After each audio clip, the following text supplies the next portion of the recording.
Chapter 469. The Flame Palace, accomplished. At the moment the dark thundercloud appeared, the alchemists of the Xiao clan, within a radius of 1,000 miles, couldn't help but shift their gazes toward the ominous clouds. Looming in the distance, it was not just they who were intrigued. Even some Dou Saint powerhouses in the far vicinity lifted their heads to glance in Xiao Yan's direction, their expressions tinged with curiosity. Upon reaching the realm of Dou Saint, one could faintly sense the fluctuations emanating from the Xiao clan. Although they could not perceive the subtleties of the Emperor-level soul with the same precision, where every movement within the Xiao realm seemed to be laid bare before their eyes, they could undoubtedly sense significant disturbances like this one with clarity. This commotion seems to be the black magic thunder, one remarked. TSK, which alchemist has concocted such a 9th-grade elixir? It has been over a decade since I last witnessed the emergence of a 9th-grade pill. In that moment, many Dou Saint powerhouses wore expressions of keen interest. 9th-grade alchemists are regarded as some of the rarest and most esteemed practitioners on the continent of Dou Qi, with the majority of such elite alchemists hailing from the medicinal clans and the Xiao clan. The former boasts an ancestral lineage tracing back to a legendary medicine emperor, with bloodlines and attributes meticulously honed for alchemy. In contrast, the latter's abundance of 9th-grade alchemists is attributed to the sheer number of Dou Saint powerhouses within their ranks. With nearly 1,000 Dou Saints, even if only 1 in 100 produces a 9th-grade alchemist, such a formidable base still yields close to 10 9th-grade alchemists. In contrast, while the probability of producing a 9th-grade alchemist among Dou Saints in the medicinal clan is exceedingly high, reaching levels of 1 in 5, or even 1 in 3, the limited number of Dou Saints they possess means their tally of 9th-grade alchemists may not surpass that of the Xiao clan. As the commotion within the dark thundercloud intensified, figures began to emerge in the sky, each wearing expressions of curiosity as they gazed below. However, upon seeing the visage of the alchemist below, astonishment washed over their faces. That His Highness the Emperor's son? As they beheld the familiar figure, many Dou Saint elders exchanged glances, each reflecting the shock mirrored in the other's eyes. When Xiao Yan first ascended to the rank of Dou Saint, they were astonished by his prodigious talent. Yet, as proud members of the Xiao clan, they felt an inherent pride, believing it only fitting for such a grand clan to produce a genius of his caliber. However, upon witnessing Xiao Yan's successful concoction of a 9th-grade elixir, their silence deepened. Merely 22 years of age, not only had he become a Dou Saint, but he had also risen to the status of a 9th-grade alchemist? Is such a feat even conceivable? As for the other alchemists within the Xiao clan, the sight left them feeling utterly despondent, wishing for nothing more than to vanish.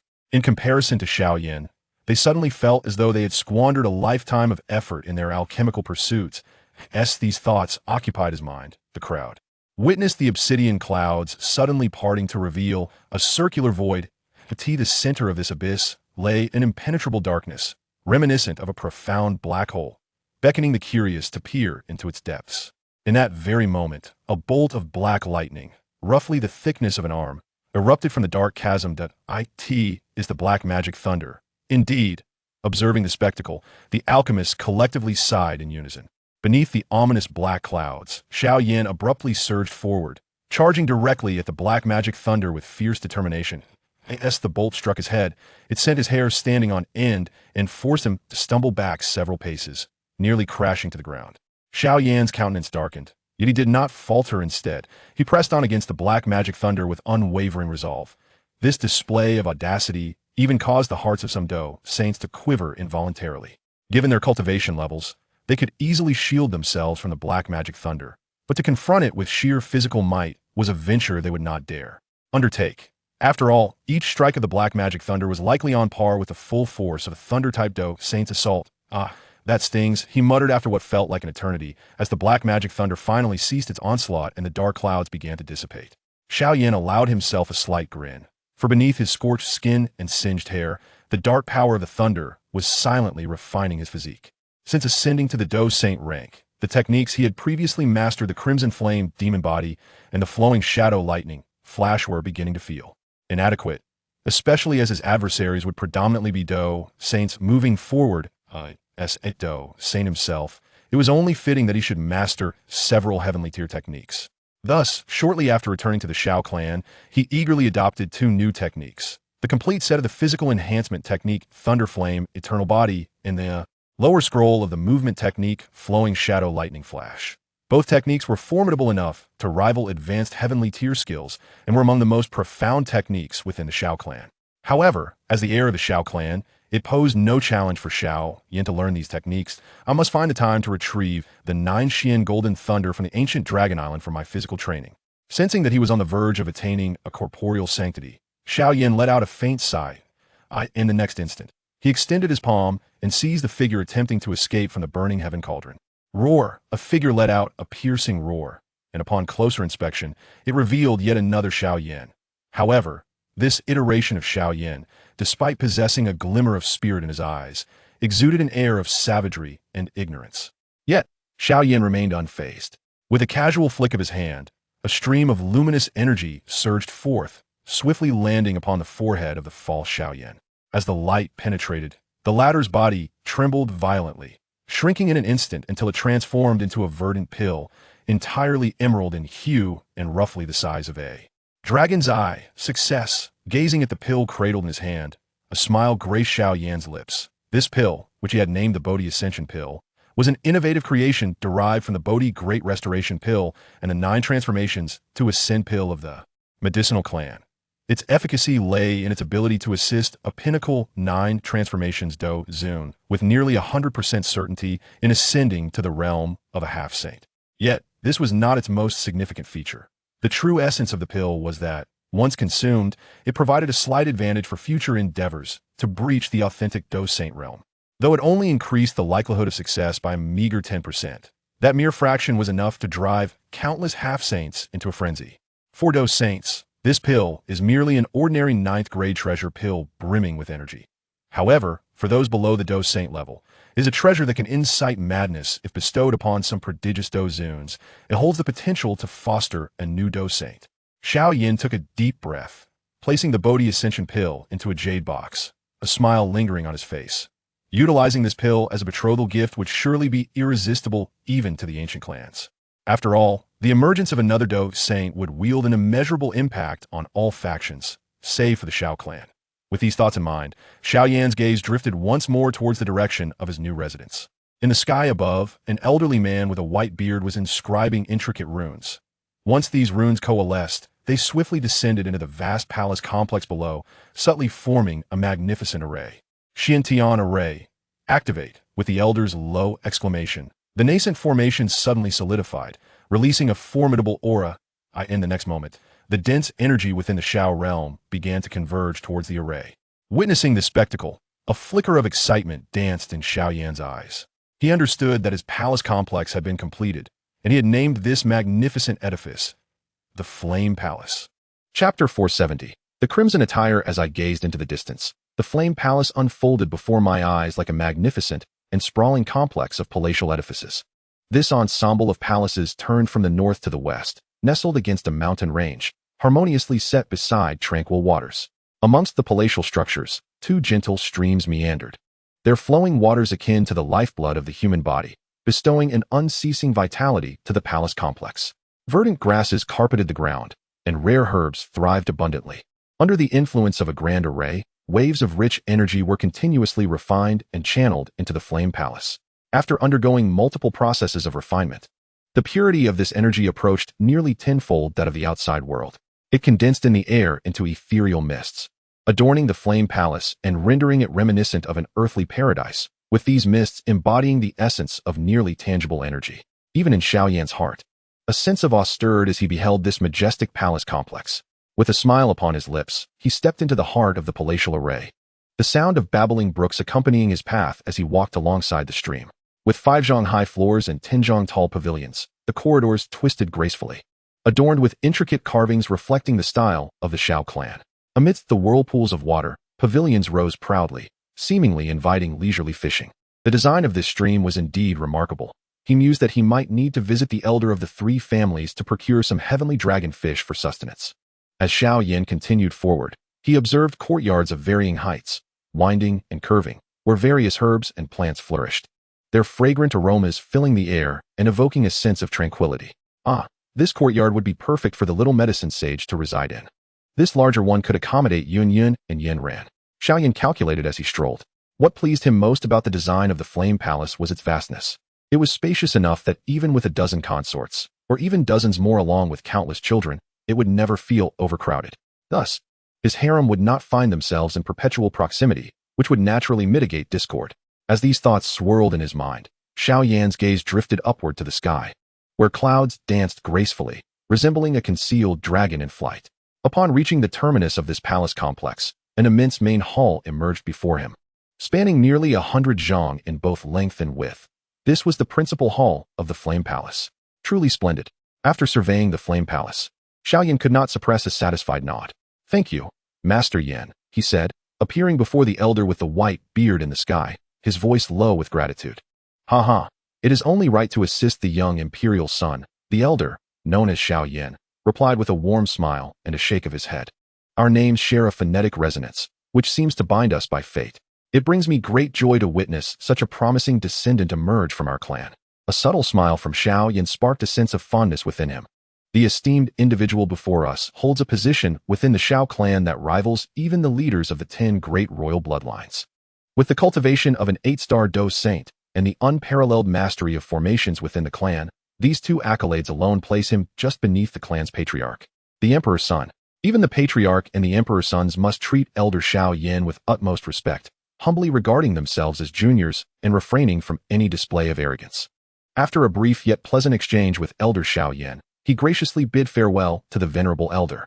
With the completion of the new palace, the upper echelons of the Xiao clan finally issued a decree that sent ripples of astonishment through the ancient 7 clans. In 3 days, Xiao Yan, the Emperor's son of the Xiao clan, would journey to the ancient clan to wed the daughter of the clan leader, Gu Yuan, Gu Suner. Upon hearing this news, the leaders of the ancient 7 clans were collectively taken aback, particularly the heads of the larger clans, who found themselves engulfed in anxiety. Alas, the Gu clan is already far stronger than ours, and now they seek to ally through marriage with the Xiao clan. What shall we do in the future? Sighed the leader of the Stone clan. Cursed Gu Yuan, already so powerful, yet resorting to such underhanded tactics, using his own daughter for these schemes. How despicable! Spat the leader of the Spirit clan, his gaze shifting to the Spirit clan's saintess beside him. You, my dear, have proven ineffective. How can you not even manage to win over a mere emperor son of the Xiao clan? Patriarch, I, stammered the Spirit clan as saintess, taken aback by her leader's words. My child, Xiao Yan is not only the emperor's son of the Xiao clan, but also wields an immensely potent. He is your perfect match. Take the time to engage with him more often, do you understand? Suggested the leader of the Flame clan in a hushed tone. Patriarch, I will try, but he seems not to take a liking to me, she replied.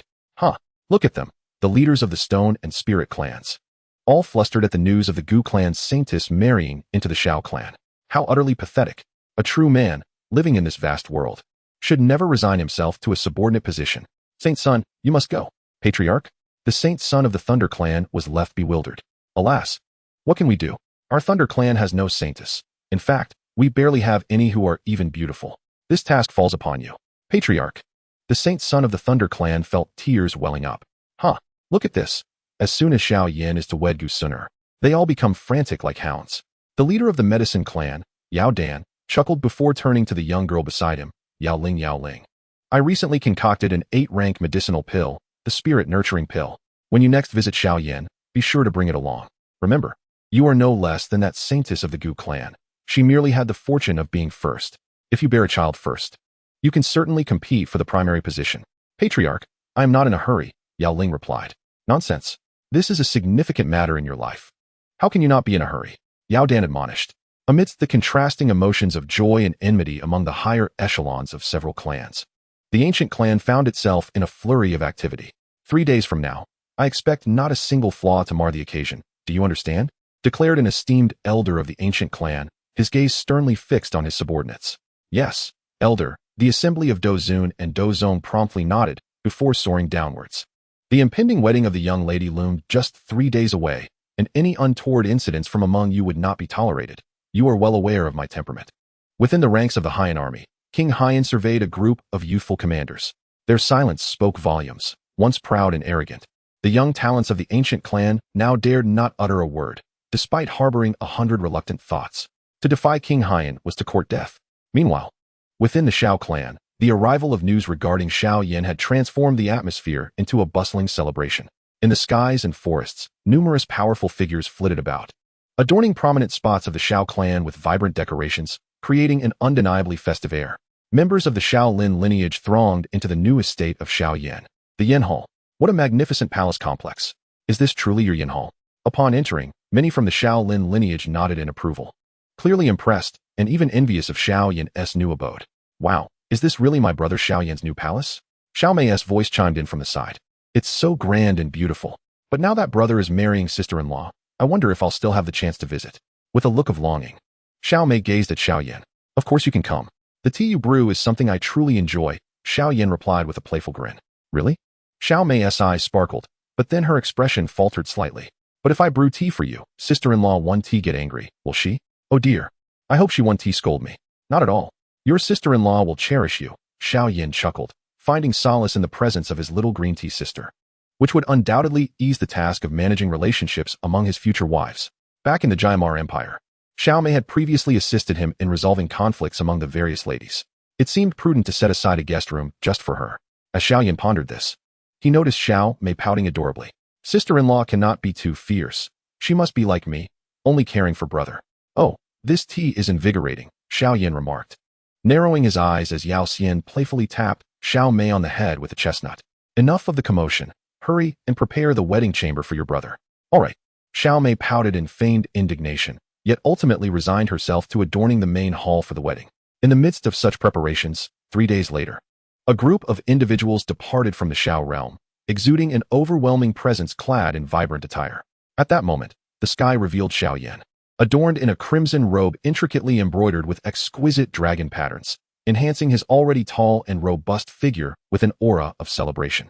Behind him followed a cadre of elite warriors from the Xiao clan, 2 ranks deep, comprising a total of 20 formidable Dou Saints donned in red cloaks. Beneath these Dou Saints were 8-tier magical beasts, each crowned with a splendid red headdress. Leading the procession was Xiao Yan, mounted upon a magnificent phoenix with wings unfurled. Soaring towards the ancient realm, atop the phoenix's head stood a small tower, approximately 10 zhang in diameter.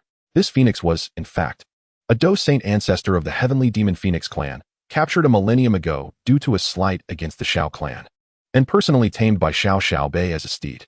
Today, it was graciously lent to Xiao Yan for the purpose of his wedding. After a millennium, the heavenly demon phoenix clan was profoundly grateful for their ancestors' understanding and willingly serving as a mount for the clan leader. Otherwise, they could only speculate on what fate awaited them. Alas, this was a 9th-tier magical beast. How one could yearn for such a majestic steed. The clan leader truly exuded a certain arrogance. Xiao Yan gazed down at the colossal heavenly demon phoenix with an envious gleam in his eyes. Oh, wasn't there also Feng Qing'er of the heavenly demon phoenix clan? A sudden thought flashed through Xiao Yan's mind, prompting him to vigorously shake his head. Xiao Yan, you are about to marry. Why indulge in such folly? He shook his head once more, and the group swiftly arrived outside the ancient realm. In contrast to the previous air of solemnity, today, the ancient holy city was adorned with festive decorations, resplendent in red. The once stern and lethal soldiers of the Black Yan army endeavored to suppress their seriousness, each wearing a bright red flower on their chests, their faces displaying smiles that were either heartfelt or feigned, while others might be deceived. Xiao Yan was acutely aware that the 2 familiar faces before him were merely putting on a facade. Welcome, son-in-law. Welcome, son-in-law. Gu Yao and Ling Quan wore smiles that were more grotesque than tears. Thank you, thank you. Here, some wedding candies. Xiao Yan grinned at them, casually tossing 2 pills their way before leading the entourage atop their imposing mounts into the ancient realm. That rascal. Upon witnessing Xiao Yan's grin, Gu Yao and Ling Quan felt an urge to erupt in flames. However, they found themselves utterly powerless against him. Just look at Xiao Yan's stature. Arriving to propose with a 9th-tier magical beast, the heavenly demon phoenix, and flanked by 20 Dou Saints. With the foremost 2 having reached the peak of the 7-star Dou Saint level, one could easily discern the formidable prowess of this entourage. The mere presence of this bridal procession is sufficient to rival the elite forces of most ancient clans. Such a grand assembly, apart from the Xiao clan. What other ancient lineage could possibly muster such a display? Upon entering the ancient realm, Xiao Yan and his companions quickly discerned that the once serene and tranquil atmosphere of the ancient world had transformed into a cacophony of lively celebration. This was hardly surprising, considering the fact that the clan leader's beloved daughter was marrying, especially in alliance with the Xiao clan. Any diminishment of this spectacle would indeed tarnish the reputation of the ancient clans. Welcome, son-in-law. Welcome. cried out the keen-eyed members of the ancient clans upon catching sight of the celestial phoenix, whose wings could obscure the heavens. In response, Xiao Yan was not one to hold back. He swiftly gestured with both hands, and a magnificent crimson cauldron soared forth from his spatial ring. As it ascended, it released countless shimmering lights, cascading down like raindrops. This was a concoction entirely composed of ordinary herbs combined with concentrated energy, devoid of any side effects or miraculous properties, yet capable of sparing ordinary individuals from arduous training that could last for days or weeks. For Xiao Yan, even the refinement of a ninth-grade elixir could evoke such a wondrous phenomenon as the elixir rain. As the elixir rain fell, the ancient clans erupted into fervent excitement at that moment. With merely a display of his financial prowess, Xiao Yan had already captivated many among the ancient clans. After traversing a stretch of 10,000 miles adorned in vibrant red, Xiao Yan finally arrived at the residence of Gusuner. Gazing upon the familiar peak before him, his heart fluttered slightly as he recognized the crimson figure standing at its center. Chapter 471, The Grand Wedding. Amidst the verdant peaks, layers of red lanterns adorned towering green trees, their flames flickering even in the daylight, exuding a rich, celebratory crimson hue. At the heart of this overwhelming festivity stood a solitary figure, serene amidst the spectacle, clad in a stunning scarlet bridal gown intricately embroidered with purple gold patterns. This exquisite garment alone was a marvel. Yet, when this elegant red wedding attire graced the figure of the woman, the entire realm seemed to pale in comparison. Even though the ancient world was now ablaze with festivities and vibrant red, from the heights above, one glance at this wedding dress would evoke unparalleled awe, rendering all other colors inconsequential. This was particularly true as the woman was further adorned with a red veil, lending her an ethereal grace. One could only wonder the breathtaking beauty that would be revealed upon lifting the veil. With such thoughts swirling in his mind, Xiao Yan felt a rush of fervor in his heart, and a long-lost, charming smile graced his lips. Today, it is my turn to assume the role of a genuine groom. With a chuckle, Xiao Yan was about to stride forward when he was suddenly confronted by an unexpected crimson barrier that enveloped half the sky. This veil appeared fragile, yet the immense power it harbored was undeniable. Xiao Yan surmised that without the strength of a Dou Shang, it would be exceedingly difficult to shatter it. Xiao Yan, this is the celestial tier martial skill of my ancient clan, the Red Dust Canopy. If you wish to marry the bride, you must first overcome this barrier. The laughter of Gu Yuan echoed from the mountains. As Xiao Yan focused, he recognized a middle-aged man, adorned in festive attire, who had appeared beside the bride. Through the semi-transparent veil, he could barely make out that it was Gu Yuan. Ah, this old fellow dares to provoke me at such a moment. Observing the smile on Gu Yuan's face, Xiao Yan couldn't help but smirk inwardly. Just wait until I've ensured your daughter's future. Let us see if you can still wear that grin. Silently scoffing, he felt a surge of energy rise within him, ignited by the sight of the crimson barrier. The next moment, a deep voice, imbued with ferocious energy, erupted from within him. 8 extremes collapse. Xiao Yan took a step forward, causing the space beneath him to shatter, then unleashed a devastating elbow strike towards the red dust canopy. This blow embodied his full power since achieving the status of a saint, and as it traversed the air, it sent tremors through the ancient realm's fabric. Boom! The elbow struck fiercely against the crimson barrier, and in an instant, it manifested numerous sprawling cracks, which soon culminated in a thunderous shattering before the eyes of countless beings in the ancient realm. Crack! Crack! Instantly, the red dust canopy fragmented into countless shards of energy that scattered into the air. Yet amidst this explosion, they transformed into radiant crimson orbs that danced across a 1,000-mile radius, bathing the ancient realm in a brilliant red glow. Moments later, these scarlet energies dissipated, leaving behind a sprinkle of red starlight scattered throughout the heavens. This spectacle caused many members of the ancient clans to tremble slightly in awe. Congratulations on the lady's marriage. Congratulations on the lady's marriage. Countless voices resonated across the ancient realm, causing the figure clad in red to shudder slightly. It seems this old fellow is sensible enough not to create unnecessary embarrassment for me. Gazing at the world enveloped in fiery brilliance, a smile crept onto Xiao Yan's lips. The red dust canopy devised by Gu Yuan was indeed intended to be celebratory, not a deliberate challenge. Even an ordinary Dou Shang could break through it. Let alone when I, Xiao Yan, personally take action. My beloved daughter. Gazing at the exquisitely trembling figure before him, Gu Yuan felt a slight shiver run through him, as a myriad of complex emotions surged within his heart. However, before his sorrow could manifest in the corners of his eyes, a figure clad in a crimson robe abruptly appeared before him. Father-in-law, let us save our words for another day now. We must return to the Xiao clan for the wedding. Xiao Yan's mischievous countenance emerged, a playful grin adorning his face as he swiftly grasped the delicate, snow-white hand that peeked from the sleeve of the beautiful bridal gown. Though petite, the hand was long and smooth, its fair skin imbued with a rosy hue reminiscent of jade, exuding a refreshing warmth that felt remarkably pleasant to hold. As Xiao Yan clasped the exquisite hand, the bride in the wedding attire momentarily trembled, her jade-like hand instinctively attempting to retract, only to be held tighter by Xiao Yan. After a brief struggle, the hand ceased its resistance, yet Gu Yuan's expression darkened considerably, casting a cold glance at Xiao Yan before taking a deep breath. Very well, since it is thus, let us set forth. Excellent. Xiao Yan replied with a slight smile, and in the next moment, he suddenly crouched down and swept the enchanting figure in red into his arms. A gentle breeze momentarily lifted the red veil, revealing a breathtakingly beautiful visage. Apart from Gu Sun'er, who could possess such extraordinary grace and charm? My dear, let us return for our wedding. Xiao Yan whispered softly in Gu Sun'er's ear as the veil fell back into place. At his words, Gu Sun'er's body stiffened for a brief moment. Yet Xiao Yan laughed heartily, soaring back to the sky atop the heavenly phoenix. As he returned, the heavenly phoenix flapped its immense wings, stretching thousands of feet as it turned gracefully. Following Xiao Yan, 20 formidable fighters from the Xiao clan hastily maneuvered their 8th-tier magical beasts, turning back towards the direction of the Xiao realm. Witnessing this scene, Gu Yuan inhaled deeply and nodded to the several elders of the Gu clan beside him. Since everyone has arrived, it is time for us to head to the Xiao realm.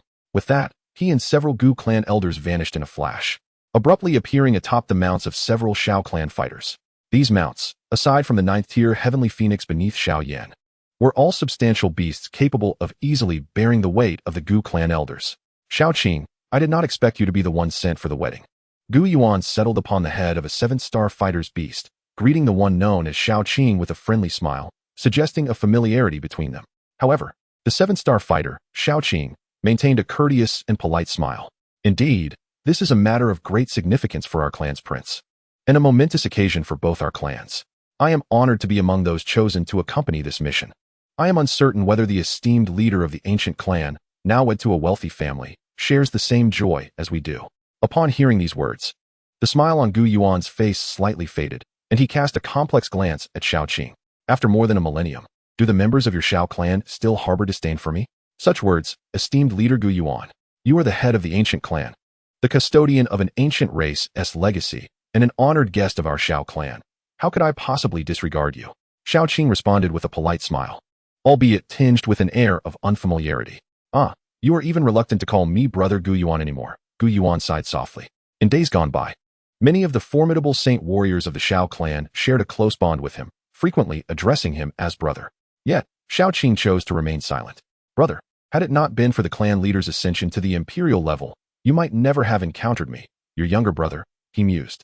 Meanwhile, atop the head of the celestial phoenix, Xiao Yan felt a gentle warmth emanating from the beauty he had cradled in his arms.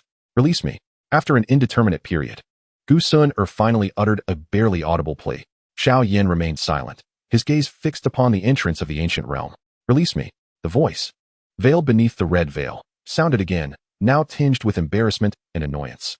What did you say? Xiao Yan leaned closer to her. Release me. The tone grew more insistent. My dear, why didn't you speak up sooner? Xiao Yan chuckled, gently setting Gu Sun'er down, though the red veil still draped over her head, and his hand remained firmly clasped around her delicate wrist.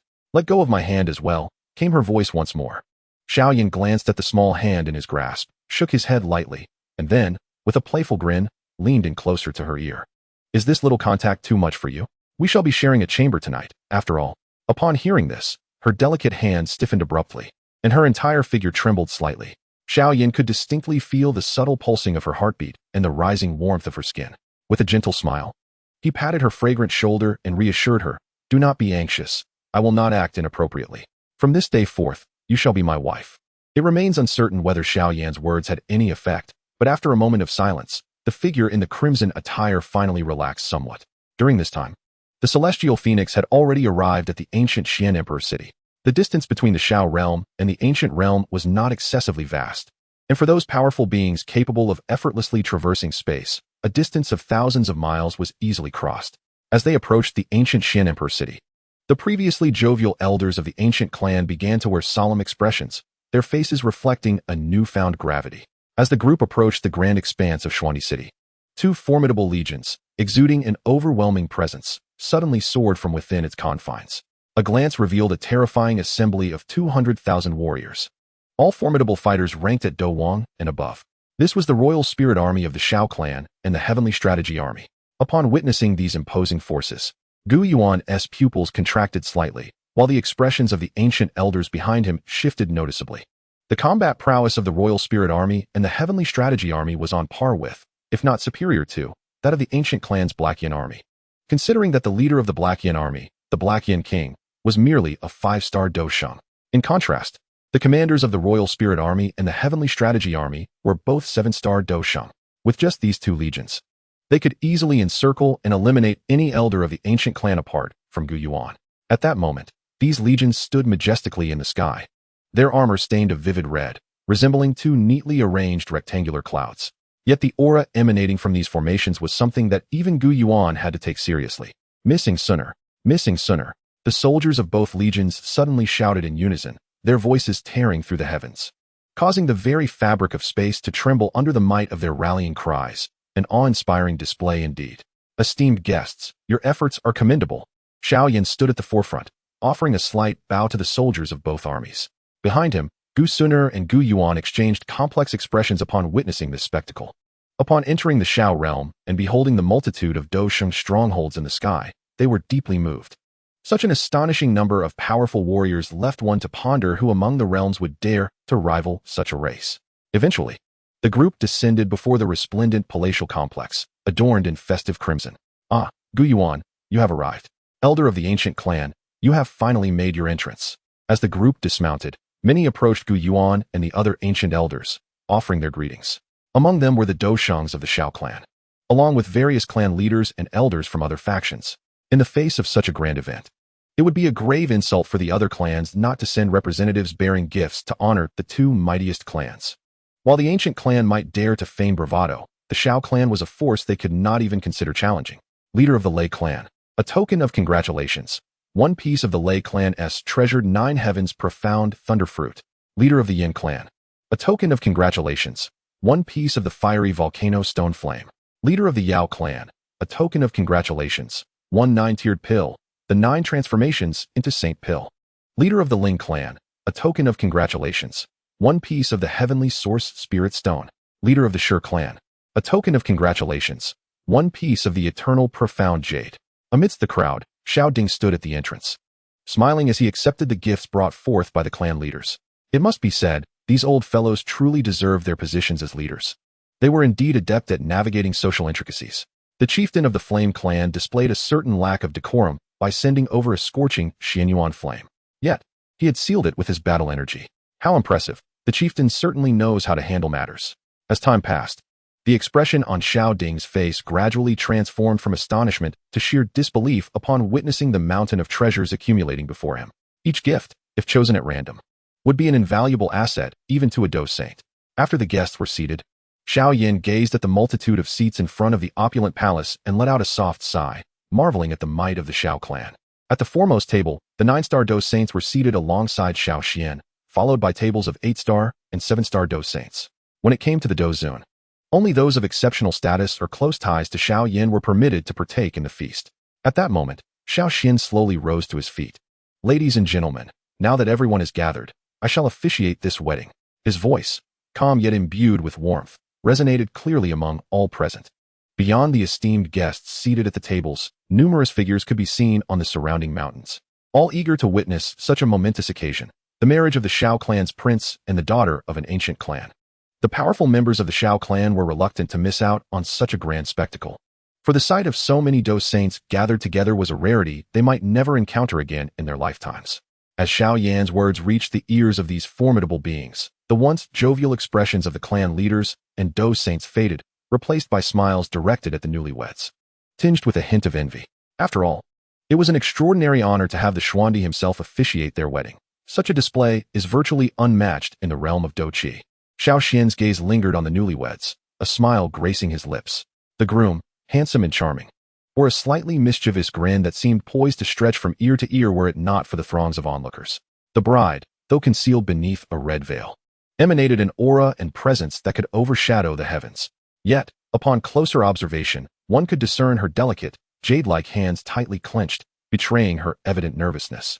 Beside the couple, Gu Yuan and Xiao Yan sat at the elevated platform. Gu Yuan appeared somewhat composed, though slightly reserved. As a peak powerhouse and having a good rapport with Xiao Xian, he did not feel overly anxious. In contrast, Xiao Yan and his wife felt as if they were perched upon needles, their unease palpable as they sat beneath the scrutinizing gaze of their clan's ancestors. However, Xiao Xian paid little heed to these matters. With a faint smile, he proclaimed aloud, "First, we bow to heaven and earth." Upon hearing this, Xiao Yan chuckled, taking the slightly cool and tense hand of Gu Suner and turning towards Xiao Xian to perform a deep bow. For the people of the Douqi continent, the intimidation of a Dou Emperor surpasses that of heaven and earth itself. Second, we bow to our parents. Xiao Xian smiled gently and then, accompanied by Gu Suner, bowed deeply to their respective parents. "You may rise," he said. Gu Yuan smiled slightly, a bittersweet expression gracing his features. His precious daughter was soon to be wed, and it would be disingenuous to claim he felt no pangs of heartache. As for Xiao Yan and Yao Xian, although they felt a sense of joy, the presence of so many esteemed figures around them rendered their smiles slightly stiff. They were simply too anxious. With a Dou Emperor level clan ancestor and a peak 9-star Dou Saint sitting beside them, not everyone could manage a carefree smile. "Now, the couple shall bow to each other," Xiao Xian suddenly announced loudly. At this, Gu Suner stiffened once more. Yet, shortly after, the two completed the final ritual. With their mutual bow, the wedding that had stirred the ancient clans reached a preliminary conclusion. Following this, the bride was escorted into the flame hall by Xiao Yu and Xiao Mei, while Xiao Yan remained behind to engage with the many distinguished guests. "Honored chief of the Yin clan, we are grateful for your esteemed presence, and for bringing such treasures as the volcanic stone flame. Come, allow me to toast you." Xiao Yan clinked glasses with the Yin clan's chief. "Haha, young master. You flatter me. With your extraordinary talents, this volcanic stone flame can only shine brighter under the guidance of a youthful hero like yourself," the Yin clan chief replied. Downing his drink, he then subtly suggested, "Do visit our Yin clan sometime to witness our exotic flames. We boast not only numerous rare flames, but also countless beauties. Though you have taken a wife, as the future pillar of the Xiao clan, it is only natural to expand your horizons." As the chief's words hung in the air, he felt a chilling gaze directed at him. Turning to see Gu Yuan glaring coldly, he thought to himself, "Stare all you like, it won't end my life." The Yin clan chief chuckled inwardly. Though he was not a match for Gu Yuan, he was still a peak 8-star Dou Saint and did not feel overly intimidated. "Young Master Xiao Yan, you should also visit our Lei clan. We have women there too," the Lei clan chief awkwardly suggested. Unfortunately, the younger generation of the Lei clan had few notable beauties he could present to Xiao Yan. He certainly could not introduce the Saint Sun to him, lest it become a source of ridicule. "Haha, it seems a visit to the Lei clan is unnecessary," Xiao Yan mused inwardly, maintaining a smile as he replied. "I shall certainly make time for that next time." The chieftain of the Thunder clan also found himself under the cold gaze of Gu Yuan. However, Gu Yuan's hostility towards him was minimal, clearly perceiving the Thunder clan as no significant threat. "Haha, Xiao Yan, it appears you must hasten to have a child," Gu Yuan remarked. When they reached the alchemist, a single statement from him caused a piercing glint to flash in Gu Yuan's eyes. Under such scrutiny, the alchemist immediately fell silent, sharing a brief toast with Xiao Yan before exchanging furtive glances, refraining from saying more. Given Gu Yuan's formidable strength, should he truly provoke this old fellow, the consequences would be dire. Xiao Yan, the Emperor of Flames, the chieftains of the Spirit and Stone clans, adorned with smiles, exchanged knowing looks with Xiao Yan, yet dared not utter a word, relying solely on ambiguous glances to convey their sentiments. Power dictates status. The Spirit and Stone clans were far too weak, and if not for their positions as leaders of two major clans, they would have no right to sit among the 8-star and 9-star Dou Saints. Although the alchemist possessed only the strength of a 7-star Dou Saint, he was capable of concocting 9th-grade Xian pills as a peak alchemist, ensuring his utility to others. However, these two clans found themselves dismissed and insignificant. The leaders of the remaining 3 clans might hint at Xiao Yan and Gu Yuan's presence, but they would never dare to speak outright. Should the ancient clan resolve to pick a fight, they would likely face grave repercussions. Just a single Black Yin army could obliterate an entire clan. "Haha, chieftain of the Stone clan, I shall pay a visit to your clan someday, but I will be accompanied by a younger brother. I hope you will extend a warm welcome." Xiao Yan cheerfully clinked glasses with the chieftain of the Stone clan, leaving him somewhat puzzled. While delighted by Xiao Yan's intention to visit, he was curious as to why he needed to bring someone else. After toasting with the esteemed leaders of the clans, Xiao Yan then shared drinks with numerous elders of the Xiao clan, and finally raised a glass with many friends and family.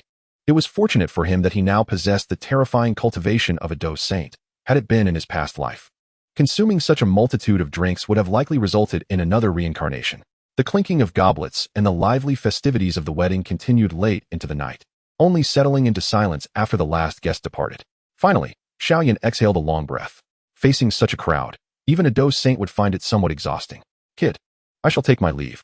"Hee, enjoy your wedding night," said the last two to depart, the Yinyang evil saint and clan leader Xiao Xiaobei, both displaying a mysterious, sinister smile. "Make good use of my inheritance and the Yinyang sacred flame. Do not let them go to waste," the Yinyang evil saint chuckled, departing with his good friend. Upon hearing these words, Xiao Yan smiled faintly before turning and walking into his flame hall. As he traversed the elegantly lengthy corridor, his heart swelled with increasing fervor. In this life and the next, although he has encountered numerous women, marriage remains a novel experience for him. Thus, even at this moment, his heart is slightly aflame with anticipation. As Xiao Yan entered the majestic main hall, he pushed open the grand doors and stepped into a chamber adorned predominantly in red. The vast hall was spacious and airy. After taking several steps, he finally arrived at his bedroom. Upon opening the door, he beheld the alluring figure draped in red, eagerly awaiting him. The red candles flickered softly, casting a bright light that rendered the entire room, its crimson silks, satins, and bed, vibrant like a blooming rose. Yet none could rival the enchanting presence seated upon the bed. Gazing at the silhouette beneath the crimson veil, Xiao Yan inhaled deeply, and a surge of strange fire within him consumed all traces of intoxication. He then approached the mesmerizing figure before him. "My dear," his voice was laced with fervor, causing the red-clad figure to tremble ever so slightly. However, Xiao Yan felt no trepidation. Extending his long fingers, he lifted the veil. As it was drawn aside, the room, already filled with festive brightness, seemed to burst forth with an ethereal radiance. Though there was no tangible increase in luminosity, Xiao Yan found the sudden brilliance somewhat blinding. Beneath the red veil, a face of breathtaking beauty emerged before him. Her complexion was as fair as snow, imbued with the dewy softness of youthful skin, glistening like jade. Her exquisitely sculpted features seemed to be the finest of nature's artistry, flawlessly harmonized in a visage that bore no imperfections from any angle. "Xiao Yan," she uttered, her enchanting eyes, akin to clear water, fixed intently upon him. Her long eyelashes fluttered, quickening the rhythm of his heart. "My dear, do you have any directives?" Xiao Yan chuckled softly, taking a seat beside the beauty, confidently grasping her hand. Feeling his warm grip, Gu Suner stiffened momentarily, but did not withdraw her hand. Instead, she took a gentle breath, casting a complex gaze upon Xiao Yan before softly replying, "It's nothing." "Nothing?" Xiao Yan grinned, his eyes fixated on her delicate face, which could obscure the flickering candlelight. "Since there's nothing, shall we proceed with the final rite of marriage?" He chuckled playfully. "My dear, let us consummate our union." "Consummate our union?" Gu Suner's body quivered slightly as she instinctively shifted to the side. Her usually serene face now tinged with a hint of panic and a rosy blush. I am not quite ready." Her voice trembled slightly. Despite her exceptional talents and background among her peers, the prospect of what Xiao Yan proposed filled her with nervous anticipation. After all, the matters that Xiao Yan is about to undertake are of monumental significance for many women. To be candid, Gu Suner does not harbor any aversion towards Xiao Yan, yet her feelings of affection remain distant. After all, they are not the childhood sweethearts as depicted in the original narrative. Their encounters have been limited to a mere single occasion. "Not prepared?" Xiao Yan chuckled softly. "Suner, do not be overly anxious.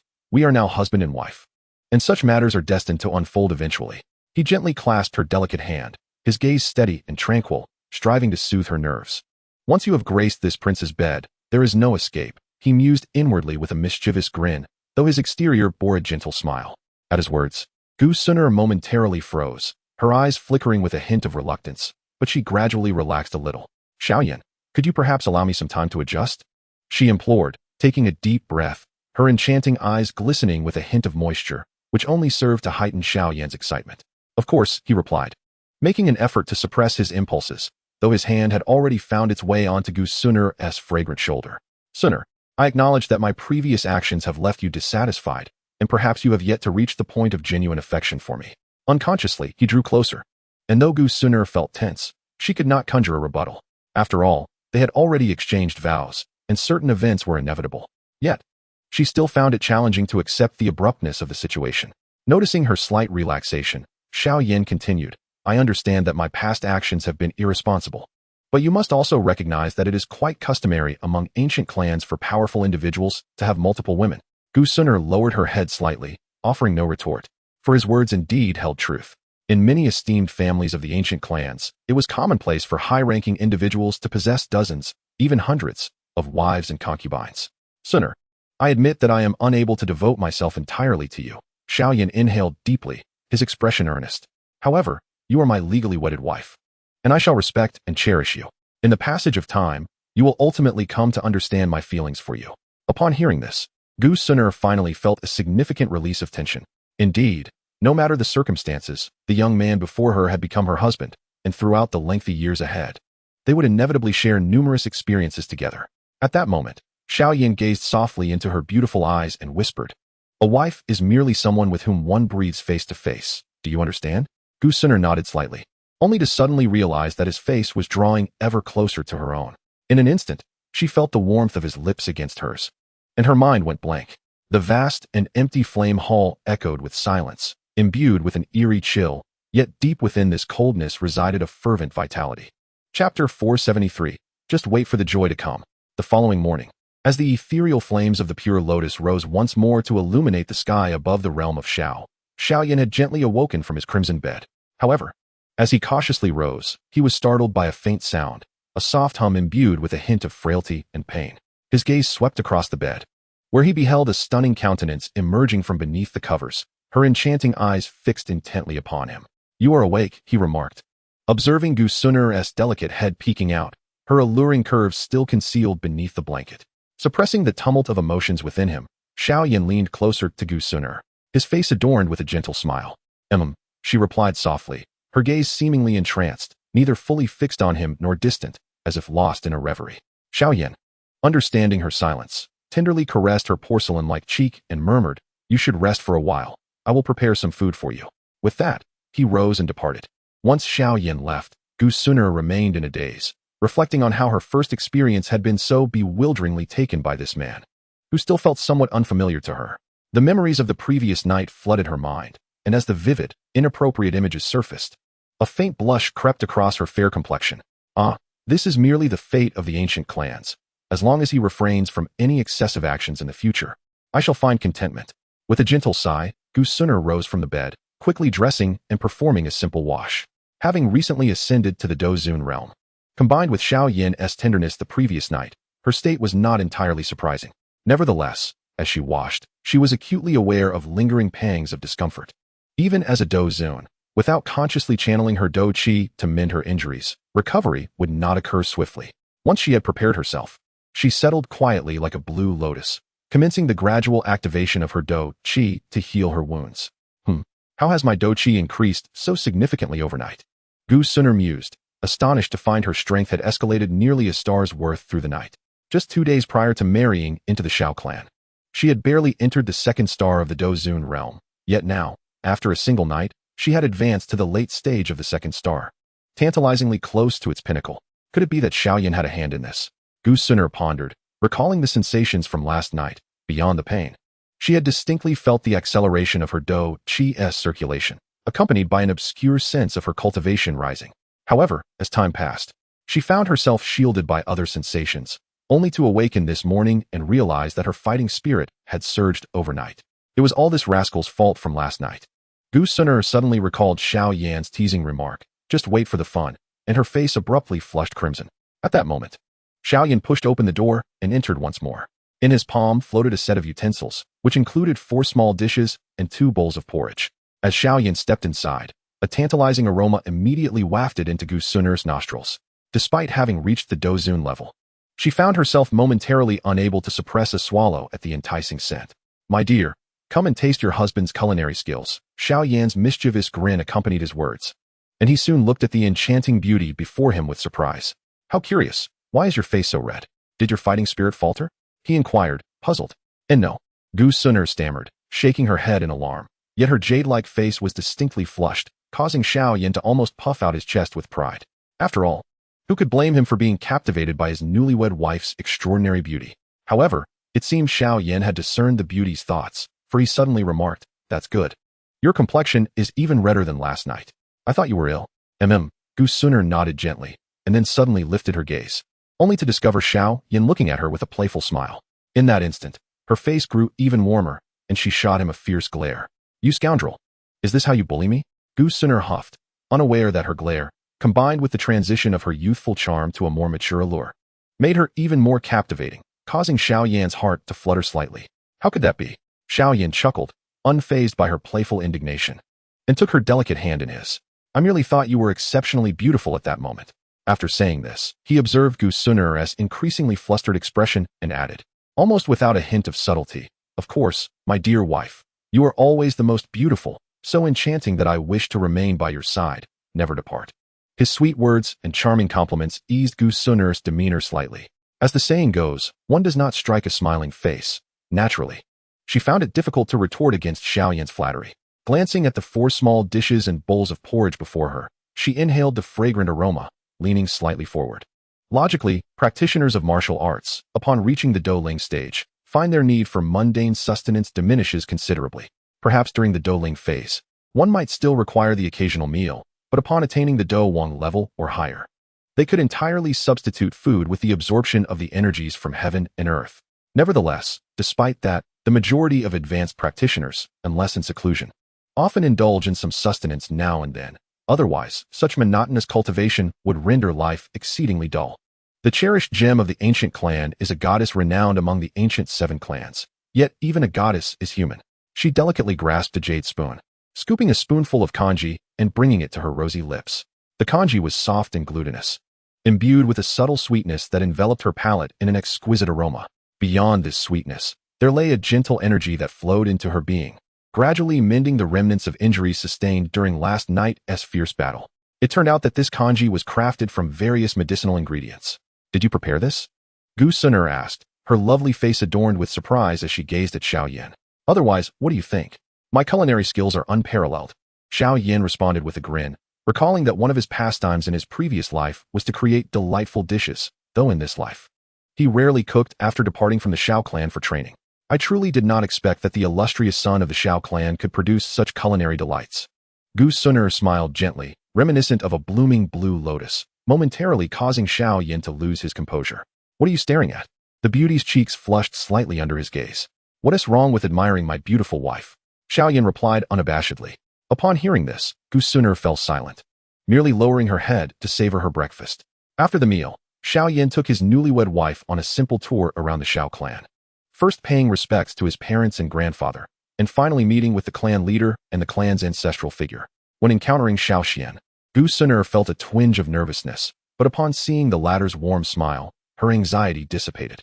She couldn't help but wonder why this supreme powerhouse of the continent held such regard for her husband. However, she chose not to dwell on it. Following Xiao Yan as he explored the Xiao realm, recounting amusing anecdotes and childhood tales, Xiao Yan's eloquence flowed, occasionally punctuated by sweet nothings that made her feel somewhat disoriented. Yet a peculiar emotion began to blossom within her.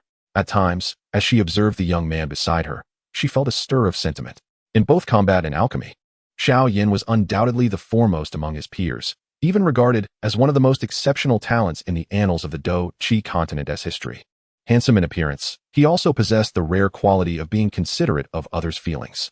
This was something lacking in many prodigies of the ancient races, who had grown up in opulent surroundings, often harboring an inflated sense of self-worth and an innate arrogance that could be off-putting. Yet, Xiao Yan stood in stark contrast to this. Being with such a person indeed brings forth abundant joy and diminishes troubles significantly. Any woman would feel fortunate to have such a husband. However, it would be even better if he were not so fickle-hearted. Gu Suner mused gently, only to shake her head in self-deprecation shortly thereafter. Her fate, when compared to that of the vast majority, could be deemed extraordinarily favorable, with a powerful family backing her. A father who is a peerless warrior, possessing a divine bloodline and stunning beauty, and her husband being the greatest genius of all time who treats her so well. She truly found little to criticize in her life. Aside from this scoundrel's tendency to be somewhat unfaithful, there were indeed no glaring flaws to her existence. "My lady, what occupies your thoughts?" At that moment, Xiao Yan's voice echoed in her ears. Gu Suner gently shook her head in response. "It's nothing, just a bit of sentimentality." "Is that so? If that's the case, let us rest." Xiao Yan's voice bore a hint of mischief, causing Gu Suner's cheeks to flush instantly. In the next moment, the red candle in the room was extinguished once more. "Xiao Yan, nothing." He Just wait and enjoy yourself. Moments later, soft murmurs emanated from the depths of the quiet flame palace. Chapter 474. Re-entering the celestial tomb, the days of newlywed bliss were filled with joy. Xiao Yan was exceedingly happy, and naturally, Gu Suner was equally joyful. Of course, she could not express her happiness as shamelessly as Xiao Yan did, but it could be discerned from the increasingly radiant aura of her lovely visage. As time passed, the bond between them rapidly intensified. With Xiao Yan's audacity and sweet words, it was not merely her status as his beloved wife that captured his attention. Even without any formal ties, he, the illustrious son of the Xiao family, could easily charm her. After all, how else could he have won over talents like Kai Lin and Xiao Yixian? Furthermore, Xiao Yan was also able to secretly bring joy to a certain gem of the ancient clan at night, and amidst their day and night labors. While Gu Suner had not yet reached the point of being utterly infatuated with Xiao Yan, they were certainly able to converse freely. At the very least, she seemed to be gradually acclimating to the role of a wife. Look, this is the valley of exotic flames belonging to our Xiao clan. Today, Xiao Yan brought Gu Suner to the valley of exotic flames, deliberately avoiding the pure lotus demon flame and the void devouring flame. These two ancient flames were as cunning as foxes, and if they were to discover Xiao Yan's intentions, one could only imagine what thoughts might arise. Given the explosive temperament of the exotic flames, they might even attempt to eliminate Xiao Yan quietly, risking the loss of their intellect at the hands of Xiao Xian. However, Xiao Yan was not yet prepared to subdue the pure lotus demon flame, but the pure lotus demon saint, who had been concealed within his spatial ring, could hardly contain itself any longer. When Xiao Yan returned to the Xiao clan and re-entered the scripture pavilion, the pure lotus demon saint caught sight of the tome titled Chronicles of the Pure Lotus Demon Saint displayed upon the shelves. The thought of his illustrious reputation being utterly tarnished by the pure lotus demon fire ignited a fervent desire within him to rush forth and annihilate it. My esteemed predecessor, please, remain calm. Xiao Yan hastily soothed the pure lotus demon saint. After all, your once glorious name has been in ruins for over a millennium. What is a few more months of wait? If this disturbance alerts the pure lotus demon fire, it could complicate our future endeavors significantly. Upon hearing this, the pure lotus demon saint quieted somewhat, though he couldn't shake the feeling that Xiao Yan's method of comforting him was rather peculiar. Let us return to the ancient realm first, Xiao Yan suggested, while he held on to Sun Heir's delicate hand and playfully teased a green-haired turtle that was thrashing about in the magma below. This turtle was none other than the 13th ranked creature of the turtle spirit Earth Fire. Returning to the ancient clan, Sun Heir was momentarily taken aback, losing her desire to play with the bone spirit Cold Fire. Abba Abba. The bone spirit Cold Fire swayed its skeletal head, seeking affection from Sun Heir. This couple, one possessing a fusion fire akin to the pure lotus demon fire, and the other bearing the Golden Emperor's burning heaven flame, were both intimately connected to these extraordinary flames, as the former could easily make them joyful with mere strands of. Indeed, you have been part of the Xiao clan for over 10 days now. It is time to visit your old home. What? Do you find our new abode so enchanting that you are reluctant to leave? Xiao Yan teased. Have you ever mentioned that you are truly wicked? Sun Heir gently pinched Xiao Yan, her beautiful eyes narrowing playfully, devoid of malice, and instead radiating a certain charm. A glimmer of delight sparkled in her gaze, indicating her buoyant spirit. Ha ha, on this trip back, I, the esteemed envoy of the ancient clan, shall personally escort my dear wife home. While also paying a visit to the esteemed father-in-law, Xiao Yan chuckled, causing Sun Heir's gaze to soften even further towards him. The title esteemed envoy of the ancient clan was a moniker bestowed upon Xiao Yan by the elders of the ancient clan, much to the envy of the elders from other clans. Alas, I currently lack ghost fire. Otherwise, I would certainly pause at the entrance of ancient Yuan. Xiao Yan mused internally. He then turned to Sun Heir, saying, Sun Heir, let us stay in the ancient realm for a couple of days before heading to the heavenly tomb. There are numerous resources within the heavenly tomb that can aid us in enhancing our cultivation. He had devised several plans in his mind. After concluding their expedition to the heavenly tomb, he intended to return to the northwest continent and gather his harem back to the Xiao clan. Although this would inevitably cause him considerable headache, he believed that it was better to face the pain sooner rather than later. Once this matter was resolved, he could set off to the 9 Nether Earth Python tribe to concoct the 9 Nether Yellow Spring Pill, thereby preparing to refine the pure lotus demon fire. Upon hearing this, Gu Suner offered no dissent, merely nodding gently and saying, I shall heed your words. Hee, my dear wife is truly obedient, Xiao Yan chuckled, eliciting a playful pout from her. Unbeknownst to them, their bond had grown increasingly intimate. As night fell, the moon hung high above the flame palace, casting a cool, silvery light upon the opulent palace complex, imbuing it with a unique ambience. The babbling brook carried away countless shimmering specks of light. After enjoying the moonlit view, the newlywed couple retreated to their chamber. As was her custom, Dou took a bath, climbed into bed, and lay quietly under the covers, awaiting some mischief from her partner. However, moments later, Xiao Yan lay still with his eyes closed. What is going on? Dou was slightly taken aback, a hint of suspicion crossing her delicate features. This behavior was utterly unlike Xiao Yan's past conduct. This fellow, she thought, suppressing a huff, as she shifted slightly closer to him. Yet, Xiao Yan remained utterly unmoved. Observing his seemingly indifferent demeanor, Dou felt a flicker of annoyance. Forget it. This rascal is being unexpectedly gentlemanly tonight. I might as well get some rest. She turned over, facing away from Xiao Yan, and closed her eyes. Nonetheless, sleep eluded her, as if something was amiss this evening. I am not happy tonight. A peculiar thought arose in her mind, causing her cheeks to flush. Goodness, how have I become this way? She felt a mix of embarrassment and irritation, but when she turned to face Xiao Yan, she found him still lying quietly, his eyelids not even fluttering. Xiao Yan. Dou leaned closer to him. What is it? Xiao Yan opened his eyes, gently embracing her, a warm smile gracing his lips. You mentioned earlier that you might be able to merge with my Golden Emperor's flame. Is that so? Dou stammered slightly. Indeed. What of it? Xiao Yan glanced at her, a mischievous grin returning to his face. Are you perhaps eager to discuss the method of fusion? I.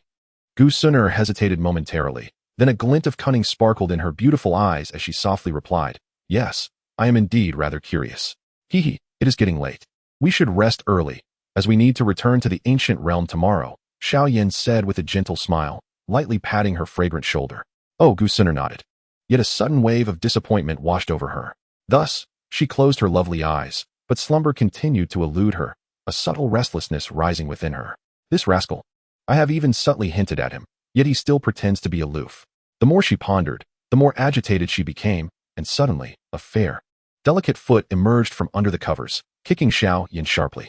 Xiao Yan remained with his eyes shut, lying there as if he were a dead pig. You scoundrel!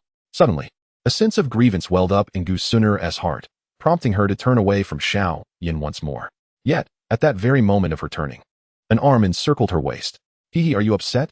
As the words fell, the extensive research on the fusion of, spanning 30,000 characters, came to light.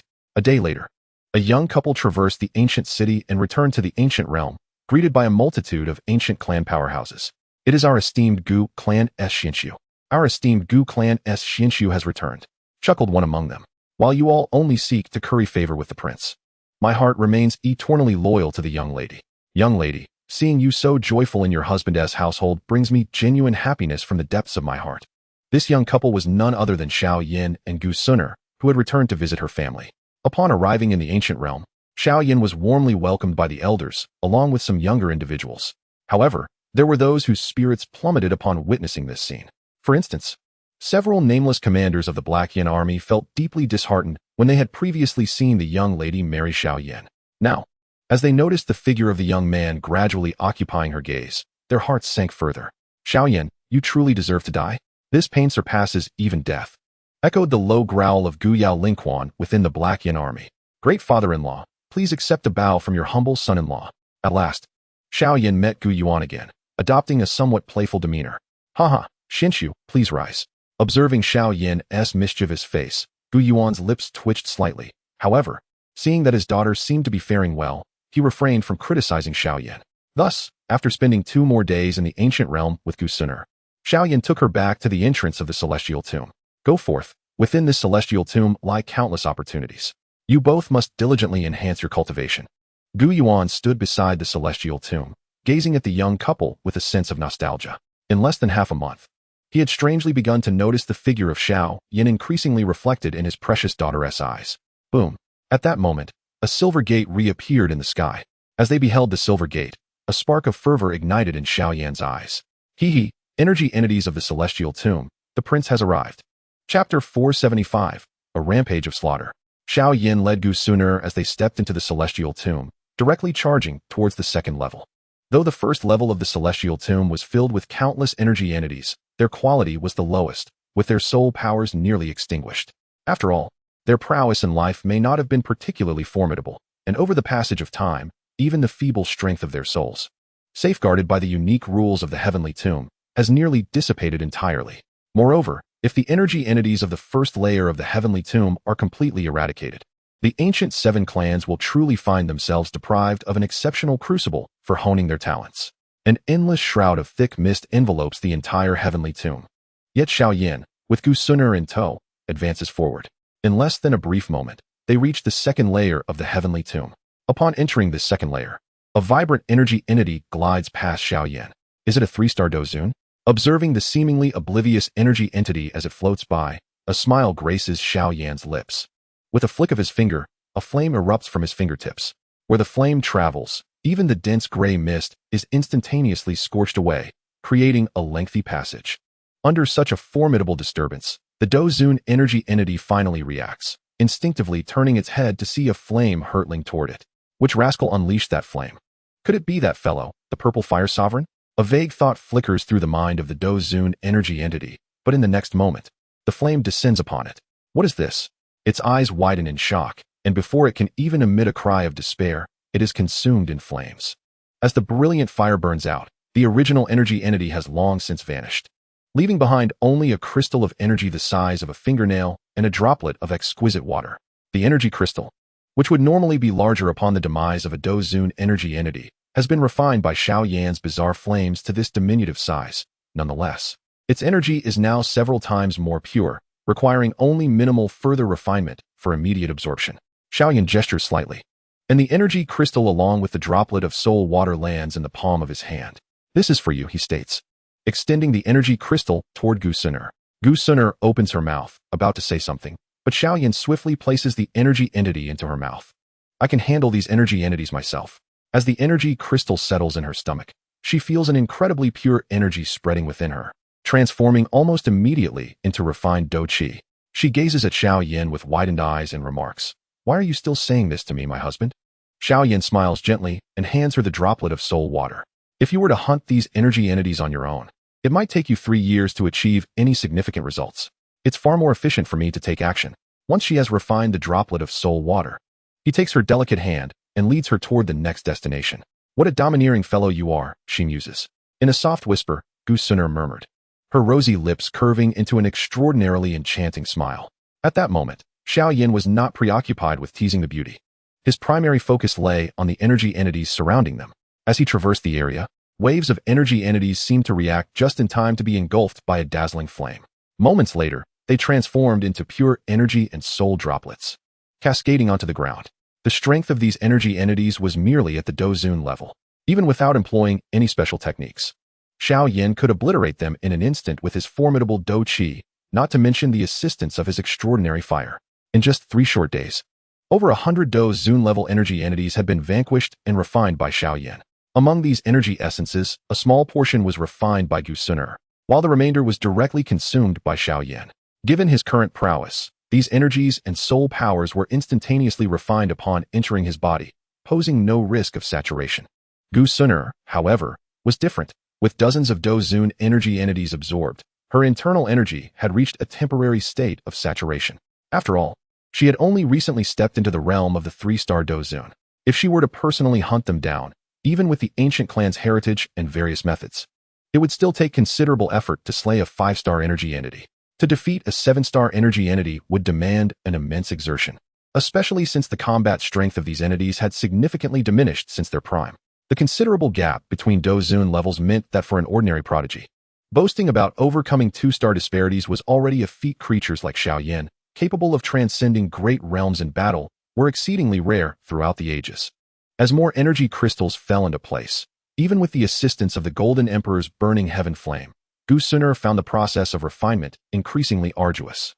2 days later, tales of a killing star began to circulate on the second layer of the heavenly tomb. This so-called killing star referred to none other than Xiao Yan himself. As successive Dou energy entities perished, some formidable energy entities finally took notice. The heavenly tomb had recently been infiltrated by a powerful individual, seemingly a prodigy from an ancient race, who had been relentlessly hunting energy entities. Everyone was advised to exercise caution. Just a prodigy from one of the ancient 8 clans. No matter how strong, I doubt they can pose a threat to me. Though I am merely an energy entity now, defeating a Dou child should not be difficult. If worst comes to worst, I can always escape. Many energy entities chattered among themselves. While some feigned bravado, they had already sought refuge in hidden corners. At that moment, Gu Sun'er felt her complexion flush slightly. a delicate rosy hue gracing her fair skin. Xiao Yan, you may take your time refining these entities. My internal energy has reached saturation, she remarked, gazing at Xiao Yan. The energy within her had amassed to a terrifying degree. If she were to consume any more, her body might well be unable to endure it. After all, in just 5 days, she had ingested over 100 energy entities. With her current strength as a 3-star Dou Zun, even with the assistance of the Golden Emperor's blazing flame, it would be quite challenging to refine such an immense quantity of energy in a short span. Saturated? Xiao Yan turned his head to gaze at the enchanting beauty trailing behind him. Her stunningly exquisite face was adorned with a faint blush, indicating that indeed, she had absorbed an excessive amount of energy. However, a wicked smile suddenly graced Xiao Yan's lips. Fear not, my beloved. Have you forgotten that I possess the dual cultivation secret technique, which can aid you in refining this energy? What? Gu Suner exclaimed, her eyes widening in disbelief as she looked at Xiao Yan, her lovely face abruptly turning crimson. But we are in the heavenly tomb, surrounded by countless energy entities. Not to worry, merely some energy entities. The entire second level of the heavenly tomb lies beneath the cover of my soul. Xiao Yan chuckled before unexpectedly lifting Gu Suner into his arms. Don't, her shy voice protested. After 30,000 words, Gu Suner's aura flowed, evaporating the fragrant sweat from her body, allowing her to rearrange her attire while also smoothing out the wrinkles in Xiao Yan's collar with her delicate hand. You truly are something, she shot him a glare, but Xiao Yan merely grinned in response. What's the matter? Wasn't your cultivation enhanced with my assistance? Upon hearing this, Gu Suner ceased her protests, feeling the Dou Qi within her having broken through to 4-star and nearing the late phase of 4-star. She gently punched Xiao Yan with her jade fist. How annoying. Hee. Xiao Yan planted another kiss on her lovely face, feeling thoroughly satisfied as he continued to press forward towards the energy entities. Along the way, Xiao Yan could not help but reflect. If he considered himself the so-called #1 genius of the continent, then the Yin-Yang evil sage was undoubtedly the true first genius of the Jindao. His ability to advance the dual cultivation technique to such a terrifying level was akin to creating a set of mid- or even high-tier heavenly stage techniques. Even now, as he had become a Dou Sheng, he still held a profound admiration for the Yin-Yang evil sage's talent in this regard. Simultaneously, he felt a twinge of lamentation. His own cultivation had become increasingly arduous. For instance, Suner had devoured over 100 energy entities and had leaped nearly 2 stars in her cultivation. Yet, after consuming over 1,000 energy entities, he had only just managed to break through to the mid-phase of 1-star Dou Sheng, and that was only due to prior accumulation. As he pondered this, he casually struck downwards at a massive boulder. The stone shattered, and an elder suddenly emerged from within. His gaze filled with astonishment as he looked at Xiao Yan. You are a Dou Sheng. The elder stared incredulously at Xiao Yan, having assumed that this individual who had arrived at the heavenly tomb was merely a formidable figure among Dou Zuns, only to discover that he was, in fact, a Dou Sheng. In the realm of the second layer of the heavenly tomb, the presence of a formidable combat sage was akin to a massacre. The old man, filled with trepidation, found no escape.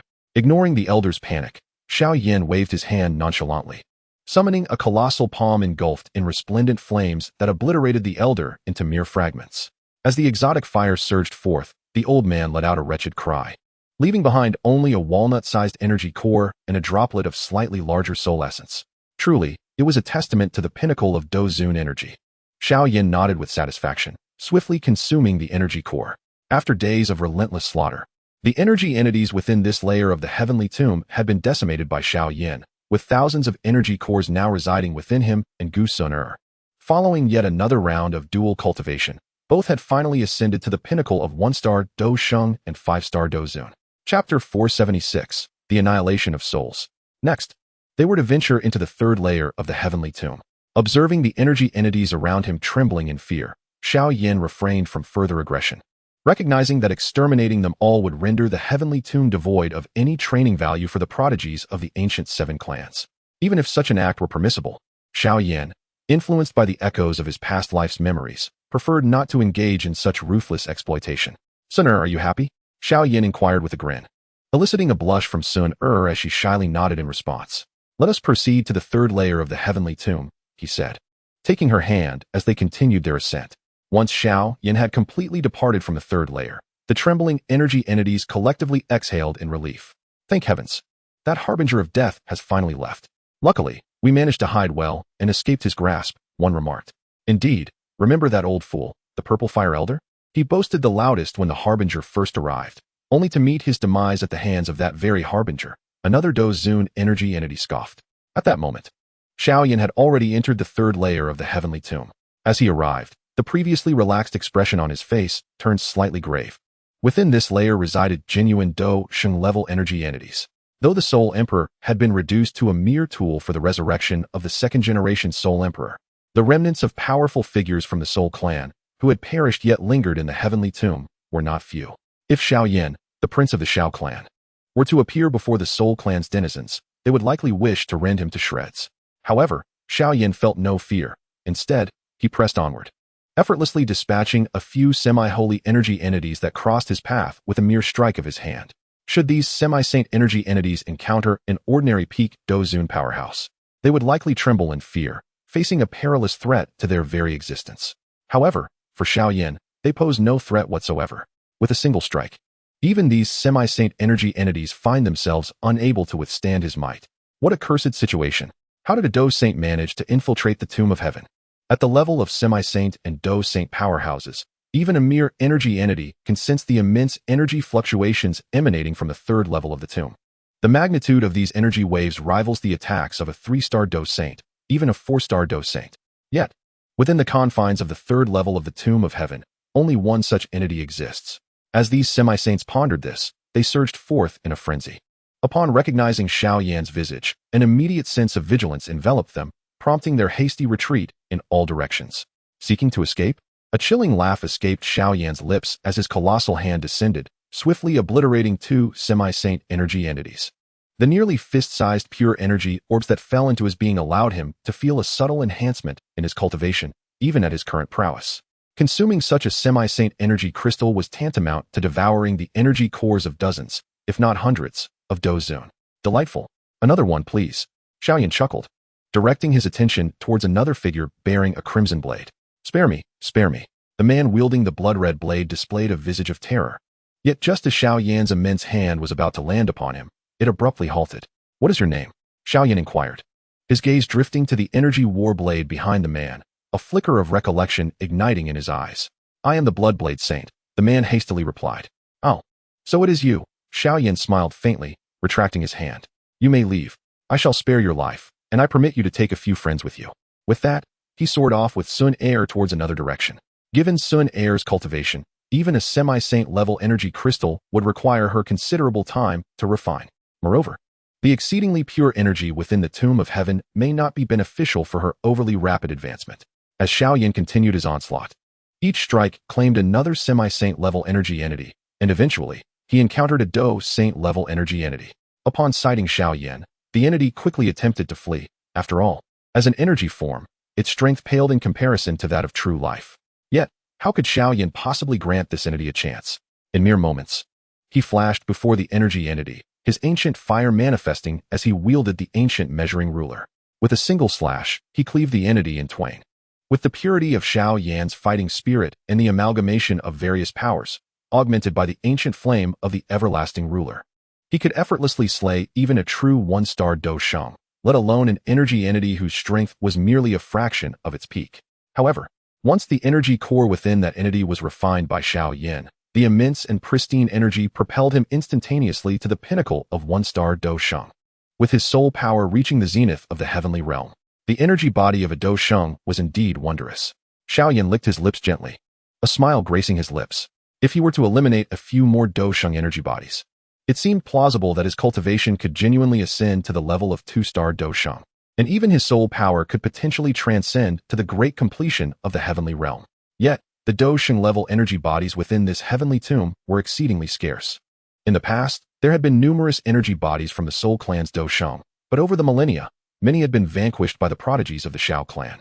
After all, the Xiao clan boasted countless prodigies, and Xiao Xian sought to nurture exceptional talents. The high-level Dou Sheng energy bodies were indeed a significant boon. While contemplating this, Xiao Yan suddenly sensed an overwhelming pressure emanating from afar, causing many of the powerful beings within the heavenly tomb to shudder slightly. It was him. How could he have arrived? Upon feeling this immense pressure, Xiao Yan's face lit up with joy. Such a formidable force indicated that the owner of this energy body had possessed terrifying strength in life, likely at least at the level of 4-star Dou Sheng. If he could completely refine this energy, he would undoubtedly have a chance to break through to 2-star Dou Sheng. Moments later, a tall figure adorned with strange patterns appeared before Xiao Yan. The essence of the Xiao clan was truly repugnant. The towering man lifted his face. His eyes locked onto Xiao Yan, radiating a terrifying killing intent. Under this immense pressure, even Gu Suner appeared slightly pale. Xiao Yan. She couldn't help but cast a worried glance at Xiao Yan. Judging by this dreadful pressure, the opponent's strength in life was surely at least at the level of 4-star Dou Sheng. Such a formidable being, even as just an energy body now, was exceedingly fearsome. Defeating an ordinary 1-star Dou Sheng would be no challenge at all. Call me husband. Xiao Yan gently tapped Gu Suner on the rear, then softly instructed. Stay behind me and keep your distance. Otherwise, you might get caught in the crossfire during our confrontation. Understood. Be careful, Gu Suner replied softly, then swiftly retreated to a distance. Given her current strength, she could neither assist Xiao Yan nor would it benefit him. Her presence might only hinder him. Yet, as she gazed at that figure from afar, an inexplicable sense of peace washed over her. The Soul Clan's old Bai Deng. Who would have thought he could still be alive? Upon hearing the words, Xiao Yan cast a cold smile, fixating his gaze upon the towering figure of the Soul Clan man. Arrogant. When soul destruction was traversing the Dou Qi continent, you were merely a fledgling 1-star Dou Saint. Yet to emerge into existence after many years. Dismissed so easily by Xiao Yan, the tall man let out a disdainful snort, and a terrifying aura suddenly surged forth, pressing down upon Xiao Yan. Soul destruction. Upon hearing the man's response, Xiao Yan's eyes brightened slightly. You are indeed the former leader of the Soul Hall, Soul Destruction. Chapter 477, Slaying Soul Destruction Again. Hearing Xiao Yan's declaration, the tall man, Soul Destruction, was momentarily taken aback, a hint of melancholy flickering in his eyes. I never anticipated that after a millennium, someone would still remember me. This man, who once instilled fear throughout the entire Central State, must have faded from the memories of many over the passage of 1,000 years. Oh, did I strike a nerve with my words? Xiao Yan stared in astonishment at Soul Destruction, who appeared lost in thought, feeling a wave of incredulity rise within him. He merely had a faint recollection of this figure. Yet it was unexpected to see him lost in nostalgia. Young heir of the Xiao clan, I appreciate your remembrance of this hall. Yet do not presume that it will spare you from my wrath. Soul Destruction, roused from his reverie, curled his lips into a cold smirk. Judging by your age, you must be one of the talented figures of the Xiao clan. Today, I shall slay you, a prodigy of the Xiao clan, to avenge the humiliation you have brought upon me. A sinister grin spread across Soul Destruction's face, as the energy mist behind him began to churn violently, gathering like a tide. However, out of respect for your remembrance of me, I shall grant you a swift demise. With a malevolent smile, Soul Destruction conjured a colossal, pitch-black energy hand that stretched 1,000 feet into the sky, imbued with a terrifying power that would spell doom for any ordinary 1-star Dou Saint caught beneath it. Once the leader of the Soul Hall, even as a mere energy entity now, his strength still rivaled that of a peak 2-star Dou Saint, despite being reduced to a fraction of his former self. In the original narrative, he had once possessed the might of a 5-star Dou Saint, and a millennium ago, he had already reached the pinnacle of 4-star Dou Saint. You are but a defeated foe of Xiao Bei from yesteryear. Simply mentioning your name seems to inflate your pride. As the massive hand descended towards him, Xiao Yan displayed not an ounce of fear. Rather, a mocking smile graced his face. A being neither human nor ghost. Today I shall refine you. With that, flames ignited above Xiao Yan's head, and his aura surged dramatically. Heavenly Fire, 3 mysterious transformations. He shouted, his power instantly breaking through to the level of a 2-star Dou Saint, soaring all the way to the late stage of 2-star Dou Saint before gradually slowing his ascent. In the next moment, a colossal flame-shaped hand, spanning 1,000 feet, surged forth to violently strike against the immense obsidian hand. The flaming hand was adorned with resplendent and extraordinary fire, exuding an exceedingly terrifying heat. Boom! The 2 gigantic hands collided fiercely within the 3rd layer of the celestial tomb, causing the very fabric of space to tremble violently. This tumult was, however, tempered by the reinforced integrity of the tomb's spatial realm. An overwhelming shockwave erupted from the point of contact between the 2 hands, sending dust and debris swirling, and causing the distant ancient Suner to have her silken tresses billow and her beautiful eyes to gaze with a hint of concern towards Xiao Yan's direction. Cackling. One could only commend the fallen underling of our clan leader, how the mighty have been reduced to such a state. As the 2 hands disintegrated into streams of energy, it appeared that neither side emerged unscathed. Yet, in the next instant, Xiao Yan burst forth from the swirling dust, wielding an enormous black ruler that had materialized in his grasp unbeknownst to him. Heavenly Fire, 3 mysterious transformations. Xiao Yan declared. Xiao Xiaobei has now ascended to be the leader of your Xiao clan. High above, the eyes of Han Mieshing narrowed slightly, and upon hearing Xiao Yan's proclamation, his visage twisted into a mask of anger. Damnable Xiao brat, I had intended to grant you a swift death, yet you dare to humiliate me so? Then I shall ensure your demise is excruciating. With a low growl, Han Mieshing's energy surged chaotically around him, but deep within his gaze flickered a hint of trepidation. This descendant of the Xiao clan, upon invoking the heavenly fire 3 mysterious transformations, was able to contend with him without succumbing. It seemed that eliminating this young man would not be a trivial endeavor. In his prime, with the pinnacle strength of a 4-star Dou Saint and an array of formidable techniques, such a figure would not warrant his concern. Yet now, he was merely a being of energy. Even dispatching an ordinary 2-star Dou Saint would require considerable effort. Upon hearing Han Mieshing's voice, Xiao Yan's lips curled into a disdainful sneer. Presently, he could stand toe-to-toe with Han Mieshing merely by employing the heavenly fire 3 mysterious transformations. Should he further utilize the clan's insignia, it would suffice to utterly suppress this old wretch. Merely a remnant of the Han clan, Xiao Yan was confident that even if Han Mieshing were restored to his prime, he would dare to confront him. Let alone now when he was but a mere energy entity. Annihilate! Xiao Yan bellowed, swinging the ancient flame ruler with ferocity, and in the next moment, a gigantic wave of flame, stretching 1,000 feet, surged forth with tremendous force from the tip of the ruler. Boom! The fiery ruler's brilliance, imbued with an unparalleled searing heat, shattered Han Mieshing's myriad energy defenses in an instant, racing toward him with unrelenting speed. The ancient flame ruler, an artifact of antiquity, was potent enough to double the might of both extraordinary fire and Dou Qi. This strike was such that even a 3-star Dou Saint would not dare to withstand it. Though Han Mieshing had once been formidable, he was now merely an energy entity. As he beheld the colossal flame strike shattering his energy tide and barreling toward him, an expression of horror etched itself across his face. How is it possible that this young member of the Xiao clan possesses such formidable strength? Han Mieshing let out a low growl, as dark energy surged wildly in his hands, ultimately coalescing into an immense shield that manifested before him. Boom! A colossal strike crashed against the shield, and after a violent collision, it rapidly disintegrated into fragments of energy and flames. However, there was no trace of joy on Han Mieshing's face, for the powerful defensive technique he had just employed shattered in that very moment. Impossible! Han Mieshing exclaimed in astonishment, as the black mist beneath his feet began to swirl, urging him to flee. After all, the attack from this young man was undoubtedly not his most potent strike, while he had already exerted his utmost in defense. Currently, he was merely an energy entity, devoid of a physical form and various abilities, and it was only a matter of time before he would be vanquished by this young adversary. The black mist rolled beneath his feet as he sought to escape. He had initially believed that eliminating this mere 1-star Dou Sheng would pose little challenge, perhaps requiring only slight effort.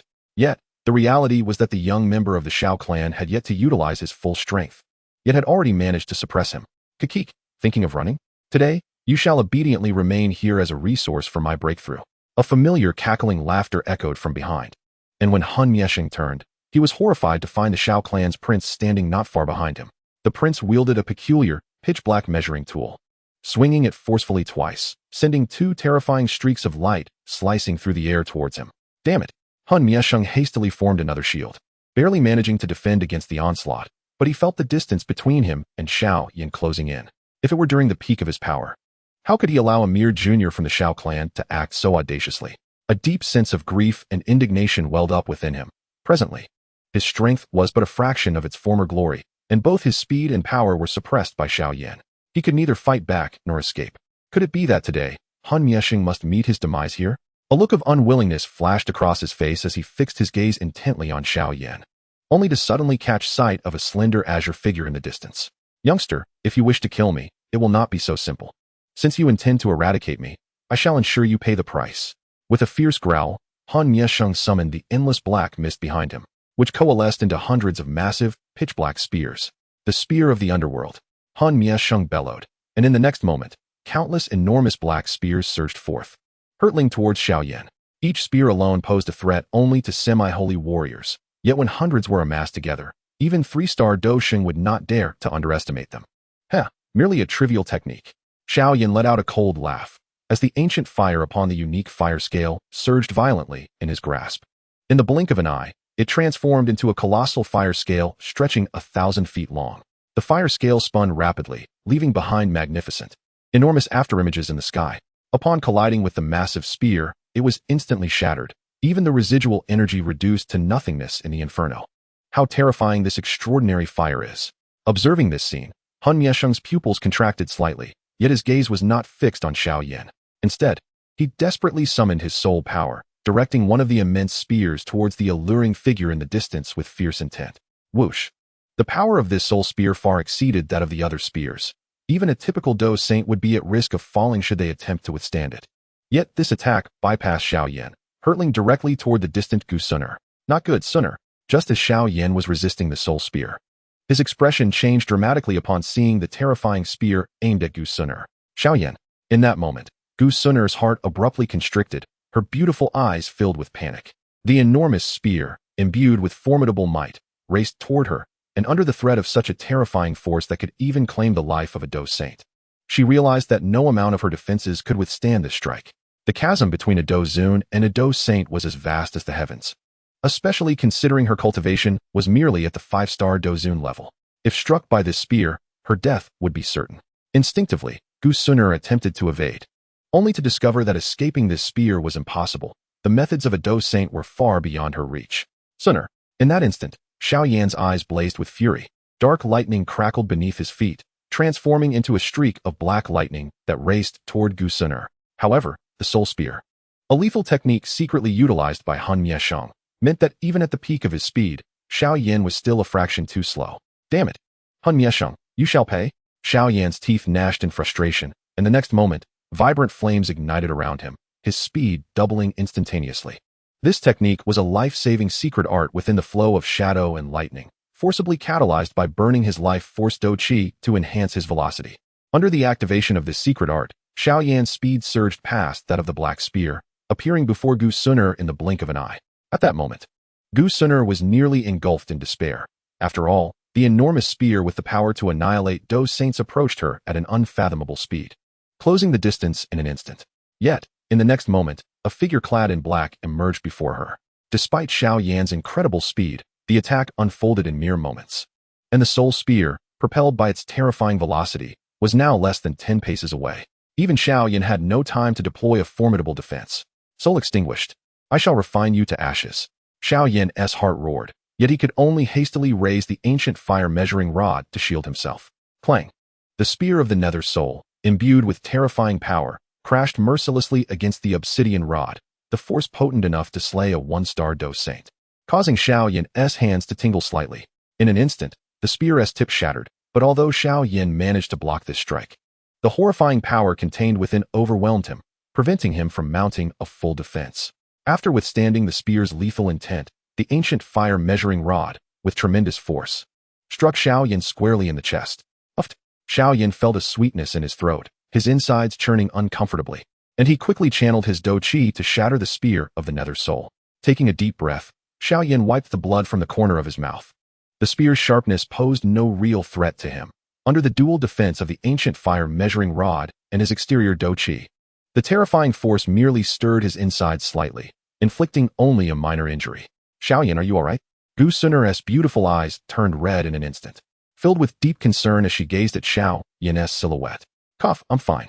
Xiao Yan inhaled deeply, gently wiping the corner of his mouth, then turned to tenderly smooth her flowing hair. Stay here for a moment. I will return after I deal with that old fellow.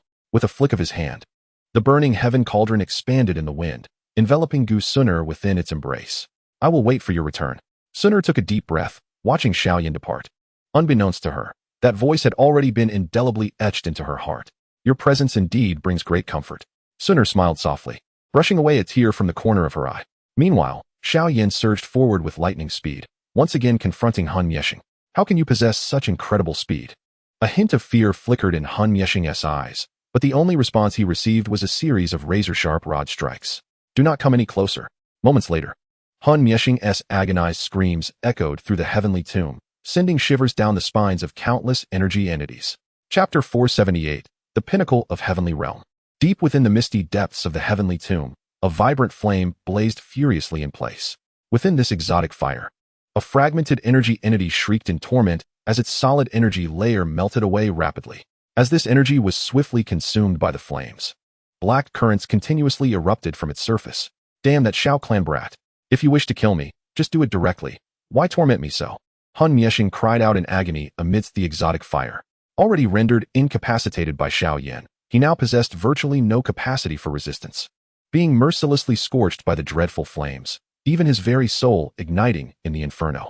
The anguish of a burning soul far surpasses that of the flesh. Huh. Had you merely engaged me in combat, I might have spared your life, considering your past as a notable figure. Yet, you chose to ambush my beloved. Xiao Yan stood resolutely before Han Miesheng, a cold smirk gracing his lips. He then tightened his grip, channeling more force into his actions. Had Han Miesheng only fought him directly, Xiao Yan would have granted him a swift end. However, the audacity to attack Sun Heir could not be forgiven. If it weren't for the fact that he had exchanged the flowing Shadow Thunderbolt for a top-tier heavenly class combat skill within the Xiao clan, he might have lost his wife by now. With this thought, Xiao Yan concentrated, flames once again enveloping Han Miesheng. Ah, kill me. Han Miesheng shrieked in agony, utterly astonished that a mere one-star Dou Saint could so effortlessly crush him in his current state. Yet, Xiao Yan remained unfazed. Had he lost this battle, he would likely endure a fate worse than death at Han Miesheng's hands. As Han Miesheng's cries echoed throughout the celestial tomb, wisps of black gas evaporated from his form. Time passed, and his screams grew increasingly feeble, culminating in a resounding explosion that shattered his essence into fragments. Xiao Yan paid no heed to this and continued to incinerate the remnants of his energy and soul force with his extraordinary flames. A day later, as the last trace of black energy dissipated, he slowly withdrew the flames from his hands. Before him floated a crystal sphere the size of a fist and a luminous orb approximately the size of a human head. Gazing at the soft glow of the orb, a spark of excitement flickered in Xiao Yan's eyes. The transparent crystal, a product of Han Miesheng's energy being refined, still held immense residual power. Even after considerable energy had been expended during their fierce battle, its potency rivaled that contained within the Bodhi heart. The soft, white luminous orb represented the pure essence of Han Miesheng's soul force, meticulously distilled to yield unfathomable spiritual strength, igniting in Xiao Yan a profound yearning. After all, as the master of the Soul Palace, Han Miesheng had reached the pinnacle of the heavenly realm, nourished by the abundant soul resources of his domain. Han Miesheng, you have provided the means for this prince to elevate his cultivation. Your demise is not in vain. With a sinister chuckle, Xiao Yan consumed both the crystalline energy and the gentle white orb. Subsequently, he began to refine the vast energy rapidly spreading through his body while soaring back to the location of the ancient Sun Heir. With a surge of power in his palm, the burning heaven cauldron shrank abruptly, eventually reducing to the size of a palm before being returned to his spatial ring. Within this scene, Gu Suner gazed at Xiao Yan with an expression of concern. Only upon noticing that Xiao Yan bore no injuries did she exhale a sigh of relief. Xiao, my husband, how did the soul-extinguishing life fare? Gu Suner fixed her beautiful eyes upon him. What did you just call me? Xiao Yan did not respond directly to her inquiry. Instead, he focused on her rosy lips. Husband, Gu Suner replied, her fair cheeks flushing slightly. And then she shot Xiao Yan an exasperated glance. You only know how to jest with me. Xiao Yan chuckled softly and then gestured to his abdomen. I have already consumed the soul-extinguishing life. Now, I must refine the energy and soul power contained within it. Fortunately, during this time, you may also refine a half-saint energy crystal. With a flick of his hand, he presented the half-saint energy crystal to Gu Suner. Very well, she nodded gently. The couple exchanged no further words, and each sought a nearby spot to sit cross-legged and commence the refinement of their respective energy crystals. Xiao Yan closed his eyes, and the fist-sized, luminous energy crystal within him began to rapidly undergo refinement. Under the dazzling flames, this already exceedingly pure energy swiftly transformed into refined Dou Qi. At his brow, a miniature figure resembling Xiao Yan, a soul entity, also slightly parted its lips as a sudden pull emanated from it. With the emergence of this pull, the crystalline soul light mass produced from the refined soul-extinguishing life was rapidly drawn into Xiao Yan's soul body. This soul essence was derived from a perfected heavenly realm being, inherently vast and pure. After being refined by Xiao Yan's extraordinary flames, the absorption process became remarkably effortless. As more and more soul essence was drawn in, a crystalline layer akin to water appeared gradually over the surface of Xiao Yan's soul. With a sound akin to rushing water, pure soul energy and Dou Qi surged simultaneously within Xiao Yan, creating a splash-like sound. Amidst this flow, his cultivation and soul power surged dramatically. The miniature soul figure at Xiao Yan's brow displayed an expression of ecstasy at that moment. How exhilarating! Xiao Yan allowed his soul to bask in the crystalline radiance, feeling as if he were a fetus enveloped in warmth. A faint, Peculiar crystalline layer emerged upon his soul's surface, and subtly, it began to take on a tangible form. Boom! With a resounding crash. A formidable and vast aura erupted from within Xiao Yan, sweeping across the entirety of the heavenly tomb. After nearly half a month of arduous refinement, his fighting spirit finally ascended to the esteemed level of a 2-star Dou Saint. This immense aura swiftly enveloped the entire 3rd level of the heavenly tomb, causing countless energy entities to tremble in its wake. It was terrifying. That malevolent star had indeed made a breakthrough. This aura was likely indicative of reaching the 2-star Dou Saint level.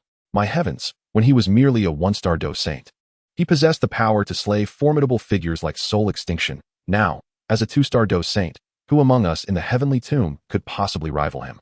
Alas, it is best for everyone to flee. We can only hope that after his breakthrough, he will not pursue us further, for none would escape unscathed. The high-ranking energy entities whispered among themselves, quickly scattering to find hiding places. Simultaneously, the breakthrough in his fighting spirit indirectly revitalized Xiao Yan's soul once more. As this rejuvenation took effect, Xiao Yan's soul flourished, rendering the immediate surroundings within 1,000 feet profoundly tranquil. At that moment, Sonaire, who had been keeping her eyes closed, suddenly opened them, her beautiful gaze fixed intently upon Xiao Yan, a glimmer of joy illuminating her eyes. Had he truly transcended his soul to the pinnacle of the heavenly realm? A rush of delight surged within Gu Sonaire, unbeknownst to her. She had fully embraced the role of a devoted wife. As Xiao Yan's soul ascended to the pinnacle of the heavenly realm, a translucent, crystalline figure abruptly emerged from his brow, materializing before him. Boom! At the instant the radiant Xiao Yan appeared, a terrifying wave of energy, akin to a tempest, erupted from his being. In the following moment, the energy mist enveloping the 3rd level of the heavenly tomb began to roil violently. Even the very fabric of space trembled under the influence of this invisible force. What an awe-inspiring soul fluctuation. Rather than feeling alarmed, Gu Sun'er's expression radiated delight as she recognized the profound strength of Xiao Yan's soul. Coming from an ancient lineage, she was well versed in the ways of power and understood that Xiao Yan had reached a terrifyingly formidable level.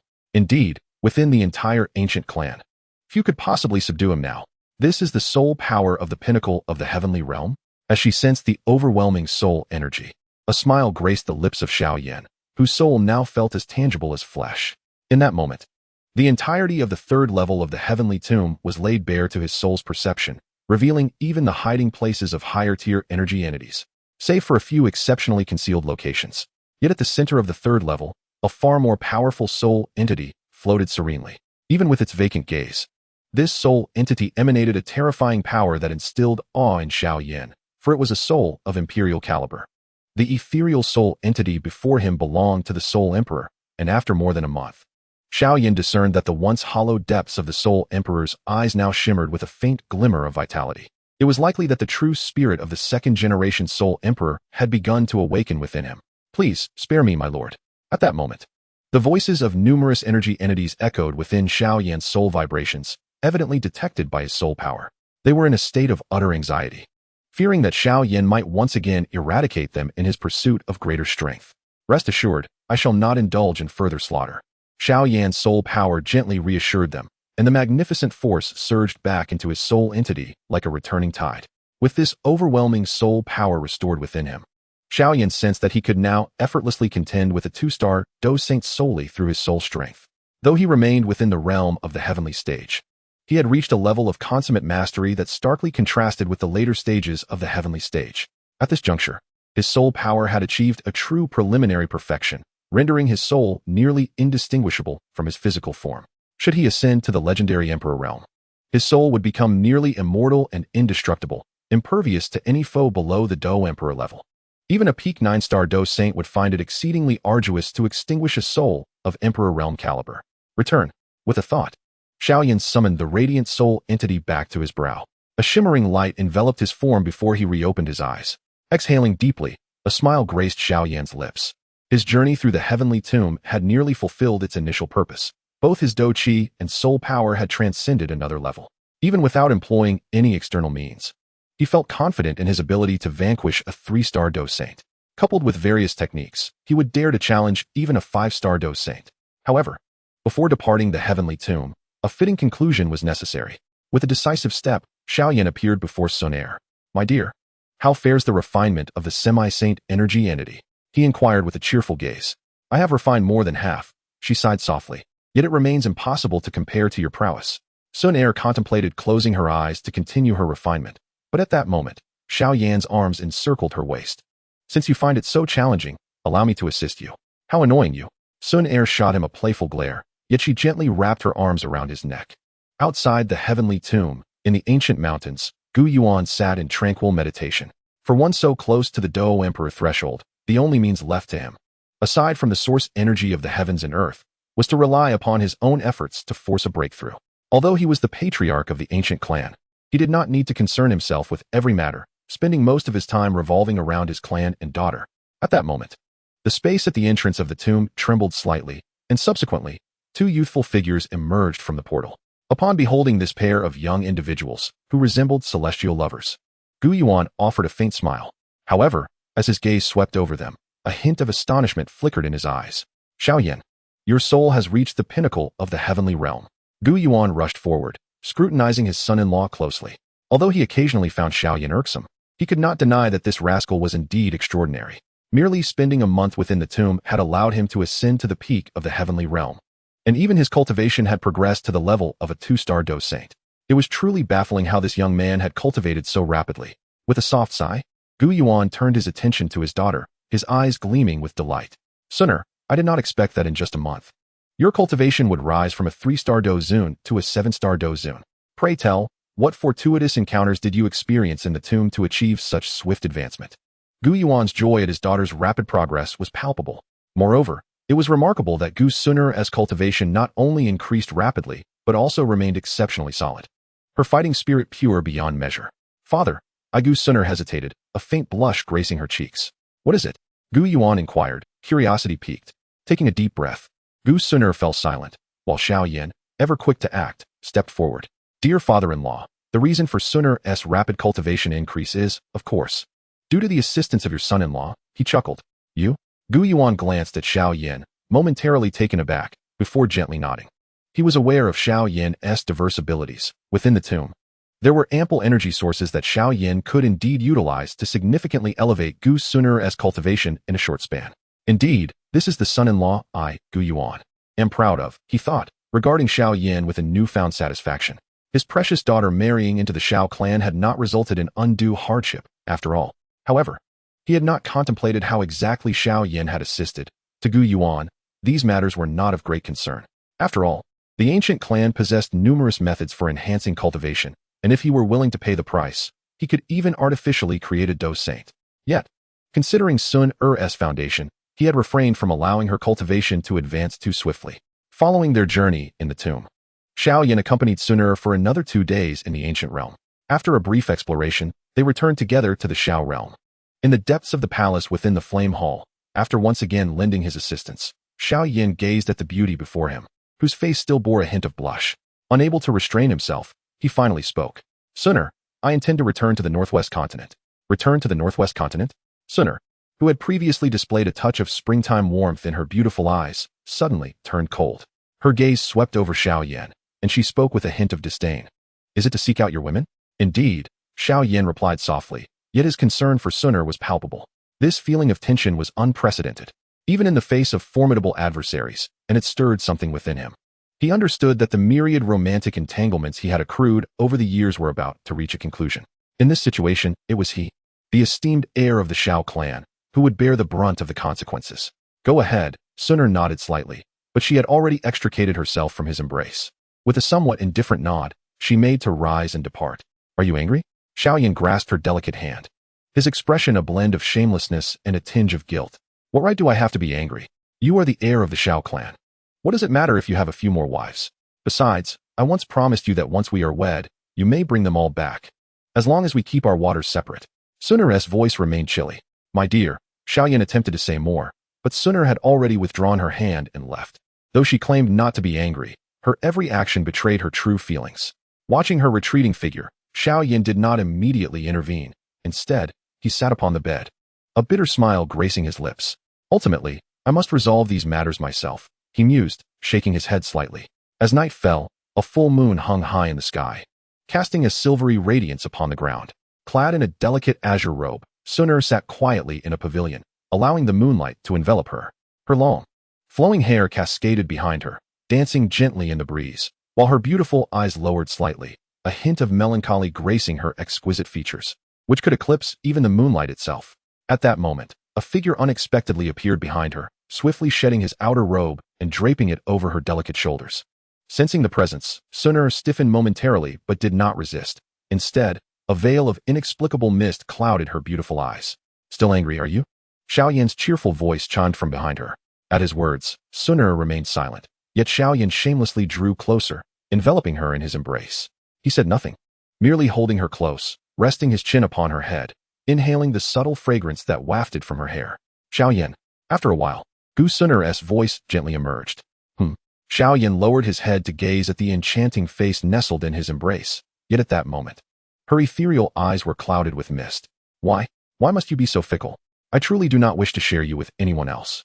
Her voice quivered with suppressed sobs, ultimately leading her to bury her head within Xiao Yan's chest. Had this been shortly after their marriage, she might have chosen to maintain a respectful distance, accepting his other wives and concubines as long as her position as the primary wife remained unchallenged, believing that mutual indifference would suffice. However, over the past month, she had developed genuine feelings for this man. She was uncertain if this could be classified as love. But upon learning that Xiao Yan intended to welcome another woman into their lives, an unexpected wave of anguish surged within her heart. "I'm sorry." Xiao Yan tenderly stroked her silky hair, his face gently resting against her smooth forehead. "You scoundrel." At some point, Sun'er muttered softly, her voice laced with a hint of tears. Suddenly, Xiao Yan felt a sharp pain in his shoulder. She had bitten him, her small mouth clamping down with enough force to draw blood before she relented. "You little rascal, are you a dog?" Once she released her grip, he shot her a mild glare. "Humph." Gu Sun'er let out a soft huff, her tears subsiding, replaced by a playful glimmer of satisfaction in her eyes. "Let me make it clear, if those women return, they must not provoke me. Should they overstep their bounds, do not blame me for being ungracious." She fixed her gaze upon Xiao Yan. "That won't happen." Xiao Yan chuckled, shaking his head, a mischievous grin spreading across his face. "To think you dared to bite this prince. Let me return the favor." With that, he playfully lunged towards her delicate, jade-like face. How annoying. Under the moonlight, the newlywed couple engaged in their playful banter, eventually finding their way back into the room. The following morning, after calming his little wife, Xiao Yan departed from the Xiao realm alongside the two venerable guardians, Wen and Wu. Young master, when we first left the Xiao realm, you were merely a youthful Dou Huang. Yet, in the blink of an eye, 7 years have passed, and you are on the verge of reaching the pinnacle of the continent." As they stepped out of the Xiao realm, gazing upon the Xian Emperor city below, a reflective expression crossed Xiao Wen's face. Xiao Wu nodded in agreement, nostalgia evident in his demeanor. Had it not been for the two of you guarding me back then, how could I have progressed so smoothly in my early days?" Xiao Yan smiled faintly at the words of the two venerable guardians. When he first emerged from the Xiao realm, no matter how extraordinary he was merely a fledgling Dou Huang. Without the protection of the two guardians dispatched by the Xiao clan, how could he have wielded such dominance, verging on tyranny? Reflecting on the past, I truly resembled a reckless young noble. However, now I have become the true heir of the Xiao clan, a 2-star Dou Saint and a 9th-grade alchemist, a person of considerable stature who must maintain a semblance of dignity. After all, while Xiao Yan may disregard shame, the Xiao clan values its reputation.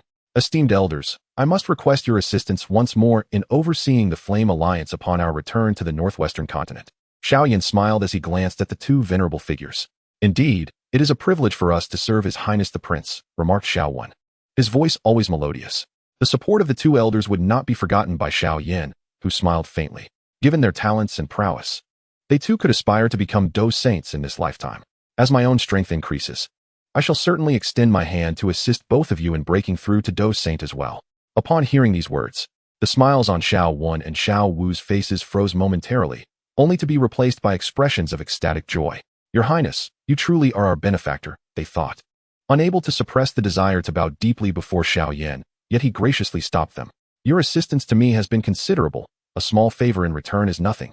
Xiao Yan's gentle smile ignited a blossoming joy in their hearts. The two brothers had been trapped at the semi-saint level for several decades. Although they held hope of becoming Dou Saints in this lifetime, the duration of their entrapment remained uncertain. After all, they were not the most exceptional prodigies of their generation, merely on par with the likes of the river and sea sovereigns. Without support from their clan, they might require centuries, even millennia, to break free from this constraint. "I always said that serving as the prince's protector is indeed a lucrative endeavor," Xiao Yan grinned broadly. The task of safeguarding Xiao Yan had previously been relatively effortless. Yet the rewards were immense. Not only would they gain the opportunity to break through to Dou Saint, but as Xiao Yan grew stronger, so too would their foundation of support. Within one of the grand halls of the Flame Alliance, Kai Lin sat quietly, gazing at several scrolls on her desk.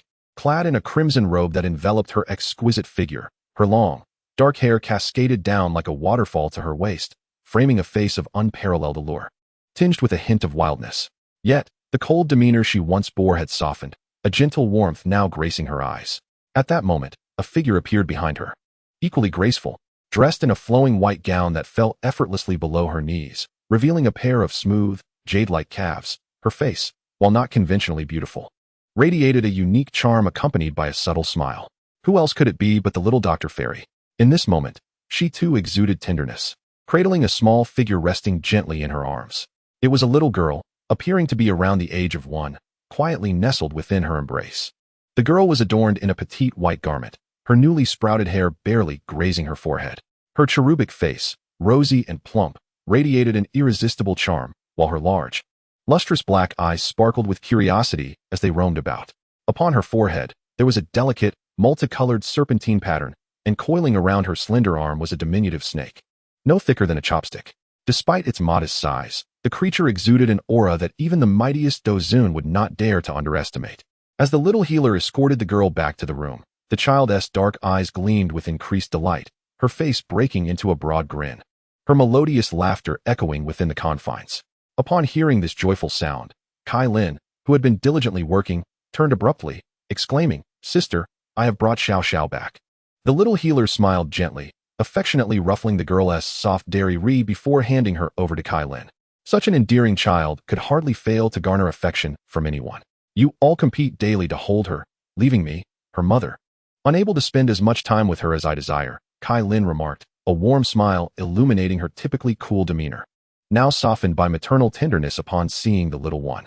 Mother, mother, little Xiao Xiao chirped, blinking her large, dark eyes, her tiny hands reaching out to caress Kai Lin's face. Did you have fun today with Annie Xian?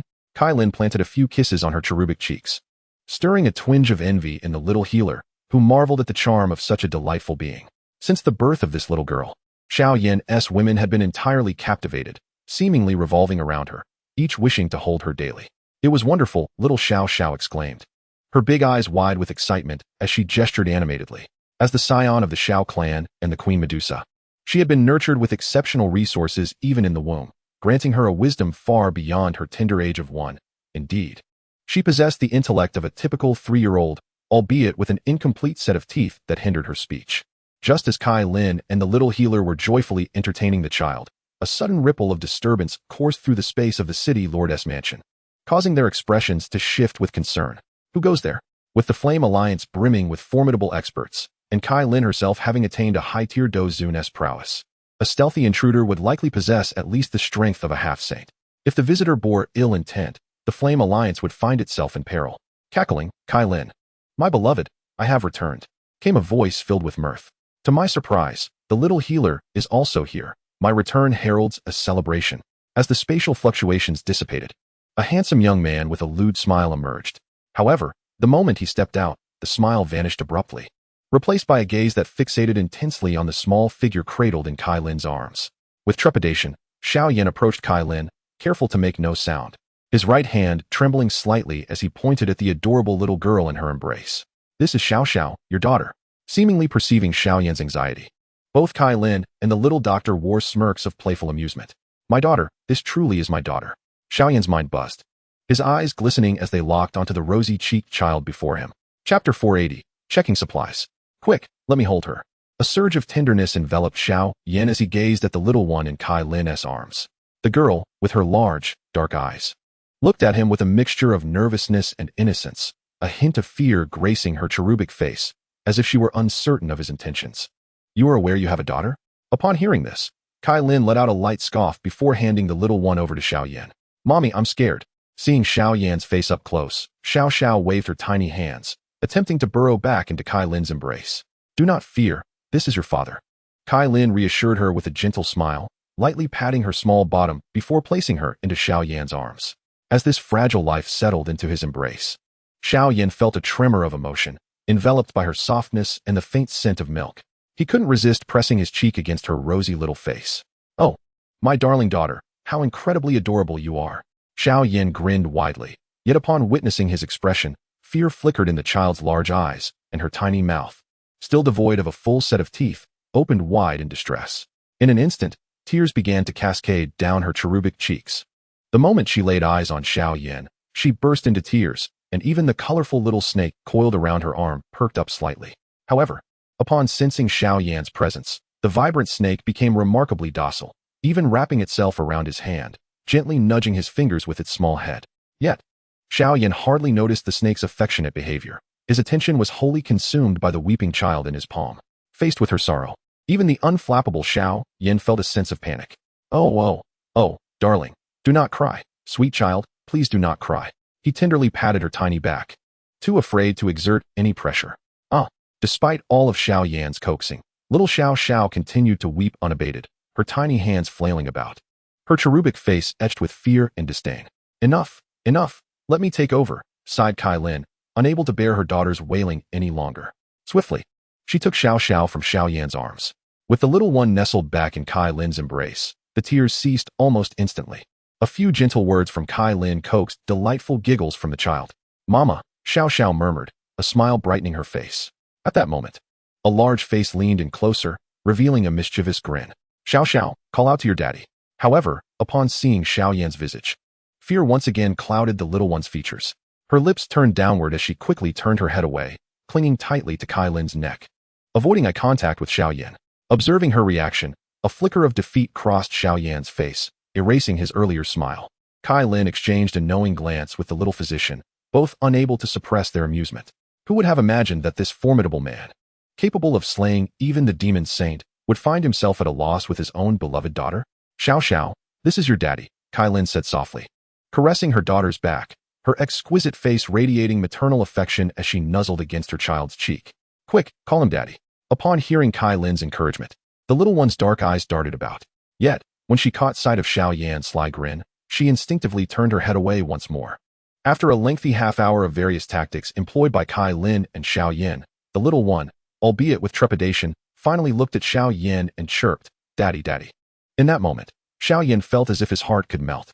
"Good girl," he exclaimed, his eyes misting over. At that moment, the young master of the Xiao clan, renowned for his numerous accomplishments and ruthlessness, found himself touched by an overwhelming surge of emotion. Is this what it feels like to be a father?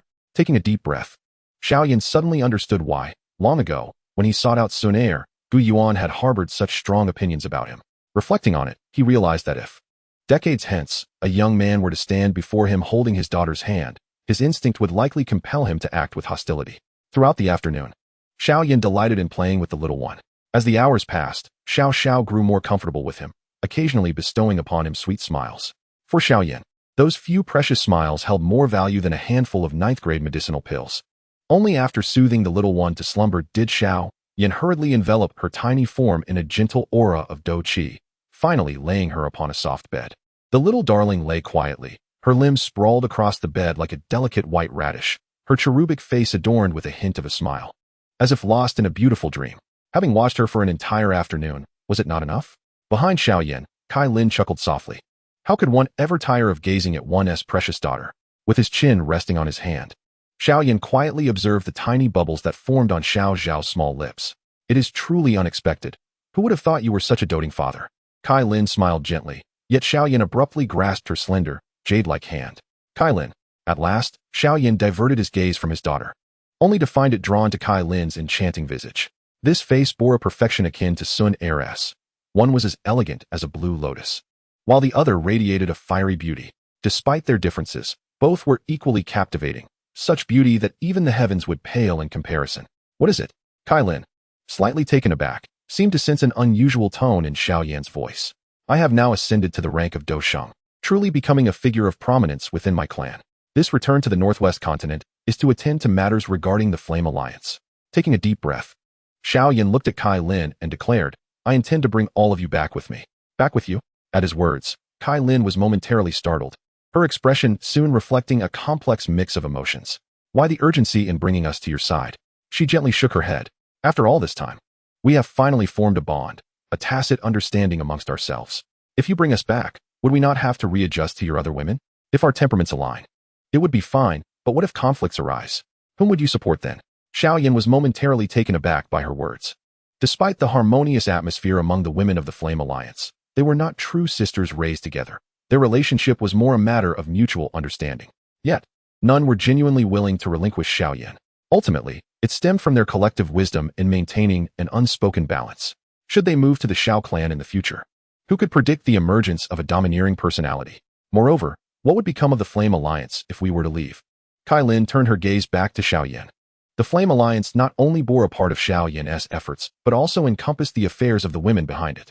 The Serpent Clan of Colorful Scales, the Yunlan sect behind Yun Yun, the royal family of Jama supporting the Yafei, and so forth. These families harbor a certain degree of concern for one another. You need not worry about the affairs of the Flame Alliance, Xiao Yan remarked with a subtle smile. Over the years, Xiao Chun has gained a fundamental understanding of the Flame Alliance's inner workings. I will ensure he remains within the alliance to manage some of its trivial matters. As long as those Dozun powerhouses recognize him, it should not be difficult for him to oversee the Flame Alliance. Xiao Chun, having undergone various trials within the Alliance and the Black Corner region, had only recently attained the rank of Dou Huang at the age of 20. Despite the resources Xiao Yan provided, nevertheless, his composure in handling affairs ranked among the finest of Xiao Yan's former companions.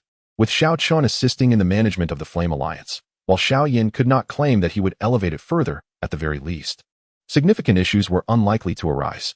Though Xiao Chun was indeed a member of the family and well-versed in the majority of the Alliance's operations, his strength remained limited to Dou Huang, leaving him susceptible to underestimation by some.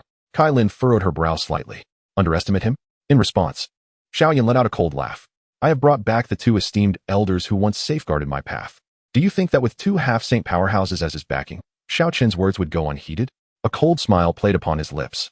At times, demonstrating one's resolve can serve as an effective deterrent. Should the unwise come forth, we will deal with them appropriately. Dozun is merely a title. Once you return to the clan with me, you will understand its true significance. After a brief pause, Xiao Yan inhaled deeply. Moreover, with my current strength, it is time for the Flame Alliance to make its mark in Zhongzhou. Upon hearing this, Kai Lin ceased her objections, falling into a contemplative silence, seemingly pondering Xiao Yan's words. Xiao Yan chose not to elaborate further, instead gently caressing her delicate face. Do you recall when your ancestor spoke of the burial ground of the warriors from the Seven-Colored clan within the territory of the Nine Nether Serpent? This time, I intend to take you there to assist in your evolution into the Nine-Colored Devouring Serpent. Though the Nine-Colored stones are rare, I believe the esteemed Seven-Colored Demon Saint left you a few. Xiao Yan smiled gently. Indeed, Kai Lin nodded softly, her gaze towards Xiao Yan now imbued with greater tenderness. The Nine-Colored Raw Stone is exceedingly rare for most formidable beings. However, for the last pinnacle powerhouse of the once mighty Seven-Colored clan, the Seven-Colored Demon Saint, possessing a few pieces is nothing out of the ordinary. Upon hearing this, Xiao Yan smiled and nodded, his gaze fervently fixating on the enchanting beauty before him. What are you up to? As Xiao Yan's face drew closer, Kai Lin's lips curled into a wild smile, igniting a fervent warmth within Xiao Yan's heart. Oh, just checking to see if the child's provisions are healthy. As he spoke, Xiao Yan leaned in closer. Instantly, a hint of spring warmth permeated the previously cozy bedroom. 3 days later, in a garden at the Alliance leader's estate, Xiao Yan was playfully entertaining Xiao Xiao, who was gleefully darting about, her cherubic face radiating sheer joy. Children are naturally playful, and having grown familiar with her father, she had quickly recognized the advantages of having such a father. Daddy, daddy, come chase me. Xiao Xiao, with her chubby little feet bare, joyfully scampered across the lawn. Although she was only 1 year old, she possessed remarkable innate strength, albeit unaware of how to harness it. Nonetheless, she would occasionally dash about with glee, seemingly leaping through space. This scene, if witnessed by ordinary Dou Emperor level warriors, would likely leave them wishing they could return to their mother's wombs to start their training anew. For the very skills they had labored for over a century were so effortlessly manifested by this little child at play. Got you. 2 large hands suddenly emerged from the air, lifting the little girl into the air. He, held aloft by Xiao Yan's large hands. Xiao Xiao was no longer frightened. She beamed with joy, climbing up Xiao Yan's arm to perch upon his shoulders. This delightful spectacle would undoubtedly leave many powerhouses from Central Continent wide-eyed in astonishment, yet Xiao Yan wore a smile, allowing his daughter to tug at his hair while riding on his neck. At the edge of the garden, a vibrant array of flowers adorned the landscape. Several stunningly beautiful women, each dressed differently, yet all possessing remarkable allure, sat together, sipping tea and nibbling on delicacies, seemingly engaged in discussion. However, when their eyes turned towards Xiao Yan's direction, smiles adorned their faces. At that moment, Xiao Yan approached the gathering with Xiao cradled in his arms. "Ladies, what are your thoughts?" Xiao Yan inquired with a warm smile. "What thoughts?" The group of women feigned confusion as they gazed at him. Xiao Yan, maintaining his cheerful demeanor, simply inquired further, "I meant regarding your return with me to the Xiao clan." Upon hearing this, a flicker of hesitation crossed the faces of Kai Lin and the others. In the northwestern continent, this place has always felt like a hometown to them. If they were to follow Xiao Yan back, they would undoubtedly feel a tinge of nostalgia for this land. Perceiving the thoughts reflected in the eyes of the women around him, Xiao Yan smiled gently and cradled little Xiao in his arms. "You are all my women," he remarked earnestly, "and certain matters are inevitably to be faced sooner or later." As he gazed at the women, his expression grew solemn. "Now that I have attained the rank of Dou Shang, my clan has been nurturing me for this moment. With my newfound strength, it is only right that I begin to give back to my people. Much of my future will be spent within the Xiao clan." A hint of reluctance crossed Xiao Yan's face. "If I cannot see you often, I shall inevitably miss you." Upon hearing this, a flicker of emotion appeared on the faces of Kai Lin and Yun. "Young Master Xiao Yan, I am willing to accompany you back," a sudden voice chimed in. It was Qing Lin, her green eyes fixed intently on Xiao Yan, her small face betraying a hint of unease. After uttering those words, she noticed that her sisters were all gazing at her with mild surprise. For Qing Lin, a girl with few attachments, the only person worth cherishing on this continent was Xiao Yan. While she held some affection for the others, it paled in comparison to her feelings for him. "I do not harbor strong objections either," spoke Xiao Yan, her gentle visage adorned with a warm smile. She too had little to hold her back. Since the passing of her parents, she had relied solely on her little blue eagle until she met Xiao Yan. Thus, this decision bore little significance for her. Fortunately, I had prepared in advance and managed to sway these two girls," Xiao Yan thought to himself with a chuckle. Over the past few days, he had subtly won over Xiao Yan and Qing Lin, which explained their willingness to step forward today. Observing that both Xiao Yan and Qing Lin had been influenced, the other women exchanged glances but found themselves at a loss for words. In response, Xiao Yan added another weight to the scale of persuasion. "I understand that you are reluctant to part with your respective clans and sects, but now that I am a Dou Shang, it is only a matter of time before I expand the Flame Alliance into the Central Plains. At that point, they too may journey there." Xiao Yan's words undoubtedly ignited a spark of hope in the eyes of the women. Indeed, as he had stated, with his strength now at the level of Dou Shang, it was essential to advance the Flame Alliance into the Central Plains. As his power grew and his status within the Xiao clan and the continent rose, he would naturally require capable subordinates to assist him. Noticing the stirring emotions in the eyes of the women, Xiao Yan smiled softly and turned his gaze to little Xiao in his embrace. "My dear daughter, shall we return home to play?" The little girl, Xiao, did not respond immediately. Her large, dark eyes darted toward her mother. Upon noticing this, Kai Lin chuckled softly and nodded. Only then did the child eagerly nod in agreement, her sweet voice chiming. "Okay, you little one. Why is your mind so consumed with thoughts of your mother?" Xiao Yan cast a playful glare at her, then planted a hearty kiss on her chubby cheek. "Father, how dare you?" The little girl pouted, looking up at Xiao Yan while wiping her mouth with her tiny hands. At that moment, the previously somber atmosphere transformed into one filled with laughter and joy, clearly showcasing the affection these lovely ladies held for little Xiao. "What are you all laughing at? Keep it up, and each of you will have to bear me a child." Xiao Yan shot them an admonishing look, causing a faint blush to appear on the fair faces of the women. "Do come then." Just then, a sultry voice chimed in. Xiao Yan turned his gaze to find Yufei, clad in a fiery red qipao, seated with a playful laugh. Though a blush adorned her cheeks, her eyes sparkled with allure. "How bold!" Xiao Yan exclaimed, his eyes narrowing, resolved to teach this enchantress a proper lesson. The following morning, Xiao Yan and the group of women soared above the Flame Alliance. The essential structure of the alliance had been established, with formidable Dou Zun powerhouses ensuring stability. Under the watchful eye of Xiao Chong, the capable steward, no significant issues were anticipated. Should any of the strong within the alliance harbor ulterior motives, the twin saints of literature and martial arts would intervene to instill proper conduct. The twin saints relished their roles within the Flame Alliance, though high-ranking within the Xiao clan. They were not given due regard as they were in the alliance, where they were revered as ancestors. Furthermore, this was in service to Xiao Yan. Once arrangements for the Flame Alliance were complete, Xiao Yan hesitated no longer. Cradling Xiao in one arm, he gently pointed at the space before him with the other. In an instant, an invisible wave of spatial energy materialized before him. Dear wives, let us depart, Xiao Yan grinned. Waving his hand as a powerful shield of Dou, Qi enveloped them all. Given their individual strengths, some might struggle against the terrifying forces of spatial turbulence. Yet for Xiao Yan, such turbulence felt as gentle as a spring breeze. Let us go, Kai Lin nodded in agreement. Yafei, what troubles you? At this moment, Na Lan Yin ran, amidst the crowd, looked at Yafei with a hint of concern. Nothing to worry about, Yafei replied, her delicate face slightly flushed. However, her steps appeared unsteady, prompting Na Lan Yin Ran's curiosity.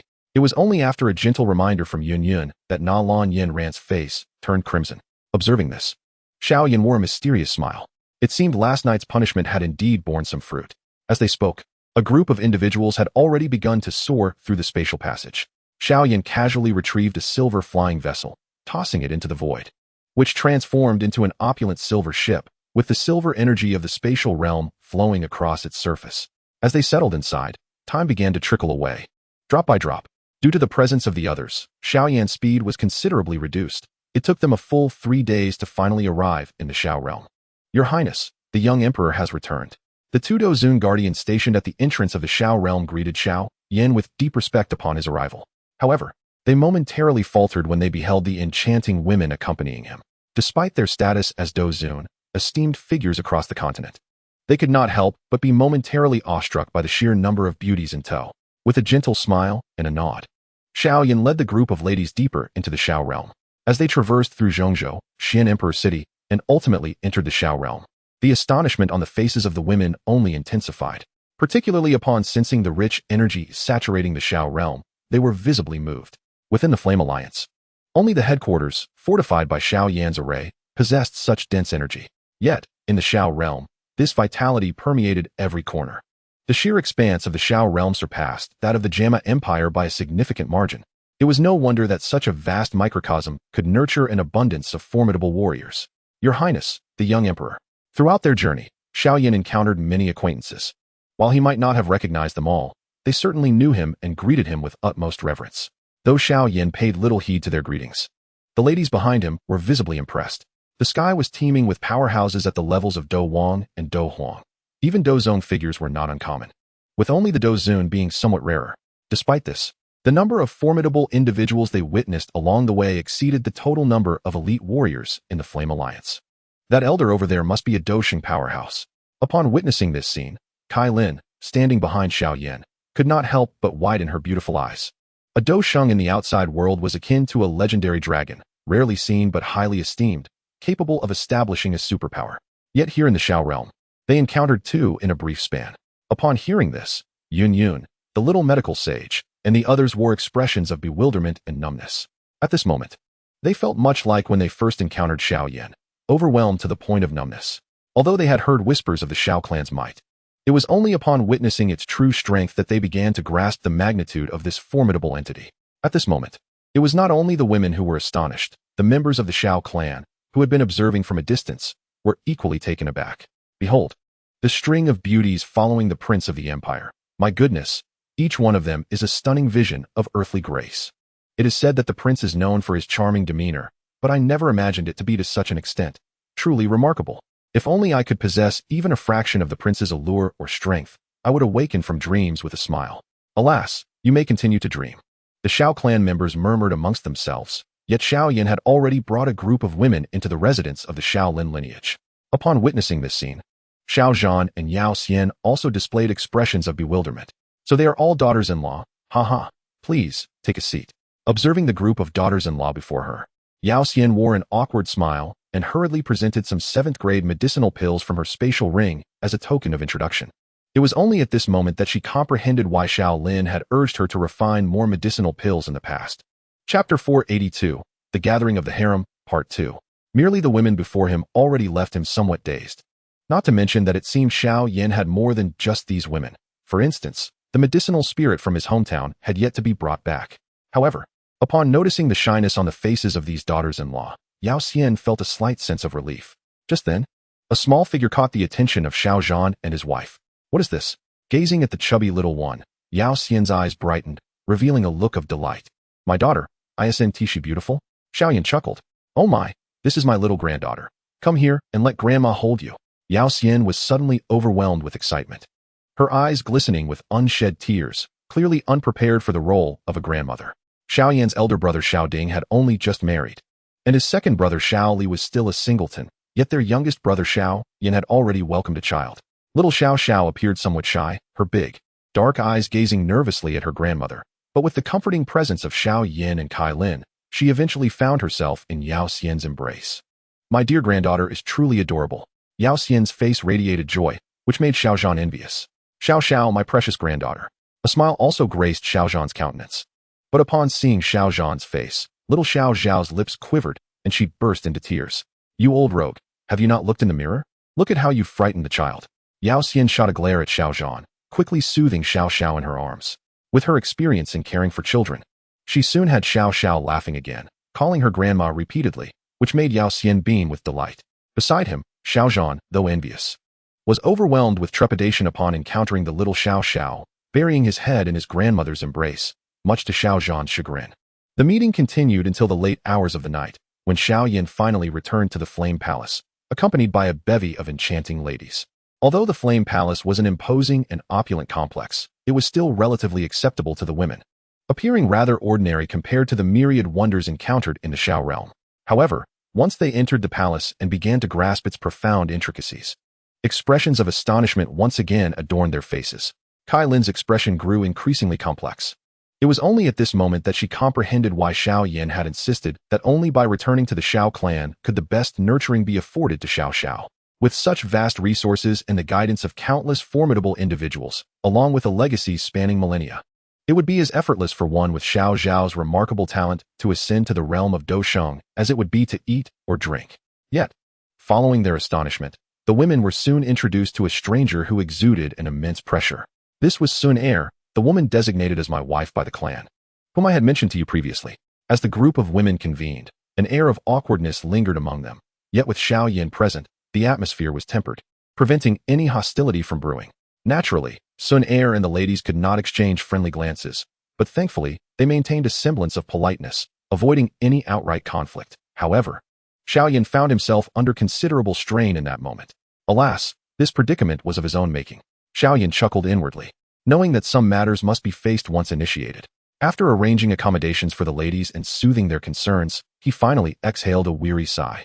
Although the evening's maneuvering had not been overly exhausting, the mental toll was far more draining than battling a formidable adversary. The following day, Xiao Yan returned to the Shaolin lineage to summon Xiao Yu and Xiao Mei. Sister Yu, Mei, I require your assistance with a pressing matter, Xiao Yan pleaded, revealing a rare expression of entreaty as he looked at Xiao Yu and Xiao Mei. You scoundrel, you go out and become entangled with so many romantic affairs, leaving behind such a mess. Xiao Yu huffed, evidently reluctant to accept this troublesome situation. Sister Yu, I have always treated you well since childhood. How could you turn your back on me like this? Xiao Yan exclaimed, his eyes wide with disbelief. Indeed, it has been quite good. You have always enjoyed having me massage your legs, and I once thought you were quite sensible, only to discover you were a rogue from a young age. Xiao Yu replied, her cheeks tinged with a blush. If you have so many sisters-in-law, then Mei will become an outsider, Xiao Mei chimed in playfully. Mei, Xiao Yan asserted with conviction, you are as dear to me as a sister. If you were to disregard me, what would become of your brother? In response to this, the two sisters remained somewhat disinterested. Observing their demeanor, Xiao Yan nonchalantly retrieved two luminous, verdant beads from his spatial ring, delicately toying with them. Alas, I regard you both as my dear sisters and have intentionally saved these two Bodhi seeds for you. Yet you treat me thus, he lamented. Upon seeing the beads, Xiao Yu and Xiao Mei's brows twitched slightly. What do you mean, dear brother? Mei has never claimed she would not assist you. However, if you were to take a wife, do not forget about me, Xiao Mei replied, her words imbued with a fragrance reminiscent of green tea. What nonsense is this? Xiao Yan exclaimed, his eyes widening. You have always been a good sister to me. Only then did Xiao Mei chuckle and nod, while Xiao Yu, ever more straightforward, interjected. Agreed, we are indeed blood sisters, but you must add one broken sect pill. With the addition of Xiao Mei and Xiao Yu, the previously awkward atmosphere within the Flame Hall began to invigorate. The two sisters were quite familiar with the women of the Flame Alliance, having visited the Northwest continent, and they were also somewhat acquainted with Sun. With the camaraderie of these sisters, alongside the charming Xiao Xiao, the initially tense atmosphere among the women of the Flame Hall finally eased. While they were not yet as close as sisters, they were at least willing to nod in acknowledgement upon meeting. Seeing this, Xiao Yan finally breathed a sigh of relief before departing from the Xiao realm once more. Hor, come with me. Within the burning flame valley, Xiao Yan gazed at Tang Hor, while the red fire ancestor behind him could hardly contain his eagerness. Hor, go with Xiao Yan to witness the prosperity of the Xiao clan. Master Xian Yi, I intend to bring Dan Shun and Xiaoying with me, Xiao Yan said. Looking at Xian Yi within the Dan Tower. Should I discover that my 2 disciples have been bullied within the Xiao clan, I shall not spare you. Xian Yi shot Xiao Yan a glare, but could not help but chuckle and shake her head. In just a few years, that young Dou Huang had grown into a figure she needed to look up to. Now, even without relying on his background, Xiao Yan was enough to make the entire Dan Tower slightly bow in respect. Although Xian Yi spoke harshly, she would never truly dare to act against him. After retrieving Dan Shun and Xiaoying, Xiao Yan made another trip to the Starfall Pavilion to bring back the Han sisters, Han Yu and Han Shui. As he continued his back-and-forth journeys, many figures within the Xiao realm were left bewildered by his actions. I thought our young master was already quite the charmer. Yet it seems his allure exceeds my expectations, they remarked. What a rascal. Even members of the Xiao clan could not help but voice their critiques. How dare you slander the young master? Please use a proper descriptor. This is called a stallion. In an instant, gossip about the young master spread throughout the Xiao realm. While Yao Xian, astonished, sent out several 7th-grade pills. Old man, it appears I must refine another batch of pills, he mused. Yao Xian felt a pang of nostalgia. Fortunately, her formidable memory as an alchemist aided her, or she might have easily confused her many daughters-in-law. As for the sisters Xiao Yu and Xiao Mei, they had been running tirelessly over the past few days. Meanwhile, Xiao Yan had returned once more to the Starfall Pavilion. Master, it is time to escort you back to the Yao clan to seek justice, he said softly, gazing at the excited yet slightly flushed face of Yao Lao. Chapter 483. I promised I would come for you on a rainbow. Returning to the Yao clan? Upon seeing the youthful smile on Yao Lao's face, a sense of melancholy and uncertainty washed over him. Ever since he was expelled from the Yao clan in his youth, despite having grown into a formidable figure in the Central State and mastering the 9th-tier alchemy, he still lacked the confidence to confront the clan for justice. He understood that before such an ancient and powerful lineage, even a typical Dou saint would find it impossible to alter the decisions of these ancient clans. Yet today, his disciple Xiao Yan was capable of aiding him in reclaiming this humiliation. Reflecting on this, Yao Lao's gaze towards Xiao Yan was filled with gratitude intertwined with complexity. He recalled the first time he met Xiao Yan. The boy was merely a mischievous 15-year-old. If not for the overwhelming power of the Xiao clan and Xiao Yan's extraordinary talent, Yao Lao would have had much more interest in the lad. Yet, in just a few short years, that once troublesome boy had grown into a figure so significant that even the Yao clan had to treat him with deference. Even he, Yao Sheng, now needed to rely on this young man's reputation to seek justice from the clan. Thank you, Yao Lao said softly, his voice tinged with the weight of time. What are you saying, master? As your disciple, it is only fitting that I assist you in this matter. Xiao Yan replied with a gentle smile. Over the years of their companionship, he had developed a profound respect for Yao Lao's character, explaining why the original narrative portrayed him with such immense influence. Time is of the essence. Let us depart at once, Xiao Yan declared, casually opening a new spatial passage. This journey to the Yao clan involved more than just Yao Lao's affairs. His medicinal spirit awaited him there as well. Upon hearing this, Yao Lao said no more, merely casting a deep glance at Xiao Yan before stepping into the spatial passage. Given the strength of their master-disciple duo, traveling from the Starfall Pavilion to the Yao realm would not take long. In less than half a day, they arrived at the outskirts of the Yao realm. At that moment, 5 figures stood quietly at the entrance of the Yao realm. Though they did not exude an overly powerful aura, they caused the 2 Douzong experts at the entrance to tremble slightly. Upon seeing the 5, Xiao Yan's eyes brightened. Clan leader, the 4 C's true saints. What brings you here so early? Upon seeing Xiao Xiaobei accompanied by the 4 C's true saints, a smile graced Xiao Yan's face. How can you still speak? It was you rascal, who called for me. So naturally, I had to come, Xiao Xiaobei scoffed, a hint of disdain evident in his expression. Among the top-tier powers of the Xiao clan, Xiao Yan shares the most amicable relationship with him, while the other 2 sons of the emperor are mere acquaintances. Therefore, Xiao Yan frequently seeks his assistance for both trivial and significant matters. This time, as they traveled to the medicine clan to receive guests, it was essential for the Xiao clan to establish some grandeur. Otherwise, it would reflect poorly on the medicine clan. Yet, if the display were too extravagant, it might also diminish the dignity of the ancient clan. After much contemplation, Xiao Yan resolved to enlist Xiao Xiaobei's aid. The clan leader's presence was sufficient for the occasion. But what surprised Xiao Yan was that Xiao Xiaobei had even summoned the 4 C's true saints. It is worth noting that each of these true saints possesses the formidable strength of 7-star Dou saints. However, recalling that these 4C's true saints had long followed Xiao Xiaobei, Xiao Yan dismissed further thoughts and simply nodded amiably at the 4 individuals. The 4C's true saints responded with courteous gestures towards Xiao Yan and even acknowledged the Elder Yao behind him, while Xiao Xiaobei offered a slight nod in respect to Elder Yao. This left Elder Yao both astonished and filled with a surge of pride. Ah, Yao Wangu. Despite all your calculations, you could hardly have foreseen that I would have such a disciple now, he mused. Taking a deep breath, he followed Xiao Yan and the others into the realm of medicine, while the 2 Dou Zun guards, having received orders from the clan leader Yao Dan, dared not obstruct these prominent figures. As the group stepped into the medicinal realm, they were soon met by a throng of figures, led by none other than the clan leader Yao Dan. Xiao Yan cast a sweeping glance, noting that there were approximately 10 individuals. These represented the true upper echelon of the medicine clan. With around 10 Dou saints, it marked the zenith of their strength. Such power could shake the foundations elsewhere. But before the Xiao clan, it was merely a potent branch. Haha, Brother Xiaobei, you have finally arrived. Your esteemed presence as the leader of the Xiao clan truly brings honor to our medicine clan, Yao Dan remarked, a smile laced with flattery adorning his face. After all, in terms of status, Xiao Xiaobei far surpassed him, and in terms of combat prowess, if Yao Dan were to venture outside the medicinal realm, he might struggle against even a few of the 4C's true saints following Xiao Xiaobei. Upon hearing this, Xiao Xiaobei merely smiled gently, casting a glance at Xiao Yan, and remarked nonchalantly, Clan leader Yao, you flatter me. I was summoned here by our clan's son of the Emperor. Thus, I must uphold our dignity in this matter. Though Xiao Xiaobei's words were few, they instantly elevated Xiao Yan's standing. Upon hearing this, Yao Dan's gaze swiftly turned to Xiao Yan, and a broad smile spread across his weathered face. Hee. It is indeed a fortunate event for our Yao clan that a young man as exceptional as Xiao Yan DZ can forge a bond with our clan's holy maiden. With that said, Yao Dan ceased further discourse, gesturing with a wave of his hand. Xiao Yan DZ, Yao Ling is currently awaiting you in our clan's sacred hall.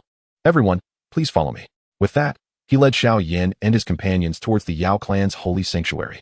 However, during this journey, Xiao Yan and Yao Lao simultaneously cast their gazes upon an elder whose countenance bore a shadowy hue, his thin lips sharp as blades. This elder was none other than the master of the Yao clan's punishment hall, Yao Wangue. Xiao Yan had previously encountered Yao Wangue once, his eyes betraying a hint of coldness, though he remained largely composed. In stark contrast, Yao Lao trembled slightly beside him, evidently grappling with tumultuous emotions. Upon feeling the attention of the master and his disciple directed towards him, Yao Wangue could not help but pause momentarily, a barely perceptible bitter smile gracing his lips. Who would have thought that the once dismissed young man with useless blood would now attain a level beyond that of the majority within the Yao clan? Yet even so, Yao Wangue remained unperturbed. No matter how formidable Yao Chen became, even if he were to truly step into the realm of Dou Sheng, it would not compel Yao Wangue to bow his head. However, he had taken on a disciple, one capable of shaking the very foundations of the Yao clan. The mere mention of the Xiao clan's DZ could compel all ancient races to lower their heads. Alas, it would not be the first time. Despite Xiao Yan's apparent disdain for him, it seemed unlikely that he would take any drastic action against him. Yao Wangue inhaled deeply, choosing to disregard the gazes of the master and disciple, yet the slight twitch at the corner of his mouth betrayed his inner turmoil. At this juncture, the group finally arrived before the Yao clan's sacred hall. There stood a woman adorned in a resplendent alchemist's robe, her silhouette tall and graceful, the exquisite contours of her figure accentuated by the opulent attire. A face of striking beauty, emanating intellect, bore an expression of anticipation upon catching sight of Xiao Yan. Her body involuntarily stiffened. Brother-in-law, you have finally arrived. The first to speak was Yao Tian, the young clan leader of the Yao clan, now a true Dou Sheng powerhouse and the unequivocal successor to the clan's leadership. His face radiated warmth upon seeing Xiao Yan. Ahem. Xiao Yan cleared his throat slightly, while behind him, Xiao Xiaobei wore an expression of helplessness, casting a glance at the 4C's true saints behind him. The next moment, 5 immense and majestic auras reverberated throughout the entirety of the Yao realm. Particularly, Xiao Xiaobei's overwhelming presence at the pinnacle of the 9-star Dou Sheng instilled an immense sense of pressure upon the many Dou Shengs of the Yao clan who stood nearby, let alone the other clansmen of the Yao realm. Fortunately, these individuals merely exuded their presence without imposing any overwhelming pressure. Otherwise, many within the realm of alchemy would likely have found themselves kneeling in submission. Yet, even such an aura discreetly conveyed to the entire alchemical community that the Xiao clan had arrived to retrieve someone. Big brother, it has been far too long. At that moment, Xiao Yan offered a gentle smile to Yao Tian, and in the next instant, he appeared before Yao Ling's sister Yao Ling. As Xiao Yan beheld Yao Ling, adorned in an exquisite alchemist's robe, he noted that this attire was entirely distinct from those of other alchemists. It was a ceremonial robe exclusive to the Yao clan, worn solely by the elite women of the clan on their wedding day. I promised I would come for you atop a rainbow cloud. Xiao Yan gazed at Yao Ling with a warm smile. Yao Ling trembled slightly, her beautiful eyes instantly brimming with tears. Chapter 484, The Tale of Yao Lao. She had waited far too many years for Xiao Yan's promise. After all, if one were to consider it accurately, she was Xiao Yan's first love. Though the grandiosity of Xiao Yan's arrival might not rival that of the ancient clan's Gusuner, it had nonetheless stirred the entire Yao clan.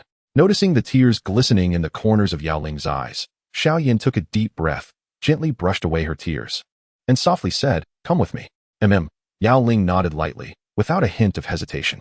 While the Xiao clan might seem somewhat unfamiliar to Xiao Yan's other women, burdened with various attachments, Yao Ling's situation was utterly different. The powerful figures within the Yao clan were eager for her to marry into the Xiao clan and become Xiao Yan's wife. Only through such a union could the Yao clan hope for renewed strength in the future. Furthermore, as a member of the ancient 8 clans, returning to the Yao clan was a simple matter for her. Witnessing this scene, Yao Dan and Xiao Xiaobei exchanged glances, both sporting smiles, while the elders behind Yao Dan wore even broader grins. "Yao Ling, you must put in the effort. Let us have a little Xiao Yan," Yao Dan mused, while the numerous elders of the Yao clan contemplated the possibilities. Given the extraordinary talents of Xiao Yan and Yao Ling, should they bear a child, it would undoubtedly be a prodigious alchemist, blessed with equally remarkable gifts. Moreover, this child would carry half the bloodline of the Yao clan. Consequently, whether the child rose to prominence within the Yao clan or the Xiao clan, they would serve as a vital link between the two families, fostering a more harmonious relationship. Even the descendants of the Yao clan grasped the benefits of a strong alliance with the Xiao clan. However, amidst the joyous crowd, one individual maintained a stern smile, Elder Yao Wangu. Xiao Yan grasped the jade hand of the medicinal spirit with one hand, his gaze piercing through the crowd like a sharp sword, directly targeting the elder among them. This call not only caused Yao Wangu to momentarily stiffen, but also rendered the smiles on the faces of Yao Dan and numerous elder Dou Sheng of the Yao clan to freeze slightly. "I, the Emperor Xiao Yan, am present." Taking a deep breath, Yao Wangu's eyes swept over Xiao Yan and the venerable Yao Lao, revealing a hint of reluctance deep within his gaze. However, upon catching sight of the nearby Xiao Xiaobei, only a radiant smile remained on his face. Had this master and disciple pair possessed no background at all, Yao Wangu would certainly not have feared them. Yet today, the patriarch of the Xiao clan, Xiao Xiaobei, had personally arrived. With his mere presence alone, he wielded the terrifying power to annihilate the entire Yao clan, not to mention the 4 exceptionally formidable true saints of the 4 seas who accompanied him. Such a force would give even ancient clans a headache, and for other primordial races, it would likely lead to their annihilation. This, indeed, exemplified the terror of the Xiao clan. Xiao Yan glanced at the obedient Yao Wangu, whose eyes were cast down, before turning to the venerable Yao Lao, and then he spoke slowly. "Elder Yao Wangu, today I have brought my master, the sage Yao Chun, to the Yao clan. In addition to retrieving sister Yao Ling, I also wish to seek justice for my master. I wonder if Elder Yao Wangu has any objections?" "As your highness commands, I certainly have no objections," Yao Wangu replied, taking a deep breath. At that moment, the clan leader Yao Dan spoke up slightly. "Emperor Xiao Yan, I am aware of the matter concerning Yao Chun. Perhaps Elder Yao Wangu has harbored guilt all these years, but has never had the opportunity to make amends with Yao Chun, and of course, it could also be due to his own pride. However, since Yao Chun has returned to the Yao clan today, I will speak on behalf of Elder Yao Wangu. As long as Yao Chun's desires do not cross the Yao clan's bottom line, he can be granted his wishes. What do you think?" Yao Dan smiled at both Yao Chun and Xiao Yan. In truth, although Yao Lao was a towering figure in the Central Plains, his true prominence in the eyes of those present stemmed from his role as Xiao Yan's mentor, which afforded him such face. Thus, the gaze of most individuals remained fixed upon Xiao Yan's countenance. At this moment, the members of the Yao clan felt a considerable sense of relaxation. For since Xiao Yan was now related by marriage to Yao Ling, with even his mother being of the Yao clan, this matter ultimately seemed merely a question of face. They believed that no matter how much Xiao Yan stirred the pot, he would not harm the fundamental interests of the Yao clan. However, Xiao Yan's attention was now fixed upon Yao Lao's face. "Master, what should we do?" "Please speak freely." Xiao Yan began slowly, his gaze icy, causing the expressions of many powerful members of the Yao clan to shift slightly. If Yao Chun were to openly declare his intent to kill Yao Wangu, would Xiao Yan truly take action? It was only at this moment that they gained a deeper understanding of Yao Chen's standing in Xiao Yan's heart. Upon hearing Xiao Yan's voice, Yao Lao's body quivered slightly before his gaze settled upon Yao Wangu. What should be done? Yao Lao's eyes were fixed on Yao Wangu, a subtle chill emanating from him, instilling a sense of unease in Yao Wangu's heart. I have no other demands. After a brief moment, Yao Lao took a deep breath and spoke with a calm demeanor. I merely wish to have my parents' names inscribed upon the clan's ancestral tablet, and then let Yao Wangu personally apologize to my parents. The first part of his statement relieved many, yet the latter half caused Yao Wangu's complexion to shift.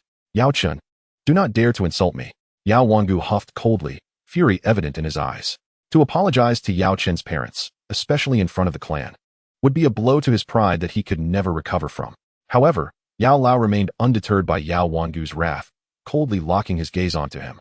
If one were to assess the fury accumulated over his tumultuous centuries in Zhongzhou, how could it be quantified? Elder Wangu, Yao Dan's voice quietly interjected. In my view, this matter should proceed as proposed. As the Lord of the Punishment Hall, you have indeed engaged in some unjust actions privately. For years, I have turned a blind eye. But today, it is time for correction. Yao Dan smiled slightly, yet his eyes bore an authoritative glint. Instantly, Yao Wangu's arrogance diminished significantly. At that moment, Xiao Yan's voice echoed once more. Old Bai, if you refuse to apologize today, I shall come to take your life in the future. Xiao Yan cast a cold smirk at Yao Wangu. Do not presume that my relationship with Sister Yao Ling will spare you. If you provoke me, I shall act without hesitation. Yao Wangu's body trembled slightly, his anger gradually subdued, and he eventually nodded in reluctant agreement. Very well. Half an hour later, Xiao Yan and his companions finally emerged from the ancestral grounds of the Yao clan. It is accomplished. Father, mother, I have finally avenged your grievances. Among the crowd, Yao Lao's eyes brimmed with tears, gazing at the sky as he inhaled deeply. In his youth, his parents had passed away early, and their names were never etched in the ancestral grounds. Burdened by a discarded bloodline, he was cast out from the Yao clan. For hundreds of years, he had struggled between life and death, wavering before countless adversities, enduring a journey of relentless hardship, ultimately transforming from a forsaken youth into a towering giant in Zhongzhou. Who could fathom the pain he had endured? Yet, Yao Chun had finally awaited this day. Yao Wangu, my parents' matters are concluded here. Yao Lao took a deep breath and spoke softly. However, the enmity between us shall await resolution until a more opportune time, when the moment is ripe. I shall reclaim my honor with my own strength. Finally, Yao Lao turned to Xiao Yan, gently patting his shoulder. Xiao Yan, I must sincerely express my gratitude to you. Teacher, you flatter me. Xiao Yan replied with a smile that left Yao Lao filled with an overwhelming sense of emotion. Ultimately, all his thoughts coalesced into a single sigh. After resolving matters concerning Yao Wangu, the group finally departed from the medicinal realm. Xiao Yan and his companions hurried back to the Xiao realm, while Yao Lao returned once more to the Starfall Pavilion. According to him, this experience had profoundly impacted his state of mind, bringing him closer to the threshold of Dousheng. Perhaps it would not be long before he could hope to ascend to that rank. Meanwhile, within the medicinal realm, Yao Tian turned to Yao Dan beside him and gently inquired, Patriarch, Yao Wangu has now lost the respect of the Punishment Hall's master and is even targeted by my brother-in-law. Shouldn't his position be reconsidered?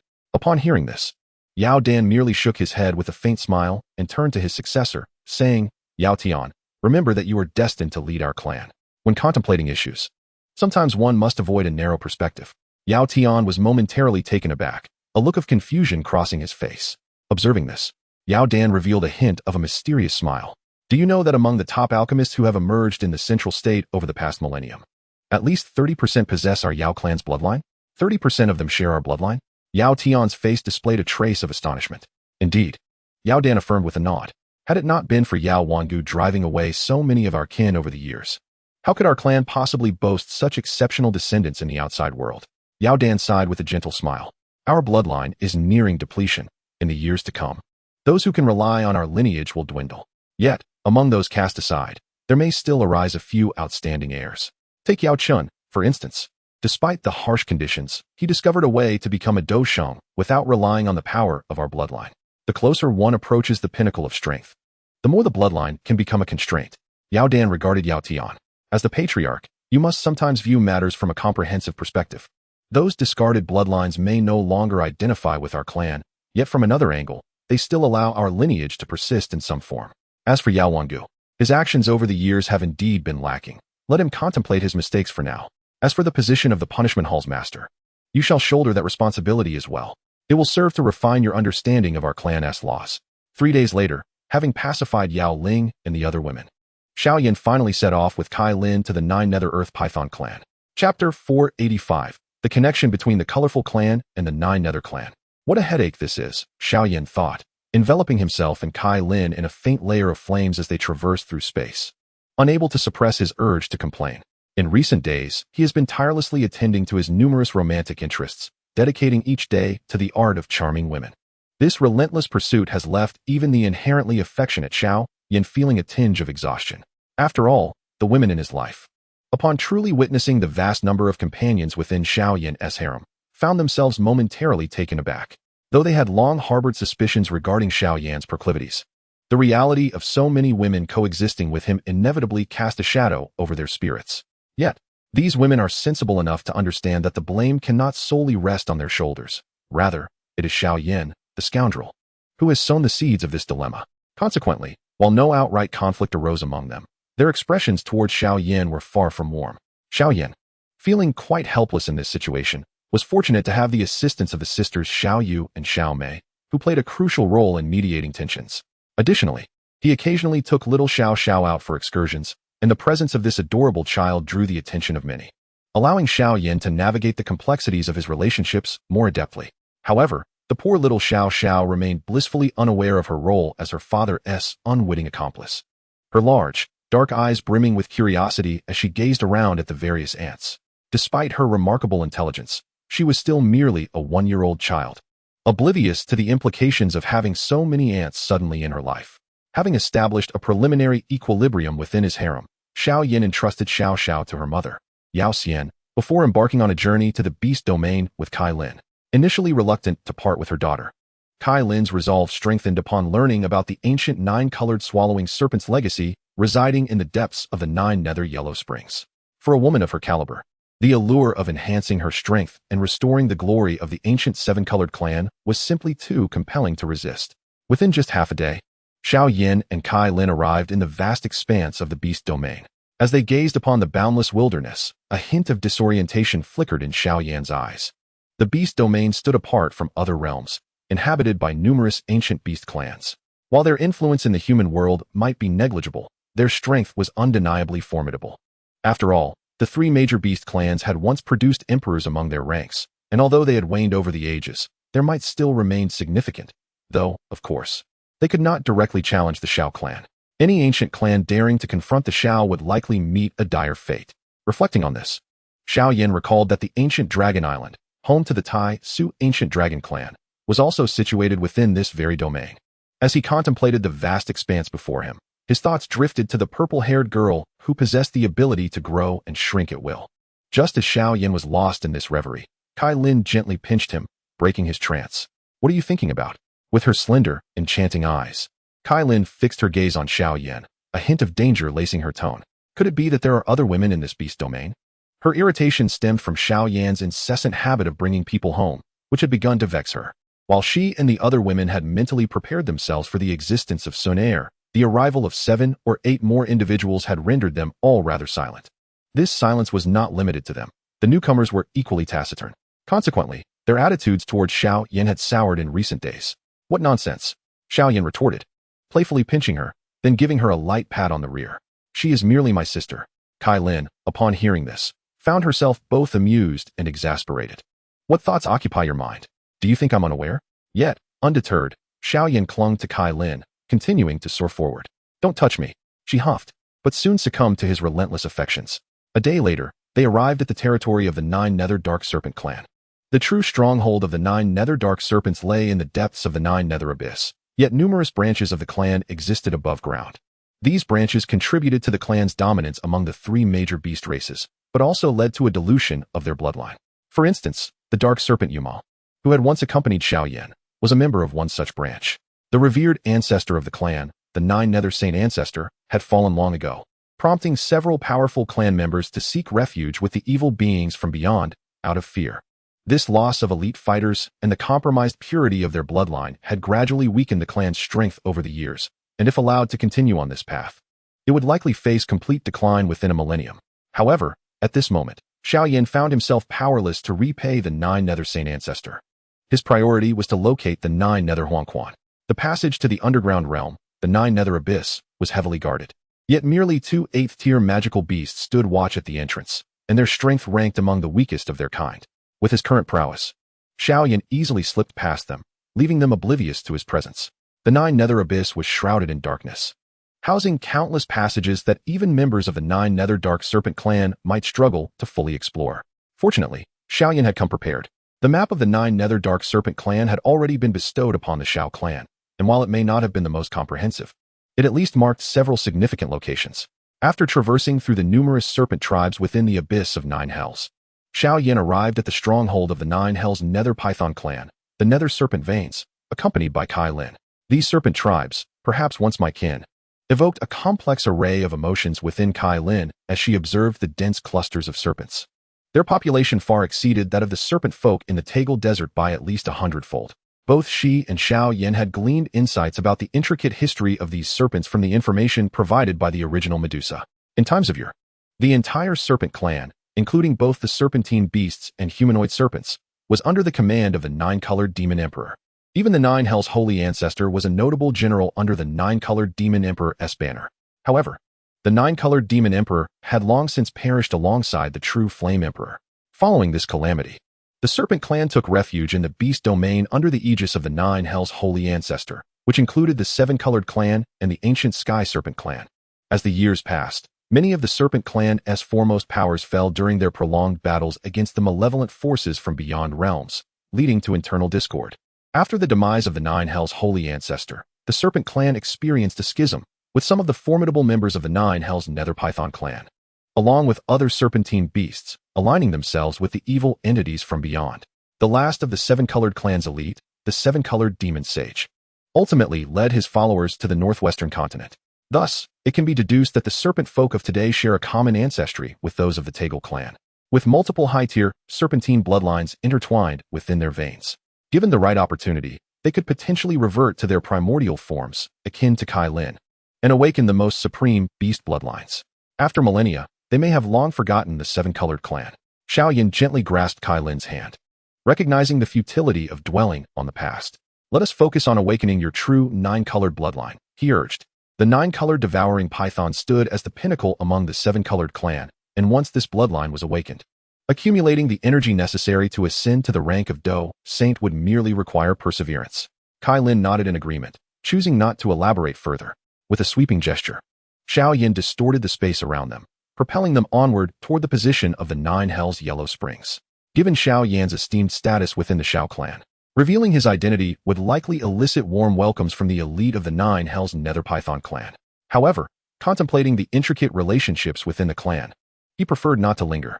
Utilizing the full power of his soul at the pinnacle of the heavenly realm, Xiao Yan deftly navigated past numerous formidable beings of the 9 Hells Nether Python clan, ultimately reaching the depths of the Nether Serpent Mountains. Before him lay a black chasm, 100 feet wide, exuding an aura of chilling malevolence that could freeze even the most ordinary of strong practitioners upon mere contact. This frigid air, akin to a gale, deterred even Dou Zong experts from venturing further into its depths. Yet, for Xiao Yan, the biting chill was of little consequence. In but a brief moment, he disregarded the icy air and, accompanied by Kai Lin, descended to the depths of the ravine. Before them lay an immense lake, its surface exuding a piercingly cold aura. The water shimmered in a deep yellow hue, tinged with flecks reminiscent of blood, creating a disquieting atmosphere. This must be the fabled 9 Nether Yellow Springs. Approaching the vast expanse of water, Xiao Yan extended his hand, only to find a deep yellow ice crystal swiftly ascending his arm. Such a terrifying cold would likely freeze even a Dou Zong into a mere statue within moments. Yet, with a mere thought, the icy layer melted away. With his current flame, if unleashed in full force, he could easily harm the very essence of the 9 Nether Yellow Springs. A mere pool of water could hardly pose a challenge. I will descend to seek the blood essence of the Yellow Springs. Once I return, I will protect you during your evolution, Xiao Yan said, casting a glance at Kai Lin. Understood. Be cautious, she replied, her usually stoic demeanor softening with a rare expression of concern. In response, Xiao Yan offered a faint smile before leaping into the depths of the 9 Nether Yellow Springs. Chapter 486, Rescuing the Demon Ming. Sizzling. Within the murky waters of the 9 Nether Yellow Springs, Xiao Yan's figure darted like lightning, vibrant flames entwining his form. generating waves of white vapor with each contact against the frigid waters. Unfazed, he advanced, for his flames had reached a formidable level of power. Even the most seasoned Dou Sheng would find their energy stifled by this chilling environment.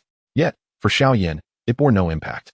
However, as he descended deeper, the oppressive cold began to impede his ability to absorb energy from the surroundings, despite his mastery over vast energies. Fortunately, as a Dou Sheng, his endurance was formidable. Yet, the water darkened ominously, and at this depth, even with his extraordinary flames, he felt a hint of pressure. A typical Dou Sheng would likely have to retreat from such a potent force, which could erode even their energy. Nevertheless, Xiao Yan was resolute. He knew that pressing forward would lead him to the elusive blood essence of the Yellow Springs. He recalled from the original tale that a Dou Sheng of the 9 Nether-Earth Serpent clan was imprisoned here. As these thoughts lingered in his mind, a faint noise reached his ears, and suddenly, he sensed the water behind him surge with a newfound ferocity. I had almost forgotten that such a place could harbor living beings. Xiao Yan furrowed his brow and, turning swiftly, unleashed a surge of, transforming it into a fist that struck with great force. Swiftly, the creature emitted a wretched cry, only to be obliterated into a cloud of blood. However, as this figure was annihilated, a multitude of shadowy forms surged forth, darkening Xiao Yan's field of vision with a dense shroud. These silhouettes revealed themselves to be grotesque serpents, their bodies adorned with bizarre scales. Faced with this sight, Xiao Yan had no intention of engaging in combat with these monstrous snakes. With a swift motion, he plunged deeper into the lake's depths.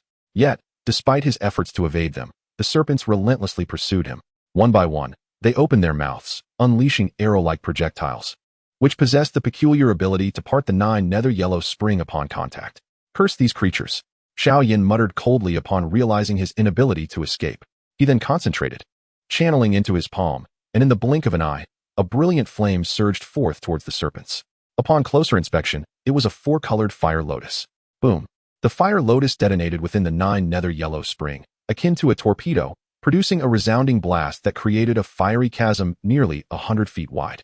Where it passed, the monstrous serpents were reduced to nothingness. Following this, the continued interaction with the 9 nether yellow spring generated a thick white mist. Witnessing the obliteration of their companions, the serpents quivered in fear, no longer daring to advance against Xiao Yan. Seeing this, Xiao Yan paid them no further mind and accelerated once more, transforming into a streak of lightning beneath the 9 nether yellow spring. Moments later, as a glimmer appeared in his sight, he paused briefly before continuing his rapid descent, finally arriving upon a ground strewn with gravel. On this surface lay fist-sized stones, from which the light emanated. No essence of the yellow spring blood. Xiao Yan halted momentarily, yet did not betray any urgency. Instead, he quietly closed his eyes. Save me! Save me! After a brief interval, a faint voice resonated through the water, reaching Xiao Yan's ears. Below me? Xiao Yan lowered his gaze slightly, and then forcefully grasped downward with his palm. With a resounding crash, the gravelly ground was torn asunder, revealing a massive black iron chain beneath. Unperturbed by this discovery, Xiao Yan transformed his into a colossal hand, continuing to pry until he unearthed 4 immense chains, beneath which lay a mass of sludge. With a mere thought, Xiao Yan dispersed the sludge, and as it dissipated, a figure emerged before him, withered and skeletal, as if it were a living corpse. The figure before him was as desiccated as a skeleton, yet its aura hinted at an imminent ascent to the rank of a 3-star Dou Saint. Upon catching sight of Xiao Yan, its sunken eyes suddenly widened, staring at him with a hint of madness, and it began to rasp in a hoarse roar. Save me! Save me! I am willing to have the entire 9 Nether Underworld Python clan worship you as their master. The apparition resembled a demon, instilling fear in the hearts of those who beheld it. However, instead of being alarmed, Xiao Yan felt an unexpected thrill at the sight of him. His gaze laced with satisfaction. You are the former leader of the 9 Nether Underworld Python clan? Xiao Yan looked down upon the figure. How do you know? The creature, once with blood-red eyes brimming with endless resentment, found itself at a loss for words at that moment, its pent-up grievances leaving it with no outlet for expression.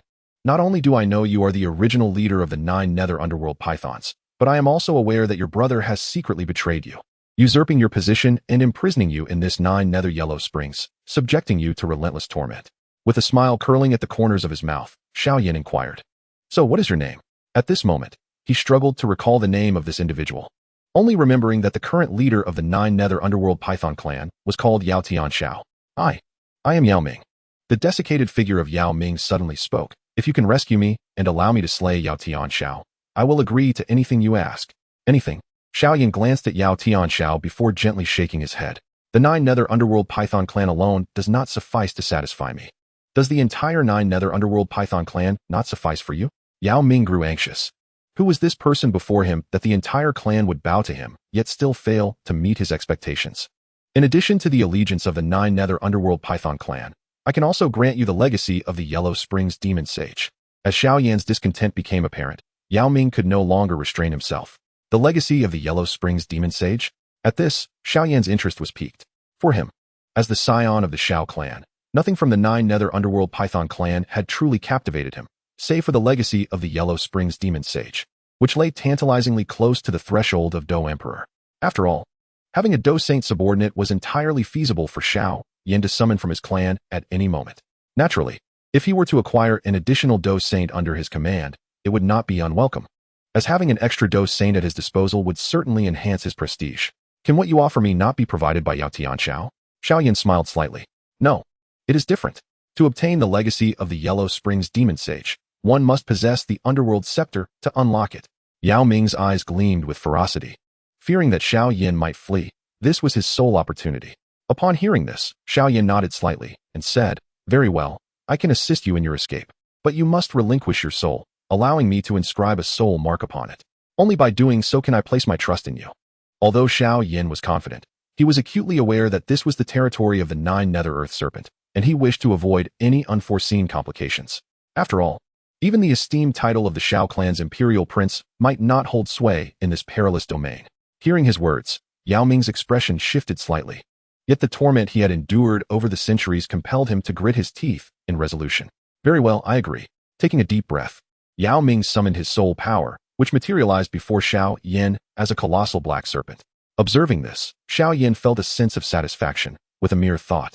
He inscribed a fiery soul mark into Yao Ming's essence. Yao Ming's body trembled slightly, yet he felt powerless. For Xiao Yan could dictate his life or death with a single thought. However, the overwhelming hatred within him quelled any hesitation. After embedding the soul mark within Yao Ming's spirit, Xiao Yan swiftly extorted a fist-sized blood crystal from him, much to Yao Ming's astonishment. Gazing at the crimson crystal in his hand, Xiao Yan nodded in satisfaction. With a sharp motion of his arm, he shattered the icy grip that encased his hand. In the next moment, he struck the iron chains binding them. However, whether it was Xiao Yan's assault on the chains or the surrounding obsidian rock, the only result was a tremor. Nothing was damaged. This singular scene caused Yao Ming's pupils to constrict. He realized that even at his peak strength, he might not stand a chance against Xiao Yan. The ends of these chains harbor mechanisms, Yao Ming whispered. In response, Xiao Yan nodded, his soul power sweeping through the area. He then concentrated the end to a fine thread and pressed it firmly against a black orb. As this mechanism was activated, the once impenetrable iron chains shattered instantaneously. Following this, Xiao Yan replicated his actions, swiftly liberating the remaining 3 chains. As the final chains broke, Yao Ming collapsed to the ground, utterly weakened, yet unable to suppress his elation. "Ha! I am free. I am finally free." Yao Ming could not contain his laughter, his eyes shimmering with a fervent glow. However, at that very moment, in a distant palace atop a throne within the Ming Snake Mountain, a coldly clad man suddenly opened his eyes. The man, who had been toying with a beautiful figure in his arms, widened his previously narrowed gaze, revealing a hint of astonishment. Impossible. The man in black revealed a flicker of astonishment and anger in his eyes, promptly transmitting through the spatial communication. "Elder." Shortly after his words fell, an elder, entwined by a crimson poisonous serpent, appeared before him. "Patriarch, what has happened?" The elder furrowed his brow. It had been ages since he had seen the patriarch display such a countenance. The seal suppressing the demon has suddenly fractured. The man in black abruptly rose, his voice frosty, causing the elder's expression to shift drastically. "We must hurry. If this demon escapes, we shall face dire consequences." The elder's demeanor grew tense. The demon was, in fact, the most formidable individual of the 9 Nether Earth Serpent clan. Had it not been for their joint ambush, he would likely have been a formidable presence among the Dou Saints by now. "Fear not, he has only just broken free. He is likely in a state of great weakness. With my current strength, eliminating him would be a trivial task." The cold laughter of Yao Xiaotian resonated as he departed the grand hall alongside the elder. "I never expected that I, Yao Ming, would witness the day of my liberation." Deep within the 9 Nether Yellow Springs, Yao Ming's face lit up with excitement. Despite being exceedingly weak, he felt an overwhelming joy as he gazed at Xiao Yan, unable to suppress a hearty laugh. "Brother, I am yet to learn your esteemed name." "Brother?" Xiao Yan smiled at Yao Ming, causing an unexpected tightening in the latter's heart. Unperturbed by Yao Ming's shift in demeanor, Xiao Yan replied nonchalantly, Xiao clan, Xiao Yan. The Xiao clan? At the mention, the once beaming smile of Yao Ming transformed, revealing a hint of astonishment. The warmth in his demeanor was instantly tinged with a newfound respect. The reputation of the Xiao clan loomed like a mighty mountain among the elite forces of the Douqi continent. Even the Beast 3 clans might not show excessive deference to ancient clans of such stature, yet, before the Xiao clan, they could only bow, for their power transcended that of the others. Although Yao Ming was unaware of Xiao Yan's superior status within the Xiao clan, the mere knowledge that he belonged to it instilled a profound apprehension within him. When a Dou saint from another clan suffered defeat, they might only summon a handful of friends for assistance. However, if a Xiao clan Dou saint were to face defeat, it would be akin to disturbing a hornet's nest, leading to an onslaught of formidable opponents. Moreover, the strength that Xiao Yan exhibited was something he had never been assured of overcoming even at his peak. Enough of this. We must not delay. Let us depart swiftly. A smile adorned Xiao Yan's face, yet Yao Ming no longer dared to underestimate him. Xiao Yan casually tossed an 8th-grade medicinal pill to Yao Ming. Restore your strength first. In your current state, you would struggle against even a Dou zone, let alone seek vengeance. At his words, Yao Ming quickly nodded in agreement and swallowed the pill. Xiao Yan, without further deliberation, grasped Yao Ming and soared upwards towards the depths of the 9 nether yellow springs. In truth, the significance of who holds supremacy among the 9 nether serpents is of little consequence to him. Prior to his arrival, he had heard whispers that the current leader of the 9 nether serpent clan, Yao Yan, was not particularly capable. Apart from the fact that Yao Ming possessed a means to allow Xiao Yan to connect with the Huangquan demon saint, another reason lay in his desire to revive the glory of the 9 nether serpents in honor of the esteemed 9 nether ancestor. After all, in the past, under the leadership of the 9 nether ancestor, the 9 nether serpents once dominated the beast realm, yet now they had dwindled to a mere handful. As for how far the 9 nether serpents could be revitalized, that rested upon Yao Ming's abilities. Under Xiao Yan's guidance, their speed was astonishing, and within mere minutes, they had surged to a point not far from the water's surface. However, at that moment, Xiao Yan caught sight of a radiant serpent desperately swimming downward. This was none other than the colorful scaled beast, the 7-colored sky-devouring python, and behind her, a massive, pitch-black serpent was pursuing her relentlessly. Upon witnessing this scene, Xiao Yan's previously calm demeanor turned icy. Kailin, he exclaimed, his palm transforming into a colossal hand of flame that evaporated the surrounding 9 nether Huangquan water with a sizzling sound. As the 7-colored sky-devouring python noticed Xiao Yan, a flicker of joy appeared in her eyes, and in an instant, she entered the fiery hand's embrace. Despite the intense heat emanating from the flames, it inflicted no harm upon her. Once grasped, she was drawn to Xiao Yan's side, and in the blink of an eye, the 7-colored sky-devouring python morphed into a breathtaking beauty, clad in a colorful gown. You have finally returned, Kailin sighed in relief, her enchanting gaze turning icy as she regarded the distant black serpent. If you had not come back, I fear I would have been captured by the 9 nether serpents. At her words, Xiao Yan's expression grew even colder. Grasping Kailin's delicate hand, he swiftly ascended above the lake's surface. The dark serpent, upon seeing Kailin beside Xiao Yan and sensing the weakened Yao Ming, displayed a chilling malice in its serpentine eyes and broke through the lake's surface in pursuit. Human brat, how dare you thwart my grand scheme? Today, regardless of your origins, I shall ensure your demise within this 9 nether Huangquan. A phantom of a black-clad man materialized above the head of Yao Yan, the 9 nether serpent, his triangular eyes fixated coldly on Xiao Yan. As his gaze swept over Kailin, a flicker of fervor ignited within him. As for this beauty by your side, I must thank you for presenting me with such a splendid gift. Yao Yan, you despicable wretch, today I shall rend you limb from limb. Yao Ming's voice dripped with venomous fury, his eyes turning blood red. In response, Yao Yan remained unfazed, a cold smirk gracing his lips. Heh, my dear brother, this time, I shall grant you no opportunity to struggle. As soon as his words fell, he beheld the monstrous Yao Yan being effortlessly cast aside by Xiao Yan, a gentle force guiding him slowly into the depths of the 9 nether yellow springs. Fortunately, being a 9th-tier magical beast, Yao Yan was undaunted by the chilling depths, and instead, he could harness the frigid energy within to recuperate. Xiao Yan, with an arm wrapped around Kailin, fixed his cold gaze upon Yao Yan. You just declared that regardless of my origins, you would seek my demise, even daring to harbor lewd thoughts towards my companion? A smile graced Xiao Yan's face. Yet it was a smile that sent a shiver of unease through Yao Yan's heart, instilling a sense of inexplicable dread. Indeed, no matter your background, today, On the territory of my 9 nether earthly serpent, you shall meet your end. With the situation escalated, Yao Xiaotian could only roar in defiance. Haha, Xiao Yan replied, a smile emerging on his countenance. I had no intention of slaying you. I merely wished to afford that Yao Ming an opportunity. However, it appears that sparing you would do little to quell the fury in my heart. With a derisive chuckle, Xiao Yan set Kai Lin aside. Be cautious for a moment. Once I extract this fellow's magic core, I shall concoct a pill for you. With that, Xiao Yan transformed into a streak of lightning, appearing before Yao Xiaotian in the blink of an eye. I, Xiao Yan of the Xiao clan, am not to be trifled with by a mere lowly serpent like you. As his words resonated, a massive black refers to a Chinese measuring instrument, but in this context, it likely represents a formidable weapon materialized in his hand. In an instant, a flame infused, stretching 1,000 feet, ignited the very fabric of space, striking fiercely at the body of Yao Xiaotian, the 9 nether earthly serpent. Xiao Yan. Upon hearing this name, the once mocking glint in Yao Xiaotian's eyes was replaced by a flicker of terror. You are the imperial son of the Xiao clan, Xiao Yan. Just as these words escaped his lips, the fiery approached him, carrying an aura of dread. Feeling the terrifying power and searing heat radiating from the Yao Xiaotian dared not underestimate it. His internal cold energy surged violently, swiftly enveloping him in a layer of pitch-black ice armor.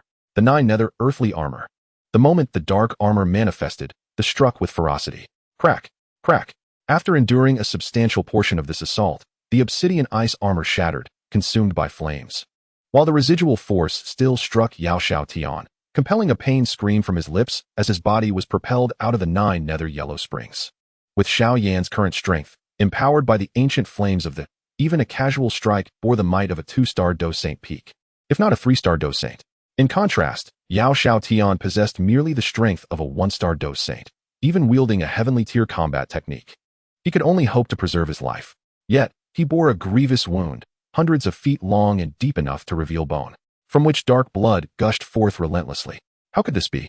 The esteemed prince of the Xiao clan had only recently ascended to the rank of Dou Saint.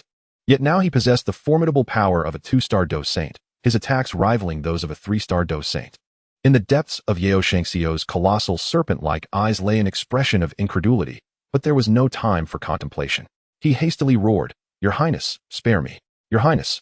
It is I, Yao Shangxiu, who has been blind to your grandeur and has dared to offend you. Whatever compensation you desire, I am willing to provide. Just grant me my life.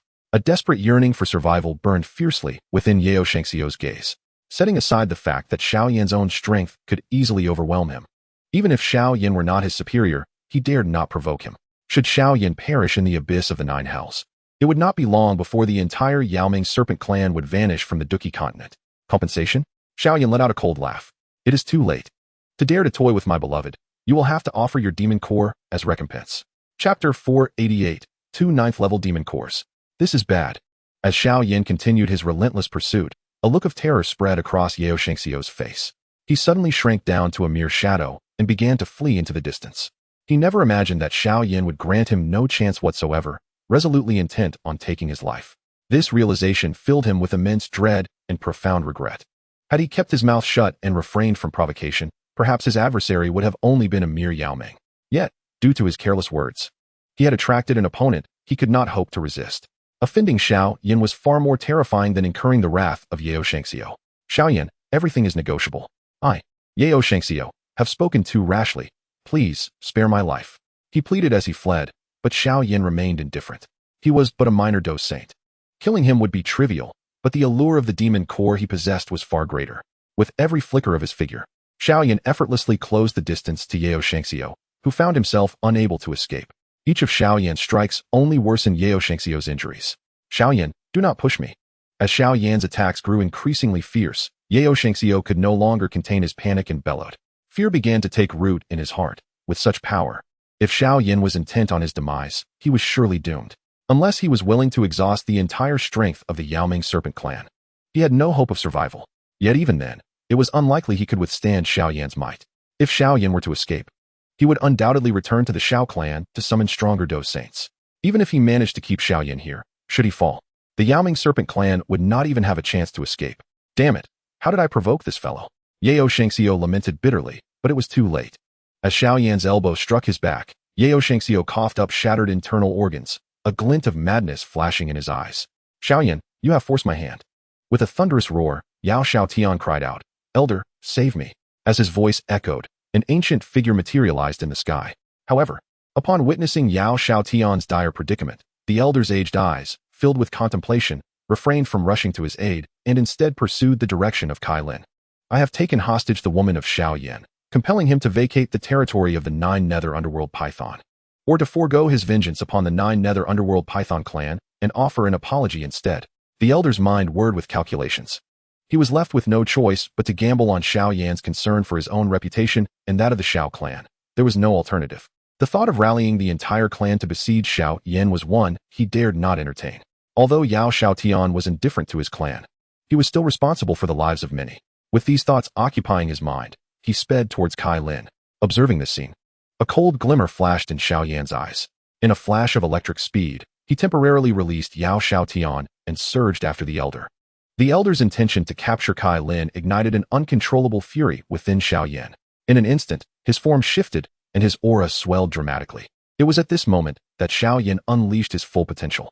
With the terrifying force of his fighting spirit, he swiftly arrived at Kai Lin's side ahead of the elder. "I abhor those who dare to covet my woman, yet this old fool is utterly blind." A chilling gleam flickered in Xiao Yan's eyes. "Thus, let us bring about your demise together." With that, he instantaneously appeared before the elder. "Your Highness, had you not pressed me so relentlessly, I would not have resorted to such desperate measures." The elder's complexion shifted drastically upon encountering Xiao Yan's ghostly presence, and he hastily attempted to explain. However, Xiao Yan was beyond caring for such justifications. With a flourish, he unleashed the magnificent flames from the enormous black ruler in his grasp, striking down upon the elder with ferocity. "Great wilderness, cleaving sword," Xiao Yan shouted, and in the blink of an eye, a colossal blade of light manifested between heaven and earth. The power of this strike far surpassed the previous attacks aimed at Yao Ming. Clearly, this move was a manifestation of an exceedingly advanced fighting technique. The Great Wilderness Cleaving Sword was a set of heavenly tier combat skills that Xiao Yan had studied in the Scripture Pavilion.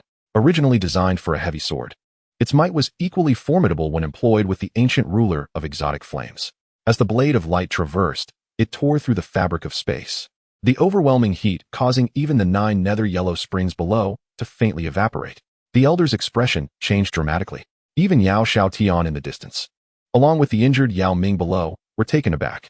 Under the combined enhancement of heavenly tier techniques, exotic flames, and the ancient ruler of exotic flames, this strike posed a lethal threat even to a 2-star Dou Sheng, let alone the elder, who was merely a 1-star Dou Sheng. It was only at this moment that they comprehended the true extent of Xiao Yan's formidable strength. If only they knew that at this moment, Xiao Yan had not yet activated the Heavenly Fire 3 transformations or the clan insignia, what thoughts would arise within their hearts?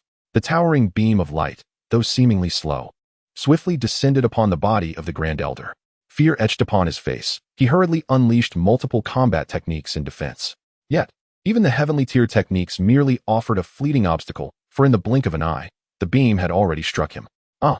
The Grand Elder let out a wretched scream as his body was cleaved in two, the beam of light losing only a fraction of its power.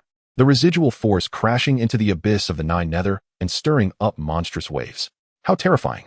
From a distance, Yao Xiaotian felt a chill run down his spine at this sight and transformed into a streak of light, attempting to flee. However, at that moment, a chilling laughter echoed in his ears. Unbeknownst to him, Yao Ming had appeared before him, his robes billowing ominously, eyes gleaming with a palpable intent to kill. His aura instilled despair within Yao Xiaotian. A 2-star Dou Saint. Had he been at his peak, he might have found a way to escape, but now, heavily injured by Xiao Yan, how could he possibly contend with his elder brother? "My dear brother, the suffering I have endured over the centuries shall be repaid today." Yao Ming cackled as he charged towards Yao Xiaotian. At that very moment, the severed half of the Grand Elder's body attempted to flee, only to be pursued once more by Xiao Yan. "Die!" Xiao Yan snorted coldly, and the enormous black descended mercilessly upon the Grand Elder's forehead. Bang! In that instant, the Grand Elder's head burst apart like a watermelon, and Xiao Yan grasped a fist-sized black orb in his hand. "Spare me! Spare me!" The black orb revealed a withered visage, yet Xiao Yan remained unfazed. As the swept over, the Grand Elder's soul emitted a piercing wail before succumbing to lethargy. Xiao Yan casually sealed it and cast it into his storage ring. At the same time, Yao Ming had pierced through Yao Xiaotian's head, extracting a nearly identical magic core, though this one bore Yao Xiaotian's countenance. Xiao Yan, the Emperor. After eliminating Yao Xiaotian, Yao Ming approached Xiao Yan. clutching the magic core, but his expression bore no joy of vengeance, only a hint of sorrow. This is Yao Xiaotian's magic core, a token of my gratitude to you. Emperor Xiao Yan. Yao Ming took a deep breath and extended the pitch-black magic core toward Xiao Yan. Xiao Yan nodded gently, replicating the process with the black magic core before placing it into his storage ring. With his current alchemical skills, he could refine it into 2 ninth-grade pills. The second token of gratitude comes from my clan, the 9 Nether Serpent of the Abyss. I am aware that you may not hold these in high regard, yet I trust they will prove useful in the future. Yao Ming has now adjusted his demeanor, offering a faint smile to Xiao Yan. He was sealed away merely a few centuries ago and possesses a vague understanding of the energy of the prince of the Xiao clan. Naturally recognizing that forming an alliance with Xiao Yan would be advantageous for both himself and the entire 9 Nether Serpent lineage. Upon hearing this, Xiao Yan smiled slightly and nodded. Although the Xiao clan is indeed invincible, it is not omnipotent. Having more friends opens additional pathways, which is certainly not a detriment. As for the third matter, it pertains to the legacy of the Yellow Spring Demon Sage. Yao Ming's next words caused Xiao Yan's eyes to glimmer with interest. The Yellow Spring Demon Sage is an entity whose accomplishments are second only to the progenitor of the 9 Nether Serpents, and the legacy holds a certain allure for Xiao Yan. He also recalls the precious blood of the Demon Sage, which would significantly enhance his strength. Moreover, within the legacy of the Yellow Spring Demon Sage lies a combat technique, a rare celestial-grade skill that is almost impossible to find within the Xiao clan. This technique is known as the Yellow Springs Fury. The Yellow Springs Fury is a high-level celestial combat skill. However, its mere existence is not enough to stir Xiao Yan's emotions, as the Xiao clan possesses several high-level celestial techniques. Yet, the Yellow Springs Fury is a sound-based technique, wielding not only terrifying sonic power, but also inflicting dreadful harm upon the soul. Should Xiao Yan acquire the Yellow Springs Fury, coupled with his formidable methods, he would possess a fighting chance of 30 to 50% against the Xiao Sacred King, even in an unexpected clash. My Lord Xiao Yan, I have long sensed the terrifying power of your soul. I believe you have a great chance of obtaining the legacy of the Yellow Spring Demon Sage. With that in mind, I shall guide you there, Yao Ming stated with a smile. The Yellow Spring Steel lies within the sacred grounds of my clan. It seems I am the only one who can lead you. Xiao Yan, upon hearing this, did not object and followed Yao Ming, accompanied by Kai Lin, as they soared through the air. Chapter 489, The Yellow Springs Fury. With the demise of Yao Xiaotian and the Grand Elder, many formidable beings of the 9 Nether Serpent clan since the fall of their leader. At their level, a bond of spiritual resonance exists between them. Upon realizing that the 2 most powerful elders of the 9 Nether Serpent clan had perished, panic swept over them. As they set out to search for the 2 powerful figures, they unexpectedly encountered Yao Ming. Despite the striking resemblance between the 2 brothers, the powerful beings of the 9 Nether Serpent clan discerned that the individual before them, though somewhat disheveled in appearance, possessed strength surpassing that of Yao Xiaotian. It was their original clan leader, Yao Ming. Yao Ming, unfazed by the astonishment of the clan's powerful members, offered simple explanations and swiftly quelled the ensuing chaos. He held a position of immense prestige within the 9 Nether Earth Serpent clan. After effortlessly dispatching several subordinates loyal to Yao Xiaotian, the clan swiftly regained its tranquility. Even Xiao Yan could not help but nod in quiet approval at such tactics. Yao Ming was not merely superior to Yao Xiaotian in terms of cultivation talent. Given sufficient time, he might well ascend to the stature of an ancient clan leader. However, these matters did not concern Xiao Yan. Sensing that Xiao Yan was patiently awaiting something, Yao Ming, without hesitation, swiftly concluded the affairs of the clan and led Xiao Yan to an ancient altar situated on the back mountain. This grand altar was constructed entirely of massive azure stones, and atop it stood a colossal pale yellow steel, approximately 100 feet high.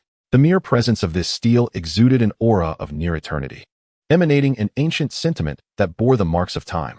Could this be the Huangquan steel? Gazing upon this ancient monolith, curiosity flickered across Xiao Yan's face. The Huangquan demon saint, a descendant who had received guidance and inheritance from the saint ancestor of the 9 Nether, was a peerless powerhouse from an era even before Xiao Xian, and was on the brink of ascending to the realm of the Dou Emperor.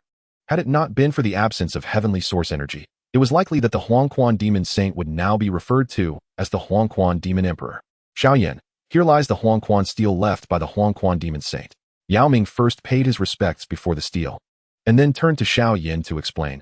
To obtain the Huangquan heavenly wrath and the blood essence of the demon saint, one must enter the steel with their soul and defeat the remnants of the Huangquan demon saint's soul. Our beast clan is not adept in the ways of the soul. Thus, for thousands of years, no one has been able to attain this precious inheritance. If your Highness Xiao Yan could succeed, I would humbly request a share. That is only natural. Upon hearing this, Xiao Yan nodded slightly, though he was somewhat domineering. He was not one to consume the meat while denying others a sip of the broth. Yet, the terrifying pressure emanating from the steel cast a serious shadow over his expression. Despite having attained the pinnacle of the heavenly realm, the Huangquan demon saint was a terrifying existence whose soul had reached the level of an emperor. Such a powerhouse would, in theory, possess a soul that was nearly immortal and indestructible, with only Dou Emperors and those stronger than them capable of annihilating an emperor-level soul. Nevertheless, Xiao Yan remained cautiously optimistic, for the Huangquan demon saint was but a remnant of his former self, with his own soul power at the pinnacle of the heavenly realm. He believed he could withstand it. During this time, do not allow anyone to disturb me, Xiao Yan instructed Yao Ming as he settled into a cross-legged position. At that moment, Kai Lin had already come to Xiao Yan's side to act as his protector. As for Yao Ming, Xiao Yan felt no apprehension. The formidable background of the Xiao clan was not something Yao Ming could afford to offend, even if he were to become a powerhouse like Gu Yuan. Moreover, Xiao Yan had implanted a mark within his soul, even if his soul were to enter the stone tablet. With his unparalleled soul power at the pinnacle of the heavenly realm, a mere fraction of his consciousness would be sufficient to shatter the soul of the Demon King. As these words echoed, a luminous figure emerged from the center of Xiao Yan's brow. This apparition, though somewhat translucent, was virtually indistinguishable from Xiao Yan himself. Even the pressure it exuded caused the Demon King's heart to quiver. After all, at this moment, Xiao Yan's soul power alone was enough to contend with a two-star Dou Saint. Upon witnessing this scene, a flicker of astonishment appeared in the Demon King's eyes, soon followed by a profound envy.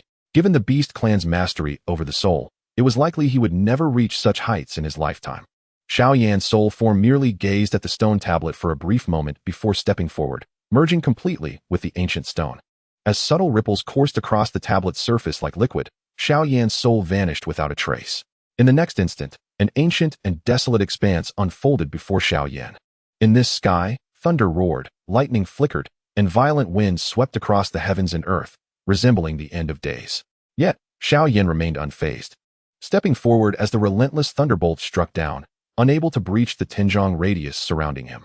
Such attacks were trivial, akin to a gentle breeze against one at the pinnacle of the heavenly realm.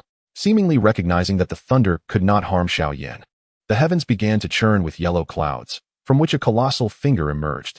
Is this the Yellow Springs finger? Xiao Yan regarded the gigantic digit, capable of tearing the heavens apart, and with a gentle wave, his immense soul power transformed into a tempest, causing the terrifying Yellow Springs finger to disintegrate into nothingness. Yellow Springs Demon Sage, make your appearance. Xiao Yan intensified his effort, channeling his formidable soul power into a massive hand that crushed the yellow clouds above, subsequently obliterating a yellow hand that had emerged from the ground.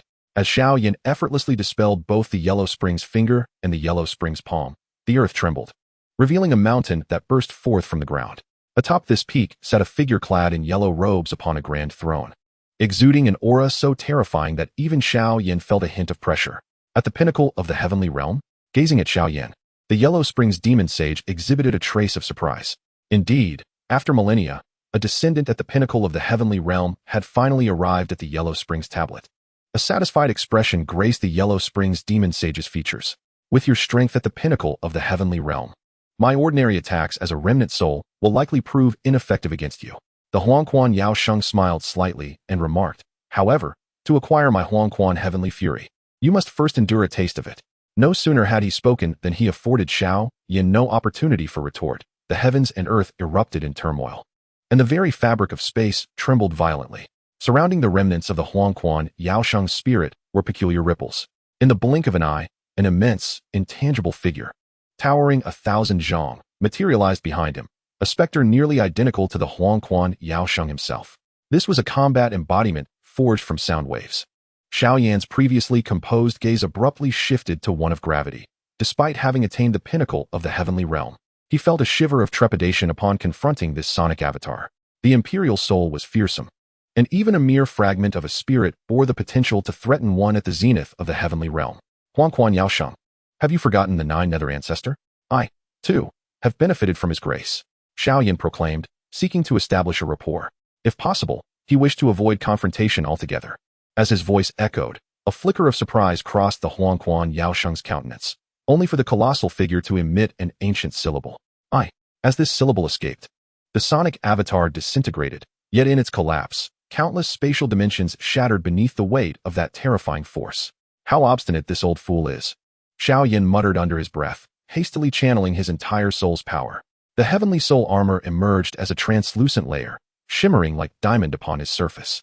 This technique was a cherished legacy of the Soul Clan, renowned for their mastery over soul power, possessing even heavenly-tier soul combat techniques. With a resounding roar, the dreadful sound wave surged forth, carrying with it a cataclysmic force that approached at a velocity rivaling light itself, crashing towards Xiao Yan. The speed was such that he barely manifested the heavenly soul armor before feeling the overwhelming wave of destruction collide against him. Damn this old fool. Xiao Yan felt as though his very soul were being subjected to a relentless barrage, akin to being thrust into a loudspeaker. As the power of the sound waves reverberated violently, even the heavenly soul armor trembled, fissures beginning to emerge. This sensation was far more excruciating than the trials he endured under the 9 nether wind flame. With a surge of determination, Xiao Yan summoned forth strands of, which materialized around him. With the aid of this, the potency of the sound waves was significantly diminished, gradually dissipating. However, once the waves subsided, numerous cracks marred the surface of his heavenly soul armor, as if it were on the brink of shattering. The remnants of a soul can unleash such terrifying attacks. One can only imagine the dread this being must have instilled at the height of its power. As the sound waves dissipated, Xiao Yan retracted the heavenly soul armor and stepped forward, adorned in resplendent flames, towards the yellow spring demon saint. Observing this scene, a hint of amusement flickered in the now ethereal eyes of the yellow spring demon saint. Chapter 490. A day later he settled into the throne, a smile gracing his face. After all these years, this saint had finally encountered someone capable of withstanding the wrath of the yellow spring. Moreover, to think you have even met the ancestor of the holy. In response, Xiao Yan merely nodded lightly, stating, when I ventured into the abyss of the 9 nether to obtain the legacy of the heavenly evolution sovereign, I fortuitously had the chance to meet the 9 nether ancestor. Oh, you have received the legacy of the heavenly evolution sovereign? Upon hearing this, the eyes of the yellow spring demon saint gleamed with curiosity, scanning Xiao Yan with keen interest. You, little one, have indeed experienced many extraordinary encounters.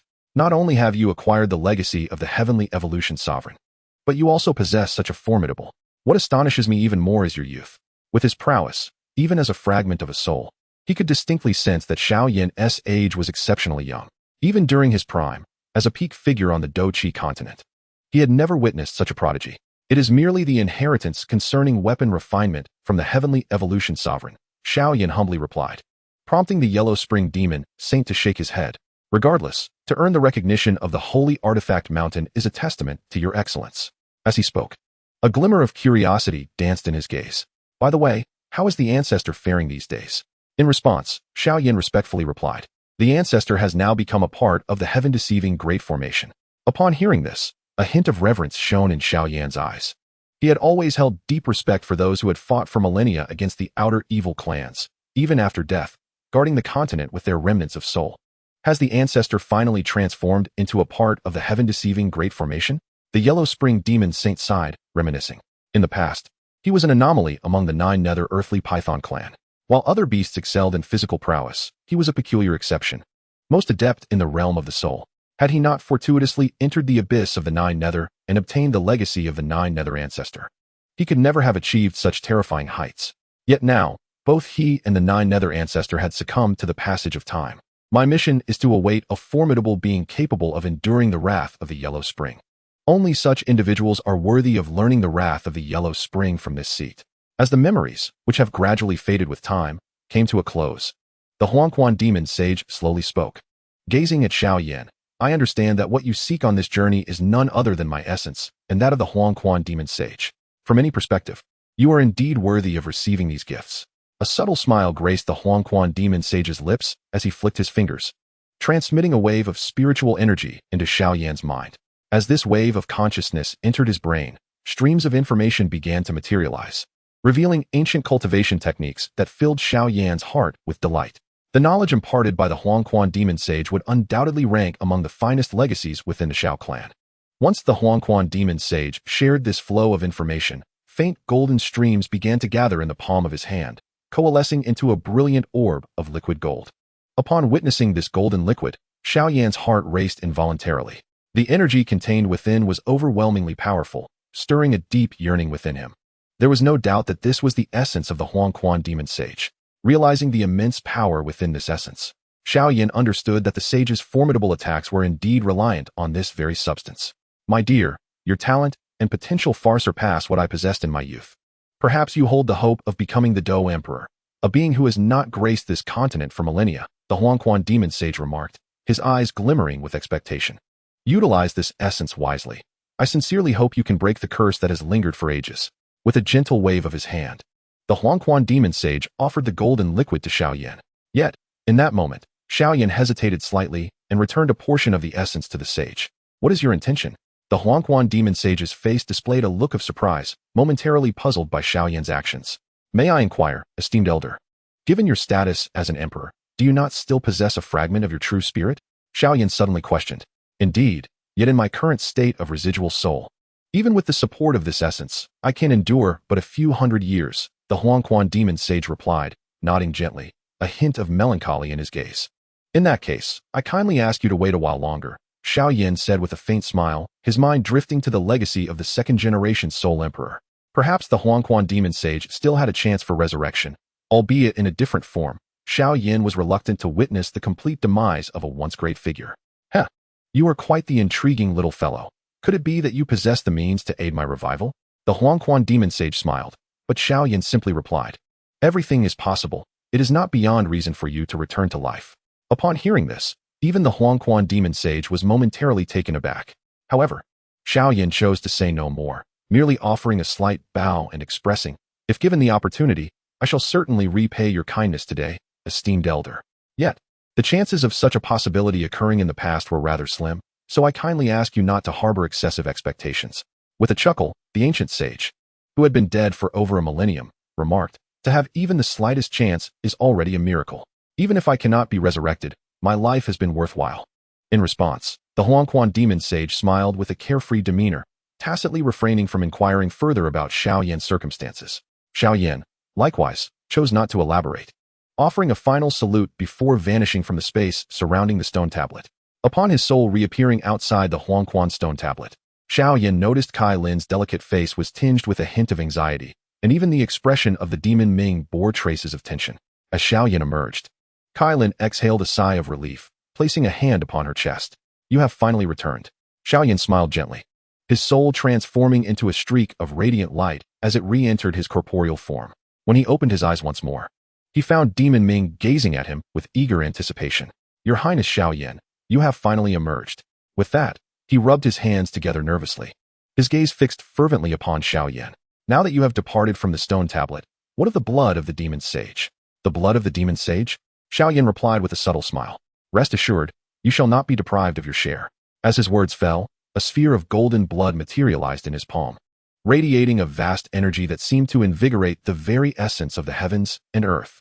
With a flick of his finger, the precious blood divided into 3 portions. One fell into Demon Ming's hands, another into Kai Lin's, while the last remained in his own grasp. Demon Ming, I trust you have no objections to this distribution? Xiao Yan inquired with a gentle smile. None at all. Demon Ming quickly shook his head, fully aware that without Xiao Yan's intervention, he would likely receive nothing at all. Moreover, he recognized that Xiao Yan was not someone he could afford to offend. Even if Xiao Yan were to claim all the blood for himself, Demon Ming would have to swallow his pride. Receiving any of this precious blood was beyond his expectations. With this blood, I may just be able to break through to the realm of the 3-star Dou Saint, Demon Ming contemplated, but was soon interrupted as Xiao Yan spoke again, his tone cheerful. Demon Ming, there is another matter for which I require your assistance.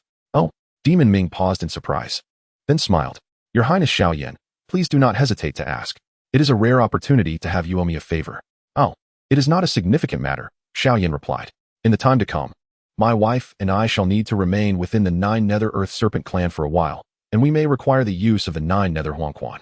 As Xiao Yan gently grasped Kai Lin's hand, her cheeks flushed a delicate shade of crimson, yet her eyes sparkled with a glimmer of joy.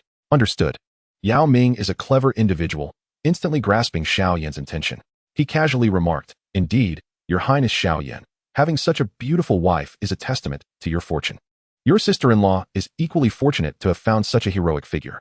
You two truly embody a match made in heaven, a sight that fills me with envy. As for the 9 Nether Yellow Spring, feel free to use it as you wish. However, do exercise caution as its energy is exceptionally frigid. Given this, I must express my gratitude to you, Brother Yao Ming. Upon hearing this, Xiao Yan smiled faintly, appreciating Yao Ming's eloquence. Recognizing the saying, one does not strike a smiling face, Xiao Yan treated him with much more politeness.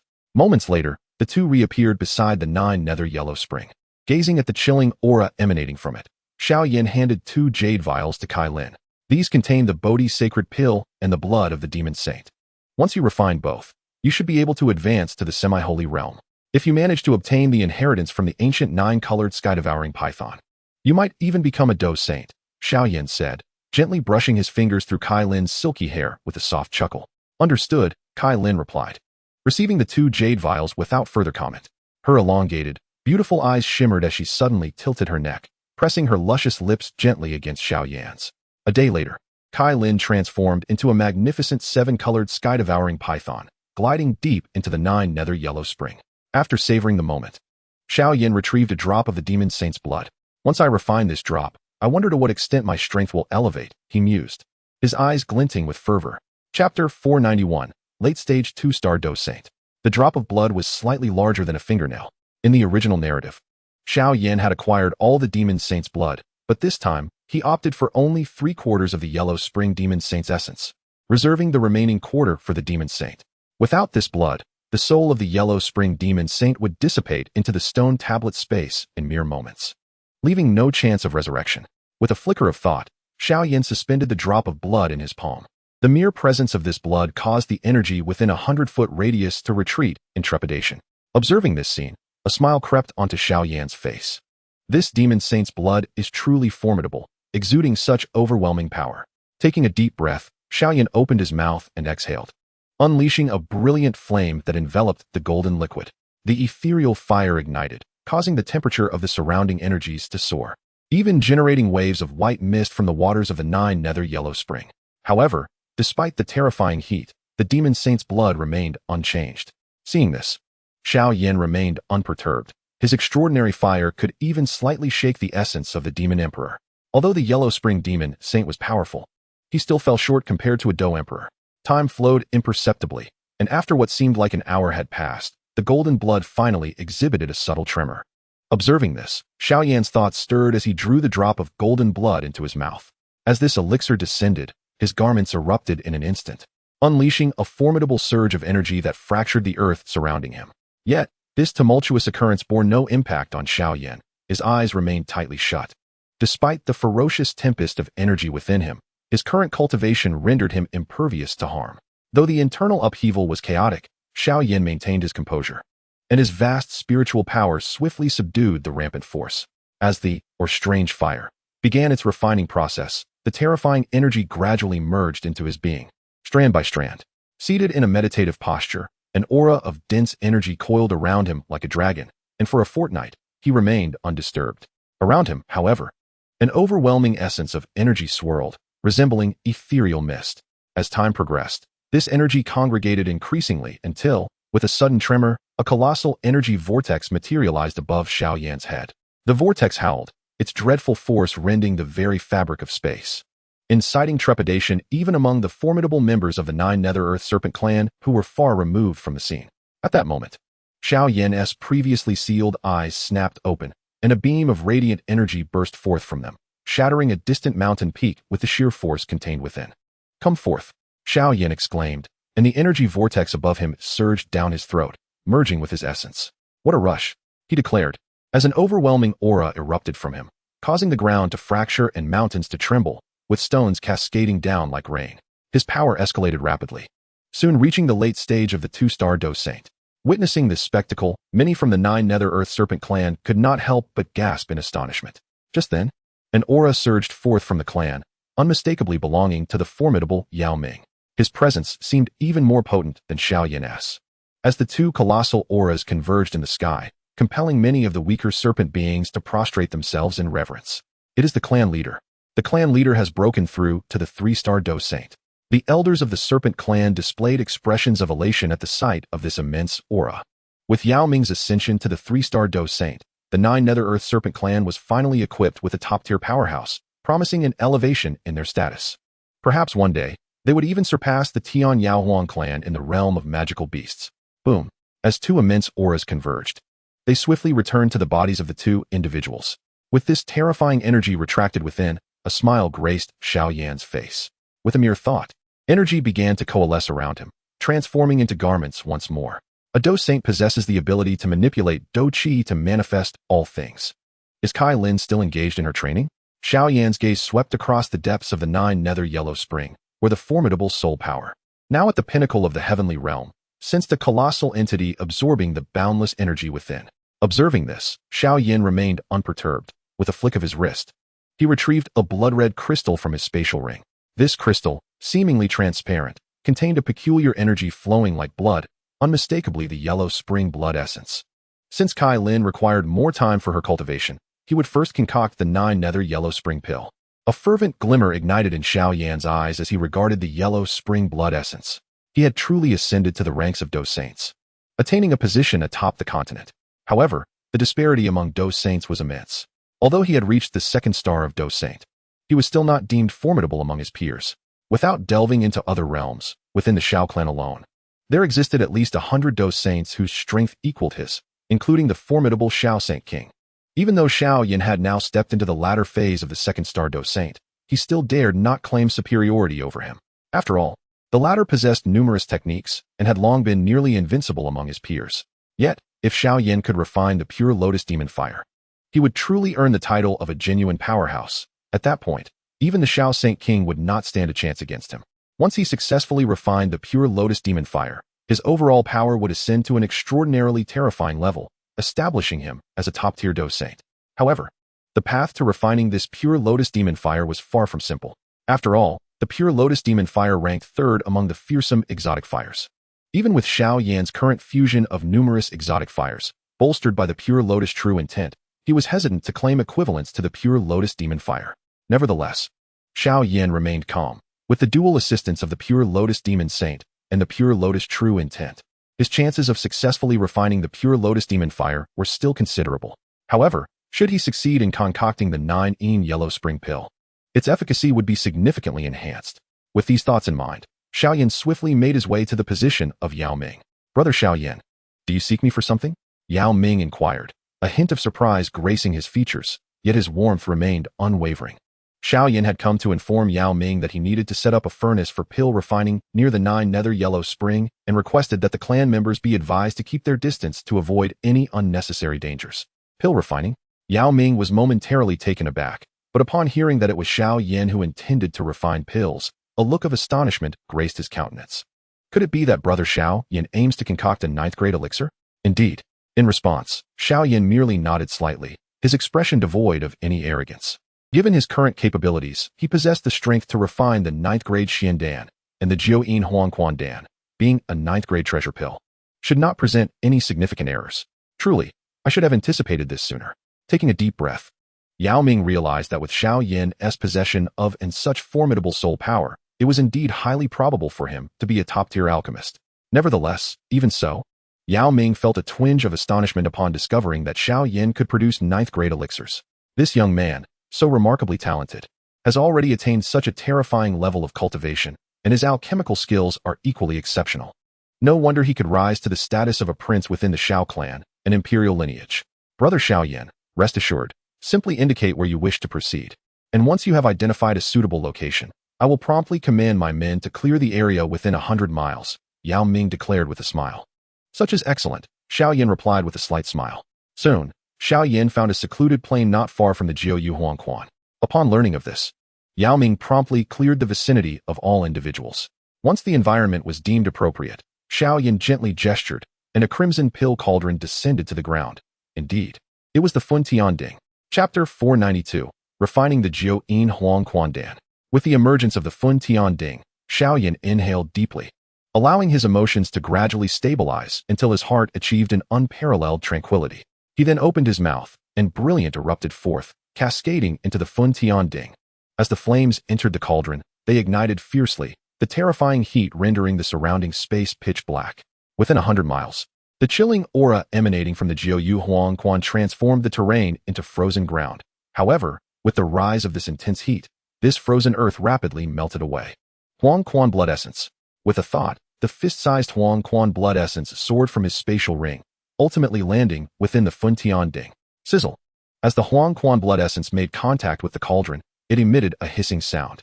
One represented the utmost yang and strength of the heavens and earth, while the other signified the utmost yin and cold. Their initial contact sparked a tremendous reaction. Yet, Xiao Yan's expression remained unperturbed, as he continued to refine the Huangquan blood essence with the. While merely melting the Huangquan blood essence was not particularly challenging.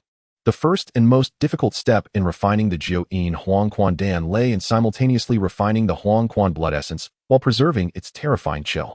After all, as the core material of the Jiu Yin Huangquan Dan, the precious hidden power contained within the Huangquan blood essence must not be lost. The, imbued with searing heat, gradually refined the essence of Huangquan blood. As time trickled by, the frigid energy embedded within the blood essence was incessantly drawn out. Simultaneously, as this chilling aura was extracted, Xiao Yan deftly summoned the equally cold Jiu Yu Feng Yin from the, transforming it into a swirling flame that enveloped the frigid forces. This Huangquan blood essence, undeniably a product of the utmost cold and darkness from the depths of the nine nether Huangquan, proved to be formidable. Even the blood of the Huangquan demon saint had only stirred after an hour of Xiao Yan's efforts. Yet, the Huangquan blood essence required a full 3 days for Xiao Yan to completely refine. With the formidable power of his, one could incinerate even a 2-star Dou saint to ashes within such a span. Fortunately, the Huangquan blood essence was ultimately refined. In the heart of the resplendent flames, a blood-red liquid, no larger than a ping-pong ball, flowed slowly. Though it had been melted, it still emanated an aura of terrifying coldness, even more formidable than before. This was due to the crystallized layer of frigid energy on the surface of the Huangquan blood essence being fully integrated. Once the refinement was complete, Xiao Yan took a deep breath. With a flick of his hand, a magnificent flame lotus enveloped the blood-red liquid within. The Huangquan blood essence, post-refinement, could not be stored directly, for the menacing cold power would crystallize it anew, and the chilling energy could not dissipate. Thus, any ordinary alchemist attempting to concoct the Jiu Yin Huangquan pill would require a top-tier alchemist to maintain the essence. Fortunately, Xiao Yan's soul power had long achieved a consummate state, allowing him to effortlessly control the flame lotus. After accomplishing this step, Xiao Yan waved his hand, and an array of materials possessing cold attributes appeared before him. Tine spirit fruit, Hanshin grass, and Jiubing vine. Xiao Yan adeptly multitasked, maintaining the liquid state of the Huangquan blood essence, while simultaneously channeling a portion of his soul power to refine the other primary ingredients. As for the supplementary materials, he dispatched his spirit to refine them concurrently. The Jiu Yin Huangquan pill, as its name suggests, is concocted from 9 supreme yin substances, with the Huangquan blood essence being of utmost importance. However, the other primary ingredients are equally precious. Yet, the value of these materials is relative. Now that Xiao Yan wielded the authority of the Imperial Sun, accessing his clan's resources to procure them was a mere trifle. Thunderous roars resounded as the brilliant flames transformed into exquisite flame lotuses, enveloping countless herbs within. After 7 days, these materials were all successfully refined. Streams of liquid, crystal, and powder floated in the air, emanating a chilling energy that sent shivers down the spine. After completing all the intricate procedures, there was little sign of fatigue upon Xiao Yan's countenance. This was the testament to the formidable strength of a soul at the pinnacle of the heavenly realm. Were it a typical heavenly adept, the completion of such a considerable workload would undoubtedly result in some degree of exhaustion. What followed was the process of pill fusion. With a mere thought, a large, water-blue liquid infused with icy crystals floated at the center of the burning heaven cauldron, soon joined by a stream of blood-red liquid that flowed gently into it. As the blood-red essence of the yellow spring merged with the mixture, both materials, already exuding an astonishing chill, erupted with an even more terrifying force of frost. Yet, Xiao Yan remained calm, skillfully wielding his immense soul power to control the amalgamation of the two substances. After the integration of the yellow spring essence, he continued his meticulous work, persistently adding the remaining medicinal essences into the vast pool of water-blue liquid. 2 days later, all the herbs had been incorporated into this water-blue liquid, which, as a result, transformed into a hue reminiscent of the 9 underworld yellow spring. Remarkably, the volume of the liquid did not increase over these 2 days. Rather, its concentration intensified significantly. The fusion continued. With a thought, the yellow sphere, enveloped in extraordinary flames, continued to rotate, while immense soul power intermittently adjusted the integration of the medicinal components. Thus, 3 days swiftly passed. By the end of this period, the once head-sized essence had been refined down to the size of a longan. This longan-sized pill exuded a radiant, translucent yellow hue, interlaced with 9 threads resembling blood vessels, creating a strikingly beautiful appearance.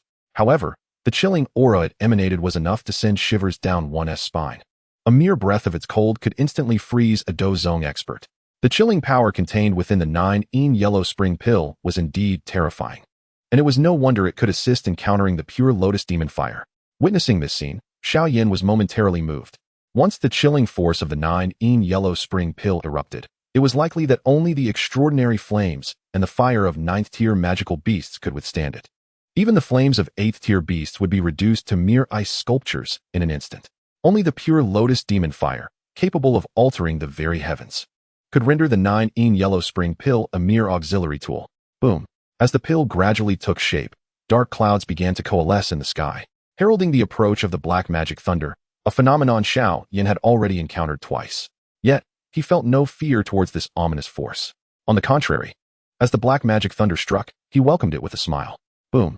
Each strike of the black magic thunder was not particularly large, yet its terrifying might was sufficient to cause even Dou Sheng experts to tremble in dread. With each strike, the space within the abyss of the 9 nether collapsed, causing Xiao Yan to stagger backward. However, he paid no heed. Both his body refinement techniques and movement skills required the formidable assistance of thunder. Thus, the terrifying black magic thunder, which instilled fear in others, had become merely a tool for his cultivation, while Xiao Yan remained unaffected. The other strong beings of the 9 nether black serpent held a different perspective. Numerous Dou Zun level practitioners, even from hundreds of miles away, could sense the overwhelming terror in the air. Under such fearsome lightning, they feared they would not withstand a single blow. Yet, Xiao Yan seemed to endure it as if he were bathing. Even the enigmatic Yao Ming appeared bewildered. The depth of Xiao Yan's power was unfathomable. Observing this scene, Yao Ming took a deep breath. He had believed that upon breaking through to the 3-star Dou Sheng, he would at least be able to contend with Xiao Yan. But it appeared he might not be a match for him after all. The black magic thunder raged above the Ming Snake Mountain for a considerable time, even causing the surrounding space to collapse significantly before ultimately dissipating in resignation. As the black thunder faded, a brilliant yellow stream of light instantaneously transformed from the lower realm of the burning heaven cauldron, fleeing into the distance.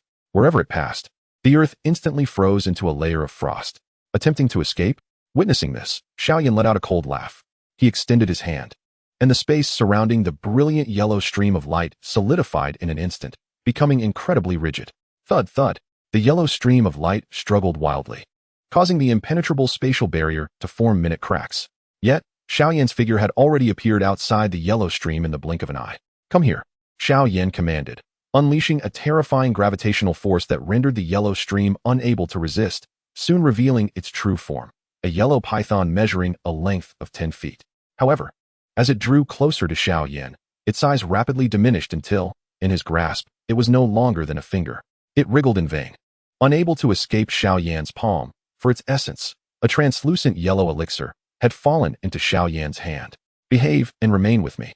Xiao Yan held no attachment to this 9 yellow spring pill. A radiant glow emanated from his palm as he completely sealed it, ultimately placing it within a specially crafted jade box. After securing the 9 nether yellow spring pill, a smile graced Xiao Yan's lips, clearly indicating his good mood. At that moment, the once tranquil 9 nether yellow spring quivered, and a bizarre, multicolored giant python emerged from within.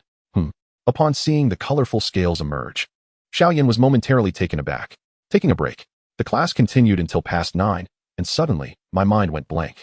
Chapter 493, The Tomb of the 7 Colors. The vibrant giant python quivered gently, and a shimmering illusion of colorful scales emerged from its crown, its captivating eyes fixated on Xiao Yan, revealing a sense of gravity. What troubles you? Xiao Yan inquired, sensing the weight of the moment. Beneath the 9 nether yellow spring, I perceive a faint yet compelling summons.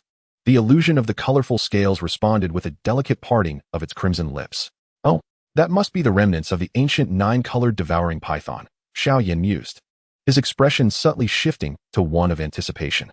If he could acquire the legacy of this ancient beast, the strength of the colorful scales would undoubtedly experience a significant enhancement, elevating her to the status of a fighting saint without question. The 9-colored devouring python represents the pinnacle of the 7-colored devouring python's evolution, the true Yin Emperor's spouse. The 9-colored demon emperor was also a 9-colored devouring python. Such a creature transcends the limits of the Dou Qi continent, rivaling even the royal bloodlines of the ancient void dragon. Should she successfully evolve, she would possess the potential to become a legendary demon emperor. I shall accompany you to investigate, Xiao Yan declared, no longer hesitating as he descended onto the massive form of the seven-colored devouring python. In response, the colorful scales did not falter, her serpentine eyes gleaming with vibrant hues as she maneuvered the giant python's body downward. The nine nether yellow spring, suffused with an eerie yellow hue, remained shrouded in darkness, an unending chill permeating the air. Yet Xiao Yan stood undeterred, allowing the frigid aura to envelop him, as a thin veil of resplendent flames enveloped his form, dissipating the bone-chilling cold. Compared to the Xiao Yan of the original tale, his current prowess had ascended to the late stage of a two-star fighting saint, having grown significantly more formidable. Even though venturing into the depths of the nine nether yellow spring would impose some restrictions on his strength, he harbored no fears of peril. The two navigated the depths, stirring the once tranquil yellow spring into ripples. When Xiao Yan encountered the lurking serpentine monstrosities once more, he was astonished to see them flee in terror at the sight of the colorful scales, as if they had encountered a harbinger of dread. It seems these serpentine creatures harbor an inherent reverence for the seven-colored devouring python, Xiao Yan pondered, noting the intensifying chill around them. Soon, they arrived at the place where Xiao Yan had unleashed the demon mist, the area still littered with peculiar stones. Despite their modest size, their hardness was such that even a full-force strike from Xiao Yan, at the late stage of a two-star fighting saint, could only leave superficial marks upon them. It was unfathomable what these strange stones were composed of. Upon reaching this location, the colorful scales gazed intently at the mud that had once entombed the demon mist, her serpentine eyes reflecting an unusual glimmer. I can sense it. The peculiar vibrations emanate from just beneath this mud, she remarked. Upon hearing this, Xiao Yan experienced a slight tremor, his gaze imbued with incredulity. If that is the case, let us first unveil this mire. Without hesitation, Xiao Yan comprehended the implications. The depths of the nine nether yellow springs must surely conceal the ancient resting place of the illustrious seven-colored clan. The seven-colored devouring python nodded slightly, actively wielding its massive tail as vibrant energies surged forth, displacing the long-accumulated sludge. Although Xiao Yan might have executed this task with greater swiftness, his physique was severely constrained within the nine nether yellow springs, with his dou qi diminishing at an alarming rate. The python was not inclined to allow him to suffer such a fate.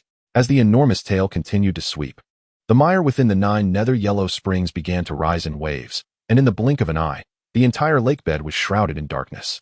Yet, this degree of obscurity posed no hindrance to the two of them.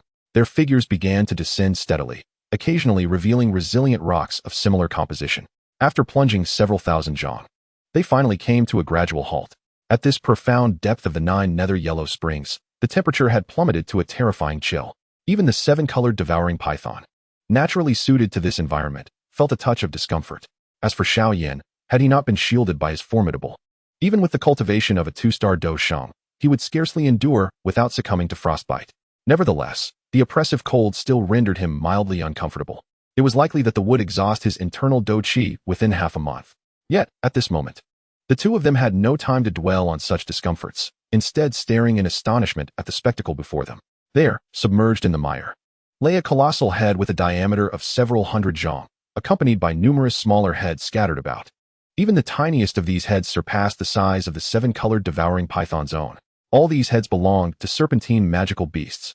Suddenly, as if sensing the python's arrival, the previously silent and ominous skeletal remains began to emanate a faint, resplendent glow of seven colors. At the center, the enormous head erupted with a brilliant radiance of 9 colors, illuminating the surrounding mire into a dazzling spectacle of hues. In that moment, Xiao Yan realized that the black stones stretching from the boulders binding the demon to the depths of the lake were all part of this immense head. No wonder these stones were so indestructible, exuding a terrifying pressure even against the 9 nether earthly serpent. At this instant, Xiao Yan finally grasped the truth. These so-called stones were the very skeleton of the seven-colored devouring python. Only the bones of such an extraordinary beast could retain such formidable hardness even after millennia of decay. As the radiant 9-colored light emerged, the entire lakebed of the 9 nether yellow spring shimmered with an ethereal glow. The once murky sediment was instantaneously shaken apart, revealing colossal skeletal structures stretching for thousands of feet, adorned with vibrant hues. In the next moment, ethereal 7-colored souls surged forth from these luminous forms. They were the descendants of my illustrious 7-colored clan. To my astonishment, even after the passage of time, our lineage still boasts a descendant of such pure blood. Heaven has not forsaken my 7-colored clan, Ha ha ha. In the blink of an eye, dozens of ethereal seven-colored giant serpents manifested before Xiao Yan and Kai Lin, leaving Xiao Yan momentarily stunned. Before he could fully comprehend the scene, a more formidable pressure emanated from the largest skeleton at the center. Under this immense force, Xiao Yan's expression changed. He could distinctly feel that this overwhelming might was comparable to that of the Soul Emperor from the Heavenly Tomb.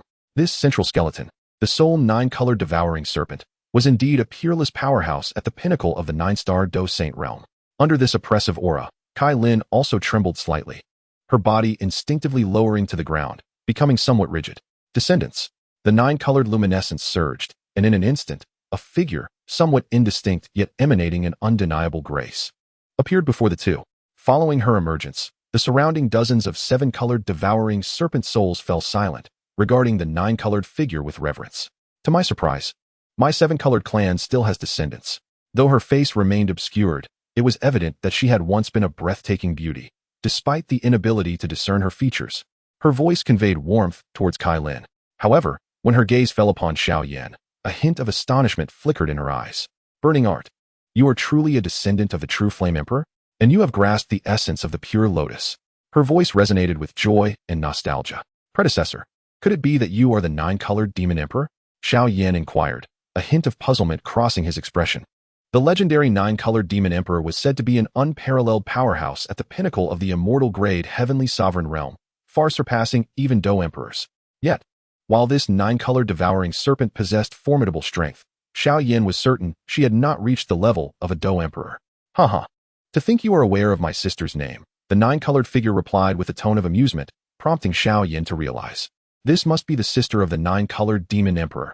If so, it would not be surprising for her to attain the status of a Dou Emperor. It is truly unexpected that, after 10 millennia, the descendants of my clan are still intertwined with the lineage of the true Flame Emperor. The nine-colored figure appeared to be smiling ruefully, yet its gaze towards Xiao Yan bore no malice. Young one, having obtained the legacy of the true Flame Emperor, the burdens you must now bear are beyond your imagination. Alas, my clan has already declined and can offer you no further assistance. Having spoken, her gaze settled upon Kalin. Child, come forth. The inheritance of our clan, spanning millennia, now rests upon your shoulders.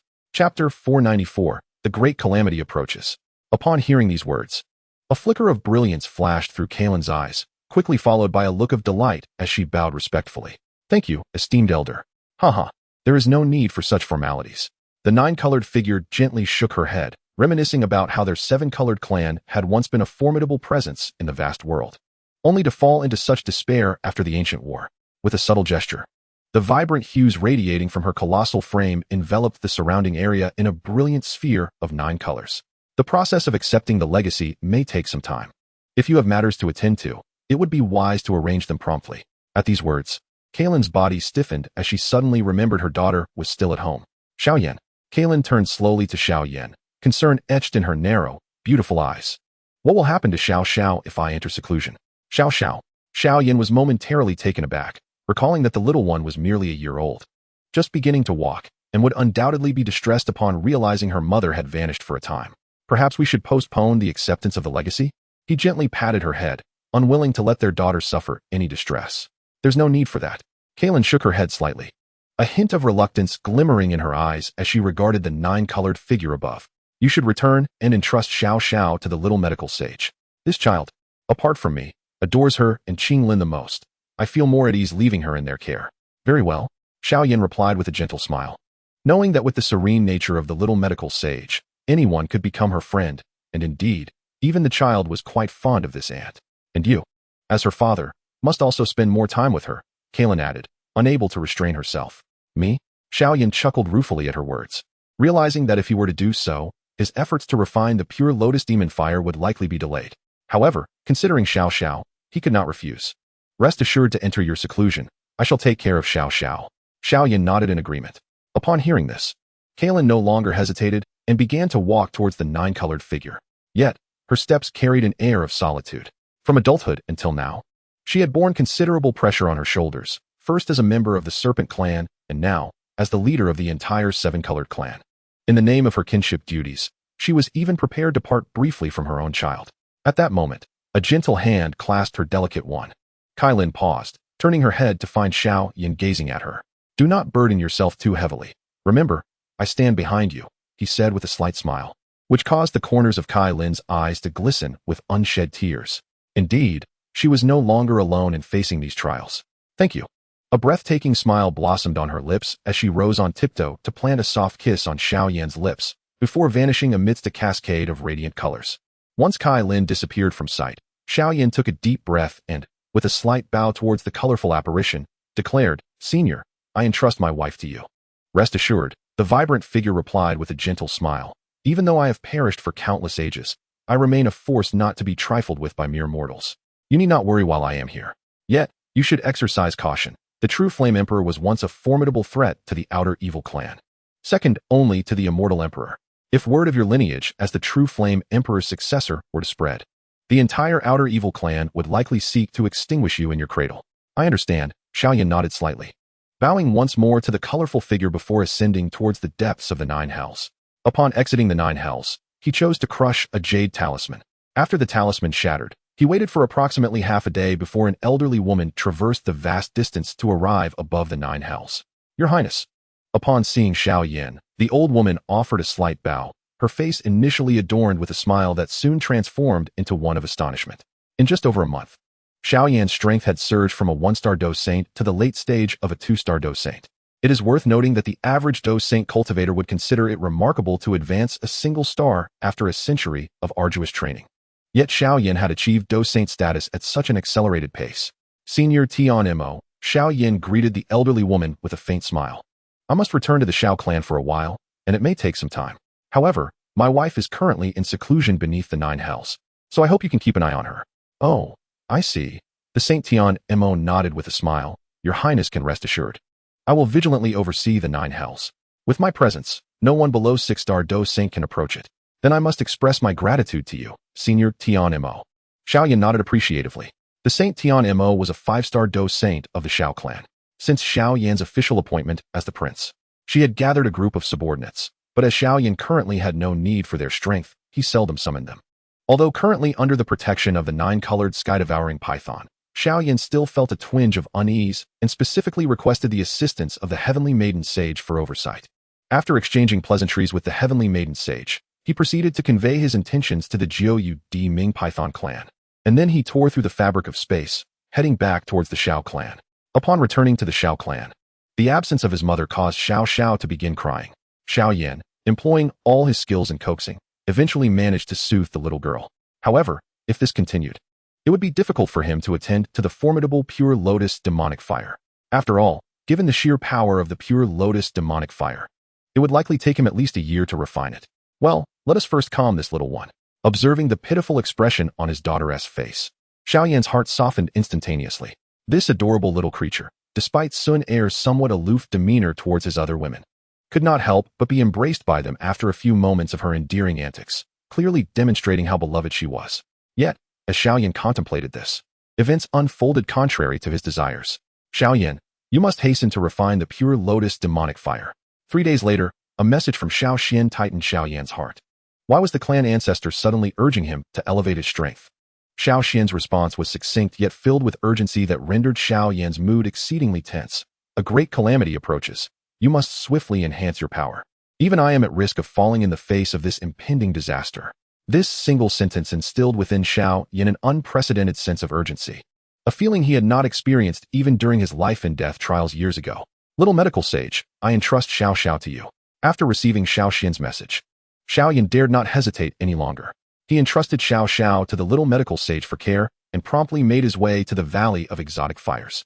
At this moment, the most effective means for him to rapidly augment his strength was undoubtedly the Pure Lotus demonic fire.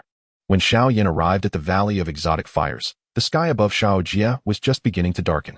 The Pure Lotus demonic fire, clad in white as snow, had just concluded her duties and was catching her breath when she noticed a familiar figure appear before her. "Is it you?" Upon seeing Xiao Yan's silhouette reappear, a look of surprise crossed the face of the Pure Lotus demonic fire. However, upon sensing Xiao Yan's cultivation level, her eyes widened in astonishment. "How is this possible? In just a few short years, how could your power have grown to such an extent?" The Pure Lotus demonic fire gazed at Xiao Yan in disbelief. When they first encountered each other, he was merely a lowly Dou Huang, and even as a prodigy of the Xiao clan, he had not garnered her attention. After all, She had encountered far too many prodigies, yet Xiao Yan was entirely different. From the moment Xiao Yan arrived here until now, a span of time that has not even reached a decade, his cultivation has astonishingly surged from a Dou Huang to a Dou Sheng. Such an alarming rate of advancement astounds even the pure lotus demonic fire. However, upon sensing the familiar, searing power within Xiao Yan, the expression of the pure lotus demonic fire suddenly darkened, its elongated eyes fixed intently on Xiao Yan, a palpable aura of menace rising ominously. You bear the traces of numerous exotic flames merged within you. This phenomenon is intrinsically linked to the cultivation technique you practice, the pure lotus demonic saint observed, his gaze turning frigid. Although he could not recall the source of this familiar feeling, he recognized that this peculiar technique was the nemesis of exotic flames, reminiscent of a powerful cultivator who had once refined him. With this thought, animosity naturally colored his eyes as they bore down on Xiao Yan. Yet, Xiao Yan paid little mind to the animosity directed at him, instead smiling warmly at the pure lotus demonic fire, his gaze imbued with fervor. Under Xiao Yan's unwavering stare, the pure lotus demonic fire suddenly felt a chill, but soon regarded Xiao Yan with disdain. Do you presume that by devouring a few exotic flames, you could also consume me? It sneered. Despite Xiao Yan's current prowess at the peak of a 2-star Dou Sheng, his strength was eclipsed by the 5-star Dou Sheng, particularly considering the terrifying ability of the pure lotus demonic fire to incinerate all things, a force even 6-star Dou Shengs dared not confront head-on, let alone a mere 2-star Dou Sheng like Xiao Yan. In response to the pure lotus demonic fire's scorn, Xiao Yan's smile only deepened. Esteemed demonic fire. Should I be fortunate enough to acquire you, it would undoubtedly be of tremendous assistance to me. I dare to request, dear demonic fire, that you bestow upon me your essence of exotic flame. As soon as Xiao Yan's words fell, a fierce killing intent flashed across the pure lotus demonic fire's face. You insolent fool, since you dare to address me thus, I shall risk my very essence being erased by Xiao Xian to eliminate you first. With that declaration, a layer of milky white flames erupted from the pure lotus demonic fire in an instant. As these flames surged forth, an overwhelmingly terrifying temperature ascended, causing the space before Xiao Yan to begin melting away. Under such a dreadful heat, even Xiao Yan, whose physique rivaled that of a Dou Sheng, felt scorched, his internal flames of the burning formula showing signs of igniting. Truly, the pure lotus demonic fire is formidable. Merely the radiation from its flames is sufficient to incinerate any cultivator beneath the Dou Sheng realm. Yet, in the face of such terrifying power, Xiao Yan remained unperturbed, retreating slightly as dazzling flames enveloped his form, effectively diminishing the intensity of the pure lotus demonic fire's heat by more than half. Your has astonishingly evolved to such a remarkable level. Gazing upon the resplendent flames enveloping Xiao Yan, the eyes of the pure lotus demon fire involuntarily narrowed at this moment. Xiao Yan's, originally a fusion of multiple types, including the Yin-Yang Sacred Flame, Blue Lotus Earth Heart Fire, 10,000 Beast Spirit Fire, Fallen Heart Flame, Sea Heart Flame, Nether Poison Fire, 9 Nether Wind Flame, 3,000 Flame Fire, along with the later Volcano Stone Flame, had subsequently undergone an evolution through the understanding of the pure lotus. Compared to this pure lotus demon fire, it was hardly lacking in prowess. Contemplating this, the murderous intent of the pure lotus demon fire intensified.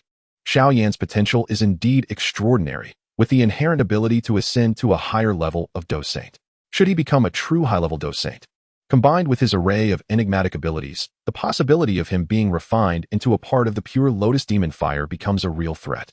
Since the option of extinguishing Xiao Yan would result in the erasure of his intelligence, while sparing him would lead to his absorption and refinement, it would be more prudent to take this junior of the Xiao clan away. The pure lotus demon fire was confident that, even if Xiao Yan's strength had reached the Dou Saint level, he would still be far from a match for it. Perish! With a furious roar, countless milky white flames surged forth, enveloping the entire in an instant, coalescing into a milky white lotus exceeding 1,000 feet in diameter, with a faint pink flame flickering at its center. The terrifying heat caused the very fabric of space within Xiao realm to be scorched, creating numerous jet-black voids, while the previously flowing magma of the began to boil and the rocks started to melt.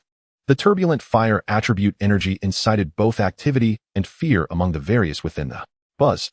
In the center of the fiery lotus, the pink flame gathered ominously. Should it be allowed to unleash its fury, even a 4-star Dou Saint would be grievously wounded or reduced to ashes. For Xiao Yan, the pure lotus demon fire nearly unleashed its ultimate technique upon first encounter. Yet, in the face of such terrifying might, Xiao Yan remained entirely unperturbed. Ancestral spirit, save me! Xiao Yan cried out, and in the next moment, The space within which had been melting and burning, abruptly solidified, then swiftly began to restore itself. Gurgle. The previously boiling magma returned to calm in an instant, and at that moment, the heavens and earth seemed to freeze. In the following instant, a figure clad in a blue robe appeared before both Xiao Yan and the pure lotus demon fire, prompting an expression of profound rage and astonishment on the latter's face. Xiao Yan. The voice of the pure lotus demon fire seethed with boundless fury. For over a millennium, I have stood guard for your Xiao clan. And now you would treat me with such betrayal? Huh. In response, Xiao Yan merely offered a cold sneer. There is no need for such grandiloquence. Had it not been for my intervention to subdue you and the void-devouring flame, you both would have already thrown the central continent into chaos. With that said, he moved his hand, and at that moment, the space of the world seemed to peel away from Xiao realm like a delicate lens. In a fleeting thought, although the entire Fire Valley remained connected to the Xiao realm, it had transitioned into a completely new dimension, one so fortified that even the pure lotus demon fire, in all its might, found itself utterly helpless. The might of a Dou Emperor is indeed terrifying. The frantic cries of the pure lotus demon fire echoed with desperation, yet it could do nothing to alter its fate. Despite being an extraordinary entity with unimaginable power, it found itself without any hope of resistance before the Dou Emperor's overwhelming presence. The Dou Emperor is the sovereign of the Dou Qi continent. Even the celestial sovereigns and demon emperors, who possess superior spiritual and magical energies, can only achieve a stalemate against them. This is due to their possession of the original imperial energy unique to the Dou Qi continent, rendering them the true masters of this realm. But do not be anxious, for I have a surprise in store for you. Observing the pure lotus demon fire's frenzied impotence, a wicked smile crept onto Xiao Yan's face. With a mere thought, he awakened a dormant spirit within his mind. Elder Demon Saint, the pure lotus demon fire is before us. It is now your turn to act. As his words fell, a thought that had long been concealed within his consciousness began to tremble, and in the next moment, a phantom emerged from Xiao Yan's sea of consciousness. Upon seeing the figure that bore an uncanny resemblance to himself, the already enraged countenance of the pure lotus demon fire transformed into one of even greater fury. Demon Saint, how can you possibly be here? How are you still alive? Ha ha ha. Pure lotus demon fire. Fortunately, I had a backup plan. Otherwise, my illustrious name would have been tarnished by you, wretched creature. Unperturbed by the demon fire's outburst, the pure lotus demon saint regarded it with a cold gaze, murder in his eyes. In the past, the demon saint had sealed the pure lotus demon fire out of concern that it might wreak havoc upon the world, sparing its intellect due to their shared history. However, after his demise, the demon fire had twisted his memories into scandalous tales, nearly tarnishing the noble legacy of the pure lotus demon saint. At this moment, the demon saint realized that this being's consciousness could no longer be allowed to exist. If left unchecked, he might be portrayed as a rogue of the outer realms. Humph, a mere remnant dares to be arrogant before me? Do you still believe you are the illustrious pure lotus demon saint of bygone days? The pure lotus demon fire scoffed, and in the next instant, it witnessed a radiant light erupt from the demon saint's form, charging directly towards him. Seeing this, the demon fire's expression shifted dramatically, attempting to muster its strength to resist, only to discover that its power had been significantly restrained by Xiao Yan. When I initially brought you from the vast expanse of the world to this mortal realm, you were as pure as an infant, nurtured by my very soul, granting you life. However, I was later ambushed by the demon saint, and you too fell under the influence of that demonic essence. It is one thing to become fierce in temperament, but to have learned to spread falsehoods is truly lamentable. The pure lotus demon saint wasted no time with idle chatter and immediately unleashed a formidable strike. Since your wrath and all your memories stem from my very essence, let this remnant of mine obliterate all that you are. A blinding white light erupted from the pure lotus demon saint, and in the next moment, the gestures of his hands shifted. Fearless of disintegration, he declared a desire to preserve purity in this world. Chapter 496, The Origin of Demonic Fire. As the gestures of the pure lotus demon saint transformed, ethereal white threads surged forth from his being, frantically entwining around the pure lotus demon fire. Merely a trivial technique. The pure lotus demon fire snorted disdainfully, exuding a milky white flame tinged with a hint of pale red, its terrifying heat capable of incinerating the heavens and the earth. It launched an assault towards the pure lotus demon saint. Yet, these flames, which could consume even a sage, had no effect on the pure lotus demon saint. Instead, the crystalline white threads swiftly wrapped around the fire, penetrating into the very core of the pure lotus demon fire. Your body once belonged to me. How could you now dare to resist? Seeing the pure lotus demon fire in such turmoil, The pure lotus demon saint merely smiled faintly. With an ethereal hand, he gently waved towards the pure lotus demon fire. Origin severed. As his words fell, a stream of blood-red mist was drawn out along the crystalline threads. And with its extraction, the face of the pure lotus demon fire contorted in agony. In the blink of an eye, a heart-wrenching scream erupted from it. Yet no matter how fiercely it resisted, its once terrifying flames posed no threat to the three present. The pure lotus demon saint was left with but a projection of his soul, and as the former master of the pure lotus demon fire, no one in this world could rival his understanding of it. Although Xiao Yan was the weakest presence here, his body was protected by a rare flame, which, having absorbed the true essence of the pure lotus, was hardly inferior to the pure lotus demon fire itself, rendering him indifferent to its feeble struggles. As for Xiao Yan, his prowess was beyond question. In the past, he had battled the demon saint and emerged victorious, yet he too had been tainted by a trace of that demonic essence. Regrettably, even until my fall, I had not comprehended the true essence of the pure lotus. The pure lotus demon saint shook his head gently, as more and more threads of soul entwined around the pure lotus demon fire, causing its consciousness to blur. Memories of the past were being incessantly erased. The demonic essence arose from my heart, and it shall be extinguished from my heart. Let all of this conclude here. I have already found you a better master. As they spoke, the gaze of the pure lotus demon saint fell upon Xiao Yan, imbued with a hint of gratification. It was truly unexpected that this young lad could grasp the essence of the pure lotus, and at such a tender age. With your prowess, you may indeed have the potential to inherit the complete legacy of our ancestor. Senior, you flatter me. I merely relied on fortune, Xiao Yan replied politely, shaking his head slightly. Regardless, your ability to comprehend the pure lotus essence signifies that you are an unparalleled talent. Even amidst the vastness of the world, you would undoubtedly stand out as a beacon of excellence, the pure lotus demon saint remarked, shaking his head gently. I have long since perished for thousands of years. Thus, the pure lotus demon fire now requires your mastery. With your innate gifts, once you possess this fire, you shall become a nemesis to the malevolent beings beyond this realm. However, be forewarned, you shall also become a target for the entire malevolent race. Little one, I hope you can endure until the end. The pure lotus demon saint said with a smile, though his gaze momentarily turned complex as he glanced at the distant Xiao Yan, before he ultimately turned back to the menacing visage of the pure lotus demon fire. Master, I was wrong. Please spare me this time. I shall certainly change. The pure lotus demon fire, with a distorted countenance filled with anguish, felt his consciousness slipping further into obscurity. Once his memories and intellect were entirely obliterated, it would signify the true demise of the past pure lotus demon fire. Little demon, I hold no hatred towards you, even when you once turned against me. I do not bear a grudge. All of this arose from that demonic thought. If blame is to be placed, it rests upon my failure to comprehend the essence of the pure lotus. The pure lotus demon saint tenderly stroked the head of the pure lotus demon fire, a gentle smile gracing his face. But I hate you. The pure lotus demon fire suddenly lifted its head, its eyes filled with fury and malice. As a crimson mist enveloped it, seemingly intent on devouring the pure lotus demon saint, reminiscent of the past betrayal. Witnessing this scene, even Xiao Yan was slightly taken aback, astonished by the terrifying remnants of influence that the pure lotus demon saint endured. Heh! A smile curled upon the lips of the pure lotus demon saint at this sight. Driven by demonic thoughts, I do not blame you. However, your incessant efforts to tarnish my reputation compel me to ensure your complete obliteration, for the sake of my own integrity. As his words fell, the pure lotus demon saint's form transformed into a beam of white light, merging into the body of the pure lotus demon fire. The pure lotus demon fire let out a heart-wrenching scream. You lie? These events are indeed true. You sowed chaos everywhere. How can you place the blame upon me? Regardless of the truth, as long as we both vanish, my name shall no longer bear the stain of infamy in this world.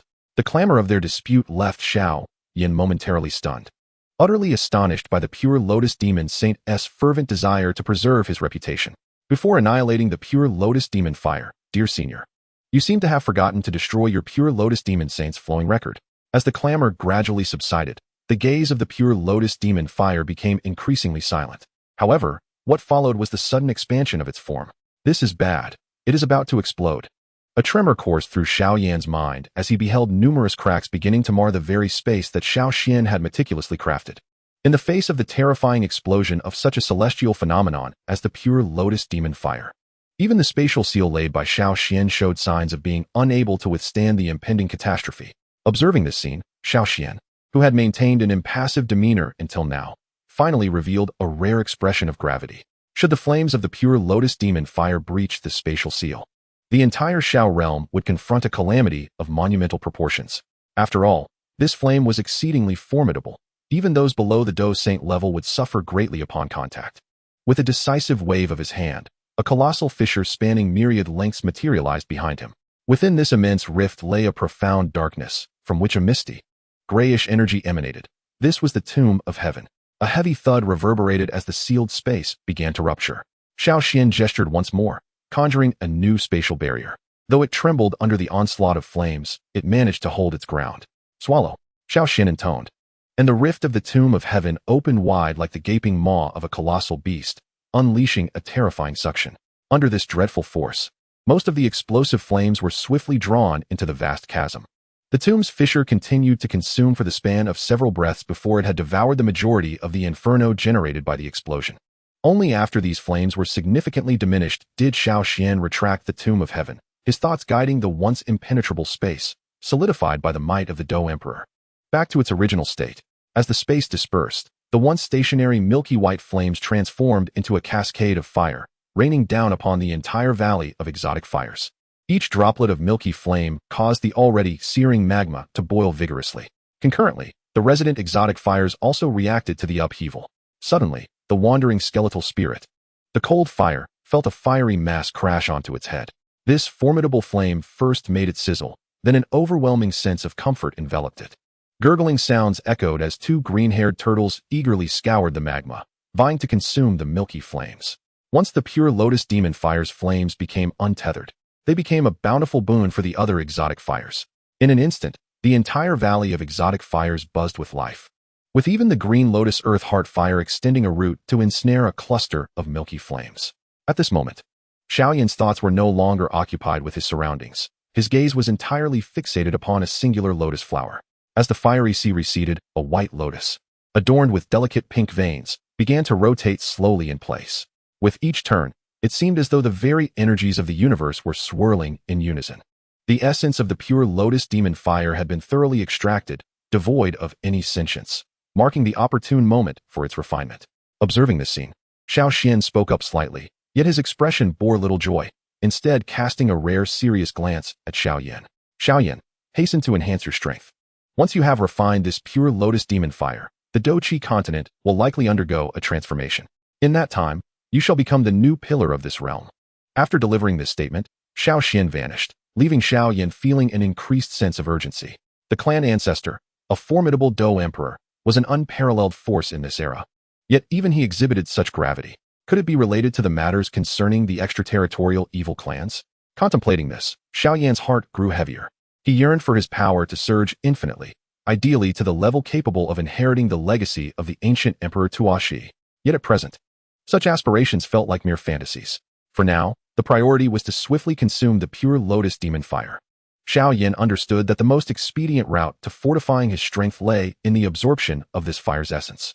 Gazing at the delicate, pink-tinged white lotus, he inhaled deeply and stepped forward. Chapter 497, Refining the Demon Fire. The pure lotus demon fire. Observing the seemingly palm-sized flame that resembled a beautifully intertwined lotus of red and pink hues, Xiao Yan could not suppress a surge of inexplicable excitement. This small flame, though modest in size, was one of the most extraordinary powers in the Dou Qi continent, a fragment of the true flame of purity, possessing what could only be described as boundless might. Once absorbed and refined, Xiao Yan's strength would catapult to an astonishing level, establishing him as a true powerhouse within the Dou Qi continent. In that eventuality, those who could pose a threat to him would likely number fewer than 10. Such was the power of the pure lotus demon fire. However, despite his excitement, Xiao Yan refrained from hastily consuming the demon fire. Instead, he unexpectedly sat cross-legged, closed his eyes, and aimed to achieve a peak state of focus. The pure lotus demon fire was, after all, the most ferocious flame in existence. Even with his strength, a moment's carelessness could lead to peril. Although within the Xiao realm he might not face true death, sustaining severe injuries was undoubtedly a risk. The time and costs incurred from such encounters could amount to a significant toll. Moreover, Xiao Yan once proclaimed that a great calamity was imminent upon its terrifying arrival. He would undoubtedly face immense threats and challenges. The consumption of the pure lotus demon fire was thus a matter of utmost urgency. As Xiao Yan closed his eyes to adjust his state, Xiao Xian had already ascended to the skies. At that moment, the once resplendent moon in the Xiao realm dimmed abruptly, revealing a strikingly handsome man adorned with sinister patterns upon his visage, standing aloof in the heavens. His eyes exuding an air of indifference. Had the pure lotus demon fire already been dealt with? Void-devouring flame stood amidst the celestial expanse, a flicker of sorrow evident in his gaze. After a millennium of conflict with the pure lotus demon fire, he had ultimately fallen victim to the fate of being refined. With the demon fire undergoing refinement, it was likely that his own day of reckoning was not far behind. Contemplating this, the space before him began to warp, and a figure clad in a blue robe materialized before him. Xiao Xian. Upon seeing Xiao Xian, the void-devouring flame's eyes instantly turned crimson, as if he were prepared to confront Xiao Xian with reckless abandon. However, with a mere grasp of his hand, Xiao Xian hardened the surrounding space to an alarming degree. The void-devouring flame let out a furious roar. Do you think I am the pure lotus demon fire, to be so easily manipulated? As he spoke, his power, comparable to that of a 9-star Dou saint, erupted forth, causing the space Xiao Xian had ensnared to develop numerous cracks, as the dark and eerie flames entwined, subtly consuming the spatial force. Truly, the void-devouring flame, born of the second-generation Soul Emperor, was formidable indeed. Observing the void-devouring flame's state, Xiao Xian merely smiled faintly. In the next moment, an overwhelming force, transcending the very fabric of the universe, surged forth from within him. With the emergence of this power, the void-devouring flame, which had retained a semblance of resistance, was abruptly obliterated, transforming into countless strange black flames. Amongst these flames, a core source fire was seized bare-handed by Xiao Xian. To a Dou Emperor with the power of the source, a 9-star Dou saint was but a slightly stronger insect. Xiao Xian. The void-devouring flame emitted a shrill, desperate howl akin to that of a wounded beast, yet Xiao Xian remained unfazed, grasping the void-devouring flame and tearing through space to step into the heavenly tomb. Only with the void-devouring flames return to the essence of the second-generation Soul Emperor would the latter's soul be truly perfected. 3 days later, Xiao Yan, who had kept his eyes tightly shut, finally opened them. The pure lotus demon fire, as he gazed at the slowly rotating pink fire lotus, exuding terrifying heat yet no hostility, a fervent glimmer ignited in his eyes. The time had come to refine the pure lotus demon fire. Taking a deep breath, Xiao Yan conjured several jade vials in his hands, which then burst open, releasing various colored liquids that cascaded upon the pure lotus demon fire. Drenched in the intoxicating essence of ethereal liquid, several precious droplets descended upon the diminutive fire lotus, imbuing it with a languorous aroma almost instantaneously. Clearly, under this laying of potent elixirs, the once sentient pure lotus demon fire, stripped of its consciousness by the pure lotus demon sage, could not comprehend the notion of resistance and was thus at the mercy of Xiao Yan's whims. Upon completion of this phase, Xiao Yan inhaled deeply, and in the next moment, a resplendent pill, entwined with a serpentine aura of chilling yellow, materialized in his grasp. This was the 9-yin yellow spring pill. With its emergence, an unaccustomed chill permeated the once sweltering atmosphere, even casting a delicate frost upon the infernal fire valley below. Go, Xiao Yan commanded softly, sending the 9-yin yellow spring pill soaring forth. Upon contact with the pure lotus demon fire, it rapidly dissolved, layers of ice beginning to spread across the surface of the fire. Yet, as soon as these icy tendrils emerged, they were swiftly evaporated by the overwhelming heat. Billowing clouds of mist rising from the pure lotus demon fire. Evidently, the chilling essence of the 9-yin yellow spring pill was engaged in a fierce struggle with the inferno. However, Xiao Yan was acutely aware of the formidable nature of the pure lotus demon fire. Even though the 9-yin yellow spring pill was a 9th-grade elixir, it could only temporarily diminish the intensity of the fire, allowing him a brief respite to acclimatize to its terrifying heat. He feared that within 2 hours, the chilling potency of the 9-yin yellow spring pill would be entirely consumed by the pure lotus demon fire. Such was the dreadfulness of the pure lotus demon fire. It was time. Without further hesitation, Xiao Yan turned his gaze to the petite fire lotus, where a small flame flickered at the heart of the lotus. Merely the size of a fingertip, yet the heat radiating from it sent tremors through Xiao Yan's being. Nevertheless, despite the quaking within, his resolve remained steadfast as a blazing inferno. He summoned his, which surged within him, a vibrant flame enveloping his exterior, though it dimmed slightly upon emergence. Truly, the pure lotus demon fire was fearsome. Observing this, Xiao Yan could not help but draw a deep breath. His had already amalgamated with 8 distinct flames. Yet it still paled in comparison to the pure lotus demon fire, revealing the latter's terrifying might. Pure lotus true intent. with a decisive thought. A profound and wondrous essence infused his fighting spirit, which subsequently flowed into his. As this true intent was absorbed, the once lackluster and dim blazed forth with newfound brilliance, even beginning to resonate with the essence of the pure lotus demon fire. Although it still fell short in comparison, the suppression was no longer as pronounced. Come forth. Xiao Yan let out a low growl, his palm shooting out like lightning, and he firmly grasped the cluster of pink flames. Boom. As Xiao Yan's hand made contact with the seemingly diminutive flames, they instantaneously transformed into a raging inferno, enveloping him entirely. The terrifying heat caused the magma beneath it to boil once more. If left unchecked, this intense temperature could incinerate the surrounding area for miles into ashes. Buzz. Just as this dreadful heat began to radiate beyond an invisible spatial barrier suddenly emerged, containing all the terrifying warmth within its confines. Clearly, Xiao Yan had laid down formations within the long ago. Goodness, how scorching! Within the embrace of the pink flames, Xiao Yan's face contorted in agony as the within him fiercely resisted the purifying. Despite his reaching such a level, he was still overwhelmed by the searing heat of turning his body a fiery red. It was unimaginable the price the original Xiao Yan had paid to refine this. No matter how frightening you may be, you shall not escape the grasp of Xiao Yan today. I shall conquer you. Feeling the excruciating pain manifesting in his palm, Xiao Yan paid it no heed, a manic grin spreading across his face. In an audacious move, he swallowed the cluster of pink flames whole. Bang! As the flames entered his body, his clothing instantly turned to ashes. Even his hair was consumed in that moment, rendering him bare and red as a boiled lobster. A piercing pain began to spread wildly within him. This torment, despite Xiao Yan having experienced countless cycles of rebirth and possessing a perfected celestial soul, was nearly maddening. Refined now, with the Xiao Yan roared, the terrifying sound waves causing the magma river below to ripple violently, startling both the bone spirit's cold fire and the turtle spirit's earth fire into retreat. Within him, the ferociously encased the essence of and feeling this, the essence of the finally began to struggle. Yet, as this fearsome writhed, even with Xiao Yan's meridians protected by his own, they rapidly withered and twisted under the intense heat. Even his body, formidable as it was, cracked open, blood streaming forth, only to evaporate swiftly. Damn it, be refined. As he endured the maddening pain within, a more frenzied glint flashed in Xiao Yan's eyes, driving him to fervently channel his. However, as time passed, his complexion shifted slightly. Chapter 498. The Great Battle Begins. His body was already in disarray, thoroughly ravaged by the terrifying heat of the pure lotus demon fire. The meridians resembled desiccated riverbeds, riddled with cracks, and several minor veins had been utterly incinerated. Even his flesh and bones exhibited varying degrees of burn damage. Despite the continuous operation of the burning technique for several cycles of the heavens, the pure lotus demon fire had only shown the faintest signs of integration. At this moment, however, Xiao Yan found himself in a state of alarming exhaustion. Though he had not yet reached the brink of collapse, that moment was not far off. Continuing down this path was simply untenable. A sense of urgency welled up within Xiao Yan. According to the original narrative, he should now be engaging in dual cultivation with Sun'er to truly refine the pure lotus demon fire. Yet, Sun'er's current strength was merely that of a Dou Zun.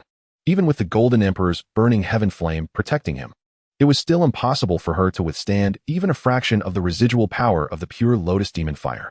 Thus, he had no intention of allowing her to approach, for none of his other women could endure the terror of this flame either. However, even with his enhanced resistance to the pure lotus demon fire compared to the original story, he was still far from successfully refining it. At this juncture, he found himself with no option for retreat. Press on. Resolutely, Xiao Yan continued to channel the pure lotus demon fire through his meridians. A vast reservoir of Dou Qi surged forth, yet despite its overwhelming might, it struggled to sustain itself. Burning technique. Devour. Taking a deep breath, the immense energy from the abyss of unusual flames began to flow into his body. However, as the energy began to supply him, he realized that his body was gradually slipping into a state of near depletion.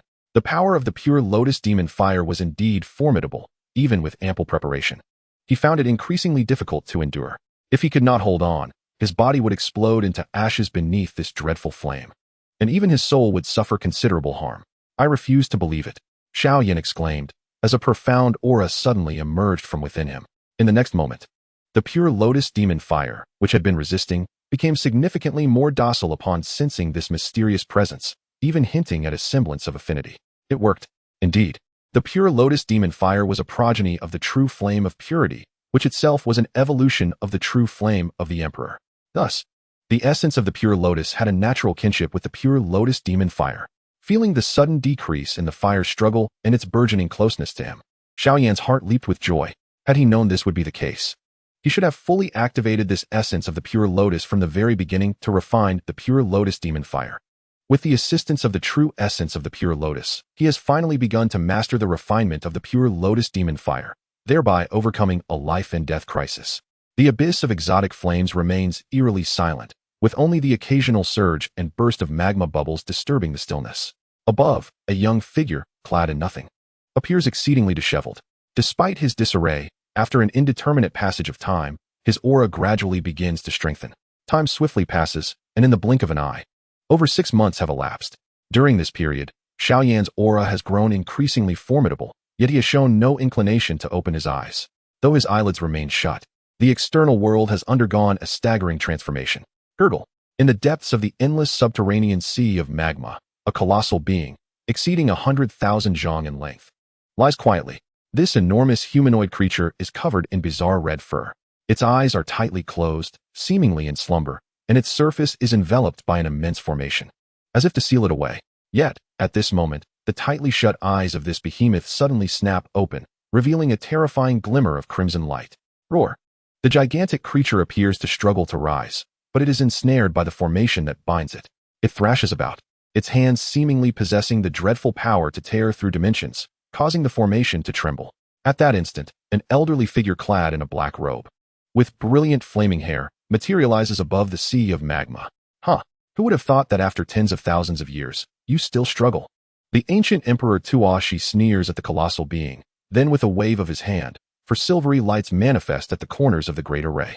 Each orb of light resembles a world of its own, brimming with limitless power and creation. Under the suppression of these 4 luminous spheres, it is as if 4 enormous dimensions are weighing down upon it, rendering the formidable creature incapable of escaping, regardless of its terrifying strength. Simultaneously, in the demon realm of the southwest continent, a towering figure has already appeared in the sky. My kin, my brethren. The imposing figure stands aloft in the skies of the demon realm, his voice resounding like thunder, causing the endless demonic energy beneath to roil. Below in the demon realm, hundreds of gigantic silhouettes stand, each towering over 1,000 zhang. These are all formidable demon saints, and over countless years, the hidden extraterrestrial evil clans and fallen evil tribes within the demon realm have amassed such a terrifying scale. It is likely that even without the presence of the formidable demon emperor, these fiends possess terrifying power capable of shaking the Dou continent. The demon emperor Bo Kuei's voice resonated throughout the realm of demons, stirring countless fiends into a frenzy. With the ancient Dou unable to divert his attention, it is time for our clan to launch a counterattack. That Xiao Yan is merely an ordinary Dou. While I may not be able to slay him, subduing him is certainly within my grasp. Children, follow me out of the demon realm and seize the Dou continent. Conquer the Dou continent. Conquer the Dou continent. A cacophony of roars erupted from the multitude of evil beings, and in that moment, a space within the tranquil southwestern continent was suddenly rent asunder, creating a gaping chasm several tens of thousands of palms wide.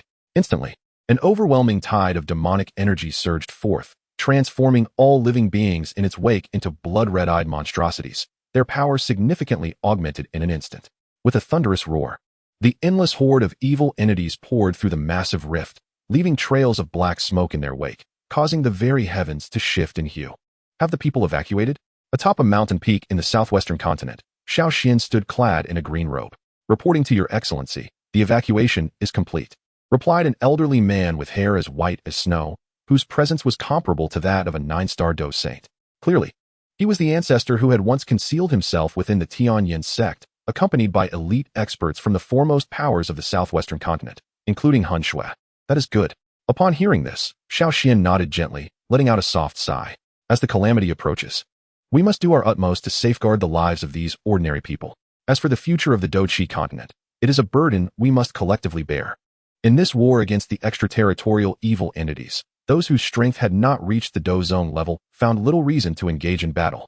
Given the peculiar nature of the demonic energy from the extraterritorial fiends, those weaker than Dou zone would suffer severe repression, unless they possessed extraordinary flames or similar rare phenomena. During Xiao Yan's months of seclusion, the external world had undergone earth-shattering changes. The powerful figures from all corners of the continent had been summoned to Central State by Xiao Yan's decree. Aside from the southwestern continent, other regions were now guarded by teams of Dou Saints. The southwestern continent had thus become the final battleground, with most personnel relocated to Central State. My friends, you should first go and secure the remaining defensive lines of the continent. If we allow these evil entities to roam unchecked, the devastation wrought by this catastrophe will be far greater. Xiao Yan smiled slightly, adding, in the forthcoming battles, should you be caught in the fray, your lives may be at stake. At his words, the elder in white trembled slightly, his gaze fixed on Xiao Yan, shimmering with intensity. Your Excellency, do you intend to take action personally? Within the ranks of the sinister clan, there exists a formidable demon emperor. Now, aside from myself, who else possesses the strength to withstand this being? Given this, I urge you, esteemed Xian Emperor, to exercise utmost caution. Upon hearing this, the elder in white robes refrained from offering further advice, merely admonishing Xiao Yan. Fear not. Since my ascension to the throne of emperors, a millennium has passed without a great battle. I am genuinely curious to discover the methods of those demon emperors. A faint smile graced Xiao Yan's lips as he vanished from sight. In the blink of an eye, he found himself before the immense rift in space. At that moment, the demon emperor Bo Kuei finally lifted his blood-red gaze. The stage for battle was set, tensions palpable. Chapter 499, The Xian Emperor's Confrontation with the Demon Emperor, Part 1. Xiao Yan, as he beheld the approaching figure clad in azure. A glimmer of murderous intent and excitement flashed across Bo Kuei's face. I did not expect that before I could seek you out, you would present yourself willingly. A smile adorned Bo Kuei's visage. Once you are slain, there shall be no one left on the Duki continent capable of resisting the advance of my sacred clan. Is that so? Observing Bo Kuei's demeanor, a smile lingered on Xiao Yan's face as he glanced at the colossal chasm behind Bo Kuei, reminiscent of an unfathomable abyss. His eyes gleaming with a hint of murderous intent. If I can eliminate you, perhaps the outer evil clan will crumble without a fight. Eliminate me? Upon hearing this, the demon emperor Bo Kuei erupted into laughter, as if he had heard an absurd jest. You, a mere Dou Emperor, lacking even the spiritual power of the vast world. How could you possibly contend with me, let alone slay me? Merely escaping from my grasp would be a remarkable achievement for you. As his words fell, the immense rift behind Bo Kuei surged once more, an endless black mist spilling forth. Xiao Yan, since you have so graciously arrived, I shall claim your head as the fruit of my victory in the conquest of the Duki continent. With a wave of his hand, boundless demonic energy surged forth, transforming into a colossal hand exceeding 100,000 zhang in length, casting an impenetrable darkness over the realm. Since you have chosen to meet your demise, I shall oblige you. The demon emperor Bo Kuei cackled menacingly as the gigantic hand descended upon Xiao Yan. Simultaneously, the rest of the Duki continent reacted dramatically. Countless outer evil clan members and fallen evil beings surged forth from the realm of 10,000 demons, sweeping across the land in a frenzied assault. Yet, they soon discovered that the southwestern continent was nearly devoid of life. Shortly after departing, they encountered fierce resistance from various factions. Teams composed of Dou Saint experts swiftly positioned themselves before them, halting the once ferocious advance of the evil army. Though the demonic legions have been thwarted, the vast expanse of the Duki continent conceals numerous perilous realms where hidden threats lie dormant. At the moment the war was ignited by Bo Kuei, the slumbering demon emperors and demon kings awoke, emerging from ancient territories. Roars echoed as dozens of demon saints stirred from the corners of the Duki continent, each awakening heralding calamity for the local denizens. Fortunately, prior to the impending conflict, Xiao Yan had strategically deployed numerous internal guardians. Thus, upon the resurgence of these demon saints, throngs of Dou Saints swiftly mobilized to encircle and eradicate them. Humans, though these beings of a lower realm are ignoble, the essence of their souls is exquisitely delightful. A colossal demon, towering over 1,000 zhang, exuding an ominous aura, unleashed a catastrophic inhalation upon a city below, resulting in the demise of its hundreds of thousands of inhabitants in an instant. From Dou Emperors to ordinary folk, none could escape. This malevolent demon saint accomplished such devastation in less than the time it takes for an incense stick to burn. The next city awaited, its souls promising delectable flavors. This marked the third city devoured by the demon saint. In less than an hour since his awakening, millions of lives had been extinguished. Yet, just as he prepared to advance further, he found the very fabric of space had solidified. Above him, 12 figures materialized, radiating the potent aura of Dou Saints. The golden 12 saints of the Xiao clan, tasked with exterminating the extra-mundane evil beings. The true saints of the 4 Cs of the Xiao clan. mandated to obliterate the foreign malevolence. The 3 immortals of the ancient clan, ordered to eradicate the vile entities. The 8 fire gods of the Yin clan, charged with exterminating the external wickedness. The 9 heavens thunderfolk of the Lei clan, commanded to vanquish the alien fiends. The first day of war was marked by unfathomable brutality. Along the extensive borders of the southwestern continent, countless powerful beings engaged in fierce combat with the extra-mundane evil entities. Despite their numerical superiority, the demon saints possessed peculiar abilities and formidable vitality, often matching 2 foes single-handedly. Within less than an hour, numerous Dou saints had perished. Of course, the ranks of the foreign evil beings also suffered losses, with over 10 demon saints fallen and many grievously wounded. However, amidst the chaos, a few demon saints exploited the tumult to breach the defenses and vanished like fleeting light. In relatively tranquil regions, billions of lives had already been lost. Although most demon saints were eradicated by the combined forces of Dou saints within an hour of their emergence, several formidable demon saints managed to escape. In addition to these formidable beings, there exists a resurrected demon saint who has achieved a remarkable counterattack. This demon saint, comparable to the 7-star fighting saint, utterly decimated a squad composed of 5 fighting saints, resulting in the demise of one of their own.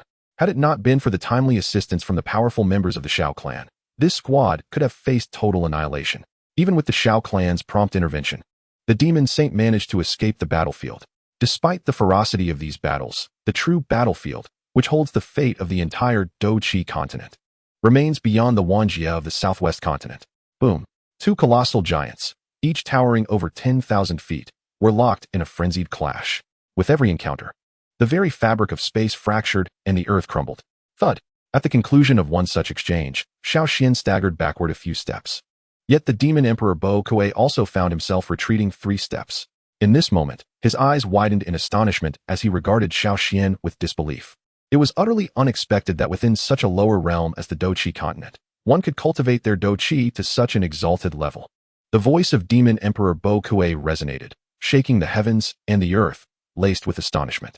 During their recent skirmish, he had distinctly sensed that Xiao Yan's strength was on par with his own, merely a fraction shy of the realm of the Xian demon emperor, celestial supreme. Were it not for the intrinsic nature of his demonic energy surpassing that of Dou, he would likely not have gained any advantage at all. Although demonic energy possesses a greater quality, Xiao Yan harbored an equally potent otherworldly flame, rendering the peculiarities of the demonic energy nearly ineffective against him, merely offering a slight edge in power. However, even with this advantage, defeating Xiao Yan proved to be an exceedingly arduous task. Xiao Yan, your talent astounds me.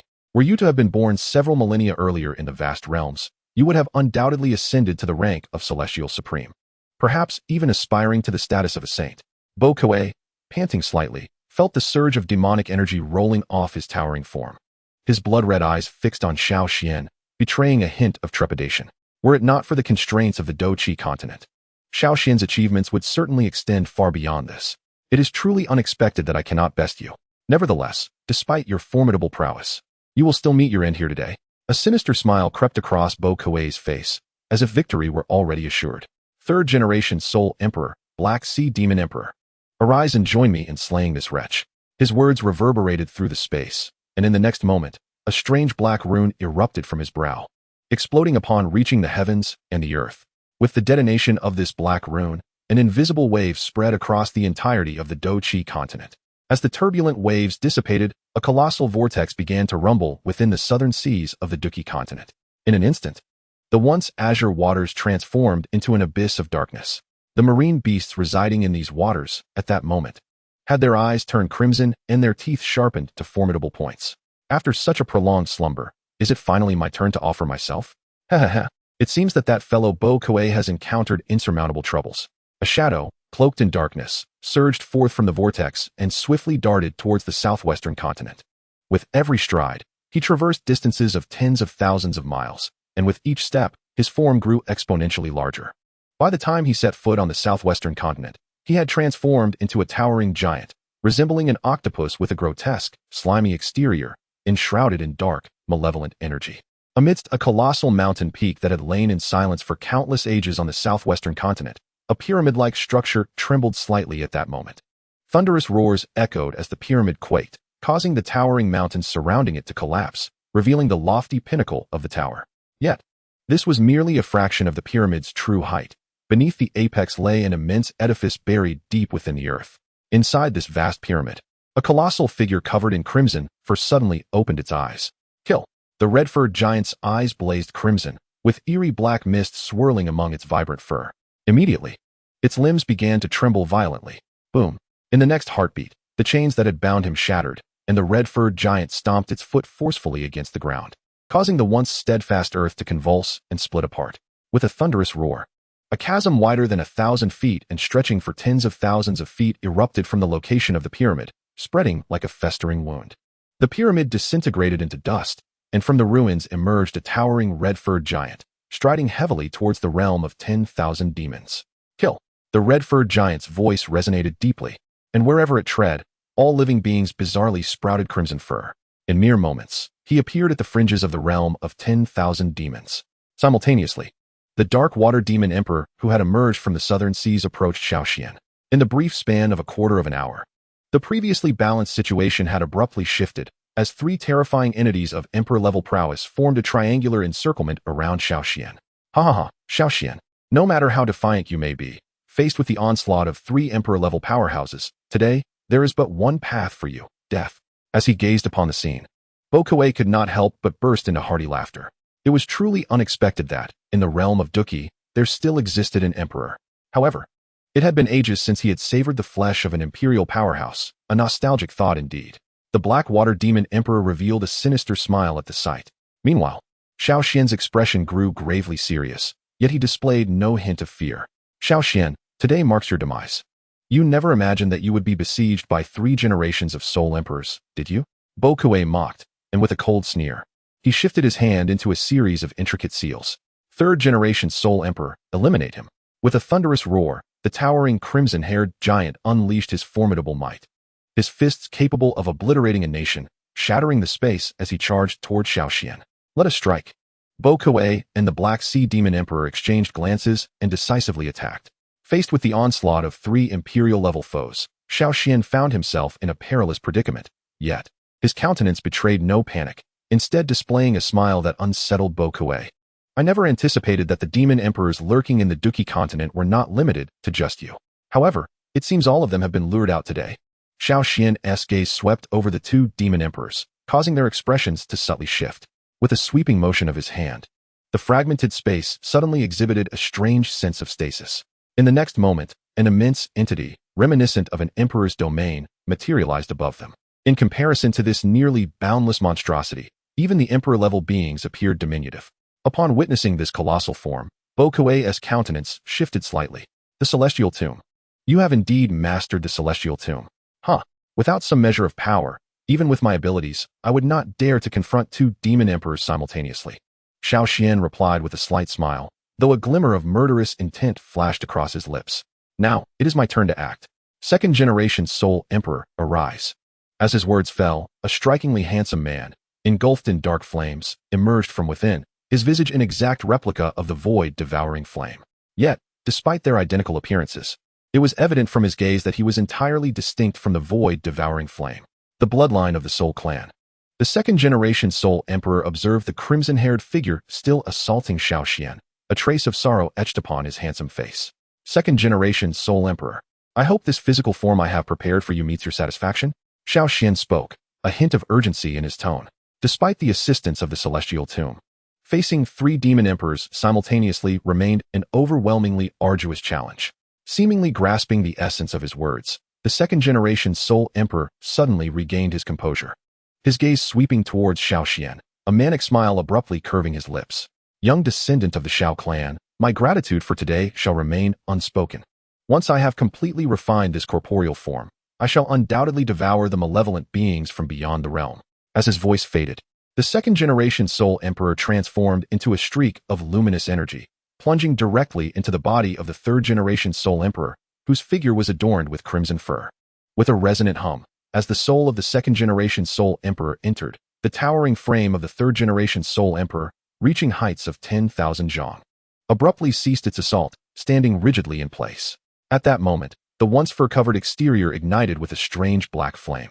Xiao Yan, with a mere thought, transported the 3rd generation Soul Emperor's body into the heavenly tomb, then shifted his attention to the two malevolent emperors whose expressions had darkened. Gentlemen, it is now your turn. Arrogant. The Black Sea Demon Emperor let out a cold chuckle, a smirk appearing on his octopus-like visage. You are merely a lower realms battle emperor. Even with the heavenly tomb, we can still vanquish you. In response, Xiao Yan merely smiled dismissively. Then let the two of you test the fruits of my millennium-long cultivation since ascending to emperor. Chapter 500. The Xian Emperor's Vanquishing of the Demon Emperor, Part 2. As his words echoed, an expanse of boundless and eerie space descended from the heavens, enveloping nearly the entire southwestern continent. Following this, a terrifying binding force descended upon the earth. In an instant, the two demon emperors felt as though they had stepped into a quagmire, every movement becoming exceedingly laborious. In contrast, Xiao Yan radiated a faint but resplendent glow, his every action exuding significantly enhanced vigor. Gentlemen, brace yourselves. Xiao Yan laughed heartily, stepping forward, his fist suddenly crashing towards the Bo Kuei Demon Emperor. This single strike not only harnessed all the might of his status as a battle emperor, but also embodied the overwhelming aura of the heavenly tomb. With a single punch, the space before him, spanning 100,000 zhong, shattered. Boom. A sound akin to muffled thunder reverberated through the skies, causing the heavens to tremble. It was then that the Bo Kuei Demon Emperor was sent staggering backward for dozens of steps, each footfall carving deep fissures into the earth, causing mountains and stones to fracture. So powerful. Observing this spectacle, the Black Sea Demon Emperor's expression subtly shifted. Xiao Yan's strength was already remarkably close to theirs. Now, with the assistance of the heavenly tomb, the powers of the two demon emperors were suppressed, while Xiao Yan experienced an augmentation, thereby granting him a tremendous advantage. Xiao Yan, even though you have the heavenly tomb's aid, it has been damaged for countless years and is no longer the unparalleled sacred artifact of the past. To simply rely on the power of the heavenly tomb to confront us is rather fanciful, wouldn't you agree? Within the body of the demon emperor Bo Kuei, the source of demonic energy surged, instantly healing a portion of his injuries. At the level of the demon emperor, one is nearly immortal. Naturally, even a Dou Emperor, upon reaching this tier, becomes exceedingly difficult to slay. Unless one's power far surpasses that of the opponent, even a slight advantage in strength may require centuries, if not millennia, to completely refine and eradicate the adversary. Upon hearing Bo Kuei's words, Xiao Yan's expression remained impassive. He merely gestured towards the two with his palm. Heavenly tomb steel. As his voice fell, layers of gray mist began to coalesce in the upper space of the heavenly tomb, while the energy of the entire southwestern continent surged frantically into the tomb. In an instant, ancient stone tablets, imbued with an aura of death, materialized in the sky, each towering to great heights and exuding an ancient, weighty presence, causing the eyes of both demon emperors to narrow slightly. Suppress, Xiao Yan commanded, and the towering ancient tablets, bearing the terrifying might akin to a falling mountain, descended mercilessly upon the two demon emperors. Thud, thud. Each tablet that fell caused the entire southwestern continent to tremble, as chasms of unfathomable depths tore through the land, resembling ghastly wounds. These tablets, released indiscriminately, could not be resisted even by a 9-star Dou Saint at their full strength. Even those powerful entities beyond the borders of the southwestern continent could faintly sense the terrifying ripples emanating from the earth. Xiao Yan, a roar echoed. Do you truly believe we cannot contend with you? Bo Kuei, in a fit of rage, ignited black flames upon his towering demonic form. To force me to burn my sacred blood against you. You have every reason to be proud. As Bo Kuei's words concluded, another massive stone tablet struck his visage. However, this time, the tablet that would have previously shattered his face merely distorted it slightly. Witnessing Bo Kuei ignite his sacred blood, the Black Sea Demon Emperor dared not hesitate, igniting a similar black flame from his own being. With the burning of their sacred blood, the previously oppressive power of the heavenly tomb was effortlessly resisted. This was a battle secret of the extraterrestrial evil clan, capable of dramatically enhancing their strength in a short span. If taken further, it could lead to the burning of their very essence. Kill. The two demon emperors charged once more, each attack capable of reshaping the very landscape for miles around. At the emperor level, one is a supreme existence within the lower realms. Indeed, many lesser lower realms lack the qualifications to nurture emperor-level beings. Only in a realm as preeminent as the Dou-Chi continent can multiple emperor-level entities coexist. Every emperor possesses the formidable capability to obliterate a feeble lower plane. And even this Dou-Chi continent was fractured during the ancient battles among the Dou emperors. Though the fierce conflict among the three Dou emperors may not inflict immediate devastation upon the Dou-Chi continent, if left unchecked for decades or even centuries, the southwestern continent could very well vanish from existence. Even this brief skirmish has reduced the surrounding expanse of nearly 100,000 miles to mere ruins. In their state of burning sacred blood, their strength subtly eclipsed that of Xiao Yan. Yet, despite their relentless assaults, they found it exceedingly difficult to gain any advantage over him. Infuriatingly, this young man's mastery of movement techniques had reached an astonishing level. Witnessing this scene, the expressions of the two were grave. Xiao Yan, your strength has indeed ascended to a level beyond our reach. Today, we shall temporarily spare you, but mark my words. The Dou continent will ultimately belong to our holy clan. Realizing that they could not swiftly vanquish Xiao Yan, the two demon emperors began to entertain thoughts of retreat. They were currently expending their vital essence in battle, and prolonged engagement would inevitably harm their very essence. Should their essence be compromised, it would signify genuine injury to an emperor-level powerhouse. They had initially believed that burning their blood would swiftly eliminate Xiao Yan, yet to their surprise, their combined efforts had merely left him in a precarious position without inflicting any substantial harm. The fortune of the Dou continent is indeed profound, having birthed such a plethora of prodigies over the years. Exchanging glances, the two demon emperors resolved to withdraw. If they were to engage Xiao Yan in a war of attrition, it would be they who would suffer the consequences. Indeed, if it dragged on for decades, they might very well find themselves outlasted by him. Since you two have finally made an appearance, how can you simply depart? At this moment, a cold smile crept across Xiao Yan's lips. Xiao Yan, we acknowledge your formidable strength, Bo Kuei, the demon emperor, declared, his gaze fixed upon Xiao Yan, laced with derision. But do you truly believe that with such meager abilities, you can detain us? Preposterous. With those words, he attempted to transform into a beam of demonic light and flee. However, leaving was not so simple. There was no harm in trying. A smile appeared on Xiao Yan's face as he opened his palm wide, unleashing a series of seals from his hands. In the next moment, the chaotic battlefield, which had been ravaged by their confrontation, fell into an eerie silence. Golden light began to materialize from the void, one after another. This is the spirit seal. Observing this spectacle, Bo Kuei's expression shifted once again. Indeed, Xiao Yan smiled slightly as he deftly manipulated his hands, causing the skies above to coalesce into over 1,000,000 golden light seals, each interconnected by faint threads, as if harboring an immensely terrifying force poised to unleash a devastating attack. Upon witnessing this scene, the demon emperor Bo Kuei revealed a disdainful smile. He never anticipated that you, indeed, possessed some mastery over spiritual formations. However, the formation you have deployed pales in comparison to even the most ordinary of Dou Emperor's full-strike capabilities. Do you truly believe that this trivial array could inflict harm upon me? Beside him, the Black Sea Demon Emperor also displayed a contemptuous grin. In response to their derisive laughter, Xiao Yan's lips curled into a disquieting smile. Admittedly, the power of this spiritual formation was insufficient to damage even a typical Dou Emperor. However, have the two of you ever heard of the Heavenly Evolution Demon Extermination Array? As the words fell, the smiles on the faces of the two demon emperors froze.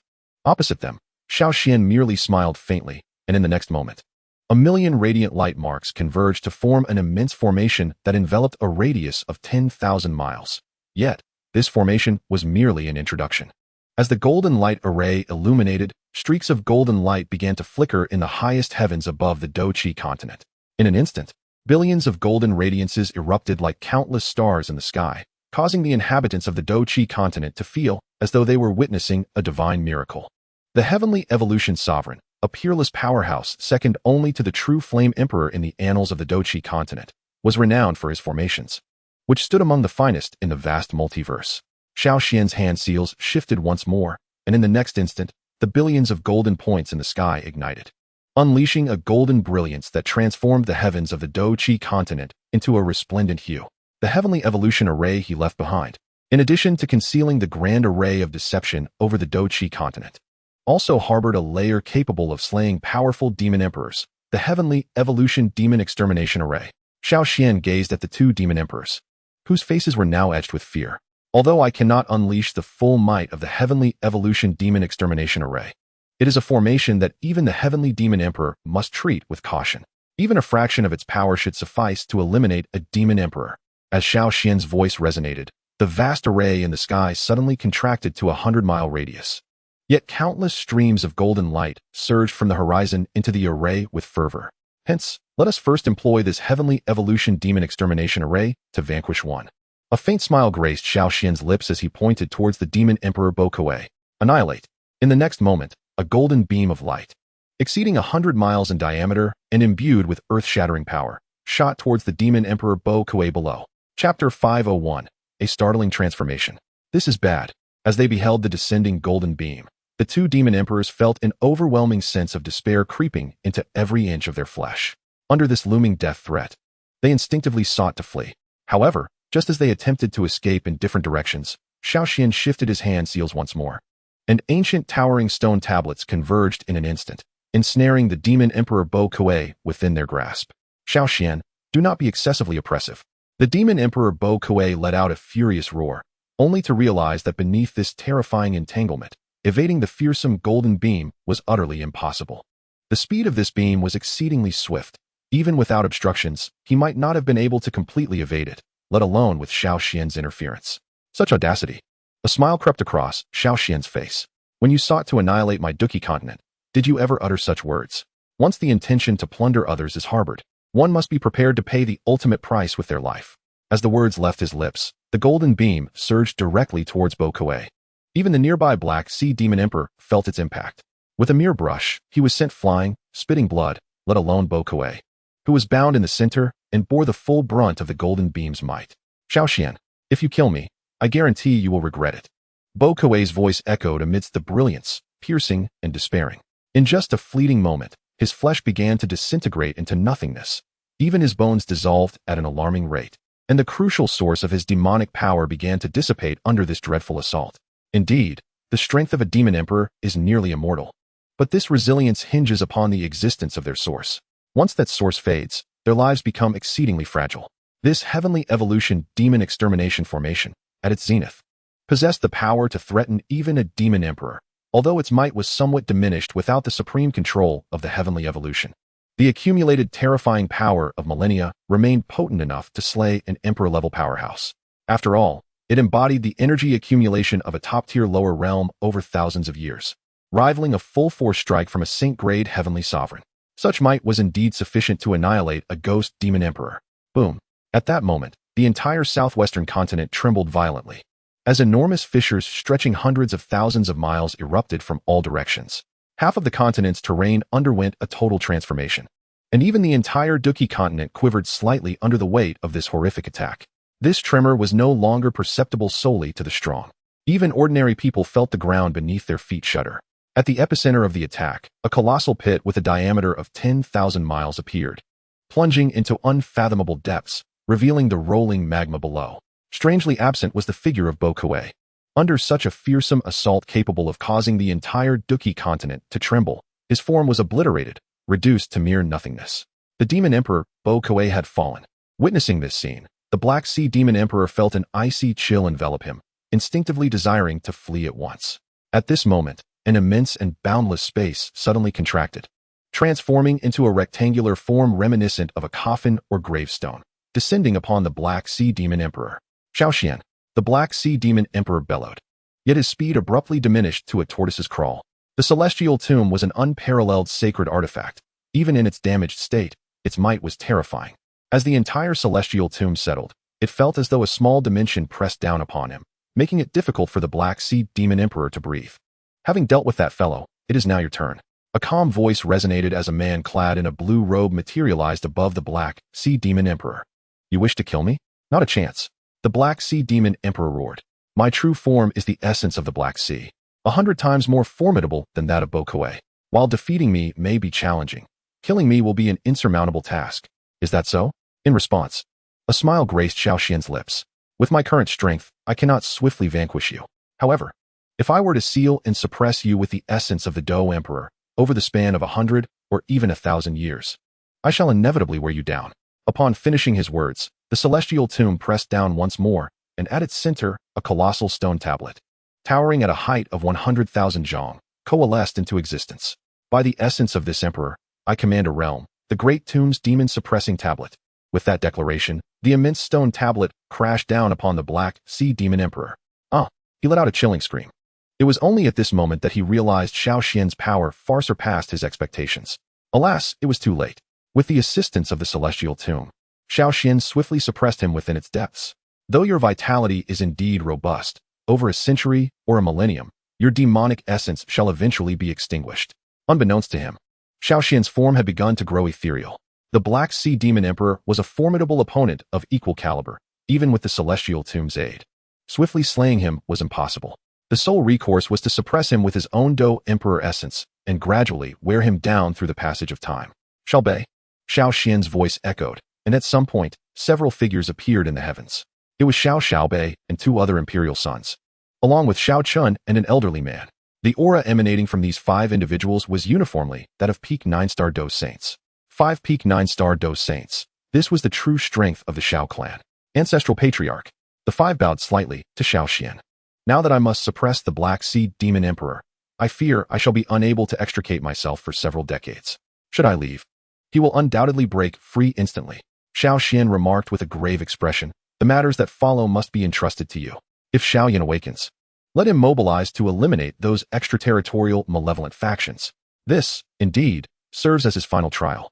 Yes, Ancestral Patriarch. Xiaobei nodded slightly, and the 4 behind him shared his consensus. At their lofty level, their sole aspiration was to attain the ultimate realm of the Dou Emperor. To devolve to the point of vying for favor alongside a junior like Xiao Yan would render their millennia of existence utterly futile. However, just as the group affirmed their agreement, the distant realm of the 10,000 demons began to writhe ominously. This is dire. Observing the tumultuous movements within the 10,000 demons, Xiao Yan's expression shifted dramatically as he sensed something ominous brewing within that realm. Could it be that another demon emperor lurked within the 10,000 demons? Xiao Yan's countenance turned exceedingly grim. He had already exhausted all his trump cards in vanquishing and suppressing the 2 demon emperors. Should another arise, it would surely herald a catastrophic disaster. A terrifying aura coalesced within the 10,000 demons, and after an indeterminate span, a colossal explosion resounded, shattering the entire realm. The rupture of this Dou Emperor's space rendered the already battered southwestern continent even more desolate, as countless demonic energies surged forth, transforming half of the continent into a wasteland of malevolence. Yet, these matters scarcely occupied Xiao Yan's thoughts. His gaze remained fixed on the epicenter of the explosion, where an ominous black beam, imbued with incomprehensible power, surged skyward. Although this beam did not target Xiao Yan directly, its potency made his heart race with trepidation. Clearly, this was an attack capable of threatening even the mightiest Dou Emperors. Strangely, the beam did not assail anyone in its vicinity, but instead ascended towards the heavens. Upon witnessing this spectacle, Xiao Yan's expression morphed into one of alarm. This is grave. The black beam struck fiercely against the firmament of the Dou Qi continent, unveiling the long-concealed heavenly evolution array. Within this array, an elder was at the helm, countering the beam's assault. This individual was none other than the 9 Nether Saint Ancestor. Under the Saint Ancestor's control, the array managed to withstand the majority of the onslaught, yet ultimately, a fissure was torn open. A streak of black light pierced through the array, traversing the space of the Dou Qi continent and shooting forth into the distance. In that moment, both Xiao Yan and the 9 Nether Saint Ancestor bore expressions of profound dismay. As this demonic light escaped, the location of the Dou Qi continent became perilously exposed. Although it might remain undetected for millennia, there was a looming possibility that the malevolent beings from beyond would soon rediscover the Dou Qi continent's whereabouts. This, indeed, constituted yet another hidden card of the extraterrestrial malevolent forces that had lain dormant for eons. Boom. In the next moment, an unexpected turn of events unfolded in the realm of 10,000 demons. Chapter 502, Stalemate. With a thunderous roar, the already shattered land of the 10,000 demons began to tremble violently, and amidst the chaos, a colossal black egg, soaring to the height of 10,000 feet, emerged at the center of this realm. The egg, entirely shrouded in darkness, bore the same hue as the demonic energy surrounding it, with surges of ominous magic swirling upon its surface. Golden patterns, imbued with an eerie quality, adorned the egg, evoking a chilling sensation. As this dark egg manifested, an extraordinarily strange yet immense aura emanated from within it. Simultaneously, the previously scattered demonic energies within the realm coalesced into thick clouds of smoke, swirling towards the black egg. Witnessing this scene, Xiao Yan's expression changed dramatically, becoming exceedingly grim. He sensed that at the core of this black egg, an overwhelmingly potent life force was gradually coalescing. Though not as formidable as the other 2 demon emperors, its strength nonetheless reached the level of a demon emperor. More critically, the essence of life contained within this black egg seemed to surpass that of both the Bo Kuei Demon Emperor and the Black Sea Demon Emperor. It was unimaginable that within the stronghold of the alien evil clan, there existed a being of Demon Emperor caliber. For a moment, Xiao Yan fell into a profound silence. Ha ha ha. Xiao Yan, did you ever think that while you retained a backup, I, too, have prepared such a contingency? The voice of the Black Sea Demon Emperor echoed with a piercing laughter beneath the great tomb's demon-sealing monument. What brews within this egg is a powerful demon emperor of the Holy Demon Clan. Once it absorbs enough demonic energy, it will herald the annihilation of your Duki continent. The tone of the Black Sea Demon Emperor dripped with arrogance. The Holy Demon Clan. Upon hearing this, Xiao Yan's expression shifted slightly. He was aware that the Holy Demon Clan was one of the royal lineages among the alien evil clans, renowned for their unparalleled combat prowess compared to their peers.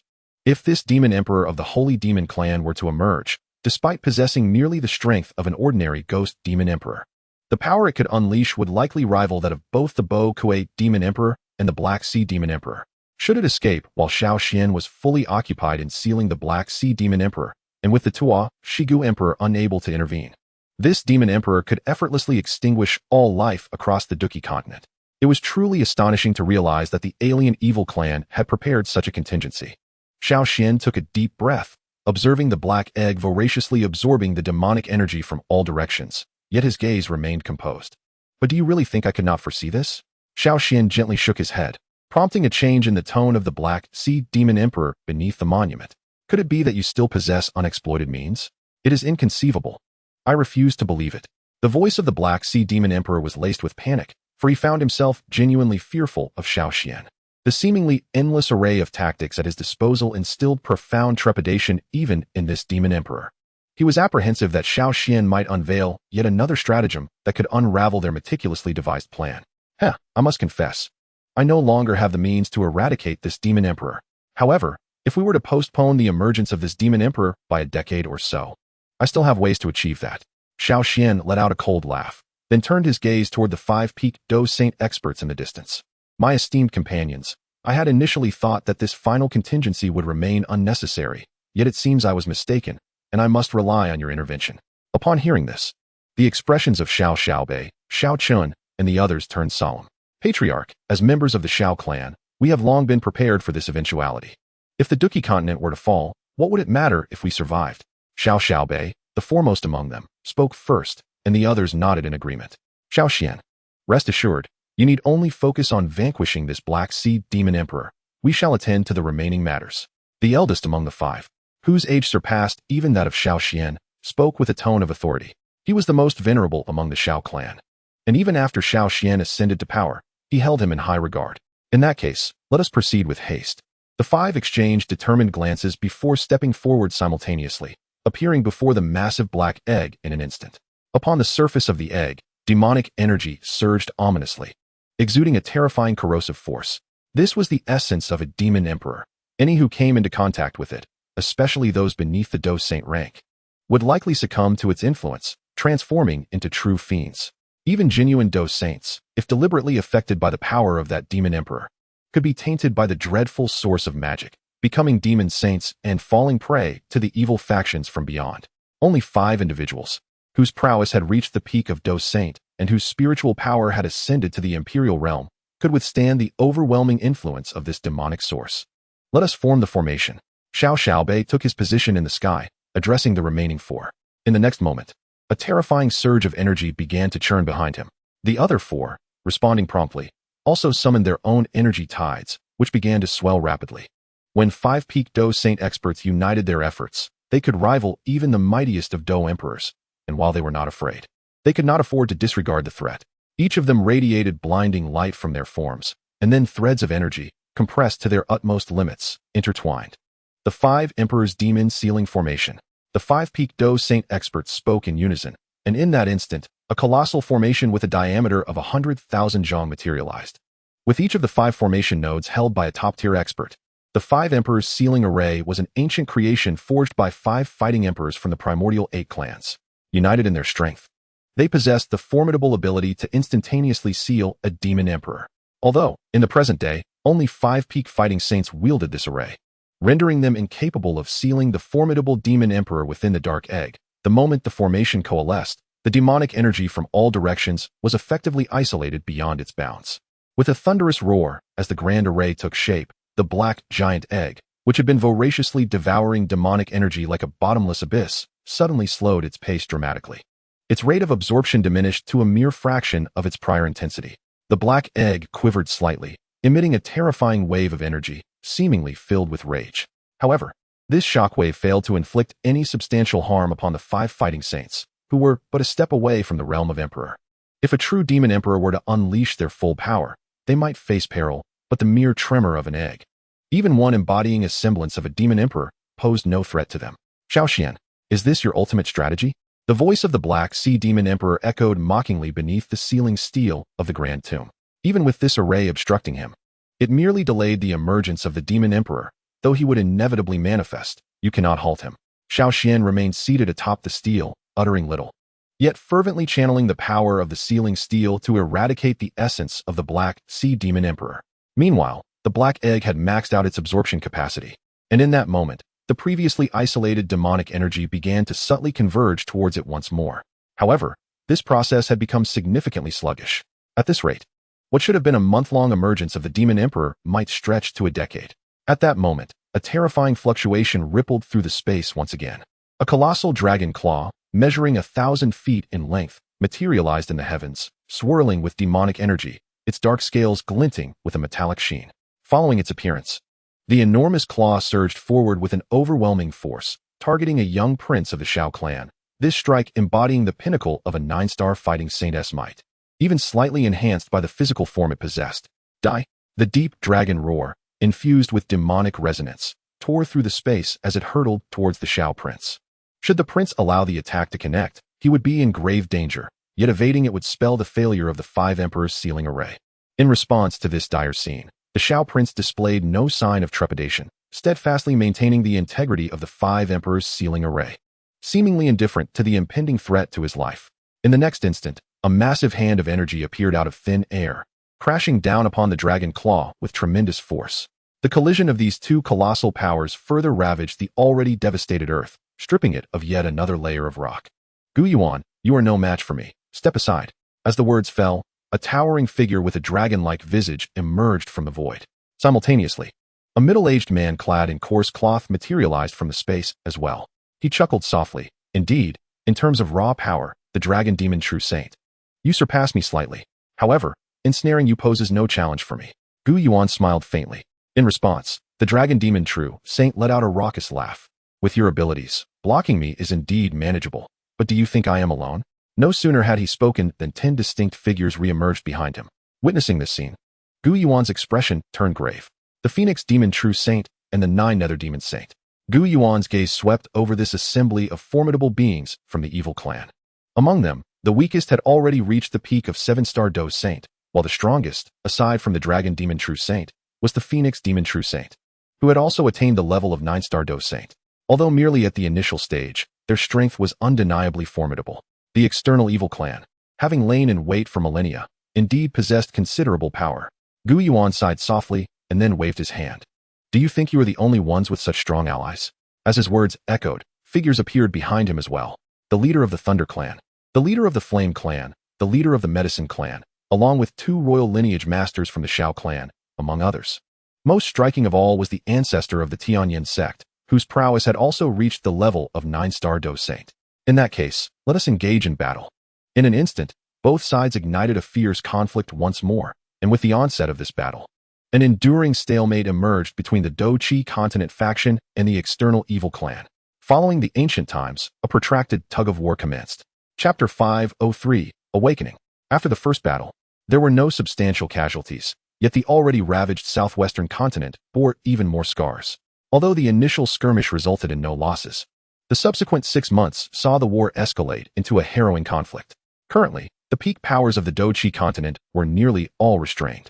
Among the imperial powers, Xiao Yan had devoted all his strength to suppress the Black Sea Demon Emperor, though he possessed a decisive advantage. The cost was that he could no longer leave the Heavenly Tomb. Even so, the Demon Emperor's tenacity meant it would take nearly a century for him to be vanquished completely. As for the second-generation Soul Emperor, although he had usurped the body of the third-generation Soul Emperor, fully refining and mastering this Dou Emperor physique would also require nearly a century. If it were merely this, it would be bearable. At least the Duqi continent boasts 6 formidable Dou Sheng Peak experts, who possess numerous advantages against the malevolent beings from beyond. However, due to the presence of the Demon Emperor embryo, The 5 most exceptional 9-star Dou Sheng from the Xiao clan are thoroughly restrained, unable to depart, gazing into the distance. The only remaining peak powerhouse is the ancient clan leader, Gu Yuan. Boom. Within the boundless expanse of time and space, colossal waves of energy periodically rise, annihilating countless spatial storms beneath the weight of this formidable energy tide. Gu Yuan, you rogue, why do you still refuse to leave? The voice of the dragon demon, True Saint, rends through the spatial storm, causing the very fabric of this realm to tremble.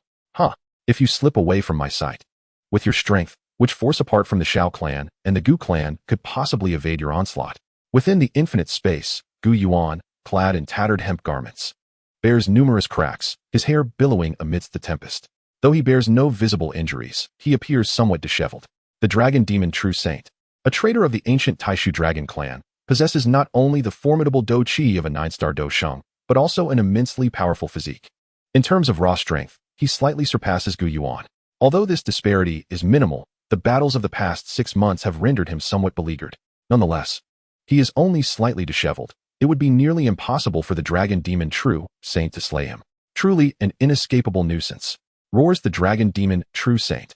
Yet, even if I remain constrained, the Duki continent shall inevitably fall. The dragon demon True Saint sneers. Indeed, over the past 6 months, the top-tier experts from both sides have been locked in a grueling struggle. Particularly, Gu Yuan and the ancestor of the Xiao Yan sect have managed to tightly entangle the dragon demon True Saint and the Phoenix demon True Saint. Both possess the cultivation of 9-star Dou Sheng. Should they escape from their sight, the Duki continent would be thrust into utter passivity.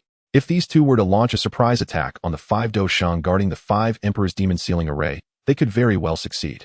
Conversely, if Gu Yuan and the ancestor of the Xiao Yan sect steadfastly defend the 5 Emperor's demon sealing array, then, given their prowess, there are virtually no other forces on the Duki continent capable of resisting, apart from the Gu and Xiao clans. Even the Gu clan could potentially be breached should these two join forces in Gu Yuan's absence. Thus, Gu Yuan and the ancestor of the Xiao Yan sect remain fiercely entangled with these 2 demon saints, vigilant not to allow them to slip from their view. As the 9-star Dou Sheng level combatants find themselves in a stalemate, fierce battles erupt throughout other regions of the Duki continent. Teams of local Dou Sheng experts scour the land in search of the hidden demon saints, who conceal themselves in unknown corners, waiting for the opportune moment to reveal their fangs, often resulting in the massacre of entire cities. Although this led to many demonic saints revealing their whereabouts, and some even perishing as a result, it similarly gave rise to instances where powerful combat saints found themselves isolated and subsequently ambushed. There was even an occasion when a team of combat saints, upon discovering an 8-star demonic saint, was outmaneuvered and annihilated by that very entity, resulting in the tragic demise of all 5 combat saints in the team. In an astonishing turn of events, within a mere 6 months, the once stable realm, where perhaps only 1 combat saint would fall in 100 years, witnessed the loss of over 100 such warriors. Among these, 60% comprised lower-tier demonic saints. Yet a significant 40% were native combat saints of the Duki continent. Just 3 days ago, a shocking upheaval once again rocked the entire continent. Several combat saints from the Xiao Phoenix clan had betrayed their kin. This news spread like a curse, swiftly reaching the ears of all combat saints across the continent, further deepening the unease that already gripped them. In the course of the last 6 months, nearly 10 combat saints had defected from the Duki continent, aligning themselves with the forces of evil. Among these defectors, over half were coerced into seeking refuge with the malevolent faction, their survival instincts compelling them to plead for mercy when faced with imminent death. The dark forces, in turn, infused them with their innate demonic energy. Once this energy was absorbed, their combat aura would undergo a transformation, and even their very disposition would shift under the influence of the dark power. Over time, they would inevitably mutate into true demonic saints, and once they betrayed their allegiance, there would be no turning back. The gravity of the situation was compounded by the betrayal of the Xiao Phoenix clan, particularly since the traitor was none other than their leader, the most formidable among them, Huang Tian. Following his treachery, the Xiao Phoenix clan plunged into civil strife. With his 5-star combat saint prowess and the aid of a fallen celestial phoenix, 2 of the 3 remaining combat saints succumbed swiftly, while 1 surrendered. One Xiao Phoenix combat saint, after escorting a portion of the clan to safety, was brutally torn apart by the former leader. Go, seek refuge with the Xiao clan. They alone can protect you now, he cried out, his voice filled with anguish. Among those fleeing were the tearful warriors of the Xiao Phoenix clan, including Feng Qinger. A similar scenario unfolded within the Taishu ancient dragon clan. Young master, we must hasten to the Xiao clan. The dragon kings of the other 3 islands are preparing to ally with the malevolent forces from beyond, urged several elders from the ancient dragon island. Seek out my brother in the Xiao clan, a figure amidst the crowd declared, her form enshrouded in ancient battle armor. Her violet eyes glimmering with a hint of murderous intent. Just a few mixed-breed serpents. Once my bloodline fully awakens, I shall slay you all. Meanwhile, within the headquarters of the Flame Alliance, a formidable army of the Xiao clan has already established its presence. This military force, exerting its full strength, is capable of vanquishing even a 7-star Dou Saint. Their responsibilities extend beyond merely guarding the Flame Alliance. They are tasked with safeguarding the entire northwestern continent. Consequently, a multitude of powerful beings, some with ties to the Xiao clan and others without any connection, have flocked to Xian Emperor City. What was once a moderately bustling locale has now become a gathering place for nearly half of the strong practitioners from the central continent. The reality is that, despite their prowess, those who have yet to reach the Dou Saint level face the grim fate of slaughter. While even Dou Saints are not immune to the perils of this war, thus, their only refuge lies within the Xiao clan, the safest haven amidst chaos. Even though the most elite of warriors have been restrained, the defensive forces left behind by the Xiao clan remain unyielding against the onslaught of the sinister races. Indeed, even if the dragon demon true saint were to strike, breaching the Xiao clan would be an insurmountable challenge. For although the Xiao clan has dispatched numerous strong practitioners, they still maintain a formidable presence of several hundred Dou Saints in reserve. Such strength would deter any assault from the myriad of demons, especially considering that only half of the clan's 10 royal bloodline leaders have been mobilized. The Xiao clan has thus emerged as the most secure retreat on the continent. However, within the clan, 2 contrasting voices have begun to clash. Once the young Emperor Xiao Yan emerges from seclusion, all matters of our clan will be subject to his command. This is the edict of our ancestors, are you not aware? Said one. We indeed dare not defy the ancestors' decree, yet this Xiao Yan is but a mere youth in his 20s. I refuse to acknowledge him. Although our 5 peak powerhouses cannot extricate themselves, each of the royal bloodline leaders possesses the strength of 8-star Dou Saints. No matter how formidable he is, Xiao Yan is merely a 2-star Dou Saint. Even a 5-star Dou Saint lacks the qualifications to command us, retorted another. Ultimately, you merely doubt the young emperor's strength. A third interjected. In the Dou Qi continent, the strong are revered. Though he holds the title of young emperor, he must endure trials to gain mastery over our clan. If Xiao Yan does not emerge soon, the Xiao clan may descend into chaos. Within the Flame Palace, Sunera cradles Xiao Sun in her arms, sitting alongside the other women, each visage marked by concern. At times, their greatest worry is whether Xiao Yan's emergence could restore order to the increasingly tumultuous situation. Everyone is waiting for you, they think.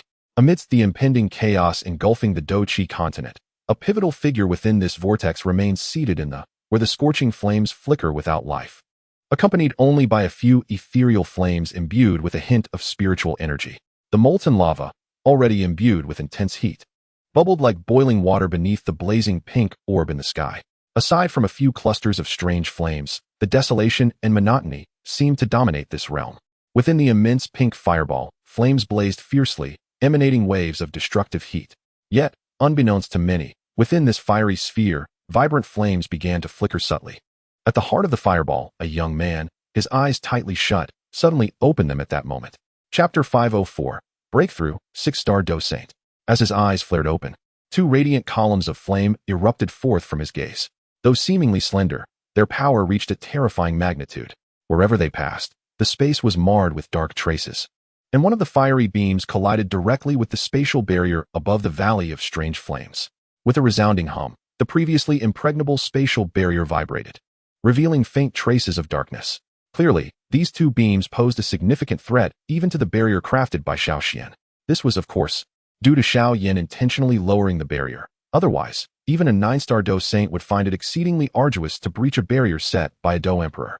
Though Xiao Yan's strength had greatly increased, he still fell short of the 9-star Dou Saint's prowess. The sensation of devouring the pure lotus demon fire was utterly exhilarating. Taking a deep breath, Xiao Yan inhaled, swiftly drawing the vast fireball that enveloped his form into his mouth. The pure lotus demon fire had now been genuinely refined into his life fire, and the flames swirling around his body obediently followed his command. At this moment, his physical injuries had long since healed, and even his hair had regrown. Yet, deep within his pupils, 2 minuscule fiery lotus flowers floated, slowly rotating with an enigmatic allure. As if capable of drawing in even the essence of a soul, his power, Xiao Yan closed his eyes, feeling the terrifying Dou Qi within him, vast as a world. In the next instant, a surge of Dou Qi erupted from his being. Boom. Under this overwhelming aura, the entire valley of strange flames trembled, as numerous semi-sentient strange flames quivered beneath the weight of this formidable presence. Early 6-star Dou Saint. Xiao Yan inhaled deeply, reveling in the magnificent power coursing through him. Now, he felt capable of obliterating a 4-star Dou Saint with a single punch. In the original narrative, he was meant to achieve success in refining the pure lotus demon fire through dual cultivation with Suner. However, in this particular timeline, he independently refined the pure lotus demon fire using the true meaning of the pure lotus, which indirectly resulted in the complete assimilation of all the fire's energy. This formidable power propelled his cultivation from the late stage of 2-star Dou Saint to the terrifying initial stage of 6-star Dou Saint. Thanks to the true meaning of the pure lotus. Without it, even with countless preparations, I would still have been incinerated by the demon fire. A flicker of trepidation appeared in Xiao Yan's eyes, quickly followed by a sense of elation. Now, if he were to encounter that Xiao Holy King again, he could effortlessly reduce him to ashes. Xiao Yan chuckled. This absorption of the pure lotus demon fire not only significantly enhanced his strength, but also elevated his burning art to the high tier of the heavenly realm. With his physical body now comparable to that of a 4-star Dou Saint due to the refinement of the demon fire. At this moment, even without employing any secret techniques, he would not fear anyone beneath the 7-star Dou Saint. If he were to unleash the power of the 3 profound transformations of heavenly fire and the clan's totems, he could contend even with a 7-star Dou Saint. This time, it was akin to a meteoric rise. Next, it is time for my. A glimmer of anticipation sparkled in Xiao Yan's eyes. His had already reached a remarkably terrifying level. Now, after refining the pure lotus demon fire, not only had its might surged once more, but his comprehension of the true meaning of the pure lotus had also reached a deeper level. The current power of his would undoubtedly rival the void-swallowing flame, perhaps even surpassing it. It seemed that apart from the emperor flame of the avatar of the ancient emperor Tuashi, no one could subdue the current pure lotus demon fire. As Xiao Yan's mind stirred, he discovered that the, which once filled his body, had vanished. However, this change did not cause him any distress. He simply closed his eyes, his soul power at the pinnacle of the celestial realm, meticulously searching within. Soon, he sensed a faint, elusive fluctuation. Come forth. A smile of delight crossed Xiao Yan's brow as he uttered a low command, and a dazzling ball of flame erupted unexpectedly from his palm. Compared to its previous brilliance, the current now possessed an added crystalline and enchanting pink hue. Before refining the pure lotus demon fire, he had already integrated a total of 8, and now, after merging with the pure lotus demon fire, he had successfully fused 9. Xiao Yan felt that if he were to encounter the demon emperor Mo Yuan again, he could likely incinerate him entirely within 3 days. Unbeknownst to him, his had grown to a level capable of threatening a demon emperor. However, this threat was still insufficient. Even if a demon emperor were to lie there, allowing Xiao Yan to burn him, it would likely take 10 years to extinguish him. If the opponent were to resist, it could very well take 100 years, or even close to 1,000. However, Xiao Yan remained unhurried. Although this unusual flame posed little threat to the formidable demon emperors, it wielded a lethal restraining power over those beneath that rank. After all, the pure lotus demon fire was inherently a child flame of the heavenly true flame, which was exceptionally effective against the malevolent beings from beyond the realms. Now, with Xiao Yan's pure lotus intent intertwined, even a 9-star demon sage would find it quite unbearable upon contact. At this moment, it could be said that Xiao Yan had truly evolved into a nemesis of the otherworldly evil tribes. He decided to name this new flame the 9-colored pure lotus fire. Gazing at the resplendent flame in his hand, Xiao Yan murmured softly. Suddenly, as if it understood his words, the vibrant flame began to twist and, in the blink of an eye, transformed into a diminutive figure no larger than half a foot, a baby. The infant, entirely clad in a pink hue, blinked its large eyes, which burned with pink flames, up at Xiao Yan. However, atop its small head danced a magnificent blaze. It extended its chubby hands to grasp Xiao Yan's palm, nuzzling its cherubic face against his hand, exuding an aura of endearing intimacy. Such a delightful little creature, Xiao Yan mused, his eyes sparkling with curiosity as he examined the charming being cradled in his palm. Its fiery hair flickered like golden locks, and on its forehead was a splendid lotus fire mark, rendering it exceedingly adorable. The little one even wore a belly band, leaving Xiao Yan to wonder whether it was a playful little jester or a mischievous rascal. With a hint of intrigue, he tugged at the infant's belly band, only to discover that it indeed was a little prankster. The baby let out a dissatisfied sound. Abba abba. That's not how you should call out. You ought to say IWA instead. Xiao Yan chuckled, shaking his head. Come on, say IWA, and I shall call you Xiao Yan. Abba Abba. The fiery infant gazed blankly at Xiao Yan, bewildered, and merely flailed its chubby hands in confusion. Xiao Yan made several attempts to correct its pronunciation, but upon realizing the futility of his efforts, he decided to relent. Very well then, I shall call you little jester from now on, Xiao Yan chuckled, playfully flicking the little one. In a sense, this could be regarded as his own child. Little jester, I've heard you can conjure fire lotuses. Let us see you create a couple for your father, he encouraged, cradling the little one in his hands. Abba Abba. It seemed that the little jester understood Xiao Yan's request. With a determined effort, it rubbed its chubby hands together, and soon, dual-colored fire lotuses materialized before Xiao Yan, swirling around him, filling his heart with joy. Ah, what a true treasure. Xiao Yan could not help but scoop up the little jester, planting a kiss on its chubby face. Good son, let us see if you can merge the fire lotuses together, he said, his eyes gleaming with anticipation. Abba Abba. The small creature performed a swift gesture, and suddenly, 10 fiery lotuses collided fiercely, quickly merging into one. In mere moments, a fire lotus, measuring about a foot in size, soared from the flames. Hiss! Xiao Yan inhaled lightly, gazing at the resplendent fire lotus before him, unable to suppress his admiration. This time, he had indeed stumbled upon a treasure. The ability to conjure the devastating fire lotus represented a significant advantage for Xiao Yan, which he comprehended all too well. In future confrontations, he would no longer require others to restrain his foes. With but a thought, his little companion could conjure several fire lotuses to hurl at his adversaries. This little creature would undoubtedly become a tremendous ally in his future endeavors. After playing with the fire lotus for a while, the little companion, upon Xiao Yan's mental command, opened its mouth and swallowed the lotus whole, then continued to nuzzle against Xiao Yan's palm with an affectionate demeanor. Good boy, Xiao Yan said contentedly, ruffling the creature's small head and giving its little rear a gentle pat. Let us head back. We must leave this place. Upon hearing Xiao Yan's words, the little creature's previously joyful expression instantly dimmed. Under Xiao Yan's resolute gaze, it transformed into a burst of brilliant flames and darted into Xiao Yan's body. Feeling the little creature return within him, Xiao Yan took a deep breath, directing his gaze toward the spatial barrier beyond the infernal fire valley. A bitter smile gracing his lips. It seemed that the clan ancestor had anticipated the extent of power he would attain after devouring the pure lotus demon fire. Even the barrier had been set to withstand a full-force strike from a 6-star Dou Saint. As Xiao Yan pondered this, he suddenly felt a surge of flames erupting from within him, causing him to breathe heavily. This is bad. The after-effects of the... Xiao Yan cursed inwardly. He hadn't expected this little creature to be not only a playful spirit, but also a mischievous troublemaker. With that thought, he clenched his fist. Vibrant 9-colored flames igniting atop it, exuding terrifying power as he struck fiercely against the spatial barrier. Boom! A terrible shockwave erupted, causing the magma rivers within the infernal fire valley to erupt, sending towering columns of molten rocks soaring into the air, while the surrounding stones crumbled under the strain. The within trembled in fear. They were not the dominant pure lotus demon fire.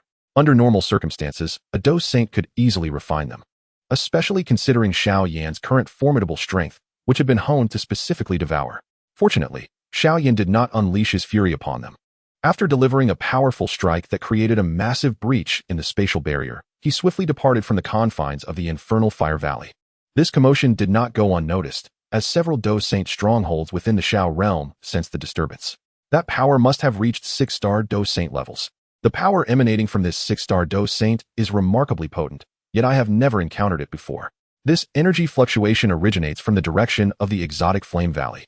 Amidst the hushed whispers of countless Dou Saints, Xiao Yan has returned to the Flame Palace. Sooner, Xiao Yan materializes at the center of the palace. His gaze fervently fixed upon Gu Suner. Xiao Yan, you've broken through.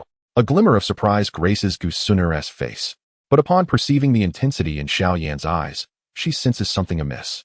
You are unaware. During your seclusion, the Dou Qi continent has nearly descended into chaos.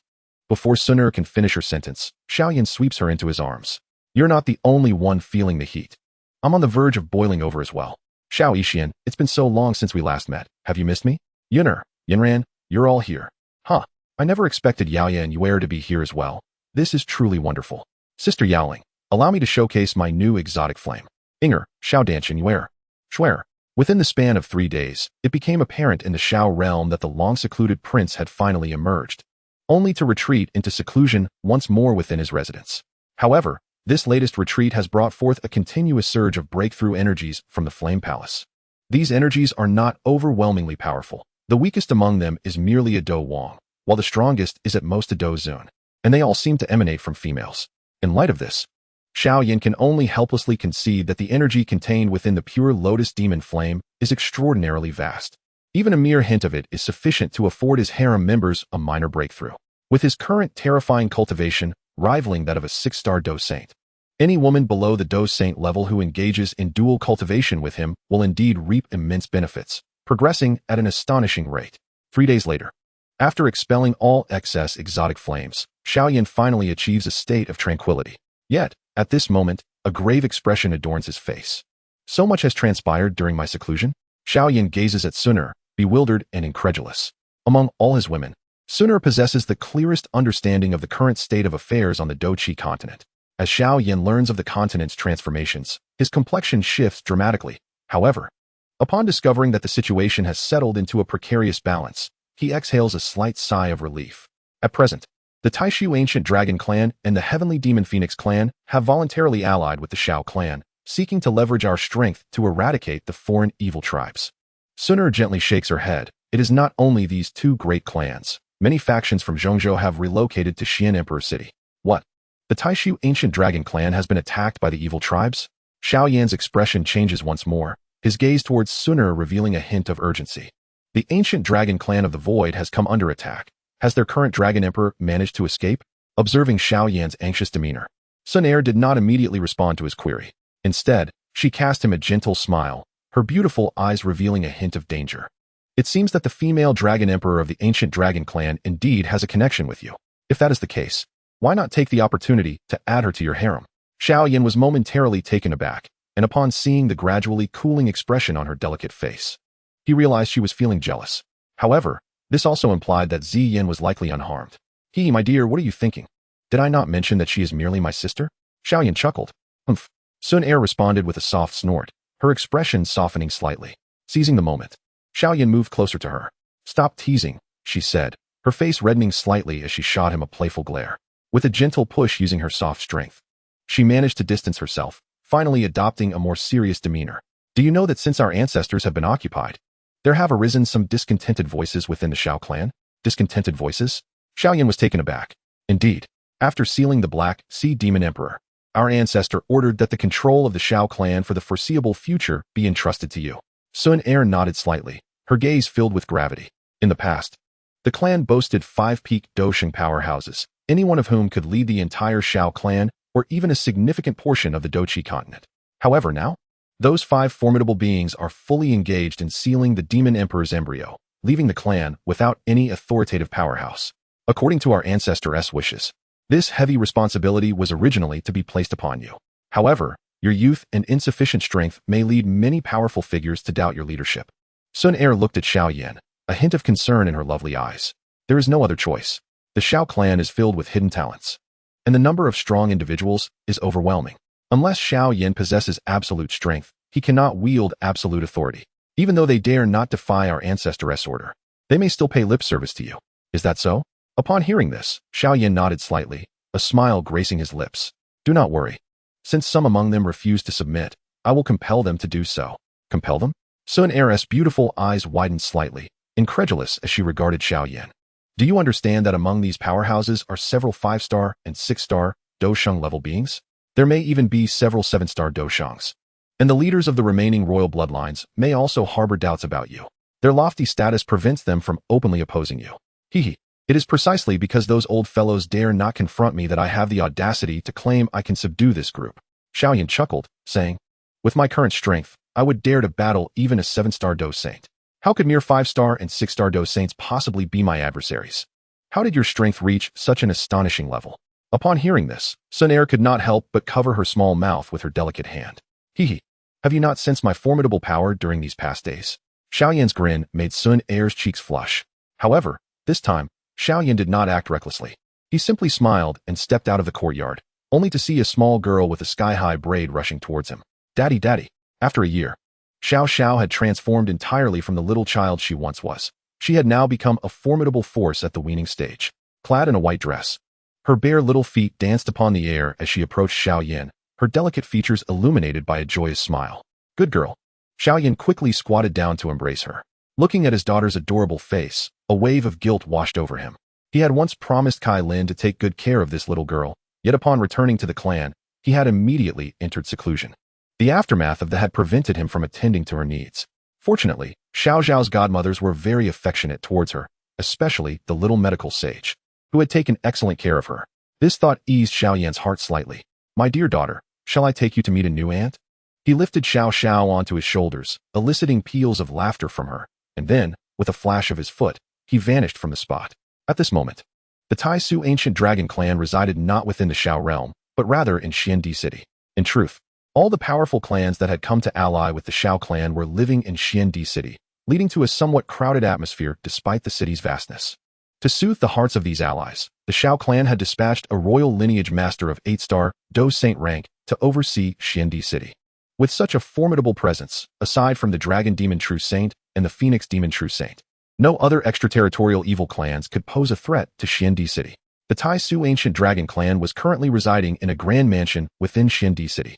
As the most powerful race among the beast clans, even though the other 3 dragon islands had fallen, the strength of the Eastern Dragon Island remained among the elite in the entirety of Zhongzhou.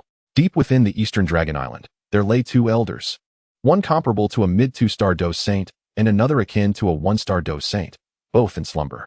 Beyond these 2, even the other 3 dragon islands had 2 2-star Dou Saints who led a portion of their kin to escape, following them all the way to the Xiao clan. After all, although aligning with the foreign evil clan presents considerable advantages, it also signifies a lifetime of servitude to the sinister faction, and should the evil clan face defeat, there exists the peril of extermination. With 4 formidable Dou Saint experts stationed, the Taishu ancient dragon clan, despite no longer being at its peak, remains a force to be reckoned with. Thus, their dominion over Xian Emperor City is substantial. Naturally, this is partly attributable to Xiao Yan's influence. Within the ancient mansion, a group of individuals sat in the grand hall, each displaying a degree of anxiety.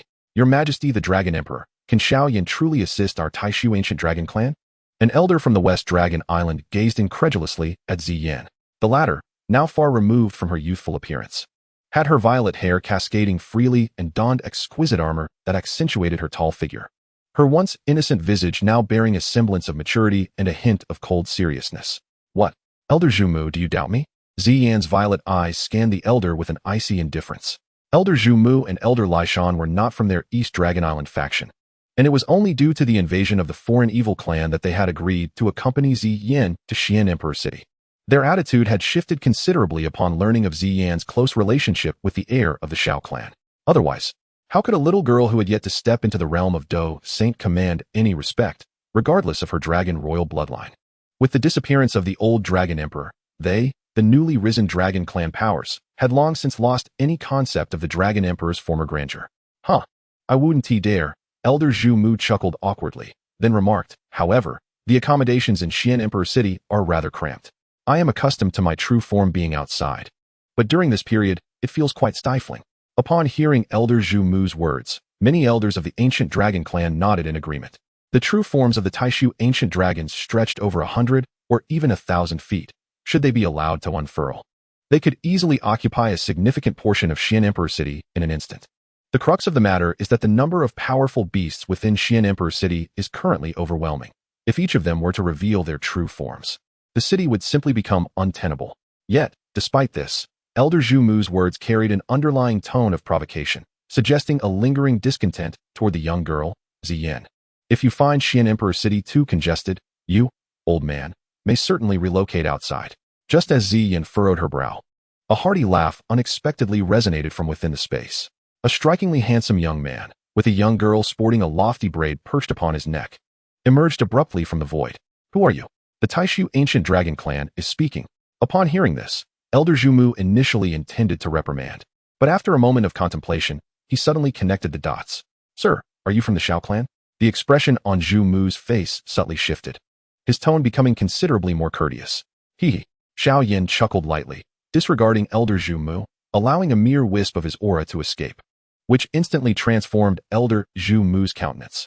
This aura was undoubtedly at the level of a 6-star Dou Saint. Indeed, the Xiao clan was teeming with exceptional talents. Yet, Who could this individual be? Before Elder Zhu Mu could fully contemplate this, he observed Ziyan, who had been wearing a cold demeanor for days, now beaming brightly as she approached the young man. Brother. The melodious call caused Elder Zhu Mu's eyes to twitch violently. He realized, with astonishment, that this was Xiao Yan, the esteemed son of the Xiao clan. Upon looking at Ziyan again, awe flickered in Elder Zhu Mu's gaze. Xiao Yan held a position of absolute prominence within the Xiao clan, yet what astonished him even more was his aura. Hadn't he just broken through to the Dou Saint realm 2 years prior? How had his power escalated to such heights in the blink of an eye? Chapter 506. The plan to rescue the old Dragon Emperor. Elder Zhu Mu found himself utterly bewildered. Once upon a time, the news of Xiao Yan's ascendance to the Saint realm had circulated among the major factions, drawing some admiration for the prodigious talent he possessed, but little beyond that. It was only today, upon witnessing the true Xiao Yan, that he realized this individual, who had merely broken through to the Dou Saint realm 2 years ago, had now attained the level of a 6-star Dou Saint. In the ancient races, an ordinary Dou Saint might not stand out, but a 6-star Dou Saint represented an entirely different echelon. 6-star Dou Saints were considered true powerhouses among the ancient clans. Even the 3 beast races combined could not muster a single 6-star Dou Saint. Among the ancient 8 clans, even the relatively weaker stone and spirit clans were led by chieftains who barely reached the 6-star Dou Saint level. This level of cultivation placed one among the most elite in the continent. Yet, at this moment, Xiao Yan was hardly concerned with the thoughts of the old man. Prior to refining the pure lotus demon fire, dealing with this elder would have required some effort, but now, Xiao Yan was confident he could vanquish him with a single strike. Gently, he caressed Ziyan's head, observing the young woman she had become. A tender smile gracing his lips. Indeed, you have grown. In response, Ziyan huffed lightly, withdrawing her head from Xiao Yan's hand, then playfully clinging to his arm. Brother, my old home has been taken from me. Will you not intervene? Of course I will. Xiao Yan cast a glance at Ziyan, his gaze sweeping over the assembly of elders from the Tai Su ancient dragon clan, a glimmer of light flashing within his eyes. That seems more like it. Satisfied? Ziyan nodded, her attention then fully captured by the little girl adorning Xiao Yan's neck. Wow, who is this adorable little girl? At this moment, Ziyan appeared to have reverted to her mischievous self, extending her arms to embrace Xiao Xiao, startling the little girl. Be honest, this is my daughter. Xiao Yan slightly shifted his body, gently lifting Xiao Xiao from around his neck and cradling her in his arms. A daughter? You have a daughter now? Ziyan's eyes widened in astonishment. Naturally, Xiao Yan chuckled while holding Xiao Xiao. Oh my, your daughter is simply adorable. Little one, come here and give your sister a hug. Ziyan's eyes squinted into crescent moons. And after a moment's hesitation, Xiao Yan leaned down to Xiao Xiao. Darling, would you give this Annie a hug? The little girl cast a wary glance at Ziyan, feeling a hint of reluctance. To her, although this auntie was somewhat beautiful, she was excessively lively and lacked gentleness. Noticing Xiao Xiao's hesitant expression, Ziyan was undeterred. A flash of violet light in her hand revealed several golden candy pills. Hug me, and I'll give you some candy, Ziyan coaxed. Upon seeing the golden candies, Xiao Xiao's small face visibly softened. She glanced at Xiao Yan, and upon seeing him nod with a smile, she gently opened her arms and was embraced by Ziyan. Smack, smack. As soon as the purple-haired Annie held her, she showered the little girl with kisses, leaving Xiao Xiao somewhat bewildered. Thankfully, the candies brought a smile to her face. Meanwhile, Xiao Yan turned his attention to the elders of the Taishu ancient dragon clan. Esteemed elders, Xiao Yan's voice commanded immediate attention from the gathered assembly. They had already learned from Zhu Mu that this young man was the unparalleled genius of the Duki continent, holding a highly esteemed position within the Xia clan. Such a figure was someone the ancient Taishu dragon clan would have never dared to provoke in the past, and now, under their roof, they regarded Xiao Yan's words with utmost seriousness. However, even so, Xiao Yan's next statement left them in a state of bewilderment. I wonder if you still remember the old Dragon Emperor? Upon the utterance of this phrase, the entire hall fell into silence. Even Ziyan, upon hearing it, nearly dropped Xiao Xiao in shock. Her violet eyes were fixed intently on Xiao Yan, her face reflecting a myriad of emotions. The old Dragon Emperor Xiao Yan spoke of was likely her father, whose memories were almost lost to her. At this moment, the mighty beings of the Taishu ancient dragon clan were equally stunned, yet filled with excitement. Your Highness, Xiao Yan speaks of our old Dragon Emperor, Zhu Kuan, who mysteriously vanished thousands of years ago. An elder suddenly stammered, his expression brimming with fervor. He was the Grand Elder of East Dragon Island, the oldest among the Taishu ancient dragons, surpassing even the ages of the other 3 dragon kings. Only he had witnessed the zenith of the Taishu ancient dragons. In that era, the ancient dragon clan of the Void was immensely powerful, standing shoulder to shoulder with the ancient 8 clans without a hint of disparity. How starkly different is the present, where the entire clan struggles to find even a single high-ranking Dou Saint. Indeed, with just 2 words, Xiao Yan plunged the entire hall into a state of tumult. Even Elder Zhu Mu momentarily set aside his confusion, only to be drawn into a fresh perplexity.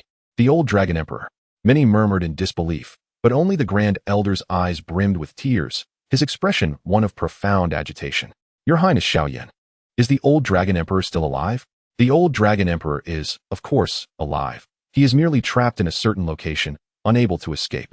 Xiao Yan's simple statement once again stirred a tempest within the hall. Unfazed, he turned his gaze to the side, where Ziyan stood. Her once playful demeanor now clouded with tears.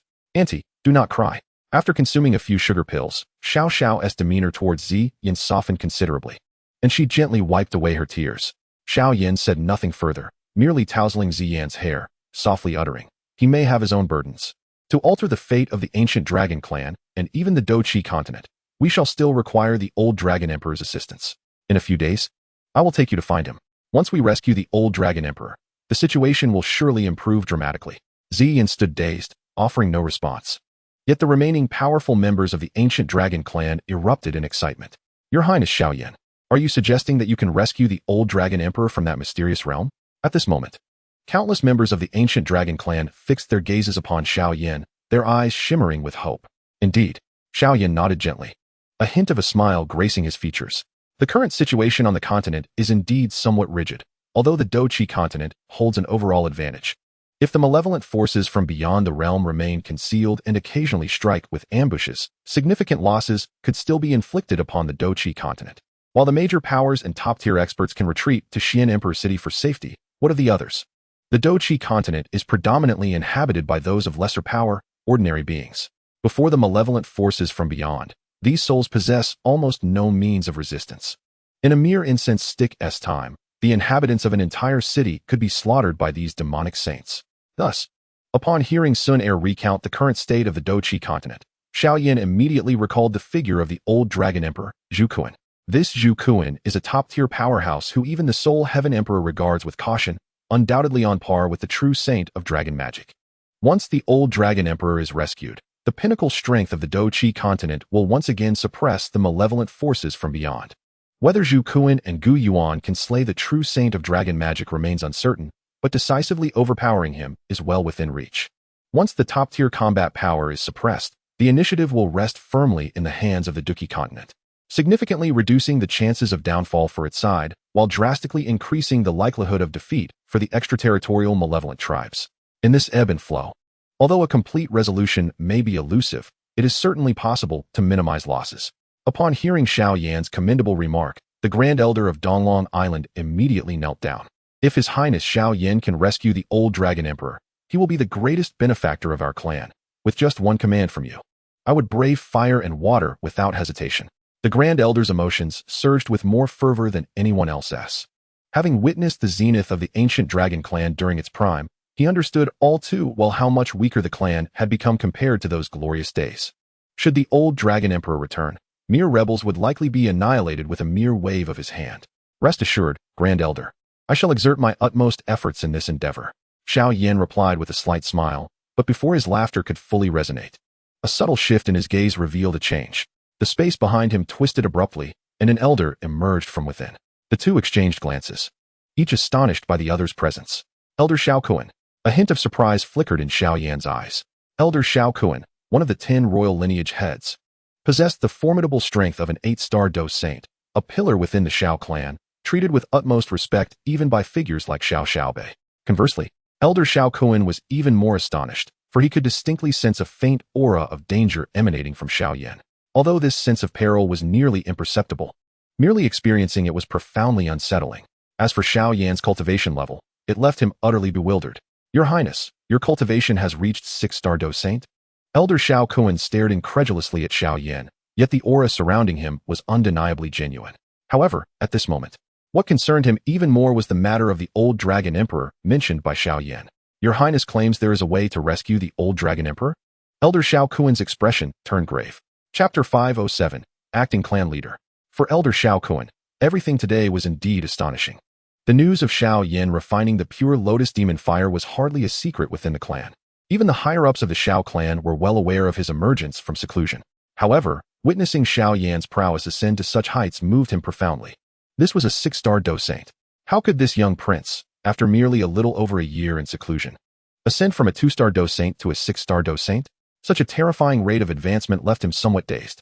Yet, his heart was now filled with a greater sense of urgency concerning Xiao Yan's earlier claim of being able to liberate the ancient Dragon Emperor. From the information just conveyed, it is apparent that the venerable Dragon Emperor was once a peerless existence, comparable to the pinnacle of the 9-star Dou Saint. Should such an entity be unleashed, the previously stagnant situation would likely undergo a profound transformation in an instant. The potency of a 9-star Dou Saint, particularly one at the pinnacle, is undeniably immense in the context of this war. Indeed, Xiao Yan nodded slightly, a faint smile gracing his lips. Elder Xiao Kuan, I do possess a means to rescue the old Dragon Emperor. As his words fell, Elder Xiao Kuan's breath quickened imperceptibly. Your Highness, this matter is of great significance. We should confer with the clan. The gravity in Xiao Kuan's voice was palpable as he turned his gaze toward Xiao Yan.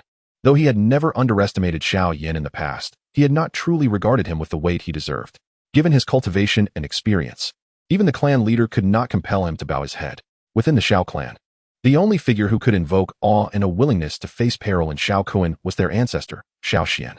Following the sealing of the Demon Emperor, Xiao Xian had entrusted the future affairs to Xiao Yan.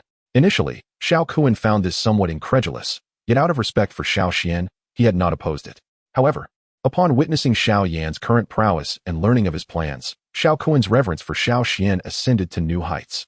He now comprehended why Xiao Xian had entrusted such a significant matter to the young man, barely in his 20s, who might indeed possess the power to alter the very fabric of reality. In response, Xiao Yan did not decline. He genuinely intended to return to the clan for a significant meeting. It was unexpected that the ancestor's inability to extricate himself for over half a year had caused some individuals to become quite agitated.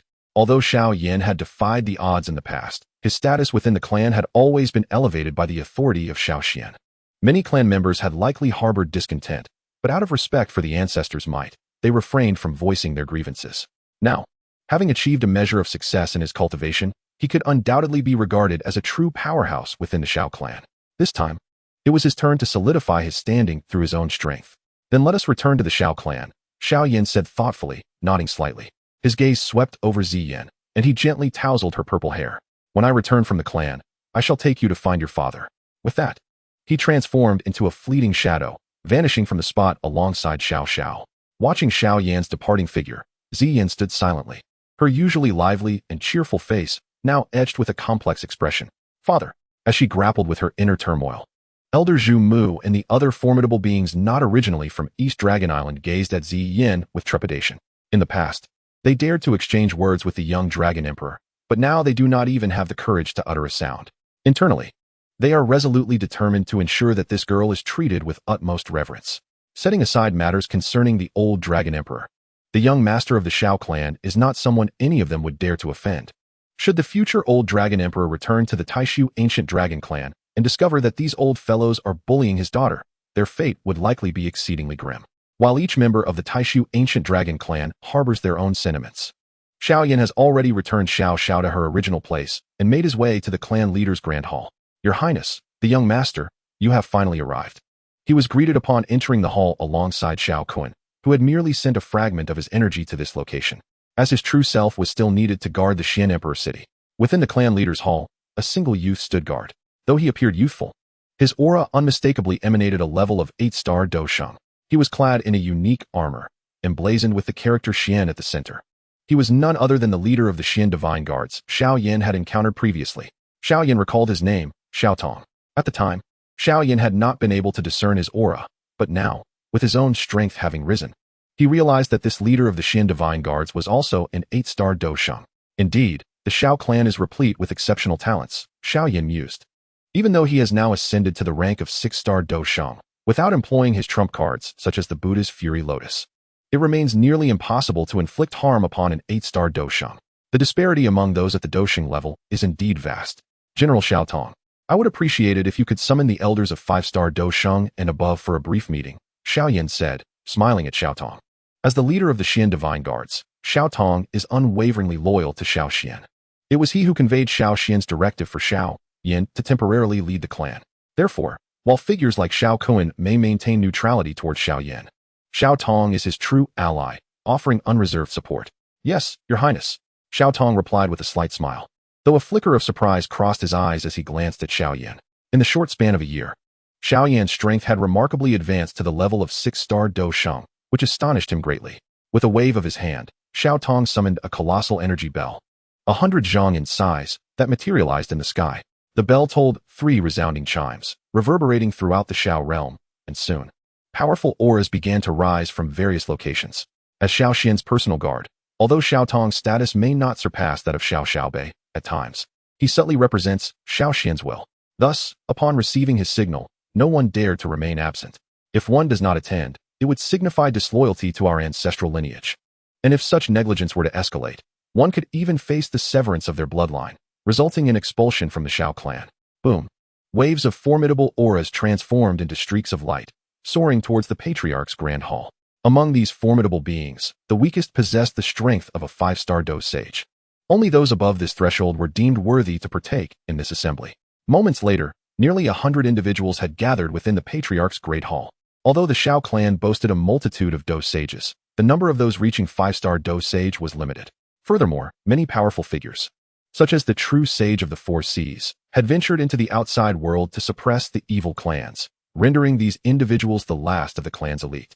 The young emperor. It is the young Emperor Xiao Yan. Upon entering the hall, these individuals immediately spotted Xiao Yan seated in meditation. However, some of them displayed displeasure upon noticing the position he occupied, which had originally belonged to the Patriarch, Xiao Xiaobei. This prompted a few individuals to cast unfriendly glances toward Xiao Yan. Yet, many stronger practitioners, upon seeing Xiao Yan, felt their pupils constrict slightly, gazing at him with incredulity. For they could sense the aura emanating from Xiao Yan, one that had already transcended into 6-star Dou sage, especially among the other several royal lineage leaders.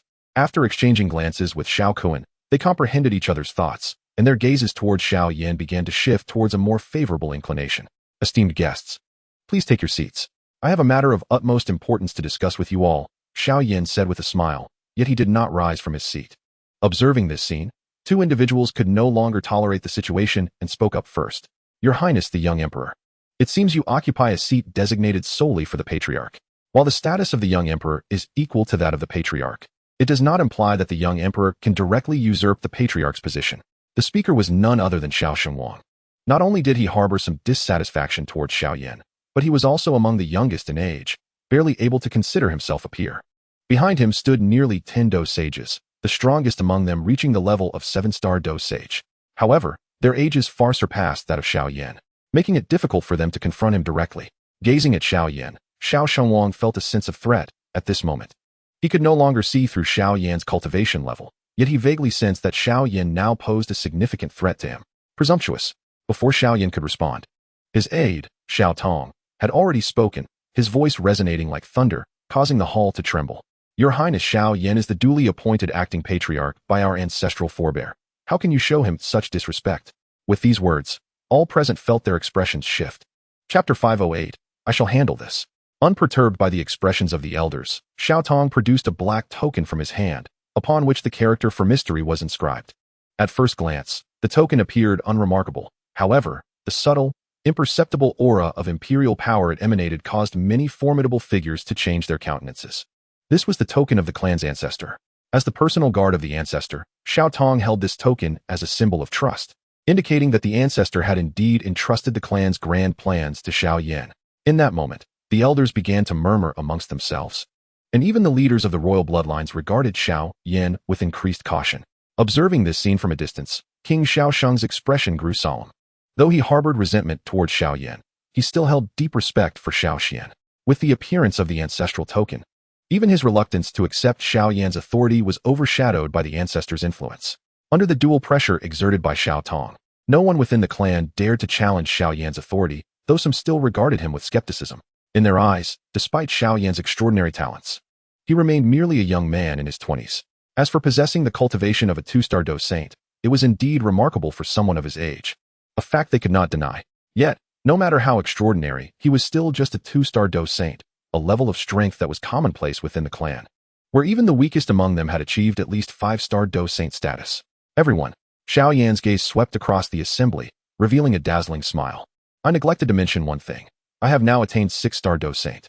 With a chuckle, as his words echoed, an overwhelming aura surged forth from within him. This presence was so formidable that it could be deemed one of the most powerful within the Grand Hall, even amidst numerous experts. As this aura expanded, the elders of the Xiao clan, who had previously displayed a myriad of expressions, suddenly rose to their feet, their faces awash with disbelief. Prince, how is it possible that Xiao Yan has already reached 6-star Dou Saint? Countless elders gaped, their eyes wide with astonishment as they stared at Xiao Yan. They had already acknowledged his prodigious talents and were aware that his year-long seclusion would yield significant gains. Thus, they would not have been surprised if he had become a 3-star or even a 4-star Dou Saint. Yet, this leap from 2-star directly to the terrifying realm of 6-star Dou Saint was unfathomable. There were only a handful of 6-star Dou Saints within the entire Xiao clan, and this level represented the true apex of their power. What astonished them even more was the sheer magnitude of Xiao Yan's leap from 4-star. It is essential to understand that each of you present, upon entering the realm of Dou Saint, requires decades, if not centuries, to ascend by a single star. Many have taken nearly a millennium to progress from a 1-star Dou Saint to a 5-star Dou Saint. Even the most formidable contemporary, Xiao Shengwang, took several decades to elevate from 1-star to 5-star Dou Saint. Yet, Xiao Yan has achieved an extraordinary leap from 1-star to 6-star Dou Saint in just 2 years. This astonishing rate of advancement, whether attributed to fortuitous circumstances or innate talent, has stirred profound waves of astonishment among the seasoned elders of the Xiao clan. Only a few powerful beings, whose soul energy has reached the pinnacle of the heavenly realm, remained seated with a semblance of calmness. They sensed Xiao Yan's prowess as soon as they arrived. Although they maintained a relative composure, their hearts were tumultuous with disbelief. How is it possible? How could you have attained 6-star Dou Saint? Xiao Shengwang gazed at Xiao Yan incredulously, his complexion slightly pale. After enduring great effort to reach the peak of 5-star Dou Saint, Xiao Yan has surpassed him in merely 2 years. Furthermore, what profoundly unsettled the elders was the immense depth of Xiao Yan's aura. This robust and refined presence did not suggest a forced elevation through fortuitous encounters. Even some elders who themselves were 6-star Dou Saints felt that Xiao Yan's essence was far more concentrated than their own. Xiao Yan's gaze fell upon Xiao Shengwang, and with a gentle smile, he remarked, "When I was bestowed the title of prince, we made an agreement. Either I would achieve my cultivation, or within 3 years, I would personally defeat you. It appears I have reached this level ahead of schedule. If you are unconvinced, once I conclude my discourse, we may yet engage in battle." His smile was serene, radiating confidence. Despite his astonishment, Xiao Shengwang showed no signs of fear. Since His Highness has extended an invitation, I could never decline. He was a figure of great renown. Although he was astonished by Xiao Yan's rapid ascension, his own remarkable talent and indomitable spirit had brought him to this moment. Such a person would never easily yield, even in the face of overwhelming odds. After all, the outcome was still uncertain. Xiao Shengwang silently contemplated. "Very well," Xiao Yan replied with a slight smile, then addressed the assembly. "Everyone, please take your seats. The safety of the entire Duqi continent is at stake. Let us first establish our course of action."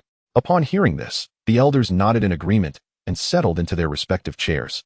Their gazes towards Xiao Yan now imbued with newfound respect, even a hint of reverence. In the present day, Xiao Yan's prowess is undoubtedly on par with most of those present. Furthermore, given his youth, who can guarantee that he will not ascend to become the next Dou Emperor? Observing the assembly settle, Xiao Yan gave a slight nod. "Esteemed guests, you are surely more acutely aware of the current state of affairs on the continent than I am," he stated, his gaze sweeping across the crowd, his demeanor taking on a semblance of gravity. "The calamity wrought by the external evil clans has spread across the land. It is my belief that our Xiao clan, being the most formidable force on the continent, must shoulder this responsibility and augment our ranks to eradicate the external evil clans." His words stirred a palpable unrest among the assembly.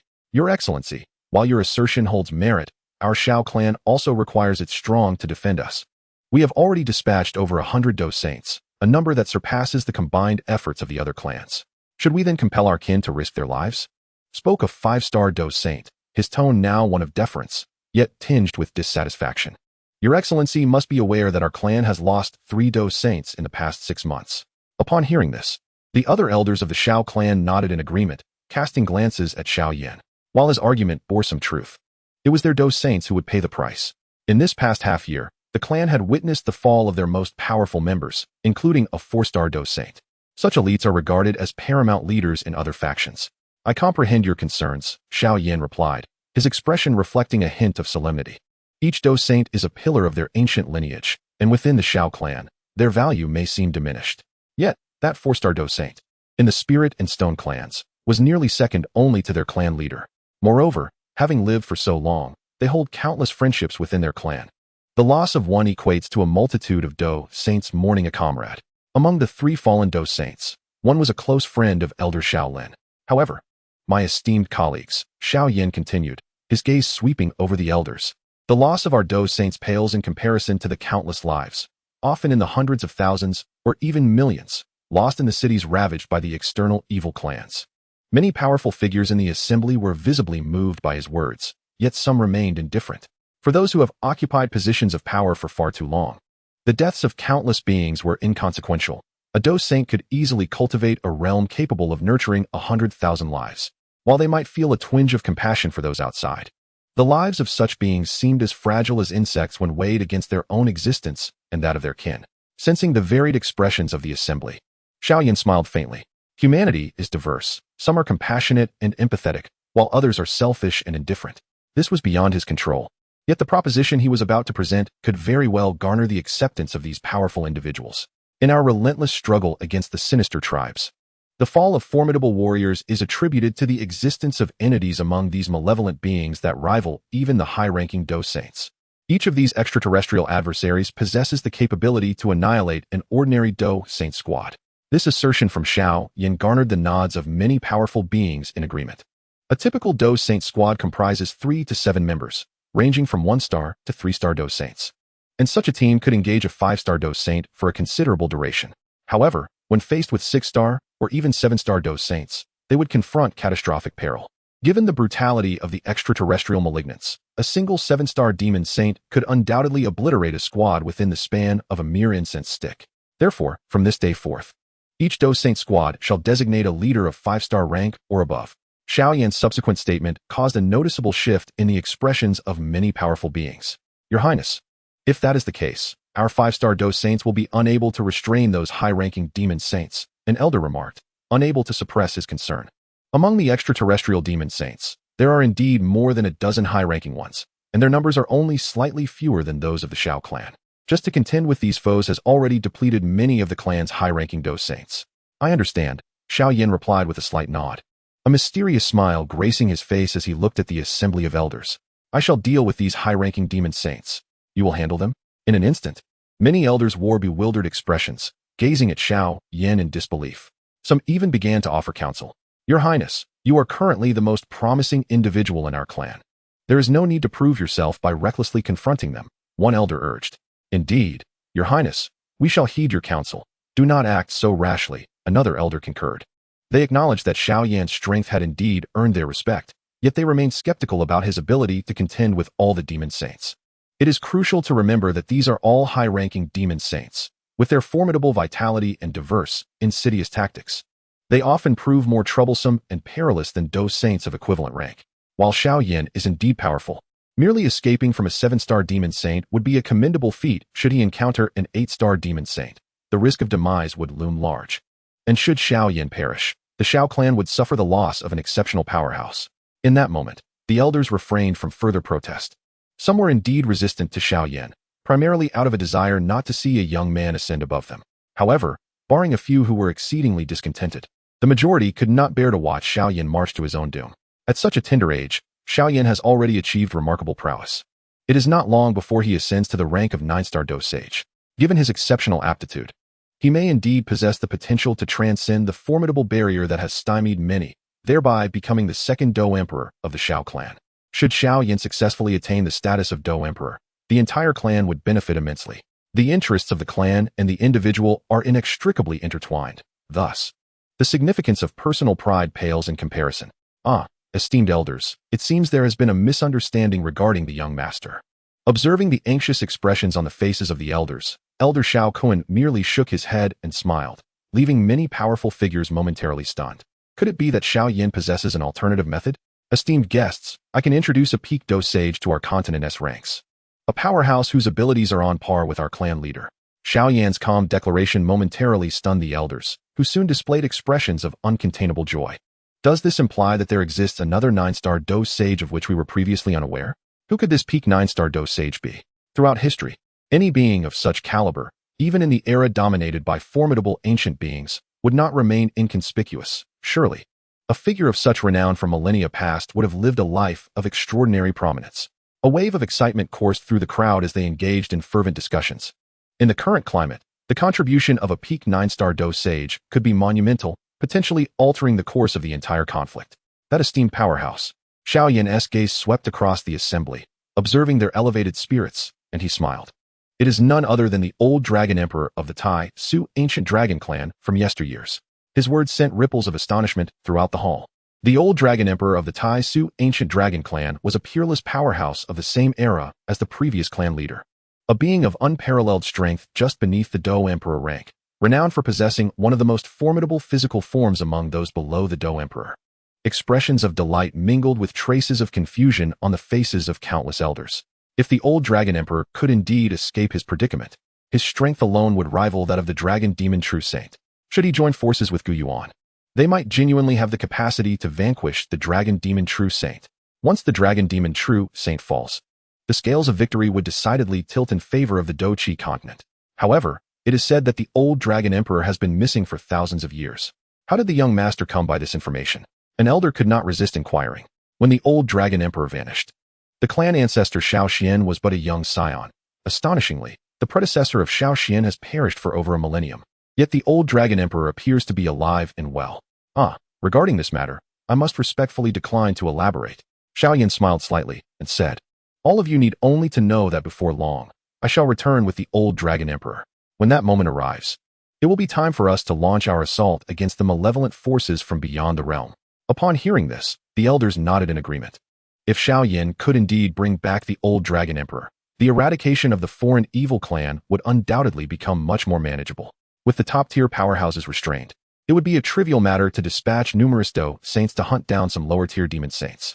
If His Highness can truly bring back the old Dragon Emperor, we shall naturally have no objections, proclaimed one of the royal bloodline leaders, prompting nearly all the elders to nod in concurrence.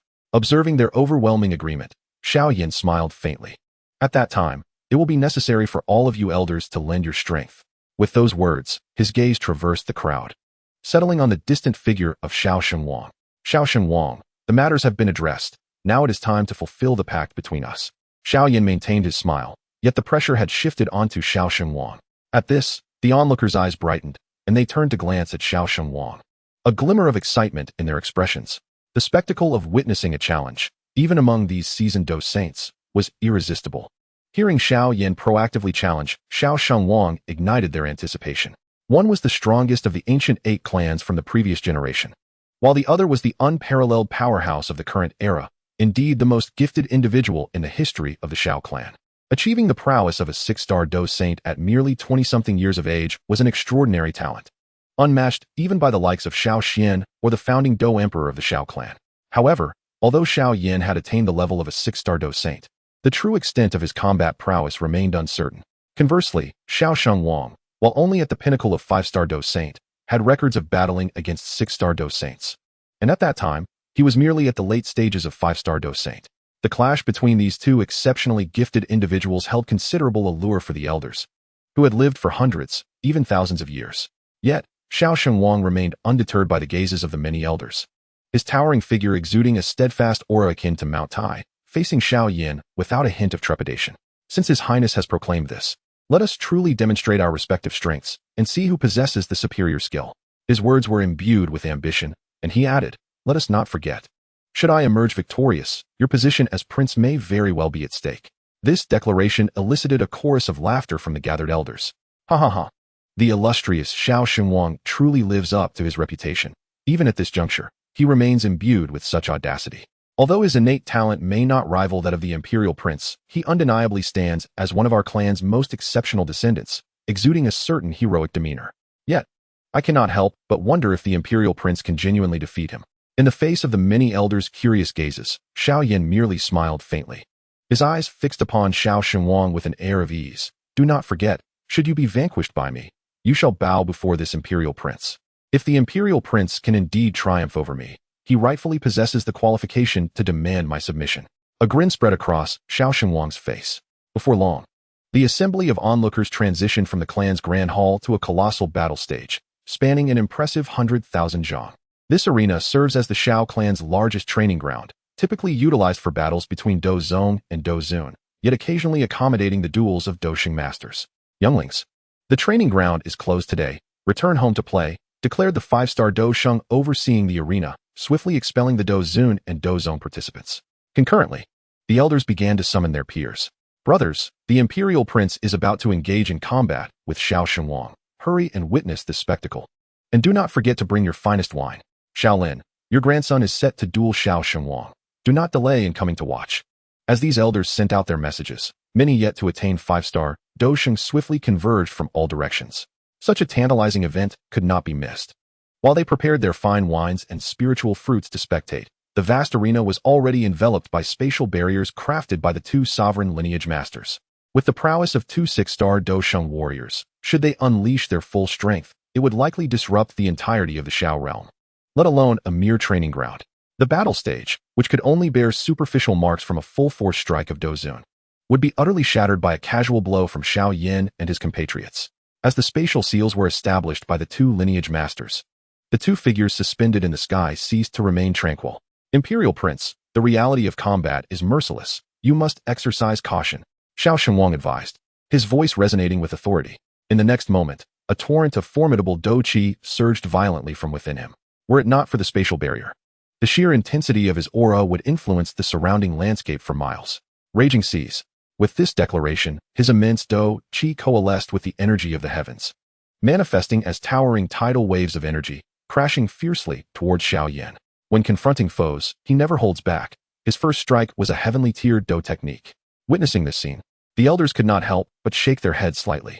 Indeed, Xiao Shenwang is a figure of great stature, demonstrating such ferocity even against the Imperial Prince. If one were to be engulfed by this wave, even the pinnacle of the 5-star Dou Saint would be grievously wounded. Haha, such a formidable aura is indeed impressive. Xiao Yan chuckled, his countenance devoid of any anxiety, remaining remarkably relaxed. A dazzling, minuscule fire lotus gracefully spun within his eyes, and soon, a magnificent flame erupted from his palm. With the emergence of this flame, the entire realm subtly shifted in hue. 9-colored pure lotus fire. Let me witness your true might. A brilliant light suddenly radiated from Xiao Yan's gaze. Boom. The radiant flames instantaneously enveloped his entire being, wrapping him in a luminous embrace, rendering him akin to a creature born of fire. As this flame manifested, the temperature of the world surged at an alarming rate, transforming the space surrounding Xiao Yan into nothingness. Even the spatial barriers erected by the 2 sovereign bloodline masters began to twist under the oppressive heat, as if they were on the verge of being breached. What manner of flame is this? As they beheld the resplendent fire enveloping Xiao Yan, all present widened their eyes in astonishment, fixating on the brilliant flames. Even the few 8-star Dou Saints exhibited a change in expression, sensing an ominous threat emanating from the fiery spectacle. Particularly, the 2 sovereign bloodline masters, who had established the spatial barriers, paled, hastily channeling their Dou Qi to sustain the barriers, acutely aware that under this searing heat, the barriers would soon succumb to destruction. Crucially, this was merely the residual warmth of the magnificent flame.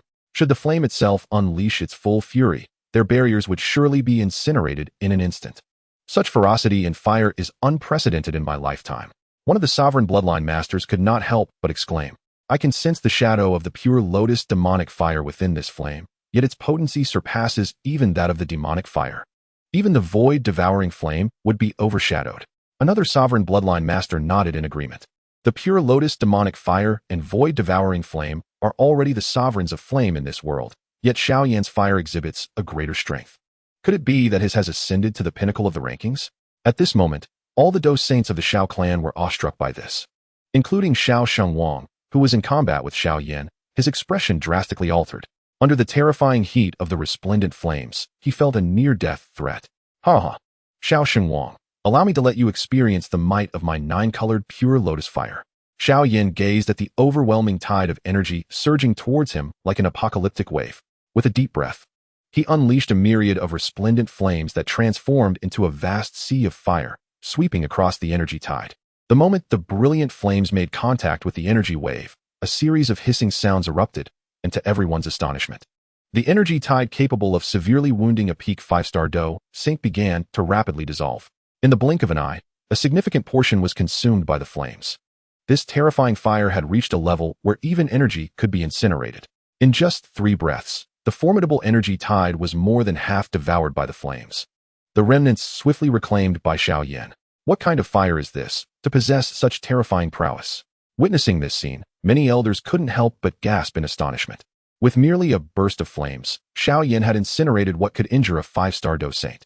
The sheer intensity of this fire was sufficient to pose a threat even to a 5-star Dou Saint. In the center of the martial arena, Xiao Yan stood resolutely, his body still enveloped in brilliant flames.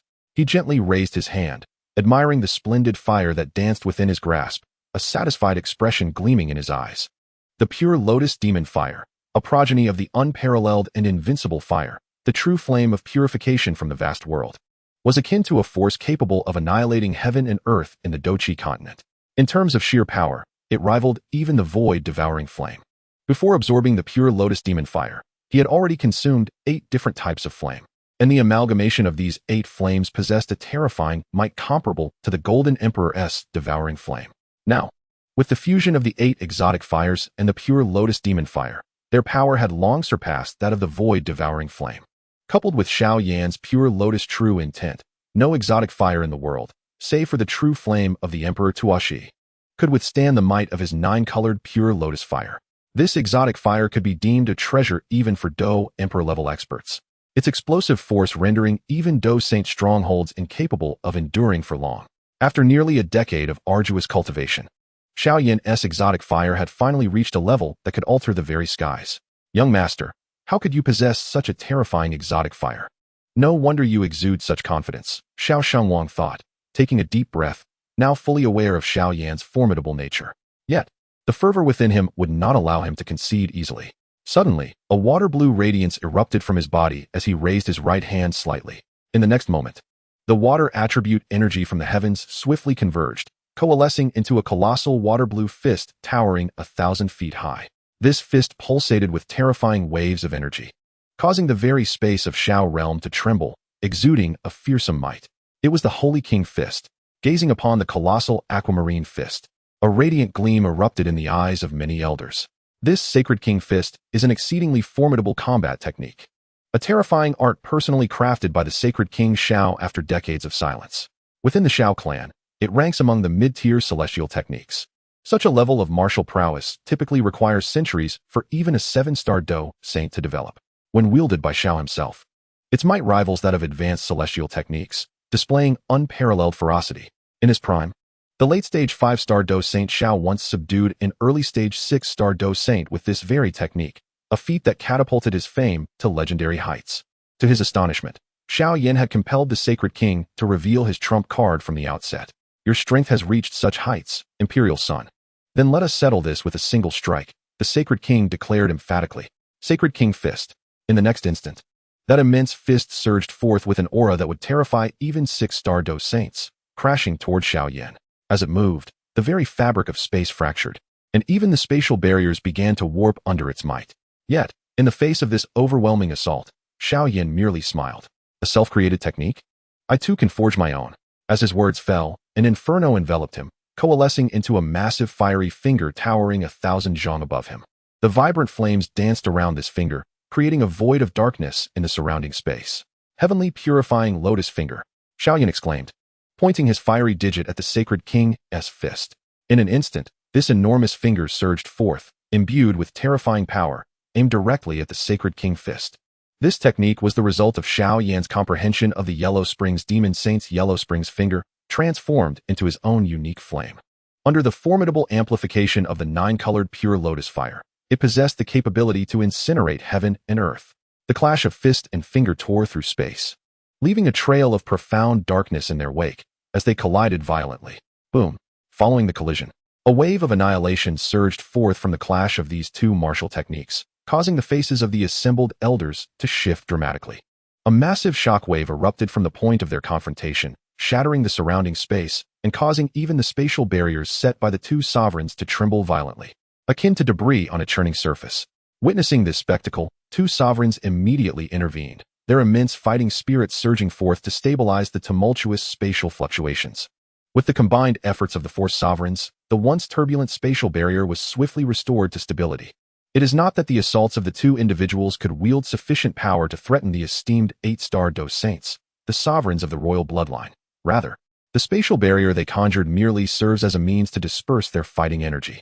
Two attacks, akin to those of a 6-star Dou Saint, could not possibly be thwarted by a mere spatial barrier, even by a 9-star Dou Saint, should the fluctuations of their battle be allowed to fully unfold. The entire arena would likely be reduced to ruins in an instant. Boom. The shockwave from the clash swiftly radiated towards the spatial barrier. Fortunately, at this moment, for royal bloodline sovereigns were present to stabilize it, causing the barrier to merely tremble before dissipating the formidable force. In the heart of the battlefield, a colossal azure fist and a massive ethereal flame finger began to react violently. The azure fist emitted a peculiar water attribute energy, each strand incredibly resilient, seemingly intent on entangling and extinguishing the ethereal flames. Even a heavenly ranked Dou technique crafted by a peak 5-star Dou Saint could momentarily suppress lower-ranked ethereal flames under this torrent of water. Regrettably, Xiao Yan's ethereal flame had reached an unparalleled level, akin to imperial flames that knew no rival. The enigmatic water attribute energy of the Sacred King was instantly consumed into nothingness upon contact with his 9-colored purifying lotus flame. Hiss! The purifying lotus flame finger, imbued with the power to incinerate all, swiftly penetrated the enormous fist. Crack! As the Sacred King's fist was pierced by the purifying lotus flame finger, it emitted a series of shattering sounds under the gaze of onlookers, ultimately exploding into fragments amidst their astonished expressions. At the moment of the fist's shattering, shards of energy coalesced in the sky, transforming into ice spikes of considerable size, hurtling towards Xiao Yan once more. Could a mere remnant of fighting energy pose a threat to me when their grand techniques could not? Xiao Yan smiled faintly as resplendent flames rapidly coalesced, forming a magnificent fiery armor upon his body. The massive purifying lotus flame finger, having endured the might of the Sacred King's fist, dimmed slightly yet retained its terrifying offensive capability as it surged towards the Sacred King. Clang, clang, clang. Countless ice spikes rained down upon Xiao Yan's fiery armor, producing a cacophony before being swiftly incinerated into oblivion. Remarkably, the surface of his armor bore not a single mark. Yet, the purifying lotus flame finger, brimming with dreadful power, charged towards the Sacred King. Observing this scene, the Sacred King's expression shifted slightly. As he altered his hand seals, streams of water began to coalesce into barriers around him. However, no matter how densely these barriers were arranged, they proved utterly ineffectual against the fiery finger. In an instant, the flame finger pierced through the layers of barriers like lightning, coming to rest before the Sacred King. Break for me! Xiao Shenhuang let out a furious roar, his face flushed with rage as he concentrated all his fighting spirit into his fist and struck fiercely at the fiery finger. With a resounding thud, his full-force strike finally caused the massive flaming digit to crack slightly. However, in an instant, countless vibrant flames, radiating terrifying heat, began to coil around him. This otherworldly fire. At the moment it made contact with him, Xiao Shenhuang's expression changed drastically. He finally sensed the horrifying temperature embedded within the flames. A level of heat so dreadful that it almost felt as if his own fighting spirit would ignite. Beneath the searing blaze, he felt his fighting spirit rapidly dissipating. In the next moment, the still intact fiery finger, carrying immense power, collided violently with his body. A spray of blood erupted from Xiao Shenhuang's mouth as the finger struck against the spatial barrier, causing the entire barrier to vibrate once more. Following this strike, the massive fiery digit began to tremble, ultimately transforming into brilliant flames that retreated from all directions, returning to Xiao Yan's body. Xiao Yan, engulfed in resplendent flames, approached as if a deity walking through the inferno, his eyes radiating formidable authority. Now do you wish to submit? Xiao Shenhuang's body shivered, but in the next moment, he knelt on one knee and bowed slightly to Xiao Yan. The strength and talent of the Imperial Son far surpasses my own. From this day forth, I, Xiao Shenhuang, am conquered. He could not help but take a deep breath and softly declare, from now on, I, Xiao Shenhuang, shall serve under the Imperial Son, awaiting your commands. Upon hearing this, Xiao Yan nodded in satisfaction and gently responded, if that is the case, you shall henceforth be one of my generals. Rise. Xiao Yan was equally pleased with Xiao Shenhuang's prowess and talent, achieving the pinnacle of 5-star Dou Saint in less than a century of cultivation, and even creating a mid-level heavenly tier Dou technique. Such potential suggests that ascending to 8-star Dou Saint would pose little challenge, and even reaching 9-star Dou Saint is not beyond the realm of possibility. Witnessing this scene, The crowd in the distance erupted with fervent discussion. Meanwhile, the four rulers of the royal bloodlines in the sky gradually dispelled the spatial barrier, their gazes towards Xiao Yan now imbued with newfound respect. The power Xiao Yan had displayed was astonishing enough to leave the elders of the Xiao clan in utter shock. Initially, they believed he had merely entered the realm of six-star Dou Saint and could only be considered ordinary among them, potentially unable to defeat Xiao Shenhuang. After all, his pace of advancement was exceedingly rapid. Even if he could triumph over Xiao Shenhuang, it would undoubtedly be an arduous challenge. However, the power that Xiao Yan now exhibited left everyone in a state of bewilderment. With merely a single strike, he had effortlessly subdued the revered Xiao Shenhuang. Moreover, the assembled individuals were all formidable figures in their own right, and could discern that this move was likely only a fraction of Xiao Yan's true prowess. What astonished them even more was the terrifying that emanated from Xiao Yan.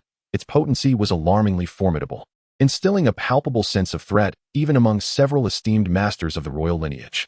It was said that the most powerful technique of the Imperial Sun was a fire lotus combat skill, born from the fusion of, granting him the capability to engage in battles beyond his rank. With his current strength, should he unleash this fire lotus technique, he might even pose a threat to those at the 7-star Dou Saint level. An elder could not help but swallow hard, without even mentioning the fire lotus technique. The sheer terror of this extraordinary flame and his myriad of techniques suggested that the Imperial Sun was already among the elite within the 6-star Dou Saint realm. Indeed, observing how effortlessly he defeated Xiao Shenhuang, it seemed there was no one within the 6-star Dou Saint echelon who could challenge His Highness the Imperial Sun. It was truly frightening. He was merely in his 20s. The numerous elders now gazed at Xiao Yan, no longer perceiving him merely as a young man. In the Douqi continent, where strength reigned supreme, Xiao Yan's power was just a few steps shy of the pinnacle of this realm, at least within the Xiao clan.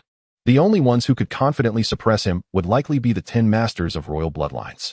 Furthermore, Xiao Yan had now secured Xiao Shenhuang as a subordinate.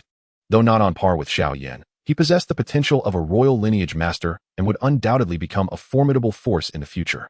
Shaolin, let us drink tonight. Brother Xiao, I shall treat you tonight. You must grace us with your presence. Amidst the crowd, many Dou Saints were already vying for Shaolin's favor. Well said, well said. I shall host a banquet tonight. A broad smile stretched across Shaolin's face, reaching nearly to his ears. In the past, while he enjoyed a certain standing among the Dou Saints due to Xiao Yan, it had not yet reached the level where 5-star Dou Saints would seek his favor.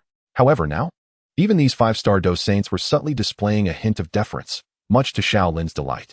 With clan matters drawing to a close, Xiao Yan, having risen to fame after a single battle, also partook in an old man's banquet, feasting and drinking with the elders. Eventually, he returned to the Yin Hall, made arrangements for Xiao Xiao, and then re-entered the clan leader's grand hall. General Xiao Tong, have you made the arrangements regarding the matters of the ancient Emperor Jade? Xiao Yan's gaze fell upon Xiao Tong, his heart stirring with a sense of anticipation. Ever since arriving in this world, his pursuit of the burning art and the devouring of was not solely for the sake of rapid advancement or to be heralded as a rare prodigy. Everything was for the sake of this final step. Chapter 512, The Celestial Demon Phoenix Clan Seeks an Audience. Xiao Yan understood all too well that the so-called prodigies of the ages and the esteemed Dou Emperor status were mere trifles in the current realm of Douqi, where the essence of the world had waned, absent the vital source energy necessary to ascend to the rank of Dou Emperor.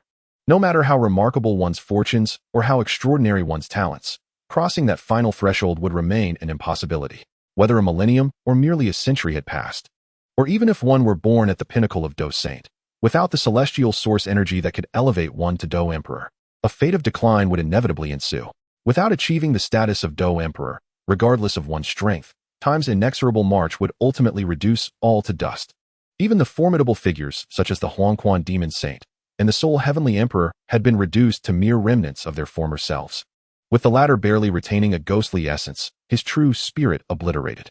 From the moment he arrived in this world until now, Xiao Yan's singular ambition had been to achieve that final step, to acquire the legacy of the ancient Emperor Tuaxi. Only through obtaining the inheritance of the ancient Emperor Tuaxi and securing the last trace of source energy in existence could he truly ascend to the ranks of the Dou Emperor and become the supreme being of this realm. Upon hearing these words, Xiao Tong nodded slightly, saying, "The ancient Emperor Tuaxi's jade is now complete." With a subtle flick of his hand, 5 distinct jade pieces appeared, each bearing a unique hue, yet hinting at a potential unity, though varying in color.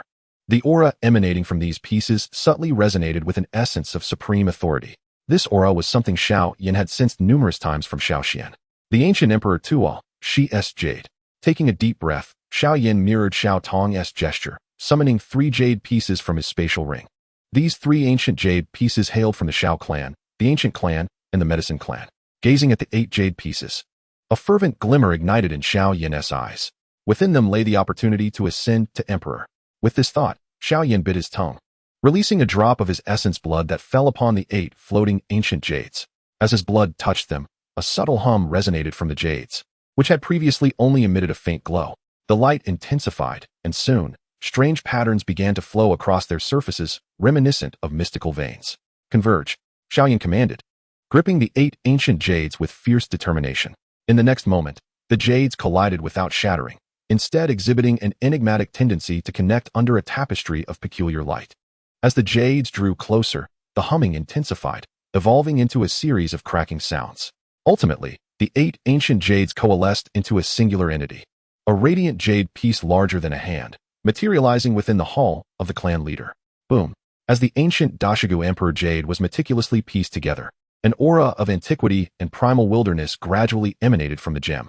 As this ancient essence permeated the air, a delicate mist of light ascended from the jade, coalescing into the ethereal silhouette of an elderly figure hovering above it. Dressed in a flowing black robe, the elder's hair shimmered in a myriad of colors, each hue seemingly reminiscent of flames dancing in the air, an extraordinary sight indeed. His features were unremarkable and ordinary. However, his eyes, profound and as deep as the cosmos, radiated an authority akin to that of the universe itself. Under the scrutiny of those eyes, even formidable individuals like Xiao Yan and Xiao Tong felt their souls quiver beneath an overwhelming pressure. In the next moment, this formidable aura rippled throughout the entire Xiao realm, sending shockwaves through countless powerful beings within it. This was the oppressive force of a Dou Emperor, the unmistakable presence of a Dou Emperor's might. Such a terrifying essence, capable of sending shivers through one's very soul, had only been encountered by me once before, that being the clan's ancestor. Within the Xiao realm, aside from a scant few who could withstand such tremors and lift their heads, the majority bowed their heads low, as if merely raising them a fraction would result in being crushed by the sheer weight of that pressure. Despite the tumultuous change, Xiao Yan remained composed, silently observing the ethereal figure. Before him, an image materialized, revealing an expanse of unfamiliar territory. Although it appeared foreign, Xiao Yan could faintly discern through the various traces of change that this was indeed the Black Corner region. The image swept over the surrounding mountains of this strange land before suddenly plunging downward, delving into the earth. Instantly, a sea of flames erupted, revealing an endless expanse of molten lava before his gaze. Unmoved by the scene, Xiao Yan continued to watch as the image ventured deeper into the fiery ocean, where he encountered numerous lizard-like creatures reminiscent of those he had seen beneath the Canaan Academy. At the terminus of these lizard-like beings, deep within the magma world, an ancient stone door faintly emerged. Atop this ancient portal were inscribed 4 large characters: Ancient Emperor's Cave. The moment Xiao Yan's eyes fell upon these 4 characters, the fervor within him could no longer be concealed, a hint of excitement flickering to life. After 2 decades of existence in this world, he had finally reached this pivotal juncture. Yet, with his current cultivation at the initial stage of a 6-star Dou Saint, he remained uncertain whether he could directly inherit the legacy of the Ancient Emperor. Regardless, Xiao Yan was resolute in not allowing this opportunity to slip through his fingers. For this goal, he had waited over 20 long years. General Xiao Tong, I must entrust the affairs of our clan to your care for the time being.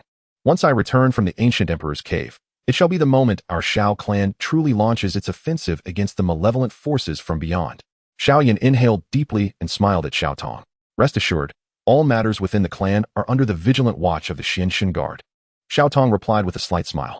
The Xian Guard, the elite force led by Xiao Xian, possessed formidable strength, capable of unleashing a terrifying level of power. Under Xiao Tong's astute leadership, they could even vanquish an 8-star Dou Saint. That is excellent. I entrust this to you. Xiao Yan retracted the already fused Tuo Shi Ancient Emperor jade into his palm, and in the next moment, he had vanished from sight. It was only after refining this Ancient Emperor jade that he discovered it was a sacred object, albeit not of the highest value. Yet, the worth behind this jade far surpassed its apparent significance. When Xiao Yan reappeared, he found himself back in Xian Emperor City. The next step was to venture to the Ancient Emperor's cave with Ziyan. Without her assistance, facing the peak strength of Zhu Kuan, an 8-star Dou Saint, He feared that even summoning all the 8-star Dou saints of the Xiao clan would not suffice to breach the cave. However, with Xiyan by his side, her mere presence could compel the Elder Dragon Emperor to comply. Your Highness, the Emperor. Just as Xiao Yan touched down in Xian Emperor City, Xiao Kuan, who was tasked with guarding the city, reappeared before him. Your Highness, a powerful individual from the Tian Yao Phoenix clan requests an audience with you. The Tian Yao Phoenix clan? A look of perplexity crossed Xiao Yan's face. He was aware of the dire plight that had befallen the Tian Yao Phoenix clan. Their leader, Huang Tian, had actively betrayed them, seeking to corrupt the entire clan into a fallen evil faction. Subsequently, the other 2 Dou saints were captured and corrupted by Huang Tian during their attempts to intercept him, leaving only the Dou Saint Phoenix and a portion of the clan's elite descendants to escape to Xian Emperor City, while the rest became true demonic entities. It could be said that the present circumstances for the Tian Yao Phoenix clan were exceedingly precarious. A moment of negligence could result in the demise of a once prominent beast clan on the Douqi continent. Even if they did not completely vanish, they risked suffering a fate similar to that of the current 7-colored clan, facing a break in their heritage.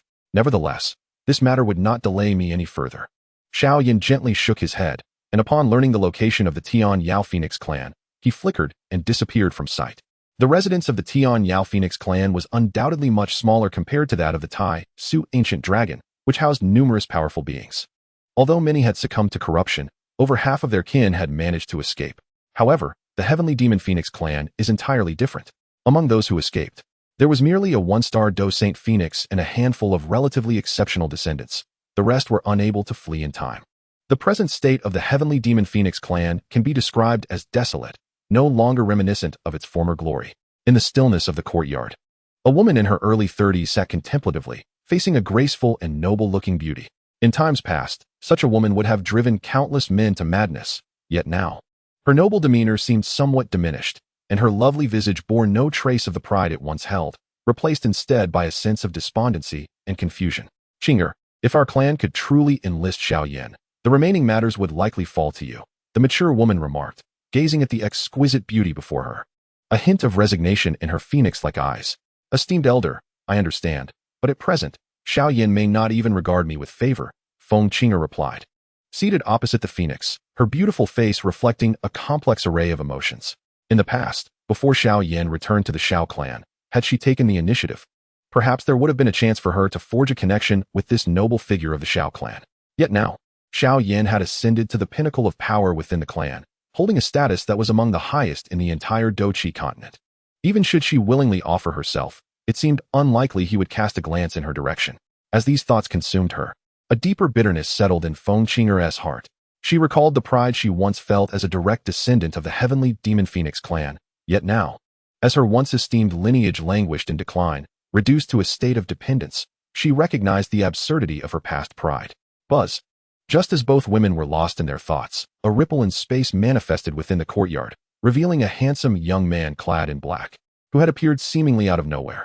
Gazing upon the youthful visage that had once quelled her inner pride, Feng Qinger felt a wave of disorientation, while the phoenix, upon seeing this young man, was momentarily illuminated by a glimmer of light.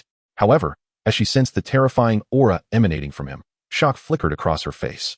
With her 1-star Dou Saint cultivation, she found herself utterly unable to discern Xiao Yan's current strength, only feeling a formidable pressure and an air of danger simply from his presence.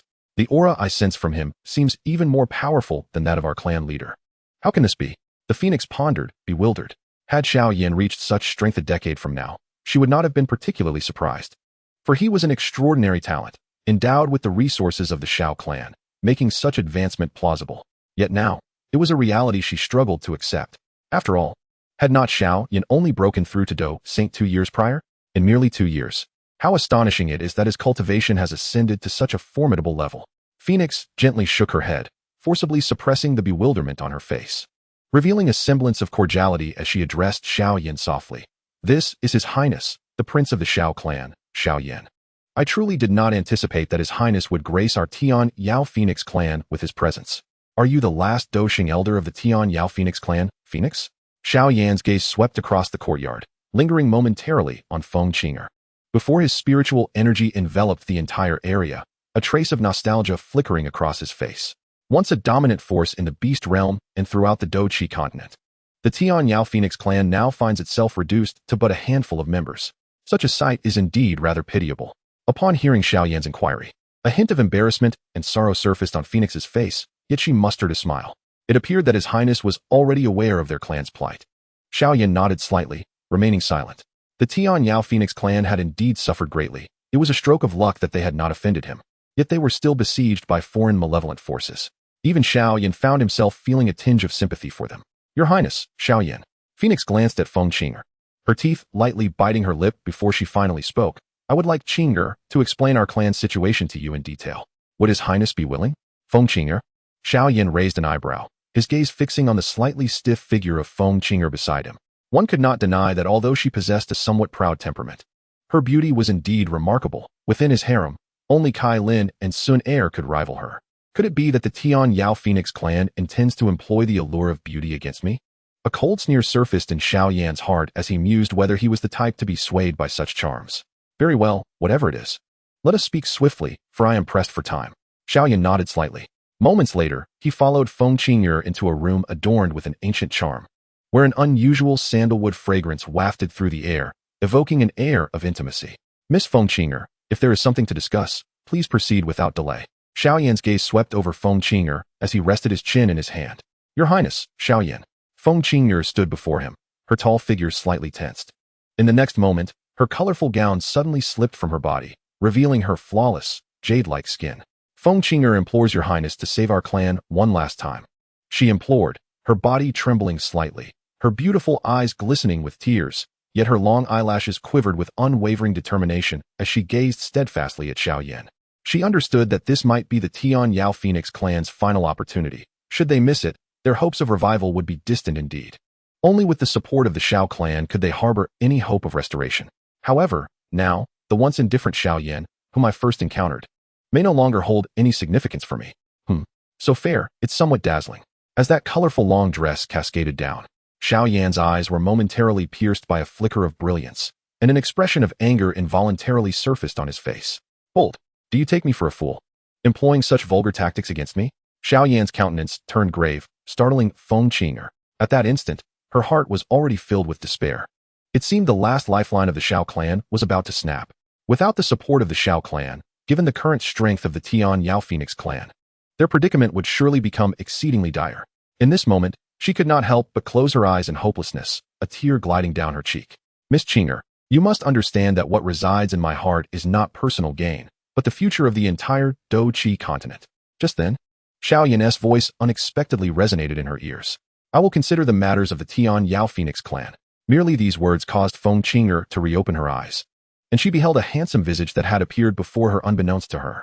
Yet, what do you take me for, to test me with such methods? Xiao Yan's displeasure was evident, causing Feng Qing'er to feel a twinge of anxiety. Thank you, Your Highness. It was my misjudgment, underestimating your nobility. A flustered and agitated expression graced Feng Qing'er's face, and she instinctively attempted to don her garments once more, only to be halted by a firm hand. That is more like it. You must comprehend that I am not one to be swayed by lust. As Xiao Yan's words fell, he lifted Feng Qing'er into his arms. However, he also knew that should he depart directly, it would surely wound her sense of allure and pride. Thus, to preserve her fragile self-esteem, he had no choice but to compromise his own principles. As his voice faded, the candles flickering in the room extinguished entirely. Feng Qing'er. The following morning, the one who had salvaged the self-esteem of the Tian Yao Phoenix maiden, Xiao Yan, was already prepared and returned to the residence of the Tai Su ancient dragon clan. My dear, we can leave now. Xiao Yan called to Ziyan, and a streak of purple light burst forth from the residence, revealing the adult form of Ziyan. Upon hearing that their destination was the Jianan Academy, excitement clearly lit up Ziyan's delicate features, for, to her, the happiest and carefree days were those spent at Jianan Academy. Yet, in the blink of an eye, she realized she had been away from the academy for several years. She wondered how that old man, Su Qian, was faring now. Thus, without the slightest hesitation, she swiftly embarked on the journey alongside Xiao Yan. However, along the way, her large violet eyes remained fixated on him, causing Xiao Yan to feel a sense of discomfort. Why do you keep staring at me? Is there something on my face? He grumbled, casting her an annoyed glance. No, Ziyan gently shook her head, but immediately thereafter pressed her petite nose against Xiao Yan, sniffing him intently from side to side. But why do you carry the scent of the Tian Yao Phoenix clan? Chapter 514, It matters not, I shall take action. Nonsense. Xiao Yan glared at her fiercely and then playfully tapped her on the head with a chestnut. Such matters are for adults. Children should not meddle, understand? After being playfully tapped, Ziyan instinctively covered her head, letting out a soft whine, her lips pouting slightly. It's just a minor Tian Yao Phoenix. I can handle it too. Upon hearing her words, Xiao Yan's heart skipped a beat. His gaze swept over her now curvaceous figure, and he shook his head vigorously.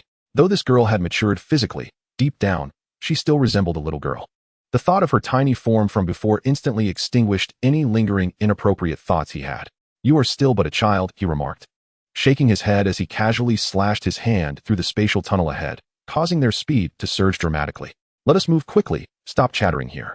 He lifted her by the nape and soared forward. I have grown up. Upon hearing Xiao Yan's comment, Ziyan couldn't help but widen her eyes and puff out her chest, yet she was selectively ignored by him. Meanwhile, in a certain sect within the Blackhorn region, dense, inky demonic energy coiled ominously. At that moment, all the inhabitants of the sect had been reduced to mere skeletons, their life essence entirely devoured. Hiss! The blood essence of humans is truly delectable. However, their souls possess an even richer flavor. A colossal head, exceeding 100 feet in diameter, had mysteriously appeared atop a distant mountain, its crimson eyes radiating malevolence. Yet, the beings within this sect were far too feeble, offering little satisfaction to his appetite. He twisted his massive head towards the distance, revealing countless ferocious glimmers. It is said that the most formidable force within the Blackhorn region is the Jianan Academy, teeming with numerous young prodigies, not to mention powerful beings that rival Dou Zun. If he were to consume the myriad beings of Jianan Academy, it would surely be a feast of exquisite delight. His blood-red eyes glimmered with avarice as he moved in the direction of the academy. As for the possibility of a Dousheng powerhouse lying in ambush, he paid it no mind. After devouring the life essence of this sect, he had not feasted for half a year. This time, he was determined to indulge heartily. In the inner courtyard of Canaan Academy, Su Qian lay comfortably in his recliner, savoring a moment of tranquility. However, a subtle fluctuation in space suddenly jolted him awake. Upon seeing the unexpected appearance of a young man clad in black and a woman adorned in purple battle armor, his initially vigilant demeanor transformed into one of sheer delight. Xiao Yan, Ziyan, Su Qian exclaimed as he sprang from his chair, his aged face alight with excitement. Ah, elder, it has been quite some time, Xiao Yan replied, a smile gracing his face. The atmosphere of Canaan Academy, in contrast to other factions with their rigid hierarchies, was far more amiable, with most elders possessing a generally pleasant disposition. Indeed, it has been a long while, Su Qian said with a gentle smile, his gaze shifting to the now matured Ziyan. Observing her transformation into a young woman, a sense of nostalgia washed over his features. My, how you've grown, little girl. Elder, did you miss me during my absence? Ziyan asked, a genuine smile illuminating her face. Having been orphaned at birth, Su Qian had always been like a grandfather to her, fostering a deep bond of affection. By the way, how much medicinal herbs are left in the treasury? I'm feeling a bit peckish, Ziyan inquired playfully, seemingly recalling something. The moment Su Qian heard the word treasury, his smile vanished, replaced by a scowl as dark as the depths of a cauldron. You little rascal, how dare you bring that up? You cleaned out the academy's treasury before leaving me to repay the debts. Although his expression was grim, a hint of reproach was absent from his eyes, while Ziyan felt a twinge of embarrassment. Oh come now, it's just a little food. Look at how stingy you are. You wouldn't understand the value of tea, rice, and oil if you weren't in charge. Su Qian huffed, his irritation rising. Just as he was about to lecture her further, he noticed Ziyan producing a purple dragon scale, waving it in the air. In an instant, an avalanche of medicinal herbs cascaded into Su Qian's courtyard, nearly filling the entire space within moments. These herbs, Su Qian stammered, his mouth agape, struggling to articulate his astonishment. Here, I casually picked these from home, and now I'm returning them to you, Ziyan declared, tossing her purple hair back and placing her hands on her hips. Where on earth did you acquire so many herbs? Su Qian asked, bewildered, his gaze drifting to Xiao Yan for confirmation. Did Xiao Yan give these to you? Ah, elder, you are mistaken this time. These herbs indeed belong to Ziyan's family. Xiao Yan chuckled. Xiao Yan smiled as he elucidated the true identity of Ziyan. Upon learning that Ziyan hailed from the ancient clan of the Taisu dragons, Su Qian's face exhibited a trace of astonishment, prompting him to reflect with a sense of wonder.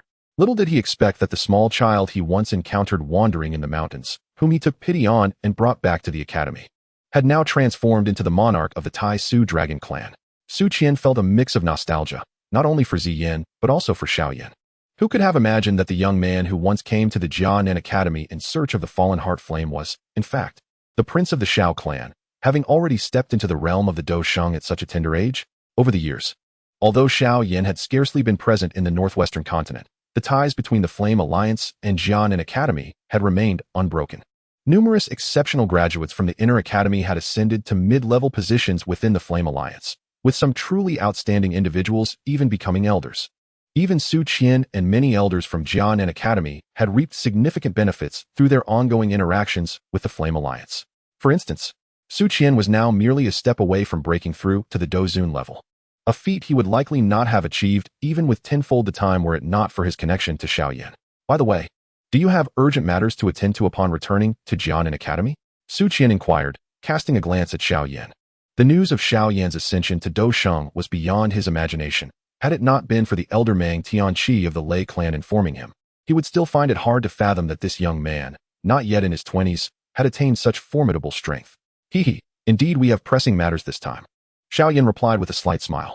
Our first objective is to locate Ziyan's father, the ancient Dragon Emperor of the Taisu clan. The second matter necessitates the Grand Elder to temporarily relocate the people of Jian Academy for a while. As Xiao Yan elaborated on the purpose of his visit, Su Qian's previously furrowed brow transformed into a look of utter bewilderment. During this time, many elders had also gathered in Su Qian's courtyard. It was inevitable, as the energy and medicinal fragrance emanating from the herbs released by Ziyan were simply overwhelming, and the elders could hardly remain oblivious to it. However, upon seeing Xiao Yan, their faces lit up with surprise, eagerly joining the discussion. Yet, upon hearing Xiao Yan's revelations, they were once again left in a state of confusion. To think that such secrets lay hidden beneath Jian Academy. Many elders appeared dazed, their expressions reflecting disbelief. This matter certainly required action. But we must be granted some time. After all, with so many faculty and students at the academy, I cannot facilitate an immediate transfer for all. Upon receiving the news, Su Qian dared not hesitate and promptly began notifying everyone to prepare for relocation to the territory of the Flame Alliance. The current relationship between Canaan Academy and the Flame Alliance has grown so intimate that a closer bond seems inconsequential. However, as this news began to spread throughout the academy, Xiao Yan's brow furrowed abruptly, revealing a glimmer of murderous intent on his face. Xiao Yan, what is going on? Su Qian, who was issuing commands, couldn't help but shudder upon noticing the lethal expression on Xiao Yan's visage. Given Xiao Yan's immense strength, even a mere hint of his killing intent could instill fear in the hearts of Dozun experts. It's nothing. Just an unexpected encounter with someone seeking death. A smile crept across Xiao Yan's lips, and in the next moment, the sky above Canaan Academy began to undergo a dramatic transformation. The originally azure and clear sky darkened rapidly, as if tainted by ink. A sinister aura seeped forth, and the overwhelming pressure caused the bustling crowd at Canaan Academy to tremble uncontrollably. It's the Outer Evil Clan. Su Qian's face turned ashen. Over the past 6 months, news of the Outer Evil Clan's rampant destruction across the continent had spread like wildfire, their name evoking terror wherever it was mentioned. This was because, once the Outer Evil Clan launched a surprise attack on a certain faction, unless a Dou Sheng expert was present to defend, that faction would likely be annihilated in moments. Across the entire northwestern continent, with only the Flame Alliance currently protected by a Dou Sheng from the Xiao clan, other factions lived in constant fear of being targeted by the Outer Evil Clan. Thus, even if Xiao Yan did not intervene, the higher-ups of Canaan Academy had already planned to relocate to the Flame Alliance, though they had not anticipated their efforts would be so sluggish. Xiao Yan, can you swiftly summon the experts from the Xiao clan for assistance? Su Qian asked, his face pale. The oppressive aura of the Outer Evil Clan was suffocating. Don't worry, Elder. In response, Xiao Yan gently patted Su Qian's shoulder. It's of no concern, I will take action. Chapter 515, A Wave of the Hand to Annihilate the Evil Saint. You? Su Qian looked at Xiao Yan incredulously. Xiao Yan, didn't you just recently step into the realm of Dou Sheng? A hint of worry lingered on Su Qian's face. It's not that I doubt your abilities, but the evil saints among the Outer Evil Clan have been Dou Sheng for countless years. Their methods are unpredictable.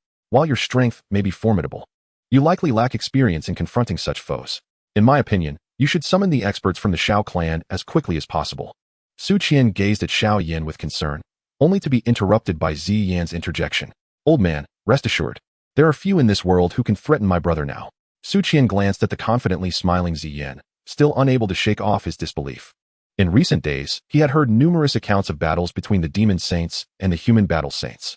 Given the formidable vitality of the outer evil races, It was exceedingly challenging for an ordinary battle saint to triumph over a demon saint of equivalent rank. However, despite the look of uncertainty on his face, he refrained from saying more. He was quite familiar with Xiao Yan's temperament. Since he exuded such confidence, it was likely that he would encounter no significant peril. Whoosh! Above in the sky, the pitch-black demonic clouds suddenly twisted, revealing a colossal, dark visage looming above. This sinister face appeared rather grotesque, with a pair of blood-red eyes greedily fixated on the expansive academy below. He could distinctly sense that within this ancient academy, comparable in size to a city, myriad vibrant beings resided. Should he manage to consume these beings, it would undoubtedly enhance his prowess as a demon saint. Contemplating this, the enormous malevolent face could not help but emit a piercing, sinister laugh. Haha, who would have thought there would be such a plethora of delicacies here? Tremble, my delectable morsels. The more you fear, the more exquisite you shall taste. His voice, imbued with an enchanting power, rendered the already pallid faces of the Canaan Academy's inhabitants even more ashen. Many timid souls began to quake, their eyes filled with terror. Observing the trembling of these frail beings, the outer evil race grew increasingly exhilarated, their cavernous maws slowly opening wide. Surrender your flesh and souls to me. The dark clouds above parted, revealing a gaping chasm over 100 feet wide, through which a horrific crimson glow flickered, emitting vibrations that could send shivers through one's very soul. Feed me. The demon saint's eyes glimmered with cruel excitement as he activated his devouring power. Yet, in the next moment, he sensed that the surrounding space had inexplicably solidified. This rigid, impenetrable space not only obstructed his absorption ability, but also rendered his demonic form difficult to coalesce. This is the power of a human battle saint. A flicker of fear crossed the enormous, wicked visage as it roared in disbelief. Damn it, how can this spatial force be so potent? The powerful being lying in ambush here must be at least a 6-star battle saint. Ah, cursed humans! His anguished cries echoed in vain. For he was merely a 2-star demon saint, and the disparity between him and a 6-star battle saint was insurmountable. A mere spatial binding from the latter rendered him incapable of moving freely. Although his roars could not save him, they caused everyone within Canaan Academy to momentarily freeze. Before their faces broke into expressions of ecstatic joy. It is the top-tier powerhouse of our Duki continent who has made their move. Did you hear that? He mentioned that an extraordinary powerhouse, at least a 6-star Dou Saint, has come forth to save us. A 6-star Dou Saint. In my lifetime, I have never even encountered an ordinary Dou Saint. I cannot fathom the honor it would be to witness such a being. Ha ha ha. Regardless, we are saved. Countless individuals from the Canaan Academy erupted in cheers, oblivious to the fact that their grand elder was standing there, utterly stunned, gazing at the young man in black before him. Just as the demon saint was about to launch an attack, he saw Xiao Yan slowly raise his hand. Initially, he felt a pang of anxiety. How could Xiao Yan possibly withstand such a formidable foe without revealing some hidden trump cards? Yet, moments after Xiao Yan raised his hand, he heard the demon saint's anguished roar. A 6-star Dou Saint? Xiao Yan. Su Qian stared intently at Xiao Yan, suddenly raising his hand to slap his own face with vigor. Old man, don't do that. If you want to know whether it's an illusion, just ask me instead of slapping yourself. Beside him, Ziyin found Su Qian's antics both amusing and somewhat pitiable. This reaction was understandable. Even Ziyin had been utterly flabbergasted when she learned that Xiao Yan had reached the level of 6-star Dou Saint, let alone Su Qian, a little old man who had never witnessed much of the world. This little elder was truly being put through the ringer. HHHE, Xiao Yan has really become a 6-star Dou Saint? Su Qian trembled as he looked at Ziyin. Just look. That tiny demon saint in the sky is now no different from an insect to my brother, Ziyin chuckled. In the next moment, the previously stagnant space in the sky abruptly began to warm, and strands of vibrant flames erupted from an unknown source, quickly expanding into a magnificent sea of flames. The once overwhelming black demonic energy, upon encountering the brilliant flames, melted away like snow meeting a hot iron, dissipating into black mist in the air. Ah, the demon saint, hidden within the clouds, let out a shrill scream filled with terror. What is this strange fire? How could it restrain me to such an extent? Ah! His cries echoed across the skies of Canaan Academy, sending shivers down the spines of countless onlookers. Yet, no matter how he wailed, the resplendent flames showed him no mercy, burning fiercely as if they were paper ignited by a spark. Given the resilience of the demon saint's energy, it would not be easy for ordinary to extinguish it. However, when faced with the likes of the purifying lotus demon fire or the devouring flame, even the might of the demon saint would be thoroughly subdued, his power crushed by those who wield fire of the same rank. Yet, Xiao Yan's has transcended both the pure lotus demon fire and the void devouring flame. reaching an entirely new echelon. Today, his commands such formidable power that not even a mere demon saint, let alone a true demon emperor, would dare to completely disregard its might. A mere 2-star demon saint stands utterly defenseless before his 9-colored pure lotus fire. Chuckling to himself, Xiao Yan marveled at this unexpected gain upon returning to the Xiao Yan Academy. Gazing at the anguished wails of the demon saint in the sky, a cold smile crept across his lips. How could he harbor any semblance of pity for the alien evil races?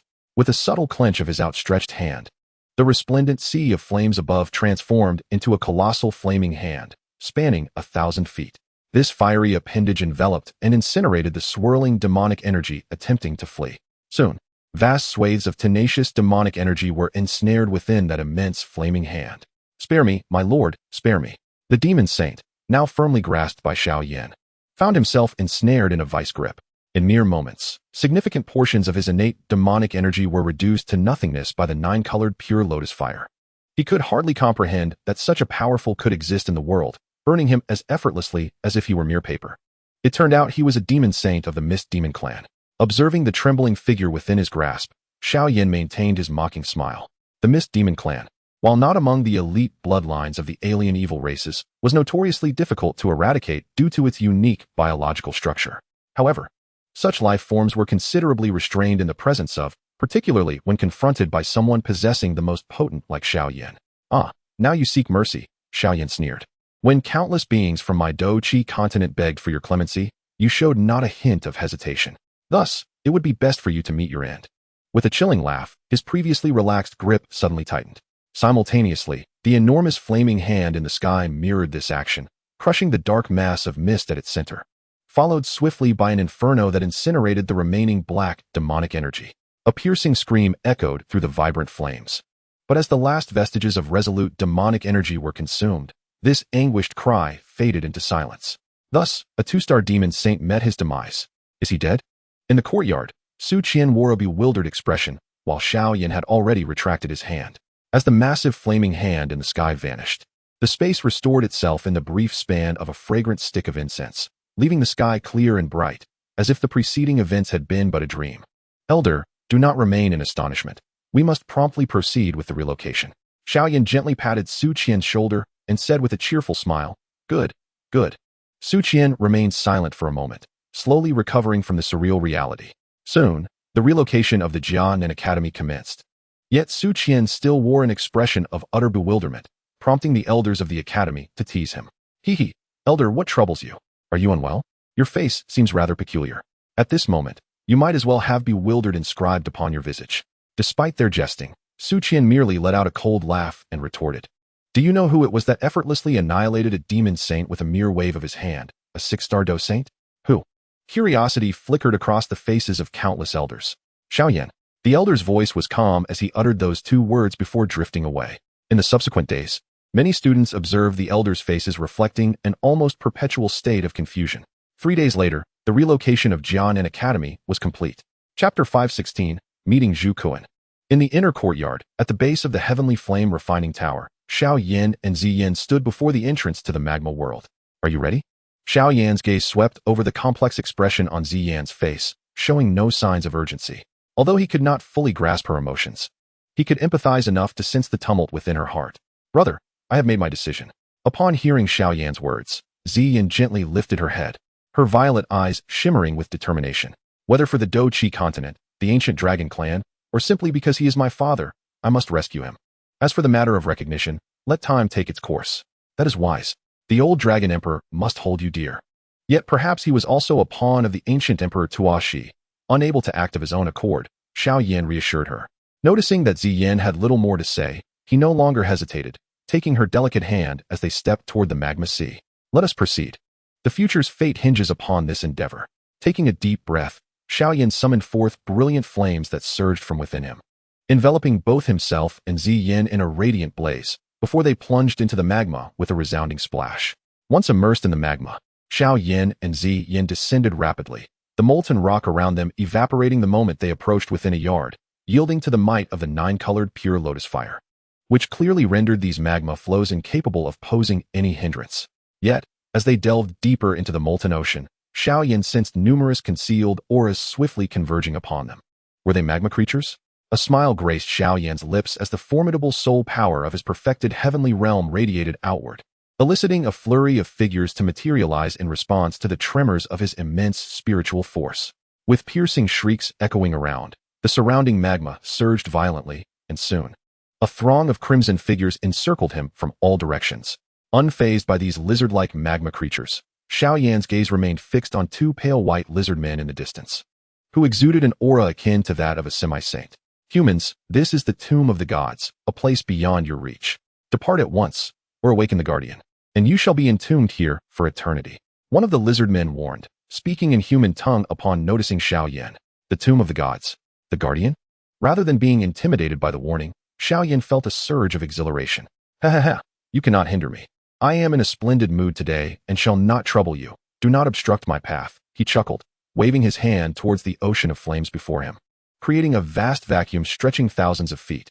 This vacuum, imbued with a terrifying power, struck the lizard men, causing their formation to shatter and forcing them to retreat several dozen steps, their expressions shifting dramatically.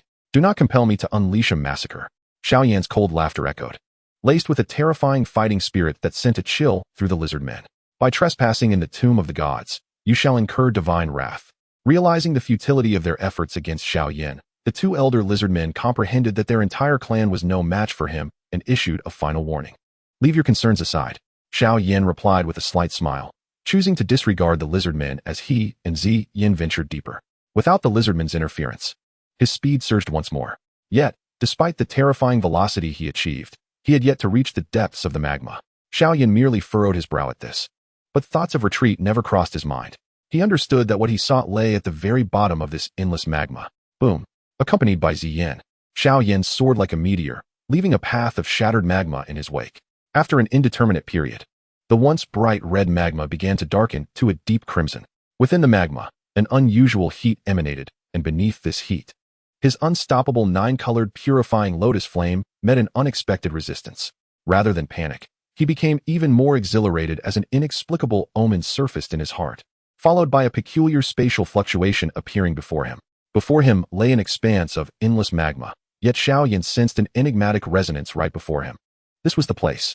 A spark ignited in Xiao Yan's eyes as brilliant flames enveloped his palm, which he then pressed directly onto the surface of the magma. With a hum, as his hand made contact, the magma rippled, and his palm vanished as though it had penetrated a spatial rift. Indeed, this was the location. A gleam of joy illuminated Xiao Yan's face. Constructing a space such as this is a feat reserved for the extraordinary. However, to create in such an environment, even a peak 9-star Dou Saint might falter. Such prowess could only belong to a Dou Emperor. The outcome hinged upon this final step. Xiao Yan glanced at Zi Yan, who nodded lightly, prompting him to act without hesitation.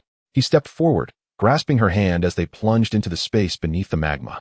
With a whoosh, as their bodies entered the mysterious realm, the once dominant sound of flowing magma abruptly ceased. Before Xiao Yan unfolded an endless expanse, shrouded in darkness and silence. A space that had likely remained still for countless ages, steeped in an ancient, weathered essence. Without doubt, this was the place. Sensing the vast emptiness around him, Xiao Yan showed no signs of hesitation and continued onward with Zi Yan. After several minutes, a faint glow finally emerged within their line of sight. At the moment that light appeared, a fervent spark ignited within Xiao Yan's eyes. He moved swiftly towards the luminous orb, and as they drew nearer, the true form of the ancient light was revealed before them. Staring at this grand and timeless spectacle, both were momentarily engulfed in silence. Even though they had mentally prepared, the sight still struck Xiao Yan profoundly. It was a colossal stone door, towering thousands of feet high. The door stood majestically in this vast expanse, seemingly eternal, emanating an aura of antiquity and wildness that rippled through the realm. Before the stone door lay an equally vast plaza. Standing before this magnificent threshold instilled a sense of reverence within them. Yet, Xiao Yan quickly regained his composure, lifting his gaze to the top of the ancient door. Engraved at the apex of the stone structure were 4 monumental characters that made his heart race. Ancient Emperor's Cave. The archaic script radiated an authority that transcended the heavens and earth, igniting an intense fervor in Xiao Yan's gaze. At last, I have found you. Xiao Yan took a deep breath, yet he did not succumb to arrogance, for he soon felt something watching him intently from the shadows. Undoubtedly, it was the ancient dragon emperor, Zhu Kuan. Gently, Xiao Yan patted Zi Yan, rousing her from her astonishment. It may soon be your turn to act, he whispered. In the next moment, A magnificent flame erupted from his fingertips, illuminating the dark expanse ahead. As the fire brightened the surrounding darkness, Xiao Yan could not help but gasp in awe once more. The dazzling firelight revealed an unfathomable creature coiled within the abyss of darkness. Its vast body remained motionless. Yet Xiao Yan's gaze traversed the distant space, and he found no end in sight. The creature was adorned with immense purple-golden scales, exuding a formidable presence that sent chills down his spine. Even though Xiao Yan had mentally prepared himself, he was still taken aback by the sheer size of this being.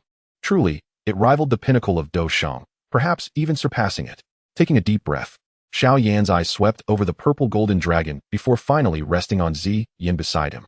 Realizing the gravity of the situation, Zi Yan ceased to conceal her strength, and a radiant purple-golden light erupted from her being.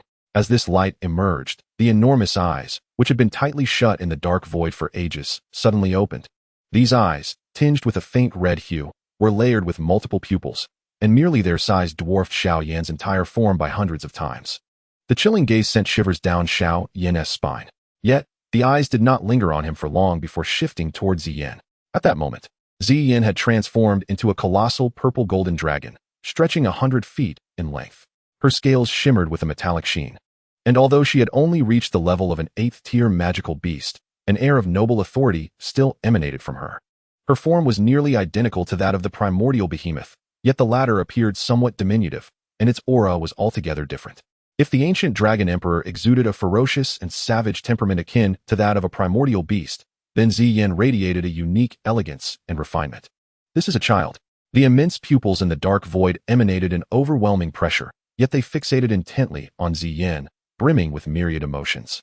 In the next moment, a brilliant light erupted throughout the ancient imperial space, instantly illuminating the entire realm with blinding radiance. Child, my child.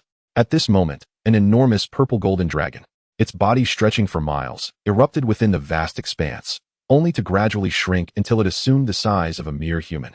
His gaze fixated intently upon the diminutive form of the purple-golden dragon before him, from which he sensed a potent ancestral bloodline coursing through its essence. In this realm, only his sole offspring could possess such a connection. In that instant, the fierce and authoritative countenance he once bore softened, as the heart that had remained dormant for countless years began to thrum with life. In the next moment, the purple-golden dragon swiftly diminished, transforming into a slender, purple-haired maiden with exquisite curves. Her enchanting eyes fixated on the middle-aged man before her, filled with a mixture of complexity and resentment.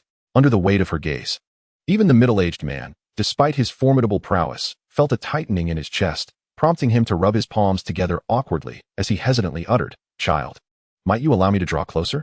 At this moment, he wore an expression of flattery and humility, devoid of any semblance of authority.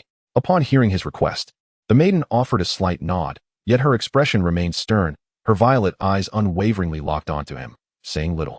With her tacit permission, the middle-aged man could not resist stepping forward a few paces. His gaze swept over her delicate features, revealing a complex smile as he softly sighed. "You bear a striking resemblance to your mother. You have seen my mother?" At this, the intensity of the maiden's gaze finally wavered, her body trembling slightly. "Your mother is the most beautiful woman in the world." The middle-aged man nodded, his eyes glistening with moisture as he whispered, "You are my child." However, the sight of his emotional display caused her countenance to chill once more, her voice icy as she replied, "I am an orphan, with neither father nor mother." Her words carried a hint of sorrow.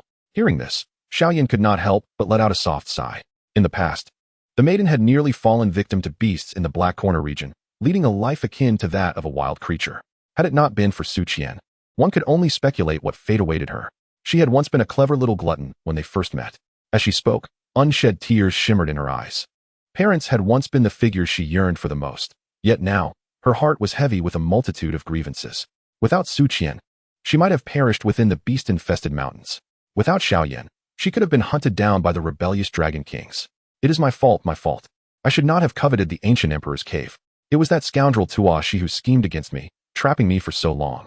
Upon witnessing the tears in her eyes, the once imposing man with purple-golden hair grew alarmed. Upon encountering this once mighty figure who had once dominated the continent, now rendered helpless, Xiao Yan felt a subtle sense of relief.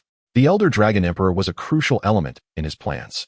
Should any issues arise with the Elder Dragon Emperor, not only would the entire scheme collapse, but both their lives could also be at stake. Fortunately, it appeared that his gamble had paid off.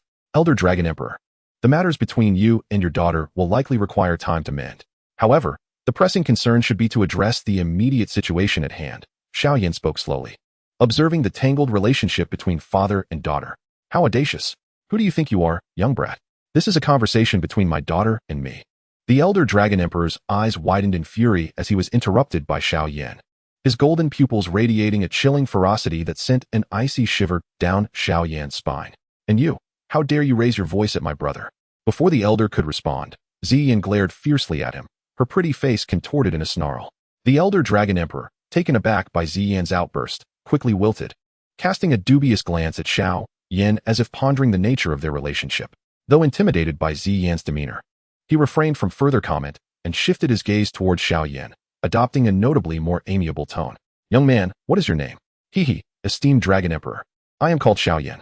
Xiao Yan replied with a cheerful smile, succinctly recounting the circumstances surrounding the ancient dragon clan.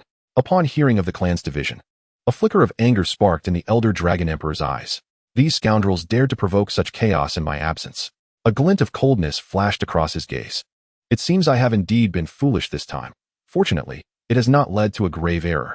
As Xiao Yan concluded his account, Zhu Kuan's face glistened with a sheen of cold sweat, yet his gaze towards Xiao Yan softened considerably, as he finally grasped the nature of Xiao Yan and Ziyan's bond. Oh, siblings, I see, the elder Dragon Emperor mused, his golden eyes shifting thoughtfully. You have shown great kindness to both my ancient dragon clan and my daughter. If you do not mind, you may address me as uncle. Upon hearing this, Xiao Yan wasted no time in complying, calling him uncle repeatedly. However, following this exchange, he proceeded to discuss the current state of affairs on the Douqi continent. The extraterrestrial evil clan? At the mention of these 4 words, Zhu Kuan's expression shifted from astonishment to one of lethal intent. Regarding the matter of the foreign evil clan, I had indeed heard whispers of it in the past. However, ever since the demise of the ancient Emperor Tuaxi, the foreign evil clan has lost much of its former power. Although their remnants can be bothersome, they no longer pose a fundamental threat to the Douqi continent. Yet, I never anticipated that this foreign evil clan had concealed such a formidable force. Zhu Kuan slightly shook his head, then turned his gaze back to Xiao Yan, his eyes reflecting a hint of disbelief. Are you saying that your Xiao clan now possesses a Dou Emperor, and this Dou Emperor was born merely a millennium ago? Indeed, Xiao Yan nodded subtly, causing an expression of incredulity to surface on Zhu Kuan's face. How can that be? It is simply impossible. Zhu Kuan could not suppress a vigorous shake of his head, his eyes filled with skepticism. It is clear that in this world, the emergence of another Dou Emperor was inconceivable. In response to Zhu Kuan's doubts, Xiao Yan could only helplessly wave his hand, indicating that he too was at a loss. After confirming that Xiao Xian had indeed ascended to the throne of Emperor, Zhu Kuan, despite his lingering gloom, finally grasped the current situation outside. His gaze then turned to Xiao Yan. I have a general understanding of the events occurring beyond this realm, and I comprehend the significance of your visit. Whether it be to repay your kindness or for the sake of the Douqi continent, I shall undoubtedly lend my assistance. However, his gaze suddenly shifted toward the distant ancient emperor's cave, revealing a tinge of resentment. Yet, I am currently bound by this ancient Emperor Tuaxi within this space. His methods are exceedingly powerful, and I have yet to find a way to escape. In response to Zhu Kuan's lament, Xiao Yan merely smiled faintly. He then slightly shook the spatial ring in his hand, and in the next moment, an ancient jade, somewhat larger than a palm, appeared in his grasp. Senior, do you recognize what this is? As he beheld the ancient jade that had suddenly materialized in Xiao Yan's hand, Zhu Kuan's eyes widened, fixated on the artifact with an almost ravenous gleam. However, as his gaze flicked to the side at Ziyan, the greed in his eyes abruptly vanished, though excitement still radiated from him. This is the Tuaxi ancient Emperor Jade. Zhu Kuan's voice quivered slightly. He could hardly believe that the coveted Tuaxi ancient Emperor Jade he had long desired was actually in Xiao Yan's possession, and moreover, it was a fully formed ancient Emperor Jade. A complete ancient Emperor Jade not only held the potential to free him from this space, but crucially, it could also unlock the ancient Emperor's cave before them. With this thought, his gaze toward Xiao Yan took on an inexplicable nuance. Could this individual truly be the fabled child of destiny? Does such a being truly exist in this world? Zhu Kuan could not help but shake his head in disbelief. At this moment, Xiao Yan directed the ancient Emperor Jade in his hand toward the colossal, time-worn stone gate in the distance. Elder, I am about to unlock this ancient imperial cave. Please protect Ziyan, Xiao Yan murmured. Rest assured, this is but a natural duty. Zhu Kuan replied with a faint smile, guiding the reluctant Ziyan to stand aside. With a thought, the Emperor Jade floated effortlessly before him. Ancient Emperor Jade, activate. Xiao Yan commanded within his heart, subsequently channeling an immense surge of Dou Qi into the jade. Buzz. As the potent energy coursed through, the jade trembled slightly, and a radiant glow began to coalesce atop it. This luminescence continued to gather until, upon reaching a critical mass, it erupted with a resounding boom, projecting a magnificent beam of light that surged towards the ancient stone gate. Boom. The beam struck the gate and seamlessly penetrated it. As the light vanished within, the ancient door, which had remained sealed for millennia, began to stir at last. A fissure, which had never before existed, materialized before them. The creaking sound intensified, resonating as the gate slowly parted, and with its true opening, a wave of primordial energy surged forth from beyond the ancient threshold. Is it finally to be opened? Zhu Kuan gazed at the scene in awe. He had been trapped in that realm, contemplating countless methods to unseal the cave, only to meet with failure time and again. Yet today, he was finally witnessing this moment. Boom, boom, boom. The ancient energy intensified with the opening of the stone gate, its pressure palpable even to Xiao Yan. 9-colored clean lotus fire. He invoked internally, feeling the vibrant flames envelop him, alleviating the pressure significantly. Indeed, the ancient emperor was somewhat lenient towards those who wielded or practiced the burning art. A smile graced Xiao Yan's lips. My dear daughter, do you know what treasures lie within this ancient imperial cave that have captivated countless powerful beings? Not far off, Zhu Kuan radiated a purplish golden light that concealed both himself and Ziyan, as he sensed the constraints of the surrounding space loosening. He no longer felt the urgency to escape, but instead gazed eagerly at the ancient stone door. The treasures hidden behind it had been his desire for thousands of years. Yet, it seemed that they might no longer be destined for him. Ah, if it were not for him, how could I have possibly met my own child? Zhu Kuan wrestled with his thoughts, but ultimately chose to remain silent. As he conversed with Ziyan, a tremendous surge emanated from the ancient stone door, growing increasingly fierce. With each pulse, the gap in the colossal door widened, until, with a resounding crash, it finally stabilized completely. Boom. At the moment the ancient stone door fully opened, a force akin to that of the primordial chaos surged forth, causing the entire sea of lava to erupt in tumultuous waves. The earth trembled and fissured, creating countless chasms that stretched thousands of feet deep. Before them, the vast palace of the ancient emperor began to ascend, soon revealing itself above the sea of lava.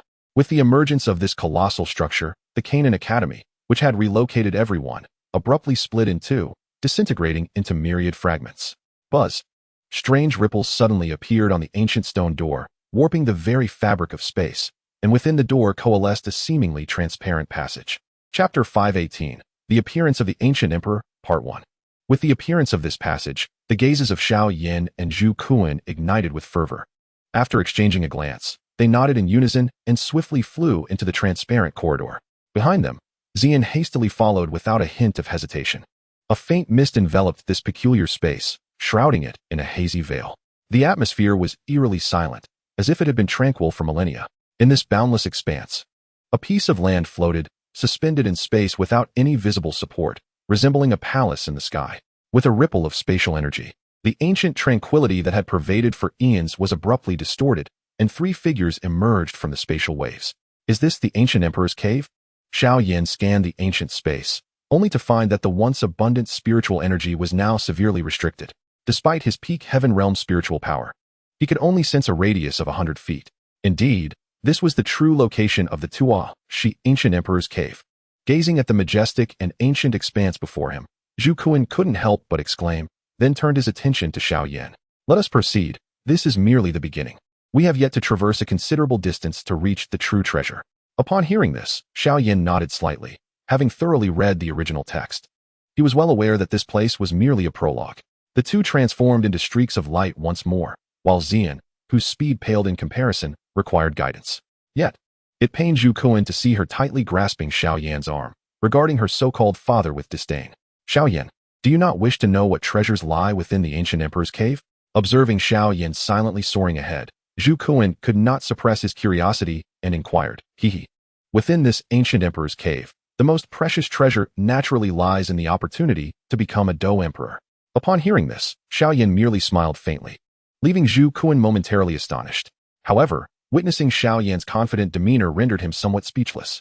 It appeared that Xiao Yan harbored a certain assurance regarding the treasures concealed within this cave. Reflecting on this, Zhu Kuan couldn't help but recall the Xiao clan behind Xiao Yan. Did the Xiao clan truly possess such a formidable Dou Emperor? A sense of shock still lingered in his heart, for it had been over 10,000 years since a Dou Emperor had emerged from the Dou Emperor continent. Yet, his doubts were swiftly captivated by the expansive plain before them. In the distance, a vast and ancient plain unfolded before the trio, upon which an imposing ancient palace stood majestically. Before the stone palace lay an enormous plaza, flanked by towering pillars that soared thousands of feet into the sky, exuding an overwhelming grandeur that reminded Xiao Yan of the ancestral hall of Xiao. Soon, the figures of the three arrived at the ancient plaza, their footsteps echoing softly as they descended. Faced with this legendary ancient emperor's cave, even Zhu Kuan could not help but tread cautiously, wary of any misstep. In contrast, Xiao Yan strode confidently forward. This scene prompted Zhu Kuan to reassess his view of Xiao Yan. He was certainly not a reckless individual, yet he radiated such confidence and composure, suggesting that Xiao Yan possessed considerable assurance within. Before long, the towering stone pillars came into view, and upon noticing the tops of these pillars, Xiao Yan's gaze suddenly brightened. Conversely, Zhu Kuan and Zi Yan displayed expressions of astonishment upon witnessing the scene. For atop each of these pillars burned various, and although the essence of this seemed absent, its aura was undeniably present. Xian Huang Yan, One Beast Spirit Fire, and Bone Spirit Cold Fire. The further they advanced, the more astonished Zhu Kuan became. All the from the ranking could indeed be seen here. It was only upon reaching the end of the ranking, where two ancient stone pillars stood empty, that Zhu Kuan let out a quiet sigh of relief. Indeed, the were not present here.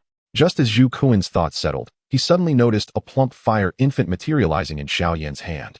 Its terrifying aura instilling a sense of danger even in his heart, a peak 9-star Dou Saint.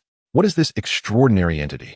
It emanates an aura of otherworldly fire, the potency of which surpasses any I have ever encountered. Zhu Kuan gazed in astonishment at the diminutive fire spirit before him. In this moment, he was truly taken aback by Xiao Yan.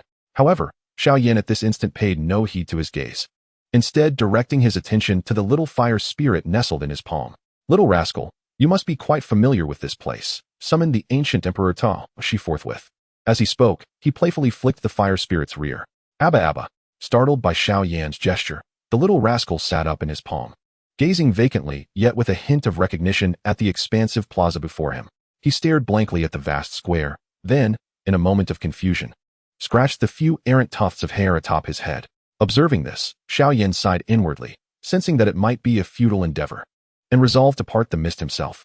According to his recollection, a statue of the ancient Emperor Tuo, she should be concealed within. However, just as he prepared to wave his hand and disperse the fog, a terrifying pressure suddenly radiated from the depths of the endless mist, causing the clouds to part dramatically. Before the three of them stood a colossal ancient statue towering to unimaginable heights. Emperor Tuoshi. Zhu Kuan could not restrain a gasp of astonishment, while Zi Yan beside him widened her eyes in disbelief. The visage of this ancient statue could belong to none other than Emperor Tuoshi himself. The stone figure stood silently amidst the heavens and earth, yet the formidable aura emanating from it compelled even Xiao Yan to suppress the urge to prostrate himself. Were it not for Zhu Kuan's support, Zi Yan would likely have succumbed to the overwhelming presence, despite her formidable bloodline, as she was merely at the Dozun level. Surrounding the ancient statue were myriad luminescent orbs swirling chaotically, exuding a dazzling brilliance. A mere glance allowed the two to perceive the essence contained within these countless ancient light orbs. Among the hundreds of glowing spheres, nearly all were of heavenly tier martial techniques, with a few rare treasures interspersed, and Xiao Yan even spotted several sacred artifacts. The sheer value of these treasures far exceeded that of all forces on the Douqi continent, save for the Xiao clan. Even the combined collections of the ancient clans would pale in comparison. Yet in that moment, neither Xiao Yan nor Zhu Kuan fixated on these so-called treasures. Their attention was firmly locked onto the figure of the aged being upon the statue's shoulder. Clad in a simple robe, the old man in black bore a striking resemblance to the statue, his magnificent long hair cascading down, identical in form to the statue itself. Emperor Tuoshi. The moment Zhu Kuan beheld the elderly figure, a tumult of wrath and trepidation erupted within his gaze. It was this very old man who had ensnared him in the ancient imperial space for countless millennia. Yet, it was precisely this experience that rendered him acutely aware of the terrifying capabilities of the Tuoshi ancient emperor. The so-called 9-star Dou Saints were utterly powerless in the presence of such an entity. No, he was not the Tuoshi ancient emperor. At that moment, however, Xiao Yan spoke calmly from beside him. He is the imperial grade Chudan. Upon hearing this, Both Zhu Kuan and the visage of the ancient emperor underwent a dramatic transformation. Who are you, boy, that you possess knowledge of my identity? The cloaked elder's gaze swept over Xiao Yan, revealing a glimmer of murderous intent. Yet, upon noticing the peculiar object in Xiao Yan's hand, a look of realization flickered in his eyes. The pure lotus demon fire. Do you still remember me? The elder fixated intently on the peculiar object. Regrettably, the only response he received was a dazed utterance from the peculiar object. Abba Abba? The imperial-grade Chu Dan stared blankly at the pure lotus demon fire, its countenance darkening with frustration. At that moment, Zhu Kuan's eyes shimmered with fervent light. Just as he was about to take action, the cloaked elder wore a sinister smile. Heh, I never anticipated that the Tuashi ancient emperor possessed such means. Even if I were to release these two, they would utterly fail to fulfill their promise to me. Therefore, you shall all remain here today. As the words left his lips, an aura more formidable than Zhu Kuan's erupted from him. Witnessing this scene, the smiles that had adorned the faces of Xiao Yan and Zhu Kuan vanished entirely, for the imperial-grade Chu Dan had already begun to strike. With a mere wave of his hand, a torrent of terrifying power manifested, overwhelming Zhu Kuan. Furthermore, he retained enough strength to launch an assault on Xiao Yan. Boom. A casual attack was sufficient to leave Xiao Yan gasping for breath, having exhausted numerous trump cards to barely withstand it. Despite this, he coughed up blood. This is bad. I forgot the true strength of the imperial-grade Chu Dan. Xiao Yan's countenance shifted dramatically as he saw the imperial-grade Chu Dan redirect an attack towards Ziyan. Observing this, Zhu Kuan, who was on the verge of vomiting blood from the impact of the imperial-grade Chu Dan, felt his eyes blaze with fury. Meanwhile, Xiao Yan had already positioned himself in front of Ziyan. Yet, facing this casual strike, a flicker of despair ignited within Xiao Yan's heart. Such a terrifying assault would surely shatter his physical form if he were to endure another hit. Little fool, don't you have any means to control the imperial-grade Chu Dan? Xiao Yan shook the peculiar object vigorously by its leg. The response he received were 4 words filled with despair. Abba Abba. At that moment, an unexpected turn of events unfolded. Chapter 519, The Ancient Emperor Appears, Part 2. At this moment, Xiao Yan had already resigned himself to the possibility of his corporeal form being obliterated by this formidable assault. The power of the imperial-grade young pill surpassed his wildest imagination. Although its combat prowess fell short of that of a true Dou Emperor, it was far superior to that of an ordinary 9-star Dou Saint at its pinnacle. In the brief span of mere moments, it had already forced Zhu Kuan to spew blood. Without sufficient means to subdue this imperial-grade young pill, their group was all but doomed. Just as despair began to swell within Xiao Yan's heart, the once tumultuous realm infused with terrifying energy suddenly stilled. Before such overwhelming power, even the body of the imperial-grade young pill became extraordinarily rigid, with any movement proving exceedingly arduous. Witnessing this scene, a glimmer of ecstatic joy illuminated Xiao Yan's eyes, for he understood that only a powerhouse who had ascended to the supreme realm of the heavens and earth could so effortlessly halt an imperial-grade young pill. Indeed, the very next moment, amidst the now tranquil sky, a figure emerged, a black-clad elder with resplendent long hair, his appearance mirroring that of the imperial-grade young pill. However, the aura emanating from him far surpassed that of the young pill, and as onlookers gazed upon him, they discerned that the elder's form appeared somewhat ethereal. Was this merely a projection? As Xiao Yan beheld this spectacle, his heart swelled with astonishment. A single projection could achieve such extraordinary feats. How formidable must be the true strength of the ancient emperor Tuashi? It was likely that even Xiao Xian would not stand a chance against this ancient sovereign. Oh, imperial-grade young pill, I never imagined you would remain so mischievous after all this time. The ethereal figure of the black-clad elder spoke as he stepped forward in the sky. With a gentle gesture, his palm formed a seal directed at the imperial-grade young pill. In the next moment, a peculiar beam of light surged forth from his hand, directly penetrating the young pill's brow. Ah, Tuashi, ancient emperor, you old rogue. The imperial-grade young pill howled in agony, vibrant flames erupting from its form, soon followed by wisps of white smoke escaping from its body. Yet, the ancient emperor paid no heed to its cries and curses. With a gentle grasp of his aged hand, the size of the imperial-grade young pill began to diminish rapidly. In mere moments, it transformed into a radiant orb the size of a human head, swirling with a galaxy-like brilliance, an overwhelming energy brewing within, as if it contained an entire world. Gather. The ancient emperor Tua, she murmured softly, encapsulating the imperial-grade young pill within his palm. Instantly, the once frozen realm resumed its normal state. However, the terrifying fluctuations that had pervaded the entirety of the heavens began to dissipate swiftly. Even the dreadful attack that had been poised to strike Xiao Yan was swiftly extinguished in that moment. As they beheld this scene, Both Xiao Yan and Zhu Kuan let out a faint sigh of relief. In that moment, Zhu Kuan's gaze toward Xiao Yan was imbued with profound gratitude. Regardless of whether Xiao Yan had saved Ziyin or not, it was evident that he had risked his life in a true act of valor. The previous words exchanged were insignificant compared to the emotional gravity of the current moment. It seemed that the fated one, whom I have awaited for millennia, had finally arrived today. After the shackles of heaven and earth were lifted, the cloaked ancient emperor, Dou Shi, slowly turned his gaze towards Xiao Yan. He merely took 2 steps, yet traversed the vast expanse, appearing before Xiao Yan.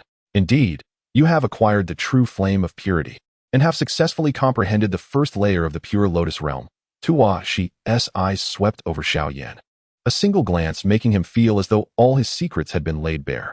However, having experienced this sensation once with Xiao Xian, he was not overly astonished, only allowing a hint of excitement to surface on his face. Turning to Dou Shi, he couldn't help but bow deeply.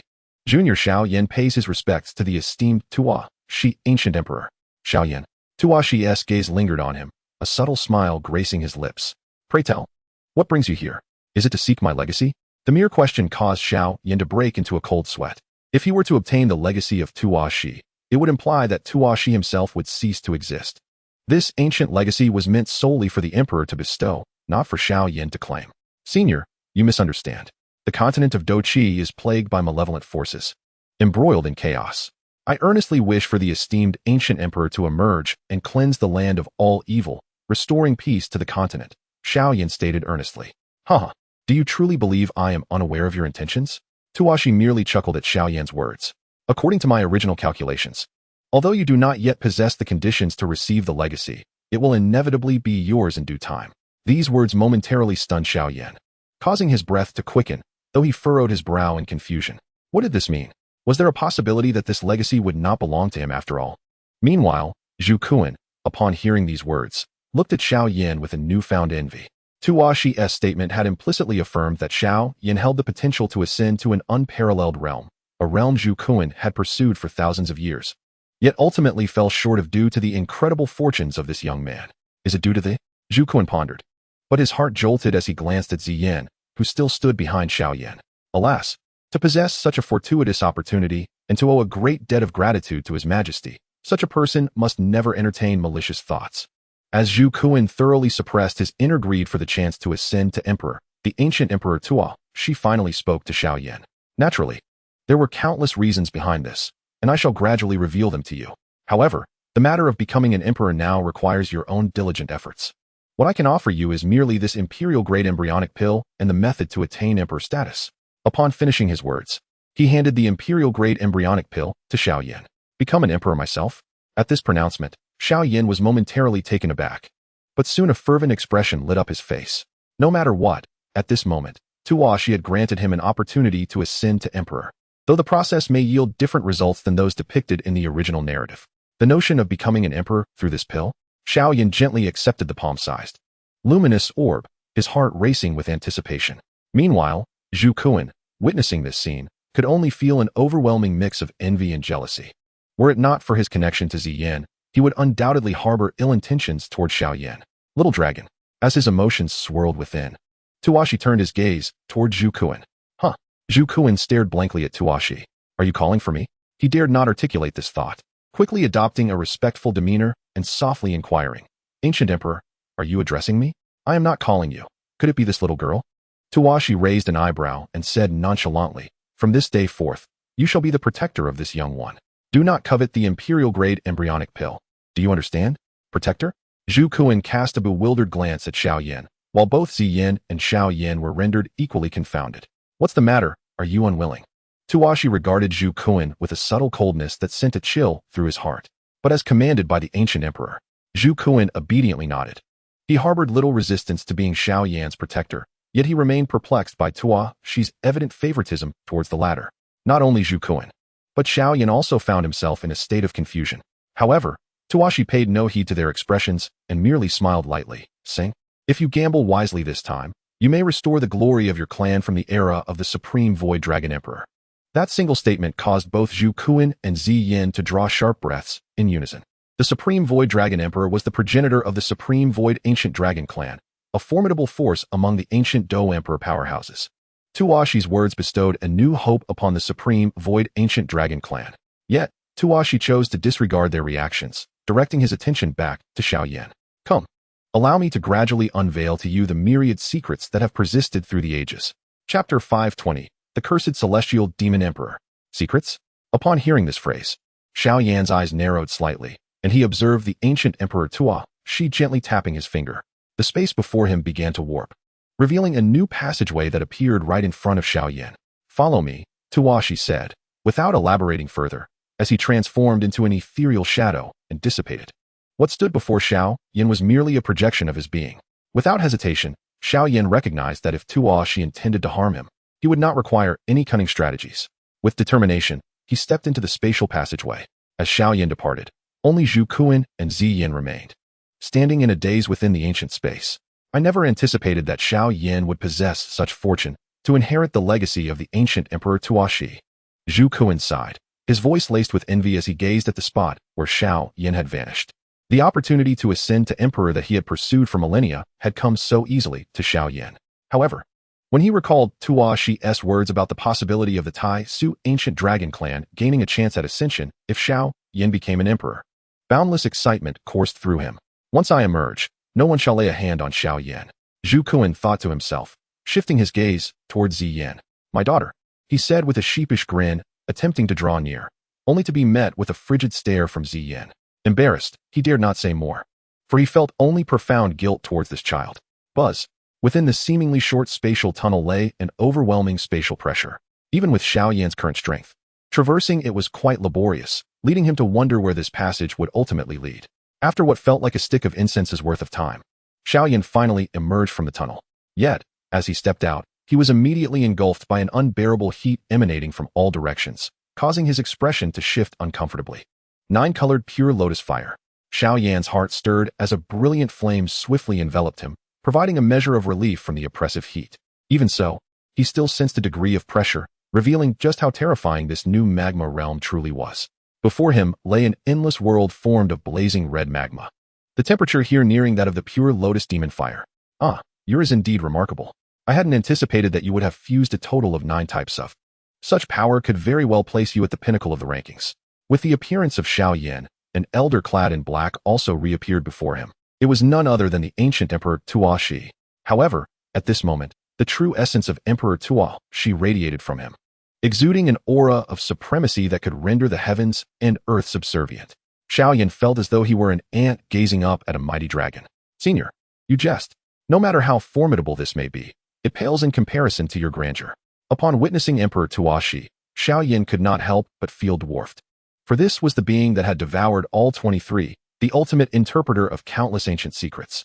In the present Douqi continent, there may exist secrets even Xiao Xian could not fathom. Yet if there were enigmas unknown to Emperor Tuashi, then truly no other powerhouse could claim to possess such knowledge. Observing Xiao Yan's demeanor, Emperor Tuashi said nothing further, merely offering a slight smile and gesturing. Look, what is that over there? At his words, Xiao Yan instinctively followed the direction of his finger. However, upon glimpsing the sight, an icy chill surged from the depths of his heart, causing him to feel a frigidness even in the deepest recesses of the magma sea. Before him lay a colossal creature, a monstrous being of 10,000 zhong, languishing within the molten ocean. At its limbs, 4 radiant orbs of light hovered, majestically perched upon the creature's vast extremities. These luminous spheres were both pure and brilliant, yet the essence they contained was as grand as an entire realm. This sensation was not one that could be matched by the Dou space of the Xiao realm. It was akin to an actual world, nearly on par with the Douqi continent itself. These 4 orbs were the legendary sources of emperors. Xiao Yan swallowed hard, unable to divert his gaze from the immense creature subdued beneath the 4 sources of imperial power. Its body towered at an astonishing height of 10,000 zhong, sealed within an even larger formidable formation. In the face of such a terrifying scale, even Zhu Kuan's already colossal form appeared as insignificant as a mere serpent. Even a single elongated claw bore a length of several thousand zhong. Xiao Yan recognized its features all too well. This was the most common form of the extraterrestrial evil race he had encountered, the cursed demonic clan. With a low growl, the struggling creature, still under the suppression of the 4 imperial sources, seemed to sense Xiao Yan's gaze. In the next instant, it turned its blood-red eyes, as glaring as the sun, toward him. This mere glance plunged Xiao Yan into darkness, leaving only the image of this boundless, ancient monster. A tremor of fear welled up within him. Despair and fury began to seep into his heart, and before he knew it, crimson fur sprouted upon his flesh, and fangs emerged from his mouth. Guard your spirit, and awaken the true essence of the pure lotus. Just as Xiao Yan felt on the brink of being engulfed by that terrifying gaze, a radiant light began to emanate from his being, suddenly bringing clarity to his mind. The true essence of the pure lotus. With a swift mental shift, Xiao Yan summoned the pure lotus essence he had mastered, and in an instant, the fear and rage within him were gradually dispelled by this serene sensation. Brilliant flames ignited from his true form, banishing the strange and malevolent forces within him. However, despite their formidable resilience, these sinister energies proved to be incredibly stubborn. Even with Xiao Yan's 9-colored pure lotus fire reaching such extraordinary power, it still required immense effort to completely eradicate these malevolent forces. Boom. After an indeterminate period, as the last trace of the strange black aura was incinerated, clarity returned to Xiao Yan's gaze, and the crimson aura surrounding him dissipated as well. Yet, despite his escape from danger, a hint of trepidation lingered in his eyes as he regarded the colossal monster with apprehension. What realm of power does this creature possess, that it requires 4 sources of imperial origin to suppress? Even sealed in layers, it nearly transformed me into an otherworldly evil being. A chill ran down Xiao Yan's spine. The mere glance from that entity, despite the aid of the 9-colored pure lotus fire and the pure lotus essence, had almost led to his subjugation. It was evident that even a peak Dou saint would face grave peril in such a situation. For those whose souls have not yet reached the imperial realm, a mere glance could render them utterly defenseless, potentially transforming them into otherworldly evil beings.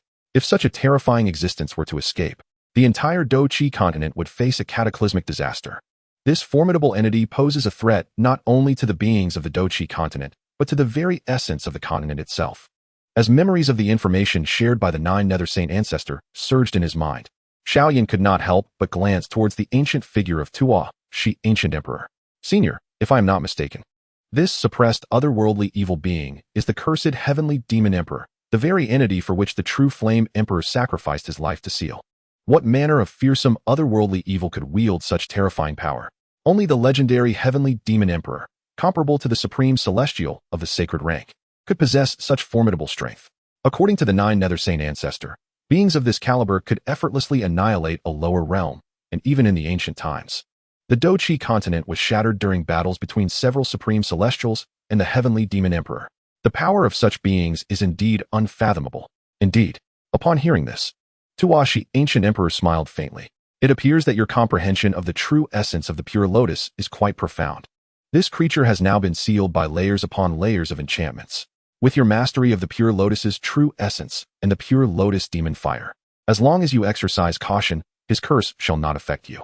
Upon hearing this, Xiao Yan felt a shiver of trepidation. Merely a glance from this being requires him to shield himself beneath the dual veils of the pure lotus demon fire and the true essence of the pure lotus. Thus, he must remain vigilant. How terrifying must this creature have been in its prime? Perhaps even a powerful Dou Emperor could inadvertently fall victim to his dreadful curse.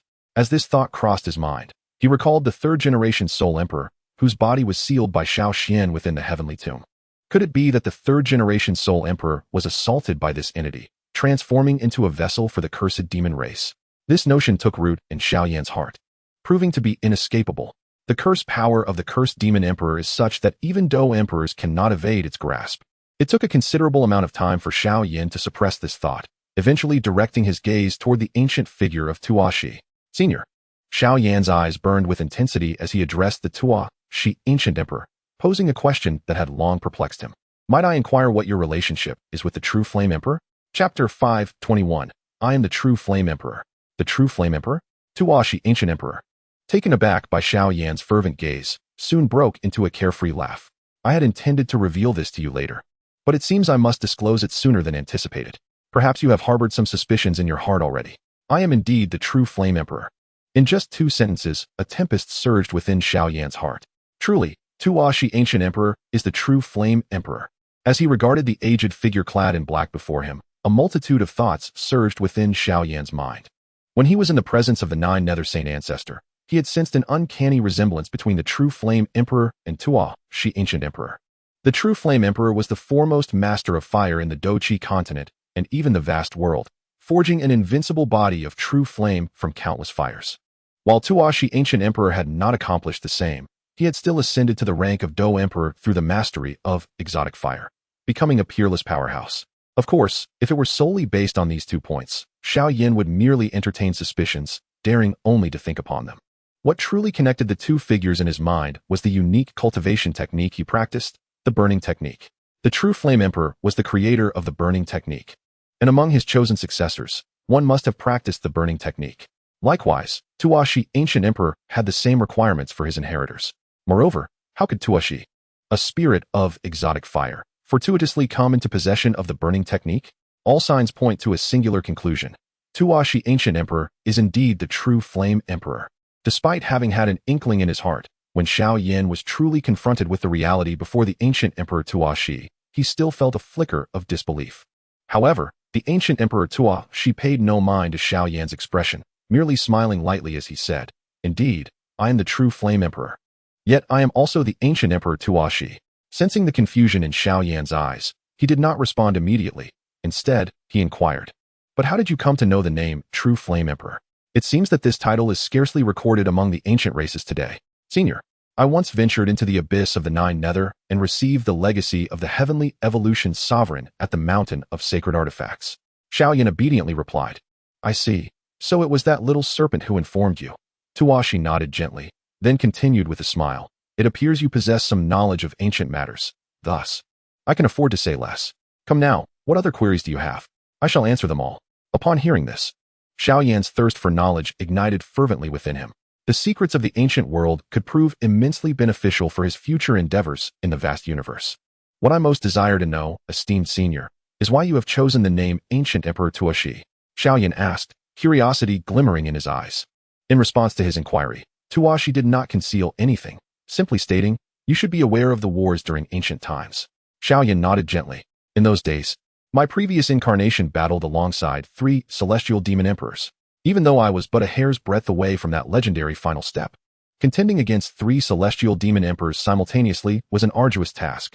Fortunately, I ultimately vanquished one of the celestial demon emperors and managed to seal this cursed celestial demon emperor within the Douchi continent." The nonchalant tone of the ancient Emperor Tuashi caused Xiao Yan's heart to tremble. He had come to understand, albeit superficially, the formidable nature of this cursed celestial demon emperor, which in turn amplified his astonishment at the strength of the true Flame Emperor. To face 3 adversaries, injure one, kill another, and seal the third, such prowess was indeed worthy of standing firm within the top 5 of the vast universe. Yet, it was precisely because of that battle that I was met with a desperate counterattack from the sole celestial demon emperor, which shattered my soul and inflicted irreparable wounds. The next words from Tuashi sent a shiver through Xiao Yan's heart. The soul is the essence of a being, even at the level of a sacred sovereign. Recovering from a fatal soul injury is exceedingly difficult, let alone when the injury pertains to one's true spirit, especially for the most formidable sacred sovereigns. Restoring the true spirit is a task deemed utterly impossible. Throughout the vast universe, including beyond its realms, no artifact exists that can mend a sovereign's true spirit. In just a few brief sentences, the ancient Emperor Tuashi conveyed the harrowing intensity of that battle from years past. Thus, I harnessed the last vestiges of my life force, igniting my corporeal form and spirit, to seal the cursed celestial demon emperor deep within the earth of this Douchi continent. Should fate allow, after countless ages, this accursed entity shall inevitably dissipate beneath the extinguishment of my extraordinary flame. As Tuashi Ancient Emperor spoke, a glimmer of frustration and disappointment flickered in his eyes. Regrettably, despite my efforts to bind this malevolent being in a near-perpetual slumber, an individual intruded upon the subterranean realm on that fateful day. This very person thwarted my original scheme. Upon his utterance, Xiao Yan discerned the identity of this individual. "You refer to the 3rd Soul Emperor, do you not?" "Indeed. That scoundrel." Tuashi Ancient Emperor's voice became laced with venomous disdain. "This foolish wretch, in his insatiable quest for more source energy, ventured into the depths, only to be seduced by the cursed celestial demon emperor, thereby disrupting my formation. Had it not been for the timely awakening of the memory projection I left behind, the Douchi continent would likely have ceased to exist by now." The ancient emperor's voice brimmed with discontent, evidently harboring ill feelings towards the 3rd Soul Emperor, a sentiment with which Xiao Yan wholeheartedly concurred. Had that cursed celestial demon emperor escaped, the Douchi continent would indeed be lost. Therefore, upon the revival of my memory projection, I unleashed the remnants of my power to shatter the soul of the 3rd Soul Emperor, subsequently casting his corporeal form into the southwestern continent. In but a few brief sentences, Tuashi Ancient Emperor elucidated the enigma surrounding the third Soul Emperor. Thus, the current Tuashi Ancient Emperor is, in truth, the memory projection left by the true Flame Emperor. At this moment, Xiao Yan was most concerned about this very point. Indeed, Tuashi Ancient Emperor affirmed with a gentle nod. The true Flame Emperor has irrevocably perished, and I am the new entity born from the fusion of his memory projection and remnants of his soul. Given the nature of my rebirth, I have chosen to name myself Tuashi Ancient Emperor. In fact, Tuashi Ancient Emperor did not merely emerge from a singular extraordinary flame. He was intrinsically another true Flame Emperor with the cultivation of a Dou Emperor. His voice was calm, yet it resonated in Xiao Yan's ears like a thunderclap. No wonder. No wonder. However, Elder, since you have now become a new life form endowed with the memories of the true Flame Emperor, why can you not leverage this power to grow anew into another true Flame Emperor? Xiao Yan inquired, perplexed. Haha, that is impossible. Tuashi Ancient Emperor replied with a slight smile and a shake of his head. In that fateful battle, my true spirit was shattered. How could I possibly become a complete being? Though I may appear as a formidable life form, it would be more accurate to refer to me as a formation spirit. A formation spirit? Xiao Yan was momentarily taken aback. Indeed, all my powers and memories emanate from the great formation beneath me, and thus, I am unable to leave the Duki continent. The words of the ancient Emperor Tuashi plunged Xiao Yan once more into silence. To be precise, this ancient being did not experience a true rebirth. Rather, it was merely his consciousness that had resurfaced, for his life had indeed long since perished. The figure before him resembled more of a memory projection of the pure Lotus Demon Saint or an intelligent entity. The moment he fulfilled his mission, that would also be the moment of his complete dissolution. Contemplating this, a sense of melancholy welled up within Xiao Yan. A once mighty being, even in death, continues to safeguard this continent with remnants of memory and obsession. What a profound spirit this embodies, and what a tragic heroism it reflects. However, Senior, I have another question. Xiao Yan could not help but gaze at the ancient emperor. Since your reemergence, it seems you have vanquished several demon emperors and encountered numerous Dou Emperors. Yet, following your disappearance, all Dou Emperors of the Dou Qi continent have collectively vanished. Where, I wonder, have these Dou Emperors gone? Chapter 522, The Path of the Soul Emperor? The whereabouts of those Dou Emperors not only haunted Xiao Yan's mind, but also posed a conundrum for all beings of the Dou Qi continent. Even Xiao Xian could not provide an answer to this question, yet for the ancient emperor before him, the answer was undoubtedly clear. Where had all the Dou Emperors gone? Xiao Yan distinctly recalled the figure of the Medicine Emperor he had encountered within the Medicine clan. The last sight he beheld before the Medicine Emperor's dissolution was that of the black-clad elder, who was none other than the ancient Emperor Tuashi. Furthermore, traces of Tuashi could also be found before the Bodhi ancient tree, indicating that during the era when all the Dou Emperors vanished over 10,000 years ago, this ancient emperor seemed to have engaged in many significant endeavors. Upon hearing Xiao Yan's inquiry, the ancient Emperor Tuashi let out a faint sigh. After I sealed the cursed demon emperor with my true soul, I lost much of my consciousness. Had it not been for that fool, the third-generation soul emperor, I would not have awakened to become the Tuashi of today.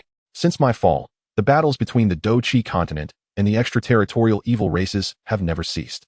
This is something the saint ancestor of the Nine Nether should have informed you. Seeing Xiao Yan nod, Tuashi expressed with a hint of nostalgia. The Dou Qi continent is an incredibly fertile lower realm. Although it is deemed a lower realm, it has nurtured numerous powerful beings throughout the ages. Even among the 10 supercontinents of the vast world, none could truly compare to the Dou Qi continent. Thus, even in my absence, this land still poses a significant threat to the extraterritorial evil races. Following my demise, countless fierce battles ensued, leading to the fall of many former Dou Emperor powerhouses, while some have already remained in the vast world. The loss and departure of these powerful beings have also resulted in the depletion of the natural essence of this realm. Thus, upon my reemergence into the world, the essence of the Emperor upon the continent had dwindled to a mere 6 paths. Aside from myself and one strand of source energy contained within the Imperial-grade nascent pill, the remaining energies resided within the 4 renowned Dou Emperors, those of the Ancient Clan, the Soul Clan, the Medicine Clan, and the Xiao Clan. Upon my awakening, the third-generation Soul Emperor's disruption of the formation led to the resurgence of the malevolent cursed demon emperor. At that time, my strength was insufficient to suppress him. Consequently, I first extracted the emperor's essence from the third-generation Soul Emperor, and then summoned the other 3 to my side, ultimately, under my guidance. Utilizing the combined powers of their 4 emperor essences, we managed to seal the cursed demon emperor once more. However, the cost of this endeavor was the complete obliteration of the 3 remaining Dou Emperors. Such a brief statement encapsulates boundless heartache. Therefore, the last 4 Dou Emperors of the Duki continent have perished here? Xiao Yan gazed incredulously at the 4 floating orbs of source energy before him. Indeed, to suppress the cursed demon emperor, those 4 had sacrificed their very lives. The ancient Emperor Tuo, she let out a soft sigh. The phrase completely vanished belies the profound sorrow and grandeur of their sacrifice. To once again seal this cursed demon emperor required the lives of 4 Dou Emperors. Yet, is there not also a strand of source energy within the imperial-grade nascent pill? Why must another Dou Emperor be sacrificed for this purpose? Xiao Yan inquired, his tone tinged with reluctance. Among the 4, aside from the 3rd-generation Soul Emperor, who acted against his will, the others had willingly given themselves. The former sovereigns of the continent sacrificed their final breaths to protect this land. The source energy within the imperial-grade nascent pill is, in fact, a fragmentary essence. The ancient Emperor Tuo, she gently shook his head and remarked, in other words, this essence lacks a soul. Lacks a soul? Xiao Yan pondered, perplexed. The source energies of the other 4 possessed the will of their respective Dou Emperors, imbued with their own consciousness, thus enabling them to truly suppress the cursed demon emperor. As for the imperial-grade nascent pill, it was merely a remnant crafted during my peak, inherently lesser in quantity compared to the essence of a true Dou Emperor, and moreover, its consciousness had long since faded. To use such energy to suppress a demon emperor is fraught with peril. You must understand that the strength of a demon emperor is sufficient to forcibly annihilate a lower realm. The ancient Emperor Tuo, she shook his head. I see. Then it follows that the Dou Emperors of the Xiao, Ancient, Soul, and Medicine clans were the last to fall, which explains why these 4 clans remain so robust today. Xiao Yan nodded vacantly, yet soon found himself mired in further confusion. But why did the Medicine clan decline earlier than the other 3 ancient clans? This question lingered in Xiao Yan's mind. Even after the disappearance of the Dou Emperor for a millennium, the Xiao clan, an ancient lineage, continues to produce formidable individuals at the pinnacle of 9-star Dou Saint. In stark contrast, the Yao clan, during the same period, boasts merely 1 7-star Dou Saint as its strongest member. This disparity may seem minor at first glance, yet when viewed from the perspective of the entire clan, it falls woefully short of even 1/10 of the strength of the other 3 clans. In the Xiao clan, even before Xiao Xian attained the status of emperor, there were 4 or 5 such figures. How much more so now? This is due to the premature demise of the Yao emperor, as lamented by the ancient Emperor Tuo Shi. Premature demise? Xiao Yan inquired, taken aback.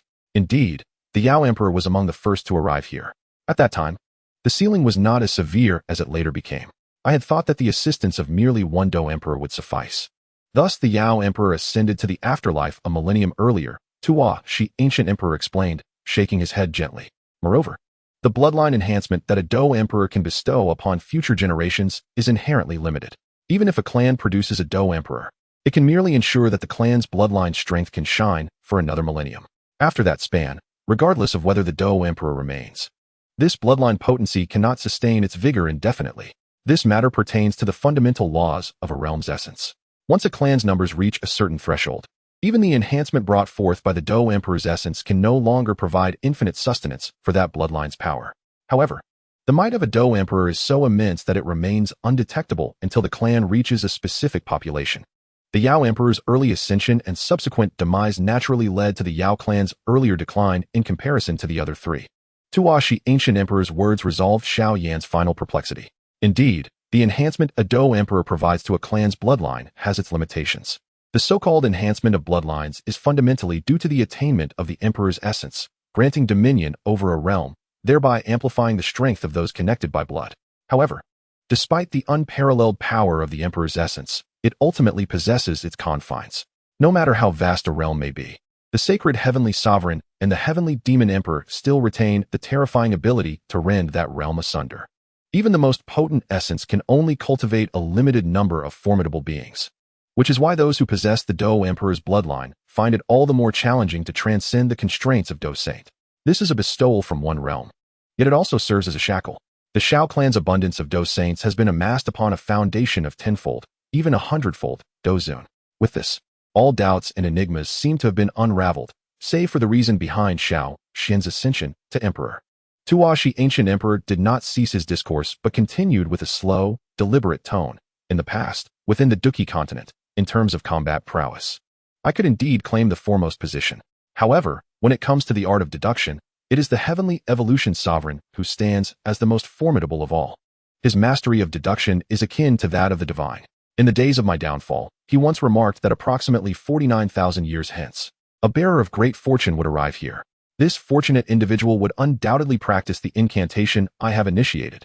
The ancient Emperor Tuo, she gazed at Xiao Yan with a smile, yet Xiao Yan could not help but feel a chill creep down his spine. The fact that he was brought here to inherit the legacy of the ancient Emperor Tuo Shi, or rather, the true Emperor Zhen Yan, was already a span of 49,000 years post the ancient war. Yet, he could still perceive the present scene through the veils of fate. Such a terrifying ability to deduce the future truly transcends the realm of horror. According to my original design, after eradicating the cursed demon emperor, I intended to leave behind a remnant, bestowing the remaining legacy upon you, the fated one. Emperor Tuo Shi observed Xiao Yan and suddenly shook his head with a hint of nostalgia. However, ultimately, two individuals interrupted my plan, one being the third-generation Soul Emperor, and the other, the current emperor of the Xiao clan, Xiao Xian. A trace of perplexity graced his expression as he spoke. In the present Dou Qi continent, apart from my realm, it evidently seems to have lost the opportunity for a new Dou Emperor to emerge. Yet, that young one from the Xiao clan managed to break through this barrier, which is indeed peculiar. As he spoke, he gently shook his head once more. Therefore, I can no longer impart the essence of my imperial legacy to you. The cursed demon emperor has awakened again, and I must remain vigilant to suppress him. Thus, if you aspire to become a Dou Emperor, you must pursue a different path. Emperor Tuo, she shook his head with a sense of resignation. The alternative path you speak of involves consuming the imperial grade embryonic pill? Xiao Yan's eyelids twitched slightly. Indeed, at this juncture, apart from consuming the imperial grade embryonic pill, you have no other recourse. Emperor Tuo, she smiled faintly, a glimmer of mockery in his eyes. However, the potency of the imperial grade embryonic pill is exceedingly formidable. If you wish to consume it, you must possess at least the peak cultivation of a 9-star Dou Saint to achieve it. Otherwise, the only outcome shall be your demise. Yet, esteemed elder, did you not mention that the primal energy within the imperial grade embryonic pill is flawed? Xiao Yan's lips twitched slightly. After all this, was he to tread the path of the Soul Emperor? Indeed. In response, Emperor Tuo, she nodded with a smile. The primal energy within the imperial grade embryonic pill is indeed insufficient to manifest a complete Dou Emperor, as it is derived from a fragmented plane's essence. If that is the case, would I need other means to compensate? Xiao Yan inquired with some hesitation. Could it be that he would have to, like the Soul Emperor, refine countless beings to provide the energy that the imperial grade embryonic pill lacks? If that were the case, Xiao Yan would rather not ascend to become an emperor. Although he is not known for his benevolence, he would never commit such inhumane acts. If he were to do so, even if he ascended to the throne, he would have lost his humanity, rendering his existence devoid of meaning. The ancient Emperor Tuo, she disregarded Xiao Yan's hesitation and smiled lightly, stating, imperfect source energy remains imperfect. Even if you rely on this fragment to ascend to the level of a Dou Emperor, you will ultimately lack the completeness of other Dou Emperors. From an innate perspective, you will always be slightly inferior to your peers. His words caused Xiao Yan to frown slightly.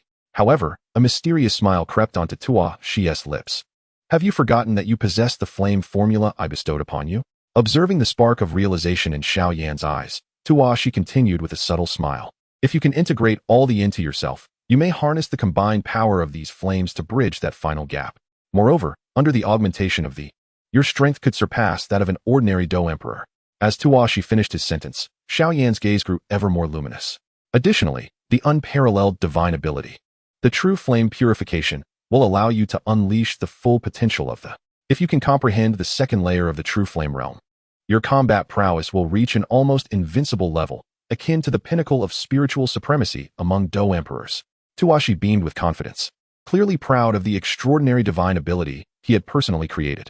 After hearing these words, Xiao Yan could not help but take a deep breath, his eyes glimmering with anticipation. With the assistance of the pure lotus demon fire, your understanding of the pure lotus true meaning will surely grow exponentially each day. However, even so, grasping the true flame realm is an immensely arduous task, likely requiring at least a century.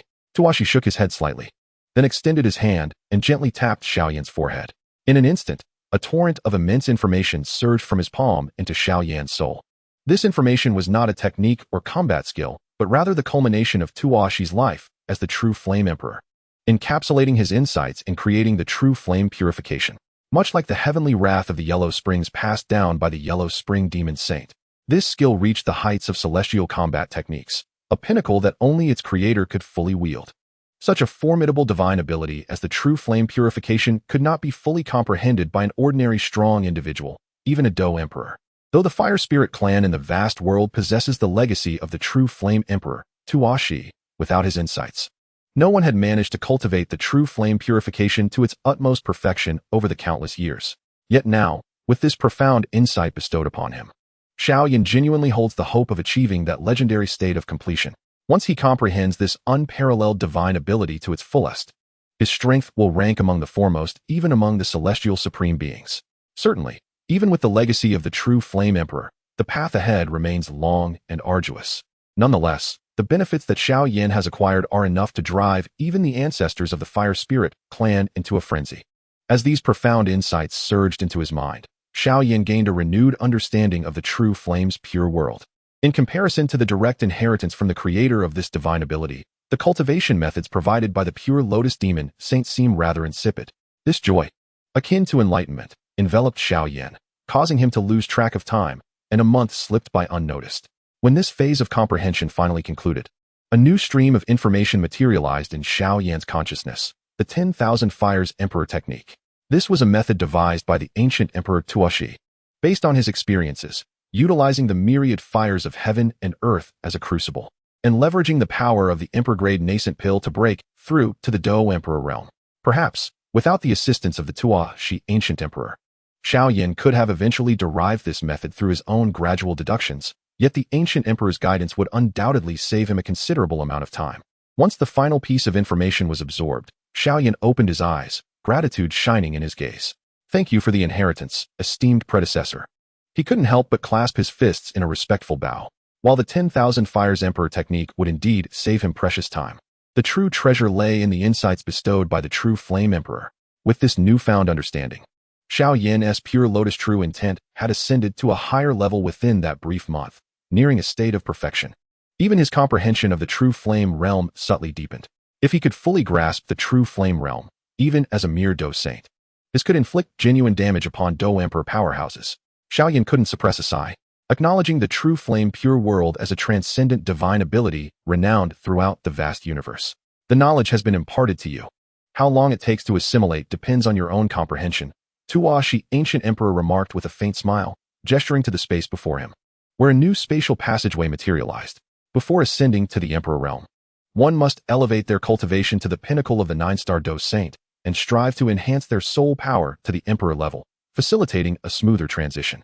I must remind you, time is of the essence. Strive to become an emperor swiftly, for only then can you confront the impending crisis. The grace of my esteemed predecessor is something I shall never forget, Xiao Yan replied, bowing once more to the Tuashi ancient emperor. His admiration for this projection of the true flame emperor stemmed from the depths of his heart.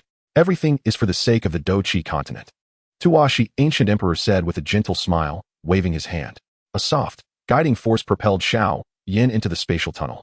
It was only after Xiao Yan's figure vanished that the ancient emperor's eyes narrowed slightly, gazing at the colossal entity sealed within the endless world of magma. The foreign evil clan shall ultimately face defeat. In the ethereal fire square, Xian sat quietly on the ground, her eyes firmly shut. At this moment, a radiant golden light emanated continuously from her being, and the noble aura of her bloodline grew increasingly potent. Within a mere month, she had ascended to the pinnacle level of an 8th-tier magical beast, and with her formidable lineage and physical prowess, she felt unperturbed even in the presence of a half-saint. Beside her, Zhukuan gazed at his daughter with a beaming smile. With the esteemed Dragon Emperor personally guiding her, her strength was undoubtedly soaring. My dear daughter, all that I owe you will be compensated in due time, Zhukuan mused inwardly, when suddenly, his brow furrowed as he noticed a rift in the nearby space. A figure clad in black emerged from the tear. Xiao Yan. Zhukuan's eyes brightened slightly as he scrutinized Xiao Yan, only to regretfully observe that, apart from a deeper intensity in his gaze, there had been little genuine enhancement in his strength. Did the ancient Emperor Tuashi not bestow upon you his legacy? Zhukuan felt a tinge of disappointment, yet he quickly found solace in the thought that if Tuashi had directly endowed Xiao Yan with the legacy of a Dou Emperor, there would have been no need to appoint him as Xiao Yan's guardian. Moreover, to attain such a legacy, it was impossible to refine it in just a month. Indeed, I have not. Xiao Yan smiled softly, yet there was no trace of disappointment in his eyes. What he had acquired was, perhaps, far more precious than merely becoming a Dou Emperor. At that moment, Xian, who had been in quiet meditation, finally opened her eyes. Brother, upon seeing Xiao Yan emerge. Her violet eyes sparkled with excitement as she approached him, curiously examining him, yet failing to discern anything particularly extraordinary. Stop looking. I have not become a Dou Emperor. Xiao Yan playfully rolled his eyes at her, but Xian merely chuckled, unbothered by his words. This sight filled Zhuquan with a sense of envy. Over the past month, while the bond between father and daughter had certainly softened, witnessing a warm smile from his daughter remained an arduous task. Xian, Elder Zhuquan, we must take our leave. A smile gracing his lips, Xiao Yan's words caused Zhuquan's heart to quiver slightly. He had been trapped beneath this lava for thousands of years, and now the prospect of freedom was exhilarating. However, before departing, he could not overlook the treasures here. Xiao Yan's gaze swept over the hundreds of luminous orbs floating in the air, his eyes gleaming with fervor. These treasures, mere trinkets to the ancient Emperor Tuaxi, could significantly empower any ancient clan if placed within their grasp. Gather. With a sweeping gesture, Xiao Yan distorted the space before him. In that instant, the once majestic and expansive ethereal fire square began to contract. Simultaneously, the myriad orbs of light floating in the sky were drawn directly into the by Xiao Yan. This itself turned out to be a sacred artifact. Within the orbs of light coalesced, gradually diminishing to the size of a light bulb before ultimately being consumed by Xiao Yan. Let us depart, Xiao Yan remarked, casting a glance at the excited Zhu Kuan beside him. It was time to eradicate the foreign evil tribe. Chapter 5:24, Su Qian's Fortuity. Above the Canaan Academy, a towering gate of light stood majestically in the sky, though the radiance emanating from it was calm and stable. The terrifying oppressive force it exuded compelled all powerful beings to feel an irresistible urge to kneel in worship. At this moment, countless experts stood silently before this colossal gate, their gazes fervently fixed upon it. Despite Xiao Yan having previously informed everyone, the sight of this immense gate breaking through the surface of Canaan Academy left many of the strong in awe. At this moment, standing a great distance from the gate, Su Qian gazed at it with a touch of worry. It had been a full month since Xiao Yan and Ziyan entered, and the absence of any news regarding their safety filled him with concern. Fortunately, he was accompanied by 3 top-tier experts, and judging by their expressions, it seemed that the 2 were likely unharmed. These 3 were none other than the martial and literary saints, along with a Dou Sheng from the Xiao clan. Ever since the war between the Dou Qi continent and the foreign evil tribe commenced, the Xiao clan had stationed numerous Dou Sheng experts across the continent. Upon sensing the terrifying fluctuations emanating from the ancient emperor's cave entrance, nearly 10 Dou Shengs had arrived. However, upon discovering that the door to the ancient emperor's cave could not be opened, they left in disappointment. Nevertheless, upon learning that Xiao Yan was within, they decided to leave 1 Dou Sheng and the martial and literary saints to stand guard outside, just in case of any unforeseen circumstances. Suddenly, the 3-star Dou Sheng, who was conversing with the martial and literary saints, froze momentarily, narrowing his eyes and abruptly turning to gaze at the enormous gate of light above. What is it? The expressions of the martial and literary saints shifted dramatically at the sight of his reaction. The previously tranquil gate began to ripple like water, and with this disturbance, a tremor-inducing aura emanated from the ancient gate. This aura was not that of the emperor's son. Sensing the wild yet terrifyingly regal presence, the faces of the 3 changed slightly. Could it be that an unforeseen event had befallen the emperor's son? At this moment, the hearts of the 2 venerable elders were inevitably seized by a wave of tension. The air outside was imbued with an intoxicating essence. A thunderous laughter erupted from the luminous portal, reverberating like celestial thunder in the ears of all present, leaving their eardrums ringing. Even the 3-star Dou Saint could not help but change countenance upon hearing this sound. The source of this laughter possessed strength that likely rivaled that of the clan leader. The face of the 3-star Dou Saint was etched with apprehension, but soon, as if recalling something, a look of astonishment crossed his features.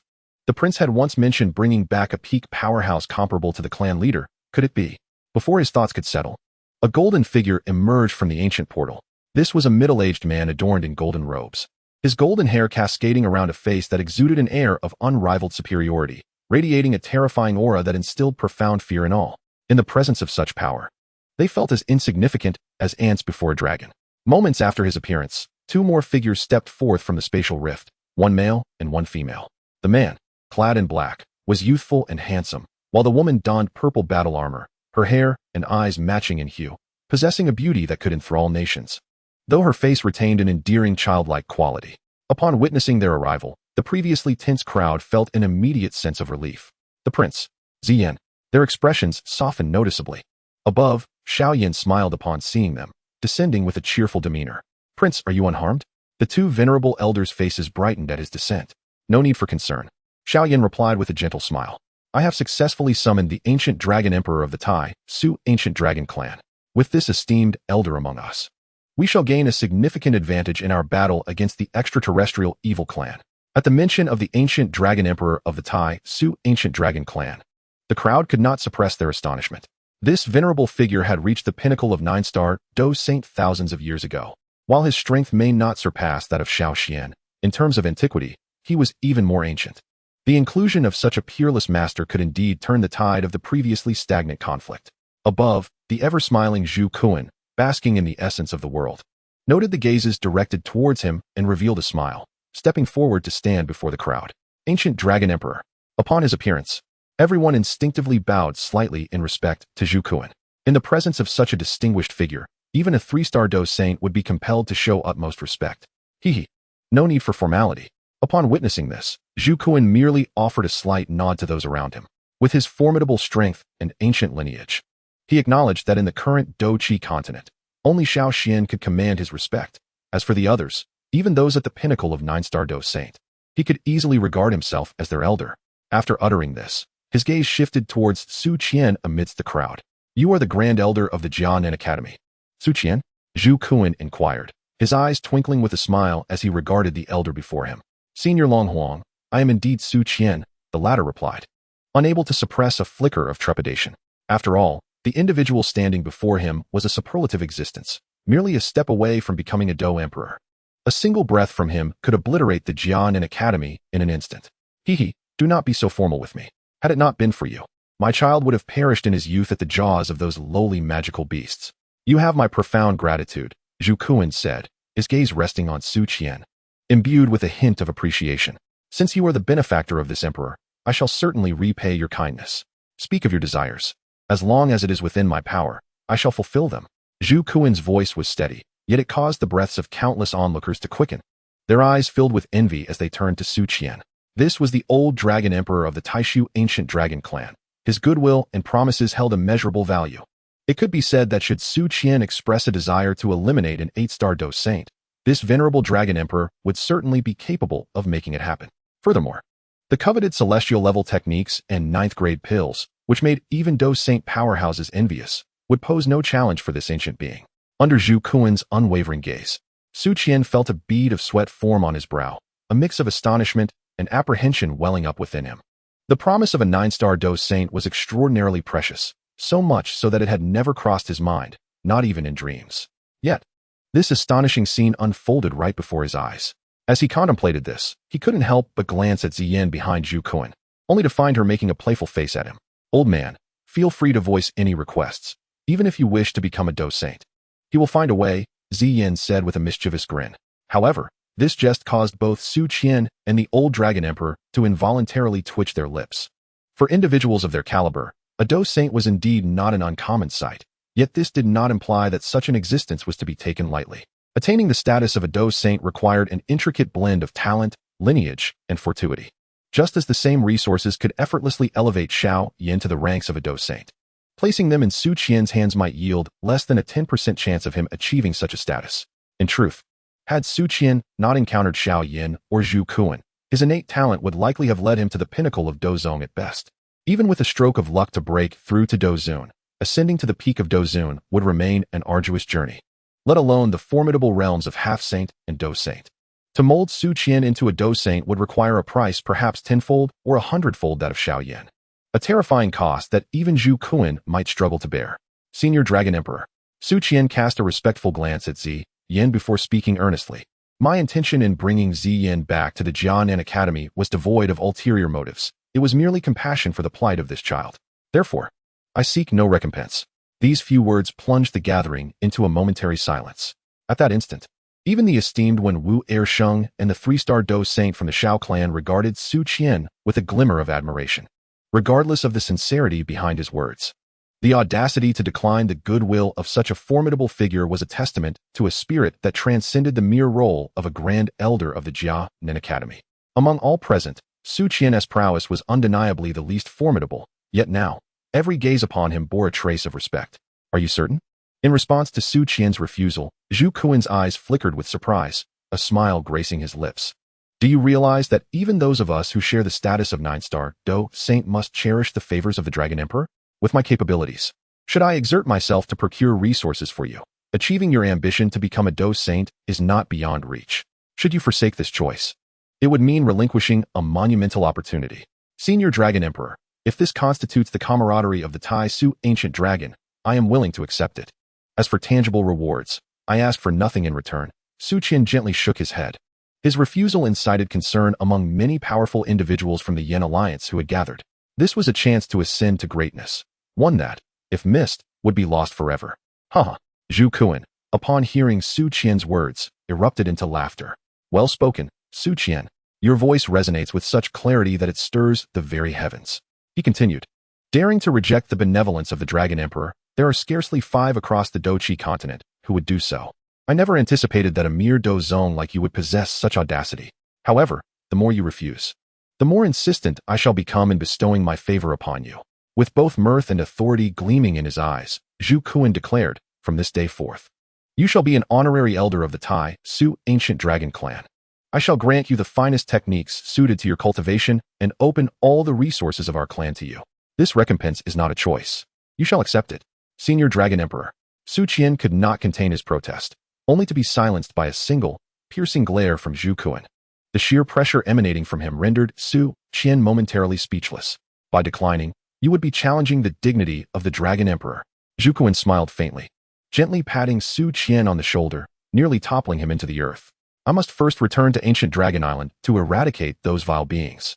Once I have restored peace to the island, the powerful members of the Taishu Ancient Dragon Clan will undoubtedly come to your aid. Should I be unable to repay your kindness, it is not only I who will be unconcerned. My precious daughter will certainly not allow it. Zhu Kuan cast a playful glance at Xian, who, with a haughty huff, lifted her snow-white chin and finally smiled at Su Qian. Old man, accept this grand gift with peace of mind. Over the years, you've certainly cleaned up after me more than once. Today, it is my turn to repay you. Upon hearing these words, the previously dazed expression in Su Qian's eyes instantly flushed with a hint of crimson. It is getting late. You should wait patiently, little one. Zhu Kuan smiled softly, then grasped the shoulders of Xiao Yan and Xian. Let us return to Ancient Dragon Island. After thousands of years, I wonder what it has become. And those ruffians who dared to bully my daughter will surely face my wrath. A fierce glint flashed in Zhu Kuan's eyes. Trapped in this ancient emperor's cave for millennia, he had pent-up anger that needed to be released. In an instant, a radiant purple-gold light erupted from his body, transforming into an endless, serpentine purple-gold dragon. The majestic dragon roared skyward, causing the surrounding space to fracture, before vanishing in a burst of purple-gold brilliance. As the dragon disappeared, the ancient portal in the sky began to dissipate, yet the onlookers were no longer focused on the portal. Instead, they gazed enviously at the still Su Qian. Did you not hear the old Dragon Emperor? He can bestow upon him the finest techniques and combat skills. With the stature of the old Dragon Emperor, his offerings must surely be of heavenly grade. Moreover, with the support of the Taishu Ancient Dragon Clan's elder and all their resources at his disposal, it seems Su Qian will encounter no bottlenecks before reaching the pinnacle of Dou Zun. If the old Dragon Emperor were to offer him guidance, becoming a semi-saint would not pose a challenge, and as for Dou Shang, it could transition from improbable to somewhat feasible. Such prospects alone were enough to evoke envy and admiration from countless onlookers. Yet, as Su Qian stood there, the only echo in his mind was that single phrase. Over the years, you've certainly cleaned up after me. Now it is my turn to assist you. Unbeknownst to him, tears glistened in the old man's eyes. Chapter 525. The Return of the Dragon Emperor. While many powerful beings envied Su Qian's fortune, they could only admire it from a distance, lacking the courage to covet it. Should one dare to covet the opportunities presented by Su Qian, they would undoubtedly face the wrath of a 9-star Dou Saint. With Zhu Kuan's formidable prowess, he could effortlessly reduce his adversaries to desperation. Thus, their sentiments towards Su Qian were solely envious admiration. During this period of envy, however, Xiao Yan and his companions had traversed nearly half the distance with remarkable swiftness. Amidst the boundless chaos of space-time, a colossal purple-gold dragon soared like a streak of radiant light, effortlessly navigating through turbulent spatial currents that could rend a Dou Emperor or even a Dou Zong asunder, leaving not a ripple upon its resplendent surface. Was this the true extent of Zhu Kuan's might? Overwhelmed by the sheer velocity of Zhu Kuan, Xiao Yan could not suppress his astonishment. Although he was aware that the ancient dragon clan naturally adapted to the forces of space, experiencing such terrifying speed still sent shivers down his spine. Within the brief span of an incense stick's burning time, the distance covered by Zhu Kuan exceeded that which Xiao Yan had traversed to reach the northwest continent.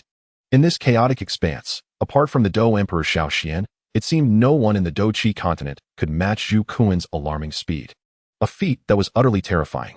After approximately another quarter of an hour, Xiao Yan sensed the spatial turbulence intensifying before him, where the lethal forces inherent in the chaos could threaten even the lives of Dou Zun experts. His eyes ignited with vibrant flames as he pierced through the surging currents, faintly discerning in the distance the silhouette of a massive island floating within the depths of space.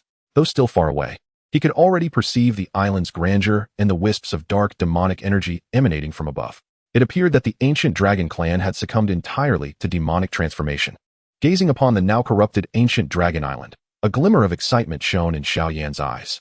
In his recollections, this island concealed an ancient thunder dragon whose combat prowess surpassed even that of a 7-star Dou Saint. Should he manage to refine its thunderous might, he might yet aspire to ascend to the levels of a 7-star Dou Saint himself. Even if that were not the case, there remained the other dragon kings of the ancient dragon clan. The unparalleled divine ability of Xinyan Jingshi was not solely intended to amplify the power of. Xiao Yan's heart brimmed with anticipation. After acquiring the legacy of the Tua, Shi ancient emperor, he comprehended that Xinyan Jingshi not only enhanced the potency of, but also possessed formidable purifying properties against the demonic energies of external malevolent races. Should he vanquish the 3 dragon kings, he could potentially utilize the divine powers of Xinyan Jingshi to purify their tainted demonic cores, thus crafting the elixirs he required. Alas, those fallen malevolent races, having existed within the realm of 10,000 demons for far too long, had become so thoroughly contaminated by demonic energy that their very beings were saturated with it. Such creatures can no longer be refined. They must be eradicated and purified directly.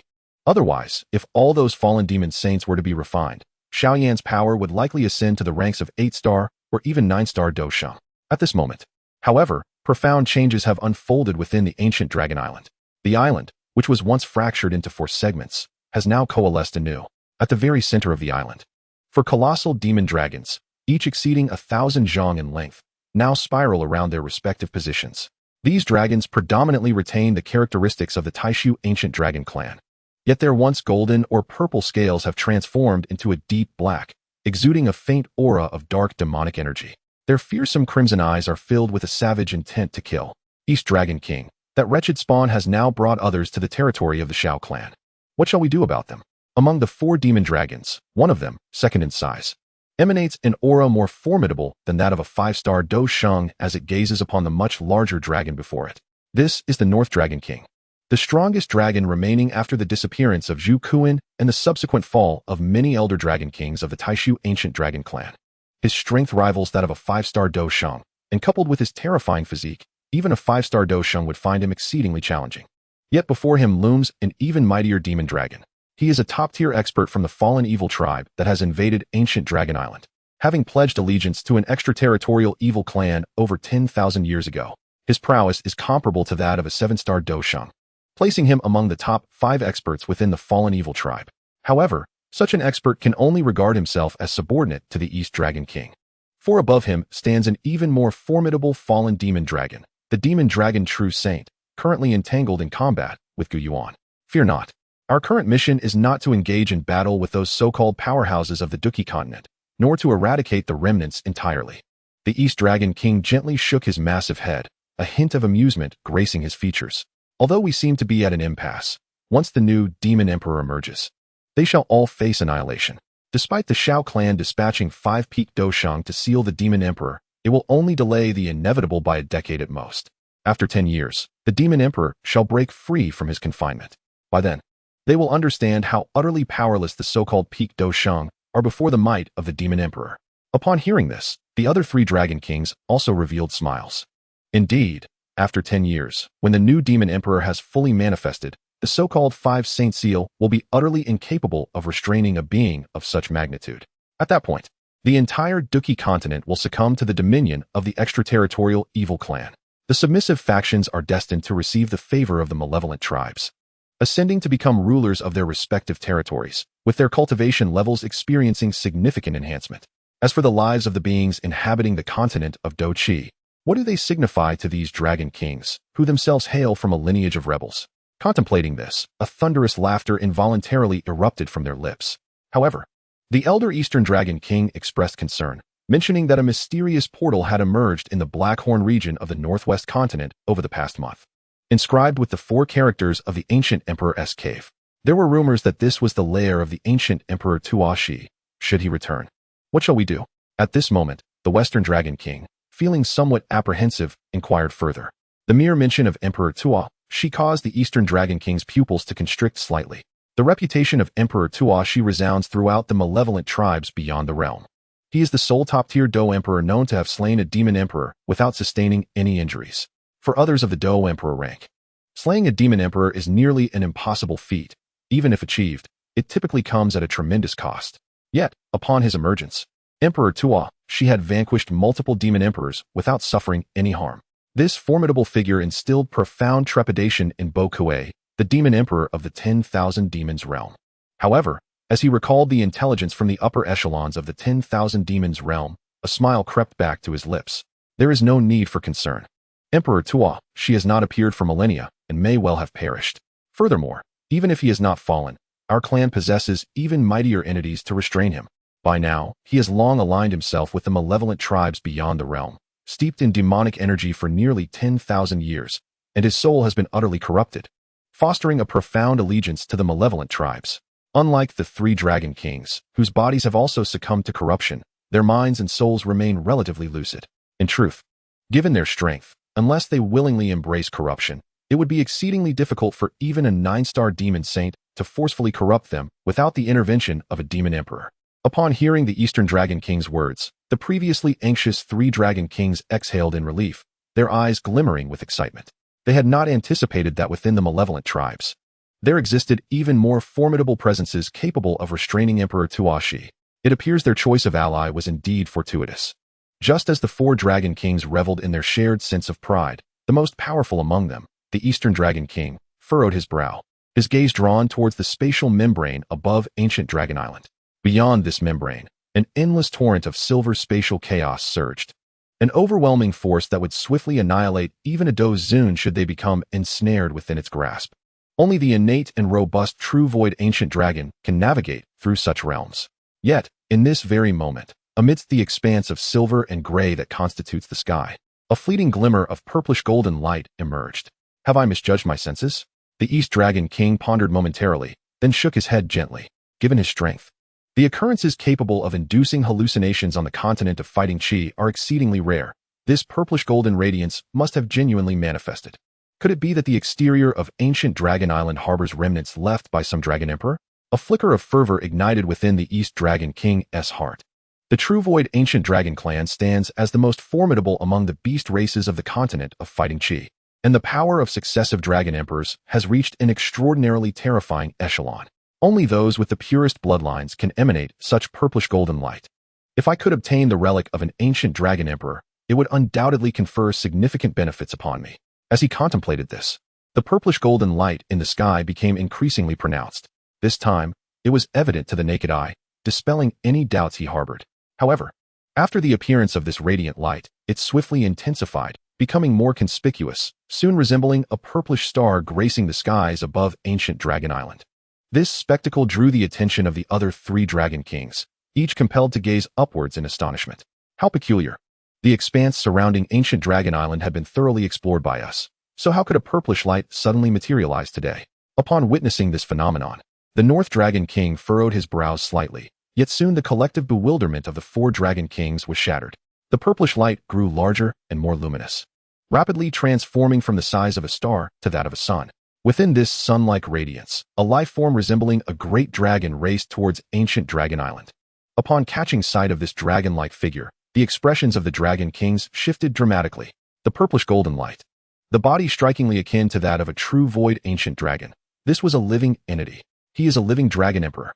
A voice of terror escaped the North Dragon King. How could this be? Is it possible that a living dragon emperor still exists within the True Void Ancient Dragon clan? Could it be that girl, Xian? The South Dragon King mused, yet quickly dismissed the thought with a shake of his head. Impossible, no matter how formidable she is. She is merely a Dou Zun. Even with the assistance of the Xiao clan, her rapid ascension to Dou Sheng could not render her this powerful. As his words hung in the air, the East Dragon King's crimson dragon eyes betrayed a flicker of fear. No, it cannot possibly be that remnant. This is a Dragon Emperor at the pinnacle of his power, a superlative force capable of obliterating us all. As the words left his lips, despair engulfed his heart.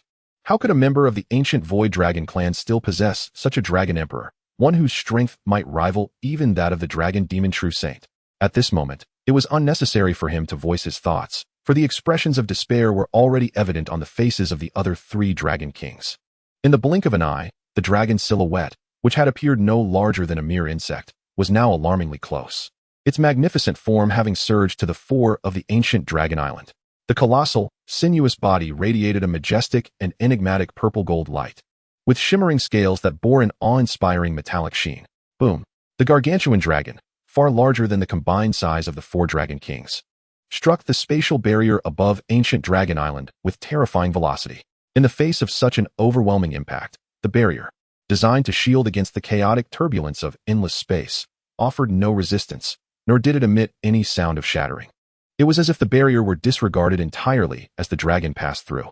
Even after breaching the barrier, the purple-gold dragon maintained its speed, barreling towards the 4 Dragon Kings like an intercontinental missile.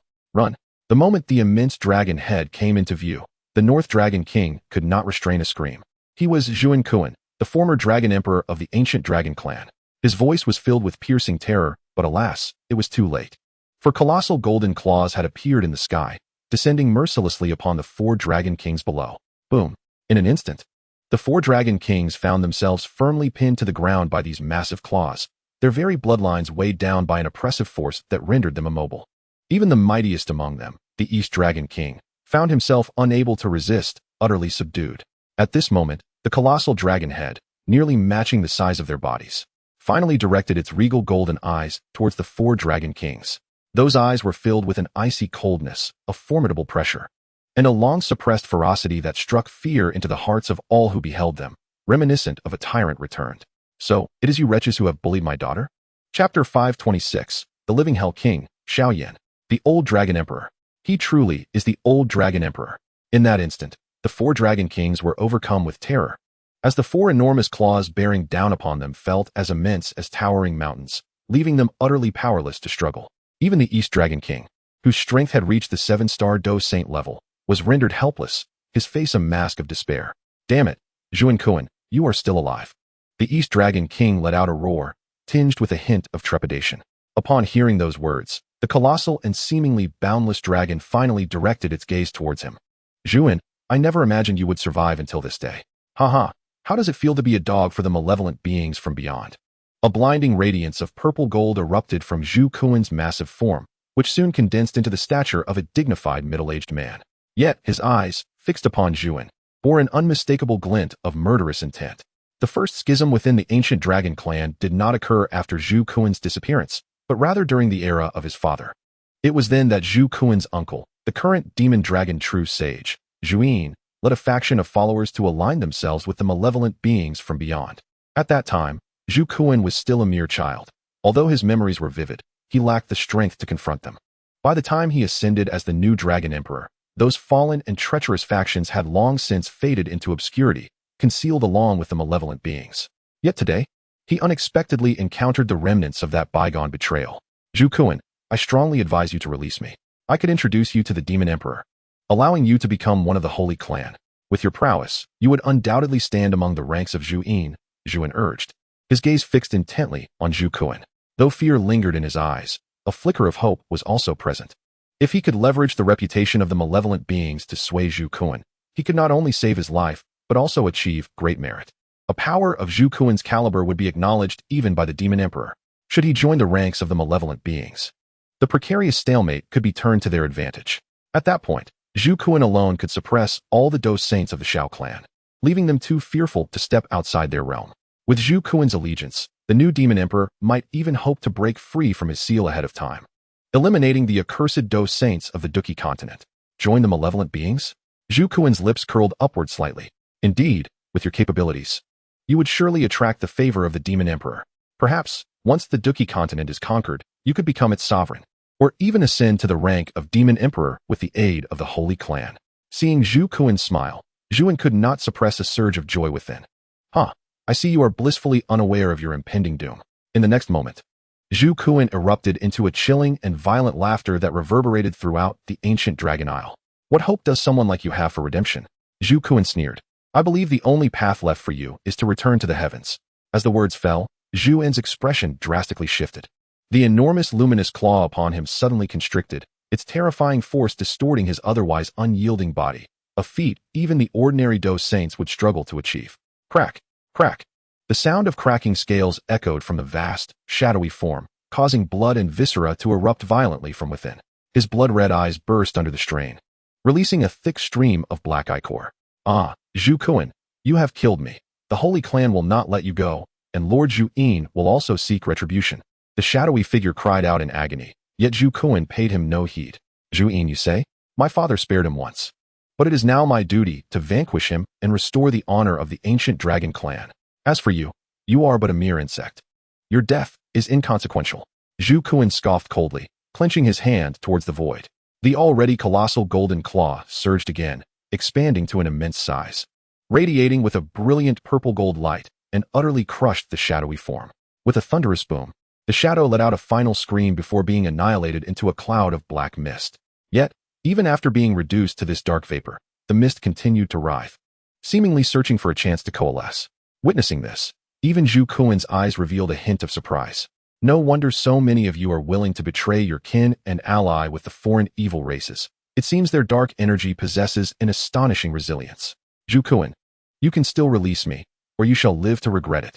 The shadow roared amidst the swirling black mist, but Zhu Kuan's expression was one of disdain. Without one's own will, what does it matter if one possesses such an almost immortal ability? Ultimately, it is but a soulless husk. With such a mindset, how could one ever hope to become a true powerhouse? Moreover, it merely makes killing you a tad more challenging, far from true immortality.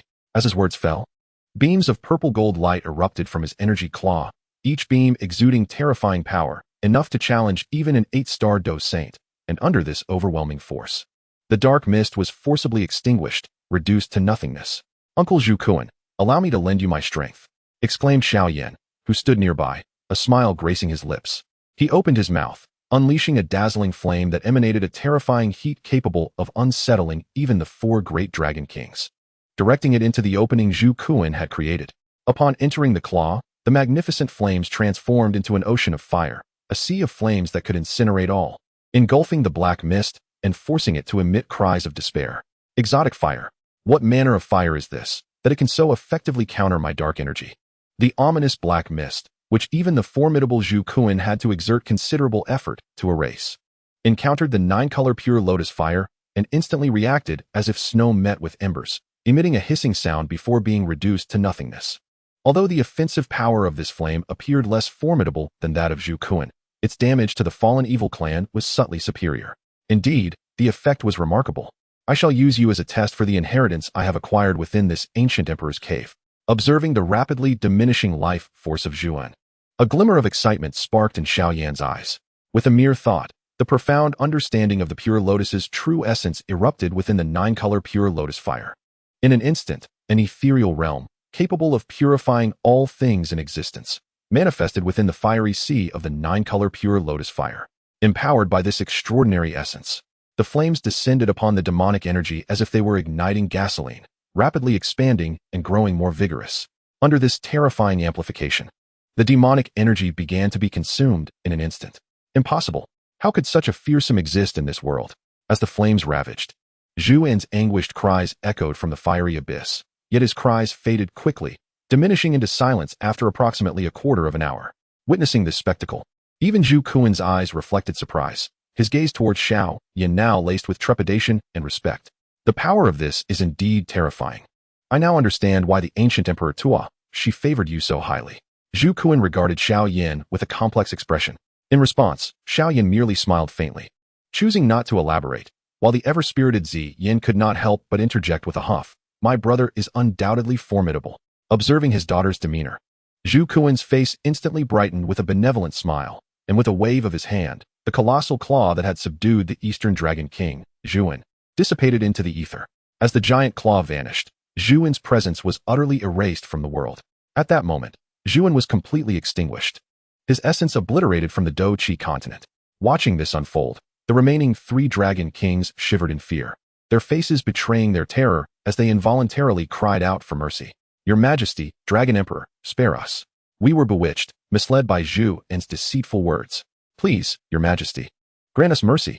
The 3 dragon kings could not contain their pleas. However, Zhu Yun displayed no emotional response, merely casting a detached glance at the 3 great dragons. Mercy? Huh. You 3 treacherous usurpers have long harbored ulterior motives. Even without the incitement of this foreign evil clan, you would have plotted against my daughter. Since you possess the audacity to betray, you must be prepared for the consequences. With a cold sneer, Zhu Yun raised his hand slightly, seemingly intent on crushing the remaining 3 dragon kings. Witnessing this scene, a glimmer of despair flickered in the eyes of the other 3 dragon kings. Even the likes of Zhu Yun, who had been completely corrupted by demonic energy, could hardly endure for long. They feared they might perish at Zhu Yun's hands in an instant.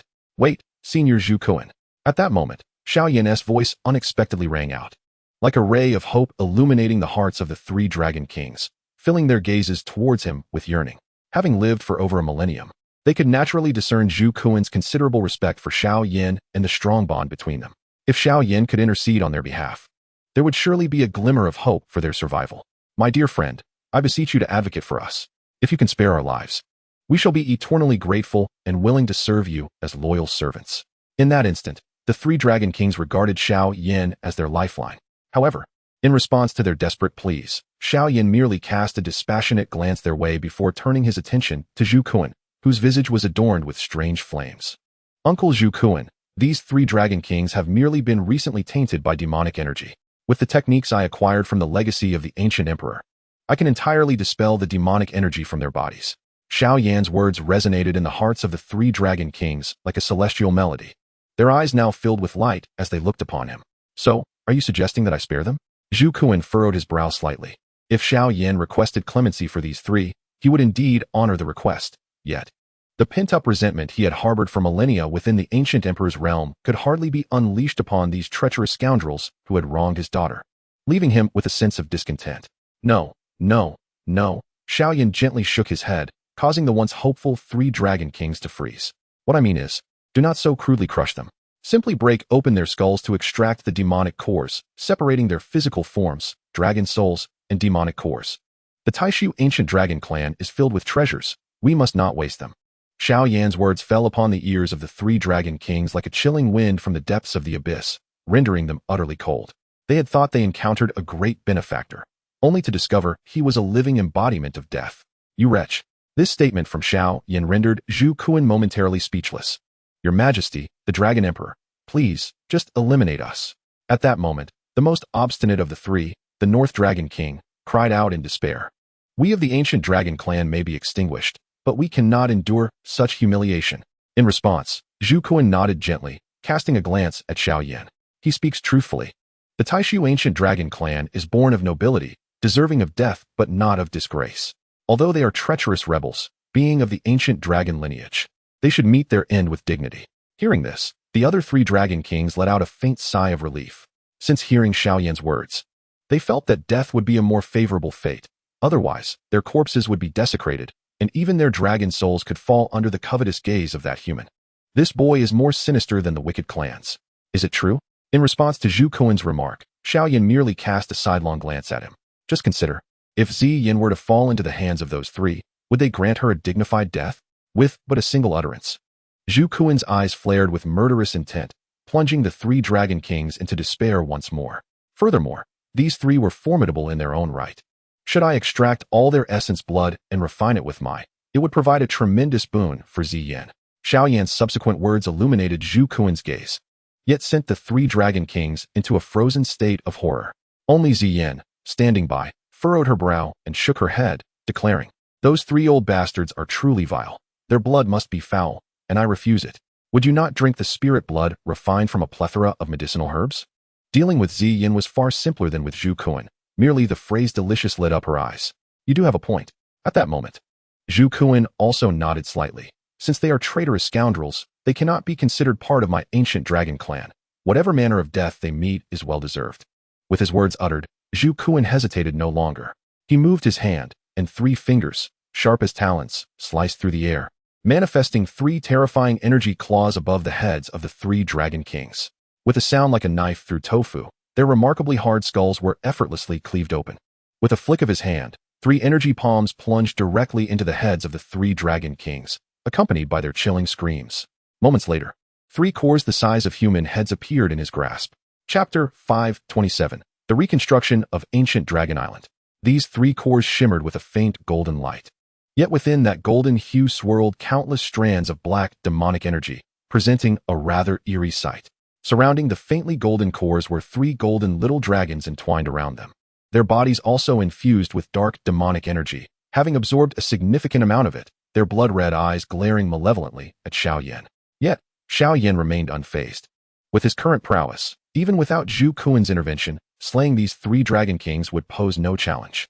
As for the remaining 3 dragon souls, he could extinguish them with a mere thought. However, rather than annihilating the 3 dragon souls outright, Xiao Yan deftly took the 3 cores from Zhu Kuan's hand, summoning his resplendent, which instantly enveloped the cores. As the flames danced, anguished dragon roars emanated from the cores, yet neither Xiao Yan, Zhu Kuan, nor the bystanding Zi Yan displayed the slightest hint of compassion. The 3 great dragon kings initially betrayed the ancient Void Dragon clan and subsequently forsook the entire Dou Qi continent, culminating in a fate that could only be deemed self-inflicted. Before long, the 9-colored pure lotus fire in Xiao Yan's hand transformed into 3 resplendent, multicolored fire lotuses, enveloping the 3 magic cores. As the deep, mournful voices of the 3 dragon kings echoed, waves of pitch-black, demonic energy swiftly surged forth, consumed by the flames of the 9-colored pure lotus fire. With Xiao Yan's current mastery over the purifying properties of the lotus demon fire and his profound understanding of its true essence, his 9-colored pure lotus fire had fully acquired the capability to expel and purify demonic energy. The strength of the 3 dragon kings was such that, unless the demon emperor intervened personally, even their willing descent into the fusion with demonic energy would require time for complete assimilation.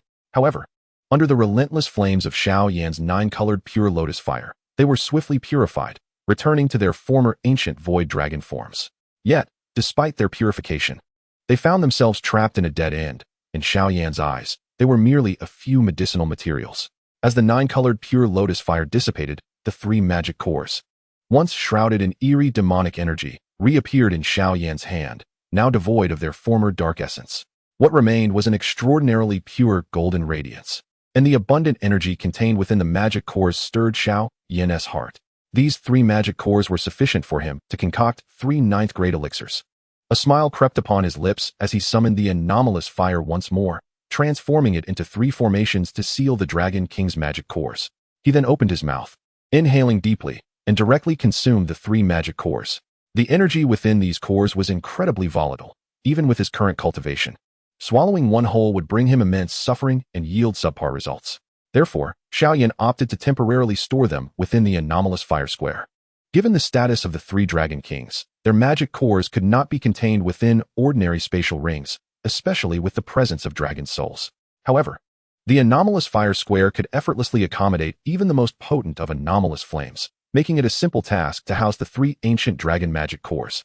After completing this, Xiao Yan turned his gaze toward the distant remains of the 3 colossal dragons. Among them, the smallest exceeded 1,000 feet in length, a truly gargantuan entity. However, for Xiao Yan, it was hardly a concern. With a mere thought, he unleashed his formidable soul power, which surged through the skulls of the ancient dragons, violently extracting their blood. The sheer volume of blood contained within these dragon bodies was immense. Under the overwhelming force of Xiao Yan's celestial realm spirit, streams of pale golden blood were drawn forth, coalescing in the sky like a meandering brook, ultimately forming a golden blood sphere with a diameter exceeding 100 feet. The blood sphere still bore remnants of black, demonic energy, yet Xiao Yan paid it no mind. Vibrant flames enveloped the golden liquid, refining it with fervor. Even the 3 enormous dragon corpses, which had significantly shrunk in size, were not spared by Xiao Yan. He enveloped them with the 9-color pure lotus fire, meticulously refining and purifying the lingering demonic energy within. The ancient Void Dragon clan possesses an incredibly formidable physical form. Even a mere dragon corpse, when subjected to special techniques, could be fashioned into a remarkably potent puppet, although such puppets may not provide Xiao Yan with substantial assistance. they could nonetheless exhibit battle prowess equivalent to that of a Dou Saint, making them excellent choices for safeguarding loved ones or serving as a stronghold for the Flame Alliance. With the current might of the 9-color pure lotus fire, merely 1 hour elapsed before the 3 dragon corpses were entirely cleansed. At this moment, the dragon corpses had diminished to less than 1,000 feet in size, yet their immense bodies and the intimidatingly powerful scales and claws still exuded a terrifying aura. However, the gazes of Xiao Yan and his companions did not linger on the dragon corpses for long. Instead, they turned their attention to the golden blood orb suspended in the sky. After continuous burning and refining by the blood orb, which originally had a diameter of 100 feet, had shrunk to merely 10 feet. Though its size had significantly reduced, the energy contained within the golden blood orb remained exceedingly abundant. Even a single drop could bestow immense opportunities upon those of lesser cultivation. Observing the now diminutive golden blood orb, Xiao Yan suddenly ceased his refining process and, instead, opened his mouth to swallow it whole. Along with the remains of the 3 dragon kings, into the square, a Dou Saint possesses the formidable power to seize the natural order of heaven and earth, achieving an incredible mastery over space, thus making this feat rather uncomplicated. Once he had completely processed the remains of the 3 dragon kings, Xiao Yan turned his attention to Zhu Kuan and Zi Yan beside him. Uncle Zhu, I have initially processed these demonic cores and essence blood. If we wish to provide Zi Yan with optimal absorption, we must truly refine them using alchemical techniques. At that time, I will require a secluded location, he stated. For now, let us first address the calamity of the ancient Void Dragon clan. With my current capabilities, I should be able to save some of the clan members who have not been overly tainted by demonic energy. Indeed, your reasoning is sound. Zhu Kuan replied with a slight nod. With his strength, he could potentially rescue a void ancient dragon tainted by demonic energy, yet his power was too ferocious. Even if he completely expelled the demonic energy from within, it could severely injure the creature. Moreover, this task would pose a significant challenge for him, as Xiao Yan's purification was far more efficient. Before long, anguished cries echoed throughout the ancient dragon island. This was not due to Xiao Yan mercilessly slaying other void ancient dragons, but rather the excruciating nature of the demonic energy expulsion process. Consequently, for several days, the island was filled with the sounds of suffering. 3 days later, Xiao Yan, with a trace of exhaustion etched upon his brow, completely incinerated the demonic energy within the last 8th-tier void ancient dragon. The frequent dispelling of the demonic energy had finally left even his soul, perfected to the pinnacle of the heavenly realm with a trace of fatigue. However, the tasks at hand had been thoroughly accomplished, despite rescuing numerous ancient dragons from the void. The entirety of Dragon Island remained enveloped in a shroud of sorrowful silence. Most of those he managed to save were ancient dragons of the 7th and 8th ranks, possessing relatively formidable strength. Although their physical forms had been tainted, and even their souls had undergone some alterations, a flicker of clarity still resided deep within their consciousness, suggesting a possibility for redemption. Conversely, the 5th and 6th ranked dragons that had succumbed to such a fate were beyond salvation. Thus, Xiao Yan could only offer them a merciful release. After all, once fully corrupted by demonic energy, these young dragons had transformed into mindless beasts, driven solely by the instinct to kill. Fortunately, the return of Zhu Kuan instilled a renewed hope among the powerful members of the ancient dragon clan. The long-lost Dragon Emperor, who had been missing for thousands of years, returned with astonishing prowess, a sight that was nothing short of exhilarating. Had the ancient dragon clan not suffered significant losses, they would undoubtedly have been celebrating with joyous songs and dances. Soon, Xiao Yan and his companions made another journey to the Xian Emperor city to escort the elders of the Tai Su ancient dragon clan who had escaped back home. Upon witnessing the reappearance of the former Dragon Emperor, most of the powerful members of the ancient dragon clan were filled with a mix of joy and trepidation. After all, the might of this venerable Dragon Emperor was overwhelmingly formidable. Merely sensing his terrifying aura was enough to instill fear. Yet amidst the crowd, there were those whose excitement knew no bounds, with the most fervent being the Grand Elder of East Dragon Island, Zhu Hua. As one of the few remaining elders who recognized Zhu Kuan, he was acutely aware that with Zhu Kuan's return, the Tai Su ancient dragon clan would once again ascend to become the supreme race within the realm of magical beasts. After enduring the betrayals of the 3 dragon kings and the invasion of external evil clans, Dragon Island had suffered substantial losses. Fortunately, with the return of Zhu Kuan, a peak 9-star Dou Saint, and Xiao Yan's relentless efforts to expel and purify all demonic energy with his, Dragon Island was quickly rejuvenated. The island once again coalesced into a vast expanse. Though the aftermath of the fallen Dragon Kings and the numerous deceased clan members left a sense of desolation and the need for revival. However, These matters were not for Xiao Yan to fret over. Are you saying that my uncle is still engaged in battle with your father-in-law and requires my assistance in vanquishing him? In a newly erected grand hall, Zhu Kuan narrowed his eyes upon hearing Xiao Yan's words.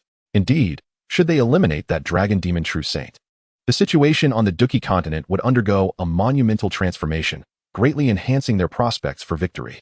Xiao Yan nodded gently. Chapter 528. Father-in-law, I have come to assist. At this moment, he truly comprehended the profound connection between the dragon demon true saint and the ancient void dragon clan, which astonished Xiao Yan while simultaneously evoking his admiration for the formidable power the ancient void dragons once possessed. According to Zhu Kuan, over 10,000 years ago, the strength of the ancient void dragon clan surpassed even that of the ancient 8 clans. Even today, they rank just below the Xiao and ancient clans. Had it not been for the internal strife caused by Zhu Kuan's disappearance over the years, the ancient dragon clan might have even surpassed the ancient clan in strength. As the Juyo saint ancestor once articulated, the progenitor of the ancient void dragon clan, the void dragon emperor, was an immensely powerful being among the divine beasts of the vast world, attaining the pinnacle of celestial sovereignty and rivaling the 9-colored demon emperor. These two, endowed with terrifying physical prowess, could even contend with celestial sovereigns for a brief moment. Thus, the bloodline descendants of such formidable beings are inherently stronger than those of the ancient 8 clans. Moreover, the lifespans of divine and demonic beasts are significantly prolonged, granting them a more extensive lineage. However, this ancestral gift comes with a downside. They find it exceedingly challenging to surpass their forebears. For the beast clan, transcending the limitations imposed by their bloodline is a far more arduous endeavor than for humans. This explains why many lower-ranked magical beasts cannot reach the 9th tier in their lifetimes. Now that you are aware of the location where this creature battles, let us hasten our pace. After preliminarily reorganizing the ancient dragon island, Zhu Kuan showed no hesitation, his gaze still harboring a fierce, murderous intent. In his previous encounter with the Dragon Kings, he had not exerted his full strength. How could he fully unleash the pent-up frustrations of millennia spent underground? In contrast to Zhu Yan was a genuine powerhouse, having also reached the pinnacle of the 9-star Dou Saint realm and sharing the same lineage. Battling such an opponent would provide the exhilarating clash he sought. Since Uncle Zhu Kuan has no objections, we shall depart at once. Upon hearing this, Xiao Yan no longer hesitated, his eyes sparkling with excitement. Should they succeed in slaying the demon dragon true saint, it would significantly tilt the balance of power across the Douqi continent, allowing various clans to dispatch substantial forces to eradicate the remaining demon saint powerhouses. Once Xiao Yan resolves this intricate issue, he could also find time to enhance his own strength. With these thoughts in mind, the two of them tore through space and directly entered the chaotic currents of time and space. The surging eddies of time and space, imbued with a sharp aura, danced wildly through the void. However, upon reaching the two of them, they inflicted no harm, vanishing upon contact. Amidst the endless turmoil of spatial currents, Xiao Yan finally produced a jade talisman. After infusing it with a surge of potent Dou Qi, the talisman emitted a faint glow. Soon, a resplendent red light appeared within the jade talisman. This crimson dot swiftly began to move in a particular direction, only halting at the edge of the talisman. The direction indicated by this red light was precisely where Gu Yuan currently resided.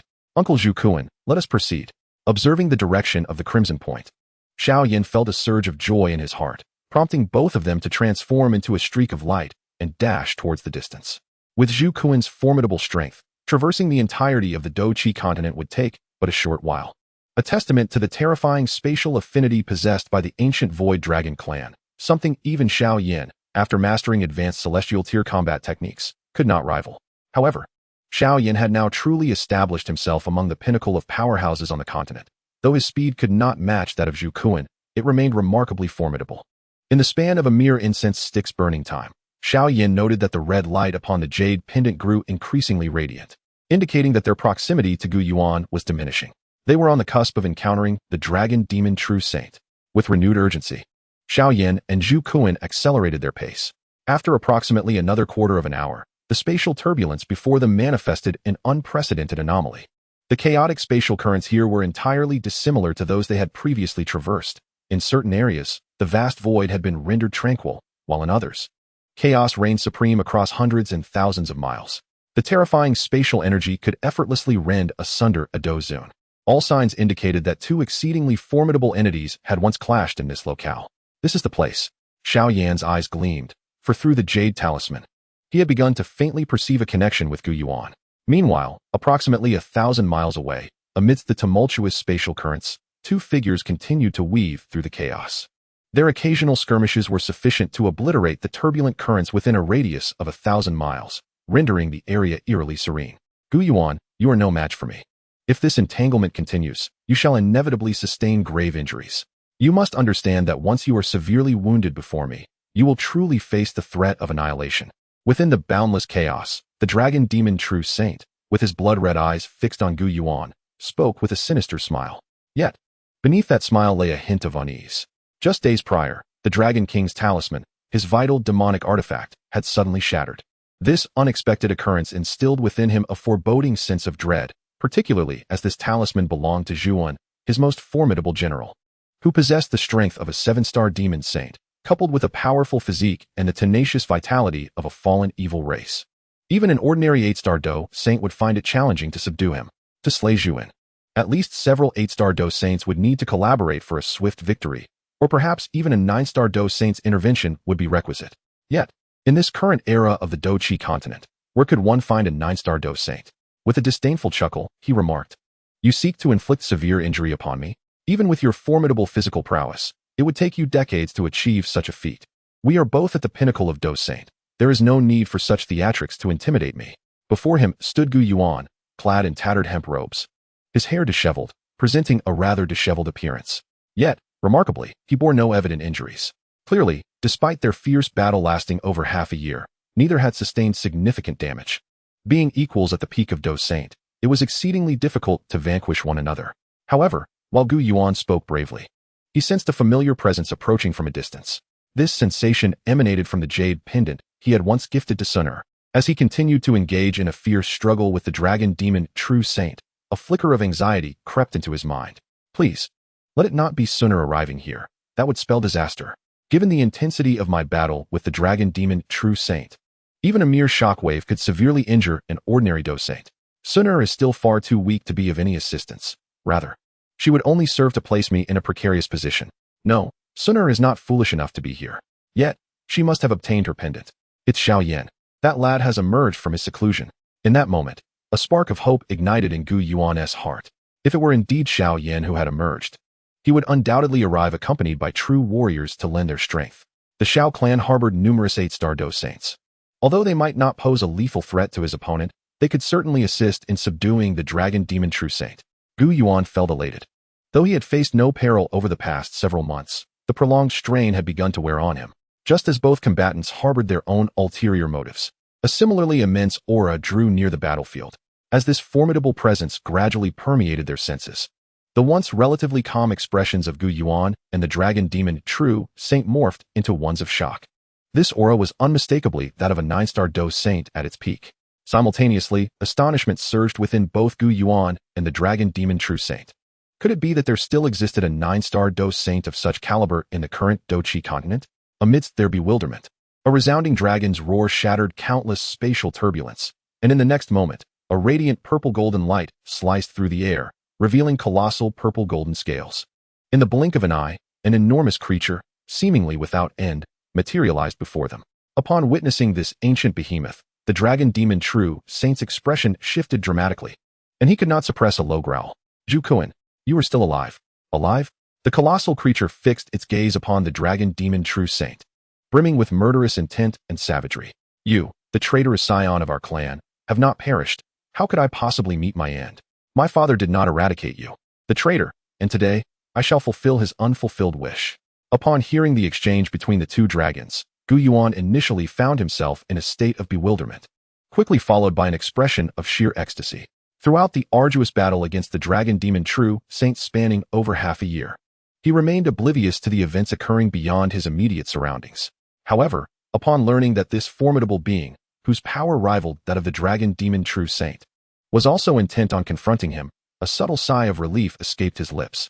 At that moment, a young man clad in black waved from the neck of the purple-gold dragon. "Dear father-in-law, I have come to lend my assistance."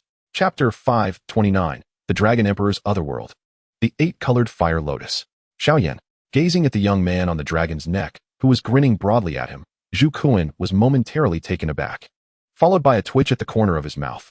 Such a cheeky demeanor could only belong to his irreverent son-in-law. Yet, after casting a thorough glance over Xiao Yan, Zhu Kuan's expression abruptly transformed into one of astonishment. How have you already attained the status of a 6-star Dou Saint? While the average person might overlook Xiao Yan's prowess, Zhu Kuan, a man of great stature, could easily discern the significant enhancement in Xiao Yan's strength. Nevertheless, regardless of how rapidly he progressed, achieving 6-star Dou Saint in such a brief span of time was still an astonishing feat. Furthermore, this individual appeared to be a peak powerhouse of the ancient Void Dragon clan. Yet, when had such a formidable figure emerged from their ranks? Gu Yuan's gaze was rife with confusion. Since the annihilation of the Soul clan, the Gu clan had become the foremost ancient lineage aside from the Xiao clan. Even though the ancient Void Dragon clan was immensely powerful, there had been no word of such a formidable entity arising from them. Dear father-in-law, this is the ancient Dragon Emperor Zhu Kuan of the ancient Void Dragon clan. I recently liberated him from the lair of the Tua, Shi ancient emperor. He stands with us in the Dou Qi continent's faction and harbors considerable enmity towards the Dragon Demon True Saint. Should you join forces with him, there may be hope to vanquish this Dragon Demon True Saint. With Gu Yuan's astonished gaze fixed upon him, Xiao Yan had little time for elaborate explanations and swiftly conveyed the message. At that moment, Zhu Kuan was already racing towards the Dragon Demon True Saint Zhu Yin with uncontainable fervor. Given the might of these two, even the residual shockwaves from their clash would be terrifying. Even Xiao Yan, despite his recent surge in power, would suffer immensely should he inadvertently be caught in the fray. Therefore, upon witnessing Zhu Kuan charging forward, Xiao Yan hastily retreated a couple of steps to stand beside Gu Yuan. Although his strength had surged dramatically, threatening the Dragon Demon True Saint remained an improbable endeavor. Should the Dragon Demon True Saint unleash his full might, a single strike would likely spell Xiao Yan's demise. At the pinnacle of 9-star Dou Saint, this was a peerless powerhouse, merely a step away from the Dou Emperor realm, and could even be described as a quasi-emperor. In the presence of such an entity, even an 8-star Dou Saint would struggle to withstand a few exchanges. Despite having numerous trump cards, Xiao Yan dared not engage in a direct confrontation. Upon hearing Xiao Yan's assertion, Gu Yuan, although still somewhat perplexed, felt a spark of clarity ignite within his eyes. With his keen perception, he discerned that Zhu Kuan's prowess was undeniably on par with that of the Dragon Demon True Saint. Should they join forces, it was conceivable that they could indeed vanquish the Dragon Demon True Saint. The thought of slaying such a formidable opponent tilted the scales of victory in favor of the Dou Qi continent. Contemplating this, Gu Yuan regarded Xiao Yan with newfound respect. A worthy son-in-law, once I have slain the Dragon Demon True Saint, I shall come to commend your efforts. With that declaration, his figure surged forth, charging toward the Dragon Demon True Saint. Predecessor Zhu Kuan, allow me to lend you my strength. Gu Yuan bellowed, unleashing a colossal hand of energy that struck fiercely toward the Dragon Demon True Saint. Ancient Emperor Seal. Observing this scene, Xiao Yan refrained from intervening excessively. Instead, he swiftly retreated to a safe distance, safeguarding himself. He understood the value of patience, choosing to bide his time on the periphery, awaiting an opportune moment. While his strength may not directly harm Zhuan, an unexpected ambush could yield unforeseen results. Rumbling echoed through the chaotic space, where two ancient dragons, each measuring thousands of feet, clashed violently. One shimmered in regal purple and gold, exuding nobility, while the other cloaked itself in sinister black, embodying malevolence. Regardless, the might of both was terrifying. When their massive tails collided, the surrounding turbulence was obliterated for miles. For a moment, neither combatant gained the upper hand. In that instant, a gigantic energy hand, undeterred by the chaotic space, shot forth like lightning, targeting the black ancient dragon. Witnessing this, the Dragon Demon True Saint's expression shifted, and he hastily expelled a jet of dark demonic energy to counter the immense hand. Yet, in the realm of skilled combatants, life and death hang in the balance in mere moments. In that fleeting instant, a massive dragon claw pierced through the turbulent space, viciously raking across the Dragon Demon True Saint's form. With a chilling sound, the dragon claw, sharp as a razor, penetrated the True Saint's scales, trailing downwards to carve 3 gaping wounds nearly 100 feet long. Blood, dark as night, dripped from the wounds, tainting even the surrounding chaos. You two scoundrels! The Dragon Demon True Saint roared, retreating swiftly. Throughout the battle, he had maintained a slight advantage over Gu Yuan, yet with Zhu Kuan's arrival, the tide had turned against him. Facing two opponents of equal rank was indeed a formidable challenge. In response to his furious outburst, Gu Yuan and Zhu Kuan exchanged glances, and a sinister smile crept across their faces. Today marks your demise. Zhu Kuan sneered. For tarnishing the reputation of my Tai Su ancient dragon clan, your death is assured. As his voice fell, he charged once more towards the dragon demon True Saint, engaging in a frenzied battle. The countless years of confinement within the ancient emperor's cave had accumulated a tremendous amount of resentment within him, and now, encountering an equally formidable opponent in the dragon demon True Saint, he could unleash his fury. Witnessing the ferocity with which Xiao Yan struck, Dou Yuan's own battle fervor intensified. As he relentlessly launched deadly strikes at the vulnerable spots of the dragon demon True Saint. Under their combined assault, the once mighty dragon demon True Saint found himself in a state of utter disarray, suffering injuries with each attack they executed. Were it not for the corrupting influence of the outer evil clan's demonic energy, which had rendered his vitality remarkably resilient, he would likely have been gravely wounded by now. Yet, even so, he could distinctly sense the imminent peril. Should this entanglement persist, it wouldn't be long before his life was in jeopardy. Damn it! The dragon demon True Saint roared, enduring another blow from Dou Yuan. Suddenly, his colossal dragon head opened wide. Dragon Emperor's dimensional realm. As his jaws parted, a terrifying spatial fluctuation erupted from his being in an instant. In the blink of an eye, a pitch-black sphere enveloped the space within a radius of thousands of miles. Within that sphere, both Dou Yuan and Xiao Yan felt an inexplicable pressure descend upon them. It was the Dragon Emperor's dimensional realm. Observing from a distance, Xiao Yan's pupils constricted slightly. He had witnessed this celestial-level combat technique in the highest tier of the Xiao clan scripture hall. This technique was one of the clan-defining arts of the ancient void dragon lineage, and when perfected, it could condense a domain wherein the enemy's strength would significantly diminish while the user's power would become overwhelmingly potent. Unfortunately, the Xiao clan possessed only the upper volume of the Dragon Emperor's dimensional realm, while the formidable lower volume, classified among the advanced celestial-level techniques, could only be mastered by the pinnacle experts of the ancient dragon lineage. Although the dragon demon True Saint unleashed this technique, Xiao Yan felt no concern for Dou Yuan and Xiao Yan, who were enveloped within. After all, both were peak Dou Saints. How could they lack their own formidable combat techniques? Typically, those at the pinnacle of the 9-star Dou Saint rank could create their own advanced celestial-level techniques. Otherwise, they would not be deemed among the most formidable beneath the Dou Emperor. As these thoughts flowed through his mind, Xiao Yan observed a resurgence of purple-golden radiance within the black sphere. In an instant, this purple-golden glow transformed into a massive sphere that enveloped the expanse of 10,000 miles. Heh, Zhuin, do not forget where you learned this Dragon Emperor's dimensional realm. Xiao Tian's voice resonated thunderously within the purple-golden sphere. Your ancient dragon bloodline was never the purest, and furthermore, you have betrayed the ancient dragon clan, tainting your very bloodline. In the present moment, the dimension of the Dragon Emperor that you wield is but a mere facade. Allow me to enlighten you on what constitutes the true essence of the Dragon Emperor's dimension. As Xiao Tian's voice resonated, the purple-golden orb surged forth, devouring the black sphere.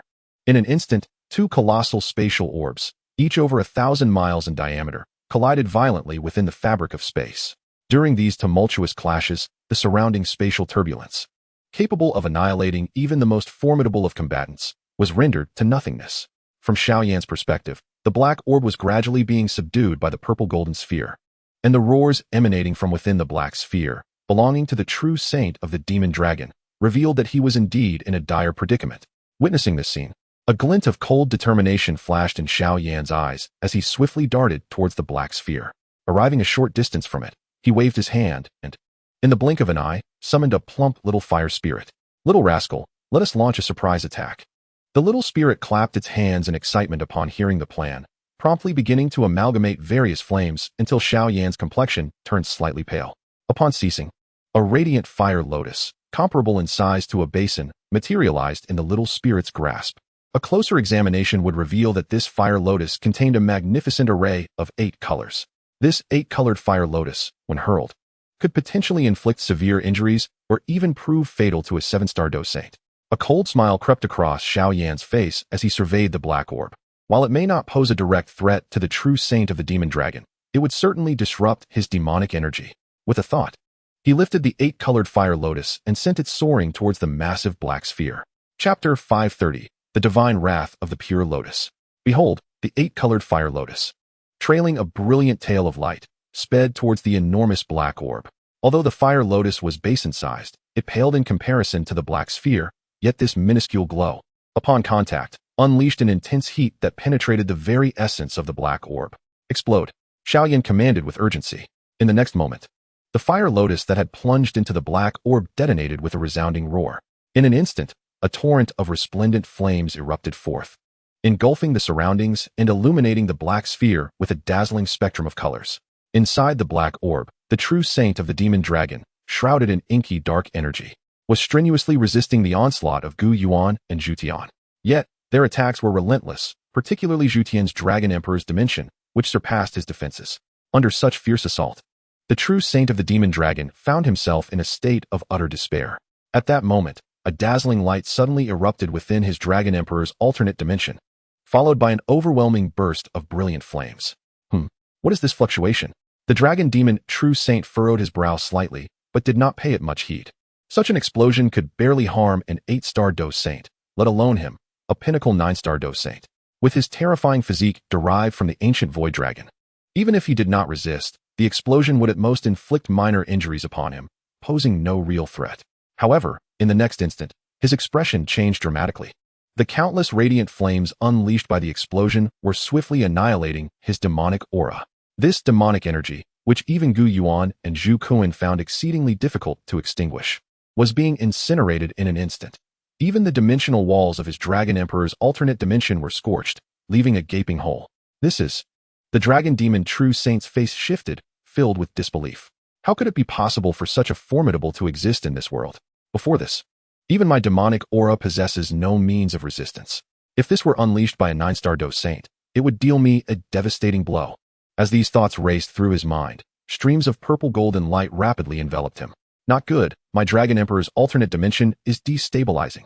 The dragon demon true saint's expression changed once more. Although this sea of did not inflict true harm upon him, it caused a loss of part of his demonic aura and inflicted damage upon his Dragon Emperor's alternate dimension. Just this slight imbalance allowed Zhu Kuan's Dragon Emperor's alternate dimension to immediately suppress him. Dragon Emperor's tear, Golden Emperor's flame slash. In a mere moment of distraction, the full force strikes of 2 pinnacle Dou saints descended upon him. Demon Dragon True Armor. The Dragon Demon True Saint roared, all his demonic energy suddenly contracting and coalescing into a layer of pitch black armor. Beneath this dark armor, a layer of obsidian radiance enveloped him. However, after these 2 lethal attacks struck him, he felt an excruciating pain coursing through his body. Following that, 3 deep claw marks, visible to the bone, tore through his flesh. The dragon demon true saint let out a howl, unable to mobilize his demonic energy to mend his wounds before a golden flame streaked across his dragon tail. Crack! The Golden Emperor's flame slash, a formidable technique created by a Dou Emperor of the ancient clan, was ranked above the heavenly tier. Considered the most powerful combat skill of Gu Yuan and even the ancient clan. With a single slash, it severed a portion of his dragon tail entirely. The dragon demon true saint cried out in agony as his body was hurled hundreds of miles away by these 2 terrifying attacks. Under the impact of these dreadfully powerful strikes, even with the formidable vitality of the extraterrestrial evil clan, he suffered grievous injuries. As his grievous injuries took their toll, the Dragon Emperor's otherworldly presence could no longer be sustained, dissipating into tendrils of black demonic energy. Alarmed, he thought, I must flee. The dragon demon true sage's heart tightened. Being ensnared by these 2 once more would pose a genuine threat of his demise. Yet, who could have unleashed such a formidable otherworldly fire? How could such a terrifying flame exist in this realm? Amidst his thoughts, he caught sight of a young man clad in black, wearing a faint smile. At that moment, however, the youth appeared to be gathering something, his cheeks slightly puffed, as if preparing for an incantation. Suddenly, he opened his mouth wide, purifying lotus heavenly fury. With a mere thought, Xiao Yan unleashed a devastating wave of soul sound energy directed at the dragon demon true sage. This technique, a synthesis of the Yellow Springs heavenly fury acquired from the Yellow Springs demon sage and the true essence of the purifying lotus, not only possessed inherent soul attack capabilities, but also bore a natural restraint against the malevolent beings from beyond the realms. With the opening of his mouth, the chaotic spatial currents that had been wreaking havoc were instantly obliterated. A terrifying wave, intertwined with an extraordinarily peculiar soul power, transformed into countless sound waves that surged violently towards the dragon demon true sage. In an instant, he had no time to react before the premeditated strike struck him. The eerie sound waves, upon impacting him, caused the black demonic energy enveloping his body to ripple, yet did not inflict any substantial harm. However, the terrifying soul impact contained within those sound waves left the dragon demon true sage momentarily dizzy. As a member of the beast clan, his physical form was immensely powerful, yet his soul strength remained relatively feeble. Despite accumulating experience over millennia, He had only reached the late stage of the heavenly realm. Under Xiao Yan's purifying lotus heavenly fury, although it could not damage his soul, it induced a brief state of disorientation. Under normal circumstances, such dizziness would be inconsequential. However, in this critical moment of life and death, it proved to be fatal. With the speed of a 9-star Dou Saint, even a momentary delay could lead to significant disadvantage. Mission accomplished. Seeing the dragon demon true sage fall prey to his attack, Xiao Yan felt a surge of elation and transformed into a streak of lightning, hastily retreating into the distance. Although he sensed the dragon demon true sage was unlikely to escape, he feared a desperate last-ditch effort from the old foe. In such a scenario, while he might not be able to rescue Gu Yuan and Zhu Kuan, the possibility of the old man eliminating him, a mere 6-star Dou Saint, was entirely plausible. At the very moment of Xiao Yan's swift withdrawal, Gu Yuan and Zhu Kuan had already re-engaged the dragon demon true sage. Now, the dragon demon true sage had recovered from his momentary daze, yet despair flickered in his eyes as he faced the renewed onslaught from Gu Yuan and Zhu Kuan. Boom! A relentless barrage of frenzied attacks assailed him, shattering his once impenetrable scales in an instant. Blood gushed forth uncontrollably, causing crimson droplets to spill from the corners of his mouth. "Ah, you pushed me too far," roared the dragon demon true saint in a voice filled with anguish and fury. Had it not been for that cursed young man in black who ambushed him, he would never have found himself in such a precarious situation. This strange flame was certainly unleashed by that wretched brat. Damn it! The blood-red eyes of the dragon demon true saint scanned his surroundings, only to discover that the young man had already fled miles away. At this distance, even if he were to expend his last ounce of strength, he could scarcely hope to catch up. Cursed thief! The dragon demon true saint emitted a chilling howl. If it were not for that despicable scoundrel, he would not have fallen into such dire straits. Yet, at this moment, it was too late for lamentations. Even if he were to perish, he would take one of them with him. With a furious bellow, the immense dragon form began to swell violently. No, he intends to self-destruct. Gu Yuan's expression changed, while Zhu Kuan remained unfazed, continuing his frenzied assault on the dragon demon true saint. He understood the true nature of the dragon demon. This might just be a feint. Until he was genuinely forced into self-detonation, he would not relent. Zhu Kuan. As if sensing Zhu Kuan's thoughts, the dragon demon true saint sank into utter despair. At this juncture, self-destruction was his only recourse. In the next moment, his body erupted violently, unleashing a torrent of demonic energy that tore through the fabric of space itself. Witnessing this spectacle, Zhu Kuan's countenance shifted slightly. The purple-golden radiance enveloping his form flared up as he retreated, while desperately resisting the onslaught of the boundless demonic energy. Despite his efforts, even after distancing himself to a safe range, the purple-golden scales on his body dulled, and several patches had shattered, revealing the flesh beneath, entwined with demonic energy. Yet Zhu Kuan remained unfazed, his golden pupils glinting with a hint of exhilaration. The grand feat that his father had never accomplished was now within his grasp. As for the demonic energy, with his strength, it would take but a brief moment to dispel it entirely. Just then, amidst the endless demonic energy, a black streak of light erupted, darting away at an extraordinarily terrifying speed. The velocity of this light reached an inconceivable level, leaving even Gu Yuan and Zhu Kuan unable to pursue. This was the soul-burning escape technique of the extraterrestrial evil clan. Observing this scene, Gu Yuan and Zhu Kuan's expressions darkened in an instant. Chapter 531, Slaying the Phoenix Demon True Saint again. The black streak of light was engulfed in pitch-black flames, moving at a speed so fearsome that neither Gu Yuan nor Zhu Kuan could hope to catch up. Wait for me, until the Holy Ancestor descends upon this world. I shall reconstruct my flesh with your blood and flesh. The chilling voice emanated from the black, flowing light, followed by a tumult of spatial rifts that vanished into the distance, gazing in the direction where the true holy dragon of demons had departed. Both Zhu Kuan and Gu Yuan's expressions darkened considerably, yet they found themselves utterly powerless. The true holy dragon employed a unique forbidden technique of the extraterrestrial evil clan, utilizing the explosive force of its own body to incinerate its soul, accelerating its speed to an extreme. Such a maneuver was beyond their grasp. Even if they possessed such power, the price required would be exorbitant. After all, it demanded both self-detonation and soul combustion, and once such a technique was invoked, even their previously formidable strength would be rendered feeble. After the dragon demon true saint tore through space and fled, Xiao Yan's figure gradually emerged at the heart of the battle. Observing the thick, pitch-black demonic aura that enveloped the land for thousands of miles, a grim expression crossed Xiao Yan's face. Had he escaped?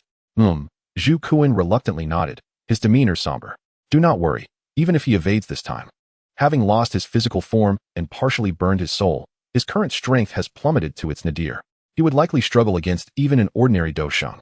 Gu Yuan consoled from the side, and hearing this, Xiao Yan took a deep breath, swiftly adjusting his emotions, and nodded lightly.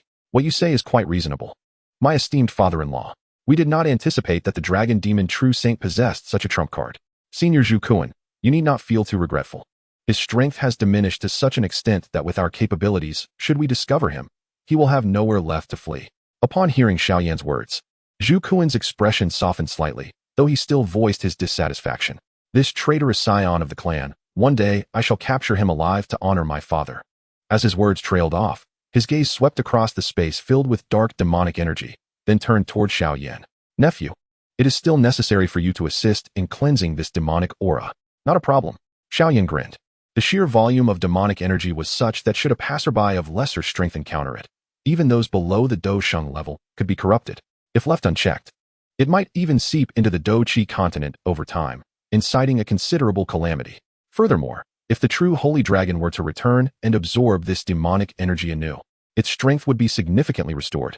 Thus, it was imperative to eradicate this demonic aura thoroughly.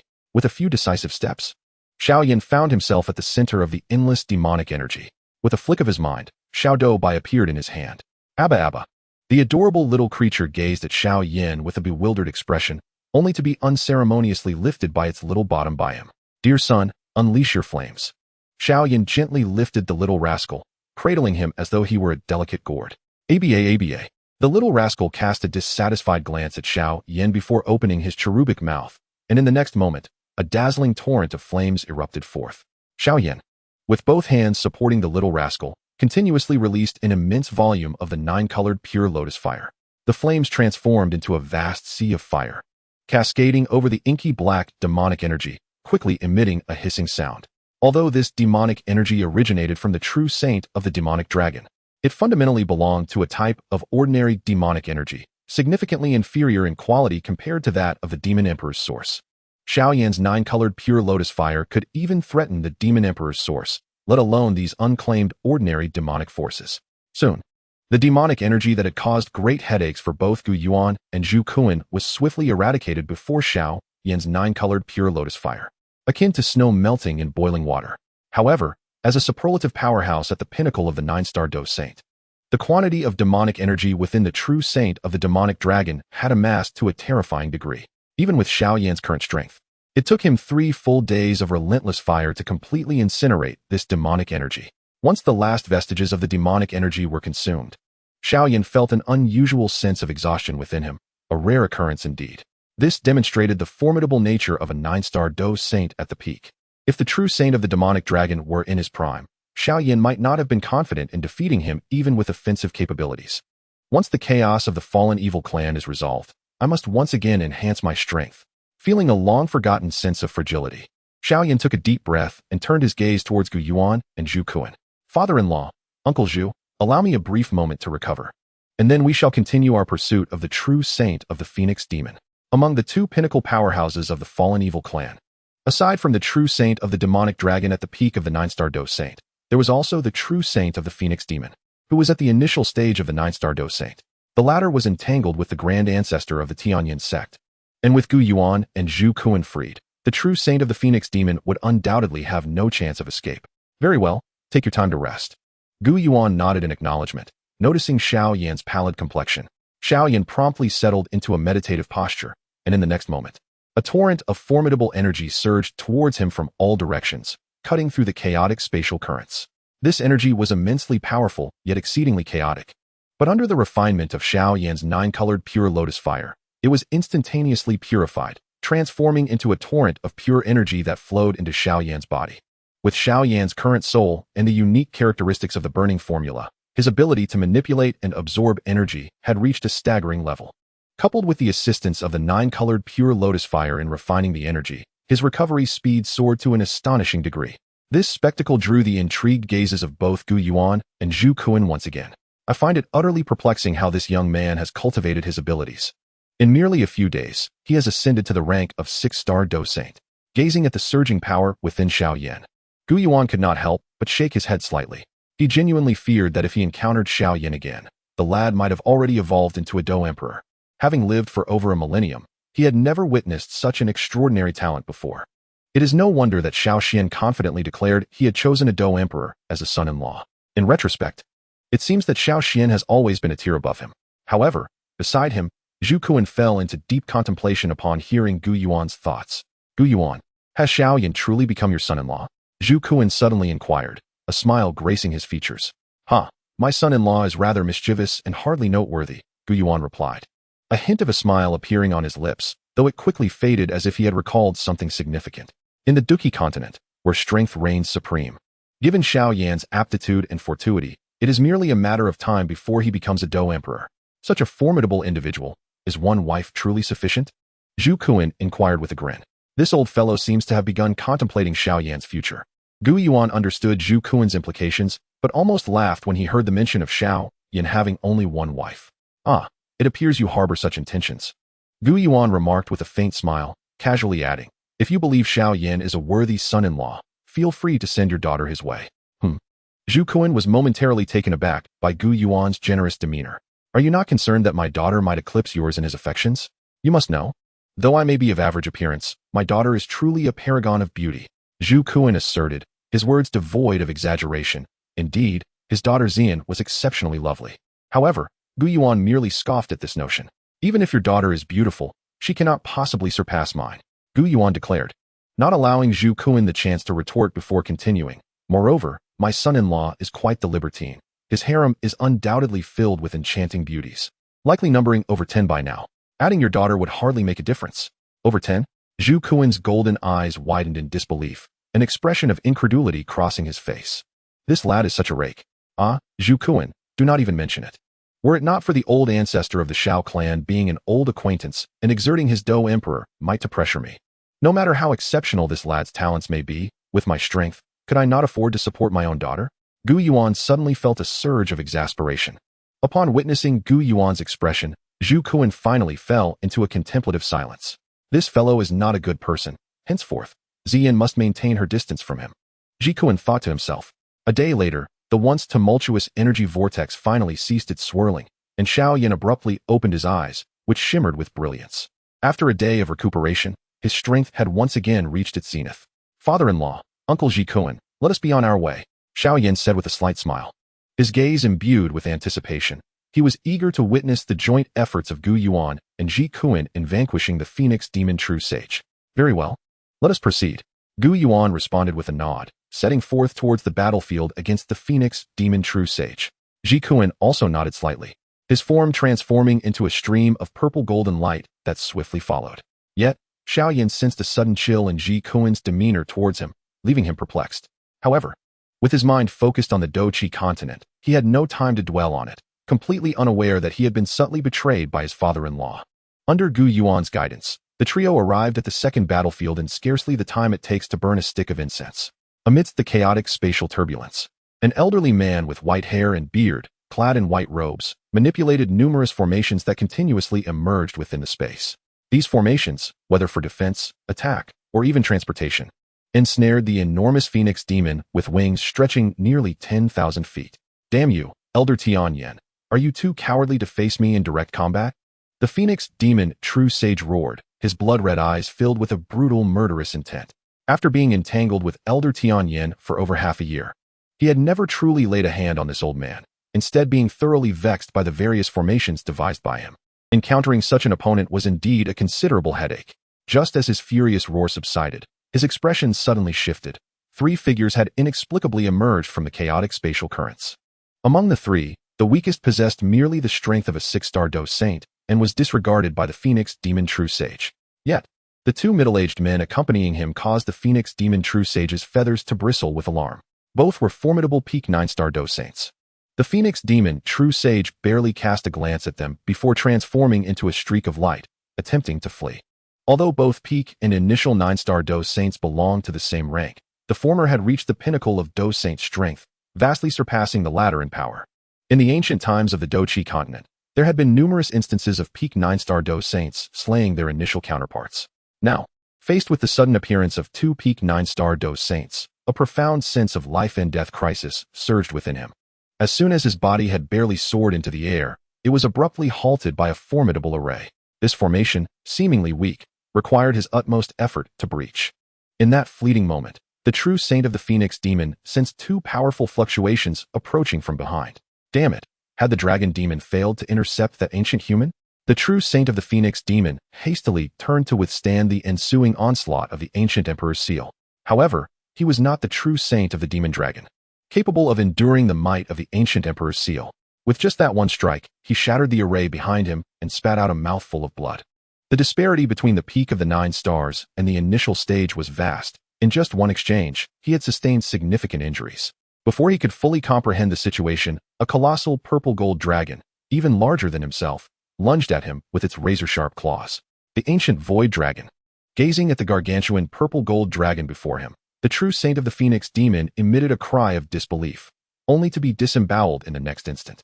Under the relentless assault of 2 peak 9-star fighting saints, the true Saint of the Phoenix demon had no capacity for resistance, even if he wished to flee. The ancestor of the Heavenly Evolution sect was there to hinder his escape, in less than the time it takes for half a stick of incense to burn. His body was nearly torn apart by the claws of Zhu Kuan. Ultimately, amidst his desperate and furious roars, he let out a chilling scream before self-destructing within the boundless chaos of time and space.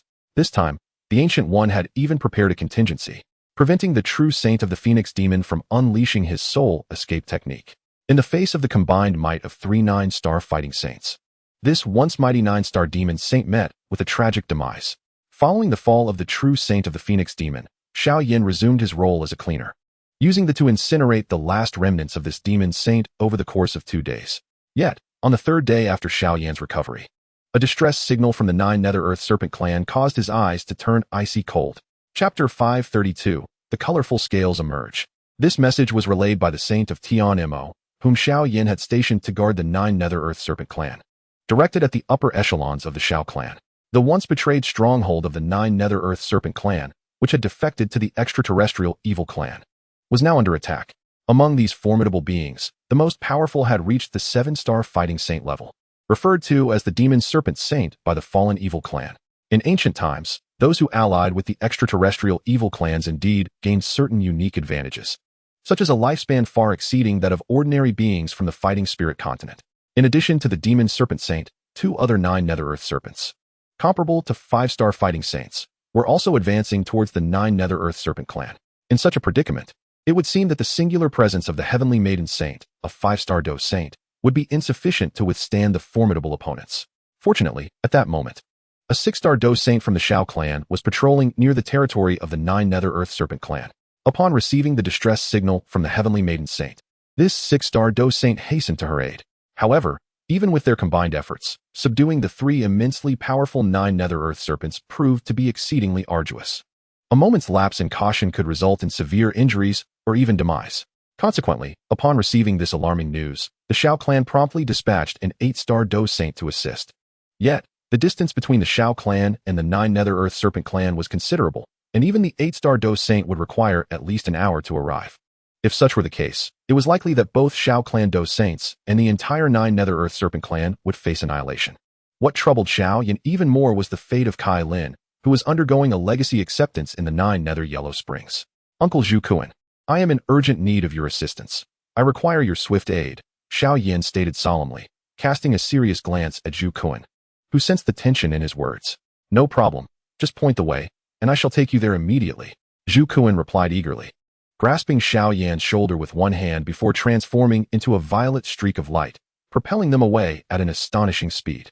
With his mastery over space as the ancient dragon of the void, there was no one on the Douqi continent, aside from Dou Emperors, who could match his velocity. The purple-golden radiance emanating from Zhu Kuan illuminated their path, and the turbulent forces of space posed no hindrance. Rather, they accelerated his speed further. With a thunderous roar, the colossal purple-golden dragon navigated the spatial currents with ease. Each flick of its immense tail covered thousands of miles. At such a terrifying velocity, even traversing the distance from the site of the Phoenix Demon Saint's fall to the 9 Nether-Earth Serpent clan, which spanned nearly half the Douqi continent, Zhu Kuan arrived in merely the time it takes for a stick of incense to burn. Soon, Xiao Yan felt the chilling undercurrents of the surrounding space. And as he and Zhu Kuan stepped forward, they tore through the fabric of space, arriving in a dim, frigid underground realm. At that moment, the underground world was already engulfed in chaos, as fierce battles raged amidst the fluctuations of the Dou Saints. The habitat of the 9 Nether Earth Serpents. The 9 Nether Abyss lay in utter disarray.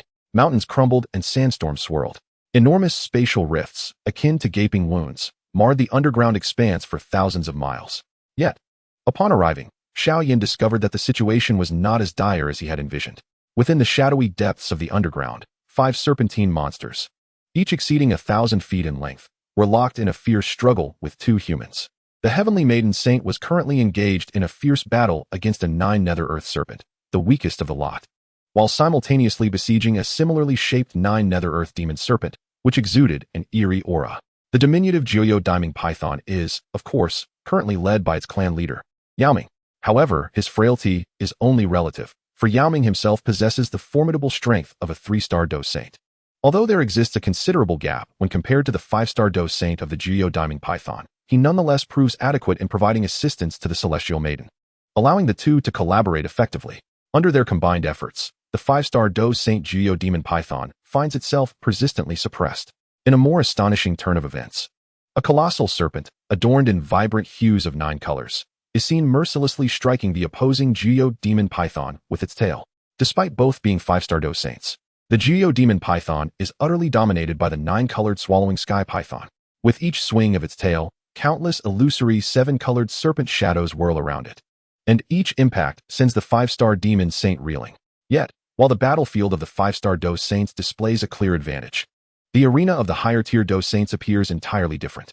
The 6-star Dou Saint from the Xiao clan is now seen with blood trickling from his lips, fiercely resisting against the most massive of the Jiuyou Demon Pythons.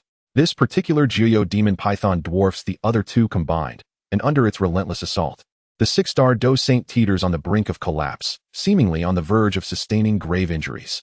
In the midst of this chaotic melee, the already tumultuous space suddenly rends open, revealing a colossal maw, from which a grand purple-gold dragon emerges, stretching an impressive length of 10,000 feet. As this majestic dragon makes its entrance, all present momentarily freeze, a chilling dread coursing through their veins. Before Zhu Kuan, whether they are 5-star or 7-star Dou Saints, all feel as diminutive as chicks or even insects. From whence does this purple-gold dragon originate? At this moment, a collective gasp fills the air, and hearts race with trepidation. Should such a super beast fall into enemy hands, they would have no chance to escape. The assembled warriors, all of considerable strength, can palpably sense the terrifying pressure emanating from the purple-gold dragon, just as the presence of this dragon leaves everyone momentarily dazed and halting their combat. A voice pierces through the silence of the battlefield. Kai Lin, my beloved, you have emerged from seclusion. Upon hearing this declaration, all those on the side of Duki continent freeze in place, their faces lighting up with uncontainable joy, for they behold a strikingly handsome young man in black, who has emerged from behind the purple-gold dragon. This young man, bearing a mischievous smile, elicits expressions of relief and elation from the 2 Dou Saints of the Xiao clan and the Jiuyou Diamond Python, Yaoming. There can be no doubt. This youth is none other than Xiao Yan. The Emperor has arrived. The 6-star Dou Saint cast a glance at Xiao Yan and then at the distant Zhu Kuan, his face alight with exuberance. He had previously attended a meeting of the Xiao clan, and at this moment, he surmised that the colossal purple-gold dragon in the distance was likely the ancient dragon Emperor Xiao Yan had mentioned. It was truly unexpected that the young sovereign could summon such a formidable figure. Meanwhile, the magnificent 9-colored sky-swallowing python, radiating with noble hues, displayed a glimmer of joy in its serpentine eyes. Suddenly, it erupted in a dazzling display of 9-colored light, swiftly shrinking until, upon the light's disappearance, a stunningly enchanting beauty materialized amidst the heavens and earth. To think you arrived so promptly, she remarked, her elongated, colorful eyes sweeping over Xiao Yan, her typically frosty countenance revealing a rare, gentle smile. This fleeting smile, even amidst the assembly of the continent's elite warriors, left them momentarily awestruck. Only the colossal dragon nearby, with its vast golden pupils, had its resolve further solidified upon witnessing the scene. Indeed, the words of the ancient Yuan had proven true. Xiao Yan was not to be underestimated, for his intentions were undoubtedly complex. He felt compelled to protect Ziyan, ensuring she did not fall into peril. Yet, he had not anticipated that among his wives and concubines, there existed a being of such an ancient bloodline as the 9-colored sky-swallowing python. A flicker of astonishment crossed Zhu Kuan's golden eyes. The 9-colored sky-swallowing python represented the supreme bloodline of the serpent race. rivaling even the royal bloodline of their own ancient dragon clan. After all, the nine-colored Demon Emperor had been of the same echelon as the Supreme Dragon Emperor, while the elite warriors of the Dou continent reveled in this unexpected turn of events. The three esteemed Dou saints of the nine Nether Earth Demon Python were left aghast. How is it possible that such a terrifying power still exists in the Dou continent? The leading Demon Python saint exclaimed, unable to contain a scream, before attempting to escape in a swirl of darkness. However, Zhu Kuan merely cast a sidelong glance his way, and the next moment, a massive claw, imbued with radiant golden light, cleaved through the Demon Python saint's form. A piercing shriek erupted from the Demon Python saint as he was gruesomely torn asunder before the horrified gazes of the onlookers, his body severed into 4 segments. The wounds oozed thick, inky black blood, yet were as smooth as silk. With a single strike, one of the 7-star Dou saints was rendered into such a pitiful state, prompting an involuntary gulp from all present. Xiao Yan, if you have no objections, I shall eliminate these vermin, Zhu Kuan declared, his heart racing not with pity at the sight of the Demon Python saint's tragic state, but rather with exhilaration. The violent emotions that had been suppressed for millennia flared to life after tearing apart the Demon Phoenix saint, and now, the pitiful sight of the Demon Python saint only stoked the flames of his wrath further. No objections. Upon encountering Zhu Kuan's inquiry, Xiao Yan, who had already grasped the delicate hand of Kai Lin, hastily shook his head. With Zhu Kuan's intervention, he found little inclination to expend further effort in vanquishing a 7-star demon sage. If you kill me, the Dragon Demon True Sage and Lord Demon Emperor will not spare you. The Demon Python Sage, witnessing Zhu Kuan's exuberance, could not help but exclaim in terror. Chapter 533, Counteroffensive Meeting. The Dragon Demon True Sage?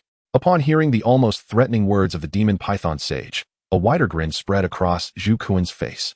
Brimming with excitement, cackling with delight, he declared, let me share some splendid news. Both the Dragon Demon True Sage and the Phoenix Demon True Sage have fallen at my hands. His words, chilling in their delivery, conveyed a sense of triumph. In a certain sense, it was indeed after his emergence that these two demon sages met their self-destruction. Although the Dragon Demon True Sage had not perished, his fate was nearly as grim. The chilling declaration from Zhu Kuan caused the previously hopeful Demon Python Sage's colossal serpent eyes to shrink to the size of a focal point. Instantly, a heart-wrenching scream escaped his lips. Impossible. Absolutely impossible. The Dragon Demon True Sage is invincible. No one below the Dou Emperor can defeat him. The coldness of Zhu Kuan's words was too much for him to bear. The Dragon Demon True Sage was the mightiest of the fallen evil clan. If he had indeed fallen, it would signify certain doom for them, the erstwhile traitors. Cackling with glee, I admit that it is indeed challenging for me to kill him alone. However, what if 2 pinnacle 9-star Dou sages were to join forces? Observing the terror etched on the face of the Demon Python Sage only fueled Zhu Kuan's exhilaration, eliciting sinister laughter from Xiao Yan beside him. Not only must the Dragon Demon True Sage perish, but none of you former traitors shall escape. The Demon Python Sage unleashed a shrill, frenzied scream, and in an instant, the remaining upper half of his body ignited with black, demonic flames, propelling him forward in a desperate bid for escape. Damn it, that scoundrel Zhu Kuan is one thing. But even a mere wretched serpent dares to employ such tactics against me. Witnessing the Demon Python Sage attempting to utilize that soul-burning technique, a frigid murderous intent flickered in Zhu Kuan's golden pupils. In the next moment, a colossal golden dragon claw descended from the heavens, effortlessly reducing the Demon Python Sage's entire form to a mere pulp of flesh. Attempting to flee, Zhu Kuan snorted disdainfully, as the golden claw transformed into a radiant violet gold light, sealing the blackened blood and flesh, along with the soul, within a shimmering violet gold sphere. A mere 7-star Dou sage believes he can play such games with me? With a mocking laugh, Zhu Kuan's gaze swept over the 2 trembling 9 nether demon pythons. Soon, 2 gigantic dragon claws descended once more, obliterating the 2 9 nether demon pythons into mere mush. In an instant, a 7-star demon sage and 2 5-star demon sages were effortlessly dispatched by Zhu Kuan, reduced to nothing but a visceral mass. At that moment, everyone, except for Xiao Yan, gazed at Zhu Kuan with immense reverence. The pinnacle of 9-star Dou Sheng, truly terrifying. Xiao Yan, it is now your turn to take action. After reducing the 3 demon saints to mere pulp, Zhu Kuan shifted his gaze towards Xiao Yan. No problem. Hearing this, Xiao Yan nodded with a slight smile, exhaling a torrent of brilliant flames that cascaded onto the 3 masses of blackened flesh. In an instant, the resilient life force of those 3 entities emitted a series of sizzling sounds upon contact with Xiao Yan's extraordinary fire, followed by countless wails of despair. With the strength of these 3/9 Nether Earth Demon Python, Xiao Yan expended only a fraction of his extraordinary fire to incinerate them completely, consuming less than 1% of the energy compared to the terrifying depletion he experienced when burning the Dragon Demon True Saint's body. As the last of the Demon Python True Saint was reduced to ashes, devoid of the strength to even scream, the space of the 9 Nether Abyss once again stirred. In the next moment, an elder radiating the aura of an 8-star Dou Sheng emerged from within that space. This individual was a master of the royal bloodline within the Xiao clan, holding one of the highest statuses and powers among them. Yet, upon arriving at the 9 Nether Abyss, he was momentarily taken aback by the scene before him. Before him coiled a colossal purple-gold dragon, over 10,000 feet in length, its enormous golden eyes gazing at him with indifference. The terrifying aura emanating from this purple-gold dragon caused the 8-star Dou Sheng elder to tremble with trepidation. The strength of this dragon was undoubtedly on par with that of the clan leader. Drawing a deep breath, the royal bloodline master scanned the surroundings, finally spotting the members of the Xiao clan, particularly Xiao Yan, who was conspicuously engaged in incinerating the demon python saints with his extraordinary fire. Young master. In a flash, the royal bloodline master appeared beside Xiao Yan. Upon witnessing Xiao Yan engulfing the demon chi in flames, he began to piece together the events that had transpired. Could the formidable being from the ancient dragon clan be the old dragon emperor spoken of by the young master? The royal bloodline master regarded Xiao Yan with incredulity. Indeed, this was the esteemed old dragon emperor Zhu Kuan of the ancient dragon clan, who had long been thought lost for thousands of years. Upon hearing Xiao Yan's words, expressions of shock finally graced the faces of the onlookers. However, after the initial astonishment, joy soon followed, for with the inclusion of such a powerful ally, the future of the Douqi continent was bound to flourish splendidly. In response to the multitude of bows from the crowd, Zhu Kuan merely inclined his head in acknowledgement, refraining from any excessive displays of courtesy. As a peak powerhouse of the 9 stars Dou Saint realm, the attendees lacked the standing to expect such deference from him.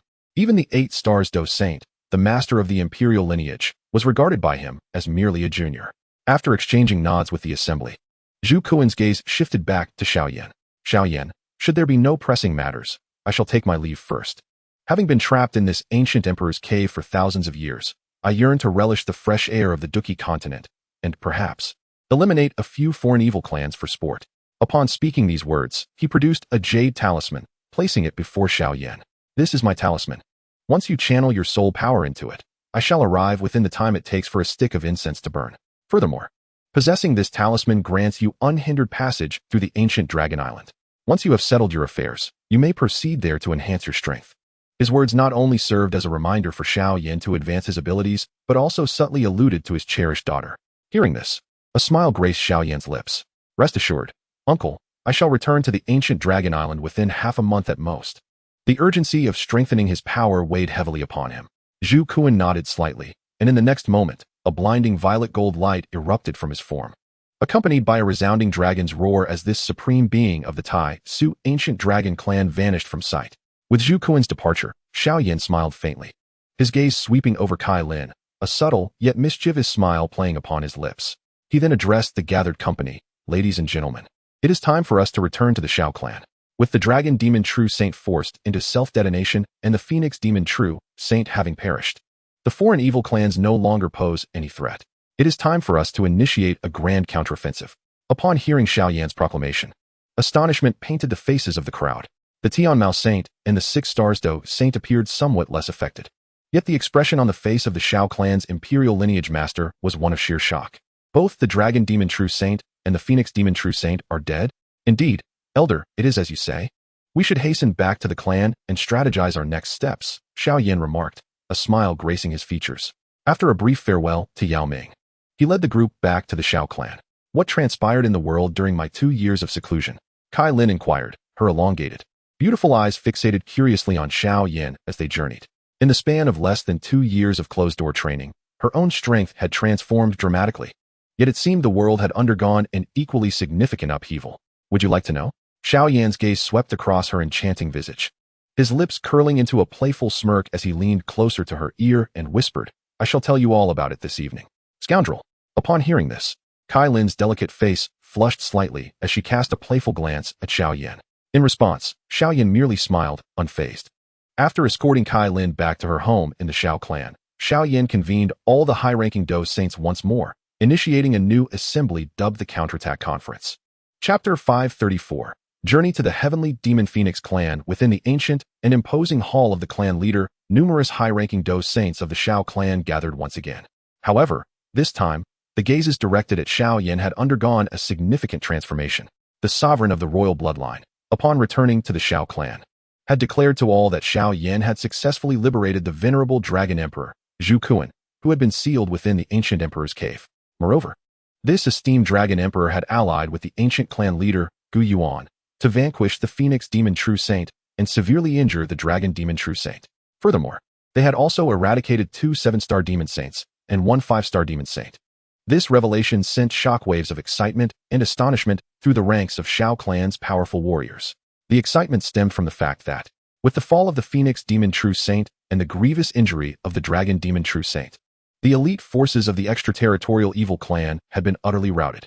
Presently, the most formidable adversaries among the extraterritorial evil clan consisted of merely 2 or 3 8-star Dou saints, while the majority were merely ordinary demon saints who had yet to attain even the 5-star level. It can be said that, at this juncture, even a single ancient clan could contend with the extraterritorial evil clan, let alone the combined might of all the skilled practitioners across the Duki continent. Under such overwhelming pressure, even the ordinary demon saints, no matter how they attempted to conceal themselves, found themselves in a passive predicament. It would not be long before they faced complete annihilation. Amidst this exhilaration, however, the gazes directed at Xiao Yan were imbued with heightened caution and reverence.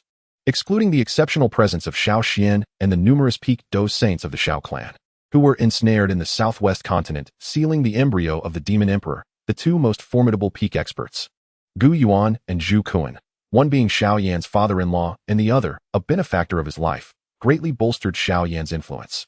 With the backing of such powerful allies, Xiao Yan's potential was undeniably vast.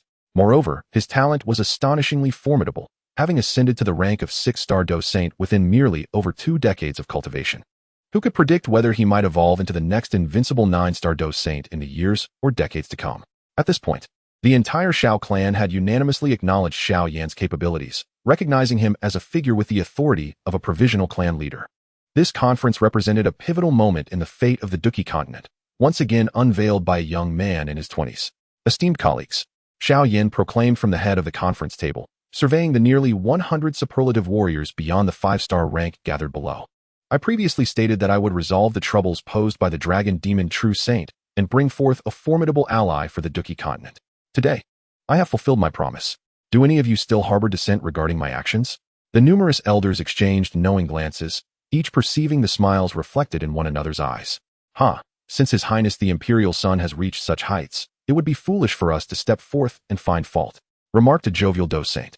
Upon hearing this, the remaining powerful figures nodded in agreement. The prowess, talent, and lineage demonstrated by Xiao Yan were undeniably impressive. Even those elders who had previously voiced their discontent regarding Xiao Yan's favoritism from their ancestral lineage found themselves at a loss for words. A young man in his 20s had defeated the revered Saint King Xiao, sending forth a peak 9-star Dou Saint as his aide. Questioning his capabilities now would only result in disgrace. Though His Highness the Imperial Sun has commanded, we shall dutifully obey, declared a former critic of Xiao Yan, a 7-star Dou Saint, stepping forward to express his allegiance. We shall heed His Highness' command, echoed the assembly in unison. Even the 8-star Dou Saint leaders responded affirmatively. In the face of their clan, there was no hierarchy to consider. Since Xiao Yan had assumed the role of acting clan leader and proven his competence, they had no choice but to follow his orders. Very well. Observing the elders nodding in agreement, a smile swiftly graced Xiao Yan's lips. In that case, we are ready to launch a counterattack.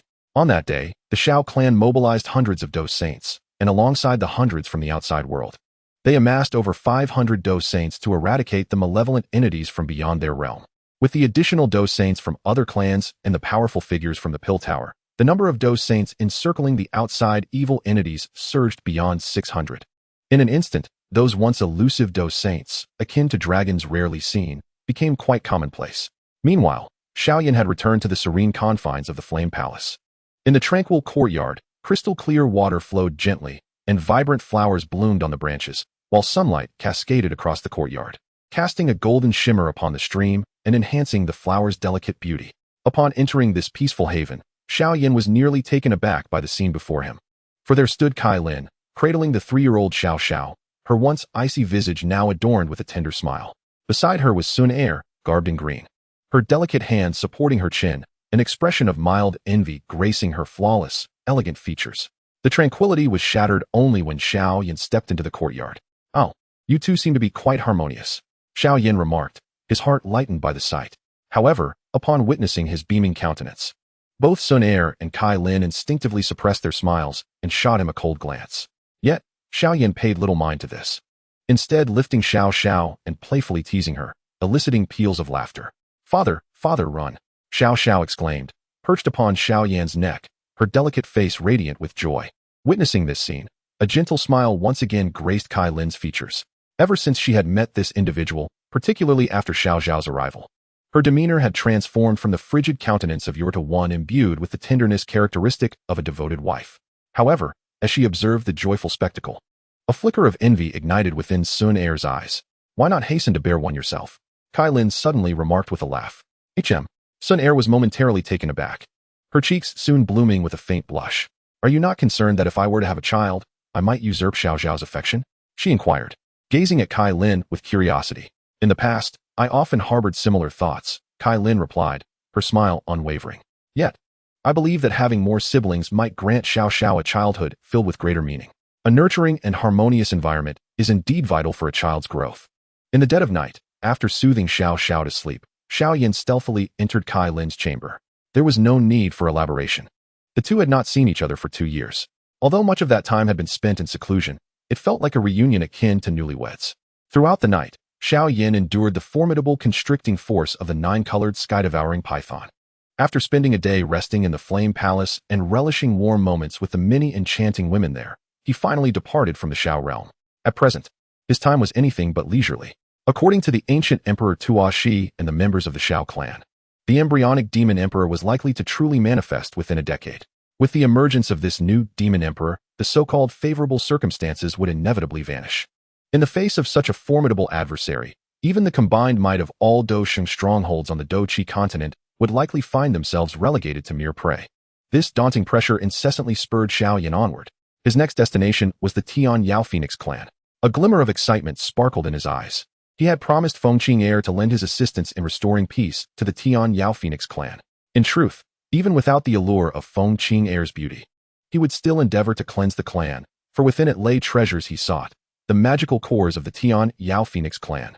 He pondered the outcome of fusing the magical cores of the Tian Yao Phoenix and the ancient Void Dragon. A fervent anticipation welled within him.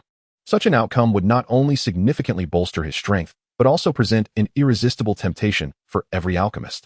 The notion of concocting a pill using the cores of 2 of the most formidable beasts in the magical realm was an audacious aspiration that only alchemists of his caliber might dare to entertain.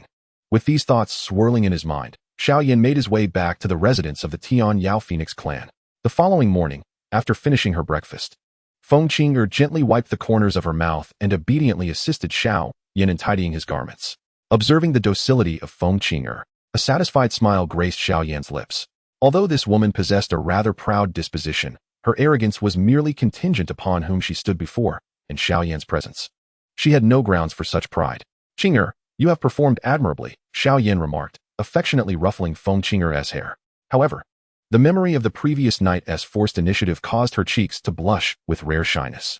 Xiao Yan merely smiled at her reaction, and together they departed the room in search of the sole Dou Saint warrior of the Tian Yao Phoenix clan, Feng Huang.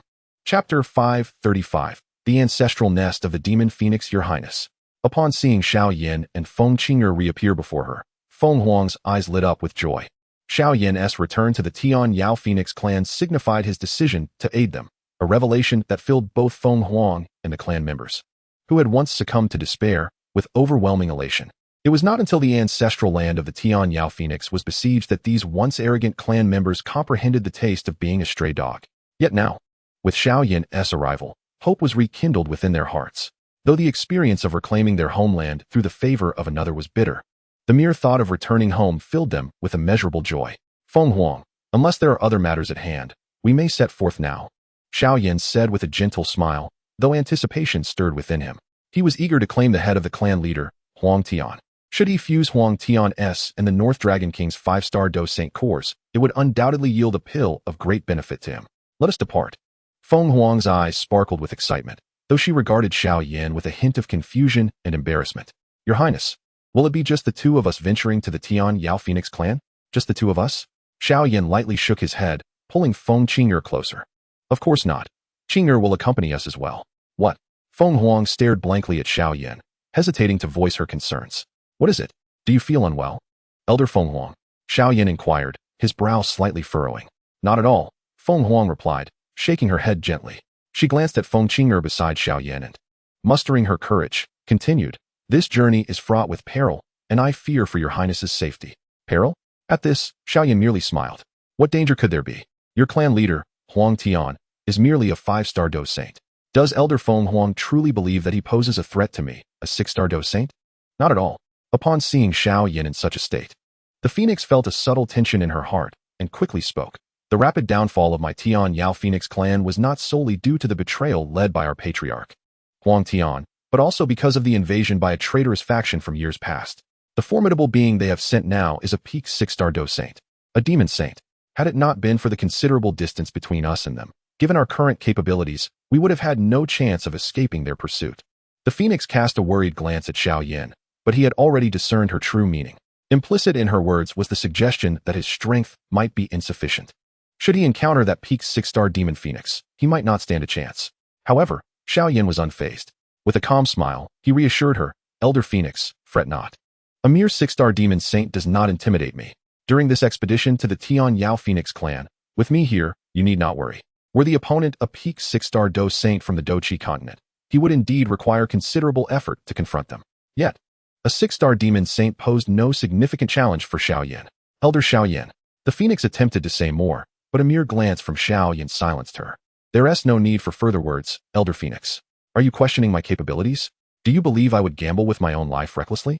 Despite the smile lingering on his lips, his demeanor had already instilled a sense of unease in the Phoenix. Then let us depart at once. Upon hearing this, the Phoenix gritted her teeth and refrained from saying anything further. If Xiao Yan was willing to risk his life, how could she, a member of the Tian Yao Phoenix clan, dare to refuse? Moreover, given Xiao Yan's status in the Xiao clan, she found it hard to believe he would fall into peril. Soon, the Phoenix tore through the fabric of space, leading the way toward the Tian Yao Phoenix clan. Xiao Yan, unhurried, wrapped his arm around Feng Qing'er's slender waist, each step allowing them to traverse countless turbulent spatial currents, reappearing behind the Phoenix. Witnessing such terrifying speed, the Phoenix could only inwardly marvel at the extraordinary prowess of the Xiao clan's young master. While the Phoenix's speed was not on par with Xiao Yan's, she was, after all, a Dou Saint and a Tian Yao Phoenix adept in speed. Within half a day, they had traversed the vastness of space and arrived at the territory of the Tian Yao Phoenix clan. Though the 3 beast clans resided within the beast domain, the area was so expansive that they were relatively distant from one another. However, upon arriving at the stronghold of the Tian Yao Phoenix clan, Xiao Yan was momentarily taken aback by the sight before him. Before him loomed a colossal island, not much smaller than the ancient Dragon Island, floating in the void. Surrounding this island were towering ancient trees, each spanning hundreds of feet, resembling branches encircling the land. From a distance, it appeared akin to a gigantic nest, though its area was sufficient to rival that of a small world. Gazing at the astonishment in Xiao Yan's eyes, Feng Qing'er, beside him, revealed a hint of pride on her face. Your Highness, this place is the ancestral nest of my Tian Yao Phoenix clan, established personally by the mighty Emperor Tian Huang of the past. At this moment, witnessing the ancestral nest, her previously subdued arrogance returned, though now diminished. Who among their ancestors lacked a formidable Dou Emperor? Truly remarkable. Observing the pride etched on Feng Qing'er's face, a mischievous thought arose within Xiao Yan. Leaning gently close to her ear, he chuckled. To have a distinguished descendant of the Tian Huang Emperor as my mount is indeed a stroke of fortune for me, Xiao. Upon hearing this, Feng Qing'er appeared as if struck by lightning, her beautiful visage turning pale. You shall obediently be this emperor's golden canary. Seeing her expression, Xiao Yan couldn't help but chuckle, yet he refrained from saying more. If he were too direct, he might shatter her spirit, rendering the beauty devoid of any essence. Instead, the more proud Feng Qing'er became, the greater the sense of achievement in taming her. As they spoke, the Phoenix transformed back into her human form. She gazed solemnly at the ancestral nest, now emanating a faint aura of dark demonic energy, a trace of sorrow in her eyes. Once holding a prestigious position on the Douqi continent, the Tian Yao Phoenix clan had now fallen to such depths. Xiao Yan, they are within. The Phoenix directed her gaze toward him. All right, Xiao Yan merely nodded, his eyes drifting to Feng Qing'er, a smile gracing his lips. Given the evident peril within the ancestral nest, the Phoenix Elder would remain here with Qing'er. Wait for me to deal with these foes, you can come over later. Upon finishing his words, Xiao Yan disregarded the astonished expressions of the two, flames of brilliant color igniting around him, transforming into a dazzling streak of light as he surged toward the nest of the demonic phoenix. Inside the ancestral nest, the clan leader, Huang Tian, was drinking with a strangely appearing man when he suddenly furrowed his brow, lifting his gaze skyward. A brilliant streak of light had, unbeknownst to them, breached the spatial barrier of the ancestral nest. In the next moment, the temperature within the entire nest surged dramatically. What manner of being is this? Huang Tian was the first to rise, staring intently at the figure engulfed in radiant flames. Opposite him, the strange man narrowed his eyes, regarding the figure with an air of trepidation, recognizing the formidable nature of the flames. Such powerful, as the brilliant flames swept through, the black demonic energy that enveloped the ancestral nest rapidly burned away, clearly indicating that this possessed a potent suppressive effect against the demonic energy. Such extraordinary flames would undoubtedly rank among the top 5 on the of the Duki continent, if not higher. However, why does this otherworldly flame appear so dissimilar to all documented accounts? The enigmatic man squinted his eyes. At this moment, Huang Tian had already soared toward Xiao Yan. Who dares to disturb my Tian Yao Huang clan? He proclaimed. As his voice fell, 2 colossal magic phoenixes, their wings spanning over 1,000 feet, emerged from either side. They were the 2 elders of the Tian Yao Huang clan, now corrupted by darkness, Eagle Phoenix and Kuan Phoenix. They had long succumbed to malevolence, their blood-red eyes fixated on Xiao Yan with murderous intent. Yet, despite their transformation, as Douxing experts, a semblance of their intelligence remained. Upon sensing the terrifying aura emanating from Xiao Yan, a flicker of trepidation manifested in their crimson eyes. A 6-star Douxing, before the man, who resembled a divine spirit amidst the brilliant flames. Both the elder Tian Yao Huang and Huang Tian revealed expressions of wariness. Even the most ordinary 6-star Douxing could effortlessly subdue them, considering that their strongest member was merely at the mid-stage of 5-star Douxing, while the 2 elders possessed only a 1-star Douxing cultivation level. Just as everyone, including the enigmatic man, speculated about Xiao Yan's identity. His gaze was intensely fixed upon the 3 magic saints of the Tian Yao Huang clan. In the next moment, his body transformed into a streak of lightning, propelled by an incredibly fierce wind, charging towards Huang Tian. Xiao clan, Xiao Yan. The faint utterance of these words pierced the ears of Huang Tian and his companions, causing their eyes to widen in shock. Before they could fully process the astonishment brought on by those 4 words, Xiao Yan had already materialized before Huang Tian. Huang Tian, I kindly request the use of your magic core. As the words left his lips, a fist ablaze with resplendent flames descended forcefully towards Huang Tian. You are the imperial son of the Xiao clan, Xiao Yan. Huang Tian's pupils contracted, a multitude of thoughts racing through his mind regarding Xiao Yan. Yet, before he could comprehend how Xiao Yan had attained such formidable strength, the fist was already upon him. Heavenly feather magic phoenix armor, in a display devoid of embellishment. The punch evoked a chill within Huang Tian. Dark feathers, sharp as steel blades, rapidly emerged and enveloped him, pulsating with black magical light, adhering closely to his form. In that instant, Huang Tian seemed to don an impenetrable battle armor, crossing his arms to withstand Xiao Yan's blow. With a resounding thud, the space within the ancestral abode of the magic phoenix trembled violently. Huang Tian's body was propelled like a cannonball, periodically spewing blood from his mouth. In a mere exchange, the currently most powerful patriarch of the Tian Yao Huang clan was sent flying, as if withering away. After sending the phoenix sky flying, Xiao Yan's gaze fell upon the 2 massive demon phoenixes beside him. In comparison to these formidable creatures, Xiao Yan appeared as insignificant as a mere grain of rice. Yet the fervor in his eyes sent chills down their spines. Though the 2 were not particularly strong, their demon cores could serve as valuable specimens for experimentation. A wicked smile crept across Xiao Yan's lips, causing the 2 elder demon phoenixes to tremble, their instinct urging them to flee in a frenzy. The human before them was not only astonishingly powerful, but also harbored an unsettling interest in their cores. With this thought in mind, they quickened their pace. But as they unfurled their wings, the leftmost eagle phoenix sensed a flicker of lightning flash before its eyes. For the flourishing of the alchemical arts in the Douqi continent, it would be best if you surrendered your demon cores. Xiao Yan's voice resonated, laced with a hint of mirth. Suddenly, he transformed his palm into a blade and struck fiercely at the eagle phoenix's neck. In the next moment, a magnificent flame blade illuminated the heavens. This vibrant blade surged towards the eagle phoenix's neck with such swiftness that it had no time to evade. And even hastily conjured scales for protection proved futile. Upon contact, the flame blade, imbued with terrifying sharpness and heat, pierced through its neck without hesitation.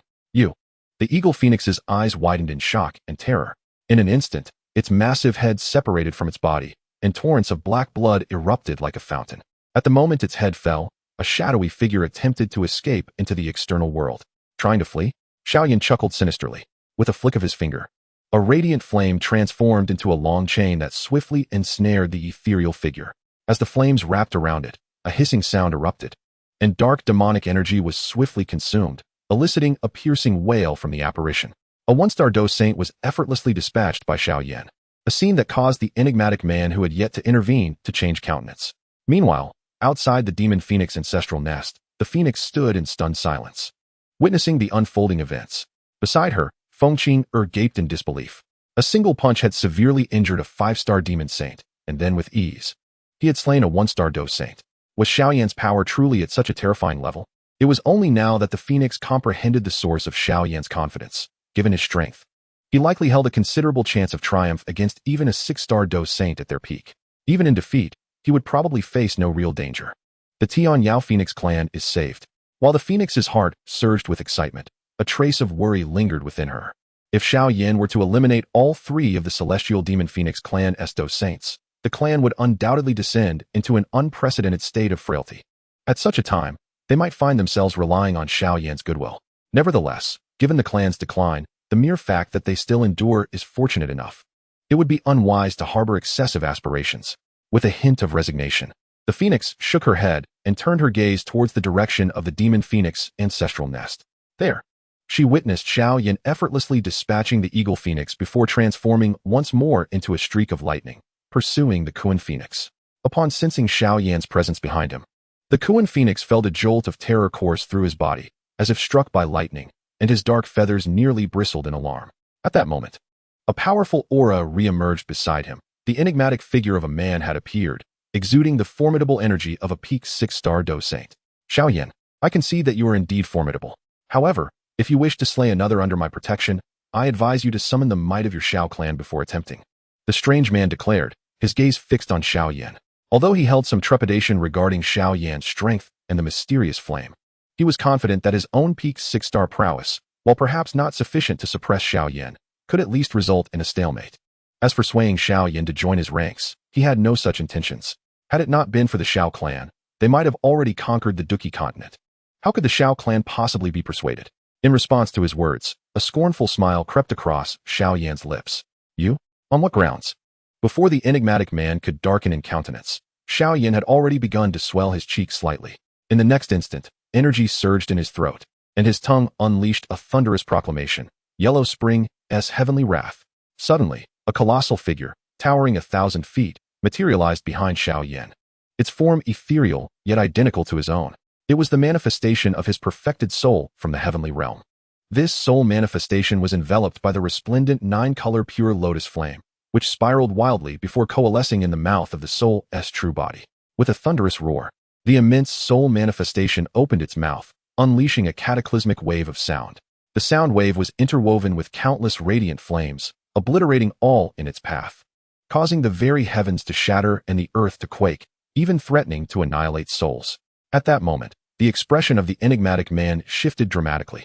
Yet, even if he wished to flee now, it was too late. The terrifying sound wave, combined with the dual assault of soul and otherworldly fire, rendered his body instantly rigid. Fear etched across his face. Beside him, the Kuan Phoenix experienced a similar fate. Upon being struck by the sound wave, it struggled momentarily, but the crimson glow in its eyes quickly faded, leaving them devoid of life. The eerie figure beside him let out a piercing scream, and in that instant, his 7 orifices erupted, his body convulsing violently before succumbing to death. The terrifying sound waves did not cease. After shattering the souls of the two, they continued to unleash their dread energy, fracturing the very fabric of space within a 1,000-mile radius of Xiao Yan's attack. As for the 2 colossal corpses of the demon phoenixes nearest to him, they began to disintegrate under the onslaught of this dreadful sound wave, only halting once their skeletal remains were exposed. Now, gazing down from the sky, the ancestral home of the demon phoenix resembled a desolate ruin. The might of a single roar was utterly terrifying. In the midst of the chaotic space currents, the Phoenix and Feng Qingguo stared in awe at this scene, their eyes brimming with shock and disbelief. That formidable sound wave attack possessed the true power to obliterate worlds, its lingering echoes traversing vast distances, leaving Feng Qingguo momentarily dazed. One could only imagine the sheer horror contained within the soul attack intertwined with that deafening roar. Yet, despite the terrifying nature of this attack, the sight of a 6-star peak demon saint falling so easily stirred tumultuous waves within their hearts. With just one roar, 2 battle saints were vanquished, the strongest among them being a 6-star peak battle saint, even more formidable than Xiao Yan himself.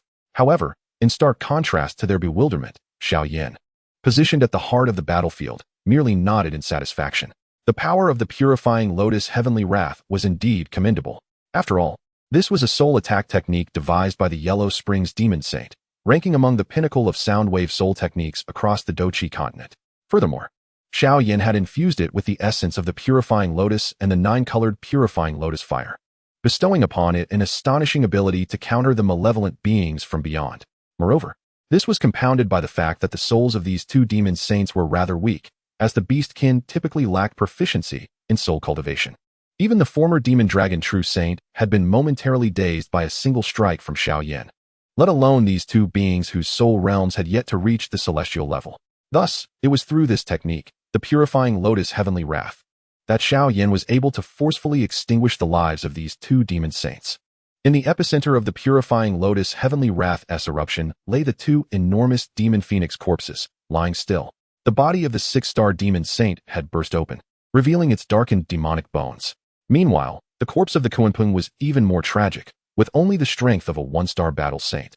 What appeared monstrous to others was as fragile as paper before Xiao Yan. Consequently, under this overwhelming sound wave attack, the Kunpeng's body shattered as though it were made of pure spirit. However, in contrast to the soul's utter obliteration, the physical body, though reduced to a mere puddle of flesh, has not been entirely vanquished. I hope the magic core remains intact. Xiao Yan extended his hand towards the nearly disintegrated corpse of the Kunpeng, drawing forth a black orb the size of a human head from within. After casually stowing away the magic core, he unleashed 2 streams of 9-colored pure lotus fire. One incinerated the corpse of the 6-star demon saint, while the other commenced the refinement of the Kunpeng's remains. The celestial phoenix clan, akin to the ancient void dragon, is replete with treasures. Despite the Kunpeng being merely a 1-star Dou saint, Xiao Yan was unwilling to squander its potential. Just as he was refining the Kunpeng, a dark streak of light suddenly shot forth from a distant pit and sped away towards the outside world at a terrifying velocity. This dark streak was none other than the utterly terrified Huang Tian. From their initial encounter, he had discerned that Xiao Yan's strength was overwhelmingly formidable. But upon witnessing Xiao Yan's roar that felled a 6-star Dou saint, a wave of dread washed over him. This Xiao Yan was truly fearsome. Now, Huang Tian could think of nothing but fleeing for his life.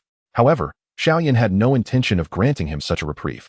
With a flash of lightning beneath his feet, he surged forth like a bolt of thunder towards Huang Tian. In truth, Xiao Yan's speed, while incomparable to monsters like Zhu Kuan, was still extraordinarily terrifying within the current Douqi continent. Below 8-star Dou saints, few could hope to surpass him.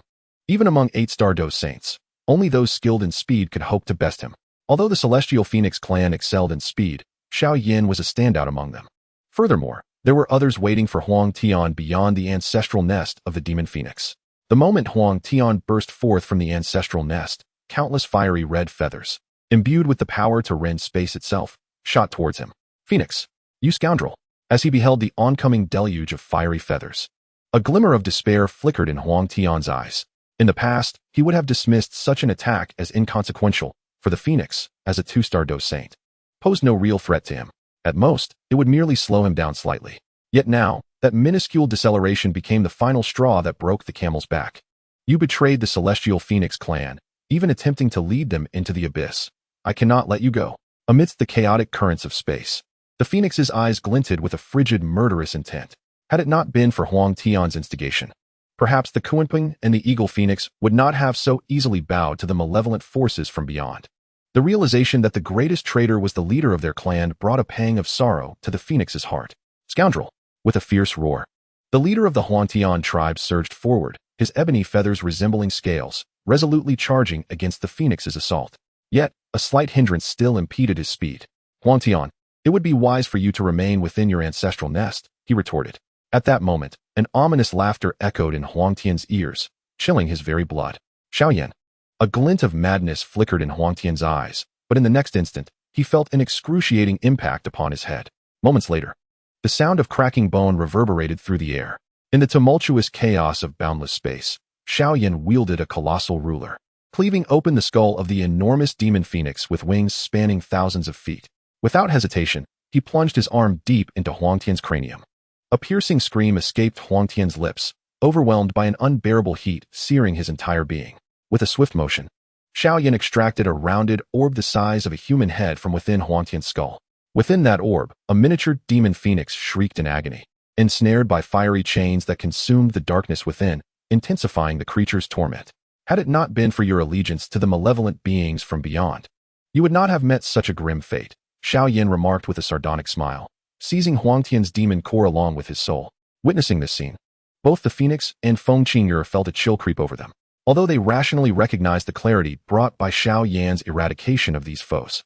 The ease with which he dispatched such formidable members of their kin instilled a deep-seated fear within them. Particularly, the slaying of Huangtian was akin to the butchery of a mere chicken, as members of the same lineage. They could not help but envision Huangtian's tragic end as a reflection of their own potential fate. Only Xiao Yan, after dispatching Huangtian with such apparent ease, allowed the nine-colored purifying lotus fire to cleanse his hands of blood before turning his gaze towards the phoenix and Feng Qing'er. Elder Phoenix, having resolved the matters concerning the Tianyao Phoenix clan, I shall further extend my goodwill by purging the demonic energy from this place. Upon hearing this, the phoenix's countenance brightened, and she hurriedly expressed her gratitude. In that case, I thank your highness. Through the recent battle, she had discerned that the terrifying, strange fire possessed by Xiao Yan exhibited an astonishingly effective counter to the demonic energy from the malevolent beings.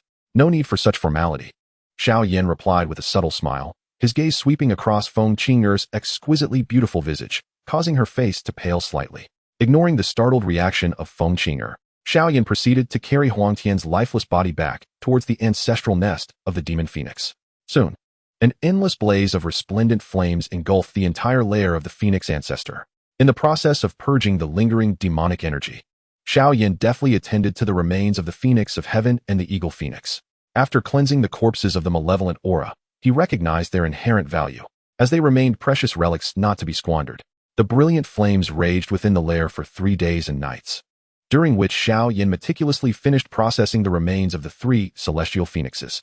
Throughout this endeavor, he also purified several 7th and 8th tier celestial phoenix clan members, earning profound gratitude from the phoenix and Feng Qing'er. Regarding the Kuan phoenix and eagle phoenix, their inherent inclination towards betrayal rendered them silent before Xiao Yan's actions. However, on the 3rd day of purging the phoenix ancestor's lair, Xiao Yan unexpectedly stumbled upon a location impervious even to the 9-colored lotus fire. Chapter 538, Wings of the Celestial Phoenix.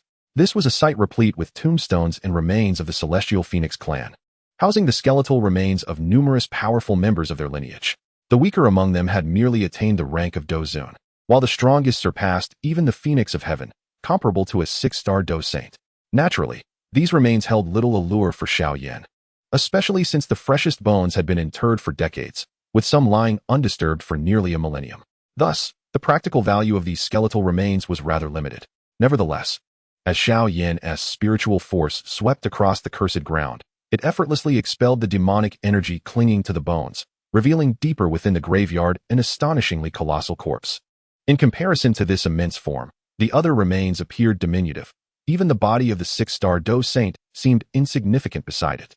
Its size rivaled that of Zhu Kuan. In life, this entity was a 9-star Dou Saint. Xiao Yan's gaze narrowed slightly, quickly replaced by a glimmer of astonishment. He had not anticipated discovering a corpse of such caliber within the phoenix ancestor's lair. With a mere thought, the countless vibrant flames transformed into chains that extended deep into the earth, firmly binding the gigantic remains, which he promptly summoned forth. With a thunderous roar, the ancient tomb of the celestial phoenix trembled as if an earthquake had struck, displacing numerous enormous skeletons. Xiao Yan ascended into the air, grasping 2 exceedingly long chains of flame. With a vigorous pull, immense fissures appeared in the ground, and soon, a colossal corpse that inspired awe and reverence among the celestial phoenix clan emerged from the depths.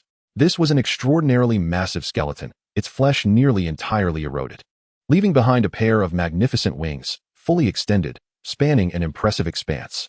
Upon the skeletal remains, a faint, crystalline hue still lingered, suggesting that a formidable energy pulsated within. This was the skeleton of the ancient heavenly phoenix.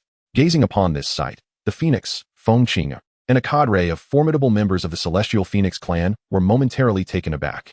Only Xiao Yan, upon beholding the colossal skeleton, revealed a glimmer of delight upon his visage. This was indeed the skeleton of the ancient heavenly phoenix, comparable to the 9th-star Dou Saint level. A tremor coursed through Xiao Yan's heart. While the massive skeleton retained a pair of wings, much of the rest had suffered considerable loss, leaving only remnants of the bones. Yet, this only served to heighten Xiao Yan's intrigue. Had the skeleton been whole, he might have found himself at a loss for how to proceed. However, with its current state, his interest in the wings was profoundly piqued. If he could forge these wings into a sacred artifact, his speed would rival that of a 9th-star Dou Saint, making him unparalleled across the Duki continent, save for Zhu Kuan. With these thoughts swirling in his mind, Xiao Yan expelled a breath of, which instantly transformed into a resplendent sea of flames, enveloping the immense skeleton.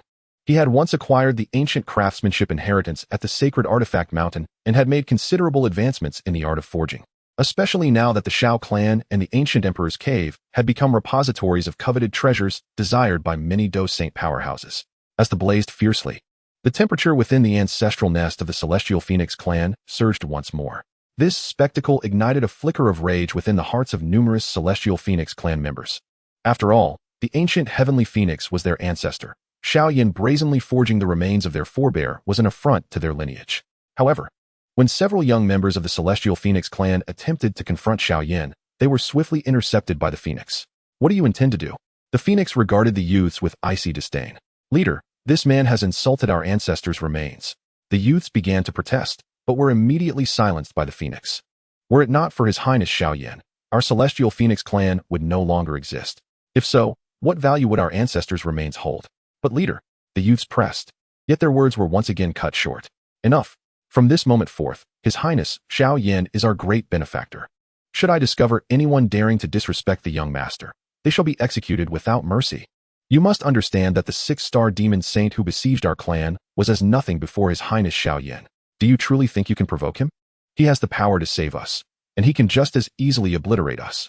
The phoenix's expression was grave as she waved her hand, sending a gust of wind that propelled the youths far away.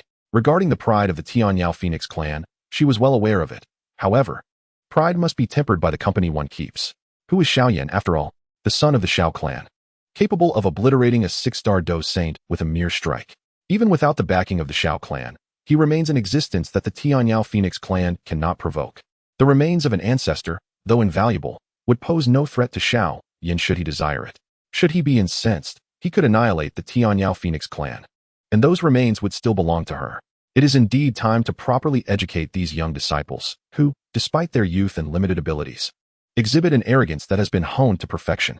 The phoenix shook her head in resignation, momentarily forgetting that she too had once been similarly haughty. Had it not been for the crisis that befell her clan, awakening her to the realities of her pride, she would likely still be exceedingly arrogant today. From a distance, Xiao Yan observed this scene, a faint smile of derision gracing his lips. The youth of the Tianyao Phoenix clan truly were audacious. He shook his head slightly, refocusing his gaze upon the immense skeletal structure of the Tianyao Phoenix. It is all too common for the offspring of great clans to be filled with such lofty aspirations. The ancient youths of the clans had once been the same, only to be thoroughly schooled by Xiao Yan. Now, having attained a revered status within the Duki continent, he found little desire to engage with these pretentious youngsters, as it would indeed be a loss of dignity.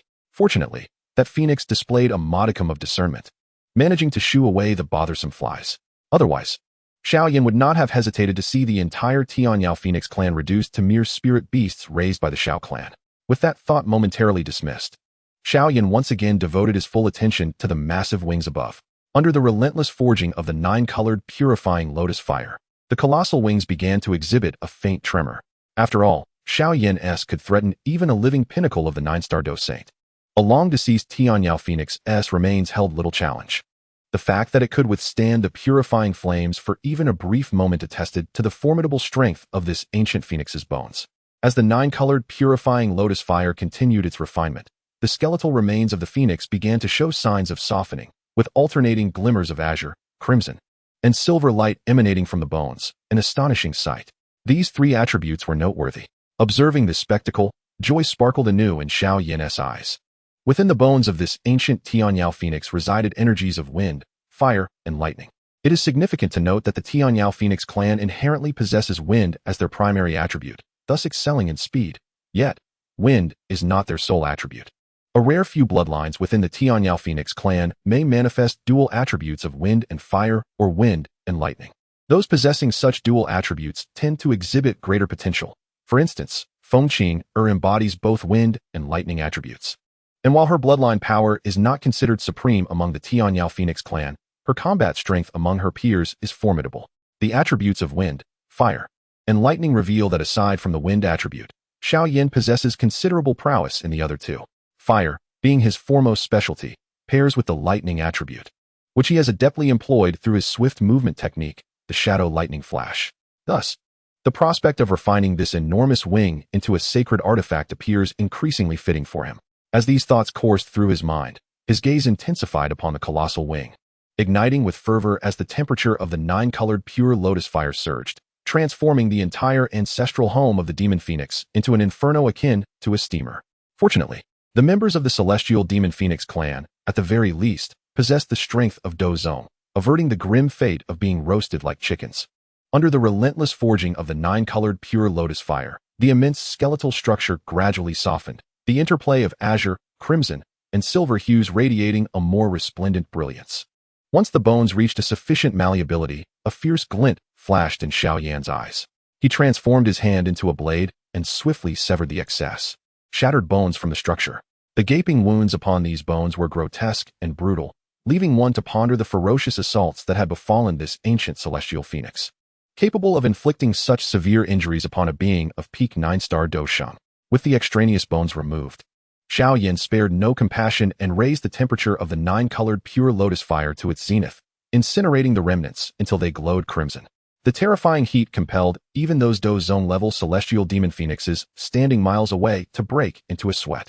Under the searing refinement, the fractured bones began to liquefy, their azure, crimson, and silver luminescence becoming extraordinarily vibrant. For 3 tranquil days, as the shattered bones melted into a cohesive mass, a droplet of liquid, intermingled with azure, crimson, and silver, abruptly dripped from the mass of white paste. Soon after, a steady stream of 9 shimmering droplets cascaded into the fiery abyss below, which Xiao Yan promptly drew into his palm. This was the essence of the ancient celestial phoenix. Xiao Yan gazed fervently at the ancient phoenix's blood in his hand. The level of the ancient celestial phoenix in its prime, even if not quite reaching the threshold of a Dou Di like Huang Quan Yao Sheng or Zhu Kuan, likely boasted at least the prowess of a peak 9-star Dou Shang.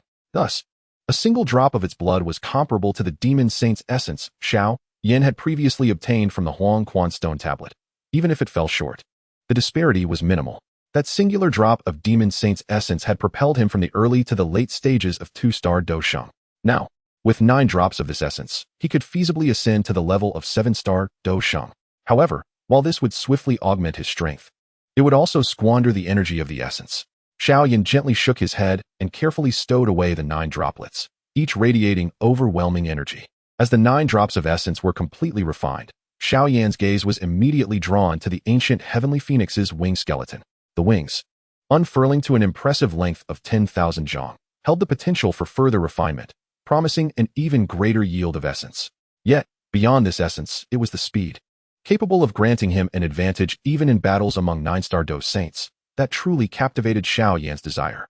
The disparity between each star among Dou Saints was immense. Even if he were to refine all this essence, he could not directly ascend to an 8-star Dou Saint. However, should he succeed in crafting an artifact that could enhance the speed of even a 9-star Dou Saint, it would undoubtedly prove beneficial in his future battles. At the very least, before attaining the rank of Dou Emperor, Xiao Yan would no longer have to worry about improving his speed. With this thought in mind, he waved his hand, and countless materials materialized abruptly in the sky. Refine. With a mere thought, Xiao Yan enveloped these materials in his, melting them down. Soon, streams of liquid metal and various peculiar crystalline powders, under his control, cascaded onto the vast wing skeleton. As these liquids merged, the immense skeleton began to emit a sizzling sound, and with the rise of wisps of white smoke, Xiao Yan utilized his to expel any imperfections. A skeleton of a 9-star Dou Saint could hardly contain many impurities. As the materials continued to integrate, the massive wings began to radiate a luster reminiscent of metal. formation, runes, inlay.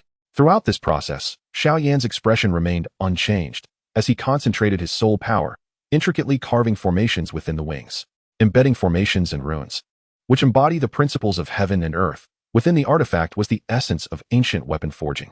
This step was the most taxing, requiring his full attention. Even with his soul power at the pinnacle of the heavenly realm, he could not afford to be distracted.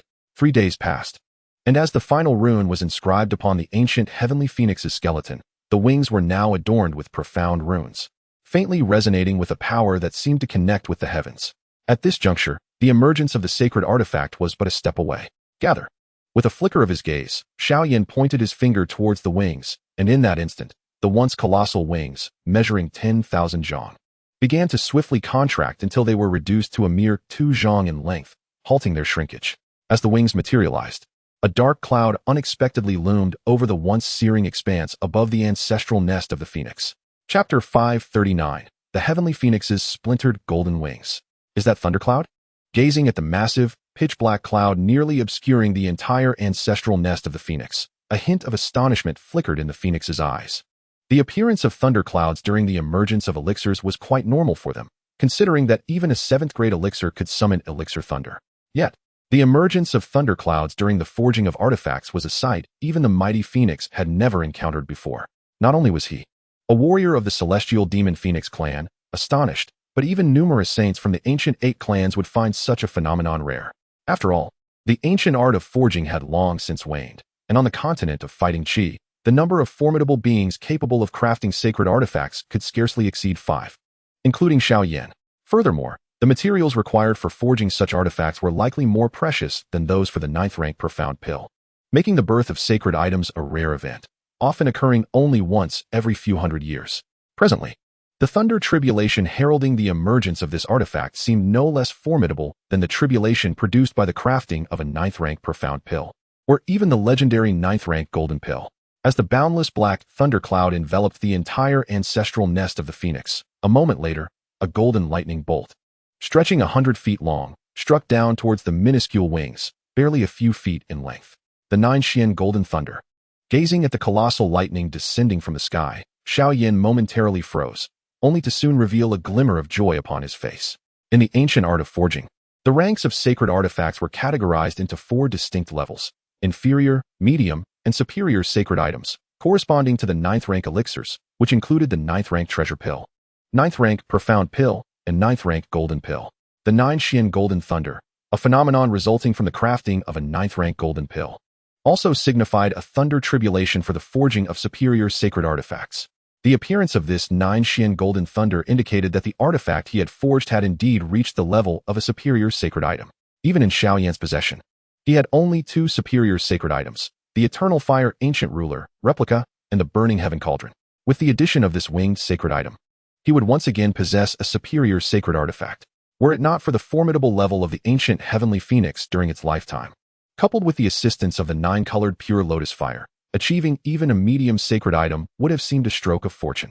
As he gazed at the skeletal wings suspended in the air, alternating in hues of azure, crimson, and silver, a flicker of fervor ignited in Xiao Yan's eyes. Superior sacred items, even in the vast expanse of the world, could be deemed treasures of immense rarity, coveted by all but the strongest beneath the heavenly sovereign.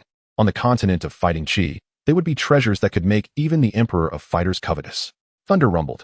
The immense golden lightning, imbued with terrifying power, struck fiercely against the skeletal wings, causing the very space of the ancestral nest to quiver. In response, Xiao Yan refrained from intervening. Unlike the crafting of pills, which required assistance to withstand the pill tribulation, the artifacts forged must rely on their inherent strength to endure the thunder tribulation. The elixirs are imbued with boundless energy, yet inherently fragile. In stark contrast, the sacred artifacts possess an unparalleled resilience. Forged through the relentless trials of thunder, these treasures not only withstand the brutal onslaught, but emerge even more formidable. Of course, this is contingent upon the newly forged sacred artifact's ability to endure the tempestuous refinement of thunder. Failure to do so would signify a catastrophic failure in the forging process. After contemplating the myriad aspects of the sacred artifact, Xiao Yan found himself irresistibly drawn to the ethereal wings above. As the golden lightning descended, the tricolored skeletal wings met it head-on. With a resounding crash that reverberated through the heavens, The three-hued wings quivered slightly before being forcefully driven to the ground. Yet, as if endowed with a spirit of their own, they soared once more, expanding against the wind to a staggering 100 feet in size. Boom! Another colossal bolt of lightning struck, and once again, the tricolored wings rose to meet the challenge, only to be brought down yet again. However, as they ascended once more, a glimmer of golden radiance flickered across the interwoven skeletal framework. The thunderous roars continued to echo from the sky as the tricolored wings were repeatedly battered down and subsequently lifted, their hues gradually being suffused with gold. In fact, golden feathers began to sprout forth from the myriad skeletal runes, each exhibiting a brilliant metallic luster that dazzled the eye. The tips of the feathers were razor-sharp, akin to blades, and if detached, could serve as deadly projectiles. Success! It is the sword feathers. As Xiao Yan gazed at the burgeoning golden plumage, a spark of excitement flickered in his eyes. With this boundless supply of sword feathers, his winged sacred artifact could transcend mere spatial travel and serve as a formidable weapon. Should these metallic feathers be imbued with ethereal fire, the artifact's power would surge exponentially. With each successive strike of golden lightning, the golden feathers grew increasingly robust and well-defined, while the tricolored hues on the golden framework became increasingly sparse, gradually yielding to the overwhelming gold. Nevertheless, the aura emanating from the wings grew ever more potent. With the final strike of the 9th profound golden lightning, the immense golden wings unfurled once more. They were now adorned with an array of golden metallic feathers, sharp and resplendent, resembling a magnificent piece of art that gleamed like gold. As Xiao Yan beheld these wings, a glimmer of joy illuminated his expression. The effects of these golden wings filled him with elation. Indeed, it is gratifying that my extensive use of precious materials has not been in vain. With these wings, beneath the 9-star Dou Saint, no one shall pose a threat to me. Xiao Yan gazed with satisfaction upon the magnificent wings. To forge this sacred artifact, he had sacrificed the majority of his accumulated metallic treasures, as well as various other valuable items over the past decade. He had even melted down several rare metals, each valued no less than a 9th-grade treasure, which he had obtained from the ancient Emperor's cave. Fortunately, the current performance of these wings validated his investment. Now, let me witness the extent of your power. Xiao Yan bit his tongue fiercely, allowing a drop of his vital blood to spray upon the golden wings. With a hum, as the blood fell, the wings erupted in a cascade of golden light, absorbing every drop of his essence. As this vital blood merged, Xiao Yan felt a remarkable sensation. He concentrated, and the golden wings instinctively adhered to his shoulder blades. A sharp pain akin to flesh being torn asunder erupted from his back, yet he remained silent, enduring the agony as he fused the golden wings into himself. Given his mindset and will forge through the 100 reincarnations beneath the Bodhi ancient tree, this pain was trivial. As the golden wings melded with his back, a profound sense of unity blossomed within him. The wings felt as if they were a natural extension of his own arms, ready to soar. With a mere thought, Xiao Yan channeled his immense Dou Qi into the wings, and in the next instant, a pair of brilliant golden wings materialized from his back. Initially, they were but the length of his arms, yet in the blink of an eye, they expanded to 100 zhang in size. The exhilaration was indescribable. As he concentrated once more, the golden wings trembled powerfully, propelling his form at an astonishing speed. In an instant, he found himself at the edge of the demon phoenix ancestral nest. What a thrill! Vast, immense. With a surge of will, Xiao Yan again infused a torrent of Dou Qi into the colossal wings. Under the deluge of energy, the wings swelled further, reaching an astonishing size of 1,000 zhang on each side. The sheer velocity was intoxicating. Xiao Yan narrowed his eyes, focusing his mind once more to flap the wings. He pierced through the spatial barrier above the demon phoenix ancestral nest with little hindrance. This is the power of space. Xiao Yan gazed in astonishment at the golden radiance emanating from the enormous wings. The heavenly demon phoenix wings, having assimilated countless precious materials and undergone the refinement of heavenly lightning, had surprisingly fused the attributes of wind and thunder into the essence of space. While this spatial attribute may not be as pure as that of the ancient void dragon, it still brought an unexpected delight. In this moment, among the Dou Saints of the Duki continent, aside from Zhu Kuan, none could rival my swiftness. To unexpectedly acquire such a treasure, even with Xiao Yan's temperament, he could not help but burst into laughter. Let us name it the Celestial Phoenix's Golden Wing. Chapter 540, Mount of the Heavenly Demon Phoenix. Xiao Yan was in high spirits, as torrents of Dou Qi continuously surged into the Celestial Phoenix's Golden Wing, expanding its size to several thousand zhang. As the Dou Qi infused within, radiant golden light erupted from its golden feathers, transforming his colossal wings into two resplendent golden light wings.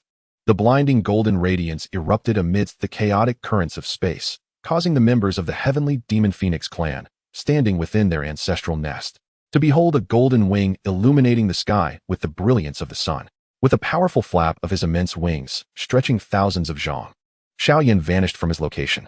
Within the chaotic currents outside the ancestral nest of the phoenix, golden wings materialized, separated by vast expanses of over 1,000 miles. After soaring for approximately half an hour, Xiao Yan gradually halted his flight, a flicker of excitement gleaming in his eyes. With the aid of the celestial phoenix's golden wing, my speed has multiplied several times compared to the past, and this is merely a fraction of the wing's potential. Currently, Xiao Yan possesses the strength of a 6-star Dou Saint. If he were to unleash the celestial phoenix's golden wing to its utmost limits, even his physical form might struggle to endure for long. Moreover, under such terrifying speed, the Dou Qi would be consumed in less than half an hour. The power of a high-grade sacred artifact is undeniably formidable. However, as Xiao Yan's strength continues to ascend, his ability to maximize the speed of the celestial phoenix's golden wing will also increase in both duration and ease. Furthermore, even without pushing the celestial phoenix's golden wing to its limits, Xiao Yan is confident that no one beneath the rank of a 9-star Dou Saint on the Duqi continent can surpass his speed. With a thought, Xiao Yan commanded the enormous wings, previously spanning thousands of zhang, to shrink rapidly until they reduced to a mere few zhang in size. He then maneuvered the golden wings back toward the ancestral nest of the phoenix. Yet, upon returning to the swaying ancestral nest, a sudden impulse surged within him, causing the golden wings on his back to gleam brightly. 3 golden feathers shot forth with terrifying force towards 3 nearby mountain peaks. Boom! The 3 beams of golden light, moving at astonishing speed, pierced through the mountains in an instant. At the moment the golden feathers traversed the towering summits, the 300 zhang high peaks erupted violently, collapsing into ruin. Faced with such might, Xiao Yan did not spare a glance. If the feathers of the celestial phoenix's golden wing possessed merely this level of power, they would hardly be worthy of being wielded by a 6-star Dou Saint. As he scanned the depths of the 3 collapsed mountain peaks, he discerned 3 unfathomable chasms beneath them, nodding in satisfaction. Each feather's assault was likely equivalent to the full force of a semi-saint powerhouse. However, when paired with the feather's sharpness and the aid of exotic flames, it could pose a threat even to the formidable Dousheng warriors. The sheer power of a single feather was astounding, yet Xiao Yan possessed thousands of feathers upon his wings. With the brilliance of the Tianhuang Lujin wings, he felt confident in his ability to contend with a 7-star Dousheng. This was the true essence of a high-grade sacred artifact. In the past, Xiao Yan had struggled to fully harness the powers of the ancient exotic fire, the eternal ruler's measure, and the burning heaven cauldron. Now, as his strength reached the 6-star Dousheng level, he was finally beginning to tap into the potential of high-grade sacred artifacts. Come back. With a thought, 3 golden feathers, radiating a piercing brilliance, swiftly soared from the depths, effortlessly slicing through the hard rock as if it posed no obstruction. Once he retrieved the 3 golden sword feathers, Xiao Yan flapped his wings and instantly appeared before the phoenix. Congratulations, Your Highness Xiao Yan, on acquiring such a treasured artifact. The phoenix gazed at the boundless power of the golden wings behind him, her heart a tumult of emotions. These feathers belonged to the ancestors of the Tianyao Phoenix clan, now reduced to a treasure of an outsider. In times past, this would have provoked the wrath of the entire Tianyao Phoenix clan. Yet the young man before her possessed the strength to annihilate the clan with a mere wave of his hand. Chief Phoenix, Xiao Yan remarked, his gaze sweeping over her with a faint smile. Given the immense benefits I have received from your Tianyao Phoenix clan, I trust you do not harbor any discontent? Your Highness, what a thing to say. Without your assistance, my clan would likely never see the light of day again. Moreover, should you desire to obliterate the Tianyao Phoenix clan, it would hardly be a challenge. The Phoenix replied hastily, fully aware of Xiao Yan's terrifying power. Hearing this, Xiao Yan nodded in satisfaction. Indeed, with you as the new leader of the Tianyao Phoenix clan, it is not necessarily a misfortune. Since you are so astute, I shall not be stingy with the benefits I have gained here. I will bestow upon you 3 drops of the blood essence from your ancestors. A slight smile graced his lips as 2 drops shimmering with a triad of colors, cyan, red, and silver, materialized before the phoenix. As these 2 drops of blood essence emerged, the energy within a 100-mile radius stirred once more, and the phoenix's gaze toward them became fervently intense. This was the blood essence from the ancient Tianhuang, and its refinement would greatly benefit any member of the Tianyao Phoenix clan. Should she completely refine these 2 drops, she could potentially ascend directly to the 3-star Dousheng level. Your Highness, did you not mention there were 3 drops of blood essence? Upon discovering a drop of essence missing, the Phoenix dared not show any semblance of dissatisfaction, suppressing the greed within and cautiously inquiring, "The final drop of essence?" Xiao Yan offered a faint smile, then turned his gaze towards Feng Qing'er beside him. "Of course, this last drop of essence is to be reserved for those closest to me." At his words, the Phoenix inhaled deeply, casting a somewhat envious glance at Feng Qing.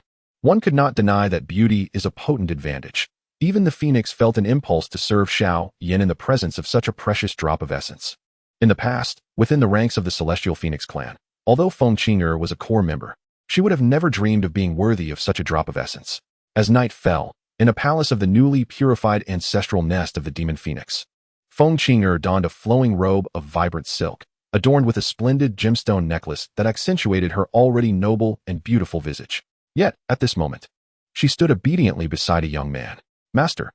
She gazed at Xiao Yan, her beautiful eyes slightly reddening, despite her lack of deep feelings for him, and even a tinge of resentment lingering in her heart. When Xiao Yan presented that drop of celestial phoenix essence, it stirred a tempest within her soul.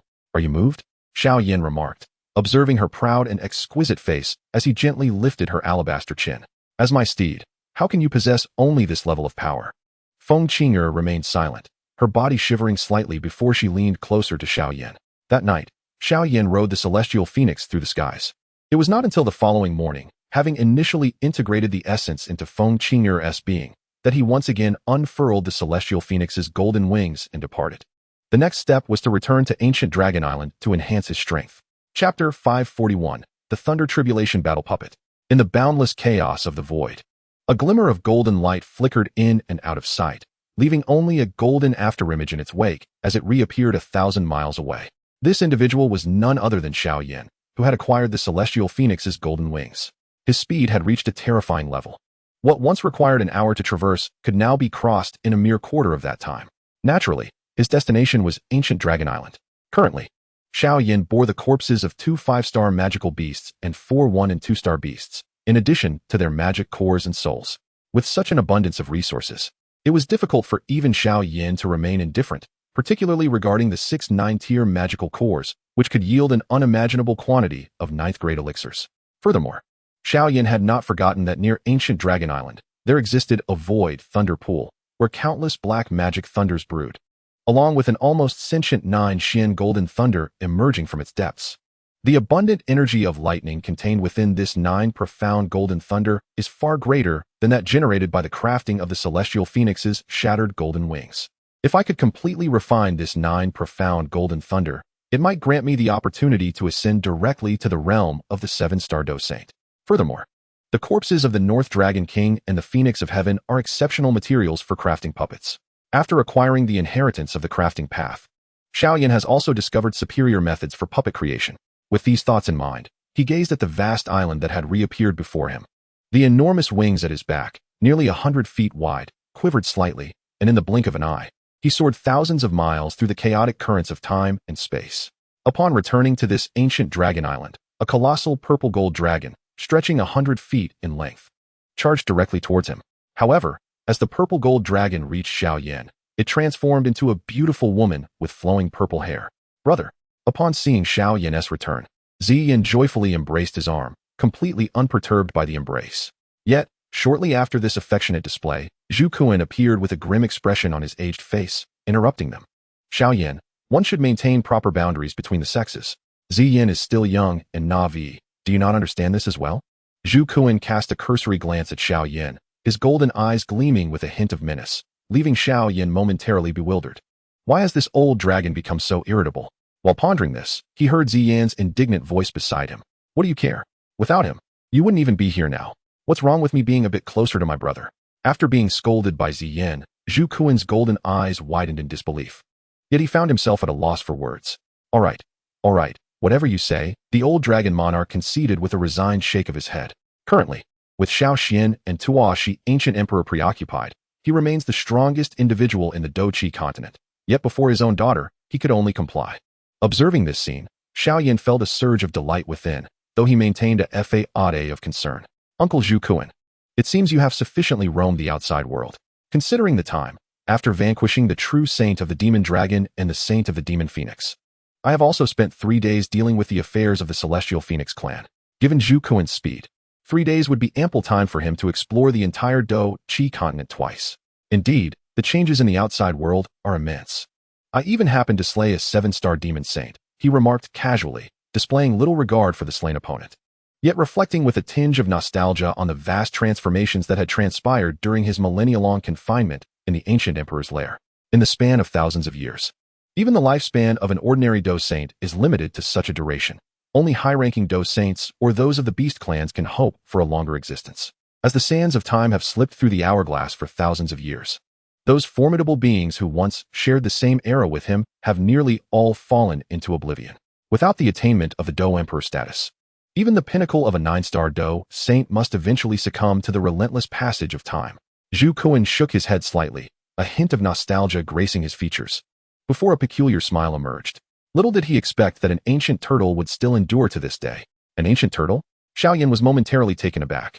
Indeed, that venerable creature's age surpasses my own, making it, aside from the ancient Emperor Tuo Shi, the only being in the Dou Qi continent that has lived longer than I. He could not help but gently shake his head at this thought. In terms of longevity, the Xuanwu clan's lifespan truly exceeds that of my ancient dragon lineage. The Xuanwu clan? Xiao Yan's brow furrowed slightly. It is said that the Xuanwu clan hails from a celestial bloodline. Yet since the ancient pathway to Ascension was severed, their lineage has dwindled significantly. That old turtle is likely one of the last remaining Xuanwu on the Dou Qi continent. Zhu Kuan sighed softly, remarking that prior to the severance of the ancient Ascension path, the Dou Qi continent was home to numerous powerful divine beast bloodlines. Though the Tai Su ancient dragon ranked among the elite, it could not claim the title of the strongest. However, since the pathway was obstructed, divine beast bloodlines have become increasingly rare, leaving only the 3 great beast clans to persist. In fact, as time marches on, even the 3 beast clans may eventually fade into the annals of history. Upon hearing this, Xiao Yan offered no further commentary.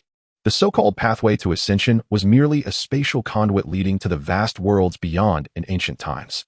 Yet, in order to repel the invasion of the malevolent extraterrestrial race, the Sovereign of Evolution had sealed or severed this route.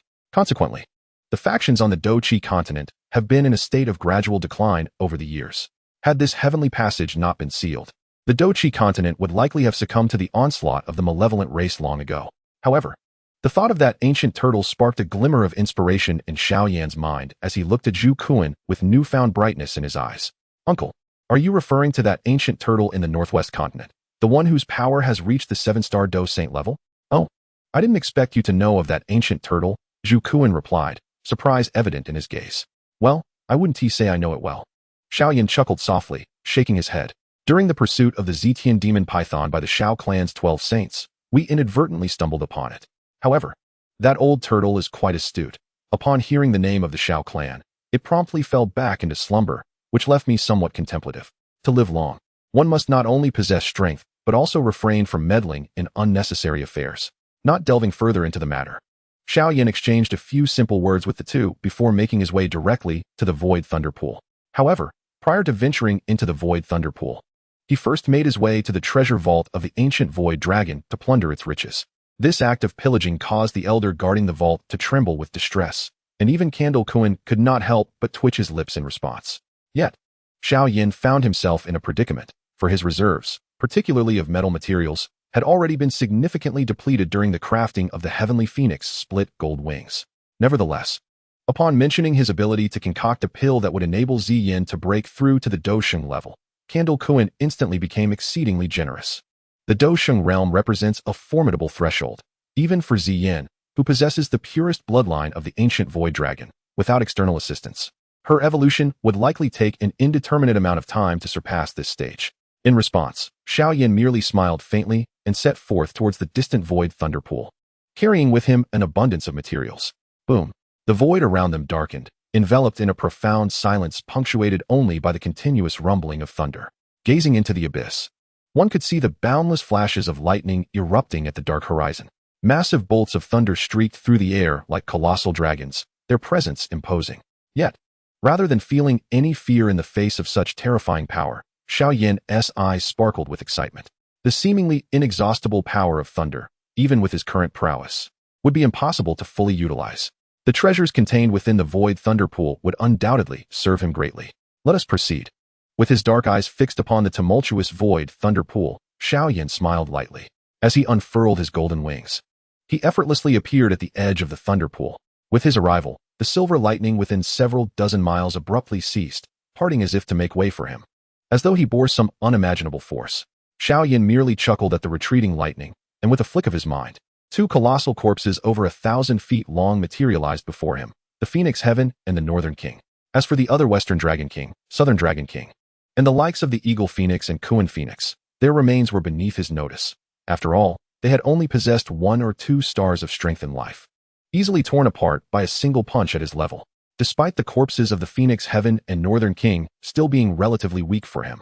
Xiao Yan had inherited the ancient art of weapon crafting and knew how to forge them into puppets stronger than their original forms. Among the teachings of ancient weapon crafting lies a particularly formidable puppet technique, created by the Supreme of Heavenly Evolution, renowned throughout the vast worlds. This technique is known as the Thunder Tribulation Battle Puppet.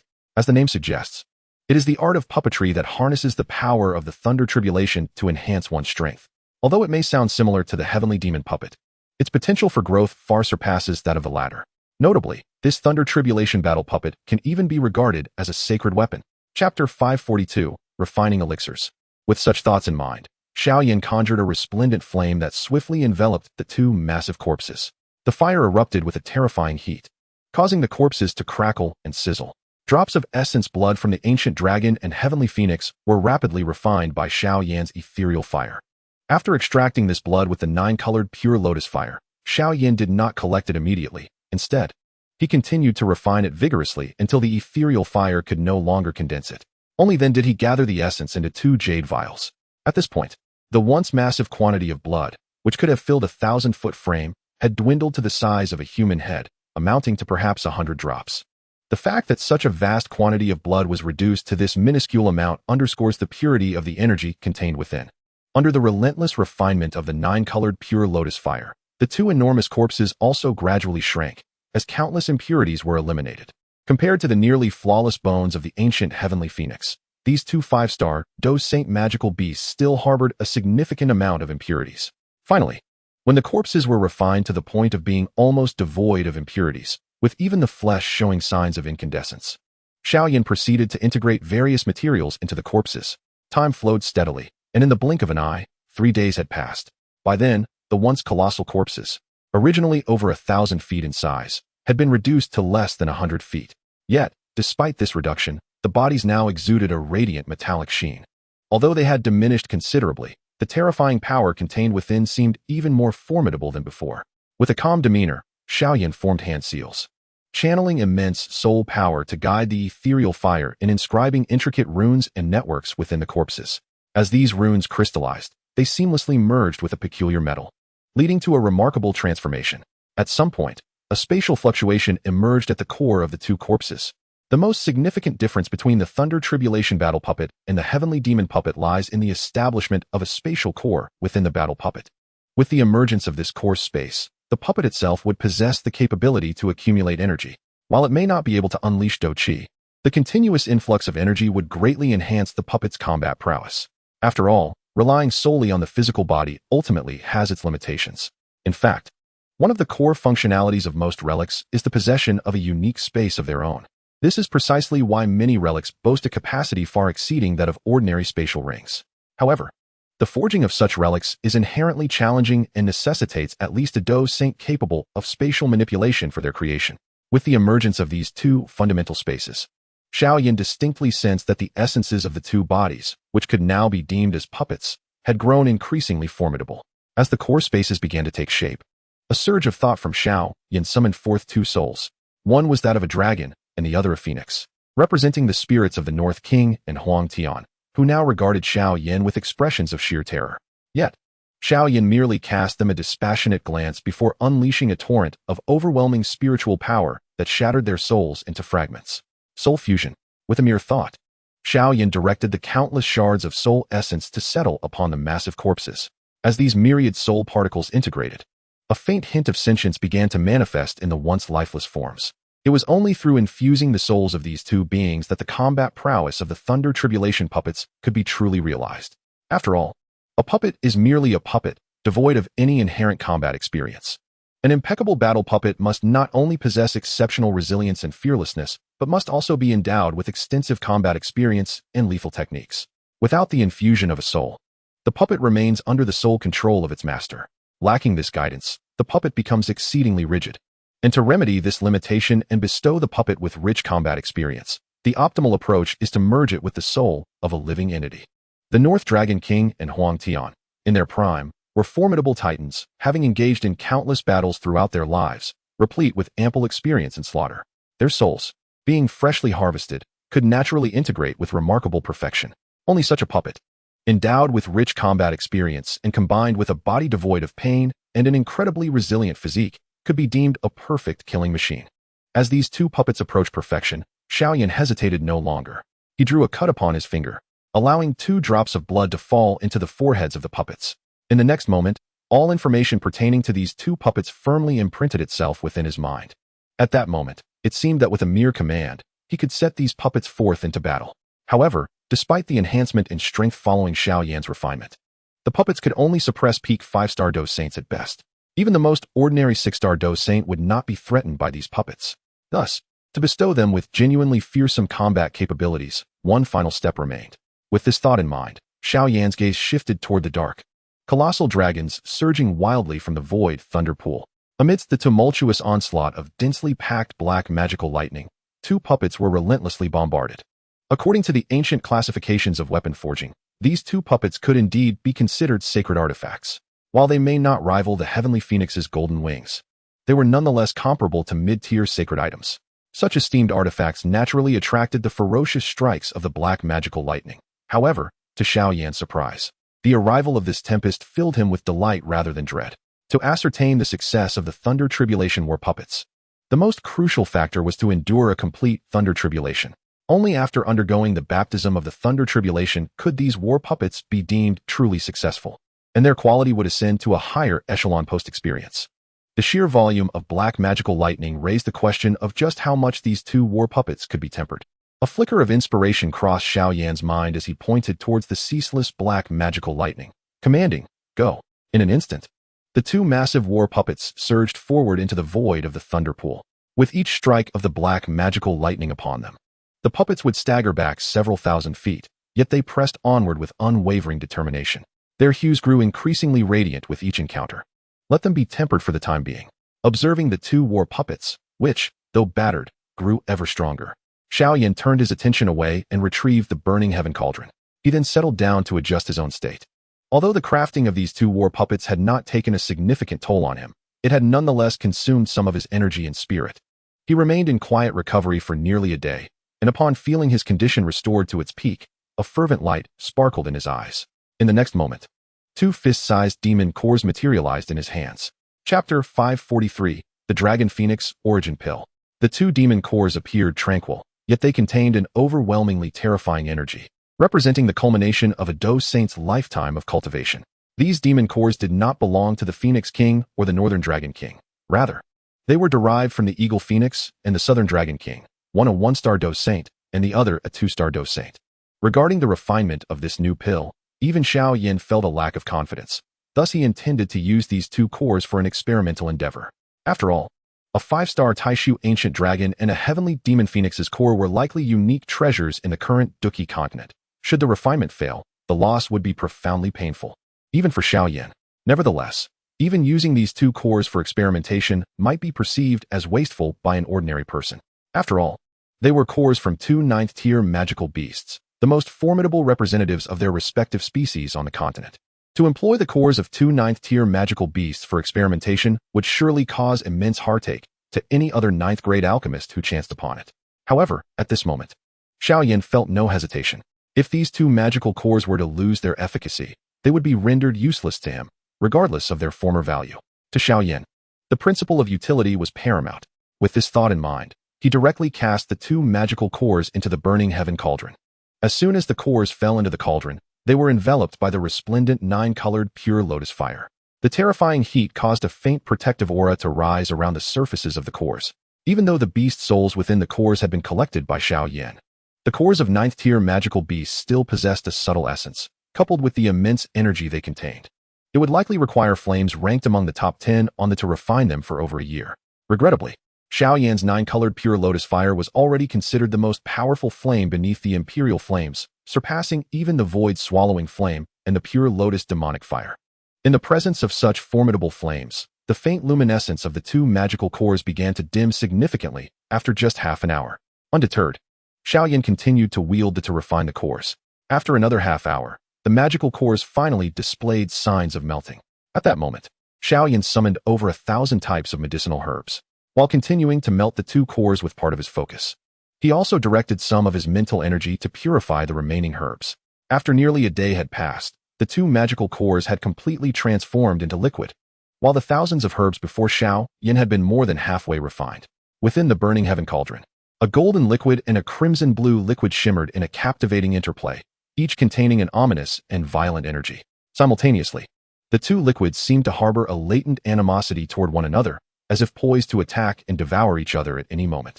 At this sight, Xiao Yan couldn't help but chuckle. The enmity between the Taishu ancient dragon clan and the heavenly demon phoenix clan had a history too convoluted to fathom, to the extent that even the soulless magical cores displayed a hint of hostility. However, if they could not merge, it would surely displease me, he mused. With a slight smile, he gestured with his finger to extract a portion of the more formidable Taishu ancient dragon magical core liquid. The energy within this core, belonging to the late second star Dou Saint, naturally surpassed that of the first star heavenly demon phoenix core. To ensure balance, Xiao Yan stored the excess energy in a jade vial. Once he confirmed that the energies of both magical cores were nearly identical, he tossed the already refined liquid chaos fruit into the center of the two magical core liquids. In the next moment, his soul power commanded the two magical core liquids to begin merging into one. Boom! Within the celestial furnace, a series of thunderous roars akin to muffled thunder resonated as two opposing magical cores collided, each impact comparable to a battle between formidable combatants. The cores of 9th-tier magical beasts unleashed energy shocks that rivaled the ferocity of a clash among the most powerful warriors. Such dreadfully potent shocks were sufficient to shatter numerous alchemical cauldrons beyond the realm of the celestial rankings. Yet, amidst this tumult, Xiao Yan's gaze remained steadfast, exhibiting no signs of agitation as he meticulously introduced the essence of the chaotic fruit into the tumultuous energies of the two cores. As the essence mingled, the violent exchanges of energy momentarily subsided before resuming, albeit with diminished intensity. A smile crept onto Xiao Yan's lips at this sight. In the grand tapestry of existence, all things are entwined in a cycle of mutual creation and destruction. There exists no absolute. Even the most ferocious of flames can be harmonized into a new breed with the aid of the burning technique, let alone the cores of these magical beasts. However, the chaotic fruit, which facilitated this fusion, was itself an exceedingly rare treasure. This fruit was born from the ancient chaotic tree, a being of life that stood on par with the revered Bodhi tree. In terms of value, it might even eclipse that of the Bodhi seed. Under the influence of the chaotic essence, the two dragon phoenix cores began to merge gradually. Meanwhile, Xiao Yan continued to harness the otherworldly flames to refine additional herbs, seamlessly integrating their essences into the chaotic amalgam of energy formed by the intertwined cores. To the untrained eye, this confluence of various herbal essences appeared as a muddied mass. However, the latent energy and a uniquely exhilarating property within it stirred even Xiao Yan's heart. The union of the dragon and phoenix indeed promised unforeseen effects. As moments trickled by, the concoction within the celestial furnace expanded immensely before gradually shrinking. With the relentless refining of the 9-colored pure lotus flame, the mass began to diminish in size, its hue transforming into a mesmerizing blend of azure, gold, and crimson. After a prolonged period of fusion, the blue and red began to meld, subtly hinting at the emergence of a violet hue. On the surface of this violet expanse, a diminutive phoenix was delicately taking form.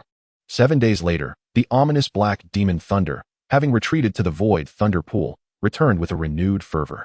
However, this time, their focus had shifted to the violet golden elixir, which had slowly begun to gestate within the celestial furnace. This elixir, now the size of a fist, was distinctly bifurcated, one half shimmering in gold, adorned with a minuscule ancient dragon, while the other half glimmered in purple, featuring a similarly diminutive phoenix. As this elixir materialized, the multitude of black demon thunder descended upon it with fervent intent. How audacious! Observing this scene, Xiao Yan rushed forward without hesitation. The medicinal pills were not akin to sacred objects. If struck by the black magic thunder too many times, they could indeed turn to ashes. That would render all his efforts futile. He braved the onslaught of the black magic thunder, enduring the pain it inflicted. However, Having attained the strength of a 6-star Dou Saint, these black magic thunders merely serve to enhance his physique without posing any genuine threat. As the relentless black magic thunders reluctantly retreated, Xiao Yan's gaze fell upon the violet golden radiance of the burning heaven cauldron, which was attempting to flee into the distance. Stop! With a firm command, he caused the space before the violet golden light to solidify, as if fortified by steel. Subsequently, regardless of the violet golden light's struggles, he forcefully drew it into his grasp. In his palm, a complex seal was inscribed, causing the previously frantic violet golden light to cease its resistance. At its center lay a violet golden medicinal pill, quietly resting in Xiao Yan's hand. This pill was as large as a fist, and surrounding it were two ethereal figures, a dragon and a phoenix, dancing like butterflies. As these spectral forms twirled, the glimmers they scattered upon lower-tier magical beasts were potent enough to incite the possibility of evolution within them. Witnessing this spectacle, a smile initially graced Xiao Yan's lips before expanding into a hearty laugh. He had succeeded. Since embarking on the path of the Dou Saint, he had finally devised a second recipe of his own. This medicinal pill would henceforth be named the Dragon Phoenix Origin Pill. Chapter 544, Pinnacle of 6-Star Dou Saint. Gazing at the entire violet golden Dragon Phoenix Origin Pill in his hand, Xiao Yan shook his head with a smile, carefully placing the pill into a purple jade box. In truth, although he had successfully refined the Dragon Phoenix Origin Pill, it still fell short of his ideal vision. This was, after all, his first attempt at crafting this specific pill. Despite his extensive alchemical experience, this was his inaugural creation of a new formula. He had even prepared for a potential explosion. Yet to his surprise, it had succeeded. While the Dragon Phoenix Origin Pill may not have reached perfection, it would undoubtedly rank among the pinnacle of 9th-grade treasures. As he beheld the pill within the purple jade box, shimmering with an ethereal glow, Xiao Yan's spirit stirred. After storing it in his spatial ring, he settled into a meditative posture to restore his energy. A day later, once his condition had returned to its zenith, he reignited the flames and deposited the magic core into the burning heaven cauldron for another round of refinement. Armed with the experience from his prior endeavor, he navigated the process with ease, encountering minimal obstacles. 7 days later, he summoned yet another medicinal thunder without a hint of hesitation, ready to face it head-on with his physical form. After the recent experience with the Danlei, Xiao Yan once again held a Dragon Phoenix Source Pill, interlaced with purple and gold hues. Compared to the previous Dragon Phoenix Source Pill, this one possessed significantly greater spiritual essence, and faintly, the sounds of dragon roars and phoenix cries emanated from the pill. Should this Dragon Phoenix Source Pill be consumed, Ziyin would undoubtedly break through to the Dousheng level. Xiao Yan carefully stored this pill.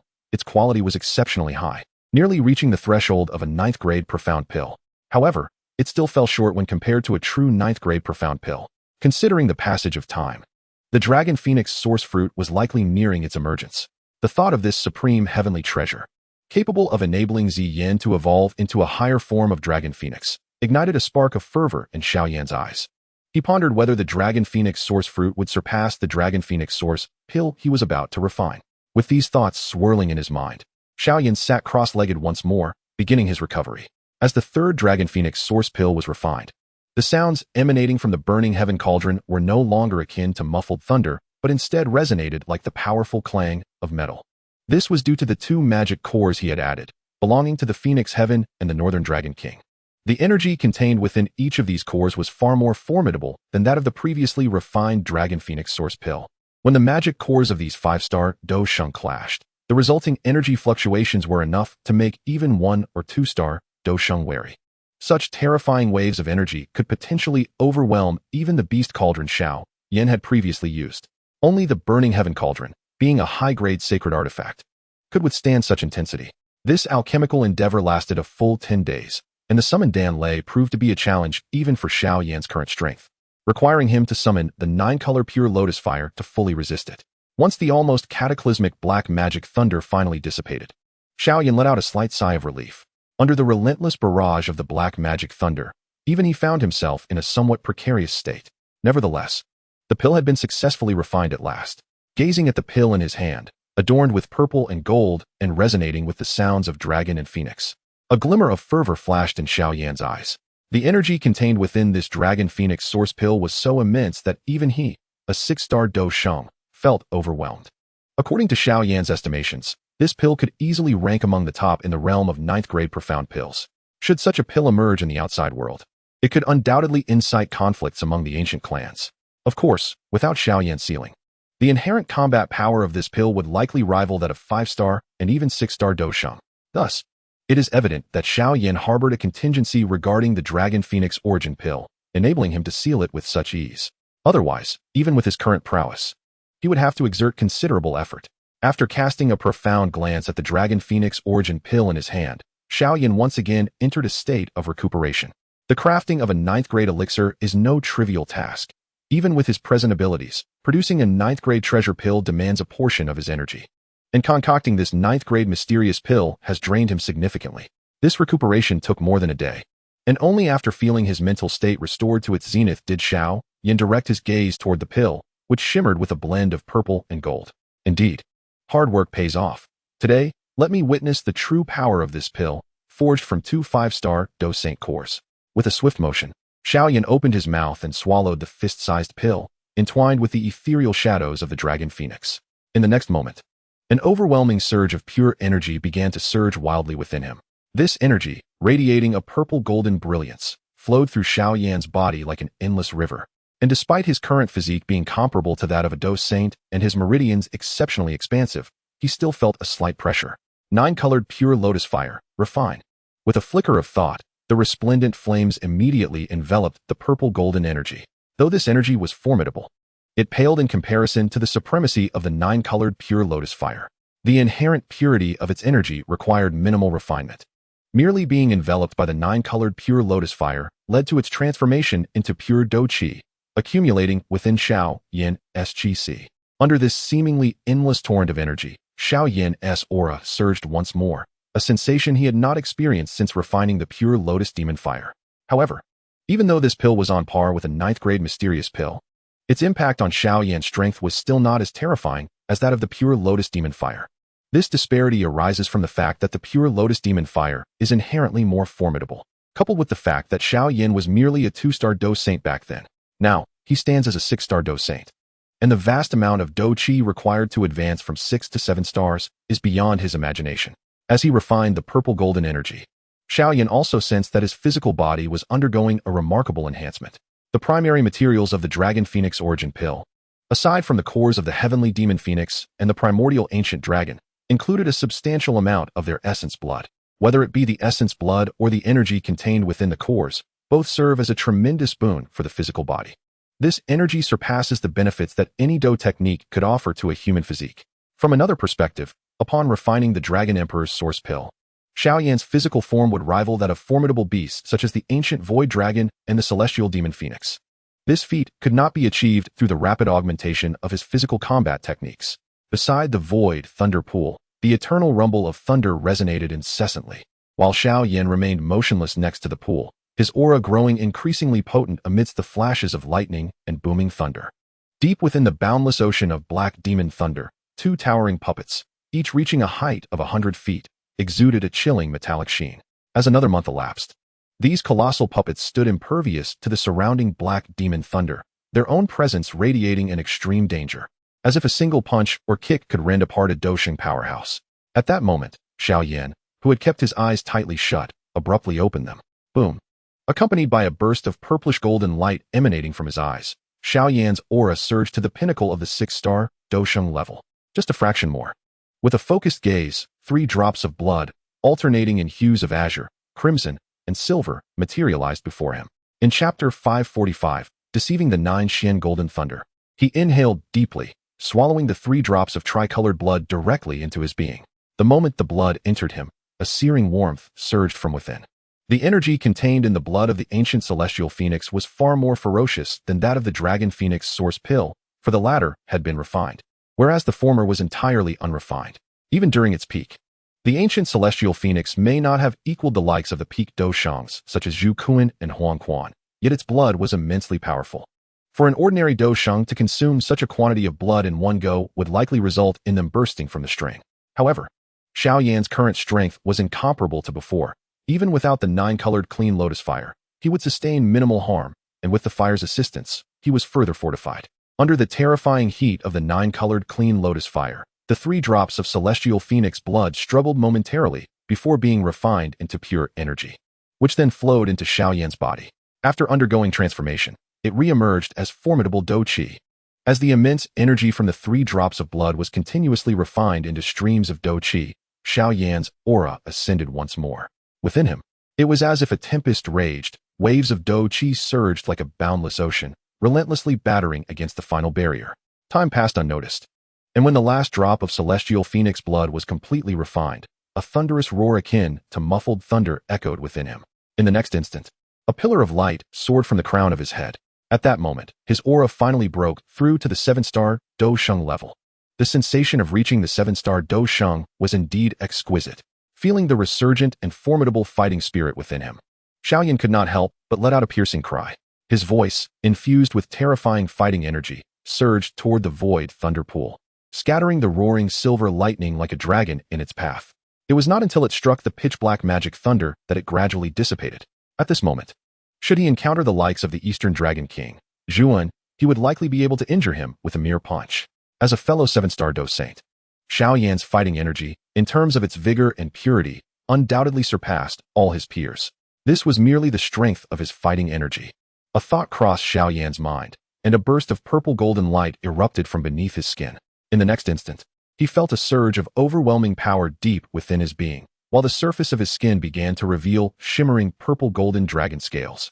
These scales, glistening with a brilliant metallic sheen, enveloped Xiao Yan's body like a majestic suit of armor. The resilience of this armor felt remarkably sturdy to him. My physical strength is now sufficient to contend with a 6-star Dou Saint. Sensing the immense vitality coursing through him, a satisfied smile crept onto Xiao Yan's lips.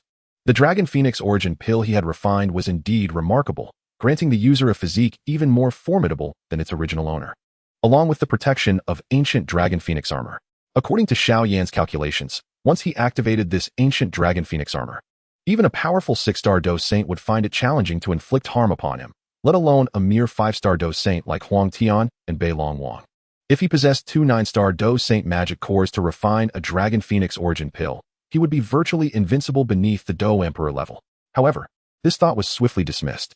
Ancient celestial phoenixes, or the primordial dragons of the 9-star Dou Saint level, were already among the strongest beings beneath the Dou Emperor realm. Not only was it improbable to acquire such magic cores, but even if he did, his current soul realm might not be sufficient for the refinement.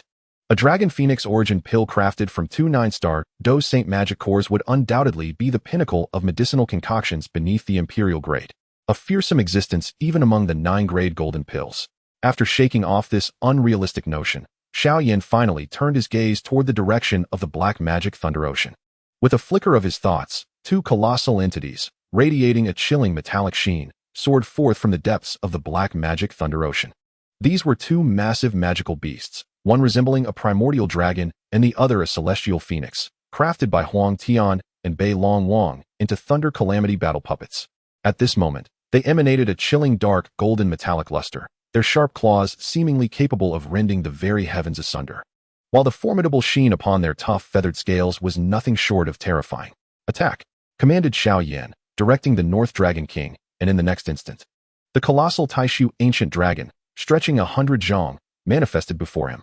With a swift motion, its razor-sharp claws etched 5 invisible yet profound marks upon the fabric of space. Before striking Xiao Yan's chest with overwhelming might, a thunderous boom erupted from Xiao Yan's form, causing the ancient stone beneath his feet, tempered by heavenly lightning over countless years, to fracture. Indeed, sensing the North Dragon King's formidable power, Xiao Yan nodded in satisfaction. The raw strength of these 2 Thunder Calamity War puppets had now reached the pinnacle of 6-star Dou Saint. Coupled with their fearless nature and indomitable physiques, they could contend even with a 7-star Dou Saint at the initial stage. However, despite his ancient artifact refining expertise assisting him, he could elevate these 2 war puppets only to this extent. Their inherent physical limitations constrained their potential, unless rare treasures were procured to further augment the puppet's attributes. Further advancement would be arduous. Xiao Yan harbored no excessive demands for these war puppets. With his current prowess, he anticipated facing enemies of at least the late 7-star Dou Saint caliber in the future, and he felt no trepidation even in the presence of an 8-star Dou Saint.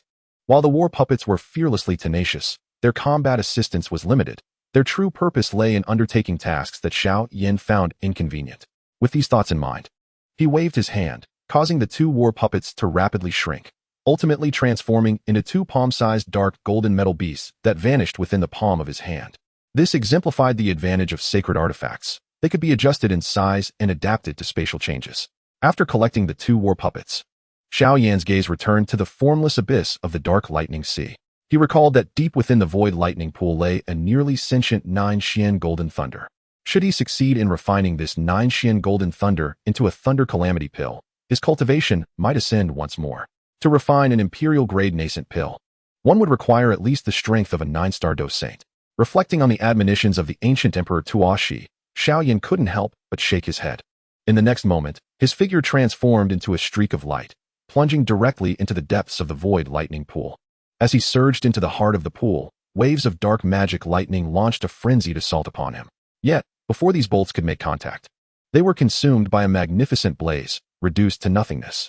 Though the dark magic lightning represented the apex of thunderous forces in the realm, they paled in comparison to the Emperor of Flames, the 9-colored pure lotus fire.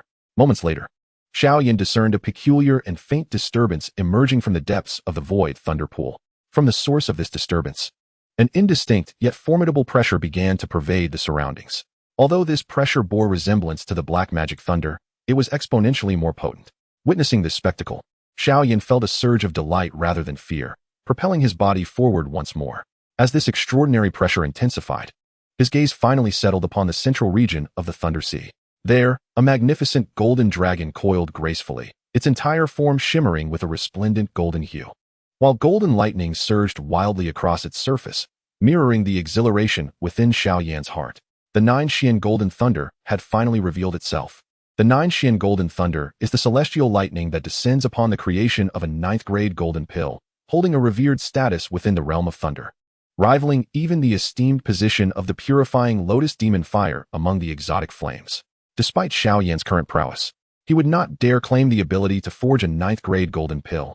Indeed, he had only summoned the 9 Xian golden thunder once before during the refinement of the celestial phoenix's golden wings. Yet, the manifestation before him now, nearly on the brink of sentience, was evidently more formidable than his previous encounter. In terms of magnitude, this 9 Xian golden thunder was on par with a 7-star Dou Saint, and if it were to unleash its full potential, even a 7-star Dou Saint might find themselves retreating in trepidation. However, this assessment depends on the nature of the Dou Saint in question. For instance, Xiao Yan himself, faced with the 9 Xian golden thunder, felt not fear but an overwhelming excitement.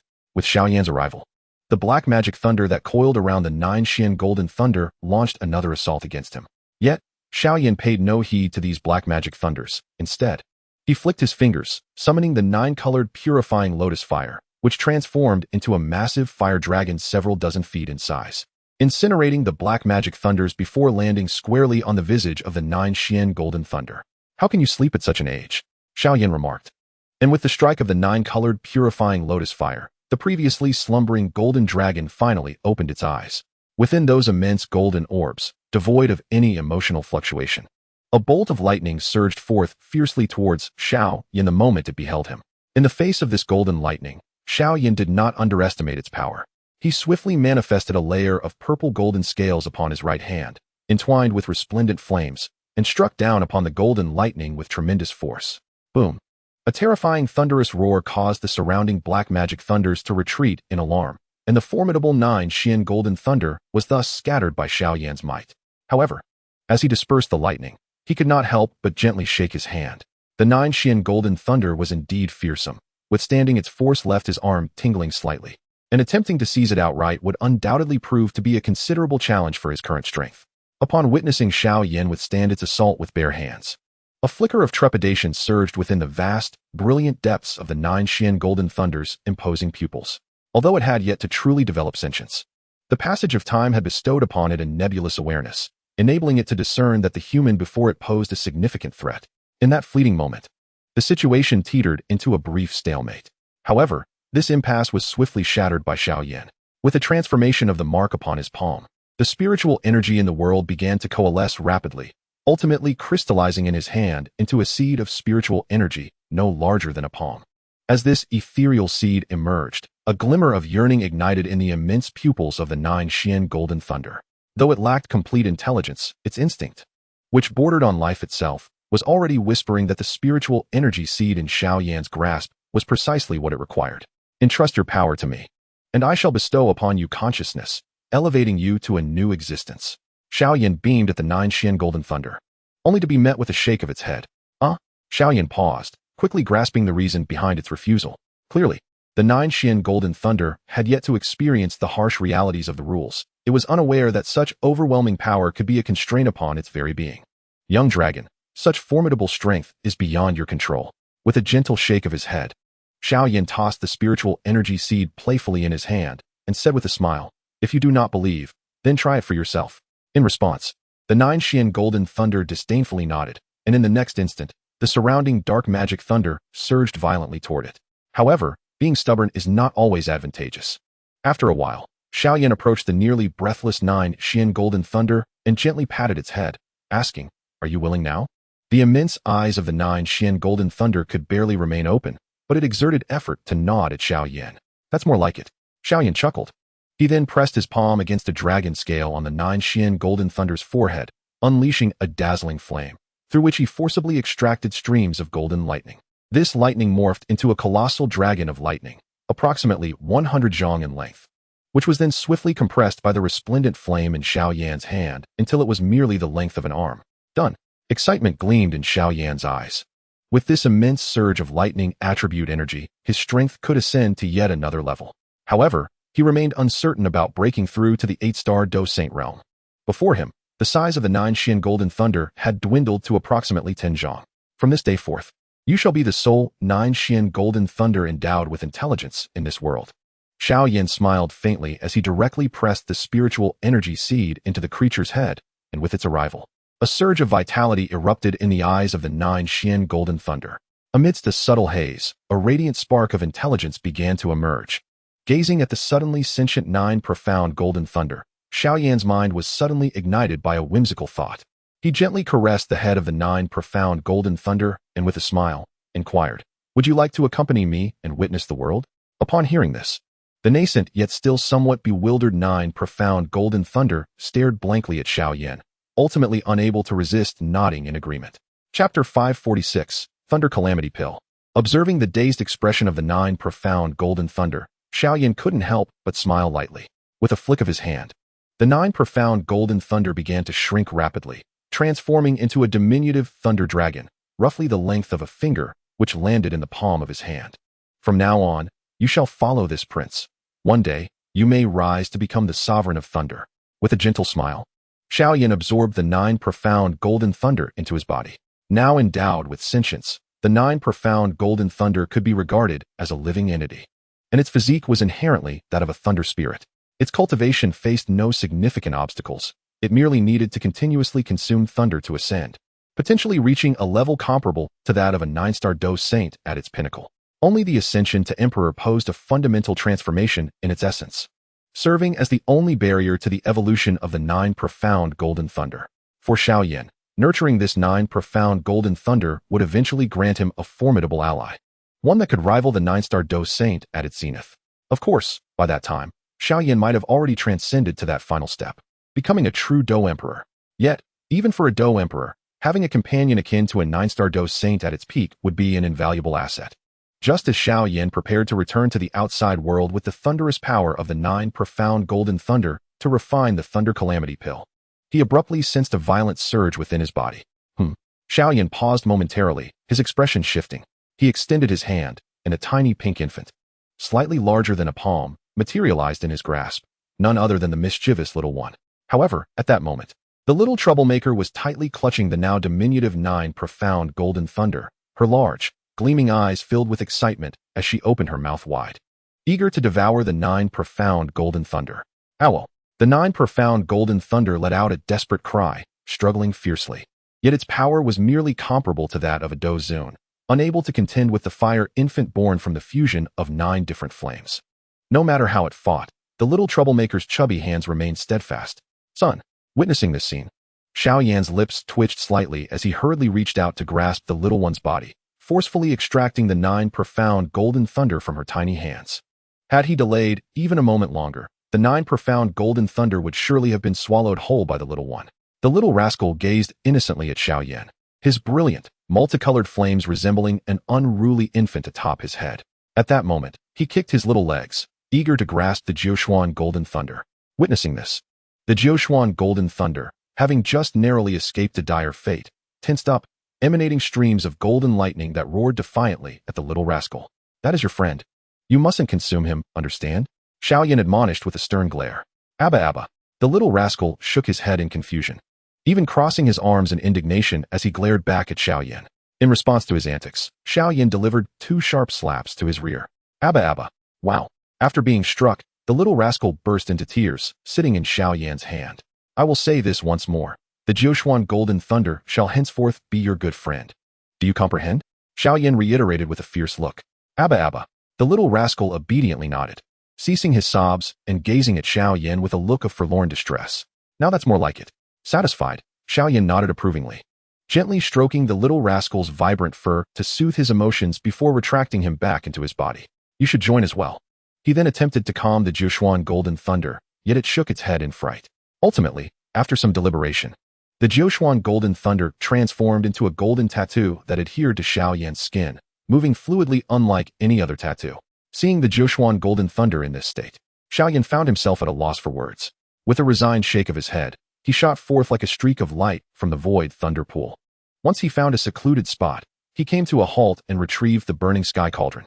Without hesitation, he summoned the Jiuquan Golden Thunder, which had previously been sealed by the 9-colored purifying lotus fire. With a thunderous roar, a brilliant golden light burst forth, causing the heavens to reverberate with a tremendous sound. As blinding rays of golden light flashed, a colossal golden lightning dragon, stretching thousands of feet long, re-emerged into existence. Its surface was adorned with flickering bolts of golden lightning, producing a cacophony of thunder in the sky. The lightning dragon roared across the horizon, its golden eyes devoid of emotion. At this moment, it was merely a pure embodiment of energy, lacking any semblance of intelligence. Observing the magnificent golden lightning dragon soaring above, Xiao Yan couldn't help but smile. The energy of the Jiuquan Golden Thunder was extraordinarily wild and formidable. Previously, he would have found it exceedingly challenging to refine it. Fortunately, having ascended to the 7-star Dou Saint level, even though the energy of the Jiuquan Golden Thunder matched his own, it was no match for him. Perfect. I shall use you to test the extent of my current prowess. Xiao Yan let out a cold laugh, his hands forcefully pressing against the formidable Jiuquan Golden Thunder before him. In the next instant, 2 enormous hands, each towering 1,000 feet, emerged from the void. Resplendent flames danced upon these colossal hands, radiating an overwhelming and terrifying power. Upon sensing the might of these gigantic hands, Jiuquan Golden Thunder felt an immense threat. Although it was devoid of any wisdom at that moment, it could still perceive the murderous intent emanating from the approaching hands. With a roar, the Golden Thunder Dragon's body quivered and charged towards the massive hands. Despite their mountain-like size, the hands moved with a speed that matched that of the Golden Thunder Dragon. One hand forcefully grasped the dragon's neck, while the other seized its abdomen. As the dragon was ensnared by these enormous hands, its scales bristled in alarm. Yet, before it could mount any resistance, the hands unleashed a terrifying tearing force. With a chilling sound, the lengthy Golden Thunder Dragon emitted a roar, only to be violently torn apart by the overwhelming strength. Although the dragon possessed power comparable to that of a 7-star Dou Saint, it had long lost its intelligence and lacked any combat experience, relying solely on brute force. Xiao Yan, however, struck precisely at the dragon's weakest point. As the dragon's body was ripped asunder, streams of golden thunder liquid scattered across the ground. Unfazed, Xiao Yan commanded the heavenly flame cauldron to expand to a colossal size, consuming the golden liquid within. The 2 massive hands continued to pound the remaining portions of the Golden Thunder Dragon. Under such relentless assault, the dragon, now in 3 segments, offered no resistance and was soon reduced to a swirling mass of golden liquid. With a sharp exhale, Xiao Yan summoned a terrifying suction from the heavenly flame cauldron, devouring the myriad streams of golden liquid. As the last drop fell into the cauldron, vibrant flames surged within, fervently refining the golden essence. Yet, this was merely the beginning. Xiao Yan shook his head slightly, waving his hand as a multitude of herbs erupted from his storage ring. Simply absorbing the power of Jiuquan Golden Thunder would yield limited benefits. Thus, he sought to refine it into Thunder Tribulation pills for greater assistance. As radiant 9-colored pure lotus fire enveloped the herbs, the sky erupted with a dazzling display of fiery lotus blossoms. In the blink of an eye, the heavens were adorned with an expanse of fire lotuses, each one resembling a luminous lantern, strikingly beautiful against the dark void beyond the thunder pool. With the assistance of the 9-colored pure lotus fire, These medicinal herbs were swiftly reduced to exquisite essences, subsequently cast into the celestial incineration cauldron, merging with the golden thunderous liquid within. Each extinguished fire lotus symbolized the addition of a medicinal ingredient to the cauldron. As more and more herbs were introduced into the golden liquid, its hue began to transform, taking on a mesmerizing spectrum, while the surface crackled with flickering lightning, creating a scene of remarkable wonder. Time swiftly passed, and in the blink of an eye, half a month had elapsed. During this period, a vibrant blaze continuously burned on a patch of land not far from the void thunder pool. Accompanying this splendid light were the resounding roars of thunder. At the end of the fortnight, Xiao Yan, who had kept his eyes firmly shut, finally began to open them slowly. "Gather!" Xiao Yan exclaimed softly, prompting the celestial incineration cauldron to rapidly diminish in size until it was merely the size of a human head, resting now in the palm of his hand. Chapter 547, Late Stage of the 7-Star Dou Saint. Within the cauldron, a golden elixir radiating brilliance lay nestled, its size comparable to that of a fist, shining resplendently like gold. Surrounding it were intermittent bursts of golden lightning, accompanied by a constant rumble of thunder. The 9-rank Xian pill, the Thunder Calamity pill, had finally been successfully refined. Gazing at the fist-sized Thunder Calamity pill, a smile crept across Xiao Yan's lips, though a hint of fatigue flickered in his eyes. Presently, his soul power had only reached the pinnacle of the heavenly realm. In the past, such a level was considered immensely formidable. However, as his strength continued to ascend, the advantages of this stage began to diminish. Once he reached the level of the 7-Star Dou Saint, even the least adept among the demonic beasts would possess soul power at least at the heavenly realm level. As for those at the peak of the 7-Star Dou Saint, their soul power would be at least at the pinnacle of the heavenly realm, with some even attaining the imperial realm. The soul power at the pinnacle of the heavenly realm made refining pills below the 9th rank a trivial task. Even creating 9th rank precious pills posed little challenge. However, crafting the 9th rank Xian pill presented considerable pressure. The effort expended in producing this Thunder Calamity pill was indeed substantial. Should he attempt to refine a 9th rank golden pill in the future, his heavenly realm soul power would prove to be quite taxing. Once he departed from the ancient Dragon Island, he would need to seek ways to elevate his soul power to the imperial realm. Xiao Yan shook his head in resignation. Just as the previously tranquil sky began to churn violently, dark storm clouds swiftly gathered, with countless black magic thunders soaring and weaving within the ominous clouds. The Dan Thunder? Xiao Yan did not place much significance on this phenomenon. With a casual wave of his hand, 2 dark golden metallic sculptures soared forth, ultimately transforming into towering metallic war automatons, each reaching a height of 100 feet. "Go," Xiao Yan commanded softly, and the 2 automatons surged into the clouds like streaks of dark golden light. As they penetrated the thunderous clouds, a series of booming sounds echoed, resonating for a full 10 minutes before gradually diminishing. As the cacophony faded, pure thunderous energy cascaded down from the heavens like rain, melding into the shimmering golden elixir below. In that moment, a small golden dragon materialized from Xiao Yan's arm, opening its mouth to inhale the pure thunderous energy, savoring it before letting out a contented burp and retreating back to Xiao Yan's hand, transforming into its human form once more. Xiao Yan paid little heed to the minuscule amount of thunderous energy consumed by the dragon. After all, the 9 Xian golden thunder could only absorb a limited quantity, given its current Dou Zun strength, and its impact on the elixir was negligible. Moreover, although the 9th grade elixir was of exceptional quality, it was unrealistic to expect it to elevate him directly to the rank of an 8-star Dou Sheng. Buzzing. As the thunderous energy continued to surge, the last trace of impurities within the elixir was swiftly refined away. In the next instant, a brilliant golden light erupted from the burning heaven cauldron, darting away at an astonishing speed. "Kakik, did I refine you just to let you escape?" Xiao Yan chuckled, his mouth agape as an immense suction force erupted forth. Under this terrifying force, the once lightning-fast Thunder Calamity pill hesitated momentarily before being drawn irresistibly backward. Moments later, the fist-sized golden elixir shrank to the size of a dragon's eye, plummeting directly into Xiao Yan's mouth. "Come in," he sneered, swallowing the Thunder Calamity pill whole. Boom.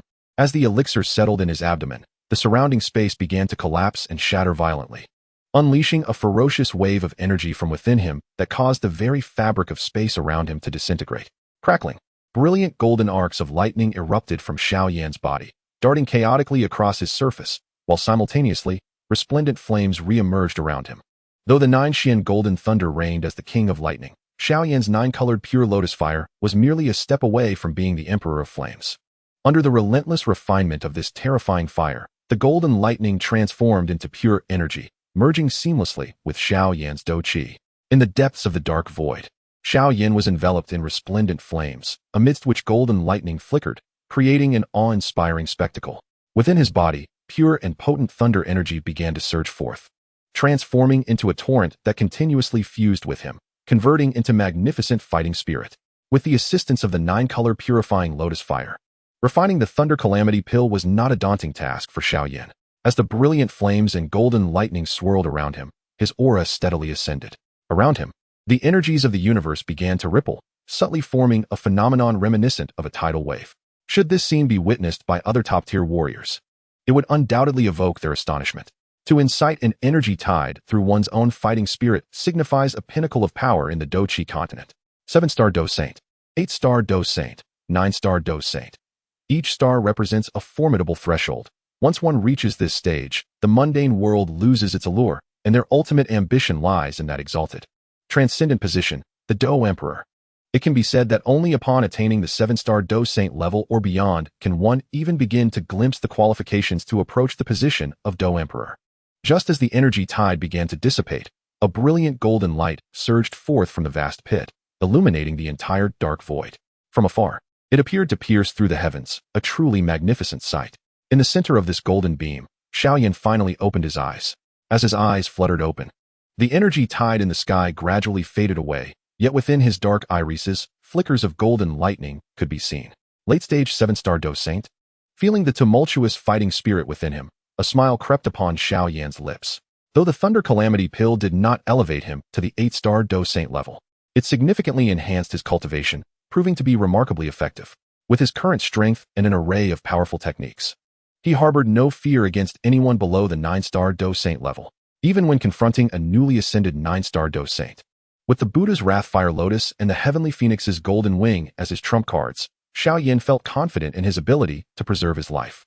With my present strength, nothing on ancient Dragon Island could further assist me. After handing over the Dragon Emperor origin pill to Ziyan, it is time for me to depart from this place.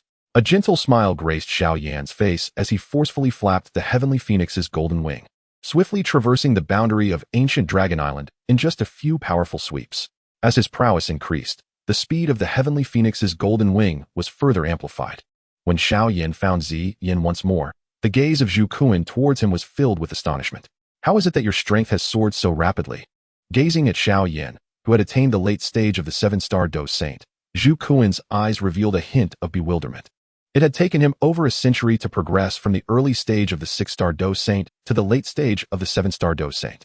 Yet Xiao Yan had accomplished this feat in merely 2 months. Haha, I owe it all to my alchemical skills, Xiao Yan chuckled, offering no further words as he produced the Dragon Phoenix origin pill. Upon the sight of this pill, not only did a droplet of saliva escape from Ziyan's lips, but even Zhu Kuan's gaze turned fervent at the sight of this elixir. Though this pill held little significance for someone of his stature, it was crucial for Ziyan at such a pivotal moment. With this thought, Zhu Kuan's gaze toward Xiao Yan grew increasingly amiable. However, Xiao Yan's next words nearly made him leap with excitement. Uncle Zhu, are you aware of the location of the Dragon Emperor's origin fruit? When Zhu Kuan heard this, a spark of fervor ignited on his otherwise placid face. The conditions for the emergence of the Dragon Emperor's origin fruit were exceedingly stringent, and even he had never partaken of such a miraculous fruit, since the ancient heavenly path was severed. The Dragon Emperor's origin fruit had only manifested 4 times across the Duki continent. If Ziyan could consume it, her royal bloodline would surpass his, transforming her into a more formidable Dragon Phoenix. Should this girl reach the pinnacle of the 9-star Dou Saint, her power might even eclipse his own. Do you know the whereabouts of the Dragon Emperor's origin fruit? Zhu Kuan's gaze burned with intensity as he fixated on Xiao Yan, akin to a man entranced by a beauty, causing Xiao Yan to feel an involuntary shiver. The Dragon Emperor's origin fruit lay within the Bone Mountain range of the Beast Domain, specifically within a Dou Saint relic nestled amidst the mountains. However, such a relic should be within Uncle Zhu's ability to breach. Xiao Yan smiled faintly and divulged the location of the Dragon Emperor's origin fruit to Zhu Kuan. Upon hearing this, Zhu Kuan's eyes glimmered with fervor. If I can obtain the Dragon Emperor's origin fruit, the ancient dragon clan will owe you a favor. In light of my relationship with Ziyan, this minor matter is of no consequence, Xiao Yan replied with a gentle shake of his head, then presented the jade box containing the Dragon Phoenix origin pill to Ziyan. As she beheld the pill nestled within the purple jade box, its golden and purple hues intertwining, her eyes lit up, and she rewarded Xiao Yan with a sweet smile. Uncle Zhu, I have shared the location of the Dragon Emperor's origin fruit with you. However, I shall not accompany you to retrieve it. Although the campaign against the demonic forces on the Duki continent has made significant strides, those extraterritorial evil races still pose a considerable threat, and I must return to the Xiao clan to organize a hunt for these demon saints. Xiao Yan offered a faint smile to Zhu Kuan and exchanged a brief greeting with Zi Yin before his wings trembled, transforming him into a streak of light that vanished from ancient Dragon Island. Once Xiao Yan disappeared, Zhu Kuan couldn't help but shake his head gently as he turned to Zi Yin. My dear, it seems we owe this person a considerable debt. If we owe, then we owe, Zi Yin replied indifferently, shaking her head. Zhu Kuan opened his mouth, hesitating to speak, and finally urged, you should hurry and refine this Dragon Phoenix origin pill. Once you have refined it, I shall assist you in obtaining the Dragon Phoenix origin fruit. Upon hearing this, Zi Yin obediently nodded, though her violet crystalline eyes remained fixed on the direction where Xiao Yan had vanished, a flicker of excitement glimmering deep within. After departing from ancient Dragon Island, Xiao Yan's wings vibrated once more, and within a brief span, he returned to the Xiao clan. When the numerous sages of the Xiao clan beheld Xiao Yan again, even those accustomed to his rapid advancement and extraordinary feats found themselves wide-eyed at the sight of his current prowess. In particular, the clan elders who had reached the 8-star Dou Saint level regarded Xiao Yan with an added seriousness. While Xiao Yan of the past had instilled a mild sense of crisis within them, the current Xiao Yan emanated an aura of formidable danger that unsettled them. It felt as if they might not even prevail in a confrontation with him. The progress of His Highness, the Imperial Prince, is astonishingly rapid. At that moment, the leaders of the royal lineage held an immense respect for Xiao Yan. Now, not only did his status surpass theirs, but his strength had also reached a level where it could stand alongside theirs. Given Xiao Yan's rate of advancement, it would not be long before his power surpassed theirs. In a mere 3 months, he had escalated from a 6-star Dou Saint to the late stage of a 7-star Dou Saint, a truly terrifying pace. Captain Xiao, how is the suppression of the extraterritorial evil clan progressing? After exchanging pleasantries with the highest-ranking elders of the Xiao clan, Xiao Yan inquired about the matter that weighed most heavily on his mind. Despite the current comprehensive suppression of the extraterritorial evil clan, their individual strength remained overwhelmingly formidable. A single demon saint, once unleashed, could swiftly annihilate a force devoid of Dou Saints within a short time. Though incidents of demon saint attacks on the Douqi continent had become exceedingly rare, each occurrence was accompanied by the disappearance of countless lives. Your Highness, ever since the old Dragon Emperor and the ancient Yuan clan leader eliminated the true demon saint and the true Phoenix Saint, the extraterritorial evil clan has completely gone into hiding. Xiao Tong, somewhat troubled, remarked, over the past 3 months, our clan's army, in conjunction with the allied forces, has slain dozens of demon saints. Coupled with the previous battles, the number of these demon saints that emerged from the abyss of 10,000 demons has dwindled to less than half. However, the majority of those we have defeated were of a lower rank. To date, the strongest adversary vanquished by the coalition was merely a 7-star demon saint, along with 2 6-star and 4 5-star demon saints, while the remainder were all below the 5-star threshold. Xiao Tong's words garnered the agreement of many elders from the Xiao clan. Apart from a few unique demon saints possessing extraordinary skills, the strength of these formidable foes also correlates with their ability to conceal themselves. Moreover, their escape capabilities are exceptionally robust. In recent times, they had only encountered an 8-star demon saint once, but that formidable opponent managed to elude capture as soon as the battle team signaled its presence. Upon hearing Xiao Tong's assessment, Xiao Yan nodded slightly. According to the statistics, there were approximately 100 demon saints that had initially escaped from the outer realms, including 2 8-star and 6 7-star battle saints, with a similar number for the 6-star battle saints. Among these 7-star battle saints, Xiao Yan had already collaborated with Zhu Kuan to defeat one, and with the coalition's recent victory over another, only 3 remained. Previously, Xiao Yan had also slain one in the ancestral nest of the Yao Phoenix. Nevertheless, this number remains woefully inadequate for such formidable foes. A single 6-star demon saint can wreak unimaginable havoc. The Douqi continent is vast beyond measure, even with hundreds of battle saints searching simultaneously. If the Outer Realm's evil clans are resolute in their concealment, discovery becomes exceedingly challenging. This is especially true for the 7 and 8-star demon saints, who, when deliberately hiding, can evade even the keenest 8-star battle saints, of whom there are only a handful across the entire Douqi continent. One of the sovereign lineage leaders shook his head, stating that, including the 2 clan leaders from the Lei and Yin clans, the total number of 8-star battle saints on the Douqi continent is fewer than 10. Therefore, Let us delineate the various characteristics of the Outer Realm's demon saints and inform all the powerful beings across the Douchi continent, Xiao Yan suggested with a faint smile. Anyone who discovers the trace of a demon saint, once confirmed, shall be rewarded with an 8th rank elixir. Furthermore, those who assist in tracking down and slaying a demon saint will be granted a pinnacle 8th rank elixir. Xiao Yan's succinct declaration left all the elders momentarily stunned, followed swiftly by expressions of delight. What an excellent strategy, Your Highness! Exclaimed one 7-star battle saint, unable to contain his admiration. This approach would mobilize all the powerful beings across the Douchi continent. As the saying goes, great rewards inspire valor. An 8th rank elixir holds immense allure for the Dou Zone. And naturally, it is a temptation worth risking one's life for among the Dou Zone and Dou Huang. An 8th rank pinnacle elixir is even more enticing to all those beneath the battle saint rank. Furthermore, a message was dispatched to all the formidable fighters of the alliance. Should one succeed in vanquishing a demon saint, His Highness the Prince would lend his hand to concoct a 9th grade medicinal pill. Xiao Yan once again presented an irresistible incentive. For the 9th grade elixir holds substantial merit even for those of the Dou Saint rank, with some potions capable of sparing a Dou Saint decades of arduous cultivation. Such a reward could undoubtedly galvanize the enthusiasm of these Dou Saints, amplifying their efforts in the hunt tenfold. Your Highness, we shall set forth at once, exclaimed numerous elders, unable to contain their excitement. This notion was rather straightforward, yet those in elevated positions had long been engrossed in their secluded training, often neglecting such matters. Moreover, while 8th grade pills were manageable for the Xiao clan, few across the entire Douchi continent could concoct 9th grade elixirs. Only Xiao Yan, with his perfected divine soul and the assistance of the 9-colored lotus fire, could be deemed the foremost alchemist in the current Douchi continent. While there may exist others capable of crafting 9th grade Xiandan, their success rates and efficiency pale in comparison to Xiao Yan, as they lack the supremacy of the 9-colored lotus fire.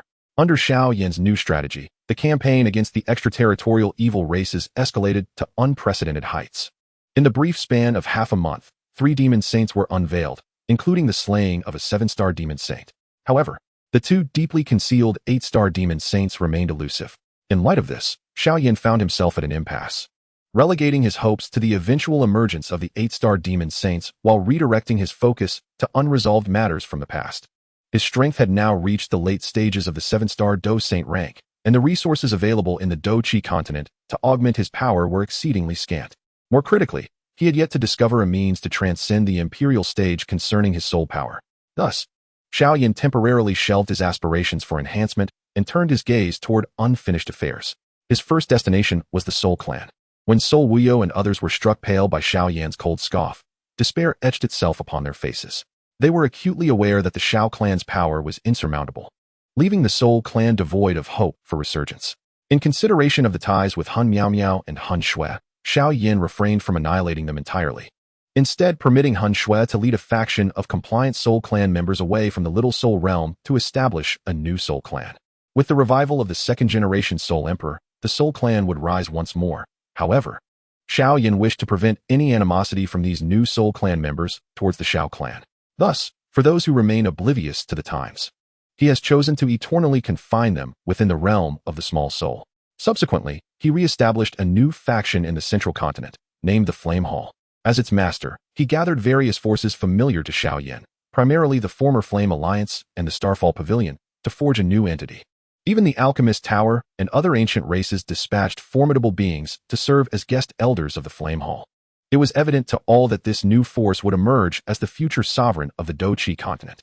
However, Xiao Yan's true ambition was not merely to create a modest Flame Hall. His gaze extended far beyond, towards the vast expanse of the Great Thousand World. At the inception of the Flame Hall, there were not many top-tier experts to assist Xiao Yan, but it was destined to become a bridge connecting the Douchi continent to the Great Thousand World. Following its establishment, Xiao Yan also opened several new branches, prominently featuring the Medicine Hall, Martial Hall, and Refining Hall. The ancient master of the Refining Path, Hun Miao Miao, became the new head of the Refining Hall. The once introverted Xiao Cheng had grown into a capable steward through his experiences in the Flame Alliance over the years. Although his strength had only recently reached the pinnacle of Dou Huang, his grasp over the vast power was more adept than even that of Dou Zun or Dou Sheng. Meanwhile, the members of the Xiao clan who had grown up alongside Xiao Yan began to shine in their respective fields, yet they paled in comparison to Xiao Cheng. After managing all these affairs, Xiao Yan unexpectedly sought out Shi Hao, Having met this lad at the Alchemist Tower, Xiao Yan had always held a particular fondness for him. Upon seeing Hao, he was astonished to discover that the once chubby boy had unexpectedly matured to the level of Dou Zun within just a few years. It is noteworthy that Hao was several years younger than Xiao Yan, and calculating his actual age, he seemed to be just in his early 20s. Achieving Dou Zun at such a young age was indeed remarkable, especially among the ancient clans of the Douqi continent, considering even the illustrious Sun heir had only just broken through to Dou Zun at 20. Brother Yan. Upon seeing Xiao Yan, Hao's eyes gleamed with excitement, as he had always revered him as an elder brother. Haozi, I once promised to take you to the Stone Clan to reclaim our honor, but I have been delayed by numerous matters. Today, I shall take you to seek justice from the Stone Clan. Xiao Yan smiled faintly, while Hao's eyes turned red in an instant. Chapter 549, The Legacy of the Stone Emperor, Part 1. Since his youth, he had been raised solely by his mother, who later succumbed to the burdens of life. At that time, the 4 or 5-year-old Hao was on the brink of becoming a street beggar. Fortunately, his first teacher recognized his exceptional talent and took him under his wing. For many years, Hao believed he had no father, until that fateful encounter outside the city of St. Dan, which revealed to him the existence of a father he never knew. However, the very first action taken by this so-called father upon learning of his existence was to send someone to eliminate this supposed son. In that moment, Hao was consumed by an overwhelming despair associated with the word father. He could not fathom how a father could allow his woman and child to live in exile, only to think of erasing his child upon discovery. Hao clenched his teeth tightly, a flicker of hatred glimmering in his eyes. Observing his demeanor, Xiao Yan merely patted his head gently. To be fair, had he found himself in a similar situation, he might not have fared any better than Hao. To be born yet not nurtured, to be nurtured yet not taught, is indeed a grave misfortune. Let us go, Xiao Yan said, shaking his head lightly. After grasping Hao's shoulder, the golden wings of the Tianhuang behind him trembled, transforming into a streak of light that tore through the fabric of space. With his current speed, they reached the Stone Clan in less than an hour. Upon hearing Xiao Yan's name, the 2 individuals guarding the entrance to the Stone Clan were so startled that they hastily returned to report to the Stone Realm. Xiao Yan's status had become exceedingly remarkable, renowned among the ancient 8 clans and throughout the entire Douqi continent for his formidable prowess. After all, he was the commander-in-chief of the entire demon-slaying operation, a mere youth in his 20s standing before them. After the 2 Dou Zun returned to report, it took only a brief moment for the once tranquil Stone Realm to begin to tremble. Shortly thereafter, a group of formidable warriors, their skin resembling stone and exuding a powerful aura, directly opened the gates of the Stone Realm and approached Xiao Yan. "Oh dear, Your Highness the Imperial Son," a burly man exclaimed, rushing towards Xiao Yan as if he were a long-lost father. This man was the clan leader of the Stone Clan, followed closely by 8 Douxing experts and dozens of semi-saints and peak Dou Zun.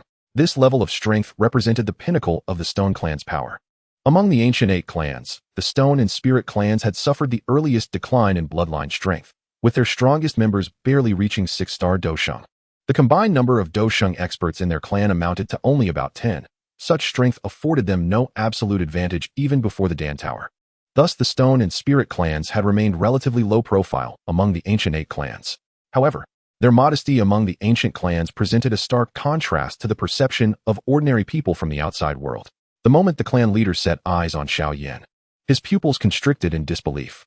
The news of Xiao Yan breaking through to become a 6-star Douxing has already stirred a sensation among various factions. However, the Stone Clan's patriarch harbored a profound reverence for Xiao Yan, primarily due to his identity as the son of the emperor and the acting patriarch of the Xiao clan. In terms of strength, the patriarch believed that a 6-star Douxing was merely on par with him. Yet, upon witnessing Xiao Yan now, he realized that Xiao Yan's prowess had far surpassed his own. The latter was at least at the level of a late 7-star Douxing. The Stone Clan's patriarch could not help but gasp in astonishment, feeling an even greater sense of awe towards Xiao Yan, daring not to offend him in the slightest. Given Xiao Yan's current strength and status, if he disregarded the shared reputation of the ancient 8 clans and acted in fury, he could easily annihilate the entire Stone Clan. With such thoughts swirling in his mind, the patriarch's expression grew increasingly respectful, his manners becoming ever more meticulous. "Your Highness, I am curious as to the purpose of your visit to our Stone Clan," he remarked with a beaming smile. "Ah, to speak frankly, Patriarch," Xiao Yan replied, his gaze sweeping over the numerous strong members of the Stone Clan before settling on Hao behind him. "In my earlier days traversing the Douqi continent, I forged a bond with a brother who, as it happens, bears the bloodline of the Stone Clan." Xiao Yan grinned at a young man standing nearby, whose complexion had shifted dramatically. With a calm demeanor, he continued, "Today, I have come to acknowledge kinship with my brother." Acknowledge kinship? The Stone Clan's patriarch's eyes widened slightly as he scrutinized Hao. Despite his 6-star Dousheng strength, which was inferior to Xiao Yan's, he was still a peak powerhouse on the Douqi continent. A mere glance revealed that Hao was merely in his early 20s. Yet his strength had reached the level of Dou Zun. Such talent had not graced the Stone Clan in thousands of years. If this genius had been discovered earlier and nurtured with the resources of the Stone Clan, he could have achieved even greater heights. However, upon noticing the hatred etched on Hao's face, the patriarch's heart sank. As the patriarch of the Stone Clan, although his strength was the weakest among the ancient 8 clans, his insight was not lacking. Just one glance allowed him to sense the resentment emanating from this youth. Acknowledge kinship? This is clearly a quest for vengeance, he thought bitterly. He surmised that this young man was likely the illegitimate child of some figure within the Stone Clan, who had suffered greatly in the outside world over the years, harboring considerable grievances against the clan. Under normal circumstances, he might have brushed it off. But who could have anticipated that this child had formed a close bond with Xiao Yan?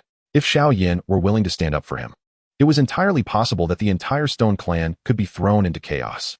With such thoughts in mind, the patriarch sighed helplessly, turning to the crowd behind him and stating calmly, "Whose child is this? You all should step forward and resolve this matter."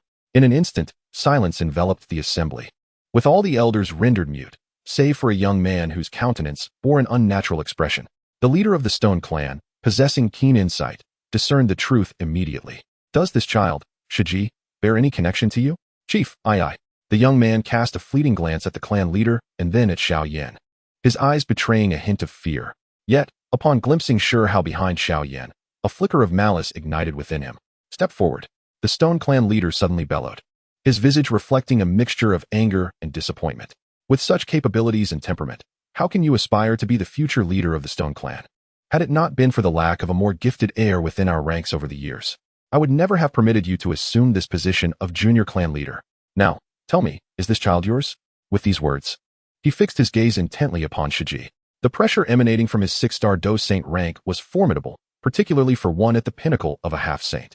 "Chief." The young clan leader's complexion paled, and after a reluctant glance at Xiao Yan, he ultimately nodded in acquiescence. "Indeed, this child is the result of my indiscretion during my travels in the outside world." The Stone Clan leader merely acknowledged this revelation with a dismissive nod, though his eyes were clouded with profound disappointment. His discontent stemmed not merely from the existence of an illegitimate child, but rather from the young man's lamentable performance. As a scion of an ancient lineage, it was acceptable if his talent paled in comparison to that of other illustrious clans, especially with the presence of the Spirit Clan nearby. However, in terms of character, he was the most inept among the great ancient clans. Observing the heir chosen by the Xiao clan contrasted starkly with the Stone Clan's own choice. Shaking his head in resignation, the clan leader's gaze fell upon Hao, whose eyes momentarily sparkled with intrigue. "Since this is your own folly, you shall resolve it yourself." The clan leader huffed coldly, clearly unwilling to meddle further in these affairs.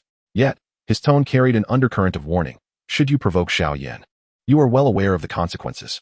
At these words, Shiji stiffened, his gaze towards Xiao Yan now tinged with trepidation. Even Xiao Yan, witnessing this scene, could not help but shake his head gently. The young clan leader of the Stone Clan was indeed the most unremarkable half-saint he had ever encountered. Reflecting on the half-saints he had previously known, who exhibited utmost respect towards him and other Dou saints, he recognized that those formidable figures were imbued with immense ambition and never displayed such signs of cowardice. Yet now, the junior leader of a venerable ancient clan appeared so feeble. Even in the absence of external threats, the Stone Clan, with such a successor, seemed destined for decline and would struggle to endure beyond a millennium. Xiao Yan sighed inwardly before the inexorable march of history. Even the descendants of a Dou Emperor could face inevitable decay. Meanwhile, at that moment, Shiji had already engaged with Hao. "Child, have you come to the Stone Clan seeking something from me?" Stone Jie displayed a smile he deemed amiable. "What is it?" Hao's lips curled into a faint, sardonic smirk, his eyes instantly turning a vivid crimson. "Young clan leader, I wish to inquire what you perceive us, this mother and son, to be in your eyes. Is it conceivable that there exists a heart so cruel as to spare not even their own child?" In that moment, Hao resembled a ferocious beast, fixating on the young clan leader with a menacing glare that sent a chill even through the semi-saint. The surrounding powerful members of the Stone Clan broke into a cold sweat upon hearing his words. If Stone Jie had merely abandoned them, though Hao's resentment would be profound, it could be resolved with a mere reprimand. However, The fact that Stone Jie sought to send assassins after his son, whom he had never even met, shifted the perception of the young clan leader in the hearts of all present. The fear of having a father of such ruthless disposition would unnerve any child. As for Shihao's inquiries, Stone Jie found himself at a loss for words. What could he possibly say? He had merely dallied with a woman in the outside world, never anticipating that it would result in an offspring. Upon learning of Shihao's existence, his primary concern had been whether this child would threaten his claim to the clan leader position. He even feared that Shihao might seek revenge in the future. His initial thought was not to embrace this unexpected son, but rather to eradicate him altogether. A son who should never have existed in this world. Yet, he never fathomed that Shihao would forge such a close bond with Xiao Yan, ultimately storming into the Stone Clan. In that moment, he was oblivious to Shihao's thoughts and resentments. His sole concern was how Xiao Yan would respond to him. After Shihao's declaration, he observed Stone Jie's expression and let out a harsh, sudden laugh. Ha ha ha, mother, did you see? The suffering we have endured over the years is perceived by others as utterly inconsequential, akin to that of mere ants. His laughter was hollow and tinged with anguish. His eyes bloodshot as he glared fiercely at Stone Jie. I will not allow brother Yan to lay a hand on you.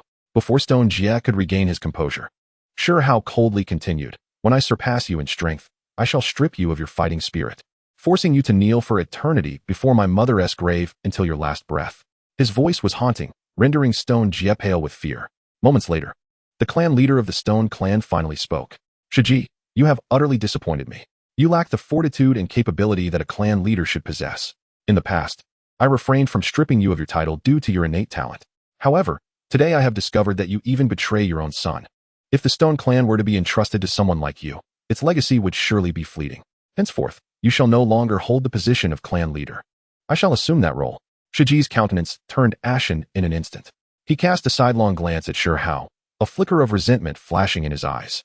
Yet, in that fleeting moment, a resounding slap, infused with the ire of a 7-star Dou Saint, struck his face, shattering half of it.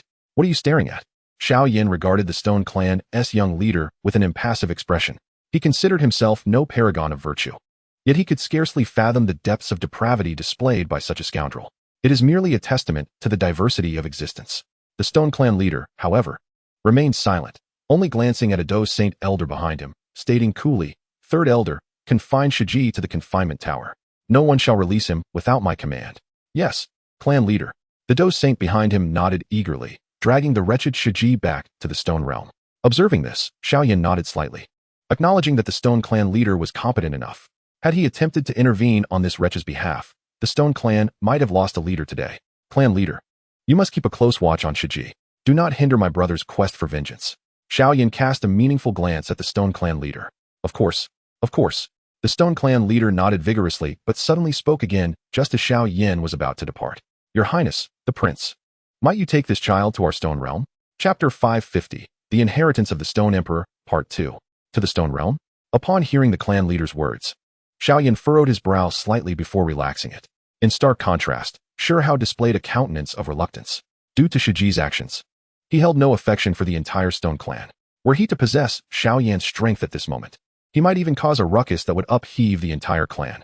Noticing Shihao's unwilling demeanor, the Stone Clan leader's face betrayed a hint of urgency as he quickly addressed Xiao Yan. Your Highness, this child has achieved such remarkable feats at a tender age. His bloodline power must be extraordinarily pure. If we could awaken the bloodline power within him, it might even be the fabled divine-grade bloodline, or at the very least, a 9th-grade bloodline. The chieftain of the Stone Clan gazed intently at Shihao, who stood behind Xiao Yan. Having achieved the rank of Dozun during his years of wandering in the outside world, he could undoubtedly surpass other prodigies if nurtured with the resources of the Stone Clan, even if he did not quite match Xiao Yan. Should the Stone Clan be fortunate enough to have such a successor, it might not fully restore the splendor of ancient times. Yet it could certainly rejuvenate the clan for an extended period. Upon hearing the chieftain's words, a flicker of emotion crossed Xiao Yan's eyes. Indeed, if Shihao possessed such a lineage, it would greatly benefit him. Contemplating this, his gaze turned toward Shihao, and with a gentle smile, he urged, trust me. Go and give it a try. Although Shihao was somewhat reluctant, he found it difficult to refuse, knowing it was Xiao Yan who spoke. In his heart, Xiao Yan was akin to an older brother. He could dismiss the words of others, but he could not disregard Xiao Yan's counsel. All right, he replied, nodding slightly, albeit with some hesitation. Witnessing this exchange, the Stone Clan chieftain's face broke into a smile. If Shihao truly possessed a 9th grade or even divine grade bloodline, He could easily replace the useless Shijie and, with his connection to Xiao Yan, might even surpass the current chieftain. As for Shihao's lack of emotional ties to the clan, the chieftain was not overly concerned. As the leader, the continuity and interests of the clan took precedence over all else. If Shihao could carry on the illustrious legacy of the Stone Clan, it would matter little if he were to establish a new lineage. As long as the Stone Clan could endure, the chieftain would be indifferent to the expulsion of many elders by Shihao. Before long, the group entered the Stone Realm. Unlike the Xiao Realm, the Stone Realm was characterized by rugged terrain and an array of vividly colored boulders, upon which were often inscribed characters and techniques left by the ancestors of the Stone Clan. Of course, the boulders bearing significant information had already been relocated to the clan's sacred grounds. Occasionally encountering members of the Stone Clan, Xiao Yan observed that they were generally taller and had rougher skin compared to those from other clans. Beneath that somewhat coarse exterior lay a formidable physical strength. Among the ancient 8 clans, the Stone Clan had long excelled in body refinement techniques, and even in their current decline, their physical prowess remained unparalleled among their peers at the same level. However, the advantage of their physicality was only significant among equals, once the disparity in strength widened. Their physical superiority could not bridge the gap. Furthermore, due to this very reason, the women of the Stone Clan were also tall and had slightly rough skin, rendering them among the most difficult to marry off in the ancient 8 clans. Under the guidance of the chieftain, the group soon arrived at the sacred grounds of the Stone Clan, where a towering stone statue stood silently, resolutely. The statue depicts a tall and robust man, exuding a wild aura reminiscent of an ancient beast. Amidst this ferocity lies an overwhelming majesty, a power that is all too familiar to Xiao Yan, as it embodies the essence unique to a Dou Emperor. Only a Dou Emperor possesses such a commanding presence, akin to that of a sovereign over heaven and earth. However, unlike the figures he had previously encountered, such as Xiao Xian, the Medicine Emperor, and the Tuashi Ancient Emperor, the Stone Emperor is shrouded in animal hides, revealing muscles brimming with explosive strength. Even though it has now been reduced to a mere statue, it still evokes a sense that a single punch could shatter the very heavens. Child, all you need to do is let a drop of your blood fall upon this ancestral statue, and it shall ascertain the power of your bloodline. The Stone Clan leader said, a smile gracing his lips as he regarded Shihao. Upon hearing this, Shihao instinctively turned his gaze toward Xiao Yan, prompting a wry smile from the Stone Clan leader. Alas, even if this young man were to ascend as the next Stone Clan leader, reaching the pinnacle of a 9-star Dou Saint, he would likely find himself as a subordinate to the imperial scion of the Xiao clan. This thought ignited a flicker of envy within him for the Xiao clan's formidable fortune. A millennium ago, one Xiao Xian emerged, and now another Xiao Yan has surfaced. Had the Xiao clan's fortune been shared with the Stone Clan, they would not have fallen to such depths. Fortunately, Shihao's appearance rekindled a glimmer of hope within him. Let us see. With my presence, no one can harm you, Xiao Yan remarked, a smile curling at the corners of his mouth. With his current strength, he was confident that even without relying on the Xiao clan's resources, he could flatten the Stone Clan. Unbeknownst to him, he was drawing ever closer to that supreme realm. Indeed, seeing Xiao Yan nod, Shihao could not help but return the gesture. In the next moment, he bit his finger, allowing a drop of blood to fall upon the Stone Emperor's statue. As the blood touched the statue, a hint of red began to appear in the statue's eyes. Witnessing this, the Stone Clan leader's eyes sparkled with intense anticipation. However, as the blood settled, the statue's eyes turned red but exhibited no further change, leaving the Stone Clan leader momentarily stunned. How could this be? The statue's eyes merely turned red, without any other hue. The disbelief and unmasked disappointment were evident on the Stone Clan leader's face. The ancient 8 clans had placed too much emphasis on the assistance derived from bloodline power, and this scene indicated that Shihao's bloodline was merely that of an ordinary Stone Clan lineage. Impossible. At this moment, the Stone Clan leader, disregarding Xiao Yan's presence, shook his head in disbelief. The greater the expectation, the deeper the disappointment. Upon discovering that Shihao possessed merely an exceedingly ordinary bloodline power, the disillusionment in his eyes was unmistakable. Yet, in response to this expression, Xiao Yan merely offered a disdainful smile. What? Does the clan leader of the Stone Tribe believe that without that pure bloodline power, my brother lacks the potential for growth?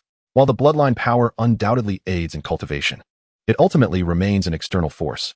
Throughout history, how many Dou Emperor strongholds have risen solely through the strength of their bloodlines? As he spoke, a hint of mockery colored his gaze towards the Stone Tribe leader. Your clan is truly antiquated. No wonder you have fallen into decline over the years. With such a mindset, your tribe can only fade away alongside the disappearance of the Dou Emperor bloodline. At these words, the Stone Tribe leader trembled slightly, a flicker of realization crossing his face. Indeed, The words of His Highness the Imperial Son held merit. It was the elder who had been short-sighted. After all, Xiao had achieved this level of prowess at such a young age without any external assistance. What did it matter if he lacked a formidable bloodline power? At times, bloodline power could become a shackle for ancient races. Among the 8 ancient tribes, there has never been a shortage of Dou Zun. Yet when it comes to reaching the Dou Sheng level, bloodline power often becomes a hindrance. Aside from the exceedingly rare divine bloodlines, who can confidently claim that they can ascend to Dou Sheng solely through bloodline power. Just as the Stone Tribe leader pondered this, the previously tranquil sky of the Stone Realm suddenly darkened, prompting him to involuntarily lift his head. What is happening? Why has the sky of our tribe changed? In that moment, countless members of the Stone Tribe were struck with shock, yet only Xiao Yan and the Stone Tribe leader exchanged glances of incredulity. This aura. Xiao Yan narrowed his eyes, a trace of astonishment flashing within. Clearly, this aura belonged to the Dou Emperor, and it resonated perfectly with the one emanating from the stone statue, albeit far more potent. Is it the Stone Emperor? Xiao Yan's gaze remained fixed upon the churning clouds above, while the Stone Tribe leader's eyes glimmered with a hint of crimson. It is our ancestral spirit. Our ancestor has manifested. Beside them, Xiao felt a rising sense of dread, as he sensed an ominous presence within the tumultuous clouds that seemed to be zeroing in on him. Before this aura, he felt as insignificant as an ant. Yet it bore an uncanny familiarity, as if they shared a common origin. Boom. Moments later, the sky of the Stone Realm ceased its tumult, revealing a towering phantom that loomed thousands of feet high. With the emergence of this apparition, all members of the Stone Tribe felt an oppressive force emanating from the depths of their very souls. Under such overwhelming pressure, all those beneath the rank of Dou Sheng instinctively knelt before the majestic figure. Even the formidable Dou Saints, who could barely withstand the pressure, found themselves kneeling with tears in their eyes. For the ethereal figure before them was none other than their ancestor, the creator of the Stone Clan, the Stone Emperor. Yet, amidst the multitude bowing in reverence within the Stone Realm, 2 figures remained standing, Xiao Yan and Xiao. Observing that Xiao was also unyielding to the oppressive aura emanating from the bloodline of the Dou Emperor, Xiao Yan's eyes revealed a hint of astonishment. Although the bloodline power within Xiao was feeble, it was undeniably genuine Stone Clan blood, and it was indeed remarkable that he remained unaffected by the imperial might of the Stone Emperor. Connecting the appearance of the Stone Emperor's apparition with Xiao's arrival, Xiao Yan concluded that the manifestation of this ethereal figure was indeed a result of Xiao's presence. At that moment, the towering and majestic apparition finally cast its gaze downward. Clad in ancient beast skins, its physique bore muscles that seemed capable of shattering dimensions. Yet, unlike the statue, its eyes radiated an aura reminiscent of primordial times. Had the Stone Clan truly fallen to such depths? The imposing figure surveyed the entirety of the Stone Clan with a hint of melancholy before setting its eyes upon Xiao. It was truly unexpected that the Stone Clan could still give rise to a new supreme battle body. The expression of the majestic apparition was not overly animated. Yet as it looked at Xiao, a subtle smile flickered across its visage. Child, the power of the supreme battle body is boundless, even in my time. I had not fully unlocked its potential. Alas, under the invasion of the foreign evil clan, I could only fight with my life. I never anticipated that among my descendants, another supreme battle body could emerge. The apparition of the Stone Emperor gazed at the slightly dazed Xiao from afar, a smile gracing its lips. Today, I shall impart all the latent potential of the supreme battle body to you. If you can fully harness this potential, it may not be impossible for you to attain the status of an emperor with your physical form. The brief words of the Stone Emperor left all present in shock, including Xiao Yan, who was no exception. To become an emperor with one's physical body. Could it be that there existed a path to becoming a Dou Emperor without relying on the essence of the world? The clan leader of the Stone Clan was overwhelmed with astonishment mingled with ecstasy. The term becoming an emperor sent shivers through the hearts of all beings in the Douqi continent. If Xiao could ascend to the rank of Dou Emperor, the ramifications for the Stone Clan would be monumental. Only Xiao remained momentarily stunned, still processing the words of the Stone Emperor's apparition, when he suddenly saw the figure erupting with dazzling light. Buzz! The apparition of the Stone Emperor burst forth with brilliance, transforming into streams of light that converged toward Xiao. Radiant beams of light enveloped Xiao, ultimately coalescing into a colossal, white luminous cauldron. As this brilliance penetrated, Xiao instinctively closed his eyes, entering a state of forced meditation. Subsequently, Xiao Yan sensed a peculiar surge of vitality coursing through his veins. As his physical form underwent a continuous metamorphosis, this transformation extended beyond his corporeal body. Even his very essence was elevating. evidently indicating that what was initially a simple bloodline assessment had activated the remnant soul of the Stone Emperor, endowing Xiao with the Emperor's legacy. An urgent command was dispatched to seal off a radius of 100 miles around the clan, prohibiting any entry. The clan leader of the Stone Tribe finally grasped the situation and hastily issued the order. Meanwhile, the phrase Bodhi becoming emperor echoed incessantly in Xiao Yan's mind. Is it truly possible for a person to ascend to emperor through mere physical prowess?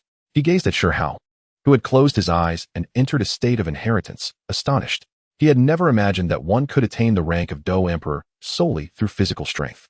For countless years, even formidable fighters relying on Dou Qi had been unable to reach such heights. Yet here was an alternative method that permitted ascension through the corporeal form. However, for Xiao Yan, this revelation did not signify a substantial shift in his circumstances. He already possessed an imperial-grade nascent pill, having resolved the final barrier of source energy. Thus, attaining the rank of Dou Emperor was merely a matter of time for him. While the concept of Bodhi becoming emperor was indeed novel, Xiao Yan had no intention of investing excessive time in such an ethereal notion. Contemplating this, he turned his gaze toward Xiao. With a mere thought, a metallic phoenix, exceeding 100 feet in length, materialized beside him. This metallic creature gleamed in a dark golden hue, resembling a colossal iron beast. Its sharp talons emanating a chilling brilliance that even sent shivers down the spine of the Stone Tribe leader, the celestial phoenix. The expression of the Stone Tribe leader shifted as he examined the metallic creature, his astonishment palpable. Huang Tian, this metallic celestial phoenix is Huang Tian. His voice trembled with incredulity and a hint of fear. Among the elite warriors of the Dou Qi continent, there were but a few, and he recognized Huang Tian, the former leader of the Celestial Phoenix tribe. Yet now, this erstwhile 5-star Dou Saint had been reduced to a mere metallic puppet. It was astonishing that the Stone Tribe leader was familiar with Huang Tian. Hearing the leader's exclamation, Xiao Yan merely smiled faintly. Regrettably, he is now merely my crafted war puppet. This simple statement deepened the apprehension on the face of the Stone Tribe leader, the patriarch of the Stone Clan. Given that Xiao unexpectedly acquired the legacy of the Stone Emperor, surely requires some time to assimilate this inheritance. In light of this, I shall not linger within the Stone Clan and impede your affairs. Xiao Yan smiled faintly, the corners of his mouth curling with a hint of danger. I shall leave this battle puppet here to guard Xiao. Henceforth, no living being shall be permitted within 1,000 feet of him. The expression of the Stone Clan patriarch stiffened slightly, for Xiao Yan's words implied that even he, the patriarch, was unworthy of entering that sacred space surrounding Xiao. However, Xiao Yan paid little heed to the patriarch's reaction. Although one might presume that a man of the patriarch's intellect would not engage in actions detrimental to Xiao, Xiao Yan could never place the safety of his friend in the hands of an unfamiliar individual. The battle puppet, on the other hand, was entirely different. Once it accepted his commands, it would execute them without hesitation. It is worth noting that while this battle puppet was forged from the essence of the Phoenix, after my modifications, its combat prowess would undoubtedly rival that of a peak 6-star Dou Sheng. Therefore, I kindly urge you to warn your clansmen against wandering into this area, lest they lose their lives. Xiao Yan's words filled the Stone Clan patriarch with a mix of shock and anger. Shocked by the power of this battle puppet, which could rival a peak 6-star Dou Sheng, a terrifying strength that even surpassed his own. Angered by the audacity of Xiao Yan to leave such a puppet in the heart of the Stone Clan, which he deemed a blatant disrespect. The Xiao clan is truly overstepping. If they wish to disregard us, so be it. The Stone Clan patriarch scoffed inwardly, but dared not express his dissatisfaction too openly. After all, the current Stone Clan lacked the strength to confront the Xiao clan, not to mention the hundreds, if not thousands, of Dou Sheng warriors at their disposal. Even the formidable Xiao Yan, if provoked, could potentially dismantle the entire Stone Clan. Even with the protective clan formation, it would be a tremendous drain on their resources. Moreover, Xiao's fate was intertwined with the future of their clan, leaving no room for a confrontation with Xiao Yan, patriarch of the Stone Clan. I shall take my leave now, but I sincerely hope to hear of no misfortune befalling my brother. Otherwise, I would not hesitate to summon another battle puppet. Xiao Yan cast a playful glance at the Stone Clan patriarch, causing a chill to run through him, before sprouting a pair of golden wings that carried him out of the stone realm. With a slight flutter of his golden wings, he reappeared atop the spatial barrier of the stone realm, and with a swift motion, he vanished from sight. Such speed. The Stone Clan patriarch watched in awe as Xiao Yan's terrifying velocity caused his pupils to constrict, followed by a resigned sigh. This descendant of the Xiao clan is truly extraordinary. The feats exhibited by Xiao Yan have long surpassed those of his predecessor, Xiao Xian. Perhaps, in due time, he will emerge as the second Dou Emperor of the Xiao clan. The Xiao clan is indeed a lineage favored by the heavens. The chieftain of the Stone Clan gently shook his head, his gaze fixed upon the tightly shut eyes of Xiao, yet his own eyes sparkled with renewed hope. Fortunately, fate had not forsaken the Stone Clan, delivering such a prodigy in this perilous moment. He commanded that from this day forward, no one was to enter this sacred ground. Those who defied this decree would face execution. After suppressing the myriad thoughts within, the chieftain issued his orders. Meanwhile, Xiao Yan had already taken to the skies, soaring through the tumultuous currents of time and space with his heavenly phoenix golden wing. The wings radiated a gentle golden glow, pacifying the chaotic spatial turbulence in his wake. This exhilarating sensation only heightened Xiao Yan's spirits. According to his calculations, by the time Xiao emerged from his seclusion, he would have likely ascended to the level of a Dosheng. Indeed, in the future, Xiao might even step into the realm of emperors, becoming a formidable ally by his side. With these thoughts in mind, Xiao Yan traversed the spatial maelstrom and reappeared in the southwest continent. Upon his arrival, he was profoundly astonished by the scene before him. The southwest continent, once etched in his memory as a land of endless mountains and dense forests, now bore deep, unfathomable ravines and colossal pits exceeding thousands of miles in diameter. All of this unmistakably signified that a cataclysmic battle had transpired upon this land, one that had involved Xiao and the two demon emperors. Was this the true might of a Dou? Gazing at the terrifying traces beneath his feet, Xiao Yan couldn't help but draw in a sharp breath. Although he now ranked among the pinnacle of power within the Dou continent, with no one beneath the 9-star Dosheng capable of threatening him, even the slightest mark upon this earth was something he could scarcely hope to replicate with all his strength. One day, I too shall reach this realm. Ambition glinted in Xiao Yan's eyes as he once again took flight with his heavenly phoenix golden wing. Shortly thereafter, he arrived at a location where space itself appeared to distort. The area, spanning 100,000 zhong, was subtly warped, and within the hazy outlines, a magnificent tomb seemed to exist within the fabric of this world. This was the spectral form of the heavenly tomb. At the center of this ethereal tomb stood a monumental stone tablet, towering 10,000 zhong, beneath which a surging dark energy was being suppressed, representing a sealed demon emperor. Surrounding this spectral tomb was a grand formation, at the heart of which rested a colossal egg, entirely black with dark golden patterns. At the 5 cardinal points of this formation sat 5 powerful members of the Xiao clan, meditating in a cross-legged position, while outside this formation, 2 8-star Dosheng guardians silently stood watch. The 5 Emperor sealing formation is of utmost significance. Currently, the 5 peak Dou saints of the Xiao clan are fully engaged in sealing the embryonic form of the demon emperor, leaving them utterly unable to divert their attention to the outside world. Should even a single 8-star demon saint launch an attack, it could potentially damage this grand formation. Countless ancestors of the Dou continent have sacrificed immeasurable costs in the battle against this foreign evil clan. Observing this scene, Xiao Yan let out a faint sigh before soaring towards the ethereal visage of the heavenly tomb. As he entered the domain of the heavenly tomb, a colossal surge of soul power swept over him, accompanied by a gentle smile that resonated in the air. The late stage of 7-star Dou Saint, indeed. Your progress aligns with my expectations, echoed Xiao Xian's voice around Xiao Yan, though his true form did not manifest. Clearly, suppressing this demon emperor is no trivial task for him either. Ancestral Master, though unable to see Xiao Xian's true form, Xiao Yan still respectfully bowed before the towering stone monument. What troubles you? Have you encountered a bottleneck? Xiao Xian's voice carried a hint of amusement, prompting Xiao Yan to pause momentarily before nodding gently. I have now acquired the Emperor-grade seed pill bestowed by the ancient Emperor Tushi, yet my soul power remains a considerable distance from the Emperor realm. I humbly seek guidance from my ancestor. Emperor-grade seed pill? A note of surprise tinged Xiao Xian's voice, though it quickly regained its calm. There are 2 paths to achieving the Emperor realm. One is to rely on immense soul power, and the other is to harness the strength of the heart. The strength of the heart? Xiao Yan's brow furrowed slightly. Indeed, while soul power is profoundly intricate, the true essence of the soul still lies in the ethereal strength of the mind. When an individual's heart reaches a certain level of power, it can shatter the constraints and elevate the soul to a new tier. Upon hearing this, Xiao Yan merely frowned, contemplating the nature of mental power. In truth, you already possess this strength. It simply remains undeveloped. Xiao Xian's voice continued to resonate in Xiao Yan's ears.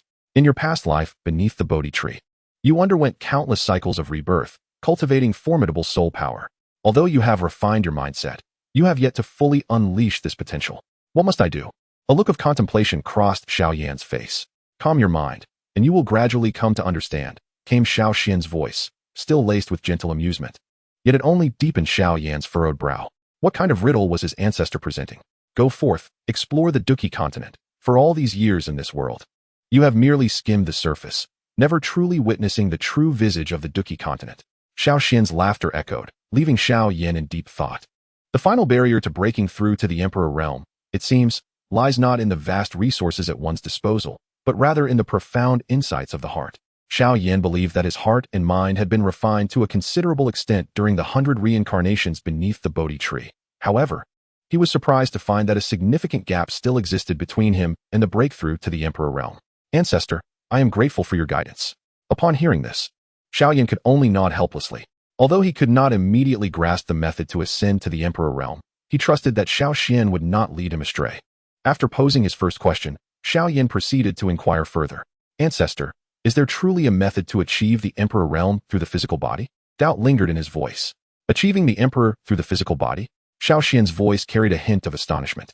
Indeed, one of my brothers has obtained the inheritance of the Stone Emperor, who once stated that it is possible to achieve the Emperor through the physical form. Xiao Yan nodded slightly. This time, Xiao Xian fell into a brief silence before responding thoughtfully. Your brother is indeed fortunate. As for achieving the Emperor through the physical body, theoretically, it is possible. However, this path is undoubtedly far more arduous than ascending through fighting spirit, which is why, throughout history, no one has ever reached the Emperor realm via the physical body on the fighting spirit continent. Even the Stone Emperor, who uttered this very statement, never accomplished it himself. Xiao Yan was momentarily taken aback. Not even the Stone Emperor himself. Correct, came Xiao Xian's calm reply. A Dou Emperor, or the Supreme of Heaven, essentially possesses the power of an entire realm. Therefore, as long as one attains power comparable to that of an ordinary realm, they may be considered an Emperor-level powerhouse. The fighting spirit continent is significantly larger than ordinary realms, which allows for the emergence of more Dou Emperors. Achieving the Emperor through the physical body requires one to mold their body to be as formidable as an entire realm, enabling the physical form to evolve the power of heaven and earth. The power of heaven and earth I refer to does not pertain to the spaces opened by Dou saints. Even the spaces opened by Dou Emperors do not qualify as realms or dimensions. Upon hearing this, Xiao Yan nodded slightly in agreement.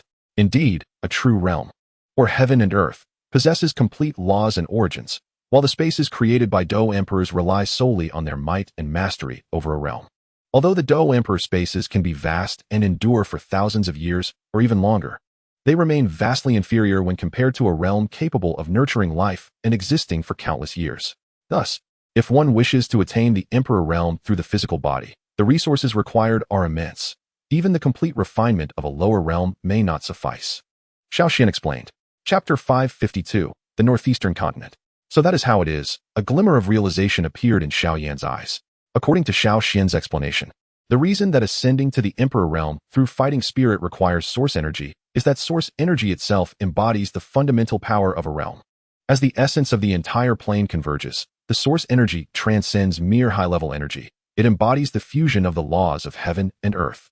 This implies that the source energy possessed by a formidable Dou D is indeed sufficient to nurture an ordinary lower realm.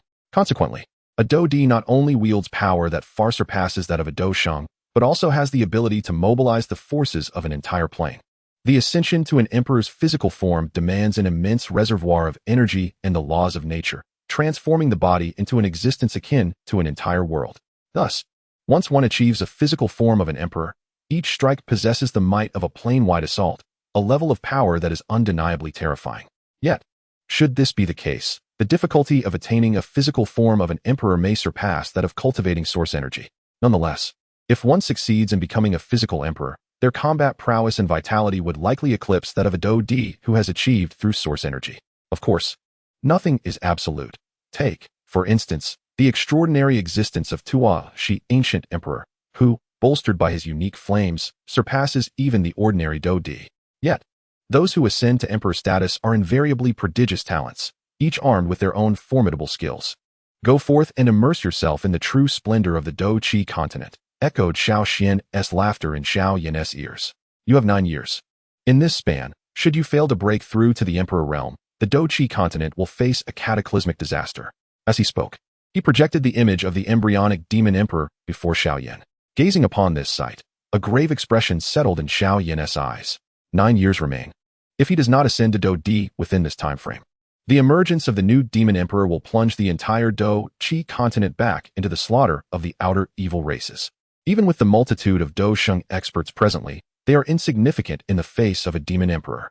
Ancestor, I understand, Xiao Yan nodded slightly, then respectfully bowed to the colossal stone tablet before turning to depart from the southwestern continent. Despite harboring some doubts regarding Xiao Xian's assertions about spiritual power, he trusted that Xiao Xian would not jest with the future of the entire continent. Nevertheless, such uncertainties continued to weigh on his mind. In the northeastern continent, a frigid and remote land, snowflakes fell like feathers, cloaking the area in a blanket of glistening white. In this icy realm, a novel way of life could undoubtedly flourish. Ice City, a stronghold located in the far north of the northeastern continent, stands entirely constructed from resilient ice.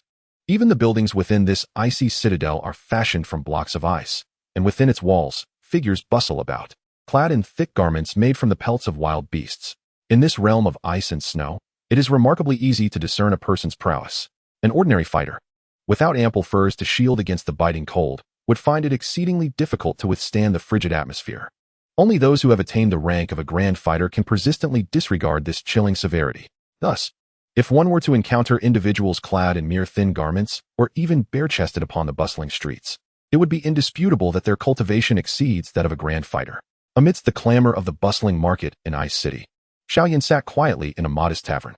Before him, a pot of beast meat simmered vigorously in a sea of crimson oil, releasing wisps of steam that rose gracefully before dissipating into the air.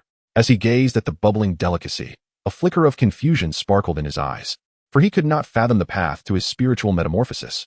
How, indeed, should one undergo such a transformation? A sudden wave of irritation surged within him, prompting him to dismiss these thoughts and instead lower his gaze to seize a piece of the beast meat. Fresh from the pot, the meat emanated a cloud of steam. Yet before Xiao Yan could blow on it to cool, it swiftly chilled in the frigid air. This dish, a popular delicacy from the northeast continent, was known as 10-breath meat, signifying that if the meat remained away from the pot for 10 breaths, it would succumb to the terrifying cold of the region. 3 breaths after leaving the pot marked the optimal moment for consumption. Thus, this method of eating was also referred to as 3-breath meat. Opening his mouth, he placed the oil-laden morsel within, and as his teeth sank into it, a burst of spicy and sweet juices flooded his palate, bringing him a delightful sense of relief. After savoring the warm meat, he lifted his porcelain bowl and swallowed a generous mouthful of the renowned fiery liquor from the northeast continent.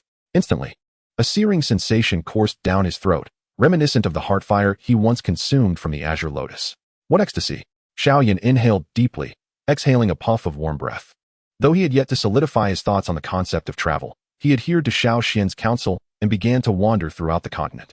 While his mind lingered on how to discover the means to ascend to the realm of the Emperor's soul, he overheard snippets of conversation from nearby tables. Rumor has it that in a small town under the jurisdiction of Ice City, all living beings vanished overnight. Indeed, it was an uncanny occurrence. The strongest among them was a spirit fighter, and the town boasted a population of tens of thousands. Yet in a single night, all had disappeared without a trace. It was said that malevolent spirits were to blame. Nonsense. What malevolent spirits? A burly man interjected vehemently. It is clearly the work of demons. How can you be so ignorant? Demon? At this, every patron in the tavern turned their gaze toward the robust man. His imposing figure, clad in only a fur vest, displayed muscles that seemed to defy the bitter cold, even amidst such frigid temperatures.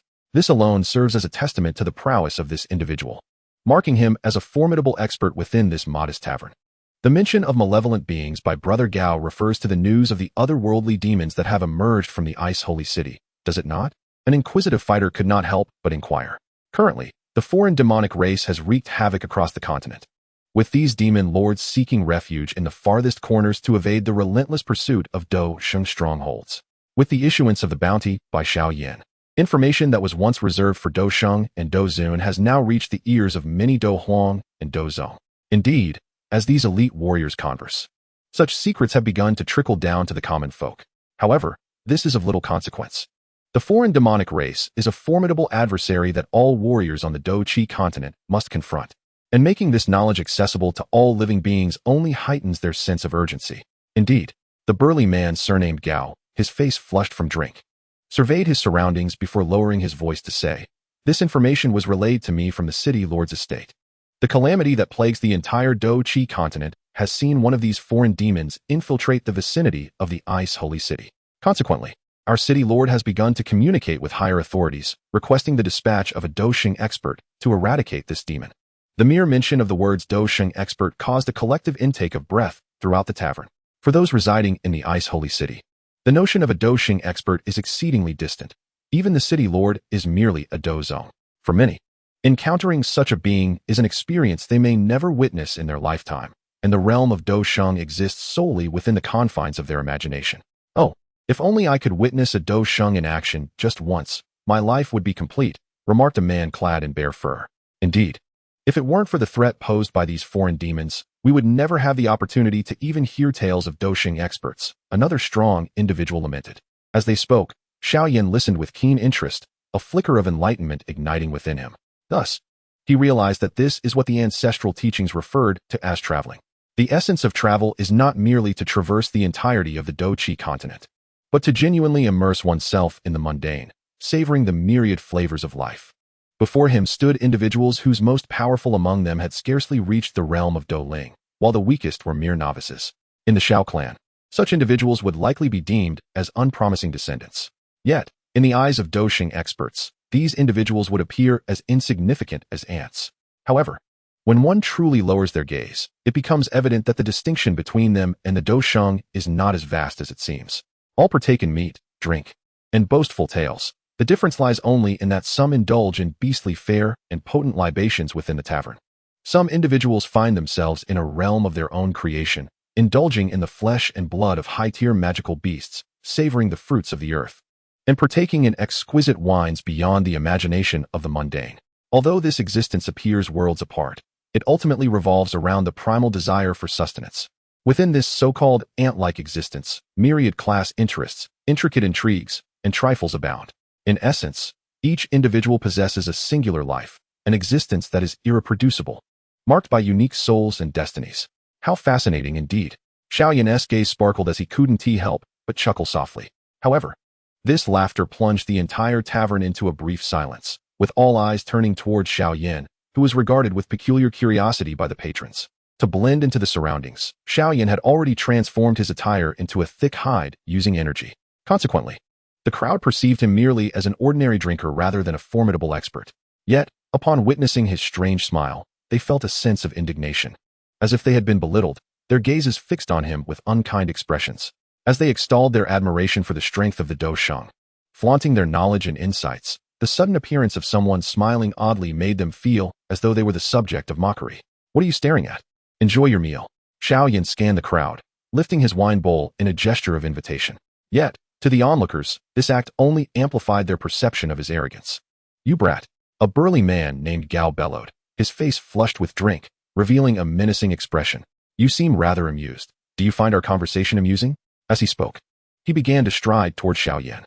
Witnessing this, most patrons in the tavern displayed glimmers of schadenfreude, while a few showed signs of sympathy.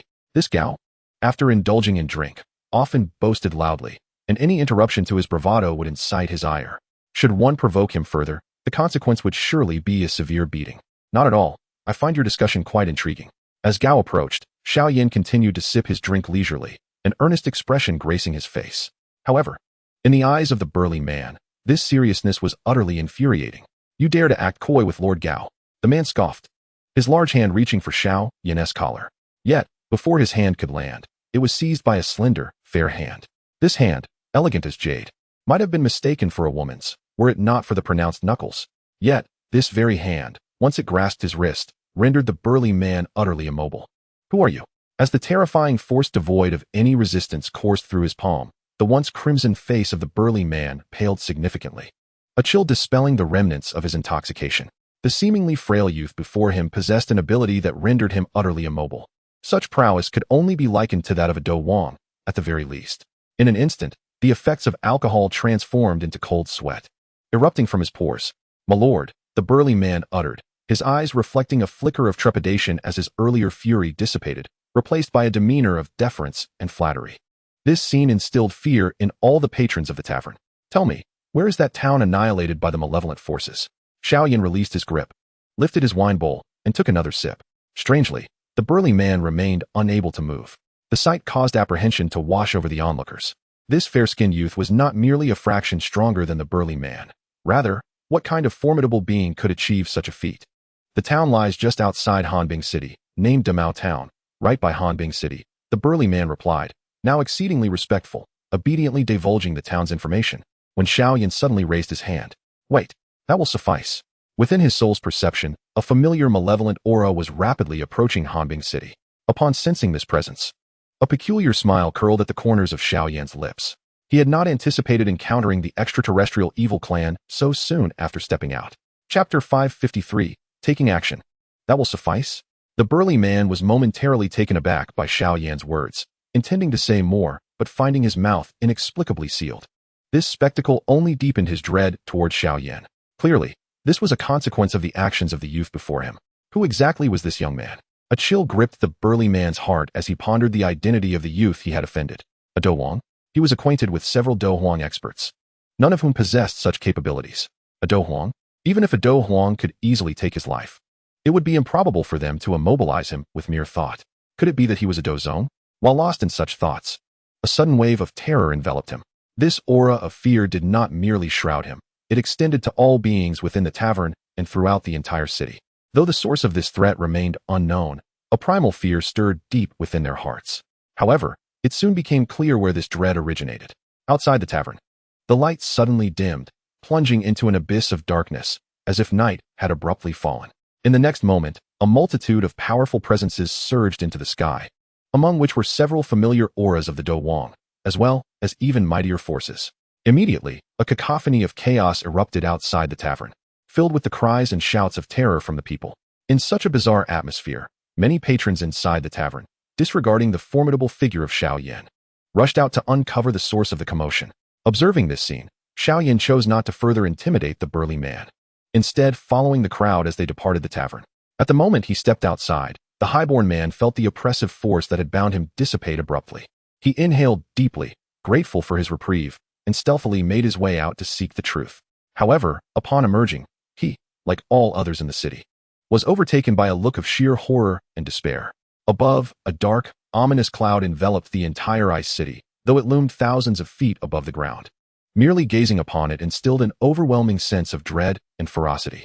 Within the malevolent cloud, two crimson orbs shone like twin suns, illuminating the darkness at its core. It is the evil spirits, the malevolent entities. Someone screamed in terror, causing the entire street, even the whole city, to plunge into an abyss of fear. In that moment, panic gripped everyone. The horror of the extraterrestrial evil clan had spread throughout the continent over the past year. Even those of lesser cultivation understood the dreadfulness of this foreign menace. The presence of these beings brought devastation wherever they roamed, leaving cities in ruins and lives extinguished. Such descriptions were not exaggerated. In fact, during this past year alone, numerous cities in the northeastern continent had been slaughtered, with the death toll surpassing 100 million souls. Yet, only 2 of the malevolent leaders had fallen to the hands of the roaming Douxing squads. As the remaining malevolent leaders became increasingly cautious, their killings became less frequent. With their gradual concealment, vigilance across not only the northeastern continent, but also various regions of the Dou Qi continent began to wane. Little did they know that Ice City had now become the target of these extraterrestrial fiends. Legends spoke of these malevolent beings possessing power comparable to that of Douxing. Within Ice City, aside from the lord of the city, no one had ever laid eyes on a Douxing. Though the true extent of a Douxing's strength remained a mystery, the citizens of Ice City understood that the vast, dark clouds heralded their impending doom. In the sky, dozens of figures either soared or stood aloft, each pale-faced and gazing apprehensively at the towering, ominous clouds above. The 2 crimson rays emanating from the dark cloud exuded a terrifying aura of malice and avarice, instilling a deep sense of dread among the once mighty warriors of Ice City.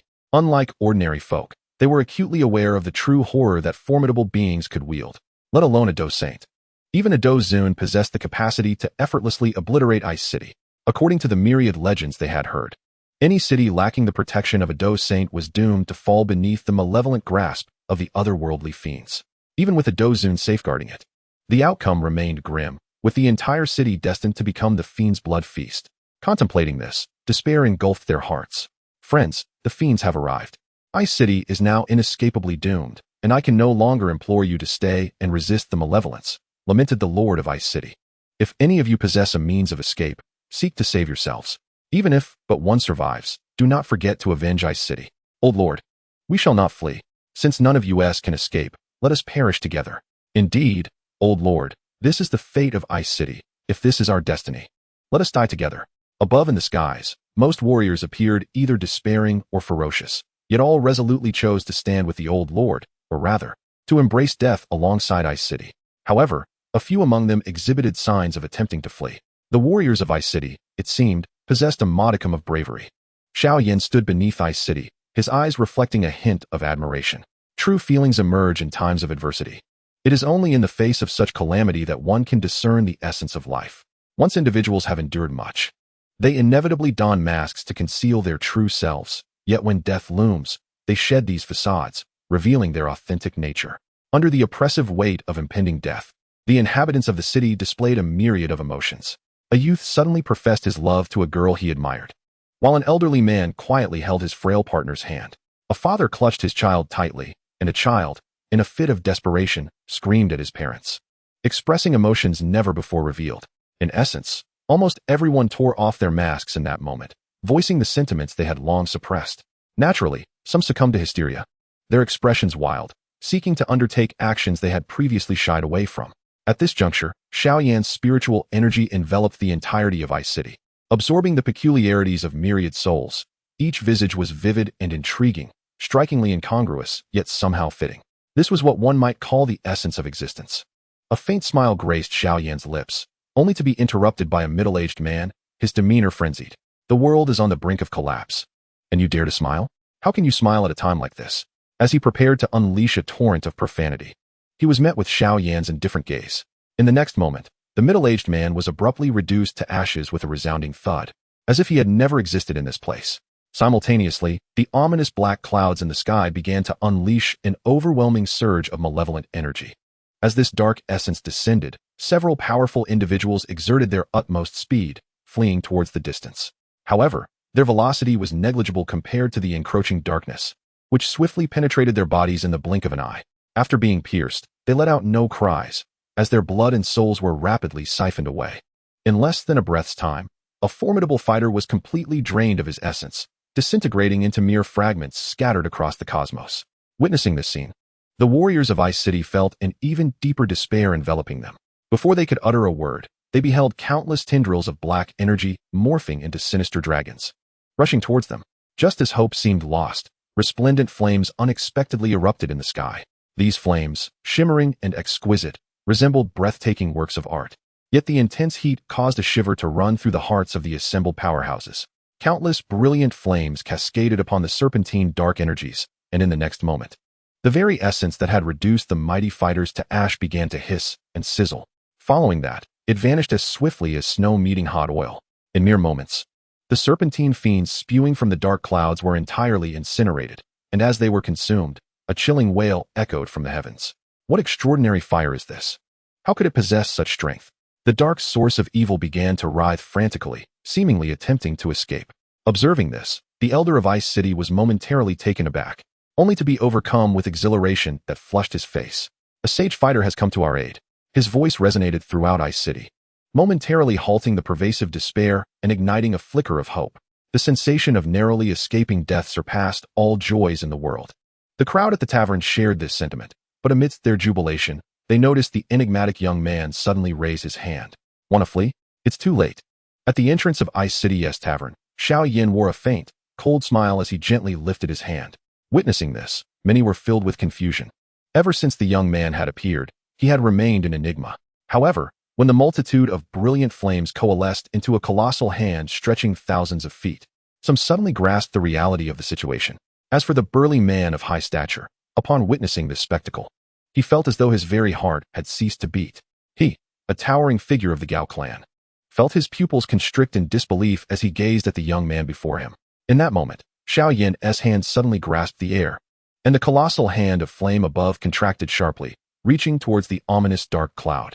Observing this scene, the dark cloud, which had been fleeing, hastened its retreat, seemingly eager to escape swiftly.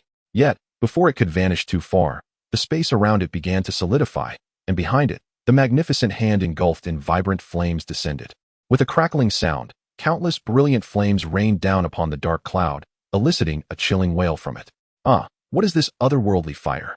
The voice of the dark cloud was filled with terror, reminiscent of the people from Ice City before, yet Xiao Yan felt no pity for its anguished cries. After all, He had shown no mercy towards the souls of Ice City. In Ice City, Xiao Yan stood quietly at the tavern's entrance, a cold smirk gracing his lips. In the next heartbeat, his previously open hand tightened suddenly. Boom. The enormous hand in the sky constricted violently, and in that instant, the once feared dark cloud was crushed into countless fragments. In a mere heartbeat, the formidable dark cloud, capable of plunging countless beings into despair, was obliterated. As the dark cloud shattered, innumerable streams of black energy morphed into serpentine shadows, fleeing in all directions.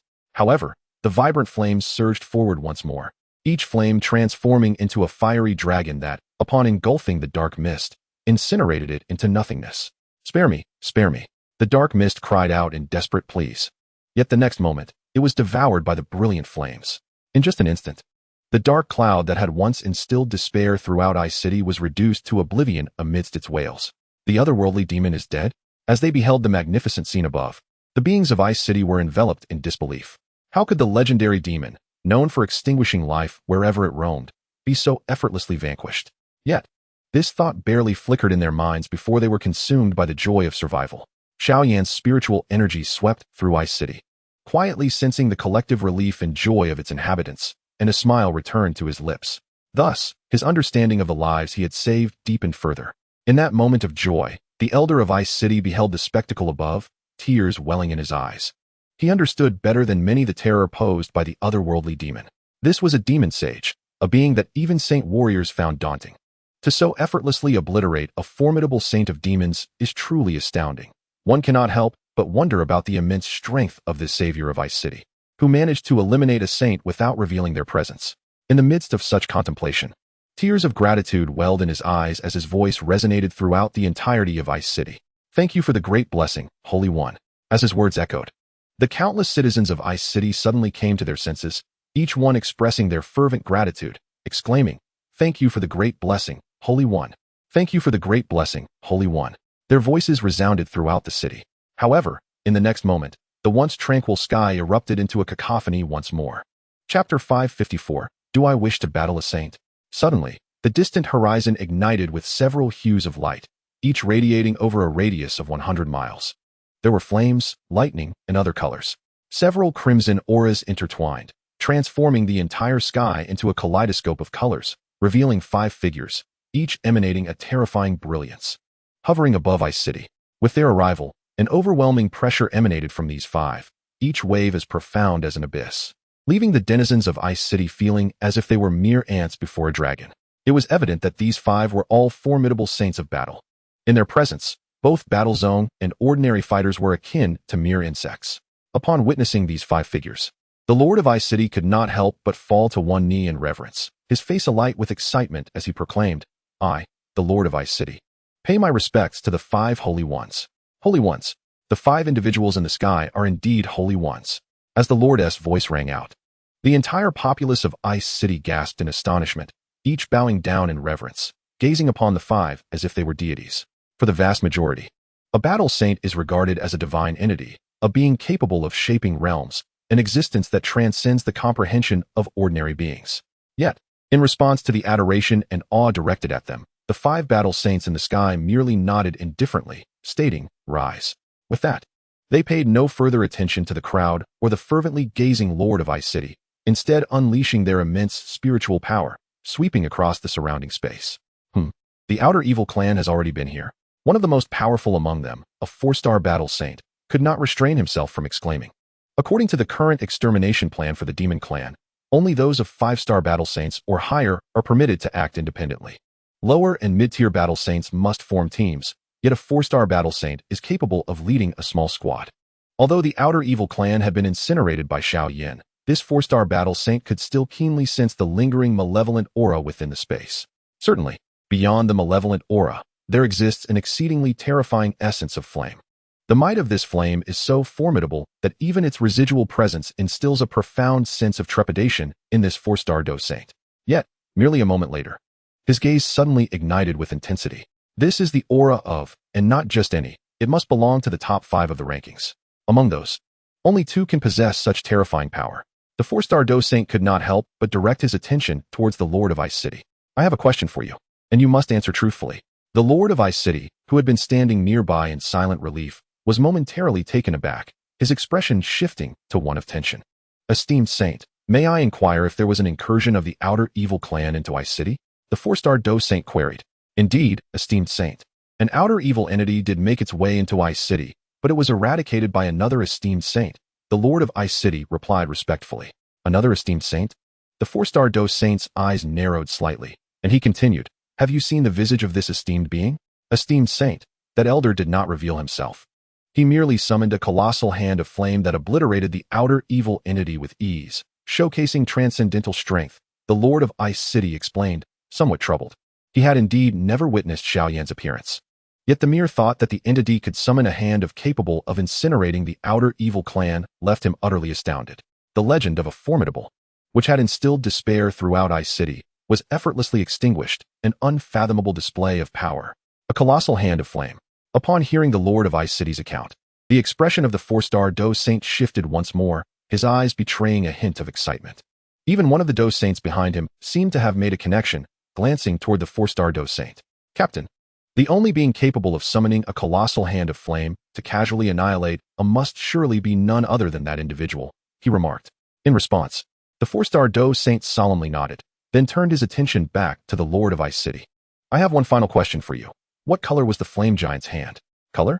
The Lord of Ice City momentarily paused, then quickly replied, It was somewhat colorful. The colossal hand of flame appeared as if composed of multiple flames, vibrant and beautiful in its array of hues. Upon uttering this, the 5 Dou Saints exchanged glances, each revealing a look of understanding. Their immense spiritual power swept across Ice City multiple times, yet they failed to locate the individual they sought. At this moment, the 4-star Dou Saint found himself unable to maintain his composure, suddenly speaking out, his voice infused with fighting spirit resonating across the expanse of 1,000 miles. Your Highness, the Prince of the Empire, since you have graced the northeastern continent with your presence, why not meet us? We have long admired you from afar. Though this voice was laced with fighting spirit, it bore no destructive power. Otherwise, a mere roar from him could have reduced everyone in Ice City to mere blood mist.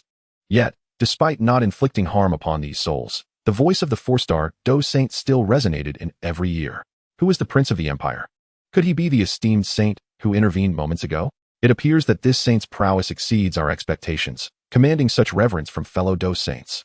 At this moment, the expressions of all in Ice City shifted dramatically. They had not anticipated that the saint who saved their city would evoke such respect from other saints. Beside the quaint tavern, the survivors bore expressions of shock, but when they beheld the smiling youth in the center of the street, a wild thought surged through their minds like a tempest. Could it be him? In that instant, the faces of those who had recently viewed Xiao Yan with disdain were now etched with indescribable expressions. Just then, they saw the young man clad in thick fur suddenly lift his foot. Though the ground beneath him appeared void, he ascended toward the sky as if traversing a staircase. Within mere steps, he approached the 5 saints. It truly is him. Gazing at the fur-clad youth who had reached the 5 saints, the tavern patrons felt a rush of heat flood their minds, rendering their consciousness momentarily blank. What could we have possibly found unappealing in such a person? It is astonishing to think that the Dou Saint of the Yan clan possesses such acute spiritual strength. Xiao Yan regarded the 5 Dou Saints before him, nodding in acknowledgement, which left them somewhat taken aback. Unlike ordinary Dou Saints, he was not just another high-ranking Dou Saint. He was the current acting patriarch of the Xiao clan, the most valued prodigy of Dou Emperor Xiao Yan, and the commander responsible for eradicating the malevolent forces from beyond. The amalgamation of these identities and his formidable power had long since elevated Xiao Yan's influence beyond that of the other clan leaders, even overshadowing the ancient clan leader, Gu Yuan. Upon sensing the lingering essence of I had my suspicions that the prince had arrived on the northeastern continent. I am pleasantly surprised to find my conjecture was correct. The Dou Saint of the Yan clan, adorned with a smile, remarked gently, Your Highness, your renown precedes you. Yet you have yet to visit our Yan clan. Do come by when time permits. Meanwhile, the 2 secondary star Dou Saints behind him, upon seeing Xiao Yan, exclaimed in unison, Son-in-law. Hearing this, both Xiao Yan and the Dou Saint from the Yan clan could not suppress the slight twitch at the corners of their mouths. As they noticed the Dou Saints from the ancient clan and the medicine clan exchanging glances, their originally amicable expressions suddenly tinged with hostility. As for the last 2 Dou Saints, they are native Dou Saints from the northeast continent. One is the Lord of Ice Saint City, while the other is a former Dou Saint who has diligently cultivated, achieving the remarkable strength of a 3-star Dou Saint. Regarding them, Xiao Yan did not show any negligence. After exchanging polite pleasantries, He shifted his gaze to the Lord of Ice City. The Ice Saint, the Lord of Ice City from your northeast continent, proves to be quite formidable, having made notable contributions in the discovery of the outer evil tribes. Although he is somewhat advanced in years, he remains a capable individual. With Xiao Yan's words, the gaze of the Ice Saint Lord towards the Ice City Lord gained a hint of special significance. Since His Highness the Imperial Sun has recommended him, I shall certainly place great trust in this Ice City Lord. The Ice Saint understood the implication and promptly responded. Despite his esteemed position as a Dou Saint, once the supreme existence of the Northeast continent, he felt insignificant in the presence of Xiao Yan. For him, the local emperor of the Northeast continent, Xiao Yan represented an unattainable height. Although both were Dou Saints, Xiao Yan could effortlessly defeat him with a mere gesture. Ice City Lord, you shall proceed to Ice Saint City tomorrow.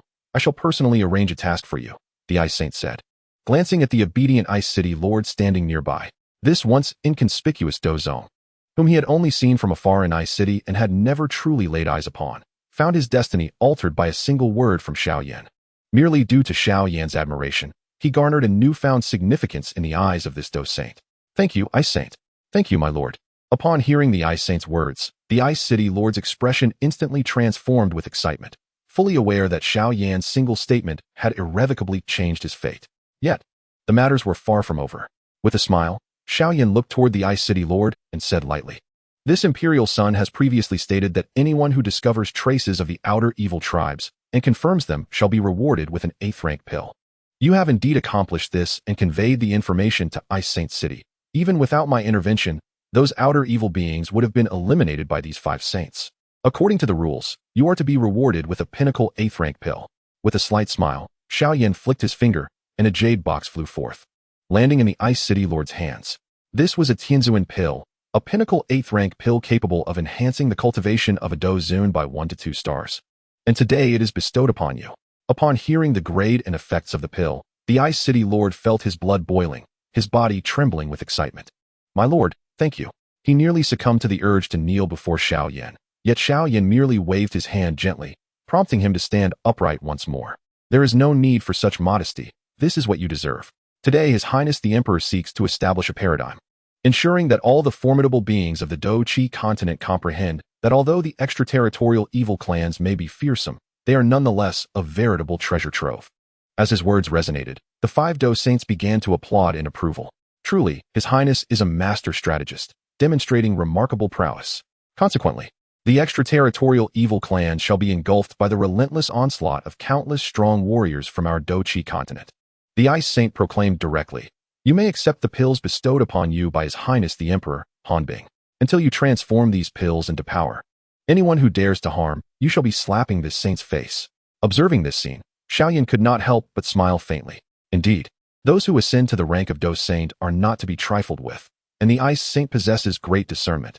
Without any prompting from Xiao Yan, he has already alleviated the concerns of the City Lord of Hanbing.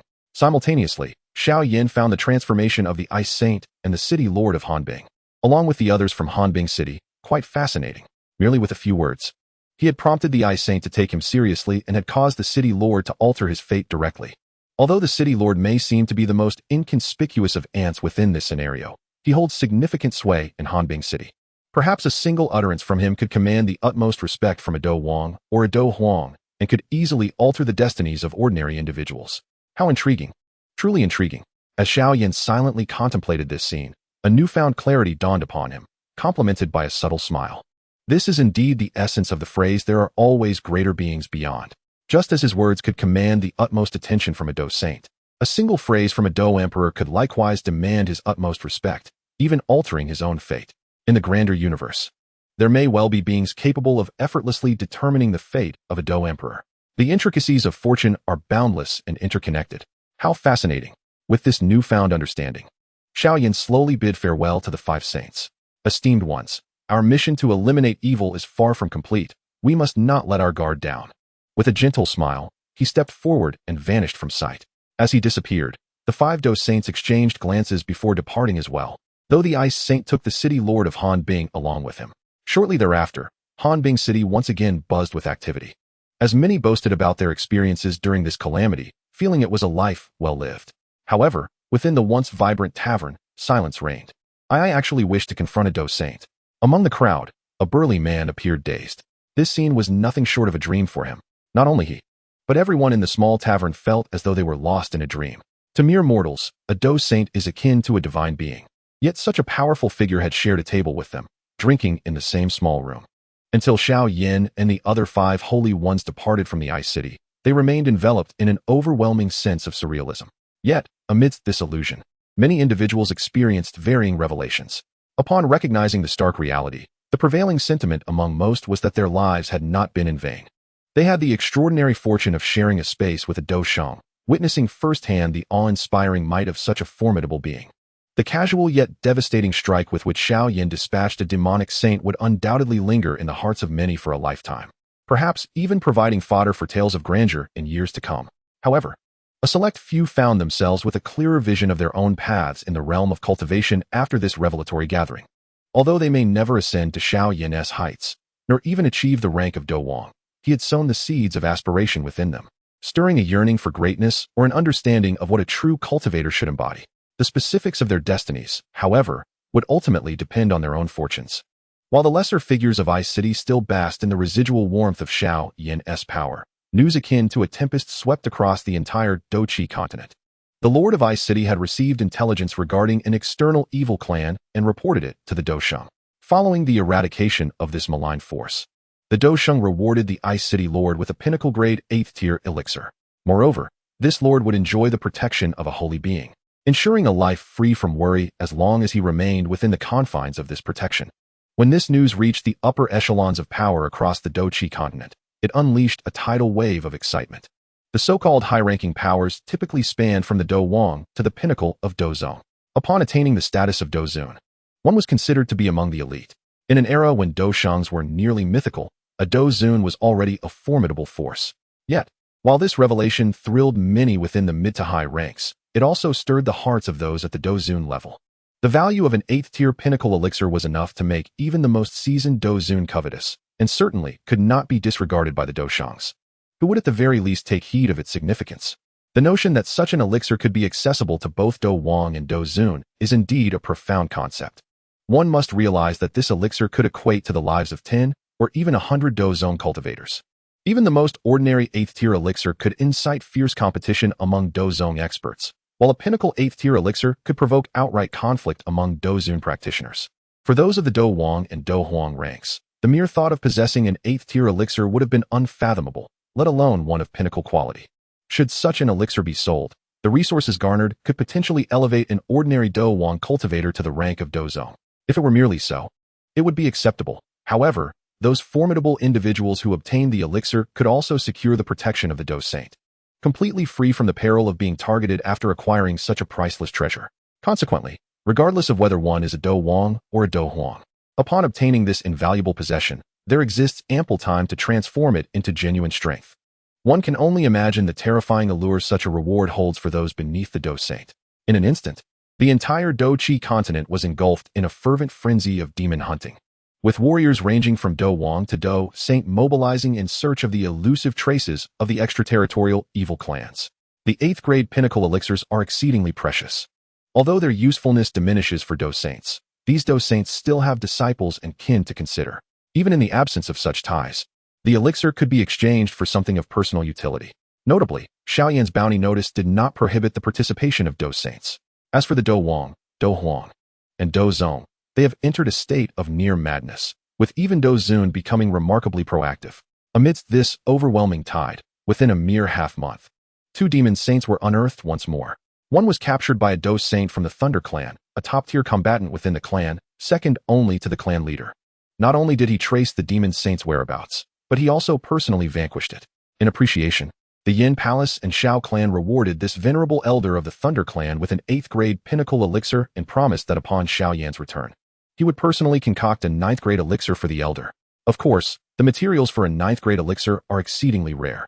Even the Xiao clan could not possibly gather every ingredient required, let alone the fact that such materials are precious.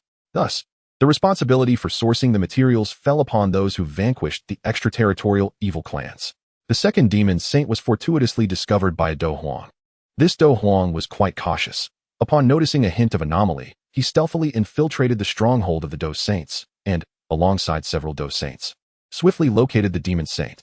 Thus, a demon saint, who had slaughtered countless beings, fell at the hands of a mere Dou Huang. Following the eradication of this demon saint, the Dou Huang received an 8th grade pinnacle elixir, bestowed by Yao Lao on behalf of Xiao Yan, as the latter's whereabouts had become enigmatic, rendering most unable to encounter him. After acquiring the elixir, this Dou Huang sought refuge in the residence of the Dou Saints, striving for safety. However, despite the elixir's immense value, it was beyond his capability to refine. Ultimately, under the witness of the Dou Saint, this Dou Huang exchanged the 8th grade pinnacle elixir with an 8th grade alchemist for sufficient potions to cultivate to the late stages of Dou Zone, and additionally secured a promise from the alchemist. If the former was still a source of disinterest, the latter drove everyone into a frenzy. This singular opportunity was sufficient to elevate a mere Dou Huang to the late stages of Dou Zone, while also affording the protection of a Dou Sheng and the favor of an 8th-tier alchemist. Such value incited jealousy and madness among the Dou Wang and Dou Huang, igniting an even more fervent frenzy across the Dou Qi continent. Yet, many failed to notice that while a fortunate individual had seized this chance to catapult themselves up a significant tier, countless other formidable warriors perished at the hands of the extraterritorial evil clans. Once detected by these malevolent entities, those whose strength had not even reached Dou Sheng stood little chance of survival, though such news frequently circulated, causing some to hesitate. A multitude remained irresistibly drawn to the flames. After all, the allure of such an opportunity could easily cloud one's judgment. Amidst this fervent tide, the remaining few extraterritorial evil beings were nearly frightened into hiding, akin to entering a deep slumber. They dared not launch further attacks on the beings of the Dou Qi continent, for exposure would invite a swarm of powerful warriors, akin to locusts, to converge upon their territory. Though these beings were as weak as ants, extermination was nearly impossible should they be discovered. They would soon face the onslaught of Dou Sheng warriors. Thus, spurred by the rewards set forth by Xiao Yan, the Dou Qi continent experienced a brief resurgence of tranquility. Meanwhile, in the extreme northern sea of the Dou Qi continent, a small iceberg over 10 feet tall floated serenely amidst the ocean. Upon this iceberg sat a young man, swathed in a bear pelt, quietly sipping strong liquor. Occasionally, an ice sea beast, measuring dozens of feet in length, would surface, seemingly intent on devouring the young human, only to retreat in trembling fear upon meeting his gaze. In the extreme North Sea, gazing down at the endless expanse of pristine white ocean, Xiao Yan narrowed his eyes slightly, savoring the warmth radiating from the liquor within him. Was this truly the end of the northern reaches of the Dou Qi continent? A smile graced his lips as he realized that after all his time in this world, he had finally settled down to appreciate the splendor of the Dou Qi continent.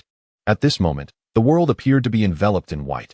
Snow and solid ice lay like a colossal shroud over the entire extreme northern sea, cracked only by the surging waters below, revealing patches of azure sea. Yet, shortly after surfacing, the water would succumb once more to the terrifying cold, freezing into blocks of ice, subsequently blanketed by fresh snow. The landscape was an expanse of white, save for a minuscule, nearly imperceptible black that moved slowly within it.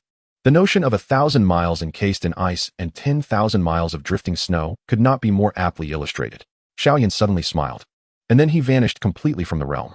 The last trace of darkness on the white canvas also disappeared, leaving only the incessantly falling delicate snowflakes and the howling winds. When Xiao Yan's figure reemerged, he found himself on a warm and humid land.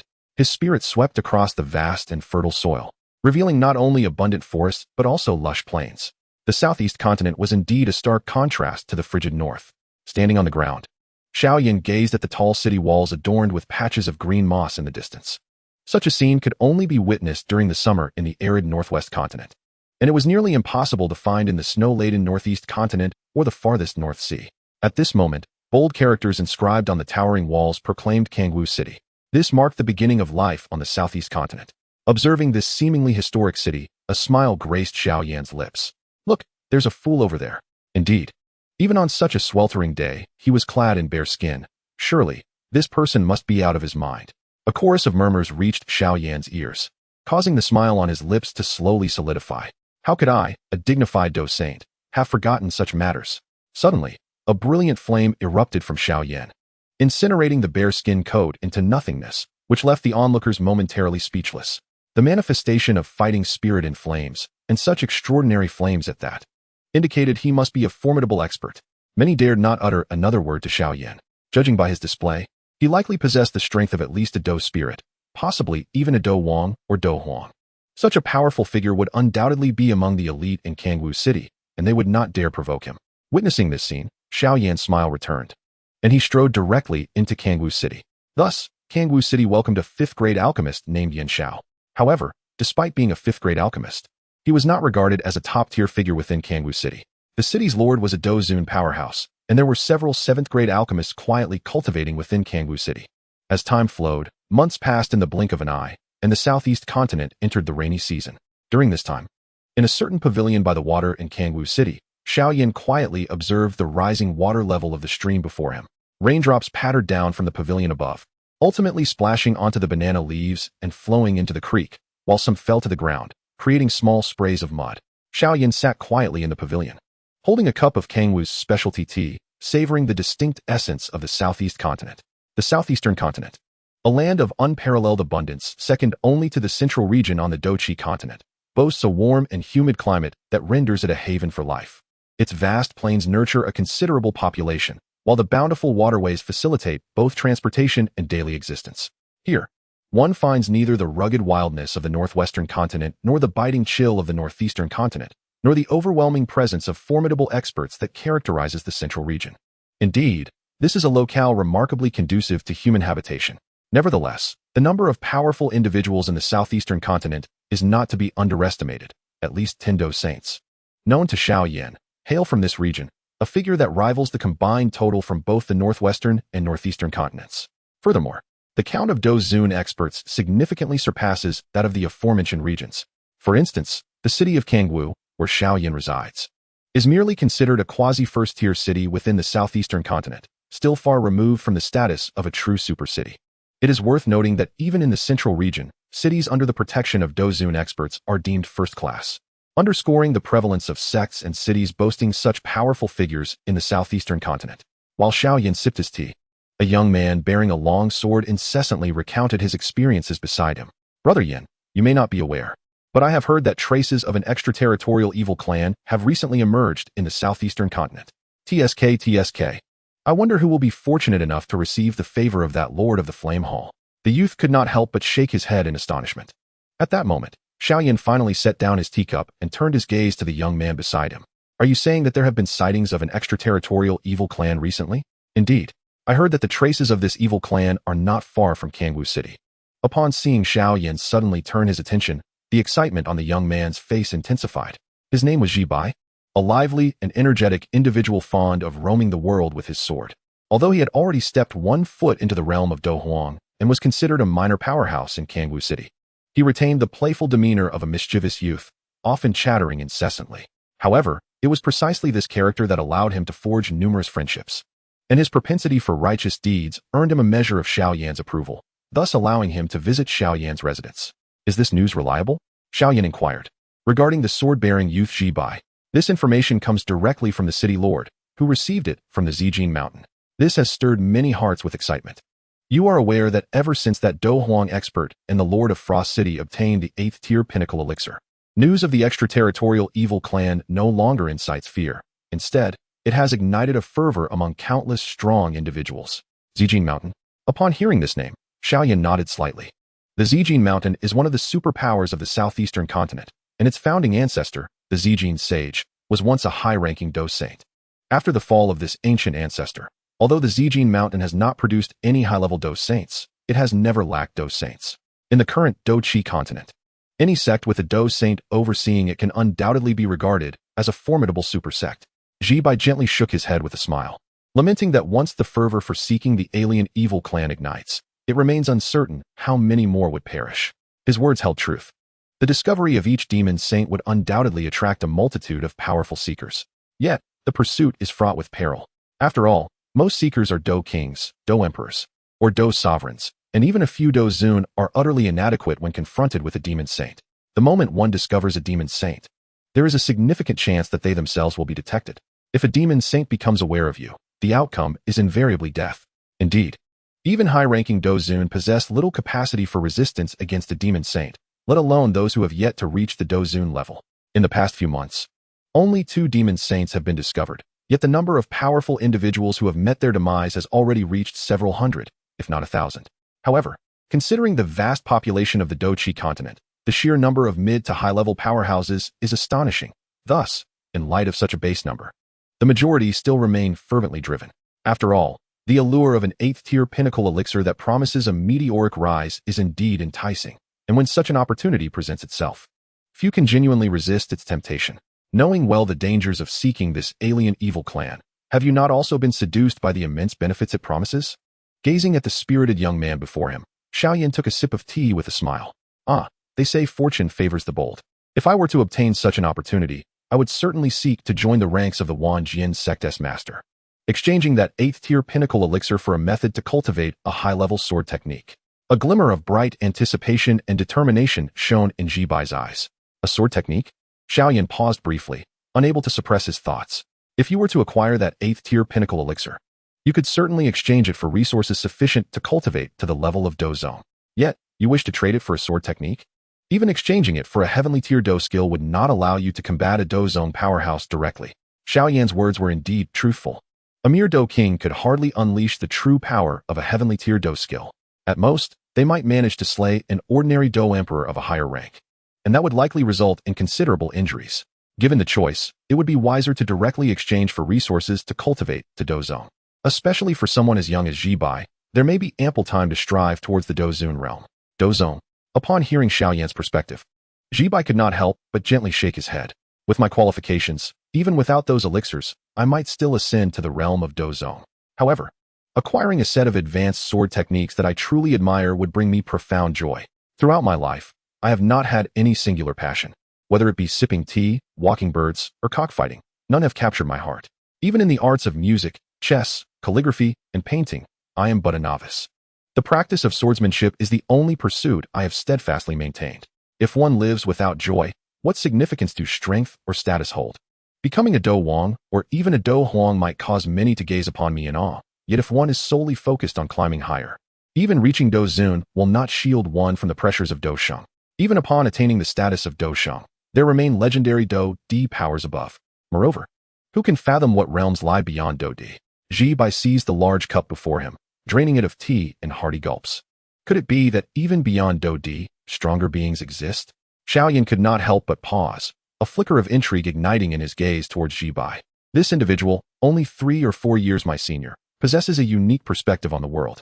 Unbeknownst to me, I found myself reassessing humanity anew. Many are ensnared by the allure of fame and fortune, yet a select few manage to transcend these constraints, living freely, unrestrained, dedicating their lives to their passions. Jibai, for instance, has devoted himself to swordsmanship, willing to risk his life to seek out the malevolent beings from beyond, all to acquire high-grade elixirs for superior sword techniques. Count me in for this expedition to find the malevolent beings from beyond, Xiao Yan said, pouring Jibai a cup of tea, a subtle smile gracing his lips. Are you also going? Jibai exclaimed, his eyes widening in surprise. I always thought you were a recluse, indifferent to fame and wealth. I never imagined Master Yan Xiao would be tempted by the allure of the pinnacle 8th grade elixir. Since Xiao Yan's arrival in Kangwu City, nearly everyone had regarded this newly arrived 5th grade alchemist as a detached immortal, even more extraordinary than individuals like Jibai. Even Jibai himself believed that Xiao Yan simply spent his days sipping tea and strolling the streets, seemingly impervious to any attraction. However, in truth, the items capable of drawing Xiao Yan's interest in the current Dou Qi continent were indeed few. What high-minded persona do I possess? The 8th grade pinnacle elixir is exceedingly precious. Naturally, I wish to partake in its bounty, Xiao Yan replied with a shake of his head and a smile. Jibai remained unaware that he was conversing with the very person who would bestow the 8th grade pinnacle elixir. Nevertheless, now that the traces of the malevolent beings from beyond had been discovered, he could not afford to remain idle. Compared to other Dou Sheng powers engaging in the eradication of these beings, it would be far more convenient for him to take action personally. This way, he could minimize casualties and spare himself the obligation of crafting a 9th grade treasured elixir, a task that would require considerable effort on his part. The following morning, atop a mountain outside Kangwu City, a formidable assembly of over 100 powerful figures had gathered. At the forefront of this assembly stood a tall, slender elder clad in yellow, exuding a palpable aura of dominance that instilled a sense of pressure among all present.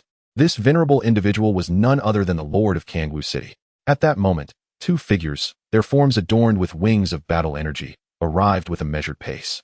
Upon their arrival, the crowd began to murmur in hushed tones. Look, it's Jibai and Xiao Yan. I never imagined these two would make it here. Indeed, their disinterest in fame has earned them a certain notoriety within Kangwu City. I once believed they were truly reclusive sages. But it seems the news of the 8th tier pinnacle elixir has piqued their interest. They ought to consider their own capabilities. With their mere rank of Dou Wang, they are among the weakest here. Should they dare to seek the foreign evil clans, they might find themselves in peril. In an instant, several individuals began to covertly mock Ji Bai and Xiao Yan. After all, among the throng, the majority were Dou Huang and Dou Zong, while the Dou Wang warriors, despite their presence, were regarded with skepticism. Though their whispers were not loud, they were unreserved, falling directly upon the ears of Xiao Yan and Ji Bai. The two Dou Wang were not particularly concerned about offending anyone.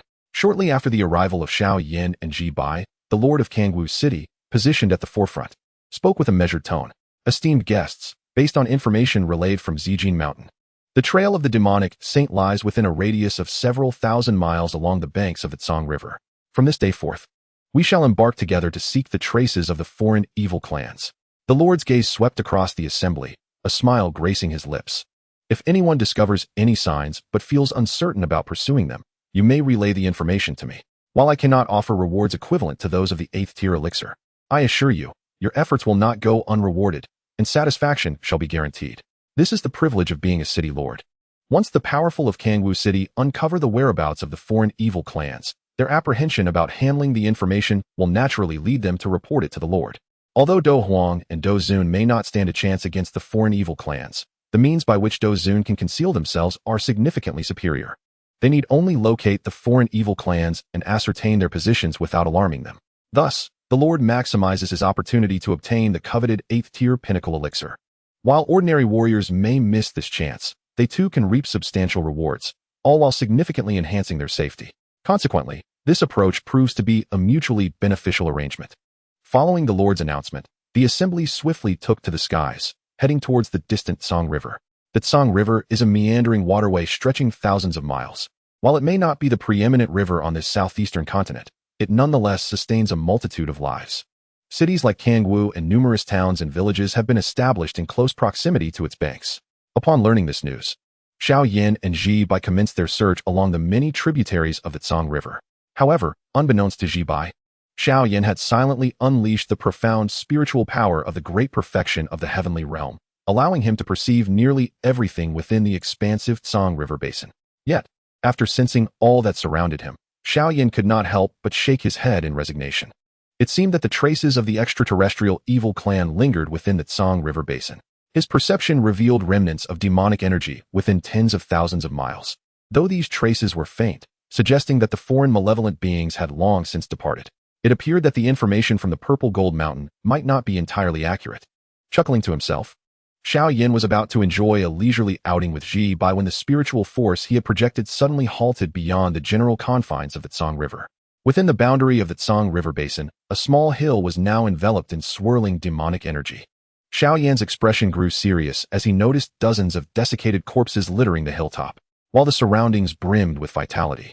The center was shrouded in a tempest of demonic aura.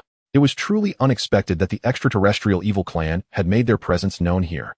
With a focused gaze, Xiao Yan directed his spiritual energy toward the small hill, soon perceiving a thick, ink-like demonic essence emanating from its base. Was it a 2-star demon saint? A smile crept across Xiao Yan's lips as he contemplated bestowing an opportunity upon Ji Bai, only to be suddenly struck by a sense of doubt. Something was amiss. His pupils narrowed slightly. Although the aura of the hill seemed concealed, any Dou Zone-level expert could easily discern the demonic energy. Should a more formidable being arrive, they would undoubtedly uncover the presence of a 2-star demon saint hidden beneath the hill. Xiao Yan's focus sharpened as he abruptly realized the troubling implications. This was a trap. What exactly were the extraterrestrial evil beings scheming? His mind raced with countless thoughts, but one thing was certain. This 2-star demon saint represented a grave peril. While the demonic energy of the extraterrestrial evil clan was relatively easy to identify, a demon saint could intentionally conceal their presence so effectively that even a heavenly realm spiritual master might overlook it. Furthermore, the unmistakable aura of this 2-star demon saint could be readily detected by any Dou Zun or Dou Shang. Such an overt exposure of their location could only indicate ulterior motives. It was conceivable that more powerful demon saints lay in ambush nearby. The audacity of the extraterrestrial evil clan was astonishing. Having been hunted to this extent, they still dared to set a perilous trap. Xiao Yan's gaze was tinged with a hint of trepidation. Had he not stumbled upon this matter himself? A couple of high-ranking demon saints lying in ambush could have easily annihilated a squad of Dou saints before they even realized what was happening. "Ji-bai, follow me," Xiao Yan commanded, casting a glance at the young man behind him, who bore a sword on his back. "I am eager to discover which demon saint possesses such audacity." Chapter 557. How did you know? "Xiao, my dear brother?" Ji-bai paused, slightly taken aback by Xiao Yan's solemn address. However, upon noticing the peculiar glint in Xiao Yan's eyes, he could not suppress his excitement. "Could it be that you have made a remarkable discovery?" Ji-bai's eyes sparkled with uncontainable enthusiasm. "Discovery? Perhaps," Xiao Yan replied vaguely, leading Ji-bai onward. The Zhangjiang region was extensive, and should Xiao Yan unleash his Dou Saint prowess, he could reach the hidden lair of the foreign evil clan with but a thought. Yet, to avoid alarming any lurking foes, he opted to advance stealthily with his Dou Wang strength. Consequently, their ascent to the small hill took them nearly half a day. Upon reaching their destination, Ji-bai was utterly horrified by the sight before him. At the center of the small hill lay a considerable fortification, likely a hideout for bandits. However, the so-called bandits had been drained of life, reduced to mere husks, their bodies enshrouded in a faint layer of demonic energy. Merely gazing upon this malevolent aura stirred an unsettling restlessness within Ji-bai, igniting a primal urge to cleanse the area of its inhabitants. "Is this the method of the foreign evil clan?" he gasped, taking a deep breath as he beheld the hellish scene, only to be overwhelmed by a surge of exhilaration. "Xiao Yan, how did you uncover the strangeness of this place?" "Intuition," Xiao Yan replied succinctly, offering no further elaboration. "Intuition?" Ji-bai shook his head in disbelief. "You are far too enigmatic, sensing this from thousands of miles away." A smile crept upon his lips. "Regardless, once we report this location, even if we do not obtain an 8th-grade pinnacle elixir, we shall surely be rewarded handsomely." His hands rubbed together eagerly, a glimmer of excitement dancing in his eyes. "We can split the rewards 7-3. 7 for you, 3 for me?" Xiao Yan chuckled, teasingly remarking, "If I were to claim the lion's share, the remaining reward would scarcely suffice for you to acquire a set of combat techniques." "Huh. No matter, fortune favors the worthy. If it weren't for your guidance, I might not even taste a drop." "Securing 3 parts is already a considerable boon," Ji-bai replied with a wry smile. "Then let us proceed to report our findings." Upon hearing this, Xiao Yan offered a faint smile. In that fleeting moment, however, he abruptly turned around and hastily pulled Ji-bai aside. A surge of violet flames had seemingly materialized from nowhere, nearly piercing through both of them. How sensitive the soul's power is. The violet flames scorched 2 deep black marks upon the ground, and soon after, a middle-aged man clad in a purple robe appeared behind Xiao Yan and Ji-bai. It was the master of the Purple Fire Sect. Gazing at the smiling man, Ji-bai's expression darkened considerably. The master of the Purple Fire Sect was a renowned figure in the Zhangjiang region, possessing formidable strength that had reached the pinnacle of Dou Zone. His soul power was equally formidable, capable of refining 7th-grade pinnacle elixirs. Thus, although he was not a Dou Zone, he was undoubtedly the strongest among those beneath that rank, commanding respect even from Dou Zone experts. Today, however, he had discovered their presence. "Master of the Purple Fire Sect, we were the first to discover this place." Ji-bai could not help but grit his teeth while looking at the smiling sect leader. "You were the first to discover it?" The master of the Purple Fire Sect replied with a disdainful smirk. "Once I eliminate you both, this place will be as if I found it first." His words caused Ji-bai's face to change dramatically. Previously, he had heard that the master of the Purple Fire Sect was a significant figure who acted fairly. But today he realized that this man was exceedingly ruthless. Merely because they had uncovered this secret, he intended to silence them. The thought of this made Ji-bai's expression turn grim. With the master of the Purple Fire Sect's strength, they would have no means of resistance if he sought to eliminate them. In this dire moment, however, Xiao Yan grasped Ji-bai's hand. "Master of the Purple Fire Sect, we shall yield this opportunity to you. We implore you to spare our lives." After speaking, Xiao Yan swiftly led Ji-bai in the direction of escape. In the past, the master of the Purple Fire Sect had seemed like an insignificant insect to him. But now, in order to avoid alarming others, Xiao Yan wished to conceal his strength. Planning to flee? The master of the Purple Fire Sect scoffed coldly. "What qualifications does a mere Dou Wang have to negotiate with me?" As his words fell, a tremendous wave of soul power erupted from his being. An overwhelming soul pressure descending upon Xiao Yan and Ji-bai, causing Ji-bai's complexion to turn pale. Even Xiao Yan, at that moment, feigned a wan expression. Yet, just as the master of the Purple Fire Sect prepared to attack and eliminate these 2 insignificant Dou Wangs, an exceedingly faint and peculiar fluctuation appeared within his soul perception. Upon sensing this trace of disturbance, the master of the Purple Fire Sect first displayed curiosity, which was swiftly replaced by an expression of sheer pallor. Count yourselves fortunate. Today, I shall spare you. The master of the purple fire glanced at Xiao Yan and Ji Bai, and in an instant, his form transformed into a streak of violet light, vanishing into the horizon. Such velocity nearly rivaled that of his blood-burning state. What transpired? Staring at the distant retreat of the purple fire master, Ji Bai appeared utterly bewildered, while Xiao Yan's face bore an enigmatic smile. Indeed, this was a trap set by the malevolent beings from beyond the realm. Xiao Yan refrained from elaborating further, urging Ji Bai to depart swiftly, lest the purple fire master return with renewed ferocity. Yet, he was acutely aware that by the time the purple fire master returned, it would likely be accompanied by a cadre of Dousheng experts. To dare ambush a group of Dousheng, the hidden power of the demon saint must be at least above 6-star Dousheng. Even my soul's probing would likely be detected by such an opponent. In light of this, it seemed prudent to remain here and await their move. A cold smirk flickered in Xiao Yan's eyes as he led the despondent Ji Bai away from the site. Meanwhile, the purple fire master, having distanced himself by 100 miles, felt his pallid complexion gradually regain some color. To think, the malevolent beings from beyond the realm were concealed just beneath. Grateful not to have roused that individual, he exhaled a sigh of relief. Otherwise, he might have found himself with no place to rest in death. A glimmer of excitement illuminated his face. It was entirely unexpected to not only uncover the trail of these malevolent beings, but also to discover that one lay in slumber beneath the ground. Once this information reaches the purple gold mountain, I shall be rewarded with a pinnacle 8th grade elixir. Greed glinted in the eyes of the purple fire master. His strength was but a step away from becoming a Douzun, yet he had been ensnared in this bottleneck for decades. He could scarcely fathom that this was, in fact, a trap, a terrifying snare laid for Dousheng experts. Nevertheless, even if he were aware, he could do little. The battles among Dousheng were beyond his reach. His sole desire was to acquire that 8th grade pinnacle elixir. Once obtained, it would yield the resources necessary for him to strive for Douzun. Once I attain Douzun status, my soul power will surge exponentially, and when I eventually enter the spiritual realm, I could also become an 8th grade alchemist. The purple fire master inhaled deeply. The dual identity of Douzun and 8th grade alchemist would render him an exceedingly formidable figure beneath the Dousheng. With this thought, he hastened towards the direction of the purple gold mountain at his utmost speed. Even though the purple gold mountain was exceedingly distant from the Zhanjiang region, he arrived in less than 3 days. Is what you say truly credible? When the purple fire master stood before the master of the purple gold mountain, the gaze of this Dousheng fell upon him. With but a single glance, the purple fire master felt as if he were teetering on the precipice of an abyss.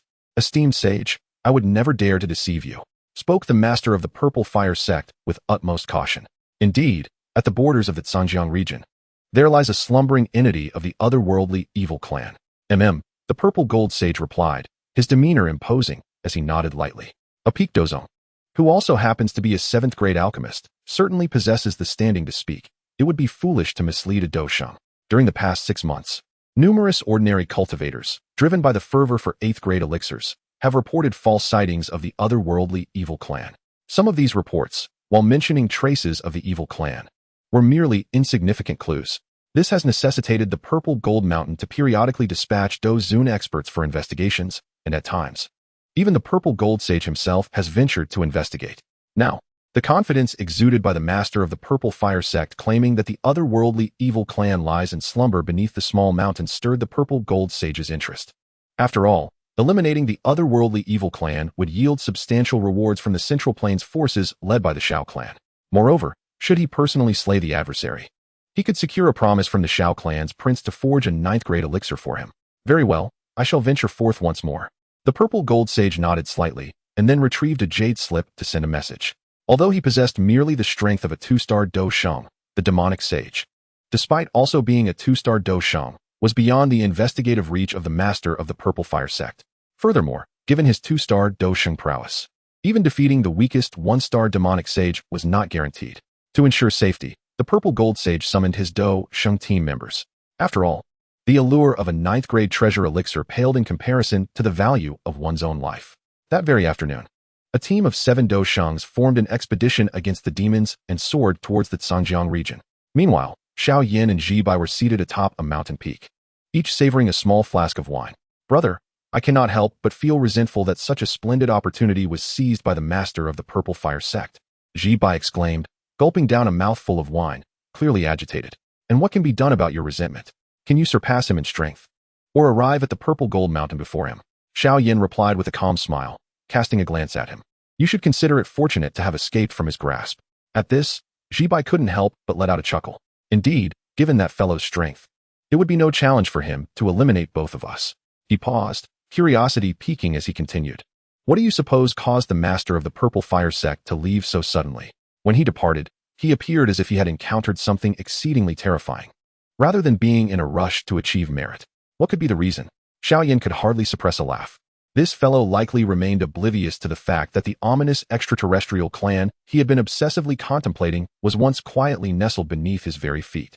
The reasons behind this revelation would soon become apparent. With a mysterious smile, Xiao Yan left Jibai in a state of bewildered frustration. You, always so cryptic. Give the impression that you are completely indifferent, living each day devoid of desire. In response, Xiao Yan merely shook his head with a smile. When one holds all the strings of fate in their hands, they can naturally approach everything with a serene demeanor. For Jibai, the realm he inhabited bore little that could stir Xiao Yan's emotions. This was precisely why Jibai found Xiao Yan's demeanor so tranquil. Even in the face of the relentless pursuit by the Lord of the Purple Fire Sect, Xiao Yan displayed not a flicker of emotional upheaval.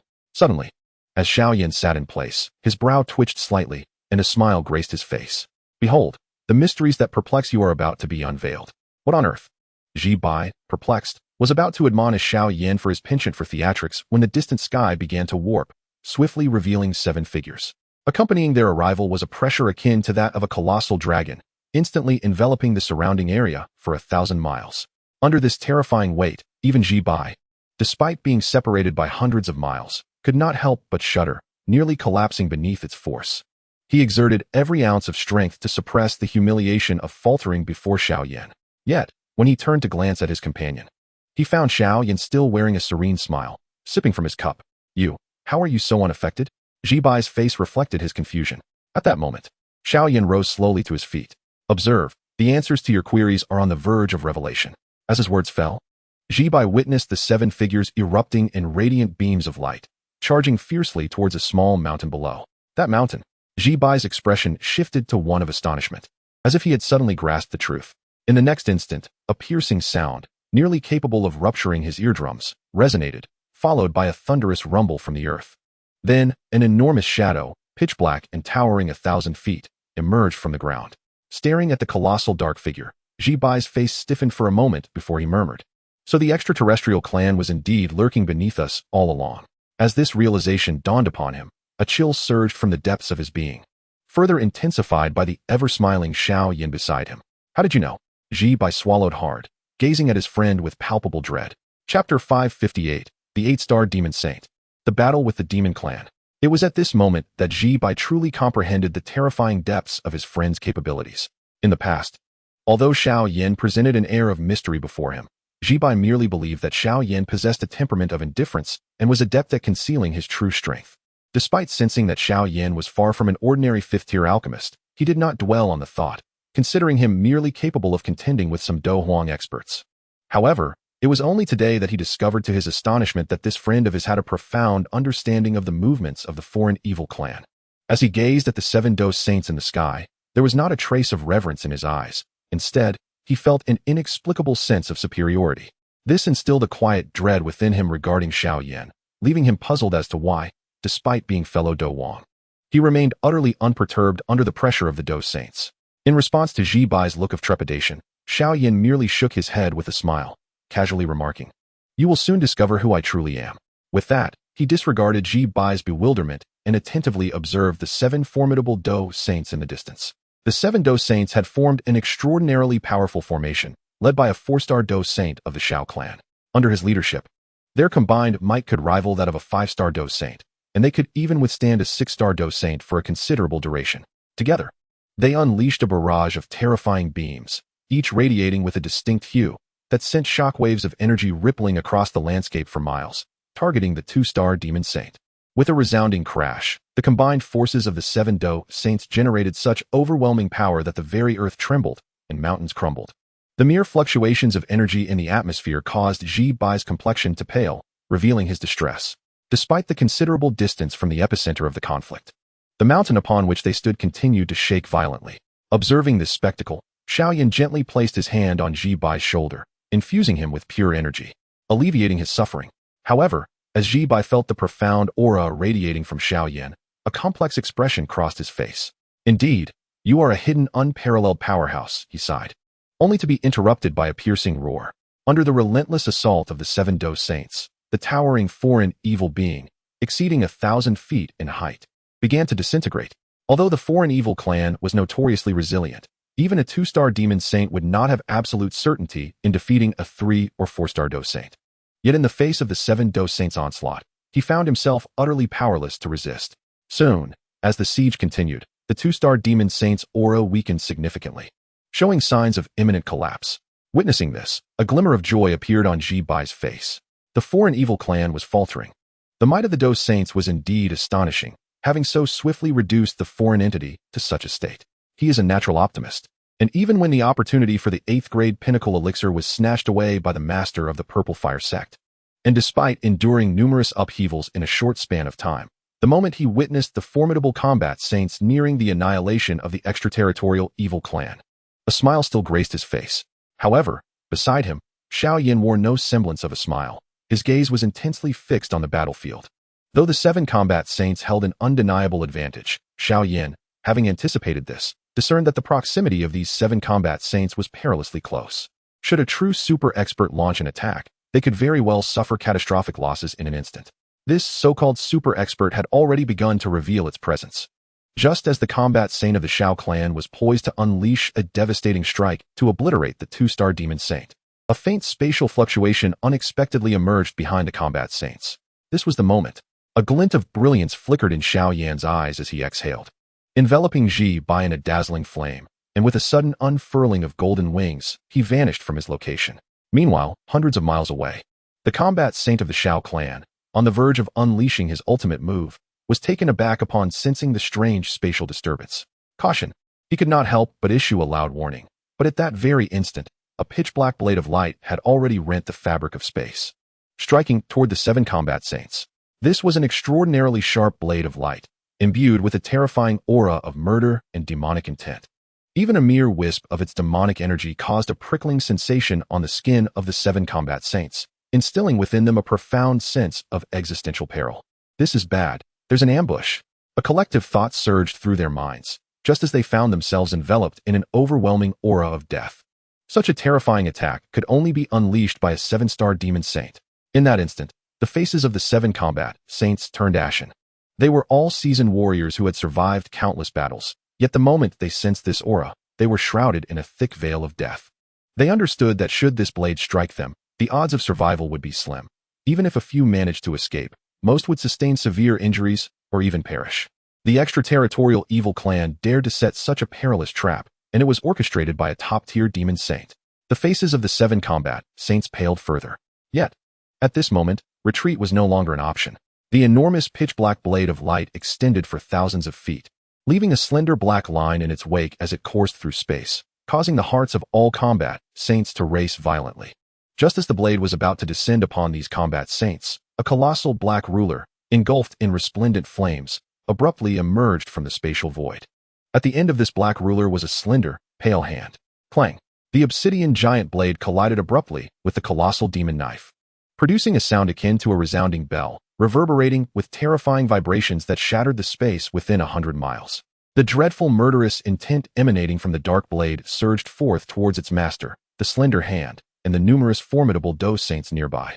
The mere essence of the demonic energy manifested as a lethal aura was capable of effortlessly annihilating Dou Zun warriors, should one be besieged by such overwhelming malice. Even an ordinary Dou Saint would find themselves in utter disarray, perhaps even wounded. However, in response to this formidable murderous aura, a faint glimmer of purple-gold energy materialized upon the alabaster palm, followed by the emergence of purple-gold dragon scales adorning the hand. In an instant, the once delicate hand, reminiscent of a woman's, transformed into a majestic and battle-hardened purple-gold dragon claw. Astonishingly, the lethal force capable of rending Dou Zun warriors to shreds left no discernible mark upon the dragon scales. A deafening roar echoed across the heavens, sending shockwaves that compelled the 7 distant Dou Saints to activate their Dou Qi for protection. As the ripples extended so far that mountains hundreds of miles away began to crumble. What a terrifying clash! Bai gazed in horror at the explosive confrontation unfolding in the distance, only to quickly realize that the dreadful aftermath had already reached him. My heavens! How could the effects reach me from hundreds of miles away? Bai's complexion turned pale, but there was no time for escape. Although he was far removed from the Dou Saints, he keenly sensed that the wielders of these weapons possessed strength that far exceeded that of ordinary Dou Saints. The residual force from such a powerful battle could easily obliterate him into dust. Brother Yan, Bai opened his mouth as if to bid farewell to Xiao Yan, only to find that he was no longer by his side. At that moment, the terrifying shockwave had already reduced the mountain beneath his feet to rubble. In despair, Bai closed his eyes, only to feel as if a gentle breeze had merely brushed past him. Remarkably, it seemed he would not suffer a painful demise. A bitter smile escaped his lips, yet after a moment, he sensed no unusual sensations. Upon opening his eyes, he discovered that the mountain below had crumbled into stones, cascading downwards, while he bore no injuries. Only the vibrant flames continued to swirl around him. Was it this flame that protected me? A look of bewilderment crossed Bai's face, followed by an incredulous upward gaze, as an indescribable shock surged from the depths of his heart. There, in the sky hundreds of miles away, the fabric of space had shattered into countless fragments, and amidst this chaotic expanse, a colossal obsidian demon knife, spanning thousands of feet, lay horizontal, exuding boundless murderous intent and demonic energy. Behind the long blade looms a colossal demonic shadow, towering twice the height of the weapon itself. It is enveloped in a swirling abyss of black flames, its body adorned with immense dark scales, even its head resembling a helmet, revealing only two blood-red eyes. Merely gazing upon it causes Bai's soul to tremble, awakening an insatiable urge for carnage deep within, as black scales begin to emerge on his skin. In that very moment, an intensely pure and searing energy surged into his being, dispelling the terrifying malevolence entirely. How fearsome! Bai gasped in shock, realizing that it was once again the splendid flames emanating from him that had saved his life. His gaze then shifted to the opposite side of the massive long blade, where a figure, standing less than 2 meters tall and cloaked in purple gold scales, held a nearly equal-sized dark measuring rod, quietly poised in the ether. The overwhelming battle aura just witnessed was born from the clash between this dark rod and the colossal demonic blade. This indicated that the figure, adorned in purple gold scales, was an unparalleled warrior capable of confronting this fearsome demon. Yet, upon recognizing the familiar black garb and the silhouette that, despite being partially obscured by the purple gold scales, still emanated an unmistakable aura, Bai felt a chill run down his spine. Is it really Yu Yan? A faint answer stirred within him, yet disbelief lingered. He could discern that the monstrous extraterrestrial demon wielding the blade possessed strength far superior to the combined might of the 7 Dou Saints. However, the purple gold figure clearly matched him in power, raising questions about the extent of that formidable strength. Before Bai could fully process this revelation, boundless, resplendent flames erupted from the purple gold figure, curling toward the massive demonic blade like a relentless parasite, seemingly intent on enveloping the extraterrestrial demon. Ethereal flames. This otherworldly fire poses a threat to my innate demonic energy. You are Xiao Yan. As he beheld the vibrant flames advancing toward him, the colossal demonic shadow retreated a couple of steps, its scaled hand brushing against the blade, swiftly extinguishing the radiant flames. Yet, some adept observers noticed that the demonic energy surrounding the hand and the blade had thinned momentarily. Upon witnessing the magnificent flames, the 4-star Dou Saint from the Xiao clan revealed a gleam of ecstatic recognition. It is the Emperor's son. The Emperor's son is here. This time, the extraterrestrial demon cannot escape. Upon uttering the title of the Emperor's son, the remaining 6 Dou Saints displayed expressions of delight, then bowed respectfully to Xiao Yan. We pay our respects to His Highness, the Emperor's son. We pay our respects to His Highness, the Emperor's son. In today's world, Xiao Yan's renown is exceedingly prominent. Nearly all Dou Saints of the Douqi continent are aware of his esteemed status and formidable strength. Therefore, they do not feel embarrassed by the prospect of paying their respects to him. After all, the mere fact that Xiao Yan effortlessly thwarted a deadly strike from the Outer Evil clan is enough to command their utmost respect. There is no need for formality. You all should retreat swiftly. Leave the Outer Evil clan to me, Xiao Yan instructed without turning back, his tone calm and authoritative. Your Highness, there is still a 2-star demon saint below. One of the 4-star Dou Saints from the Xiao clan was about to alert him when he suddenly noticed a massive fiery red cauldron, exceeding 1,000 feet in diameter, descending from the sky. Enveloped in radiant flames, the cauldron swiftly ensnared the 2-star demon saint before anyone could react. The sound of flesh burning, accompanied by the anguished cries of the demon saint, echoed from within the cauldron. My friends, the being before us may well be the strongest remaining member of the outer evil clan. You should retreat at once. Xiao Yan's words caused the expressions of the 7 Dou saints to shift dramatically. Only then did they truly comprehend the peril they had narrowly escaped. Elder Xiaozhong, the young man over there with the unusual fire, is a friend of mine, and he has been assisting me, Xiao Yan casually informed the 4-star elder. Elder Xiaozhong quickly nodded, realizing that remaining there would only hinder Xiao Yan's efforts. He promptly led the other 6 Dou saints away from the scene. As they departed, Xiao Yan's gaze finally focused entirely on the towering figure before him, resembling a demon god. He had not anticipated encountering such a formidable adversary. A smile graced his lips. Yet he remained vigilant, for the being before him was a genuine 8-star demon saint and one of the most fearsome warriors from the outer evil clan, second only to the Holy Demon Clan. The Battle Demon Clan, a terrifying faction among the outer evil clan, boasts combat prowess only surpassed by the Holy Demon Clan. Members of this clan are born into a life of conflict. Among 10 battle demon warriors, only 1 or 2 typically survive to adulthood, the rest perishing in the throes of battle. Had their bloodline strength not been slightly inferior to that of the Holy Demon Clan, the Battle Demon Clan would undoubtedly rank as the mightiest among the outer evil clans, with each demon saint being a master of combat. Although the Battle Demon warrior before him was an 8-star Dou saint, he was undoubtedly among the most elite, nearly unrivaled beneath the realm of the 9-star Dou saints. Given the Battle Clan's extensive combat experience, had that earlier strike landed upon the 7 Dou saints, they would likely have perished in an instant. I never anticipated that merely ambushing a few minor Dou saints would lead me to encounter you, a rising star of the Duki continent. The towering figure of the demon saint, with his blood-red eyes, fixated intently on Xiao Yan, emanating a terrifying murderous intent that sent tremors through the very fabric of space. According to the latest intelligence, this youth before him, possessing the enigmatic flame, was the most formidable individual among the younger generation of the entire Duki continent. Moreover, it was he who had reshaped the dynamics of the Duki world, plunging the extraterrestrial evil clans into a state of absolute passivity.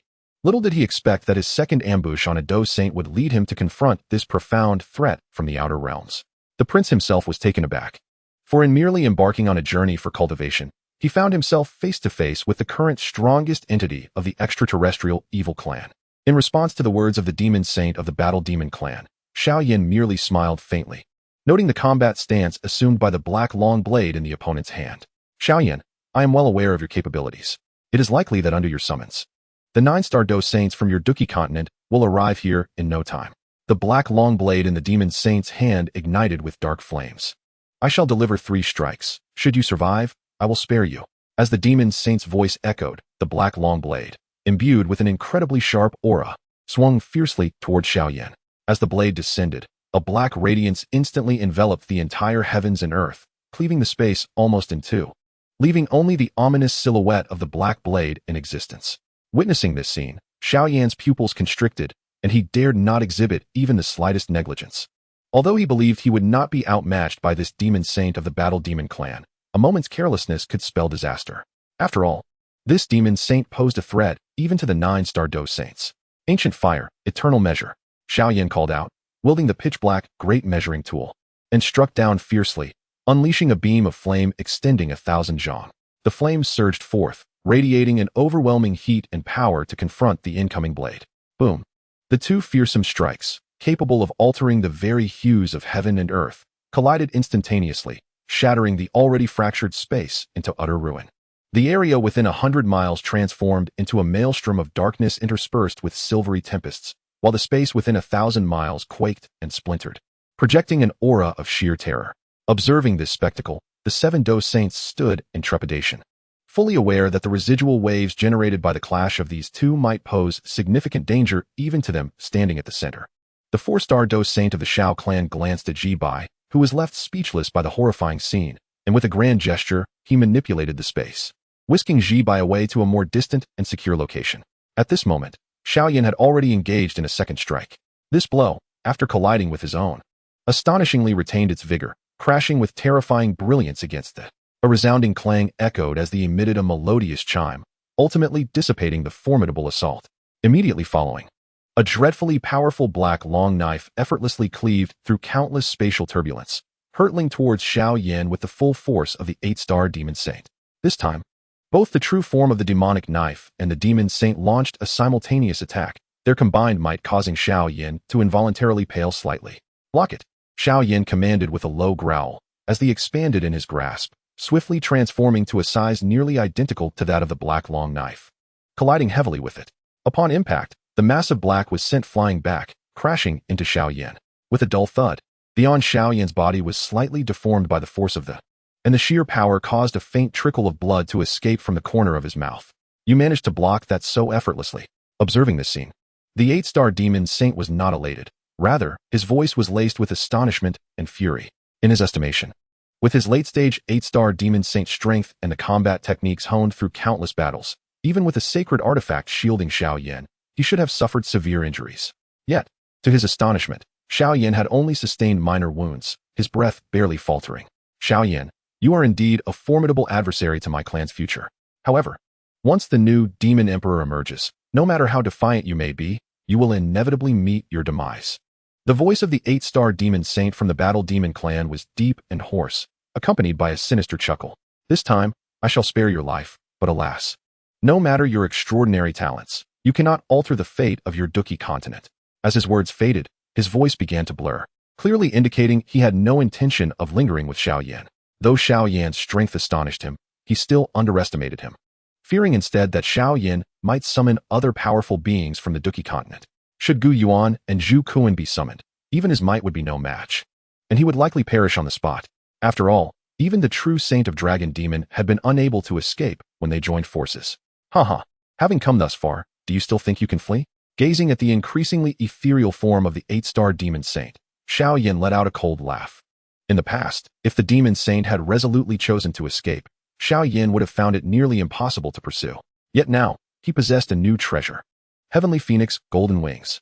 With a thought, a pair of majestic golden wings, stretching 1,000 zhong, unfurled from his back, radiating a noble golden light. Heavenly Flame Cauldron, gather. Xiao Yan casually stowed away the burning heaven cauldron. In just a brief moment, the cauldron had already incinerated a considerable portion of the demonic energy emitted by the 2-star demon saint. With a powerful flap of his wings, Xiao Yan vanished from his original spot.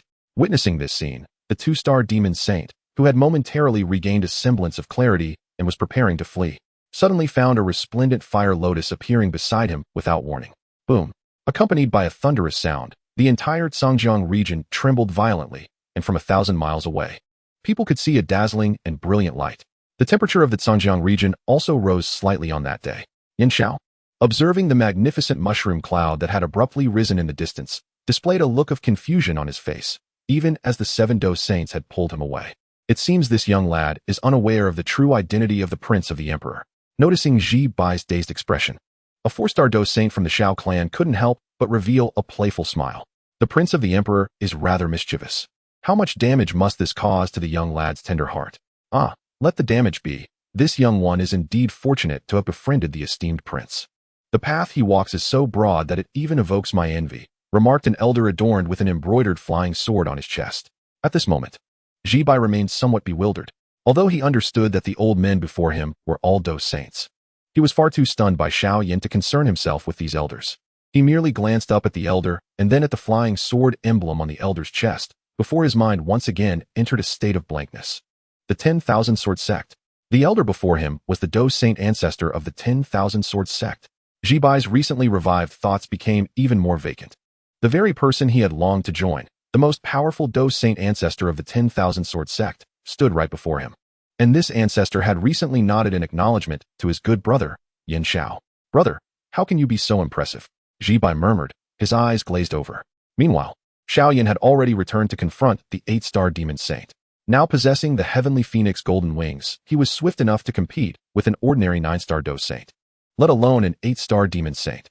You possess 2 supreme sacred artifacts.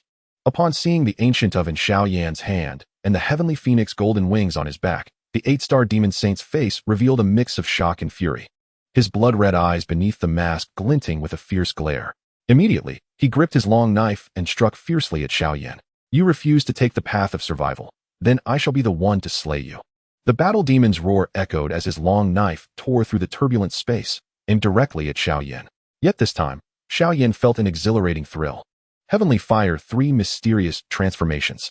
With a low exclamation, Xiao Yan summoned the resplendent 9-color pure lotus flame, which abruptly vanished into his body before being released once more. In that fleeting moment, his strength surged to the mid-8th star Dou Saint level.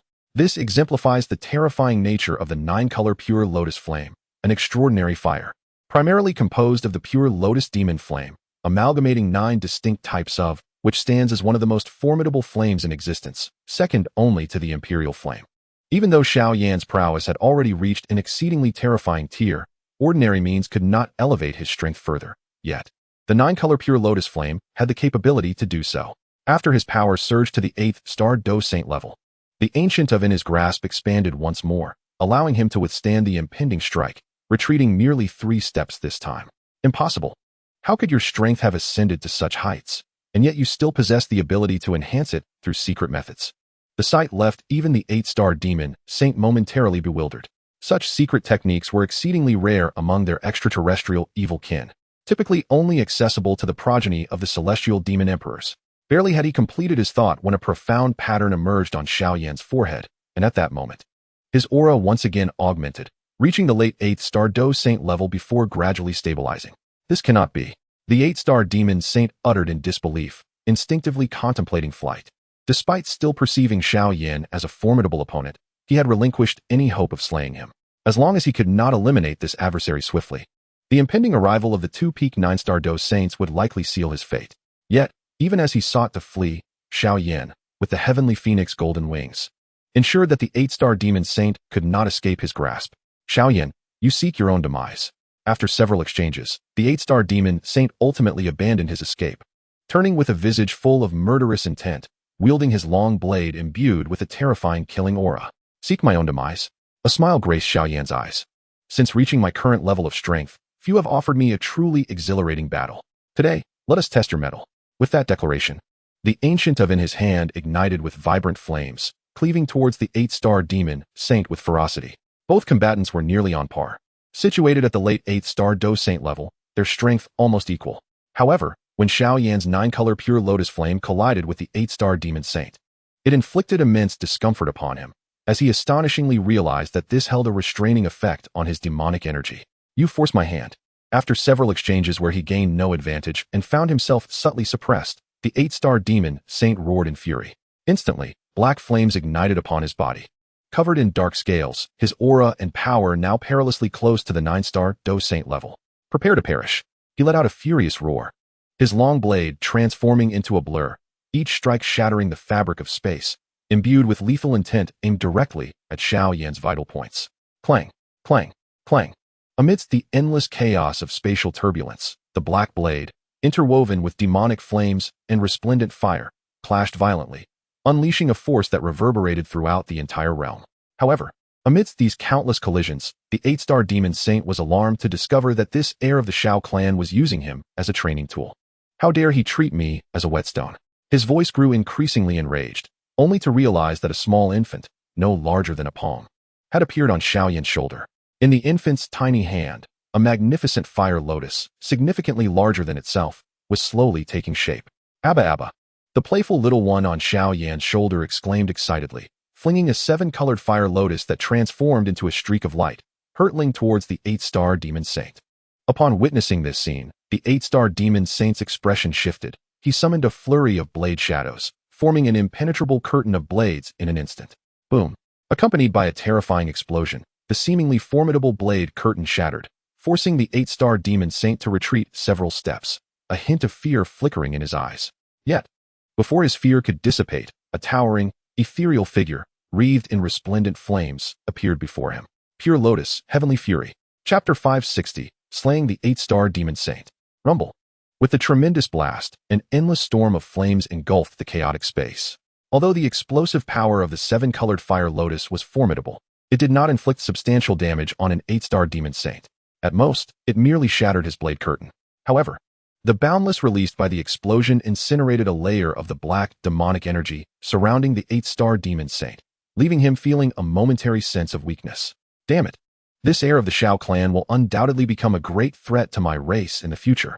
His murderous intent towards Xiao Yan intensified, yet he realized he was utterly powerless against him. Even risking his life would not grant him the opportunity to slay Xiao Yan. If he never became a Dou Emperor, it would be one matter, but should he attain that level, the threat to my race would be exceedingly grave. Countless thoughts flashed through the mind of the 8-star demon saint from the war demon clan. Just as he dispelled the endless flames with his blade wind, he suddenly noticed an ethereal figure slightly taller than himself had appeared before him. This figure was also enveloped in dazzling flames that caused his heart to race. Its mouth tightly shut as if brewing something. The moment it charged out from the myriad, the ethereal figure suddenly opened its mouth. Moo! A powerful soul shock instantaneously shattered the chaotic space within a 1,000-mile radius under the terrifying assault of a sound wave, ultimately transforming into a vertical shockwave that surged towards the 8-star demon saint. This roar was potent enough to rend the heavens and the earth, mingling with countless resplendent flames that struck directly at the 8-star demon saint, causing his body to stiffen in that moment. As the dreadful sound wave, infused with endless, battered against him, the demonic energy enveloping his form was entirely incinerated, revealing ancient, pitch-black scales beneath. These scales were remarkably resilient.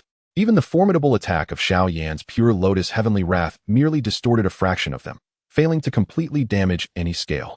Even when Xiao Yan's descended upon them, it only softened the scales without melting them away. The war demon clan, indeed, is renowned as the most battle-hardened among the extraterrestrial evil races. This layer of scales was impenetrable by any force below the 6-star Dou Saint. Observing this scene, Xiao Yan's gaze sharpened. With such formidable scales, even if the 8-star demon saint stood motionless, no one below the 6-star Dou Saint could inflict harm upon him. The hardness of these scales had truly reached a terrifying level. However, although his pure lotus heavenly wrath possessed formidable soul shock and area attack capabilities, it indeed lacked concentrated damage, making it unsurprising that it could not breach the scales. Suddenly, the Ancient of Black in his hand transformed into a colossal entity. And with all of Xiao Yan's might, he brought it crashing down upon the 8-star demon saint. In battles among masters, outcomes are often determined in an instant. The moment the 8-star demon saint was momentarily stunned by the pure lotus heavenly wrath, his defeat was already sealed. The brilliant flames engulfing the struck fiercely against him. Crack!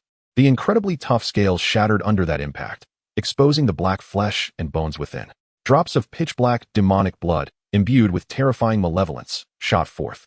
And whenever a few droplets landed upon Xiao Yan, they were instantly incinerated and purified by the Under this horrifying blow, the excruciating pain finally jolted the 8-star demon saint back to consciousness amidst the tumult of the soul shock. Yet, just as his gaze began to clear, the resplendent 9-colored pure lotus fire surged into his body through the, swiftly igniting his internal organs. Allah, now fully awakened, the 8-star demon saint let out a harrowing scream, swinging his black longsword towards Xiao Yan with lightning speed, but Xiao Yan deftly evaded the attack. Meanwhile, his body had become a pitiful sight. A massive gash, 1,000 feet long, marred his towering form, with shattered bones and internal organs scattered about, some still ablaze with dazzling flames. With a devastating strike, Xiao Yan nearly tore his opponent's body asunder, leaving only a thin layer of scales on his back tenuously intact. The terrifying blaze of the consumed him, preventing any swift recovery from his injuries. In a mere moment, he was gravely wounded. Under ordinary circumstances, the formidable vitality of the Outer Realm evil clan might have allowed him to recuperate within half a day. Yet, before Xiao Yan, he had no such opportunity. In the next instant, Xiao Yan wielded his massive ruler once more, launching an unrelenting barrage towards him. In his current injured state, he was swiftly forced into retreat by Xiao Yan's relentless assault. Even the small figure perched on Xiao Yan's shoulder occasionally conjured small fire lotuses to hurl at his wounds. Though these fire lotuses were far less potent than the previous one, their detonation at his injuries would still inflict significant harm. Yet, if he did not deliberately evade, he would have to endure Xiao Yan's frenzied attacks.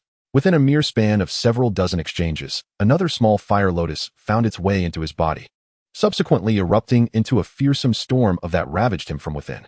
The inferno further sapped his strength. No, this cannot be. How could I possibly fall to a mere junior like you? The 8-star of the let out a defiant roar, only to be met with a crushing blow from Xiao Yan's ruler, which shattered his skull and sent his brain matter spilling forth. Now, he was battered and bruised, his body marred by horrific injuries, with flickering upon them, hindering his healing process. He could scarcely fathom that this 8-star, who had survived since the era of the, would meet his demise at the hands of a mere 7-star from the Dou-Chi continent. This child will undoubtedly become a formidable adversary for my clan, he roared inwardly, momentarily doubting the strength of even the. Yet, in that fleeting moment, Xiao Yan seized the opportunity to sever the thin layer of scales on his back once more. At that instant, the 8-star was cleaved in two, the surging preventing any chance for the demonic energy within him to mend the wounds, leaving him helpless as Xiao Yan kicked away his lower half. In the next moment, the crimson cauldron that had once sealed and refined the 2-star swelled once again, enveloping his lower half. Xiao Yan, the 8-star, emitted a cry of despair, only to be met with another crushing strike to his forehead from Xiao Yan, which obliterated his skull entirely. With a thought, Xiao Yan summoned Boundless to coil around the 8-star, eliciting a final, defiant roar from him. Explode. In the next moment, the towering upper body of the 8-star demon saint erupted with a cataclysmic force, dispersing an endless wave of demonic energy throughout the realm. However, in response to this terrifying onslaught, Xiao Yan merely positioned the ancient fire measuring scale before him, resolutely withstanding the tempest of malevolent energy. Yet, deep within his pupils, a vibrant flame flickered, fixated steadfastly upon the swirling mass of darkness.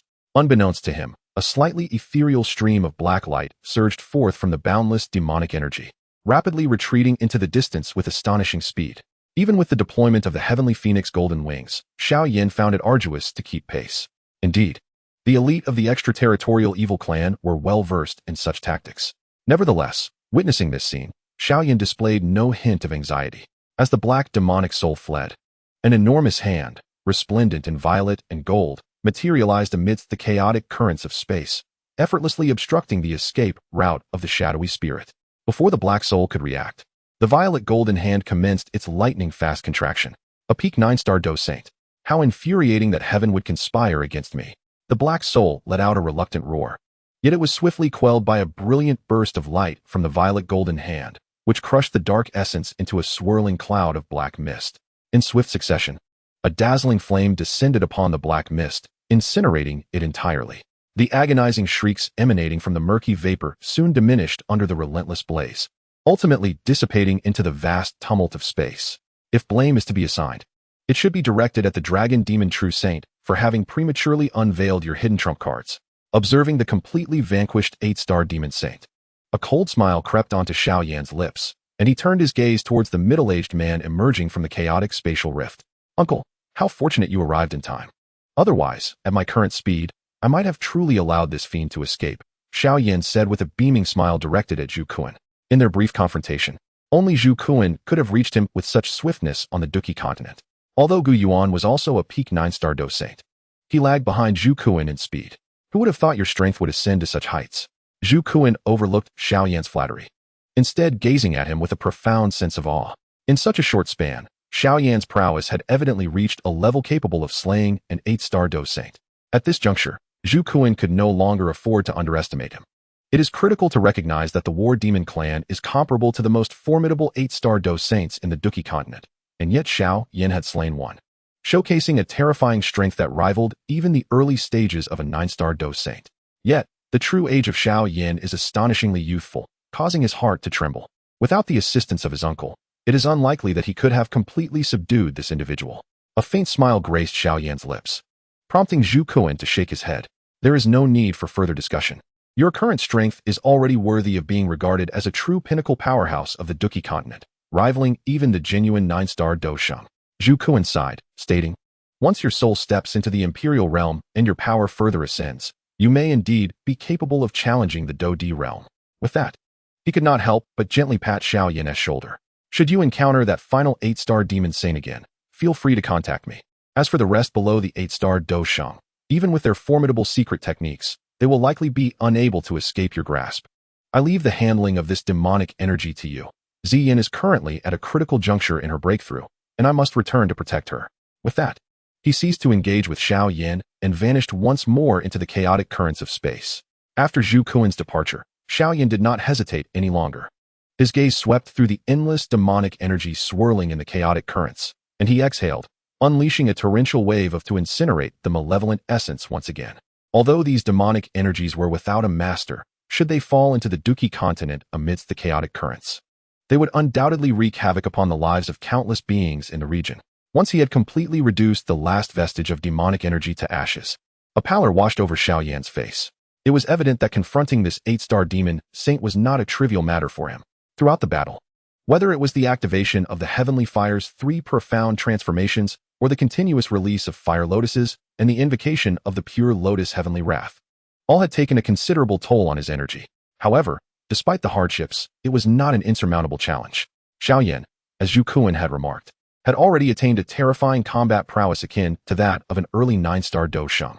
After resting for approximately half a day within the chaotic currents of space, Xiao Yan's complexion regained its rosy hue, and he stepped forth, departing from the tumultuous realm.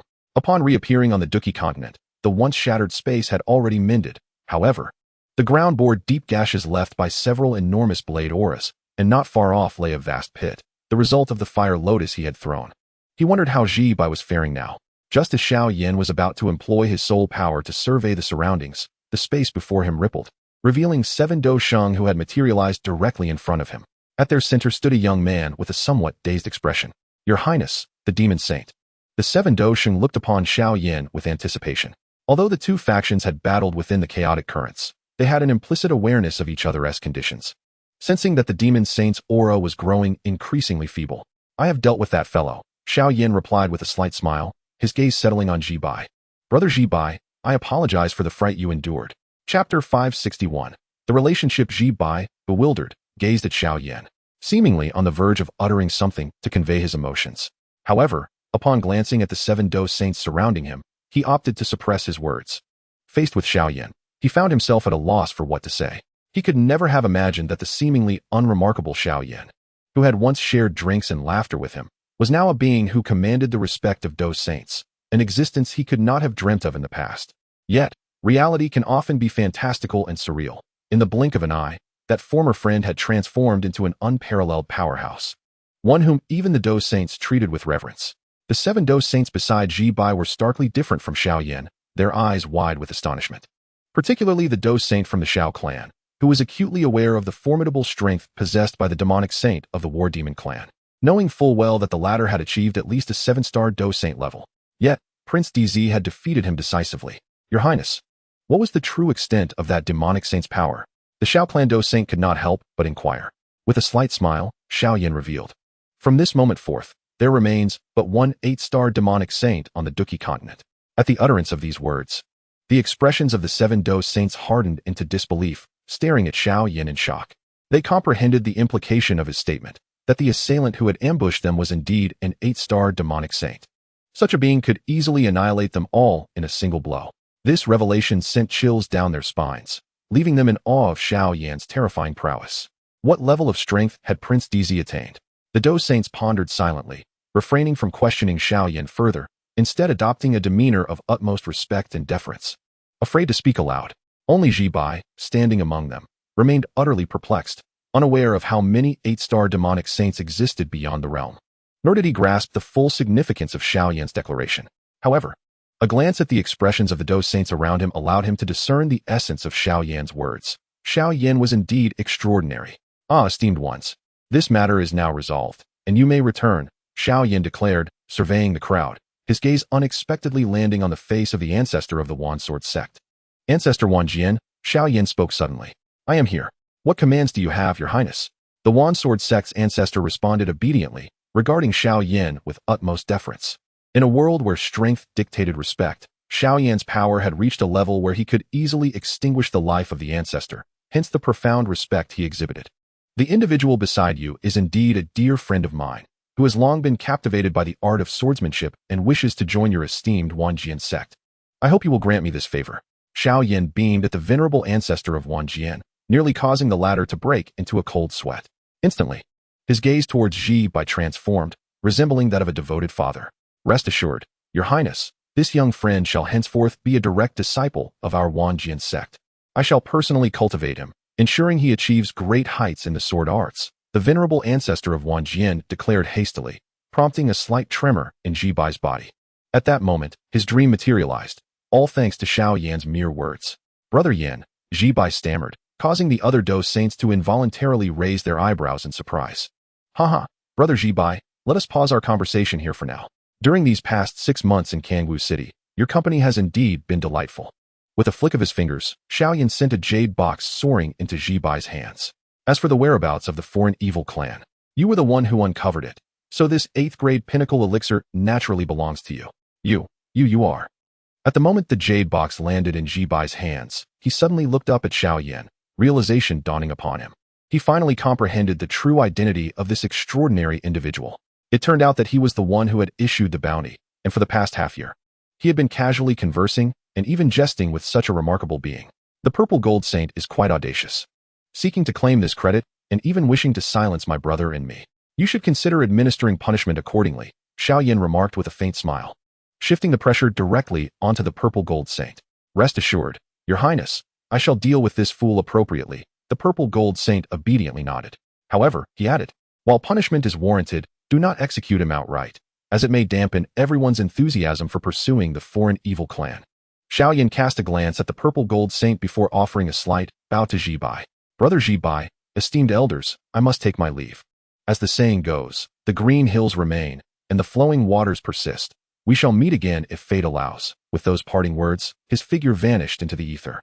After Xiao Yan's departure, the 7 Dou Saints exchanged astonished glances, their eyes reflecting mutual surprise. Soon, they turned their collective gaze towards the central figure of Zhibai. Esteemed seniors, do you have any inquiries? Under the scrutiny of so many legendary figures, Zhibai's face broke into a cold sweat. Being observed by such prominent individuals from history would render anyone exceedingly nervous. Haha, no issues here, certainly none at all. Young friend Zhibai, your fortune is remarkable indeed. Having established such a fortuitous bond with His Highness, the faces of several formidable Dou Saints were adorned with amiable smiles. Were Zhibai merely a humble Dou Wang, they would likely not have spared him even a glance, for even the gatekeepers of their clan must possess the strength of a Dou Zong. However, after Zhibai forged a bond with Xiao Yan, he transformed entirely. His connection with the esteemed prince meant that even Dou Saints must afford him a degree of respect. After all, to harm Zhibai would be tantamount to slapping Xiao Yan in the face. Did they not witness how this prince had just slain an 8-star demon saint? Such terrifying power could crush them as easily as one would a mere rodent. Reflecting on this, aside from the Dou Saint from the Xiao clan, the other local Dou Saints from the southeastern continent regarded Wanjian Laozu with considerable envy. Who could deny that should Wanjian Laozu take Zhibai under his wing, it would establish a connection with Xiao Yan? Even if this connection were tenuous, it still represented a significant alliance. Such a bond could potentially save Wanjian Sect during times of crisis, let alone with Xiao Yan's influence. Who would dare threaten Wanjian Sect in the future? Zhibai was, in essence, a protective talisman. Young friend Zhibai, might I inquire if you have any interest in the purple gold profound art of my purple gold mountain? Should you choose to join us, I would gladly impart this celestial grade technique to you, spoke the master of Purple Gold Mountain unexpectedly.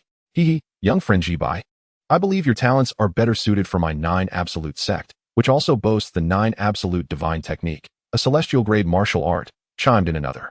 A chorus of Dou Saints began to chatter, each vying for Zhibai's attention, while the Xiao clan's Dou Saint merely observed with a smile, knowing he had no need to woo Zhibai, as he was already akin to family with Xiao Yan.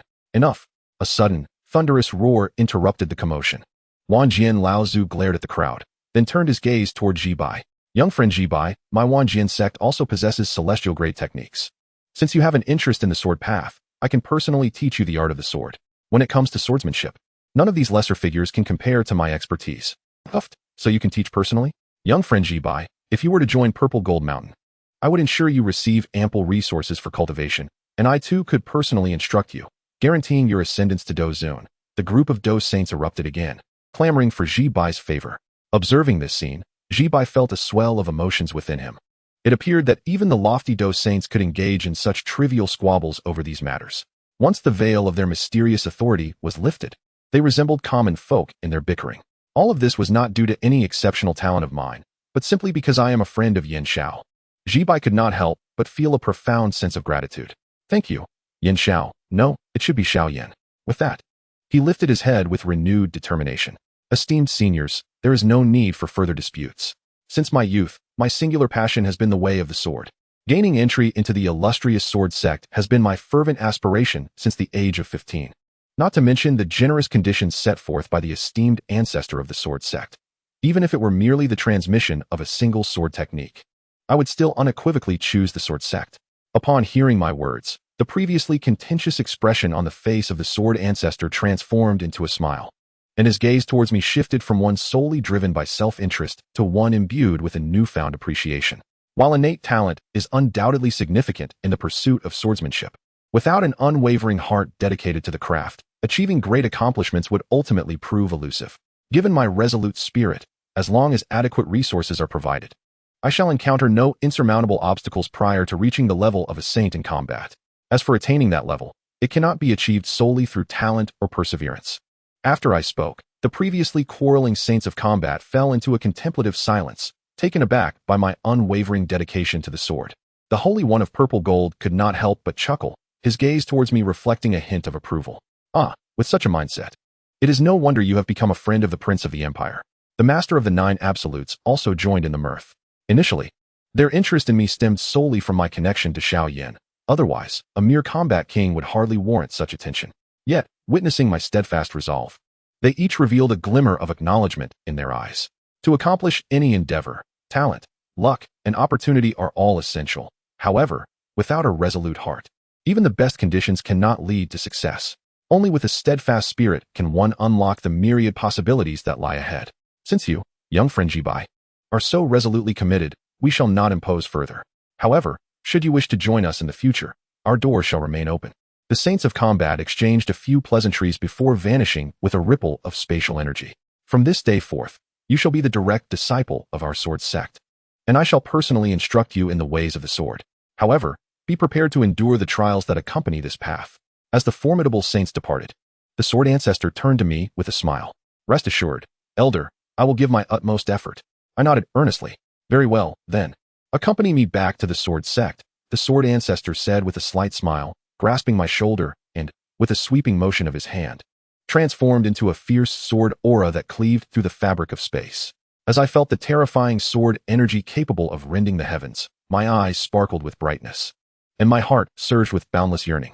In less than a day, I had obtained that which I had long desired, even to the extent of receiving personal instruction from the venerable sword ancestor, a dream so extraordinary that I could scarcely have imagined it.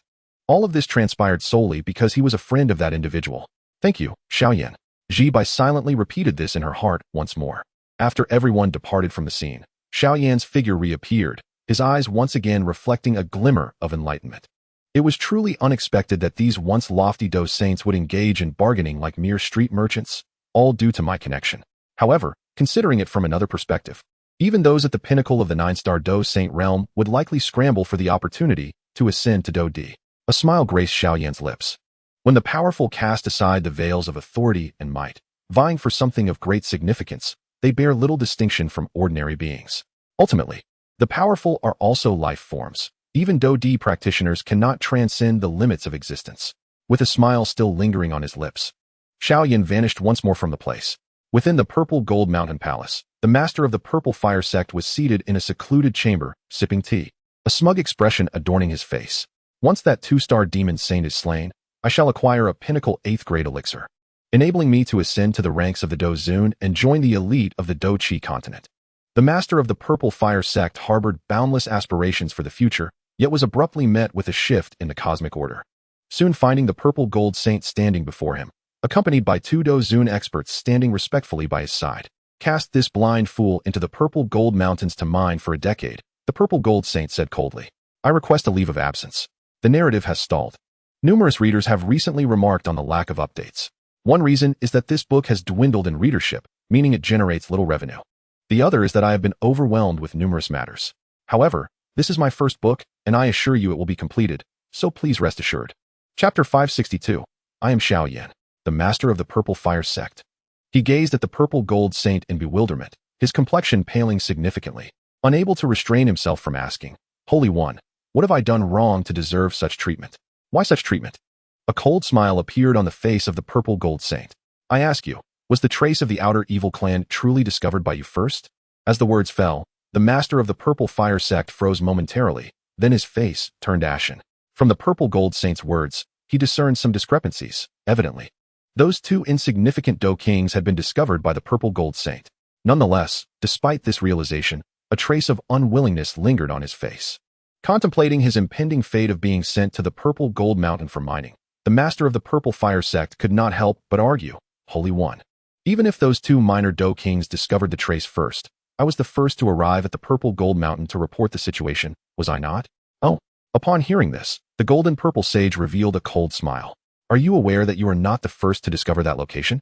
Even if I was not the first to uncover it, I am nonetheless the first to arrive at the Purple Gold Mountain. Even without merit, I have put in considerable effort. Furthermore, Do you truly believe that the sage would easily trust the words of two mere battle kings? The leader of the Purple Fire Sect defended himself.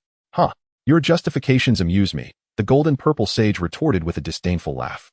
On the brink of death, you still fail to repent. Were it not for the concern of affecting the fervor of the continent's cultivators in their quest against the alien evil clan, I would have ended your life right now, restrain him and extend his punishment by another decade.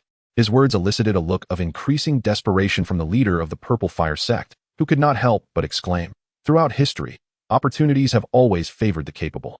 Why should I cede my chance to those two insignificant battle kings, whose strength pales in comparison to mine?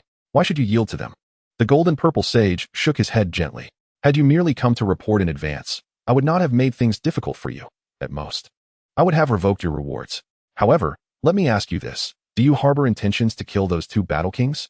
Were it not for the fear of alarming the alien evil clan, would you not have already acted? In the Battle Chi continent, strength reigns supreme. If I were to kill those two battle kings, would it truly matter? Is this not a land rife with slaughter every day? The leader of the Purple Fire Sect could not restrain himself from saying, you are indeed obstinate. Witnessing the leader's stubbornness, the golden purple sage was nearly driven to laughter. His authoritative gaze suddenly fixed upon the leader, and the overwhelming pressure caused him to kneel immediately. In that case, let me enlighten you. One of the two battle kings you seek to kill is none other than the hidden prince of the Xiao clan, roaming the southeast continent. You should consider yourself fortunate that the alien evil clan is right beneath your feet. Otherwise, do you truly believe that a mere battle sovereign like you could kill him? Even I cannot withstand a single strike from the prince, and someone of your insignificance would be obliterated with just a glance. The words of the golden purple sage struck the leader of the Purple Fire Sect like a thunderclap, draining the color from his face until it resembled white parchment. The revelation that one of the battle kings he intended to kill was a hidden powerhouse from the Xiao clan, who could dispatch even the sage effortlessly, spoke volumes of the terror that lay before him. The Xiao clan, a prominent lineage, had resurfaced in the public eye due to the war against the alien evil clan. Everyone understood the formidable strength possessed by this once low-key clan, which had remained under the radar for a millennium. Oh, and I almost forgot to mention, that esteemed prince you were so unfortunate to cross paths with is the very one who is offering a bounty for elixirs to find the alien evil clan. The purple gold sage shook his head with a sigh, finding amusement in the fortune of the Purple Fire Sect master.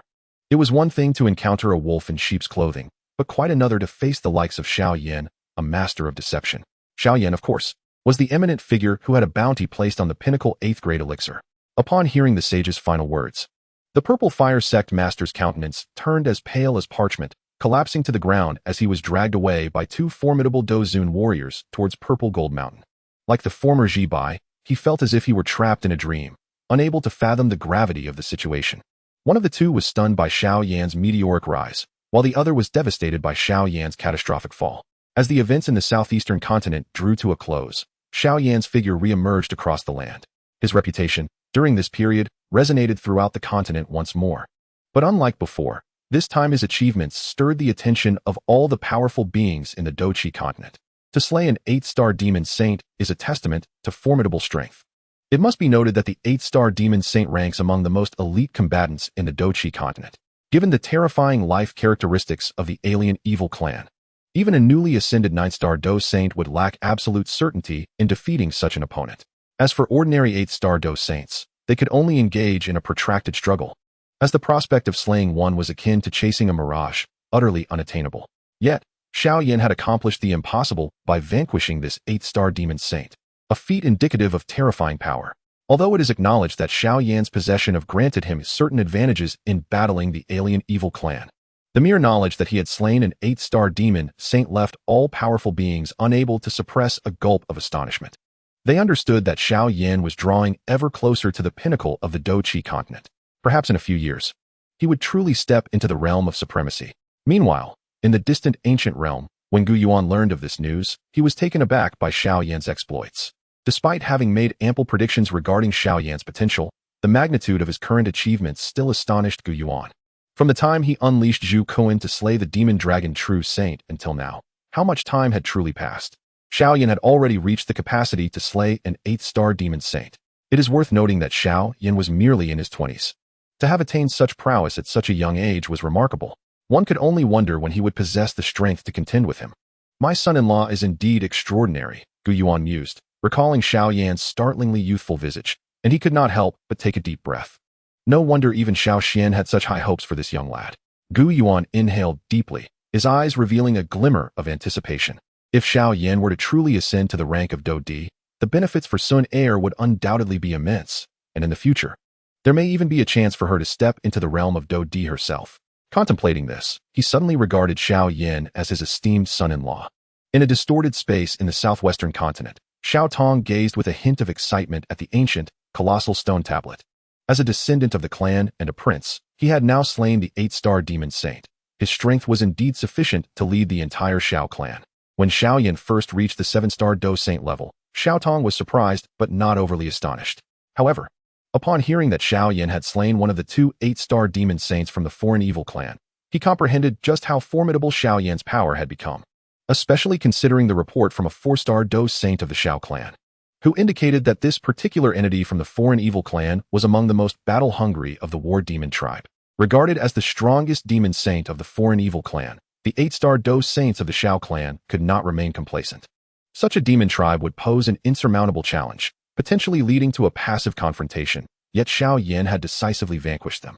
This level of strength on the current Dou-Chi continent could only be rivaled by Gu Yuan and Zhu Kuan. Even the elder of Tianyan sect could not guarantee the defeat of a being comparable to an 8-star peak demon saint. Unbeknownst to him, Xiao Yan had already reached the pinnacle of the entire Dou-Chi continent.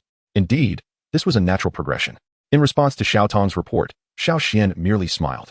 From the moment Xiao Yan arrived, he had discerned the terrifying strength that was continuously augmenting.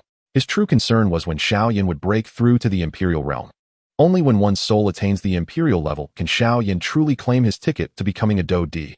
Otherwise, even with his strength reaching the 9-star Dou Saint, crossing this threshold remains an elusive ambition. May you transcend this barrier swiftly, for the Dou-Chi continent cannot afford to wait for you much longer. The immense stone tablet let out a gentle sigh, and a figure clad in blue robes subtly emerged, his profound gaze imbued with anticipation. While the entire continent marveled at Xiao Yan's achievements, his form appeared on a fishing vessel in the South Sea.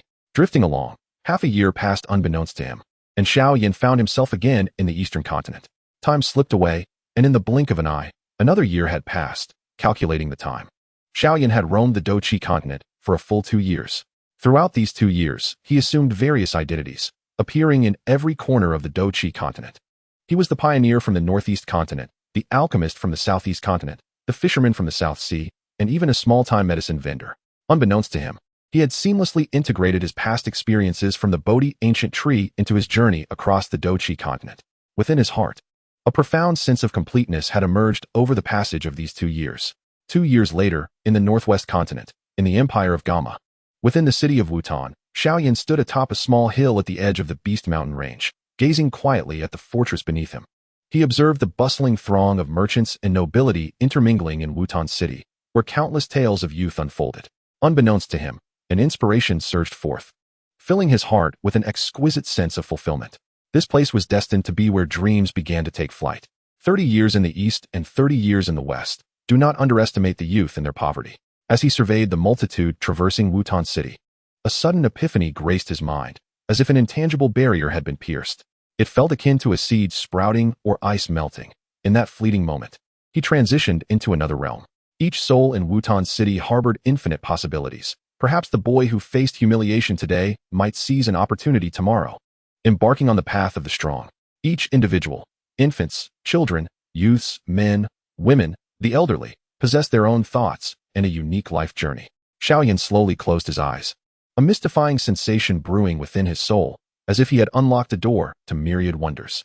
In that moment, his spirit began a silent transformation. Each being carried their own fate and fortune, experiencing the bittersweet essence of life. No one's journey would be entirely smooth, nor would anyone's life be perpetually shrouded in darkness. Therein lies the marvel of the universe's design. With a gentle smile gracing his lips, Xiao Yan sat quietly atop the peak, allowing the cool breeze to caress his hair. In that instant, the world seemed to come to a standstill, with only the whisper of the wind carrying the vibrant life around him. Though the atmosphere felt serene and ethereal, he could distinctly sense the pulse of existence, the interactions and emotions of fish, birds, and beasts. Unbeknownst to him, his soul, substantial and grand, began to rise slowly from his being. This spirit, now almost indistinguishable from Xiao Yan himself, floated silently in the sky, merging seamlessly with nature, unnoticed even by him. Amidst this natural realm, his once consolidated soul began to dissipate into countless luminous points. These points danced in the wind, settling into rivers, lakes, and seas, and upon the mountains and earth, touching the lives of myriad beings. In this manner, Xiao Yan's essence transformed entirely into radiant light, scattering across the northwest continent with the gentle breeze. His physical form remained seated atop the mountain, devoid of breath, resembling the stillness of death. Yet, if one were to discover him, they would find his body still warm. Thus, countless luminous points of spirit dispersed throughout the expanse of the northwest continent. Although Xiao Yan's soul had already dissipated, countless perspectives emerged within his consciousness. The small back mountain of Wutan City, the modest cave in the Beast Mountain Range, and the basin adorned with thatched cottages. The Serpent Man tribe in the Tagal Desert, the imperial capital of Gama, the Yunlan Sect, and Yunlan Mountain. The Black Corner region, the Jianan Academy, and the Heavenly Burning Refining Tower. The Central State, Tianbei City, and the Wind and Thunder North Pavilion. The Central State, the Blood Pool of Tianshan. The Burning Flame Valley, and the Falling God Gorge. The Sacred Pill City, the Flower Sect, the Ancient Dragon Island, and the Void Thunder Pool. The Ancient Clan, the Primeval Ancient Domain, the Nine Nether Abyss, and the supposed existence of the Demon Fire Space. The Medicine Clan, the remnants of the Soul Clan, and the entirety of the Ancient Eight Clans. It was only when his spiritual light fell upon the Xiao clan that he beheld a scene of many beauties playfully teasing a 3- or 4-year-old girl in a pavilion with meandering waters. At that moment, an inexplicable sensation surged within Xiao Yan's heart. So this is it. I am Xiao Yan, yet I am not merely Xiao Yan. But I truly am Xiao Yan.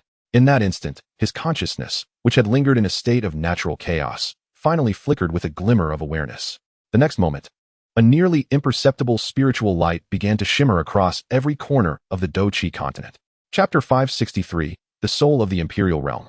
Countless luminous points twinkled incessantly, emitting various hues of fluorescence that resonated with all living beings across the continent. Though these beings felt an array of forebodings, they did not immediately recognize the flickering of these soul lights. Only those powerful individuals who had transcended the spiritual realm could discern the profound changes in their surroundings at this moment. What is this? Many true powerhouses displayed expressions of shock, as these minuscule lights were so faint that even they could only sense them slightly. Yet, this seemingly weak glimmer evoked an overwhelming sensation of being observed by a formidable presence. I am Xiao Yan. I am the Xiao Yan of this world. An ethereal whisper resonated within the intangible consciousness, and in the next moment, that awareness was fully awakened. Suddenly, the multitude of luminous points scattered across the continent erupted into blinding brilliance. Though each remained no larger than a firefly, the power they unleashed posed a threat even to Dou practitioners, exuding an aura of terrifying pressure. As these glimmers of light ignited, peculiar energies began to converge toward them. This is spiritual energy. At this moment, the continent's top experts gazed in astonishment at the flickering light before them, bewildered by the unfolding events. They watched as innumerable luminous points voraciously absorbed the surrounding spiritual energy, gradually swirling and enlarging, ultimately transforming into crystalline humanoid figures. What on earth is this being that has caused such a commotion? At this moment, not only were countless formidable warriors shaken, but even many ordinary individuals were rendered utterly astounded. For them, this scene was akin to a divine miracle. Only a select few true Doshan warriors, upon witnessing these resplendent figures, displayed expressions of shock and confusion, soon followed by reverence. His Highness the Imperial Sun. His Highness the Imperial Sun. In that moment, across the entire Douqi continent, nearly all Doshan warriors bowed to these luminous beings. The appearance of an imperial spirit had not graced the world for many years, and even many Doshan warriors were not entirely cognizant of its significance. However, they understood well the identity of this radiant figure before them, the Xiong clan's imperial son, Xiao Yan. Just recently, he had slain an unparalleled 8-star demon saint, marking him as the strongest genius in the annals of Douqi history. Those who truly knew Xiao Yan, particularly those who shared a close bond with him, could not contain their overwhelming joy at this moment. Could this be the legendary Imperial Realm? An elder from the Flame Palace and the Medicine Sage Palace, upon witnessing this spectacle, momentarily froze before bursting into hearty laughter. Ha ha ha, an Imperial spirit. Yao Chun, have actually produced such a disciple. Elder Yao could hardly suppress his laughter, filled with immense excitement at having nurtured such a prodigious student. Although he had recognized Xiao Yan's extraordinary talent years ago, the latter's continued accomplishments over the years consistently astonished him. Meanwhile, the three leaders of the Dan Tower, visiting the Medicine Sage Palace, felt a pang of envy wash over them, as if they had just tasted a sour lemon. Within the ancient clan, Gu Yuan's eyes widened in disbelief as he scrutinized the floating luminous figures among his kin. As one whose soul had also reached the imperial realm, he should not have been this astonished. Yet, he found himself even more shaken. It was known that he had spent several centuries to attain the imperial soul, relying on years of accumulated pure soul energy from the entire ancient clan. Yet, Xiao Yan had achieved this breakthrough without any external aid. It was only at this moment that Gu Yuan realized he had underestimated his son-in-law. Far away on ancient Dragon Island, Zhu Kuan also gasped in astonishment upon witnessing the scene. Although he too was at the peak of the 9-star Doushang, his beast clan was not adept in matters of the soul, and even his own soul power was merely at the heavenly level. As an elder even older than Xiao Xian, he could hardly be oblivious to the events unfolding around Xiao Yan. This was the awakening method from ancient times. Zhu Kuan could not help but swallow hard. Though there were varying strengths within the imperial realm, the distinctions were not always overt. Yet, the most formidable among them achieved their status through enlightenment, transcending to the imperial realm without reliance on any resources. The formidable beings who have transcended to the imperial realm have truly achieved an existence that is immortal and indestructible. Unless faced with a situation akin to that of the true Flame Emperor, even if their physical bodies perish and their souls dissipate, they can still rely on their true spirits for reincarnation. With this thought in mind, Zhu Kuan could not help but cast a glance at the distant Xian, who remained in seclusion, his eyes revealing a glimmer of contemplation. Xiao Yan has shown considerable kindness towards Xian. If, in the end, she genuinely harbors feelings for him. As her father, I cannot persist in my opposition indefinitely. At this moment, those within the ancient 8 clans who were aware of Xiao Yan's situation also became cognizant of his breakthrough to the imperial realm. In the hearts of all the powerful beings from the ancient 8 clans, Xiao Yan had undoubtedly established himself as the rightful successor to Xiao Xian. Not long ago, he had slain an 8-star demon saint, and today, he has forcefully ascended to the imperial realm through enlightenment. It is worth noting that this young man is barely in his 20s. How can these ancient beings, who have lived for millennia, reconcile with that? In the depths of the endless sea of lava within the Black Corner domain, the dark-clad Tua, Shi ancient emperor also lifted his head slightly, a satisfied smile gracing his lips. Remarkably, he has entered the imperial realm through the path of enlightenment. This young lad's talent seems to surpass my expectations. The malevolent races from beyond the realm shall ultimately be expelled from the Douqi continent, perhaps even from the vast world itself. Upon the imposing stone tablet of the southwest continent, a spectral figure clad in green gazed intently at a nearby crystalline figure, a satisfied smile illuminating his face. Little one, you have finally arrived at this juncture. The second Dou Emperor of the Xiao clan is on the verge of emergence. The end for the malevolent races from beyond is nigh. Meanwhile, within the Xiao realm, as Xiao Yan's spiritual light erupted into brilliance, ultimately transforming into numerous crystalline figures, the inhabitants of the Xiao realm erupted into thunderous cheers.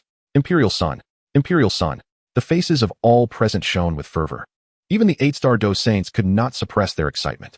Although Xiao Yan had previously displayed combat prowess surpassing theirs, the Dou saints had not overly concerned themselves, as they believed that given Xiao Yan's talent, reaching this stage was merely a matter of time, albeit sooner than they had anticipated. However, the current circumstance differed immensely. With Xiao Yan's soul power having entered the imperial realm, it signified that the Xiao clan would soon welcome another peak 9-star Dou saint. According to Xiao Xian, the emergence of a new emperor from the Xiao clan is imminent. What profound impact would a new Dou emperor bring to the Xiao clan?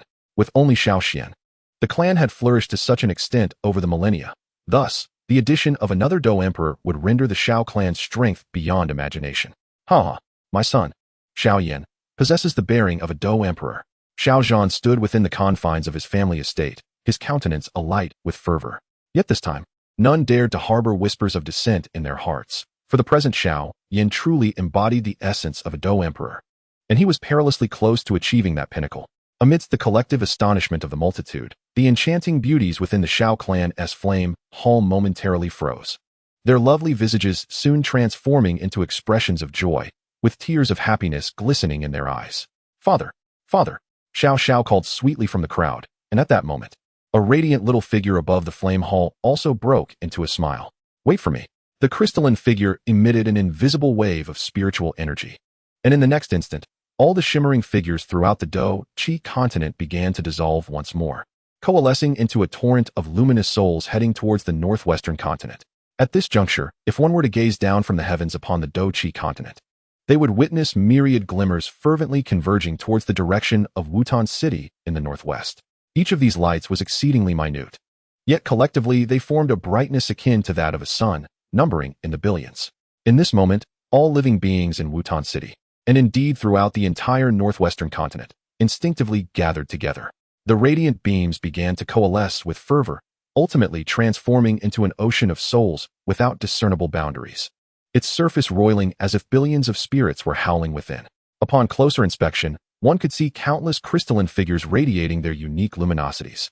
This vast ocean of souls emanated an overwhelming pressure, causing every being within the Jiamu Empire to kneel in awe, their expressions mingling terror and exhilaration as they beheld the spectral sea.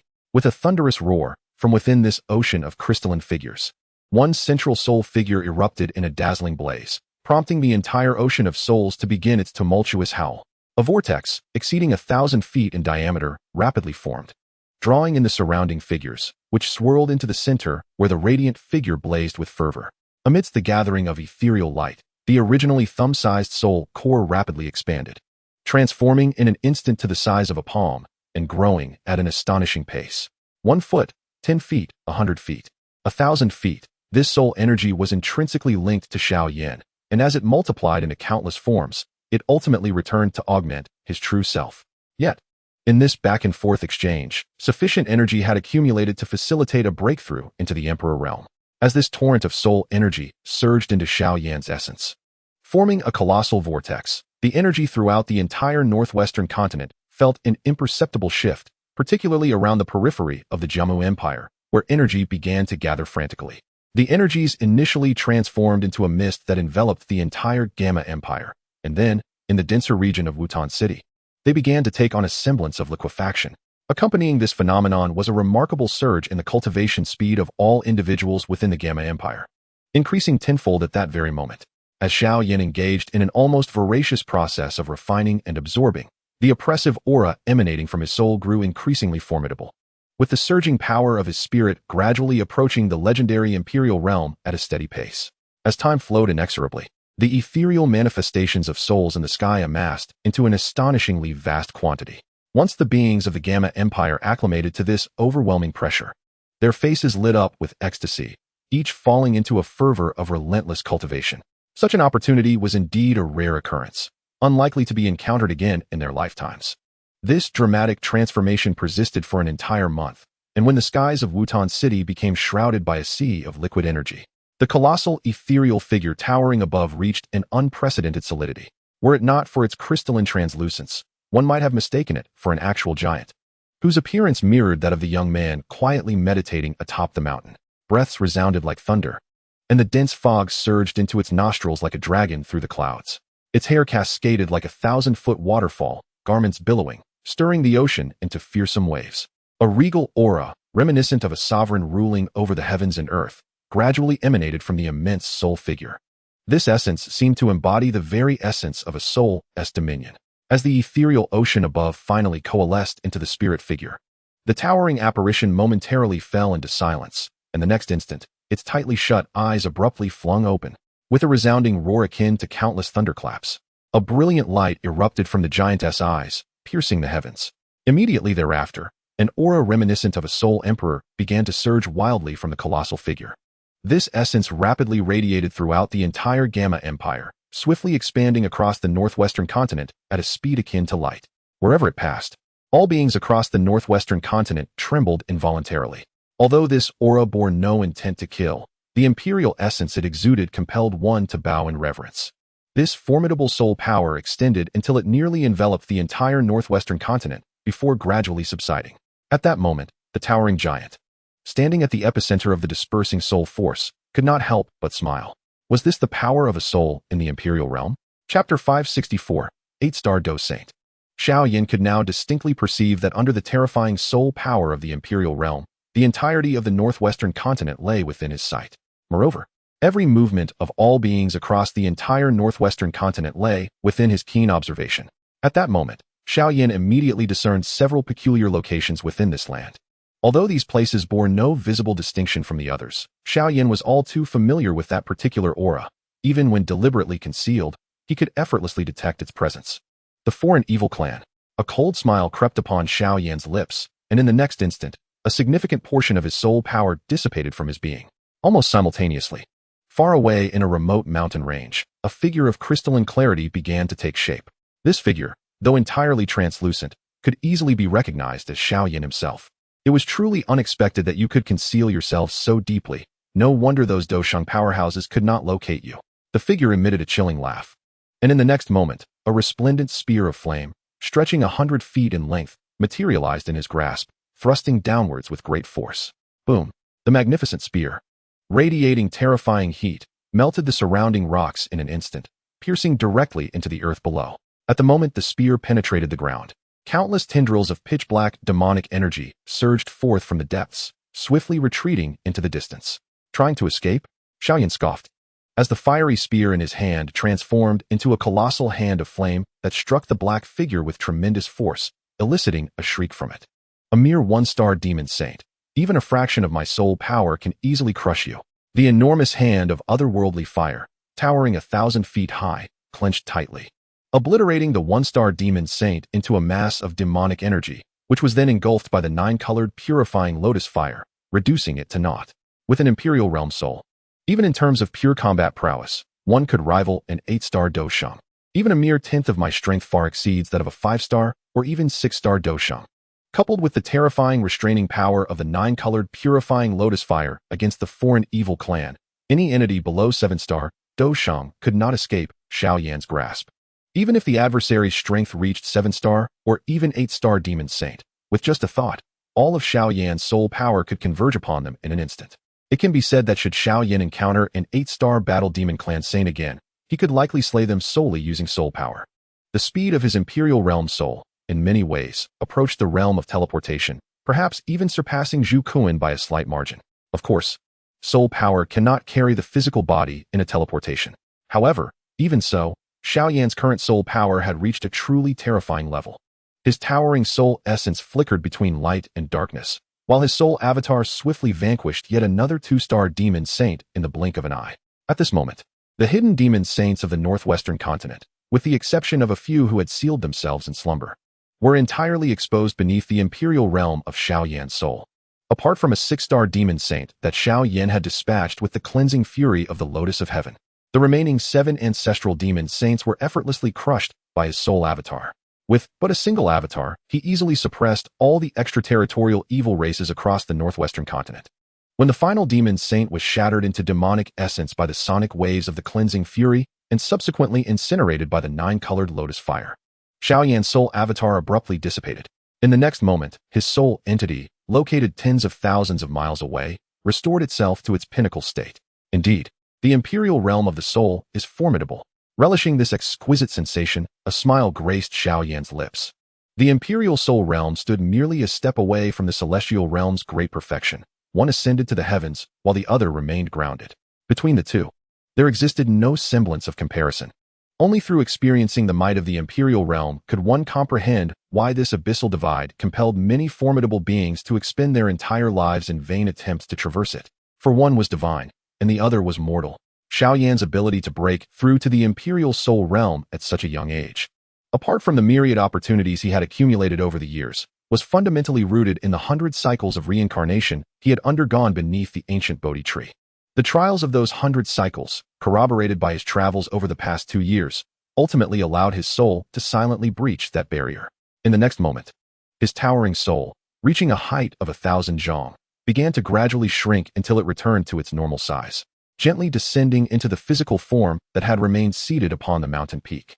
When his soul fully merged with his corporeal body, Xiao Yan's eyes fluttered open once more, and in the following instant, he abruptly parted his lips to draw in the vast ocean of energy that had coalesced in the sky during his breakthrough into the Imperial Soul Realm.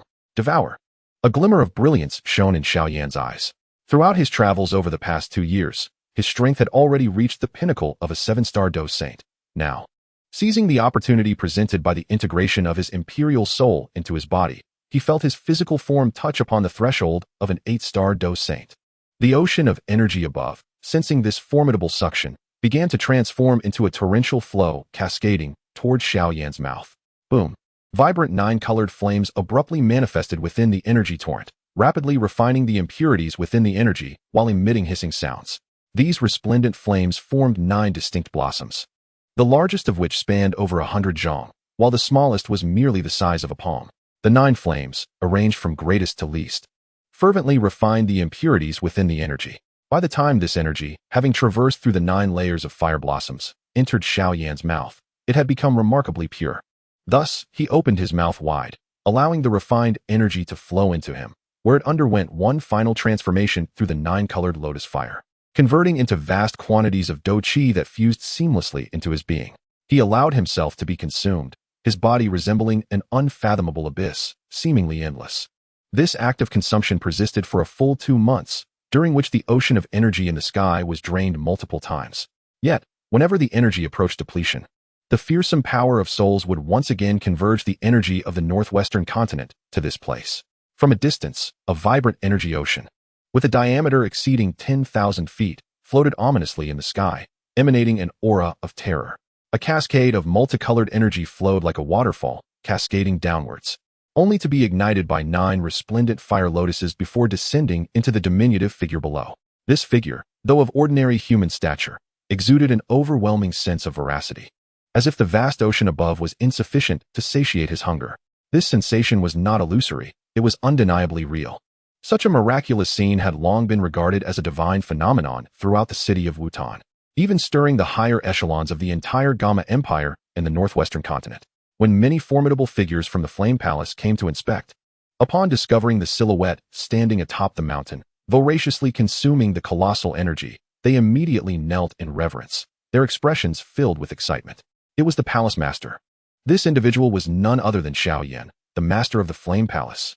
Among these powerful beings were Yun Patian, the revered Fuding, and Haibo Dong, who had chosen to remain in the northwestern continent rather than accompany Xiao Yan to the central plains. However, upon witnessing Xiao Yan's figure, their faces were lit with fervor. The current Xiao Yan was no longer that wayward, young genius who once flaunted his prowess alongside the dual saints. He had truly ascended to become a peak powerhouse of the Dou Qi continent, and the commotion he caused was nearly akin to that of a deity in the eyes of many. In that moment, an unparalleled sense of pride surged within the hearts of all those from the Flame Palace. The young man in black, standing there like a divine being, was indeed their leader. This terrifying consumption persisted for 2 months, and when the final torrent of energy flowed into Xiao Yan's mouth, he finally closed it. However, at the instant his mouth sealed, a pillar of light erupted from his crown, and in that moment, his aura, as profound as the abyss, suddenly enveloped a radius of 10,000 miles. Under the weight of this overwhelming presence, both Dou Zun and Dou Shi trembled, as if ants gazing up at a dragon. Palace Master! Palace Master! Someone, overcome with emotion, exclaimed, and soon this fervent chant spread among all the members of the Flame Palace throughout Wutan City. The sound reverberated like thunder, a momentum soaring like a rainbow, as every face displayed a fervent expression. At that moment, rain of energy began to fall once more upon the skies of Wutan City. This energy rain, even more refined than before, contained drops potent enough to spare a Dou Shi practitioner months of arduous cultivation. Gazing at the seemingly spontaneous downpour of energy droplets, many individuals exhibited expressions of unrestrained ecstasy. They comprehended that this was a moment of magnificent fortune. Although the energy resulting from Xiao Yan's soul breakthrough was indeed potent, it was rather chaotic and difficult to refine. In contrast, the energy rain descending now was exceptionally pure. While it could not compare to the purity of Xiao Yan's own energy, it was immensely beneficial to all powerful beings below the Dou Saint level. Perhaps, after being drenched in this rain, their strengths would coincide in a remarkable breakthrough. Indeed, many present experienced immediate advancements right on the spot. Remarkably, within the brief span of this energy rain, some even ascended 2 stars. When the final wave of energy rain dissipated, the terrifying aura that enveloped the vast expanse gradually coalesced and ultimately vanished alongside the rain. Although this aura disappeared, the youthful figure had already begun to traverse the void. Esteemed ones, this time I shall assist you here. The future of the Flame Palace requires your collective efforts.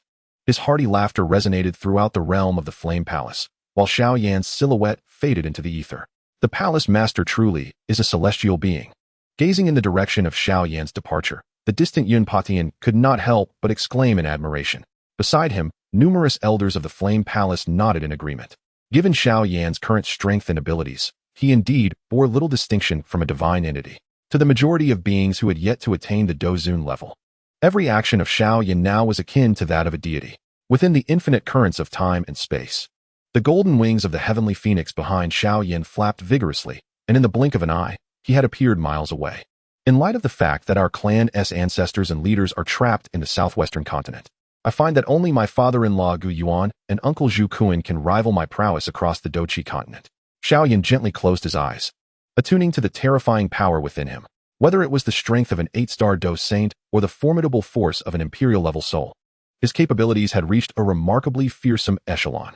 Now, even when confronted by a 9-star Dou Saint, he felt emboldened to engage in battle. Indeed, after his soul ascended to the imperial realm, he might wield the 10-colored or even more vibrant Buddha's Fury Lotus.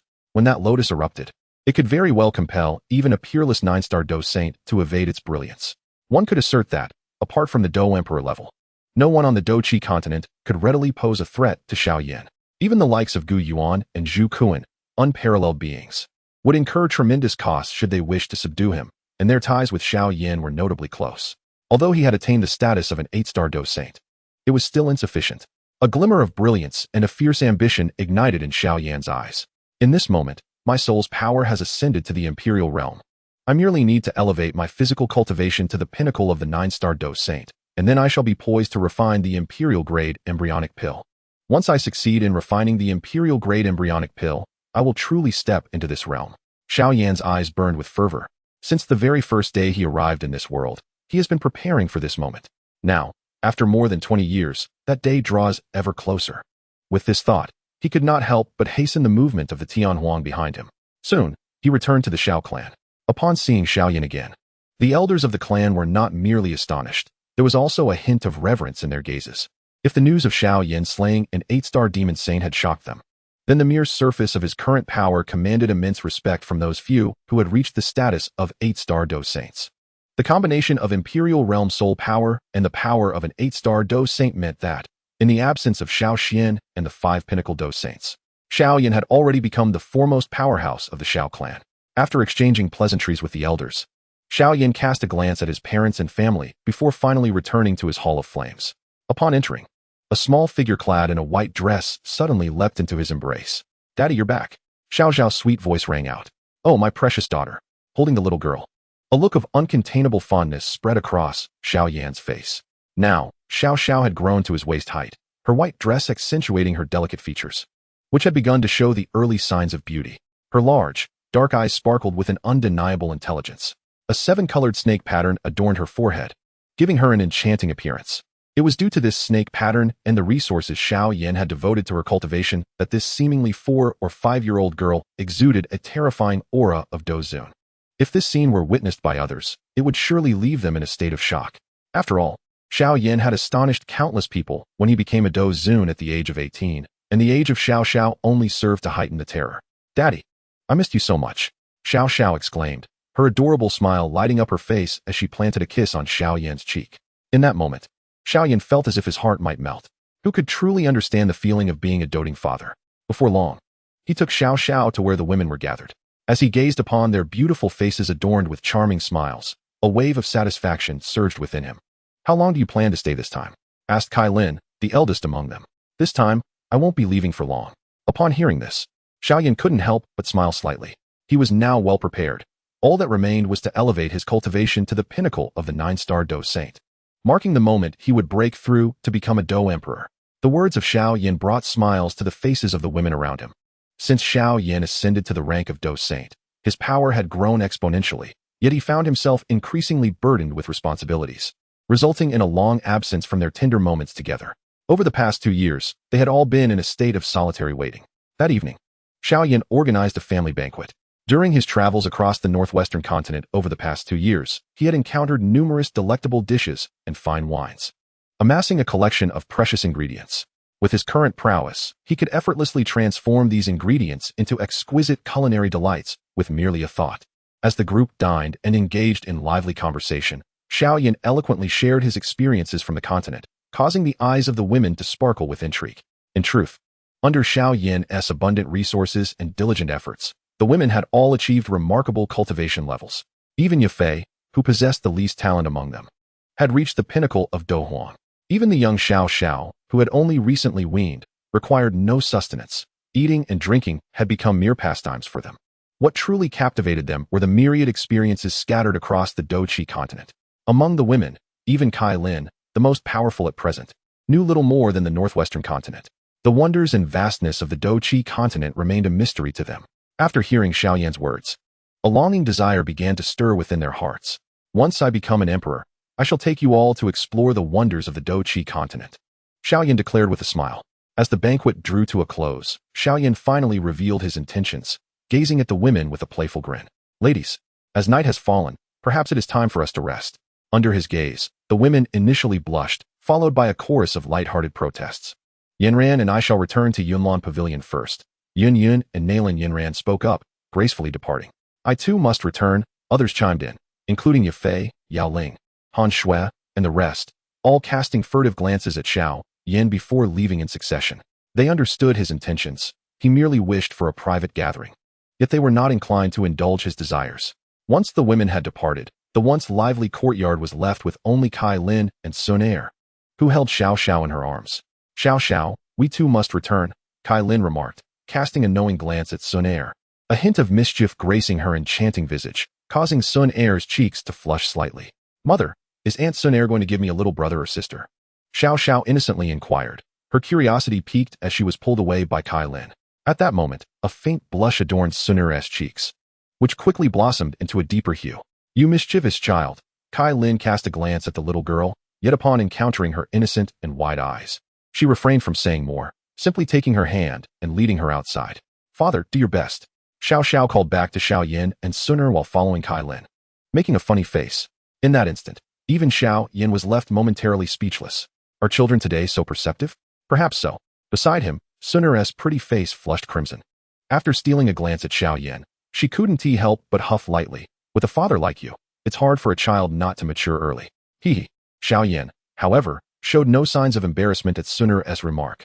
Instead, he grasped her delicate hand, savoring its coolness akin to jade. It seems you are quite eager to have a child with me, he said, his gaze burning intently upon her. The moonlight bathed her exquisite, white jade-like visage, emanating an enchanting allure. Now a young matron, Sun Er naturally exuded a captivating charm that drove men wild, especially when she was emotionally stirred. Even someone of Xiao Yan's elevated state of mind found it hard to resist. I said I would bear you a child, Sun Er replied with a playful huff, her beautiful eyes reflecting a flirtatious blend of rejection and invitation. Under such allure, Xiao Yan swiftly swept her off her feet, carrying her toward the bedroom. Hee. You have no say in this. The moonlight flowed like water, and the springtime radiance was boundless. The following day, Xiao Yan visited Kai Lin's palace. Xiao, go play with your auntie Yao Shi, he suggested, managing to coax Xiao away to the little physician. Subsequently, Xiao Yan transformed into the form of a serpent, thoroughly experiencing the entwining power of the nine-colored sky-devouring python. On the third day, he returned to the little physician's courtyard, inhaling the fragrant aroma wafting from the precious herbs scattered about. Xiao, go find your auntie Yun to play, he urged again. That evening, Xiao Yan took a risk, administering acupuncture to the little physician to assess her cursed body's condition. The acupuncture session proved transformative. What was once a peak 9-turn Dou Zun cultivation was stimulated to break through to the half-saint realm.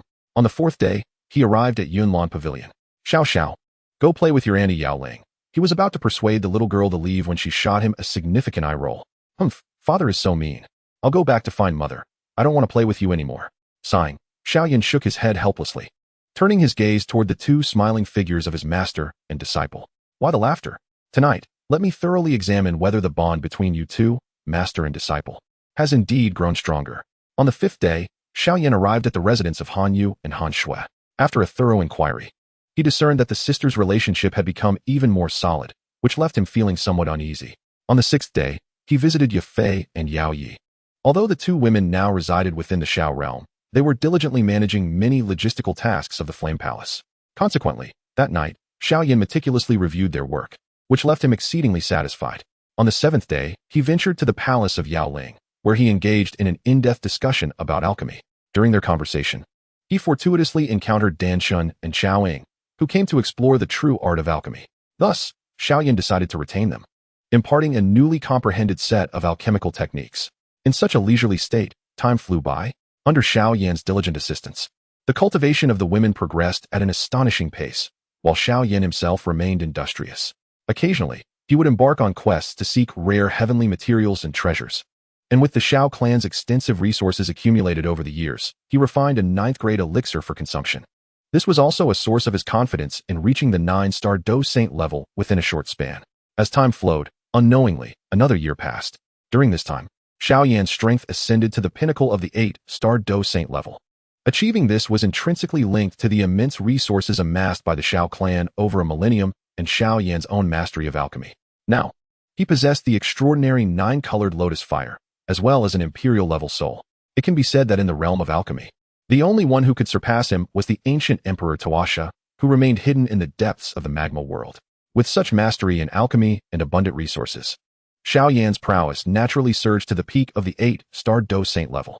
Throughout this year, following the issuance of Xiao Yan's bounty, the frequency of encounters with the foreign evil clan became increasingly pronounced, with many of them being eradicated, unless they completely sealed themselves away, lying dormant in the earth.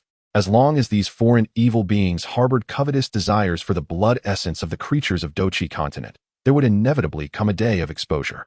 Given the greed of the foreign evil clan for the blood essence, only a select few could endure such restraint. Thus, the campaign against the demons proceeded smoothly.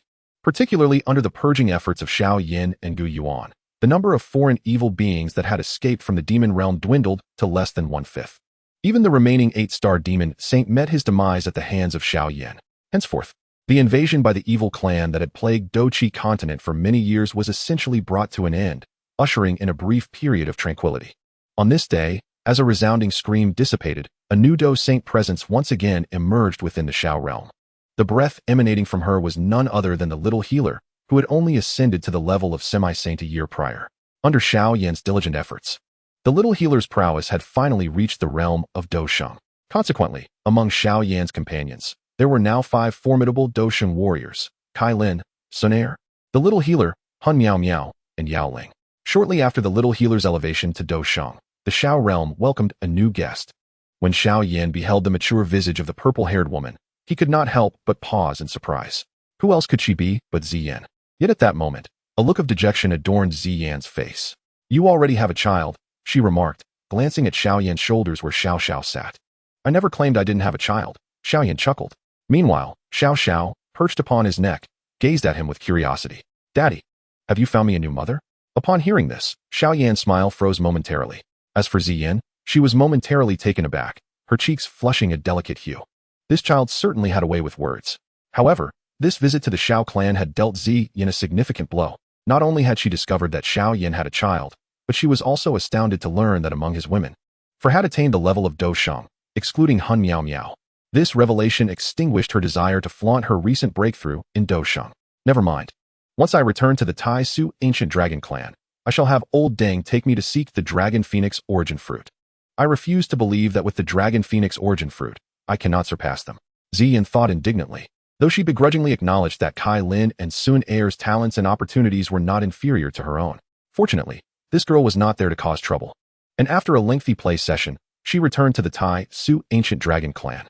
"You scoundrel. While frolicking outside and accruing debts of romance is one thing, how could you even involve a child this time?" After Ziyan departed, Kai Lin cast a fierce glare at Xiao Yan. "Is she still a child? She's grown up." Xiao Yan retorted but chose to remain silent under the scrutiny of the women surrounding him. However, not long after, he noticed an unusual aura emanating from Sun Heir. This time, Kai Lin berated him once more. "What are you still doing? Sun Heir is pregnant. You weren't around when Xiao Xiao was born."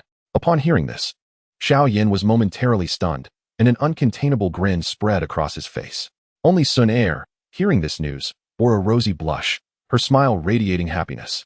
Over the years, as she playfully interacted with Xiao Xiao, she had often yearned for a child of her own. While she regarded Xiao Xiao as her own daughter, it ultimately felt different. Upon receiving the news of Sun Heir's pregnancy, the expressions of the women present were tinged with envy.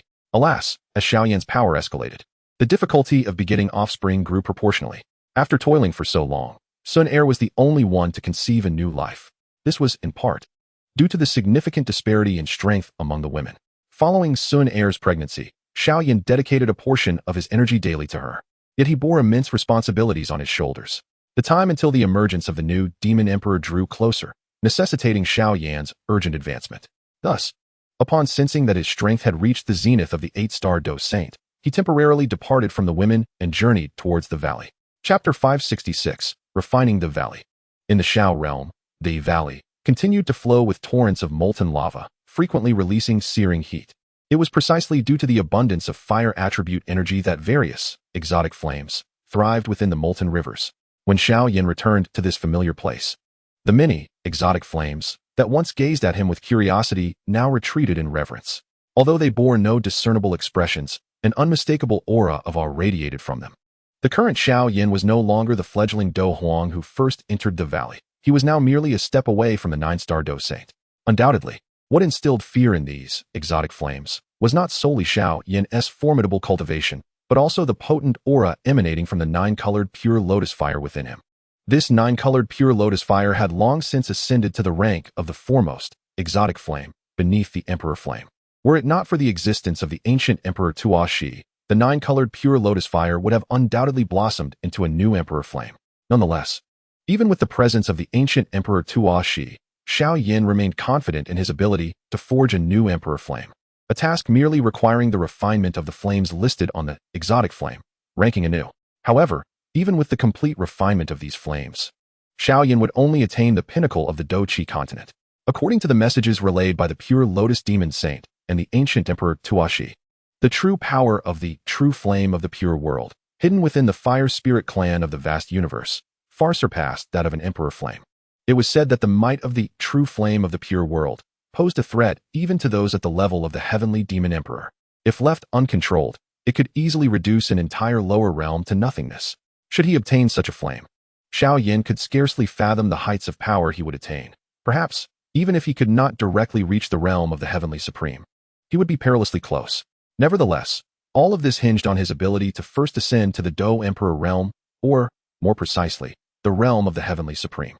Otherwise, even with his current strength of the 8-star Dou Saint, he would merely be a moth drawn to the flame, courting his own demise. After setting aside the myriad speculations that clouded his mind, Xiao Yan took a deep breath, restoring his inner tranquility. His gaze then fell upon the dozens of exotic flames within the Valley of Exotic Fire. This valley housed 15 types of unique flames, ranked from 23rd to 8th on the exotic fire list, all of which could be cultivated in the diverse environments of the valley. Beyond the 8th-ranked Red Lotus Karma fire, the emergence of these flames became increasingly arduous. Even with Xiao Xian's prowess, creating an environment conducive to nurturing the top-ranked flames would be exceedingly challenging. As for the flames in the top 3 positions, the possibility of their cultivation was virtually non-existent. Nevertheless, the cumulative power of all the flames within the valley was sufficient for Xiao Yan to breach that formidable barrier. Contemplating this, a resolute glint emerged in his eyes as he surveyed the multitude of exotic flames before him. Although the sentience of these flames was undeniably precious, Xiao Yan felt compelled to act with a certain ruthlessness for the sake of the future of the Dou Qi continent. Once I extract your power, I shall preserve a fragment of your sentience, he declared, inhaling deeply as a magnificent blaze erupted from his being. The terrifying heat and the sovereign aura of the Flame Emperor radiated from him, causing the weaker exotic flames to tremble in fear, yet Xiao Yan felt no compassion. Xianhuang Yan, come forth. Upon his command, a tremor resonated through several caverns within the valley, and 6 deep yellow flames, imbued with the weight of the earth, soared toward him, ultimately being devoured by Xiao Yan. Wanshou Linghua, come, he commanded once more.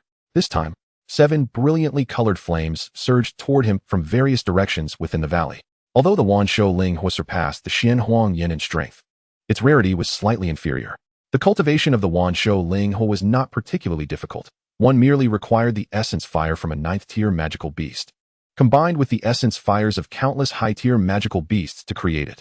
For the average person, a 9th-tier magical beast was as elusive as a dragon. But for a Douxing expert, such creatures were far less rare, particularly for the Xiao clan, where locating them was relatively easy. In the Valley of Exotic Fire, with its unparalleled conditions, the Xiao clan could nearly produce alchemists capable of refining 5-colored thunder pills, all of whom possessed exotic flames, with the Wanshou Linghua being the most abundant. After the 7 vibrant flames of Wanshou Linghua entered his mouth, Xiao Yan's eyes brightened significantly. Along with the previous 6 Xianhuang Yan, he had now refined a total of 13 exotic flames. Although these flames had diminished in significance to him, the accumulation of quantity would inevitably lead to a qualitative change. By consuming these flames in one breath, Xiao Yan had brushed against the threshold of the 9-star Dou Sheng. However, This was still insufficient. With a flicker of determination in his gaze, he commanded, "Yin Yang Shuang Yan, come forth." In the next moment, 3 pairs of flames, resembling the yin yang symbol, radiated a mesmerizing black and white glow as they descended into Xiao Yan's palm, transforming into 3 trembling embers of contrasting hues. Gazing at these flickering flames, a hint of nostalgia flickered in Xiao Yan's eyes. A decade prior, he was merely a wayward scion of the Shaolin lineage.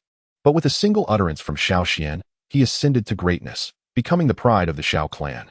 Thereafter departing the Xiao realm to wield his influence with the dual saints of culture and martial prowess. The yin-yang flames, or perhaps more aptly, the yin-yang sacred flames transformed by the malevolent sage, were the first exotic fire he ever refined. It was here that he encountered the medicinal spirit. In the blink of an eye, 10 years had swiftly passed, bringing Xiao Yan ever closer to his aspirations. With only a few steps remaining to reach the pinnacle of supremacy, I shall preserve your essence, but for now, grant me the use of your power. A resolute glimmer shone in Xiao Yan's gaze as he inhaled deeply, drawing the 3 yin-yang flames into his mouth. Spectral poison fire, arise.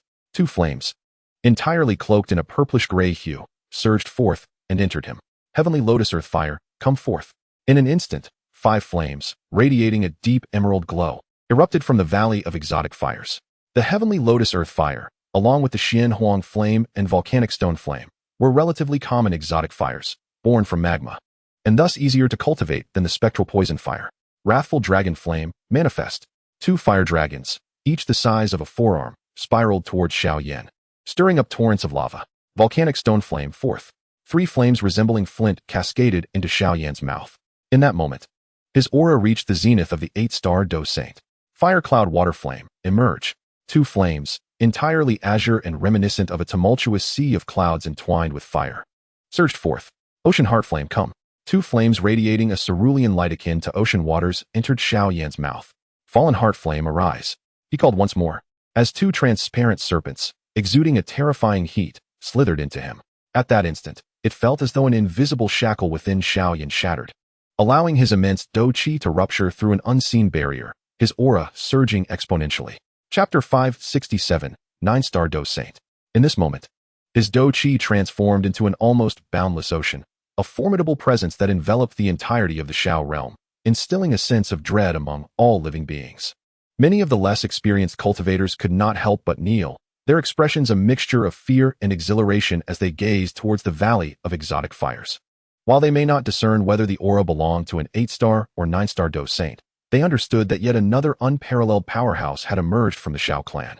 Such an aura had not graced the realm in a long while, for there were but a few individuals with strength surpassing the 7-star Dou Saint within the entire Xiao clan.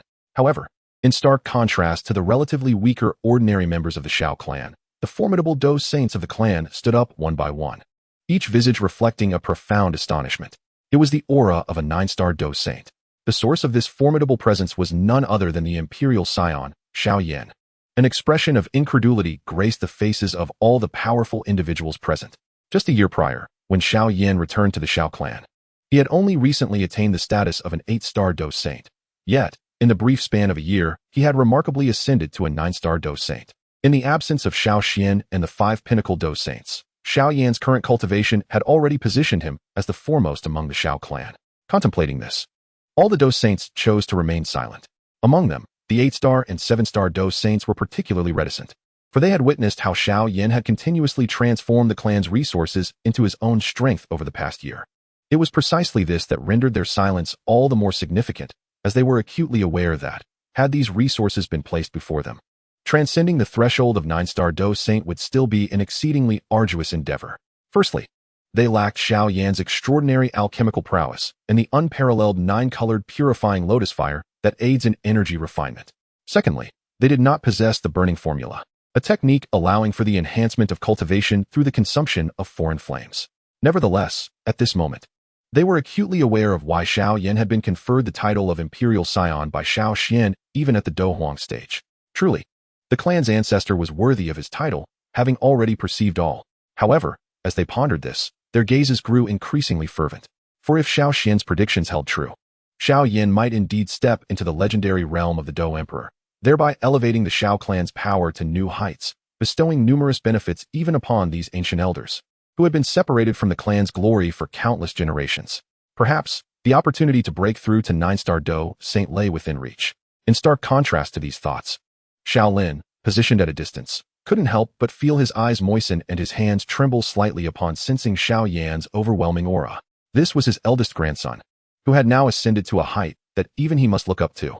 Behind Xiao Lin, the couple Xiao Zhan and Yao Xian wore expressions of contentment, tears welling up in their eyes. With such a son, what more could one desire? Within the Flame Palace, as they absorbed the information emanating from the foreign Flame Valley, the women's faces shone with joy and pride, for this breakthrough to 9-star Dou Saint was achieved by none other than their man. My child, your father has now become a 9-star Dou Saint. Perhaps by the time you are born, he will take that final step. Amidst the adoring crowd, Sun Air gently caressed her abdomen, a smile gracing her delicate face. In the foreign Flame Valley, enveloped in increasingly resplendent flames, his eyes transformed into fiery orbs, resembling a deity amidst the flames, causing the remaining foreign flames to quiver ever so slightly. Is this the power of the 9-star Dou Saint? He now comprehends the sheer terror that the 9-star Dou Saint embodies. Had he encountered his former self, who had yet to step into the Emperor realm, Xiao Yan would have been confident in delivering a fatal blow. Presently, he harbors a faint illusion of being able to match strength with the likes of Zhu Kuan and Gu Yuan. However, this is merely an illusion born from the elevation of his power, despite the augmentation from the rendering his combat prowess nearly invincible among peers. Both Gu Yuan and Zhu Kuan are formidable figures who stand merely a step away from the Dou Emperor realm, lacking no weaknesses in any aspect. Although Xiao Yan has also ascended to the level of the 9-star Dou Saint, he would still find himself at a disadvantage in combat against these two. As for injuring them, aside from the Buddha's Fury Flame Lotus, it seems he possesses no other means. Nevertheless, being at a disadvantage is already a remarkable level of achievement. Moreover, it will not be long before Xiao Yan joins the ranks of the pinnacle of the 9-star Dou Saint. He wonders if, upon reaching the zenith of the 9-star Dou Saint, he would be able to subdue these two. Drawing a deep breath, his gaze once again falls upon the remaining flames within the turtle spirit earth fire arise. As his words fell, the two turtles, which had been burying their heads in the magma, finally raised their heads, trembling, and reluctantly flew into Xiao Yan's mouth. 9 dragons thunderfire come, Xiao Yan shouted once more. And in the next moment, 9 silver fire dragons, radiating the power of thunder, coalesced into a mass and entered his mouth. This 9 dragons thunderfire was initially a spark sent to Xiao Yan from the burning Flame Valley, which, under Xiao Xian's nurturing, eventually transformed into a new 9 dragons thunderfire. Thinking of this, Xiao Yan couldn't help but recall that girl, Tang Hor, as the future leader of the burning Flame Valley. She did not linger long in the Xiao realm. Bone Spirit Cold Fire arise. Xiao Yan did not dwell further on his thoughts. His current priority was the enhancement of his strength. As his voice fell, a large and a small skull, engulfed in ghostly white flames, appeared before him. Abba Abba. The two skulls uttered their vacant words, their hollow eye sockets displaying a sense of endearing naivety, only to be seized by the fiery infant that abruptly appeared above Xiao Yan's head. Abba Abba. The small imp, with its colorful fur, looked unsatisfied at the two skulls, seemingly feeling that they had stolen its lines. It then opened its small mouth and forcefully inhaled, swallowing both Bone Spirit Cold Fires entirely. 9 Netherwind Flame come. Upon his command, a flame as black as night surged forth like a dark whirlwind, accompanied by a terrifying gust of wind. During his previous expedition to the 9 Nether Abyss, this 9 Netherwind Flame had inflicted great suffering upon Xiao Yan. However, time has passed, and it no longer poses a threat to him. After swallowing it, he merely experienced a slight irritation in his throat, alongside a renewed enhancement of his Dou Qi. How is it that, after devouring so many, my cultivation still remains at the initial level of the 9-star Dou Saint? Xiao Yan could not help but shake his head. The moment he ascended to the rank of 9-star Dou Saint, the arduous journey to further enhance his strength became almost insurmountable, even with the devouring of numerous. His progress was merely a slight advancement within the early stages of the 9-star Dou Saint. The final flame, the 3000 yen fire. Xiao Yan's gaze swept across the sky, where the once tranquil expanse above the Xiao realm suddenly transformed into a realm of darkness, followed by the emergence of bright stars, radiating abundant stellar energy. To his astonishment, the stellar energy accumulated by the 3000 yen fire in the Xiao realm was not at all inferior to that of the Dan Tower, and was even more vigorous.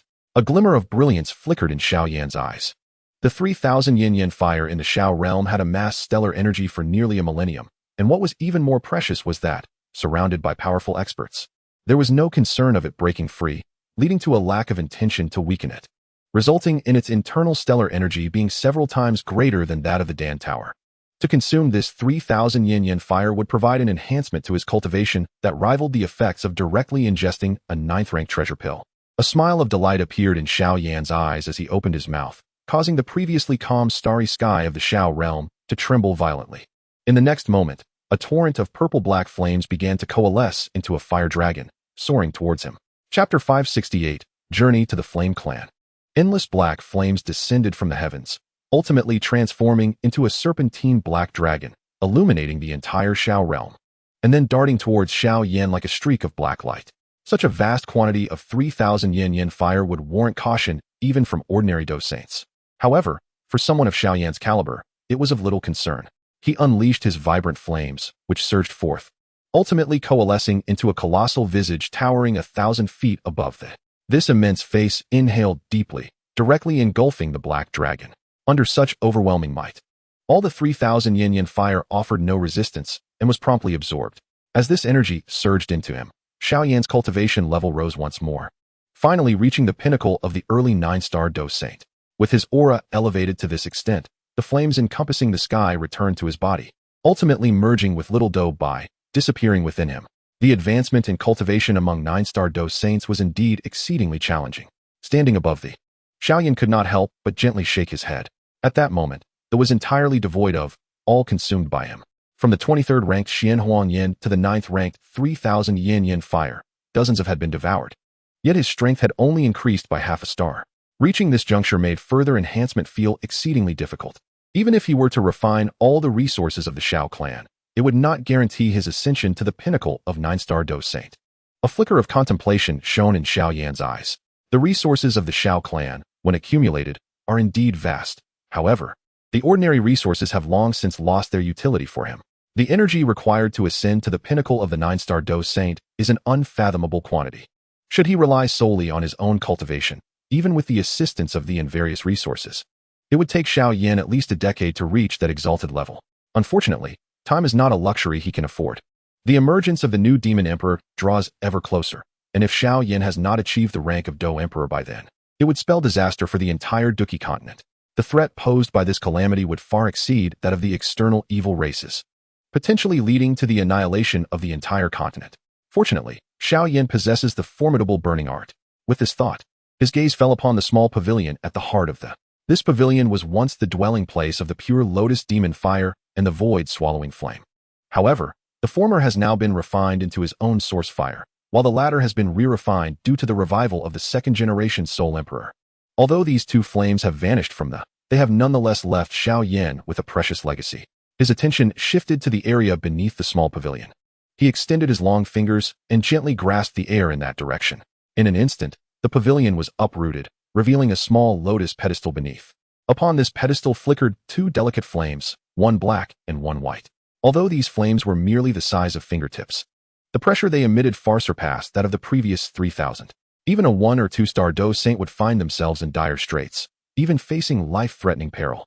Upon contact with them, these flames are the progeny of the pure lotus demon fire and the void-swallowing flame, preserved by the clan's ancestors through special means within the.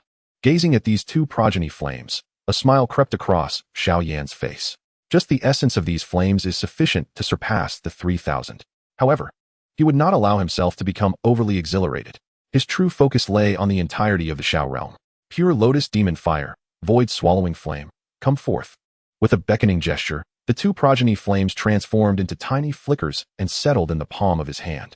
Despite being mere offspring, they radiated a power that commanded respect. Yet, Xiao Yan's vision did not remain confined to this moment. He turned his gaze to encompass the entire Xiao realm. As the formidable might of the Imperial Realm Soul began to coalesce into a torrent that enveloped the entire land, these two have illuminated the Xiao realm for millennia, leaving their essence and power imprinted throughout. As Xiao Yan clenched his palm, the two progeny flames transformed into flowing light, merging into his being. Though their might could cause even a Dou saint to pale, they posed no challenge to Xiao Yan himself. He has even refined the essence of the pure lotus demon fire, and in an instant, a fragment of fire has seamlessly merged into his body. Although the void-devouring flame posed some challenges, it merely delayed him momentarily. After the two unique flames were refined, Xiao Yan's eyes transformed into a mesmerizing blend of black and white. The essence of the exotic fire, which had been dormant in the Xiao realm for millennia, began to return in torrents. Xiao Yan softly chanted, and in the next moment, a delicate glow surged from various corners of the Xiao realm. Within this luminescence, it seemed as though terrible flames were igniting, yet they inflicted no harm upon any living being. Instead, they fervently converged towards the valley of exotic flames, ultimately coalescing into two torrents of black and white that flowed into Xiao Yan's body. These two unique flames had illuminated the Xiao realm for thousands of years, imparting immeasurable power into it. Now, as Xiao Yan gathered these flames, although they were not as formidable as the original exotic flames, their cumulative essence rivaled that of the previous 3,000 yin-yin flames. The quality of the pure lotus demon fire and the void-devouring flame far surpassed that of the 3,000 yin-yin flames. When the essence of the exotic fires, accumulated over millennia, finally entered Xiao Yan's body, his aura broke through the mid-phase of the 9-star Dou Saint. Exhaling softly, feeling the surge of enhanced Dou Qi within him, Xiao Yan wore a satisfied expression. He was thoroughly content with the progress achieved through the refinement of the entire valley of exotic flames. Although he still had a considerable distance to travel before reaching the pinnacle of the 9-star Dou Saint, Xiao Yan possessed a more effective method. This method involved devouring the remaining top 8 unique flames. Particularly, the 4th-ranked Golden Emperor Burning Sky Flame and the 5th-ranked Life Flame would still hold significant benefits for him. Even now that he had reached the 9-star Dou Saint level, it was time to depart, gazing at the now desolate valley of exotic flames, which had lost all its spiritual essence. Xiao Yan reflected that if he left in this state, the Xiao clan's millennia of accumulation would be entirely squandered. He gently shook his head. The exotic flames within this valley had been collected by the elders of the Xiao clan over the years from across the continent to nurture the clan's exceptional descendants. Yet now, all of it had been consumed by him. Fortunately, Xiao Yan retained the spiritual essence of these exotic flames. With a swift cut to his finger, dozens of droplets of blood fell from his fingertip, returning along their original paths. Each droplet contained the essence and spirituality of a unique flame. Although these essences had become exceedingly frail, with Xiao Yan's blood serving as nourishment, they might recover in less than a century. Even after absorbing Xiao Yan's blood, they would gain a trace of the essence of the 9-colored pure lotus fire, subtly hinting at the potential for evolution. On the other hand, when they relied on Xiao Yan's blood to restore themselves, their demeanor transformed into one of profound intimacy upon their reunion with him, willingly lending him their formidable powers. Only after accomplishing this did Xiao Yan gently nod, and his figure vanished once more into the realm of the. Subsequently, his focus shifted towards the Yin clan and the Yao clan. Chapter 569, for the beings of the Duki continent. Prior to his journey to the Yin clan, Xiao Yan cast a glance at Sun Heir, whose abdomen now bore a slight swell, her eyes radiating the warmth of maternal love, which added an ethereal glow to her already exquisite visage. According to calculations, the child within her would likely be born within half a year.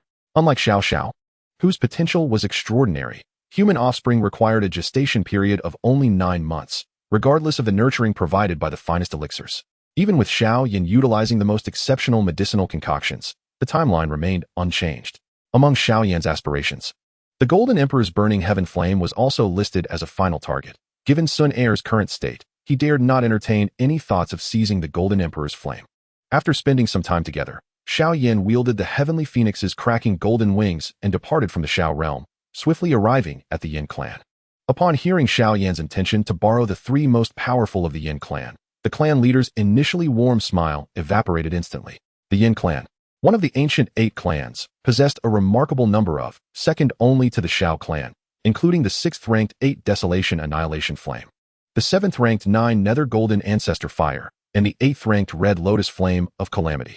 As for the likes of Fire Cloud Water Flame and Volcano Stone Flame, Xiao Yan no longer considered them.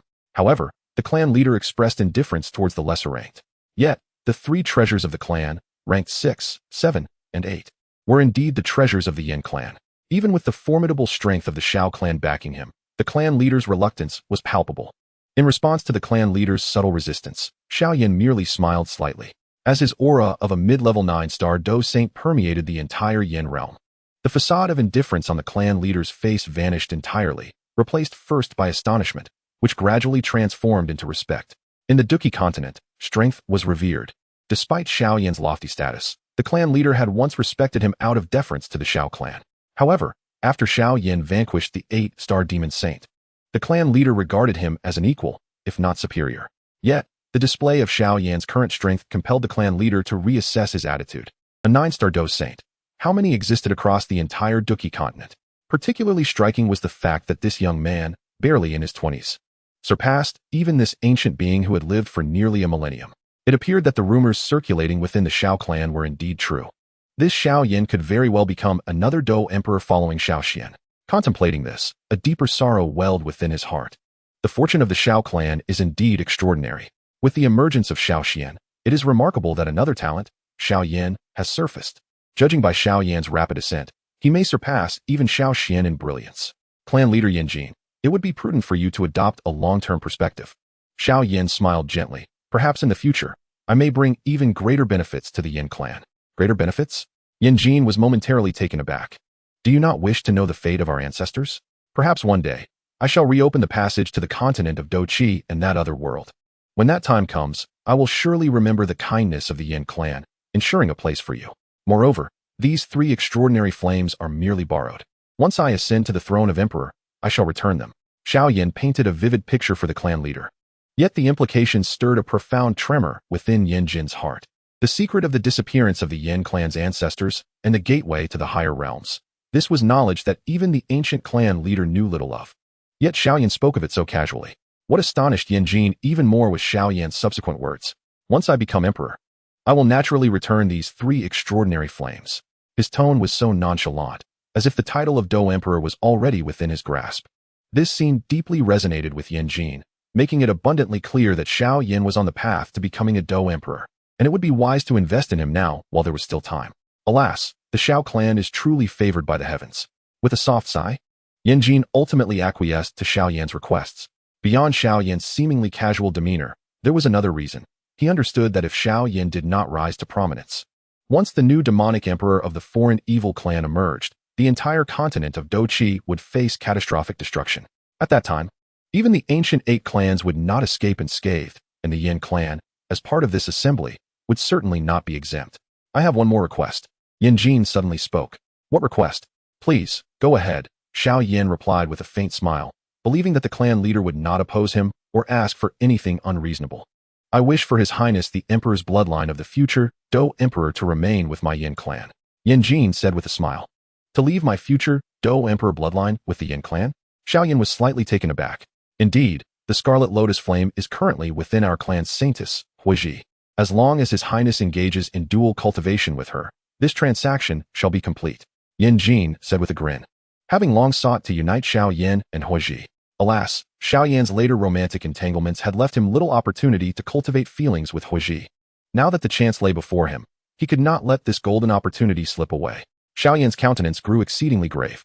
How dare you perceive me, Xiao Yan, as someone who would betray both my flesh and soul, forsaking my beloved wives? Your Highness Xiao Yan. The expression on the Fire Clan leader's face also turned profoundly serious. If you desire to acquire these 3 types of extraordinary flames, there exists but one method. Otherwise, you may march your Xiao clan forces to obliterate my Fire clan. Should you be unable to meet this modest request, my clan would rather perish than submit. The Red Lotus Karma Fire resides within Huiji. If you wish to obtain it, this is your sole option. You. Xiao Yan's expression darkened with fury, a terrifying aura causing even Yan Jin to tremble slightly. For the sake of the beings of the Dou Qi continent, that night, Xiao Yan chose to compromise, yielding to the coercion and temptation of the Fire clan, selling his precious body. However, Yan Jin indeed honored his promise, delivering the 8 Desolation Destruction Flame and the 9 Nether Golden Ancestor Flame. In return, Xiao Yan diligently cultivated alongside Huiji for several months, ultimately assisting this holy maiden of the Fire clan in breaking through to the Dou Saint realm. Of course, the reward for Xiao Yan was that after refining all 3 extraordinary flames, he ascended to the late stage of the 9-star Dou Saint level. Chapter 570, The Flame of Beings. At the moment when Xiao Yan's Dou Qi transcended the late stage of the 9-star Dou Saint, the formidable aura once again astonished Fire Clan leader Yan Jin. The continuous refinement of the 8 Desolation Destruction Flame, 9 Nether Golden Ancestor Flame, and the Red Lotus Karma Fire undoubtedly benefited Xiao Yan immensely. Had Yan Jin refined all 3 extraordinary flames simultaneously, with his years of accumulated 8-star Dou Saint strength, breaking through to the 9-star Dou Saint would not have seemed overly arduous. Yet, in comparison to Xiao Yan, what chance or background did Yan Jin possess to achieve such a feat? Even as the esteemed leader of the Fire Clan, he still fell short when measured against Xiao Yan. Leader Yan Jin, my dear Huiji, I shall temporarily depart from the Fire Realm. I will not forget the kindness of the Fire Clan. After I ascend to the throne, I shall certainly return the 3 extraordinary flames to the Fire Clan. At the entrance of the Fire Realm, Xiao Yan gazed with a smile at Fire Clan leader Yan Jin and the enchanting woman behind him, marked by a flame on her forehead. Ha ha ha, well said. We of the Fire Clan shall await the day you, Xiao Yan, become a Dou Emperor. Yan Jin smiled amiably at Xiao Yan's words, saying little else, while the crimson-clad beauty behind him displayed an expression of reluctance. Xiao Yan, I will await your return to the Fire Clan, Huaji expressed with a single heartfelt statement. Their initial connection had merely been one of clan interests. Yet over the course of several months, feelings had blossomed, especially as Xiao Yan possessed a remarkable talent for charming women. She had long since developed affection for him. Rest assured, once I accomplish this task and vanquish that demon emperor, I shall certainly return to the Xiao realm to seek you out. A gentle smile graced Xiao Yan's lips, though he discreetly pressed a hand against his lower back. In the past few months, considerable effort has been expended to elevate Huaji's cultivation to the level of Dousheng, while simultaneously refining the red lotus karma fire. Nevertheless, Huaji has proven to be quite agreeable in their interactions. After bidding farewell to the members of the Yin clan, Xiao Yan once again took flight towards the direction of the Yao clan, his Tianhuang splitting golden wings shimmering in the light. Watching Xiao Yan's departing figure, Yan Jin could not help but let out a soft sigh. Truly, the Xiao clan is favored by the heavens. Beside him, Huaji wore a proud smile upon her delicate face. She was undoubtedly the belle of the Yin clan, yet even she could not escape the allure of Xiao Yan, a genius whose talents are unparalleled across the ages. Currently, on the rankings of exotic fires, only the true form of the void-devouring flame, the life fire, and the golden emperor burning heaven flame remain unrefined by him, with the life fire of the ancient Shinnong being an exceptionally remarkable flame. Upon arriving at the Yao clan, Xiao Yan was warmly greeted, reflecting the close ties he had developed with them despite being the apparent son-in-law of the ancient clan. Setting aside the connection through Yao Ling, one cannot overlook the relationship with Yao Xian. In the past, when Xiao Yan had yet to attain the status of a saint, he may have been overlooked, but now, he stood as one of the most formidable experts in the Duqi continent. Indeed, the moment Xiao Yan stepped into the late stage of 9-star Dousheng, he firmly established himself among the elite of the Duqi continent. Presently, aside from the Dou Emperor and the Demon Emperor, no one could pose a threat to him, not even Gu Yuan or Zhu Kuan. His burning technique has relentlessly advanced ever since reaching the high tier of the heavenly class. And after devouring the 8 Desolations Annihilation Flame, the 9 Nether Golden Ancestor Fire, and the Red Lotus Karma Fire, he finally encountered a barrier above his current skill level. This barrier loomed before him like an insurmountable chasm, and though he was uncertain of what lay beyond, he understood that his burning technique had reached the limits of the Duqi continent, an extremity far beyond that of even high-tier heavenly techniques. Thus, he could now stand toe-to-toe with peak Dousheng experts like Gu Yuan and Zhu Kuan, merely relying on the profoundness of his Dou Qi. Should he also wield the power of exotic fires, it is likely that even if Gu Yuan and Zhu Kuan joined forces, Xiao Yan might not be able to surpass them, yet he would be assuredly unyielding in battle. This alone is remarkably formidable, especially considering that he remains in the late stage of 9-star Dousheng. Although he is but a step away from the pinnacle of 9-star Dousheng, Gu Yuan and Zhu Kuan have lingered at that peak for millennia, having fully harnessed the potential of their Dou Qi. Nevertheless, Xiao Yan remains confident in his ability to match their combined strength. Such prowess would even compel the former clan leader, Xiao Xiaobei, to yield in this moment. While the others in the Yao clan may not perceive this, clan leader Yao Dan feels it particularly acutely. As the sole member of the Yao clan who has experienced the essence of ancient energy, Yao Dan could distinctly sense that the presence of Xiao Yan before him exuded a level of intimidation that surpassed even that of the ancient figures. Truly, heroes emerge in youth. Gazing at the smiling young man clad in black, Yao Dan could only utter those words. When Xiao Yan initially inherited the legacy of the Yao Emperor and obtained the clan's treasured artifact, the Burning Heaven Cauldron, although reason dictated that such actions were justified, Yao Dan felt a twinge of discomfort at the thought of their ancestral legacy being bestowed upon an outsider. However, upon witnessing Xiao Yan now, Yao Dan comprehended why the Yao Emperor chose not to pass this inheritance to any member of their clan. Indeed, they paled in comparison to Xiao Yan. Even Yao Dan, the clan leader, felt as though he was losing the very qualification to serve Xiao Yan. Clan leader Yao Dan, my primary purpose for this visit is to seek the flame of life, yet I am not well acquainted with the esteemed Elder Shinnong. I kindly ask for your assistance in introducing me, Xiao Yan stated candidly after exchanging a few pleasantries with Yao Dan. In truth, given his current prowess, it would be effortless for him to eliminate Elder Shinnong and seize the flame of life directly. However, He could not bring himself to commit such an act against a humble elder devoted to the art of alchemy. Elder Shinnong is among the few alchemical masters on the Dou continent who can be regarded as Xiao Yan's equal, excluding the consideration of different flames. To do so would not only be madness, but would also result in a significant loss for the alchemical community of the Dou continent. Such an alchemist, even if he were to enter the vast world beyond, would surely find his place within its alchemical realms. Now I understand. Yao Dan replied after a brief moment of contemplation, promptly agreeing.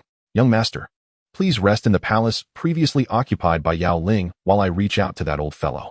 With a slight smile, Yao Dan acknowledged that his relationship with Elder Shinnong was quite amicable. In terms of cultivation, he was even slightly stronger than the elder, making this task ideally suited for him. Upon hearing this, Xiao Yan did not refuse. Instead, he proceeded to the palace of Yao Ling, where he enjoyed tea.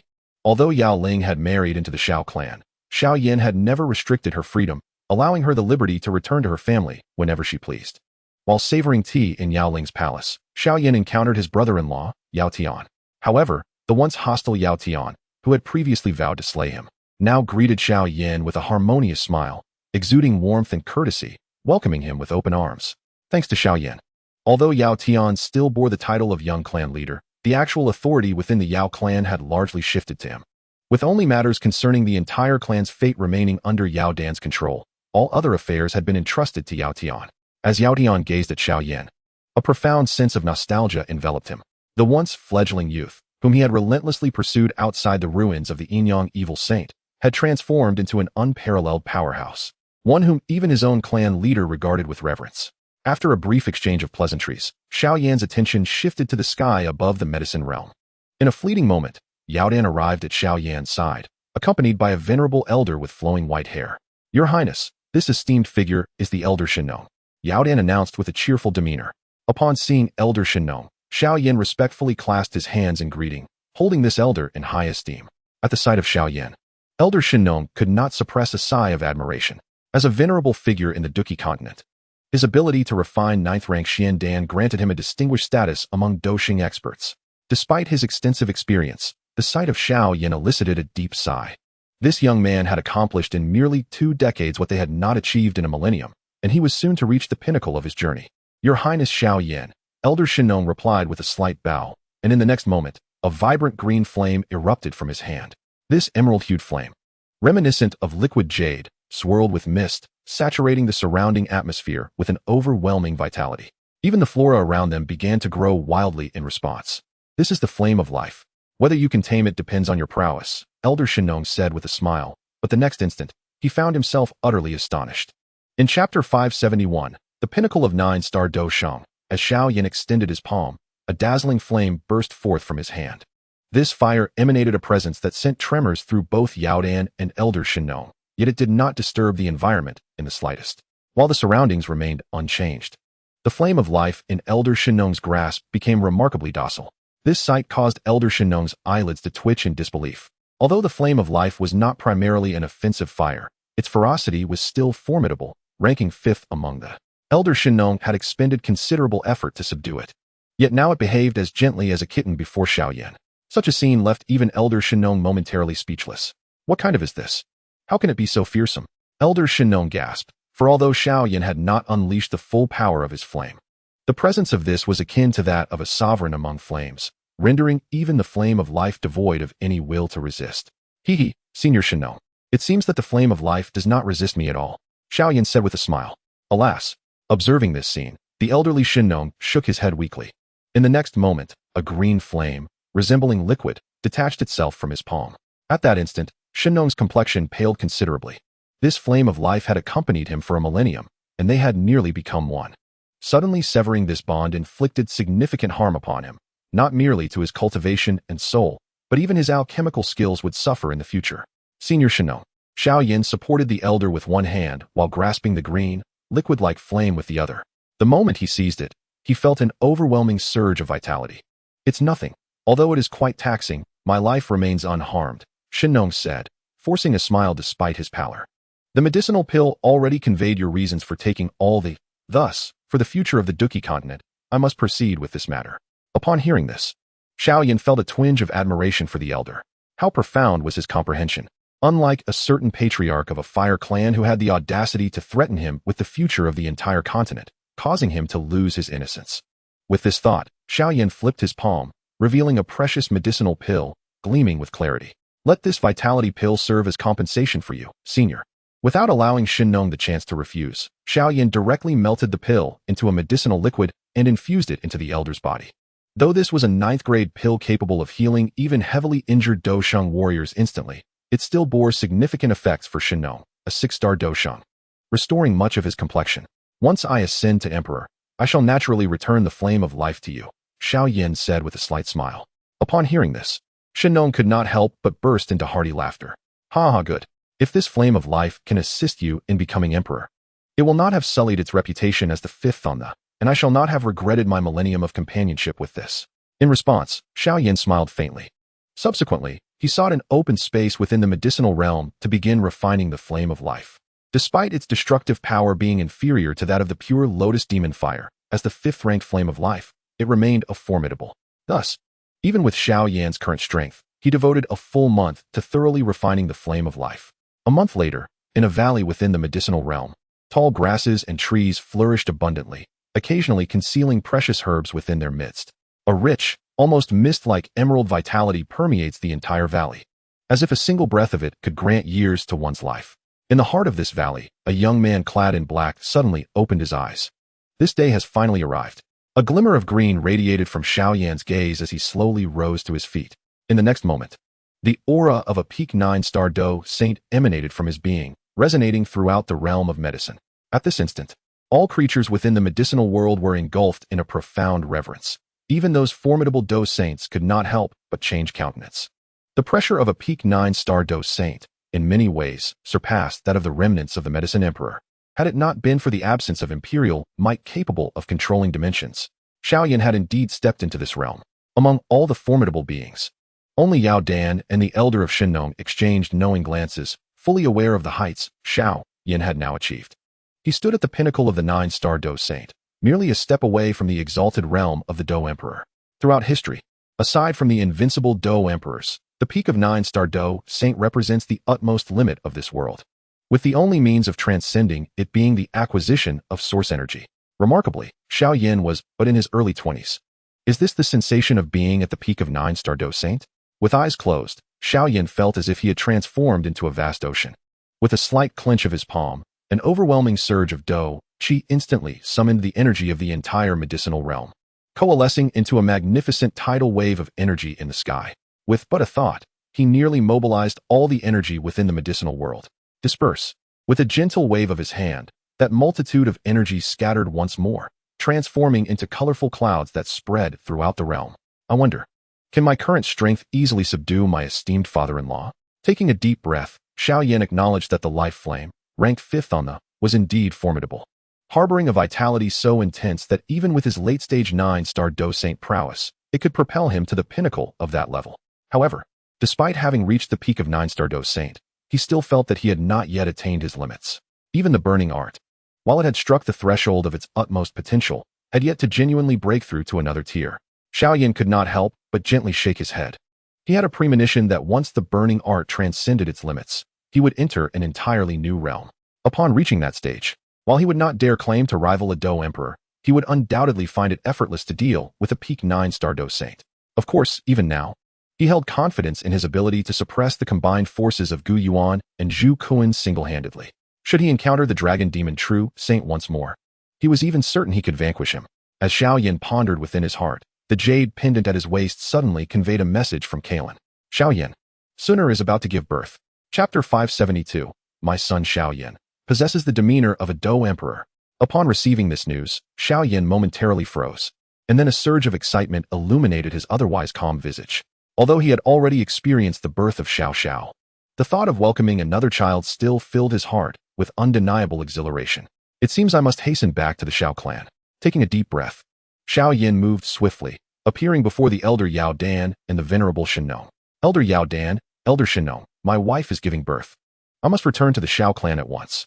A radiant smile adorned Xiao Yan's face, joy seemingly emanating from him. Your wife is giving birth.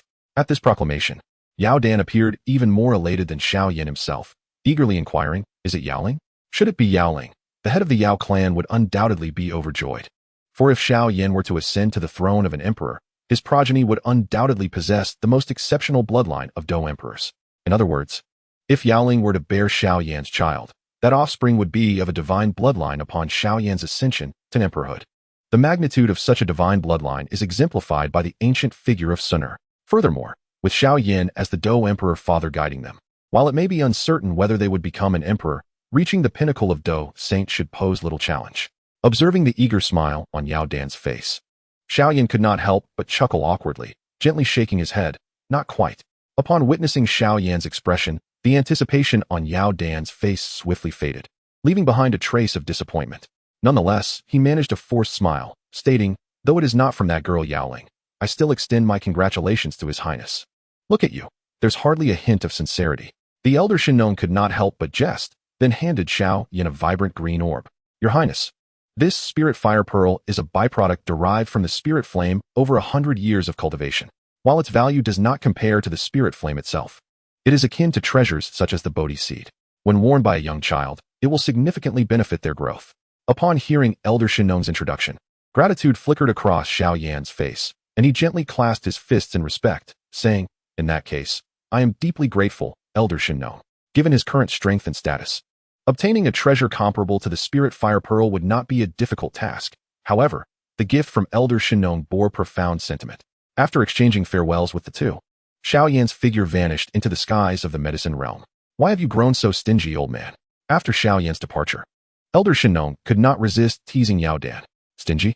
Yao Dan, with a huff and a fierce glare, exclaimed, "Do you realize that Xiao Yan has a multitude of wives? If I were to bestow generous gifts for each child he fathers, I dare say the treasures of the Yao clan would be utterly depleted by the time he completes this cycle.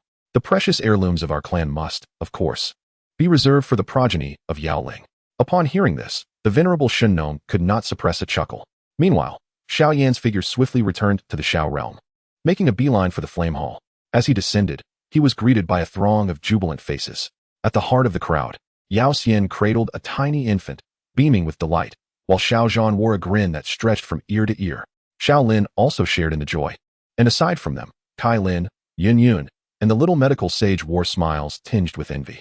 Though their hearts brimmed with happiness, their expressions were slightly restrained, particularly in the presence of a middle-aged man, who also bore a smile. Dressed in simple, ancient garb, he exuded an air of authority that made others uneasy. In the Xiao realm, few could command such respect aside from the esteemed patriarch of the ancient clan, Gu Yuan. However, as Xiao Yan's silhouette materialized, all eyes shifted from the infant to him in unison. "You rascal, you finally decided to return. Do you have any idea how lonely it was for Sun Heir to bear a child all on her own?" Yao Xian admonished, her tone stern yet softened by a smile, revealing her underlying joy. In that moment, the onlookers could not help but point fingers from their moral high ground at Xiao Yan. "I too am striving for the welfare of the beings on the Douqi continent." Xiao Yan shrugged helplessly, glancing at the infant before planting a gentle kiss on its cherubic face. "Indeed, a little rascal," he mused, provoking another round of playful banter. "Enough of that. You should hurry and check on Sun Heir. She has endured much during your absence." After a moment of merriment, Yao Xian gently shook her head with a smile. Upon hearing this, Xiao Yan nodded eagerly, casting a cheeky grin at Gu Yuan. "Father-in-law, it is good to see you." "Indeed," Gu Yuan replied, his expression somewhat stern. "How could I not be present for the birth of my grandson?" Before he could finish, his gaze suddenly fixed on Xiao Yan, and he exclaimed in astonishment, You have reached the pinnacle of the 9-star Dou Sheng." Gu Yuan's eyes widened, his incredulity evident. Such a look had not graced his face for over a millennium. While Xiao Yan had previously astonished him on several occasions, he had never before elicited such a reaction in public. Yet, in that moment of inadvertent glance, he discovered that Xiao Yan's cultivation had, unbeknownst to him, ascended to the pinnacle of the 9-star Dou Saint realm. What does this signify? It implies that Xiao Yan now possesses strength that is entirely on par with his own. Moreover, the terrifyingly scorching aura emanating from Xiao Yan, akin to a great sun, sent a shiver through his heart. This sense of formidable threat was something that neither the previous pinnacle of 9-star Dou Saint, Xiao Xian, nor the Soul Emperor, nor even the current Zhu Kuan, had ever instilled in him. "This lad, surely, is not stronger than I am now." Gu Yuan's astonishment unfolded in layers, yet as the leader of a clan, he swiftly masked the bewilderment upon his visage. "Remarkable." Gu Yuan finally uttered those 3 words. Although he had anticipated that this day would come for Xiao Yan, He had not expected it to arrive so swiftly. What unsettled him further was the realization that with Xiao Yan now at the pinnacle of 9-star Dou Saint, it implied that he might indeed be on the verge of stepping into the realm of Dou Emperor. Are you, perhaps, ready to challenge the Emperor realm? Gu Yuan could not help but inquire. I still need to consolidate a bit more. Xiao Yan replied with a faint smile, continuing. Once I refine the Golden Emperor burning heaven flame, perhaps I can truly attempt it. Upon hearing this, Gu Yuan's previously composed countenance betrayed a moment of astonishment, swiftly replaced by a smile. Excellent, my esteemed son-in-law. Go forth. Sun'er has just given birth. Although her Dou Saint constitution renders her largely unharmed, she is inevitably somewhat weakened and requires your companionship. In response, Xiao Yan gently nodded. Understood, esteemed father-in-law. After Xiao Yan departed, Gu Yuan could not refrain from standing still and letting out a soft sigh. Meanwhile, the expressions of Xiao Zhan and the others nearby mirrored their own bewilderment. As they were not clan leaders, they felt no need to mask their astonishment. Father-in-law, you say Xiao Yan has now reached the pinnacle of 9-star Dou Saint? Xiao Zhan, standing beside Gu Yuan, could not help but inquire. Each time he addressed Gu Yuan as father-in-law, a sense of secret satisfaction welled within him. As a mere peak Dou Zun, he could call the clan leader father-in-law, and he imagined the envy it would provoke among other clansmen. All of this was due to his exceptional son. 9-star Dou Saint pinnacle? Gu Yuan glanced at Xiao Zhan and could not help but chuckle wryly, shaking his head. It may not be long before your precious son takes that supreme step forward. The supreme step?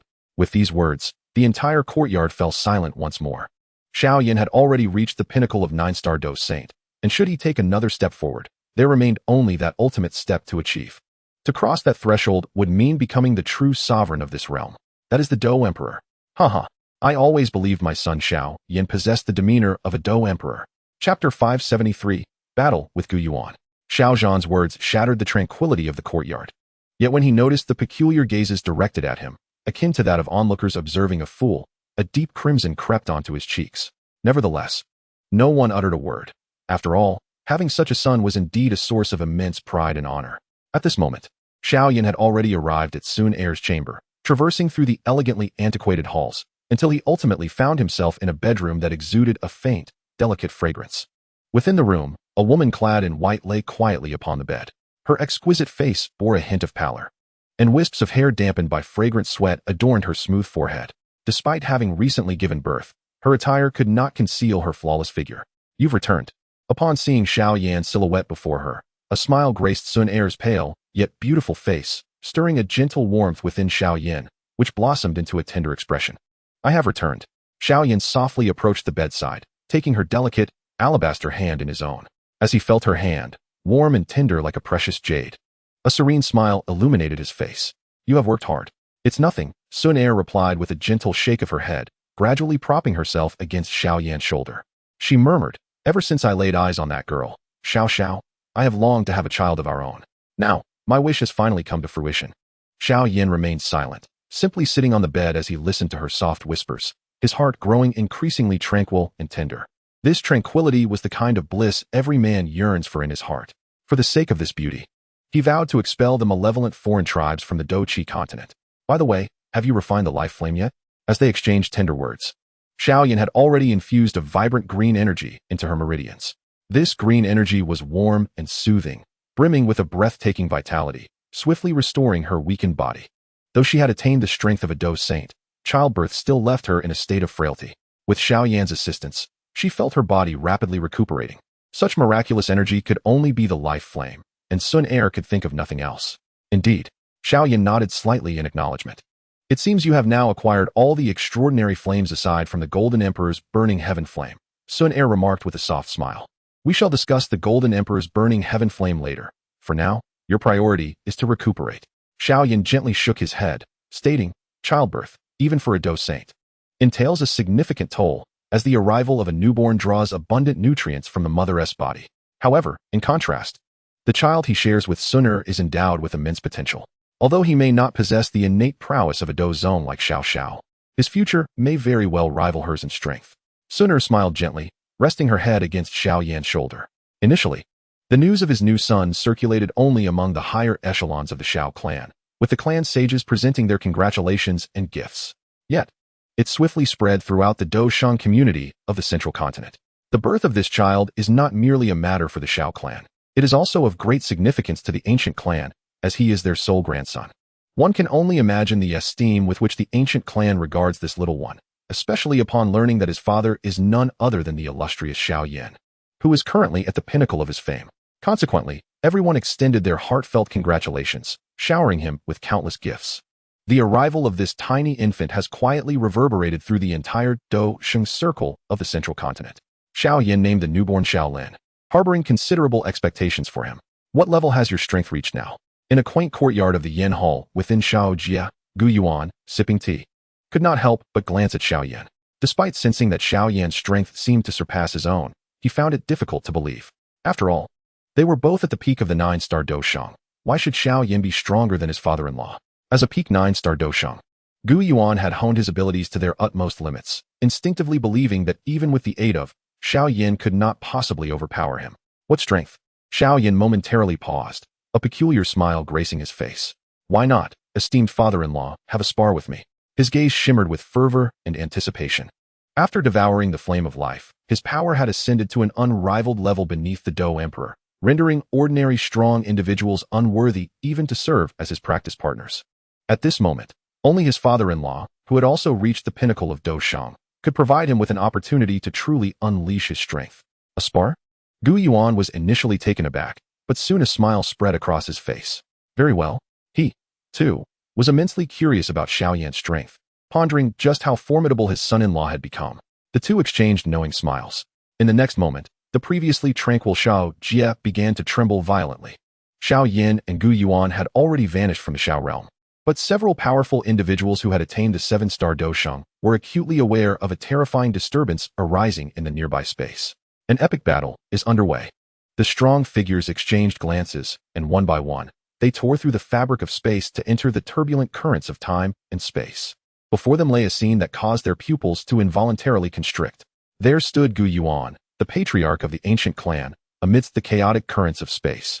His formidable fighting spirit surging forth like an unbridled ocean, emanating a terrifying aura that made their hearts race. Waves of fierce energy erupted from his hands, each strike capable of effortlessly vanquishing a 7-star Dou Saint, with even an 8-star Dou Saint reluctant to face him head-on. Yet, opposite him stood a young man clad in black, his demeanor composed, and a subtle smile gracing his lips. Despite his cheerful countenance, the effortless movements of his hand effortlessly neutralized Gu Yuan's onslaught with an equally, if not more, overwhelming force. This young man in black was none other than the esteemed heir of the Xiao clan, Xiao Yan. How could this be possible? Had the esteemed heir truly attained such a remarkable level? At that moment, disbelief washed over the entirety of the Xiao clan. Gu Yuan was a figure of immense renown, the patriarch of the ancient clan, a peerless powerhouse at the pinnacle of the 9-star Dou Saint realm, on par with the current clan leader Xiao Xiaobei, and a legendary figure who once fought alongside Xiao Xian. Yet, this extraordinary warrior's attacks were now effortlessly dispelled by Xiao Yan, who appeared to stroll through the confrontation as if he held the upper hand. Son-in-law, I never anticipated that your fighting spirit could reach such a profound caliber. Observing Xiao Yan's ease in deflecting his every assault, Gu Yuan's expression bore a tinge of subtle defeat. At his level, even advanced heavenly tier techniques could no longer satisfy his needs. A 9-star Dou Saint could create new advanced heavenly tier techniques and combat skills tailored to their requirements. However, even with his self-created techniques, Gu Yuan found that the quality of his fighting spirit paled in comparison to Xiao Yan's. In fact, aside from the inherent qualities of the burning technique, Xiao Yan's fighting spirit had been tempered through the relentless trials of the, rendering it far more resilient and robust than Gu Yuan's. Since our conventional attacks prove futile, let us determine the victor with a single strike. Observing Xiao Yan's demeanor, Gu Yuan took a deep breath. He formed a seal with his hands, and an ancient handprint materialized between them. The ancient Emperor seal. With that declaration, Gu Yuan's handprint surged in size, transforming in the blink of an eye into a massive imprint of immense proportions. This colossal handprint radiated a heavy, archaic yellow glow, emanating an aura that caused the hearts of many 8-star Dou Saints from the Xiao clan to tremble.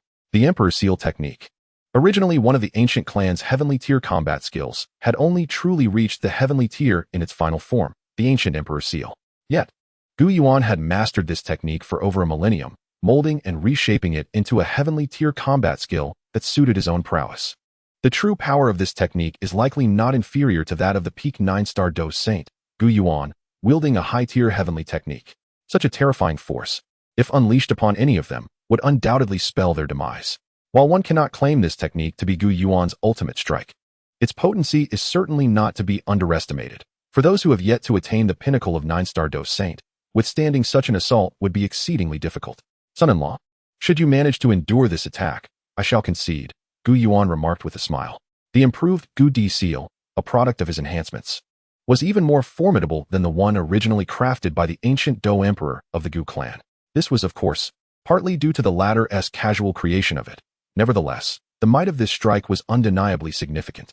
Yet, as it stood, given that Xiao Yan was his son-in-law, their confrontation was merely a sparring match, and Gu Yuan would not resort to lethal force.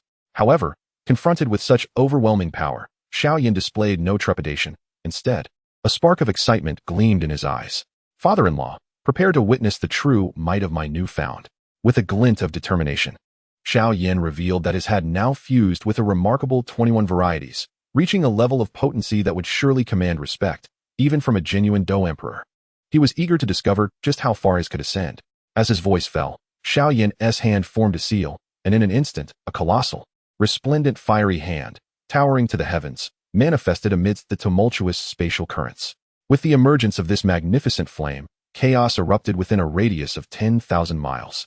The temperature surged dramatically, and the spatial turbulence closest to the fiery hand was incinerated into nothingness.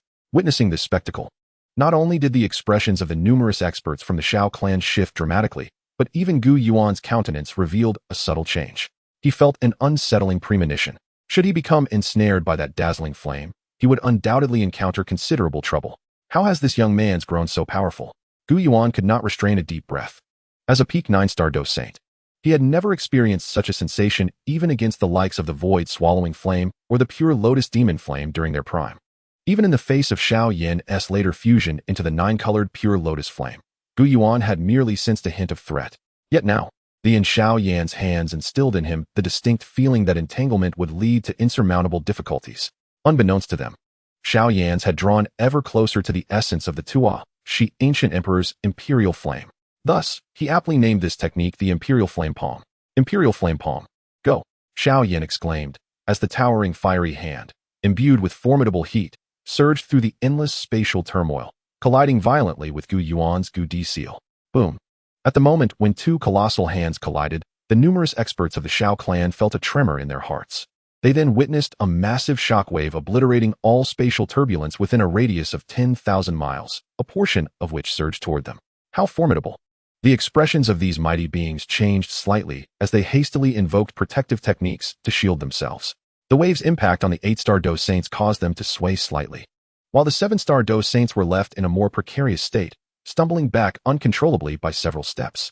Some of the shock waves struck the distant spatial membrane of the Xiao realm, causing it to tremble violently. It was at this moment that these warriors comprehended the sheer terror of the confrontation between the two combatants. Look, the ancient emperor's seal is about to shatter. Suddenly, a Dou Saint exclaimed loudly. Upon hearing this proclamation, the crowd collectively raised their gazes, witnessing the ancient emperor's seal, capable of annihilating them. Showing signs of melting and fracturing under the immense heat and power of the Emperor Flame Palm. Crack! Crack! Moments later, the seal was riddled with various fissures, and ultimately, amid the astonished gazes of all, the ancient emperor seal exploded into countless fragments, slowly dissipating. The ancient emperor seal has shattered. A Dou Saint of the Xiao clan murmured in disbelief. This was not merely a sign of a single technique's failure. From another perspective, it indicated that Xiao Yan's current strength had surpassed that of Gu Yuan. The enormous hand of, though dimmed significantly after shattering the ancient emperor's seal, still bore terrifying power as it surged toward Gu Yuan. Faced with such a spectacle, even Gu Yuan found it hard to believe. How could this brat be so powerful? Gu Yuan cursed inwardly, hastily channeling his Dou Qi to unleash another technique. Destruction Finger. As the words left his mouth, a colossal finger imbued with the aura of annihilation shot forth, crashing against the Emperor Flame Palm. Boom. Following another earth-shattering collision, the awe-inspiring hand was finally dispersed. However, Gu Yuan's Destruction Finger was also riddled with cracks at this moment, ultimately disintegrating into streams of dissipating Dou Qi. Phew, this kid has become this formidable. Gu Yuan exhaled deeply, preparing to withdraw his Dou Qi when he suddenly heard Xiao Yan's voice from afar. Beware, father-in-law, that has not yet dissipated. As the words fell, the previously scattered hand instantly reformed into a sea of flames, surging toward Gu Yuan. Is this never-ending? Get lost. Gu Yuan could not help but curse, summoning boundless Dou Qi to conjure a tidal wave of energy in an attempt to extinguish the. However, a peculiar scene unfolded. The energy ocean, upon descending upon the, did not extinguish it, but rather intensified the flames as if pouring oil onto a fire. The searing heat caused even Gu Yuan to feel a sense of burning discomfort. "Douse it!" Gu Yuan bellowed, and the energy ocean abruptly coalesced into a pitch-black handprint, releasing a chilling and ominous energy that ultimately countered and annihilated the flames. At the moment that was extinguished, even Gu Yuan could not suppress the beads of sweat forming on his forehead. Truly terrifying. The might of thee is nothing short of horrific, Gu Yuan murmured. As for the observing powerhouses of the Xiao clan in the distance, they were momentarily rendered speechless. In the previous confrontation, it was evident to all that Xiao Yan held absolute superiority. With a single strike, he compelled Gu Yuan to employ 2 sets of in defense, leaving even the remnants of the causing the peak to feel flustered. While Gu Yuan had not unleashed his most formidable techniques, Xiao Yan too had yet to display his true prowess. The most fearsome aspect in Xiao Yan's possession was still the, given his current cultivation and soul power, combined with the terrifying quantity of the fire lotus he could manifest, would be astonishingly formidable. Should such a fire lotus come into existence, even a peak like Gu Yuan would find it impossible to remain unscathed, let alone a true powerhouse. In essence, Xiao Yan now possessed an undeniable advantage over Gu Yuan. This spectacle undoubtedly exhilarated the onlookers. After all, most peak powerhouses had pushed their limits to the extreme, making it nearly impossible to defeat a fellow powerhouse of the same rank. However, Xiao Yan now exuded absolute confidence. "Your strength has truly surpassed mine." Gu Yuan could not help but sigh gently as he gazed at Xiao Yan's youthful visage. Finally, he shook his head and chuckled softly. "Well, the more powerful you become, the more pleased I am. After all, with you protecting Sun Heir, I am at ease." "Thank you, esteemed father-in-law." Xiao Yan stood in the void, clasping his fists lightly, a smile gracing his face. Chapter 575, Moral Coercion of the Siblings. Silence. Silence reigned over tonight's Conchiao. No, at this moment, the numerous powerhouses of the Xiao clan were plunged into profound silence, their faces etched with confusion and astonishment. Xiao Yan had previously bestowed upon them countless shocks. Yet back then, he had only incited psychological astonishment. Now, however, he had finally brought forth a physiological shock. It seemed he had surpassed the 5 peak powerhouses of the Xiao clan, and even transcended all peak powerhouses across the continent. Across the entire Dou Qi continent. Apart from powerhouses, no one else stood a chance against Xiao Yan. What an exalted realm that is. He chuckled, declaring that a victory is a victory, dismissing any notion of concession. Gu Yuan smiled softly, shaking his head gently. During their recent confrontation, he had distinctly sensed the terrifying potency of Xiao Yan's unusual flames. Even in the absence of those otherworldly flames, the sheer might of Xiao Yan's fighting spirit was likely sufficient to subdue him. Perhaps without the extraordinary flames, Xiao Yan could not pose a threat to his life. Yet harnessing their formidable power might indeed grant Xiao Yan the capability to slay a peak 9-star Dou Saint. "I eagerly await the day you ascend to the throne," Gu Yuan mused, unable to suppress a slight smile. Xiao Xian had once proclaimed that Xiao Yan would not only achieve imperial status himself, but might also bestow a glimmer of that potential upon Sun Heir. It was that mere possibility that led Gu Yuan to select this young man, and it now appeared that day was drawing ever closer. As the climax of this extraordinary duel came to a close, news swept through the ranks of the Holy Ones across the Duki continent. The young master of the Xiao clan, Xiao Yan, the master of the Yan Hall in Central State, had attained the pinnacle of 9-star Dou Saint strength and had recently bested Gu Yuan, the clan leader of the Gu clan, in a confrontation, emerging victorious. This revelation struck the circle of Dou Saints like a thunderclap, reverberating through the relatively small community. All eyes turned towards the Xiao realm, as if anticipating the imminent emergence of a new supreme being. At the tender age of 27, possessing the strength of a 9-star Dou Saint and capable of overpowering the esteemed Gu Yuan, such power was indeed formidable. With this alone, who would dare claim that this individual could not attain sanctity? However, while the outside world was thrown into turmoil by this news, within the Xiao realm, Xiao Yan wore a joyful expression, cradling a tiny infant. Perched upon his shoulders was a little girl, around 6 or 7 years old, whose delicate features were as exquisite as porcelain. She playfully engaged with the 2-month-old baby nestled in Xiao Yan's arms, her laughter mingling with his. Though merely 2 months old, Xiao Lin, lying in Xiao Yan's embrace, exhibited a remarkable awareness, her large, bright eyes curiously surveying her surroundings. At that moment, a stunning young woman clad in a flowing lavender gown emerged from a palace, her long, dark hair cascading down to her waist. exuding an ethereal grace reminiscent of a blue lotus, imbued with a unique charm. This beauty, aside from Gu Sun Heir, could not be matched by another. "Let me hold Lin Heir," Sun Heir said, approaching Xiao Yan with a captivating smile. All right, Xiao Yan replied with a grin, handing the infant over to her.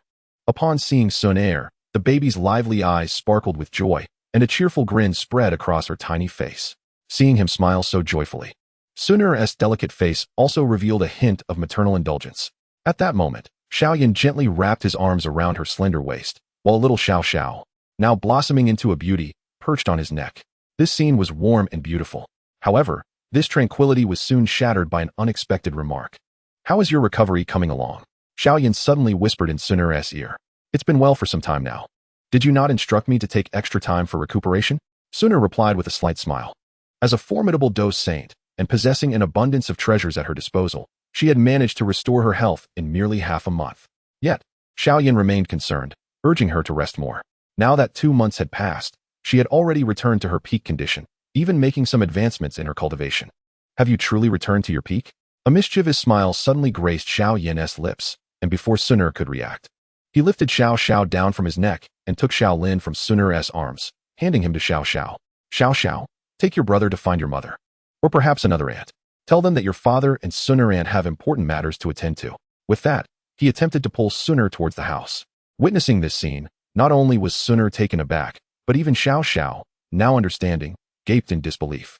How could such a father exist in this world? After a moment of shock, she suddenly leapt up, intending to kick her father. To have such a father is truly Xiao Lin's misfortune. Xiao Lin, lying on his sister's lap, looked up with his big, dark eyes filled with confusion, seemingly unaware of what his irresponsible father was up to. He gazed innocently at Xiao Yan, prompting Sun Heir's face to flush with annoyance. Together, she and Xiao Xiao swiftly kicked Xiao Yan. "You are truly something else. How can you be so impatient with a child as young as Lin Heir?" Sun Heir's lovely face turned slightly red. She certainly understood the implications of Xiao Yan's important matters. Yet what kind of father jokes around in such a manner with his children? The two beauties, one large and one small, glared at Xiao Yan, who stood unfazed. He merely sighed. "Alas, I do not wish for things to be this way. Lin Heir can wait, but the beings of the Dou-Chi continent cannot afford to." Upon hearing this, Sun Heir's expression darkened further. This unreliable man was not only resorting to moral coercion against her, but was also dragging 2 innocent children into it. Yet, thinking of the threat posed by the foreign evil clans, she regained a semblance of calm and gently crouched down to stroke Xiao Xiao's head. "Xiao Xiao, your father does have a point. It would be best for you to take Lin Heir to find your mother. You shall be responsible for your brother for the time being." Upon hearing Sun Heir's words, Xiao Xiao's small face brightened once more. "Sun Heir aunt, do not worry. I will take good care of my brother." Having spoken, she cast a disdainful glance at Xiao Yan before playfully trotting away, cradling the innocent-looking Xiao Lin in her arms. Once the little girl had departed with the tiny one, Xiao Yan's gaze settled upon the slightly blushing face of Sun Heir. "My dear, it is time for us to commence the refinement of the Golden Emperor's burning heaven flame." Sun Heir shot him a gentle glare. How could this unreliable fellow entrust a 2-month-old infant to a mere 6 or 7-year-old? One might wonder if there exists another father quite like him in all the world. Yet, at that very moment, Xiao Yan had already swept her off her feet, striding toward the chamber. "You incorrigible one," Sun Heir remarked, her cheeks flushed as she stared at Xiao Yan, only to find herself already within the confines of the room, where he had begun the refining process. Chapter 576, Refining the Golden Emperor's Burning Heaven Flame. Mother. In another palace of the Flame Hall, Kai Lin, adorned in a stunning, multicolored gown, her flowing tresses adorned with a phoenix hairpin, sat quietly in meditation. At this moment, her flawless visage regained an air of aloof nobility, reminiscent of her days as the queen of the Serpent clan. However, the sweet call of her daughter jolted her from her reverie. The interruption of that melodious voice did not elicit any displeasure. Rather, a tender smile graced her lips as she turned her gaze toward the energetic little girl bouncing about the room. Yet, as her eyes fell upon the child, her expression subtly shifted. Xiao Xiao was now accompanied by an infant far smaller than herself, resting upon her. "How did you manage to sneak your brother out?"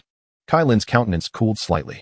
Though she adored Xiao Xiao beyond measure, she could not help but feel a pang of anxiety upon witnessing the little girl recklessly carrying her 2-month-old brother around. Xiao Lin was not like Xiao Xiao, who had been born with the strength of a Dou zone. Despite having received ample resources in the womb, he was ultimately an ordinary human infant. And at this tender age, he was exceedingly fragile. A careless bump could lead to dire consequences.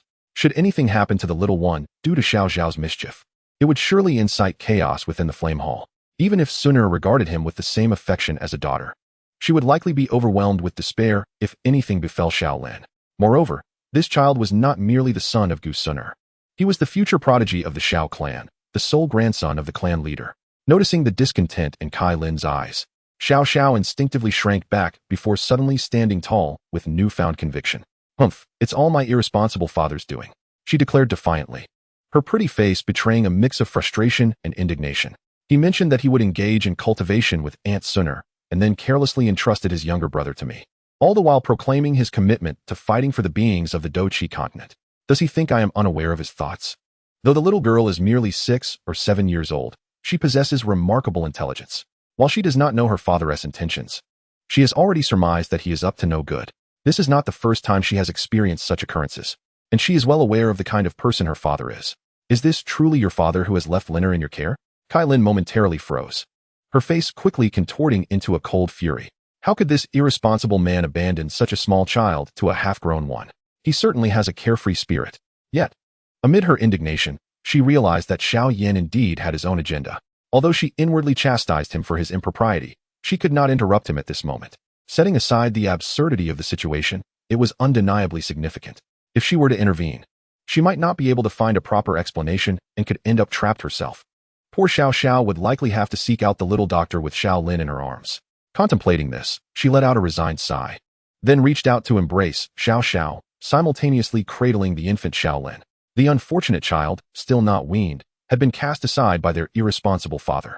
Kai Lin held Xiao Xiao with her left arm, while her right supported Xiao Lin, feeling a wave of frustration as she wished she could rub her temples, but found herself utterly occupied. With a resigned sigh, she continued. In her embrace, Xiao Lin gazed around with his large, dark eyes, and upon seeing Kai Lin, his toothless grin spread across his cherubic face, radiating joy. Good boy. Witnessing this scene, a smile broke across Kai Lin's face. Mother, you need not worry. I have grown up and can help look after my brother now. At that moment, a small pair of hands suddenly wrapped around her slender neck. Kai Lin looked down to find her beloved daughter beaming with joy, leaning in to plant a kiss on her cheek. Good child. Kai Lin smiled gently, placing a soft kiss on her daughter's forehead in return. Oh, seeing this, Xiao Lin seemed even more delighted, clapping his tiny hands, blissfully unaware that his parents were presently striving for the future of the Dou continent. In contrast to the method imparted to Xiao Yan by the elder Shinon regarding the spirit flame, the process through which Xiao Yan acquired the Golden Emperor's burning heaven flame was undoubtedly gentle and joyous. Xiao Yan could gradually draw the Golden Emperor's burning heaven flame into his body through dual cultivation, a method that bore no harm and, in fact, could aid in his own cultivation progress. As for Elder Shinong's approach, there was no alternative. It was not as if he could engage in dual cultivation with a decrepit old man who had lived for over 1,000 years.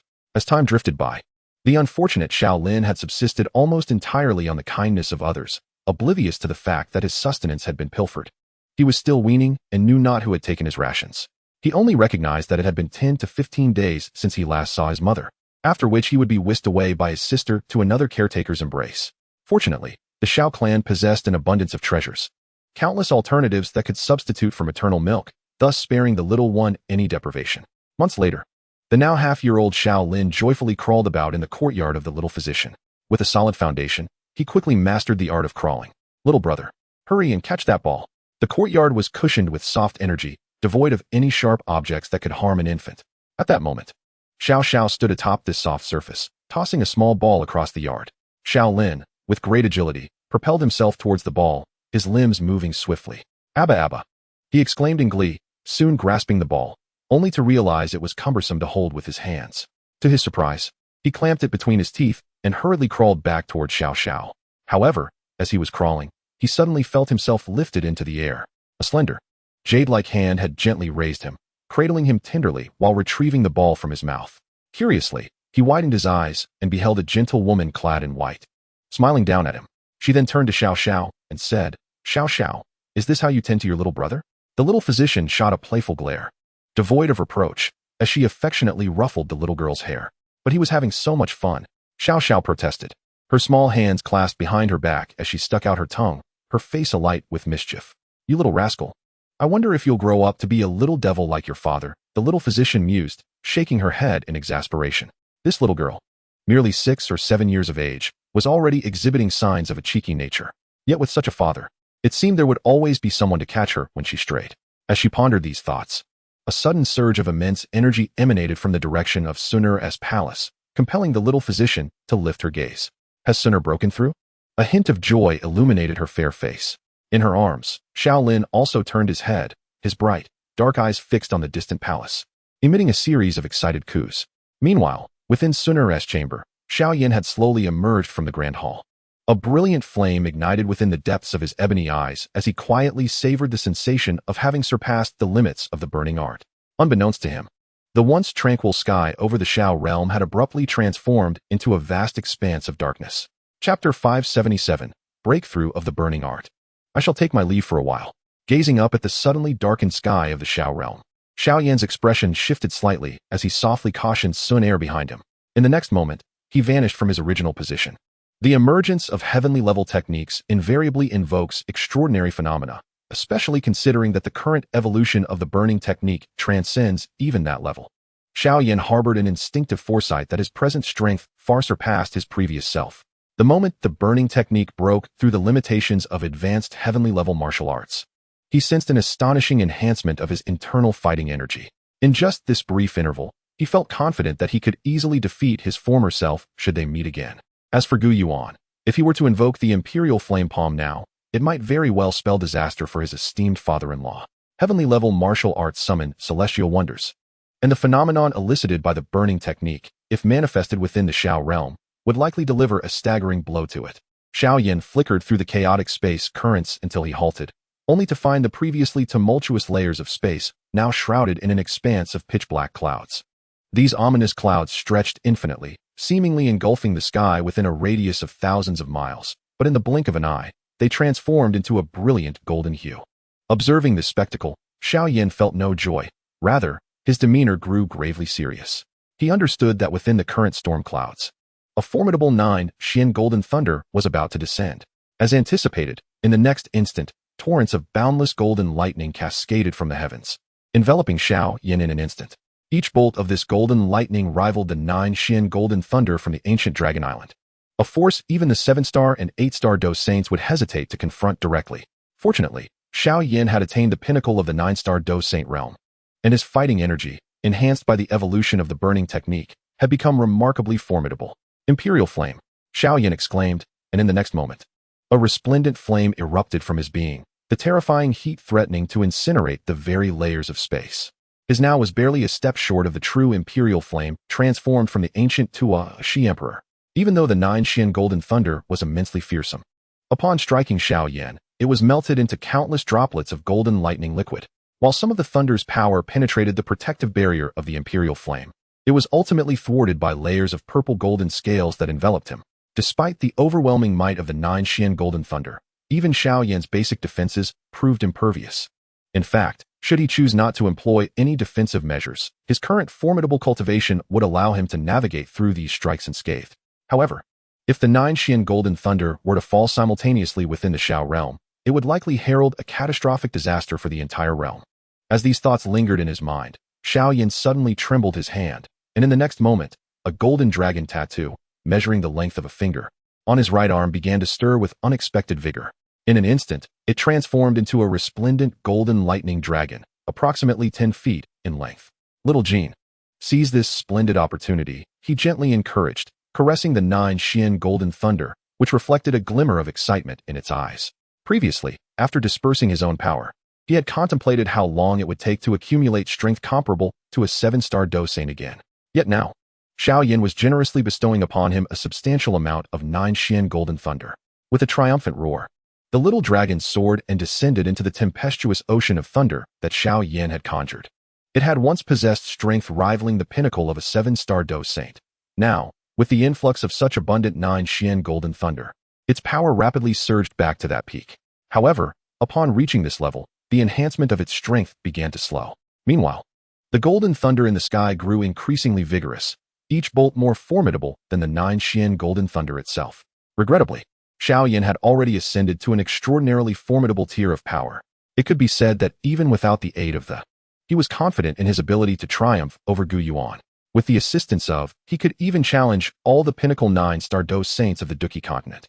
Such strength rendered him nearly invincible in the absence of Dou Emperors.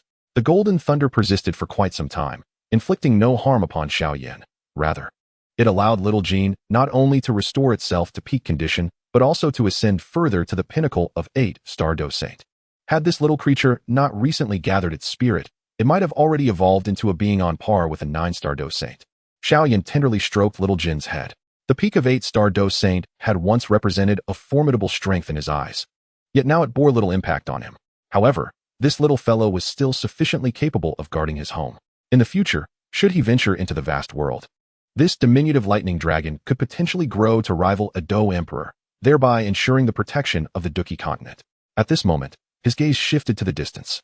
With the arrival of 2 spatial fluctuations, 2 middle-aged men emerged from the void, their expressions complex as they regarded Xiao Yan. These 2 were none other than Gu Yuan and Zhu Kuan, and the incredulity in their eyes as they looked at Xiao Yan was unmistakable. We can all sense it. The Duki within you seems to have reached a new echelon, Zhu Kuan remarked, his complexion akin to one who had bitten into a lemon.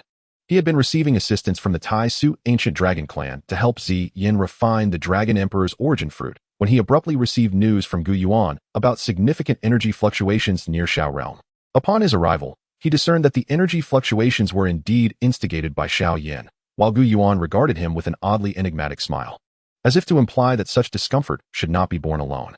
Oh, it is due to my recent breakthrough in cultivation that my Dou Qi has ascended to a new level. Observing the 2 individuals, who appeared as though they had bitten into a lemon, Xiao Yan wore a modest smile. With your current prowess, even without achieving the Dou Emperor rank, you would be an unrivaled force. Gu Yuan could not help but shake his head with a sigh. He had initially thought that after Xiao Yan refined the Golden Emperor's flame, his strength would see only a slight enhancement. Yet he had not anticipated such a significant leap. A few months prior, Gu Yuan believed that Xiao Yan could surpass him only by harnessing the power of the.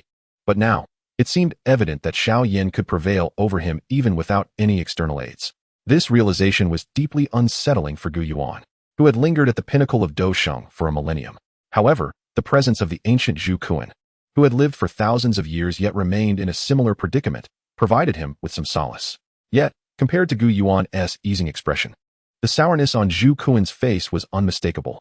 The bitterness was overwhelming. Zhu Kuan felt a profound discomfort within, at a loss for words. At that moment, Gu Yuan interjected once more. Your current strength appears to qualify you for the exploration of the Emperor realm. His words prompted Zhu Kuan to once again fix his gaze upon Xiao Yan. He had witnessed firsthand when Xiao Yan obtained the imperial-grade elixir from the ancient Tuashi, and now, with Xiao Yan's power surpassing his own, it seemed the time had come for him to take that final step. You are indeed correct, my esteemed father-in-law. Xiao Yan acknowledged with a slight nod, a smile gracing his features. Let me stabilize my foundation before I prepare for the breakthrough. Chapter 578, The World as the Furnace. Yin and Yang as the carbon. As Xiao Yan's words echoed, both Gu Yuan and Zhu Kuan's faces once again contorted into expressions of sourness. Is this truly how one speaks? They exchanged glances, each recognizing the bitter irony reflected in the other's eyes. The realm they had tirelessly pursued for millennia was so casually downplayed by Xiao Yan, rendering it almost trivial. Once I achieve stability, I shall be ready to step into the ranks of the Dou Emperor. Ultimately, Gu Yuan inhaled deeply, forcing a smile as he replied, very well. Once you ascend to the Dou Emperor realm, the calamity plaguing our Dou Qi continent shall be alleviated. Although he understood that Xiao Yan's ascension would greatly benefit his daughter, grandson, and even the entire Gu clan along with the Dou Qi continent, a sense of discomfort lingered within him. It felt akin to witnessing a long-admired goddess being swept away by a newcomer with golden hair. Regardless of his attempts to find solace, joy remained elusive.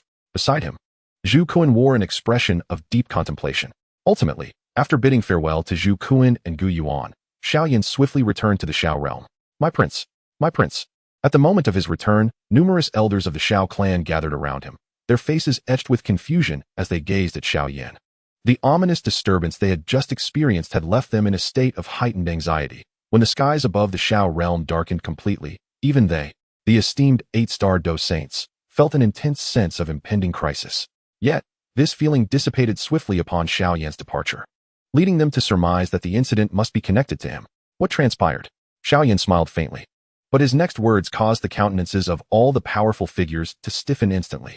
Prepare yourselves, everyone. I am about to attempt to break through my bottleneck. Such a simple declaration silenced all the formidable members of the Xiao clan. After a prolonged moment, various expressions surfaced on their faces, but undoubtedly, shock reigned supreme among them. What did the prince just say? He mentioned he is going to challenge his bottleneck. The prince, already a peerless 9-star Dou Saint at the pinnacle of his power. If he were to break through, what would the next realm entail? One individual murmured, disbelief still glimmering in his eyes. They had certainly grasped the significance of Xiao Yan aspiring to ascend to the Dou Emperor realm. He was already at the apex of 9-star Dou Saint strength. And should he advance further, he would be on the threshold of the singular supreme realm, the Dou Emperor, the true sovereign of the Duki continent, a realm of unfathomable power. A single Dou Emperor could establish an invincible clan like the Xiao, and if another were to emerge, the splendor would be unimaginable. Contemplating this, the hearts of nearly all the powerful figures ignited with fervor. My prince, what do we need to do next? Among the crowd, Xiao Tong gazed at Xiao Yan with fervent enthusiasm. At this moment, his loyalty to Xiao Yan extended beyond mere allegiance to Xiao Xian. What must be done? Xiao Yan replied with a gentle smile. All that is needed is for you to clear a space devoid of any living beings within a radius of 10,000 miles. Should he seek to ascend to the Dou Emperor realm, it would inevitably unleash the terrifying might of his, which could incinerate all life within that vast expanse. Although Xiao Yan was no paragon of mercy, he had no desire to indiscriminately slay the innocent. Yes, we shall attend to it at once. Upon hearing this, the sages of the Xiao clan nodded eagerly, their faces betraying their barely contained excitement. Once they departed, Xiao Yan slowly returned to his flame hall. Father, father. Upon returning to the flame palace, Xiao Yan beheld a round-headed, cherubic little fellow staggering towards him, his steps unsteady and wavering. His beloved son. Xiao Yan extended his arms and lifted the small child into his embrace, only to feel another tiny hand tugging at the hem of his garment. Who else could it be but Xiao Xiao, his daughter? A smile graced Xiao Yan's face as he allowed Xiao Xiao to perch upon his shoulders, her laughter ringing out like a melodious chime. Gazing at the two affectionate little beings clinging to him, Xiao Yan's heart swelled with warmth, and his gaze drifted towards the distant horizon of Shaojia, revealing a flicker of ambition. For your sake, I shall undoubtedly strive to transcend this realm. Unbeknownst to the passage of time, another month slipped away. During this interval, a momentous event within the Xiao clan sent ripples throughout the entirety of Central State. The Xiao clan had mobilized all their Dou Saint experts to clear a vast stretch of desolate wasteland in the western region of Central State. Despite its sparse population, this barren expanse was considerable in size, potentially stretching over 10,000 miles in both length and breadth, a truly formidable area. However, this desolate land garnered little interest from larger powers, primarily serving as a temporary encampment for a Douzun faction, while the attention of many formidable individuals remained fixated on the actions of the Xiao clan. This time, the Xiao clan had nearly emptied their ranks, with nearly 1,000 Dou Saints participating, a staggering force that astonished all, especially those beyond the ancient 8 clans, who were witnessing the true might of the Xiao clan for the very first time. After all, even during the previous demon extermination war, the Xiao clan's experts had not mobilized to such an extent. What monumental event could have compelled these formidable beings to act in unison? This matter remained shrouded in mystery for many outsiders, and even among the ancient 8 clans, only a select few were privy to the underlying secrets. Yet, it was precisely this knowledge that rendered their sentiments increasingly convoluted. Could it be that he is truly on the verge of becoming an emperor? The answer would soon be unveiled. A month later, Xiao Yan stood within the flame palace, cradling his 2 children, his gaze sweeping over his many women. In this month, he had cultivated himself to the pinnacle of perfection, reaching a state where he could almost touch a barrier that felt insurmountable, akin to a chasm. Upon nearing this barrier, he grasped why it had ensnared countless heroes and legends, causing many peak Dou Saints to depart with lingering regrets. The chasm between Dou Saints and Dou Emperors was vast, so immense that it bred despair, an unfathomable gulf. To accumulate the energy required to bridge this divide was a daunting task, necessitating an unfathomable reservoir of power. Even if one were to drain the entirety of energy from the Douqi continent, it would scarcely suffice. Gently placing the 2 children in the arms of their respective mothers, Xiao Yan cast a sweeping glance over the gathered women, a smile gracing his countenance, before softly declaring, "I shall take my leave now. Await my return." As his words echoed, he exchanged a glance with Yao Ling, who, through diligent efforts during this period, had finally welcomed a progeny. Upon learning of this joyous news, the patriarch of the Yao clan, Yao Dan, was even more exhilarated than Xiao Yan himself. Had it not been for the fact that Yao Tian was Xiao Yan's brother-in-law, he would have eagerly proclaimed the unborn child as the young patriarch of the Yao clan. After bidding farewell to his family, Xiao Yan stepped forth, vanishing into the sky of the Xiao realm. When he re-emerged, he found himself amidst an expansive, boundless desert. Gazing upon the undulating sands beneath his feet, a fervent light ignited within his eyes. Thus, let the breakthrough commence, he proclaimed, with a resolute stomp upon the earth. Immense fissures, stretching for hundreds of miles, erupted from the desert. Beneath these myriad cracks flowed torrents of fiery red magma, radiating intense heat and rich fire attribute energy. Extending his hand, a mesmerizing blaze erupted from his palm. O flame that has accompanied me through countless battles, today, let us ascend to the realm of emperors. As his words fell, flames surged forth from the brilliant inferno, transforming into a myriad of uniquely colored flames that scattered across the desert. The heavens serve as the furnace, and creation is my craftsman. Xiao Yan's imperial soul resonated throughout the northern region of Zhongzhou, summoning countless fire attribute energies. In that moment, the flames, adorned with extraordinary hues, rapidly expanded, each transforming into towering infernos that reached unimaginable heights, the scorching temperatures causing the very ground to begin melting. The yin and yang serve as coal, and all things are copper. With this declaration, the colossal flames converged once more, intertwining in a terrifying display, ultimately coalescing into an immense and awe-inspiring flame cauldron. Chapter 579, The True Flame Realm. The flame cauldron soared to an astounding height of 100,000 zhang, its 3 legs resembling monumental pillars reaching toward the heavens, while its ears seemed to nearly brush against the celestial barrier beyond the Duki continent. The terrifying heat emanating from the cauldron incinerated the surrounding space into nothingness, revealing layers of pitch-black void. The temperature of the entire desert surged dramatically, evaporating moisture within a radius of hundreds of thousands of miles. Even the countless grains of sand upon the ground began to slowly melt, taking on the appearance of lava. Such a spectacle astonished innumerable beings throughout Zhongzhou, instilling a profound sense of dread within countless hearts. This scene was not merely unprecedented in their lifetimes, but even in legends, it had never been witnessed. Before me stands an immense and indescribable fiery cauldron, towering between heaven and earth, resembling a colossal sun that has descended upon the ground. Even from thousands of miles away, one can perceive the scorching, arid waves of heat in the air, making it difficult to fathom the terrifying temperatures at the cauldron's core. What is this phenomenon? How has such a spectacle manifested in the central continent? A gasp escaped the lips of an onlooker, while several formidable fighters, at this moment, found themselves utterly bewildered, uncertain of the unfolding events. Within the fiery cauldron, Xiao Yan sat cross-legged, his expression tranquil, yet a stirring emotion lingered deep within his gaze. With a subtle movement of his hand, he revealed a fist-sized pill, radiating a golden luminescence. This seemingly modest pill, despite its size, emanated an aura that caused even Xiao Yan's heart to tremble. For within this pill resided not merely simple medicinal herbs, but rather a microcosm unto itself. This small world is not akin to those forcibly created by Dou Emperor level warriors like the Xiao realm, but rather a true realm, reminiscent of an ancient lower plane. The sensation stemmed from the essence contained within, a source energy from the Dou Qi continent, evolved from the original plane's embryo. Once a powerful being absorbs sufficient source energy, they may transcend the final threshold and become a true Dou Emperor.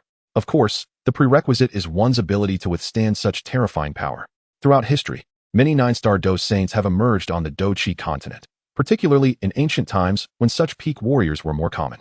Yet, among the multitude of these peak Dou saints, only a precious few have successfully broken through to this exalted realm. While some of this can be attributed to the absence of source energy, the greater reason lies in their inability to harness it, leading to catastrophic explosions of their own bodies. To refine this source energy requires a confluence of luck, strength, and fortitude. Gazing at the resplendent golden pill in his hand, Xiao Yan displayed no hesitation. He opened his mouth and swallowed the golden pill whole. Boom! The instant the pill settled in his abdomen, Xiao Yan was momentarily overwhelmed by the sheer force of the energy, causing a fleeting disorientation. Only by personally consuming this imperial-grade seed pill could he truly comprehend the magnitude of the source energy contained within. This source energy, capable of forging a Dou Emperor, could even give rise to an entire lower plane. Though it may be a lesser plane, it remains a genuine world, capable of nurturing countless life forms and miracles. It is as if the Dou Qi continent, now bereft of the plane's embryo and all source energy, pales in comparison to an ordinary lower plane, as it once served as the foundation for these formidable beings and life forms. In summary, even the most humble of lower realms can nurture formidable beings at the pinnacle of the 9-star Dou Saint, and not merely one, but several. As for the countless sentient beings, they are as numerous as the grains of sand, ceaselessly abundant. I recall that even a mere trace of the Demon Emperor's source of magic, which had only slightly tainted Xiao Yan, had brought him to the brink of death. While an ordinary Dou Saint would have succumbed to demonic transformation, how terrifying, then, must the complete source of the Demon Emperor be? And what immense power must the source energy, on par with the Demon Emperor's source, possess? Even a fraction, a mere 10,000th, could propel a Dou Zun directly into the realm of Dou Saint. The myriad threads of source energy, capable of effortlessly elevating one to Dou Saint, amalgamate into a singular, formidable force. In an instant, Xiao Yan's body became suffused with this supreme energy. Under its overwhelming influence, his physique, comparable to that of a 6-star Dou Saint, was instantly riddled with countless fissures, from which torrents of blood poured forth. Countless agonizing sensations coursed through him. Yet Xiao Yan's gaze remained resolute as he fervently summoned the power of the Emperor Flame to refine this source energy. Boom! The resplendent flames, accompanied by a terrifying heat, began the painstaking process of refining the source energy. Yet, even with the current strength of the Emperor Flame, the refinement of such potent source energy, capable of creating a realm, proceeded at a painfully slow pace. Meanwhile, Xiao Yan's body had reached its limit of endurance, his very bones threatening to shatter. Nevertheless, there was no trace of anguish upon his face. The countless trials he had endured over the years had steeled his spirit to an extraordinarily formidable degree. Crack! The sound of bones fracturing echoed from within him, and at that moment, a flicker of contorted pain finally surfaced on his visage. Yet, this suffering did not cease. Rather, it intensified, as the strands of source energy contained enough power to potentially obliterate a Dou Saint. The accumulation of countless source energies, despite Xiao Yan's already terrifying strength, remained unbearable, and the sensation of tearing ultimately permeated every inch of his being. Bang! The flesh and blood exploded violently, and even his bones and internal organs transformed into a cloud of crimson mist. In that moment, his soul beheld the chaotic dissolution of his corporeal form, leaving him momentarily bewildered. He sensed an encroaching weakness emanating from the depths of his soul, an urge to succumb to slumber washing over him. However, as this impulse began to surface, Xiao Yan jolted back to lucidity. He understood that he was teetering on the edge of peril. Should he allow himself to drift into unconsciousness, even his soul would gradually dissipate into the cosmos. With a heart as steadfast as rock and a thought still alive, he could not perish. Xiao Yan's gaze reaffirmed its determination. The teachings imparted to him by the ancient Dou Emperor began to manifest, and deep within his soul, a brilliant flame ignited, illuminating the darkness. It is precisely the essence of the Emperor, Yin, that at this moment manifests as a flame-like lotus seed, firmly suppressing Xiao Yan's soul essence, preventing its dissipating power. Accompanied by the resplendent glow emanating from the lotus seed formed by the Emperor Yin, Xiao Yan's body, which had previously crumbled into a mist of blood, now astonishingly begins to restore itself, as if time were reversing. In an instant, it coalesces once more into a new corporeal form. This newly formed body has genuinely refined a small portion of source energy, containing an energy that exceeds Xiao Yan's prior strength. At this moment, he feels as if his being encompasses a vast world, capable of unleashing a punch powerful enough to shatter a 9-star Dou Saint. And this is merely the result of refining a small fraction of source energy. So this is how it is. Feeling the formidable transformation of his body, Xiao Yan cannot help but take a deep breath. In this moment, he has once again grasped another layer of the true, which is the true realm. Those who reach this level can merge their bodies with, becoming one with the, and vice versa. As long as a thought remains, one is neither dead nor extinguished. Upon truly comprehending this realm, his will evolve once more into a brand new level, ultimately transforming into the Emperor Yin, a force comparable to the ancient Emperor Tuashi. Boom. Before Xiao Yan could react, the heavy source energy, akin to a vast world, surged once again within him. Yet this time, his capacity to endure has significantly strengthened compared to before. Although he ultimately bursts his body, when it regenerates, it becomes even more formidable. Within the colossal flame cauldron, Xiao Yan's body is continuously exploding and being reborn in the flood of source energy, cycling endlessly, ultimately forming a perfect loop. With each rebirth, his strength grows even more formidable. Chapter 580, The Emergence of the Demon Emperor.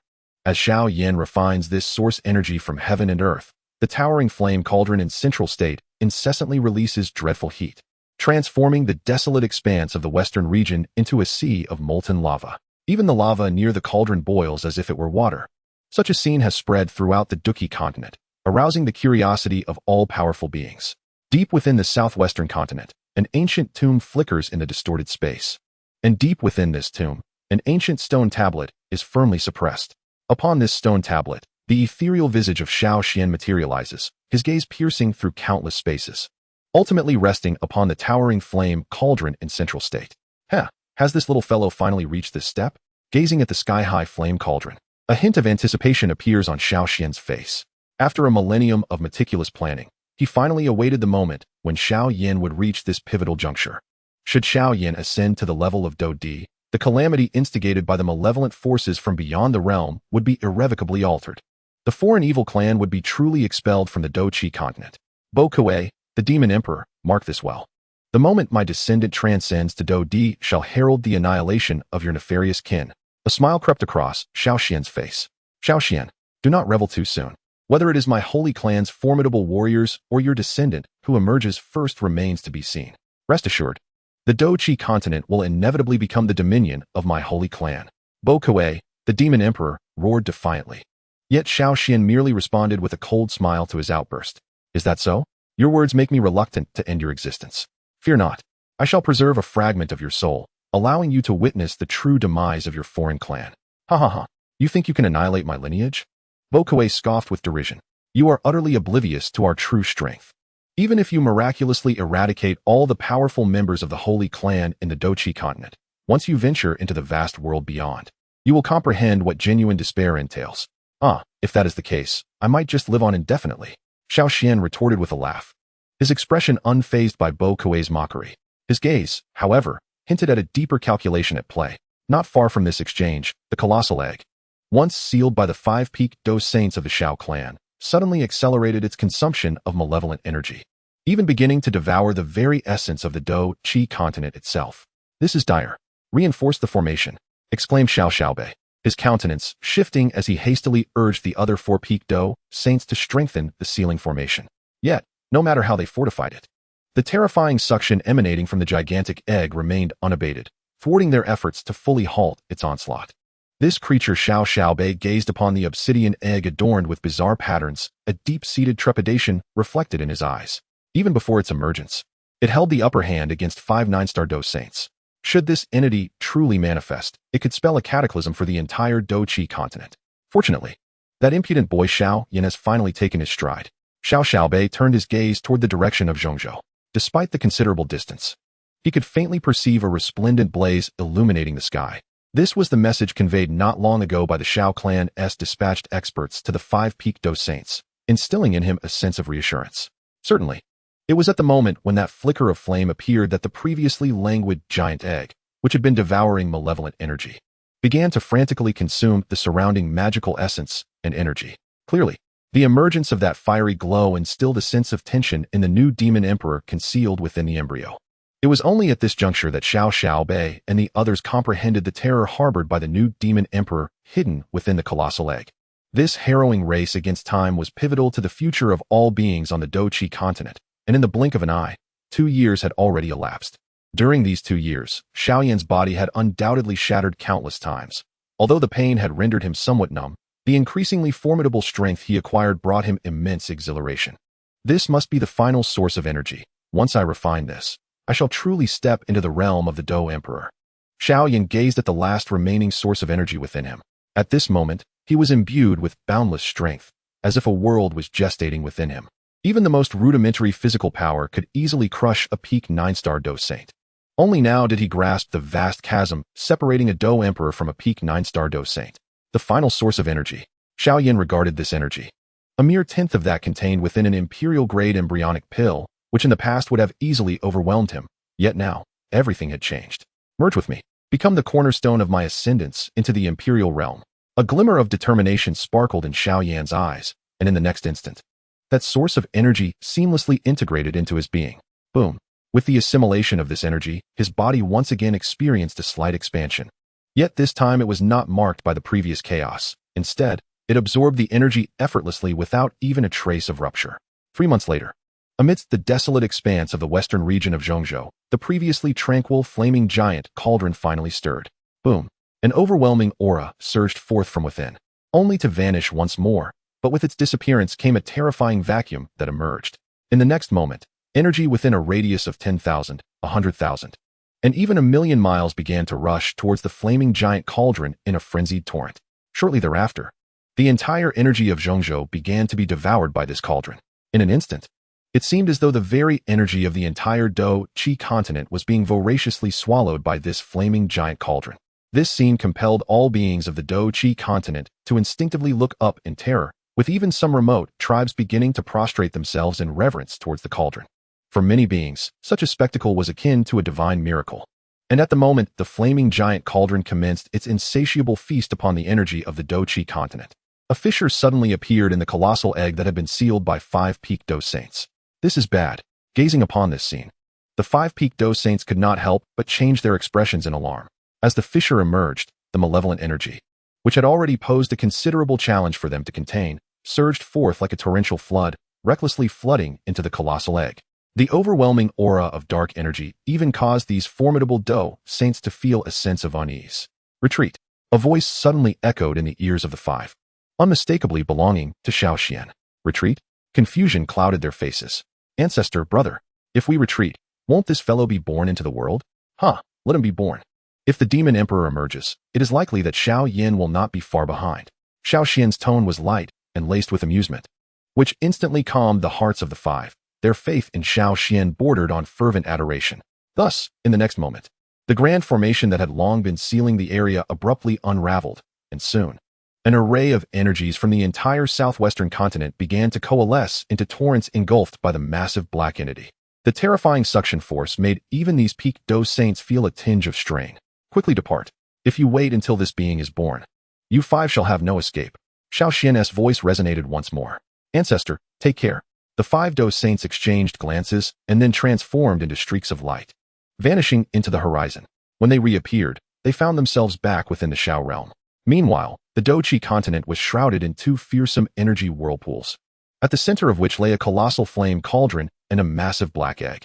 In an instant, all the energies of the central continent and the southwestern lands were drawn towards them, and some powerful beings even sensed that the energy throughout the Dou Qi continent had subtly thinned over recent days. Crack, crack. 3 months later, countless fissures appeared upon the surface of the black egg, and in the next moment, a slender, pale hand tore through the shell, shattering it entirely. As the black egg crumbled, a towering figure, pale as the moon, finally emerged into the realm of the southwestern continent. His entire being radiated a ghostly white, with long flowing hair and a physique remarkably human-like, even possessing a visage that could be deemed handsome. Yet, his pair of sinister eyes seemed capable of devouring all existence. Ha ha ha, Xiao Xian, you have lost.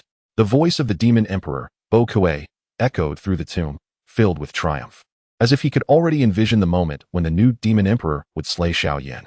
Upon hearing this, a smile appeared on Xiao Xian's face, his tone remaining calm and indifferent. Is that so? Then let us await the outcome. What are you pretending for? Death is upon you, yet you still maintain this facade. The Demon Emperor Bo Kuei suddenly erupted in a torrent of curses.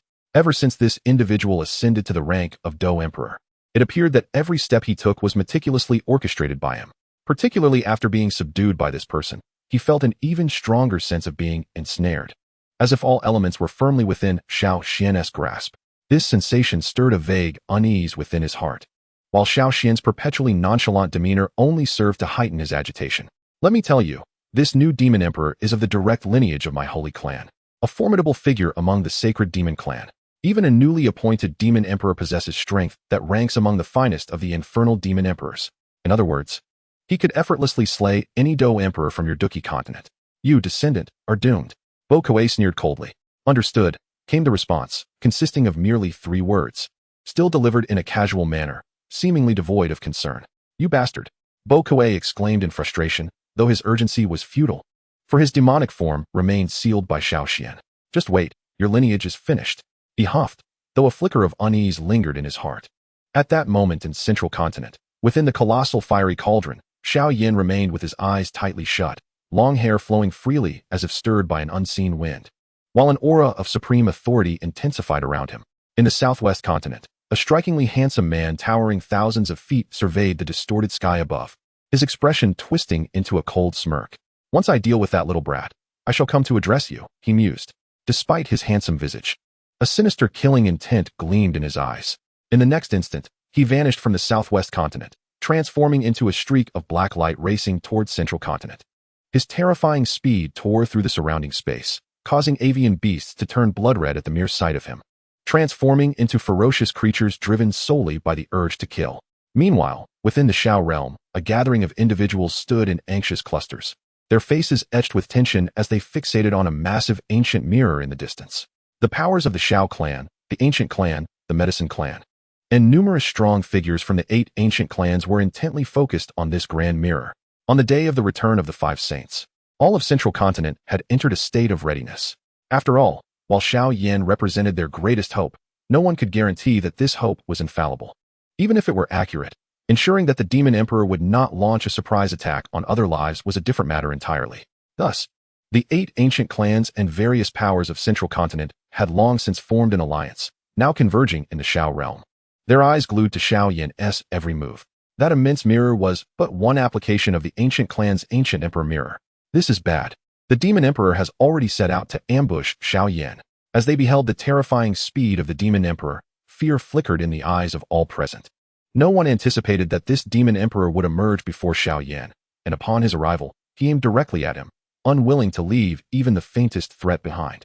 This scene rendered the faces of all present pale with fear. If we unite now, we may yet be able to hold off the Demon Emperor momentarily. Granting Xiao Yan a sliver more time. Among the crowd, Xiao Chun bore an expression of murderous intent and ferocity. Within the Xiao realm, there resided over 1,000 Dousheng powerhouses, with at least 7 at the pinnacle of Dousheng. The combined strength of such formidable beings could indeed delay a Demon Emperor, albeit at the perilous cost of their own demise. However, it may already be too late. At that moment, Zhu Kuan let out a bitter smile, for he beheld a towering, sinister figure, reaching a height of 10,000 zhang, that had unexpectedly manifested before the colossal flame cauldron in the ancient emperor mirror. This figure, possessing an almost perfect human visage, radiated an ever-present aura of malevolence that chilled the heart, even through the ancient emperor mirror. The new demon emperor cast a glance at the magnificent flame cauldron, then slightly turned his head, his sinister eyes seemingly piercing through the mirror to observe the people of the Xiao realm. Do not be hasty. Once I deal with this brat, I shall attend to you all. TSK. So many morsels. They must be quite delectable, he remarked, licking his crimson lips, his gaze imbued with a chilling wickedness. In the next instant, he raised a slender hand adorned with razor-sharp nails. Holy demon palm, the new demon emperor sneered. And in the following moment, an enormous, pitch-black hand, measuring 100,000 zhang, appeared before the. This dark hand was adorned with golden patterns. And within its center and throughout its entirety, numerous sinister eyes were present. Upon witnessing this spectacle, the crowd's expressions turned tense, especially those of Xiao Yan's harem, whose faces turned as pale as death. Father, Xiao, now nearly 8 or 9 years old, had become quite perceptive. Her face was ashen, tears brimming in her eyes as she fixed her gaze on the scene within the ancient emperor mirror. Even the merely 3-year-old Xiao Lin looked on in fear, having developed a rudimentary understanding of the malevolent intentions of this wicked being. Oh, mother, I'm scared. At that moment, nestled in Yao Ling's embrace was a small child, equally terrified, younger than Xiao Lin and barely able to articulate his fear, his large, dark eyes reflecting his trepidation. Do not fear, my little one. It will be all right.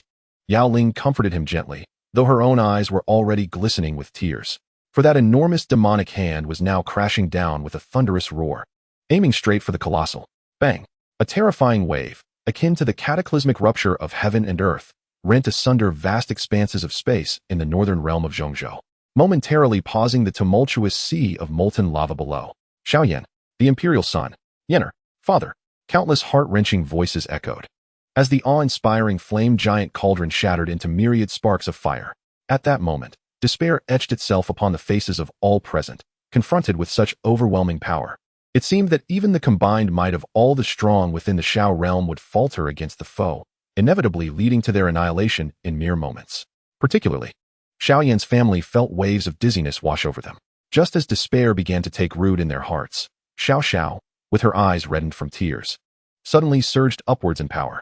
In the next instant, her aura eclipsed that of Kai Lin, reaching an exceptionally terrifying magnitude. Bang! At that moment, every member of the Xiao clan felt their cultivation soar. Of course, in comparison to Xiao Yan's direct bloodline, the power enhancement among the millions of cultivators in the Xiao realm was not as pronounced, with many only experiencing a single star increase in their cultivation. Yet, What truly filled them with astonishment was the simultaneous elevation of their bloodline strength by a tier. Meanwhile, Xiao Yan's direct relatives transcended into the realm of Dou Sheng. Even the two round-headed little ones transformed into Dou Sheng babies at that moment. This was the true essence of the Imperial Sun, the power of bloodline. Our clan has once again activated the Dou Di bloodline. Xiao Yan has ascended to the throne. At that moment, expressions of immense joy illuminated the faces of Xiao Xiaobei and the others. Although they had reached their limits and the reactivation of the Dou Di bloodline did not confer any tangible benefits upon them, their excitement was palpable. For Xiao Yan had taken that final step. In the vision of the ancient emperor's mirror, the flame giant cauldron, once scattered into countless sparks, began to coalesce once more, merging entirely into a single individual. The figure revealed a perfectly proportioned upper body, with long black hair billowing as if in a windless realm, while resplendent flames engulfed him, rendering him akin to a deity of fire. The moment he materialized, an aura of supreme authority compelled all beings in Zhongzhou to kneel before him. For this was the emergence of a new sovereign, the Flame Emperor, Xiao Yan. With the appearance of this youthful figure, the expressions of everyone in the Xiao realm shifted to one of fervent excitement. As bearers of the Dou Di bloodline, they now felt the terrifying transformation within themselves. Their bloodline powers surged beyond measure. Such a phenomenon could only stem from one reason. The Xiao clan had once again birthed a Dou Di powerhouse. The newly emerged Dou Emperor, aside from Xiao Yan within the ancient Emperor mirror, who else could it be? Although the terrifying nature of the Dou Emperor's bloodline was known, when the crowd witnessed Xiao Yan's progeny ascend to the Dou Saint realm in an instant, astonishment was palpable on their faces. Setting aside Xiao Zhao's formidable aura, which nearly rivaled that of an 8-star Dou Saint, even Xiao Lin and Yao Ling, cradling their still infant child, had now transformed into genuine Dou Saints. The little one, with his large, dark eyes, gazed at Yao Ling, seemingly unaware of the events unfolding around him. Yet, the surging power of his bloodline enveloped him in a languorous comfort. He bestowed a sweet smile upon Yao Ling before promptly closing his eyes and drifting into slumber. Observing this scene, Yao Ling could not help but display a gentle smile tinged with bemusement. Once a prodigy of the Yao clan, she had toiled extensively to break into the Dou Saint realm, yet here was her son, barely able to speak, achieving such a feat almost by chance. This spectacle left even her, as a mother, at a loss for words. However, her gaze quickly shifted back to the ancient Emperor mirror, where a battle of great consequence for the fate of the Dou Qi continent was on the verge of commencing. Little did I expect you would ultimately take this step. It seems our holy clan has indeed underestimated the situation. In the boundless deserts of the northern region of Zhongzhou, the new demon emperor fixed his gaze upon the diminutive figure before him, one so small, it could scarcely be compared to an ant. Though Xiao Yan appeared to be of ordinary stature, he could distinctly sense that his strength was now nearly on par with that of the demon emperor. At the very least, both had reached that most formidable of levels. I truly believe that you, the extraterritorial evil clan, shall never prevail, he declared, unperturbed by the terrifying malice emanating from the new demon emperor. Within the depths of his obsidian eyes, only a fierce battle intent brewed. Upon reaching the Dou Emperor realm, he finally comprehended the immense power possessed by such beings. The vast, terrifying force within him felt as though it could shatter the Dou Qi continent with a single, all-out strike. This terrifying might had long surpassed the limits of humanity. Even a peak 9-star Dou Saint before him seemed nothing more than a robust insect. Words were futile. Today, I shall ensure that all beings of the Dou Qi continent understand that even the emergence of a new Dou Emperor will not alter their fate of subjugation under my rule. In response to Xiao Yan's assertion, the demon emperor of the Holy Demon Clan merely scoffed, his right hand transforming into an iron fist, imbued with a dreadful black, demonic energy, and struck fiercely toward Xiao Yan. In his eyes, even with Xiao Yan's ascension to a true Dou Emperor, he remained no match for him, because he is not an ordinary entity from the outer realms, but rather a being of the formidable Holy Demon Clan, possessing the most powerful bloodline among the wicked races. Although he has only recently ascended to the rank of Demon Emperor, his prowess is on par with that of the peak of the Ghost Demon Emperor, Bo Kuei. With such strength at his disposal, slaying a newly minted fighting emperor, while not without its costs, remains highly plausible. Should I succeed in vanquishing you, one can only imagine the depths of despair that would envelop the beings of the Duqi continent. The new demon emperor let out a cold laugh, while across from him, Xiao Yan wore a smile. He extended his right hand, and his upper body, exquisite as if sculpted, suddenly surged with power, unleashing a terrifying force akin to a world unto itself, which hurtled towards that enormous black fist. Boom! The resounding noise echoed throughout the entirety of Zhongzhou. While at the center of their clash, an almost apocalyptic wave of energy surged forth, causing the desert below, transformed into a sea of magma, to rise in towering waves. An invisible heat wave seemed to spread across Zhongzhou, and at that moment, the land itself trembled, with the nearby northern region of Zhongzhou resembling a scene of seismic upheaval. Thud! Under the force of the impact, Xiao Yan found himself retreating several dozen steps. Truly, the might of the Holy Demon Clan's emperor is formidable, even now. As I stand as a fighting emperor, I find myself slightly inferior in strength. Despite being at a disadvantage, there was no trace of anxiety on Xiao Yan's face. Instead, a fervent fighting spirit ignited within him. In stark contrast, the Holy Demon Emperor across from him bore an expression of discontent. It is essential to note that due to the limitations imposed by the energy levels of Duki, the true power of a fighting emperor is somewhat inferior to that of both the heavenly sovereigns and the demon emperors. Their ability to contend with these formidable demon emperors on the Duki continent stems from the fact that their innate imperial energy is derived from the very essence of the Duki continent's planes. This is why fighting emperors on the Duki continent can fight these demon emperors and even gain a slight upper hand. However, once they leave the Duki continent, they become the weakest of the heavenly sovereigns, as the fundamental reason lies in the fact that spiritual energy and demonic energy surpass Duki as a higher grade energy. Yet, in their recent exchange, although Xiao Yan found himself at a disadvantage, he had not even harnessed the power of the heavens and earth. He relied solely on the Duki within him to achieve such a level of might. It is worth noting that he is of the most powerful bloodline of the Holy Demon Clan, with a purity of demonic energy that is unparalleled among his peers. Although he is merely at the initial stages of the Ghost Demon Emperor rank, his true strength already rivals that of those in the later stages. The fact that Xiao Yan only finds himself slightly outmatched suggests that his transformation of Duki into spiritual energy is equivalent to that of a true heavenly sovereign. Without further ado, you shall meet your demise here today. The Demon Emperor of the Holy Demon Clan snorted coldly, his right hand enveloped in a swirling, inky black energy that coalesced almost instantaneously into a dark longsword. Should such a formidable character find his way into the vast expanse of the great thousand world, he would indeed be akin to a dragon plunging into the ocean, posing a grave threat to the Holy Clan. However, at the moment he prepared to strike, Xiao Yan was far from idle. With a decisive step, the endless sea of molten lava beneath him surged violently, transforming into a torrent of crimson currents that flowed into his body. At that instant, as the molten streams entered him, a radiant flame imprint on Xiao Yan's forehead flared to life, and his form underwent a remarkable transformation, instantly towering as a colossal giant.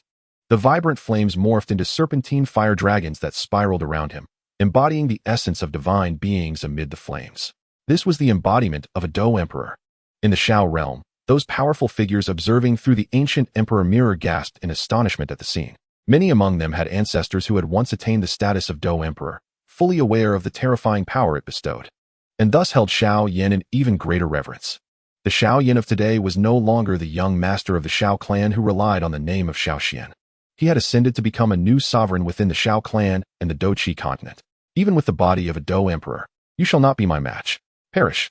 The Demon Emperor's eyes glinted with murderous intent as he wielded the towering black longsword, aiming to cleave Xiao Yan in two. Yet, reality seldom aligns with one's desires. In that moment, a massive black ruler, engulfed in brilliant flames, suddenly materialized to intercept the fearsome blow.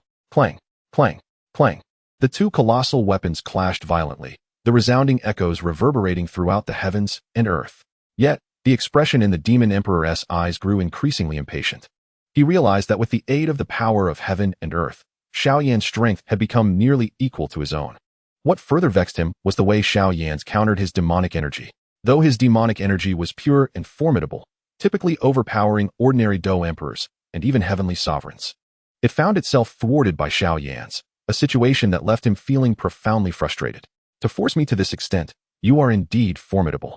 The Demon Emperor of the Holy Demon Clan suddenly roared, his eyes ablaze with killing intent. In the next moment, a massive vertical eye abruptly opened upon his forehead. The eye of the Holy Demon.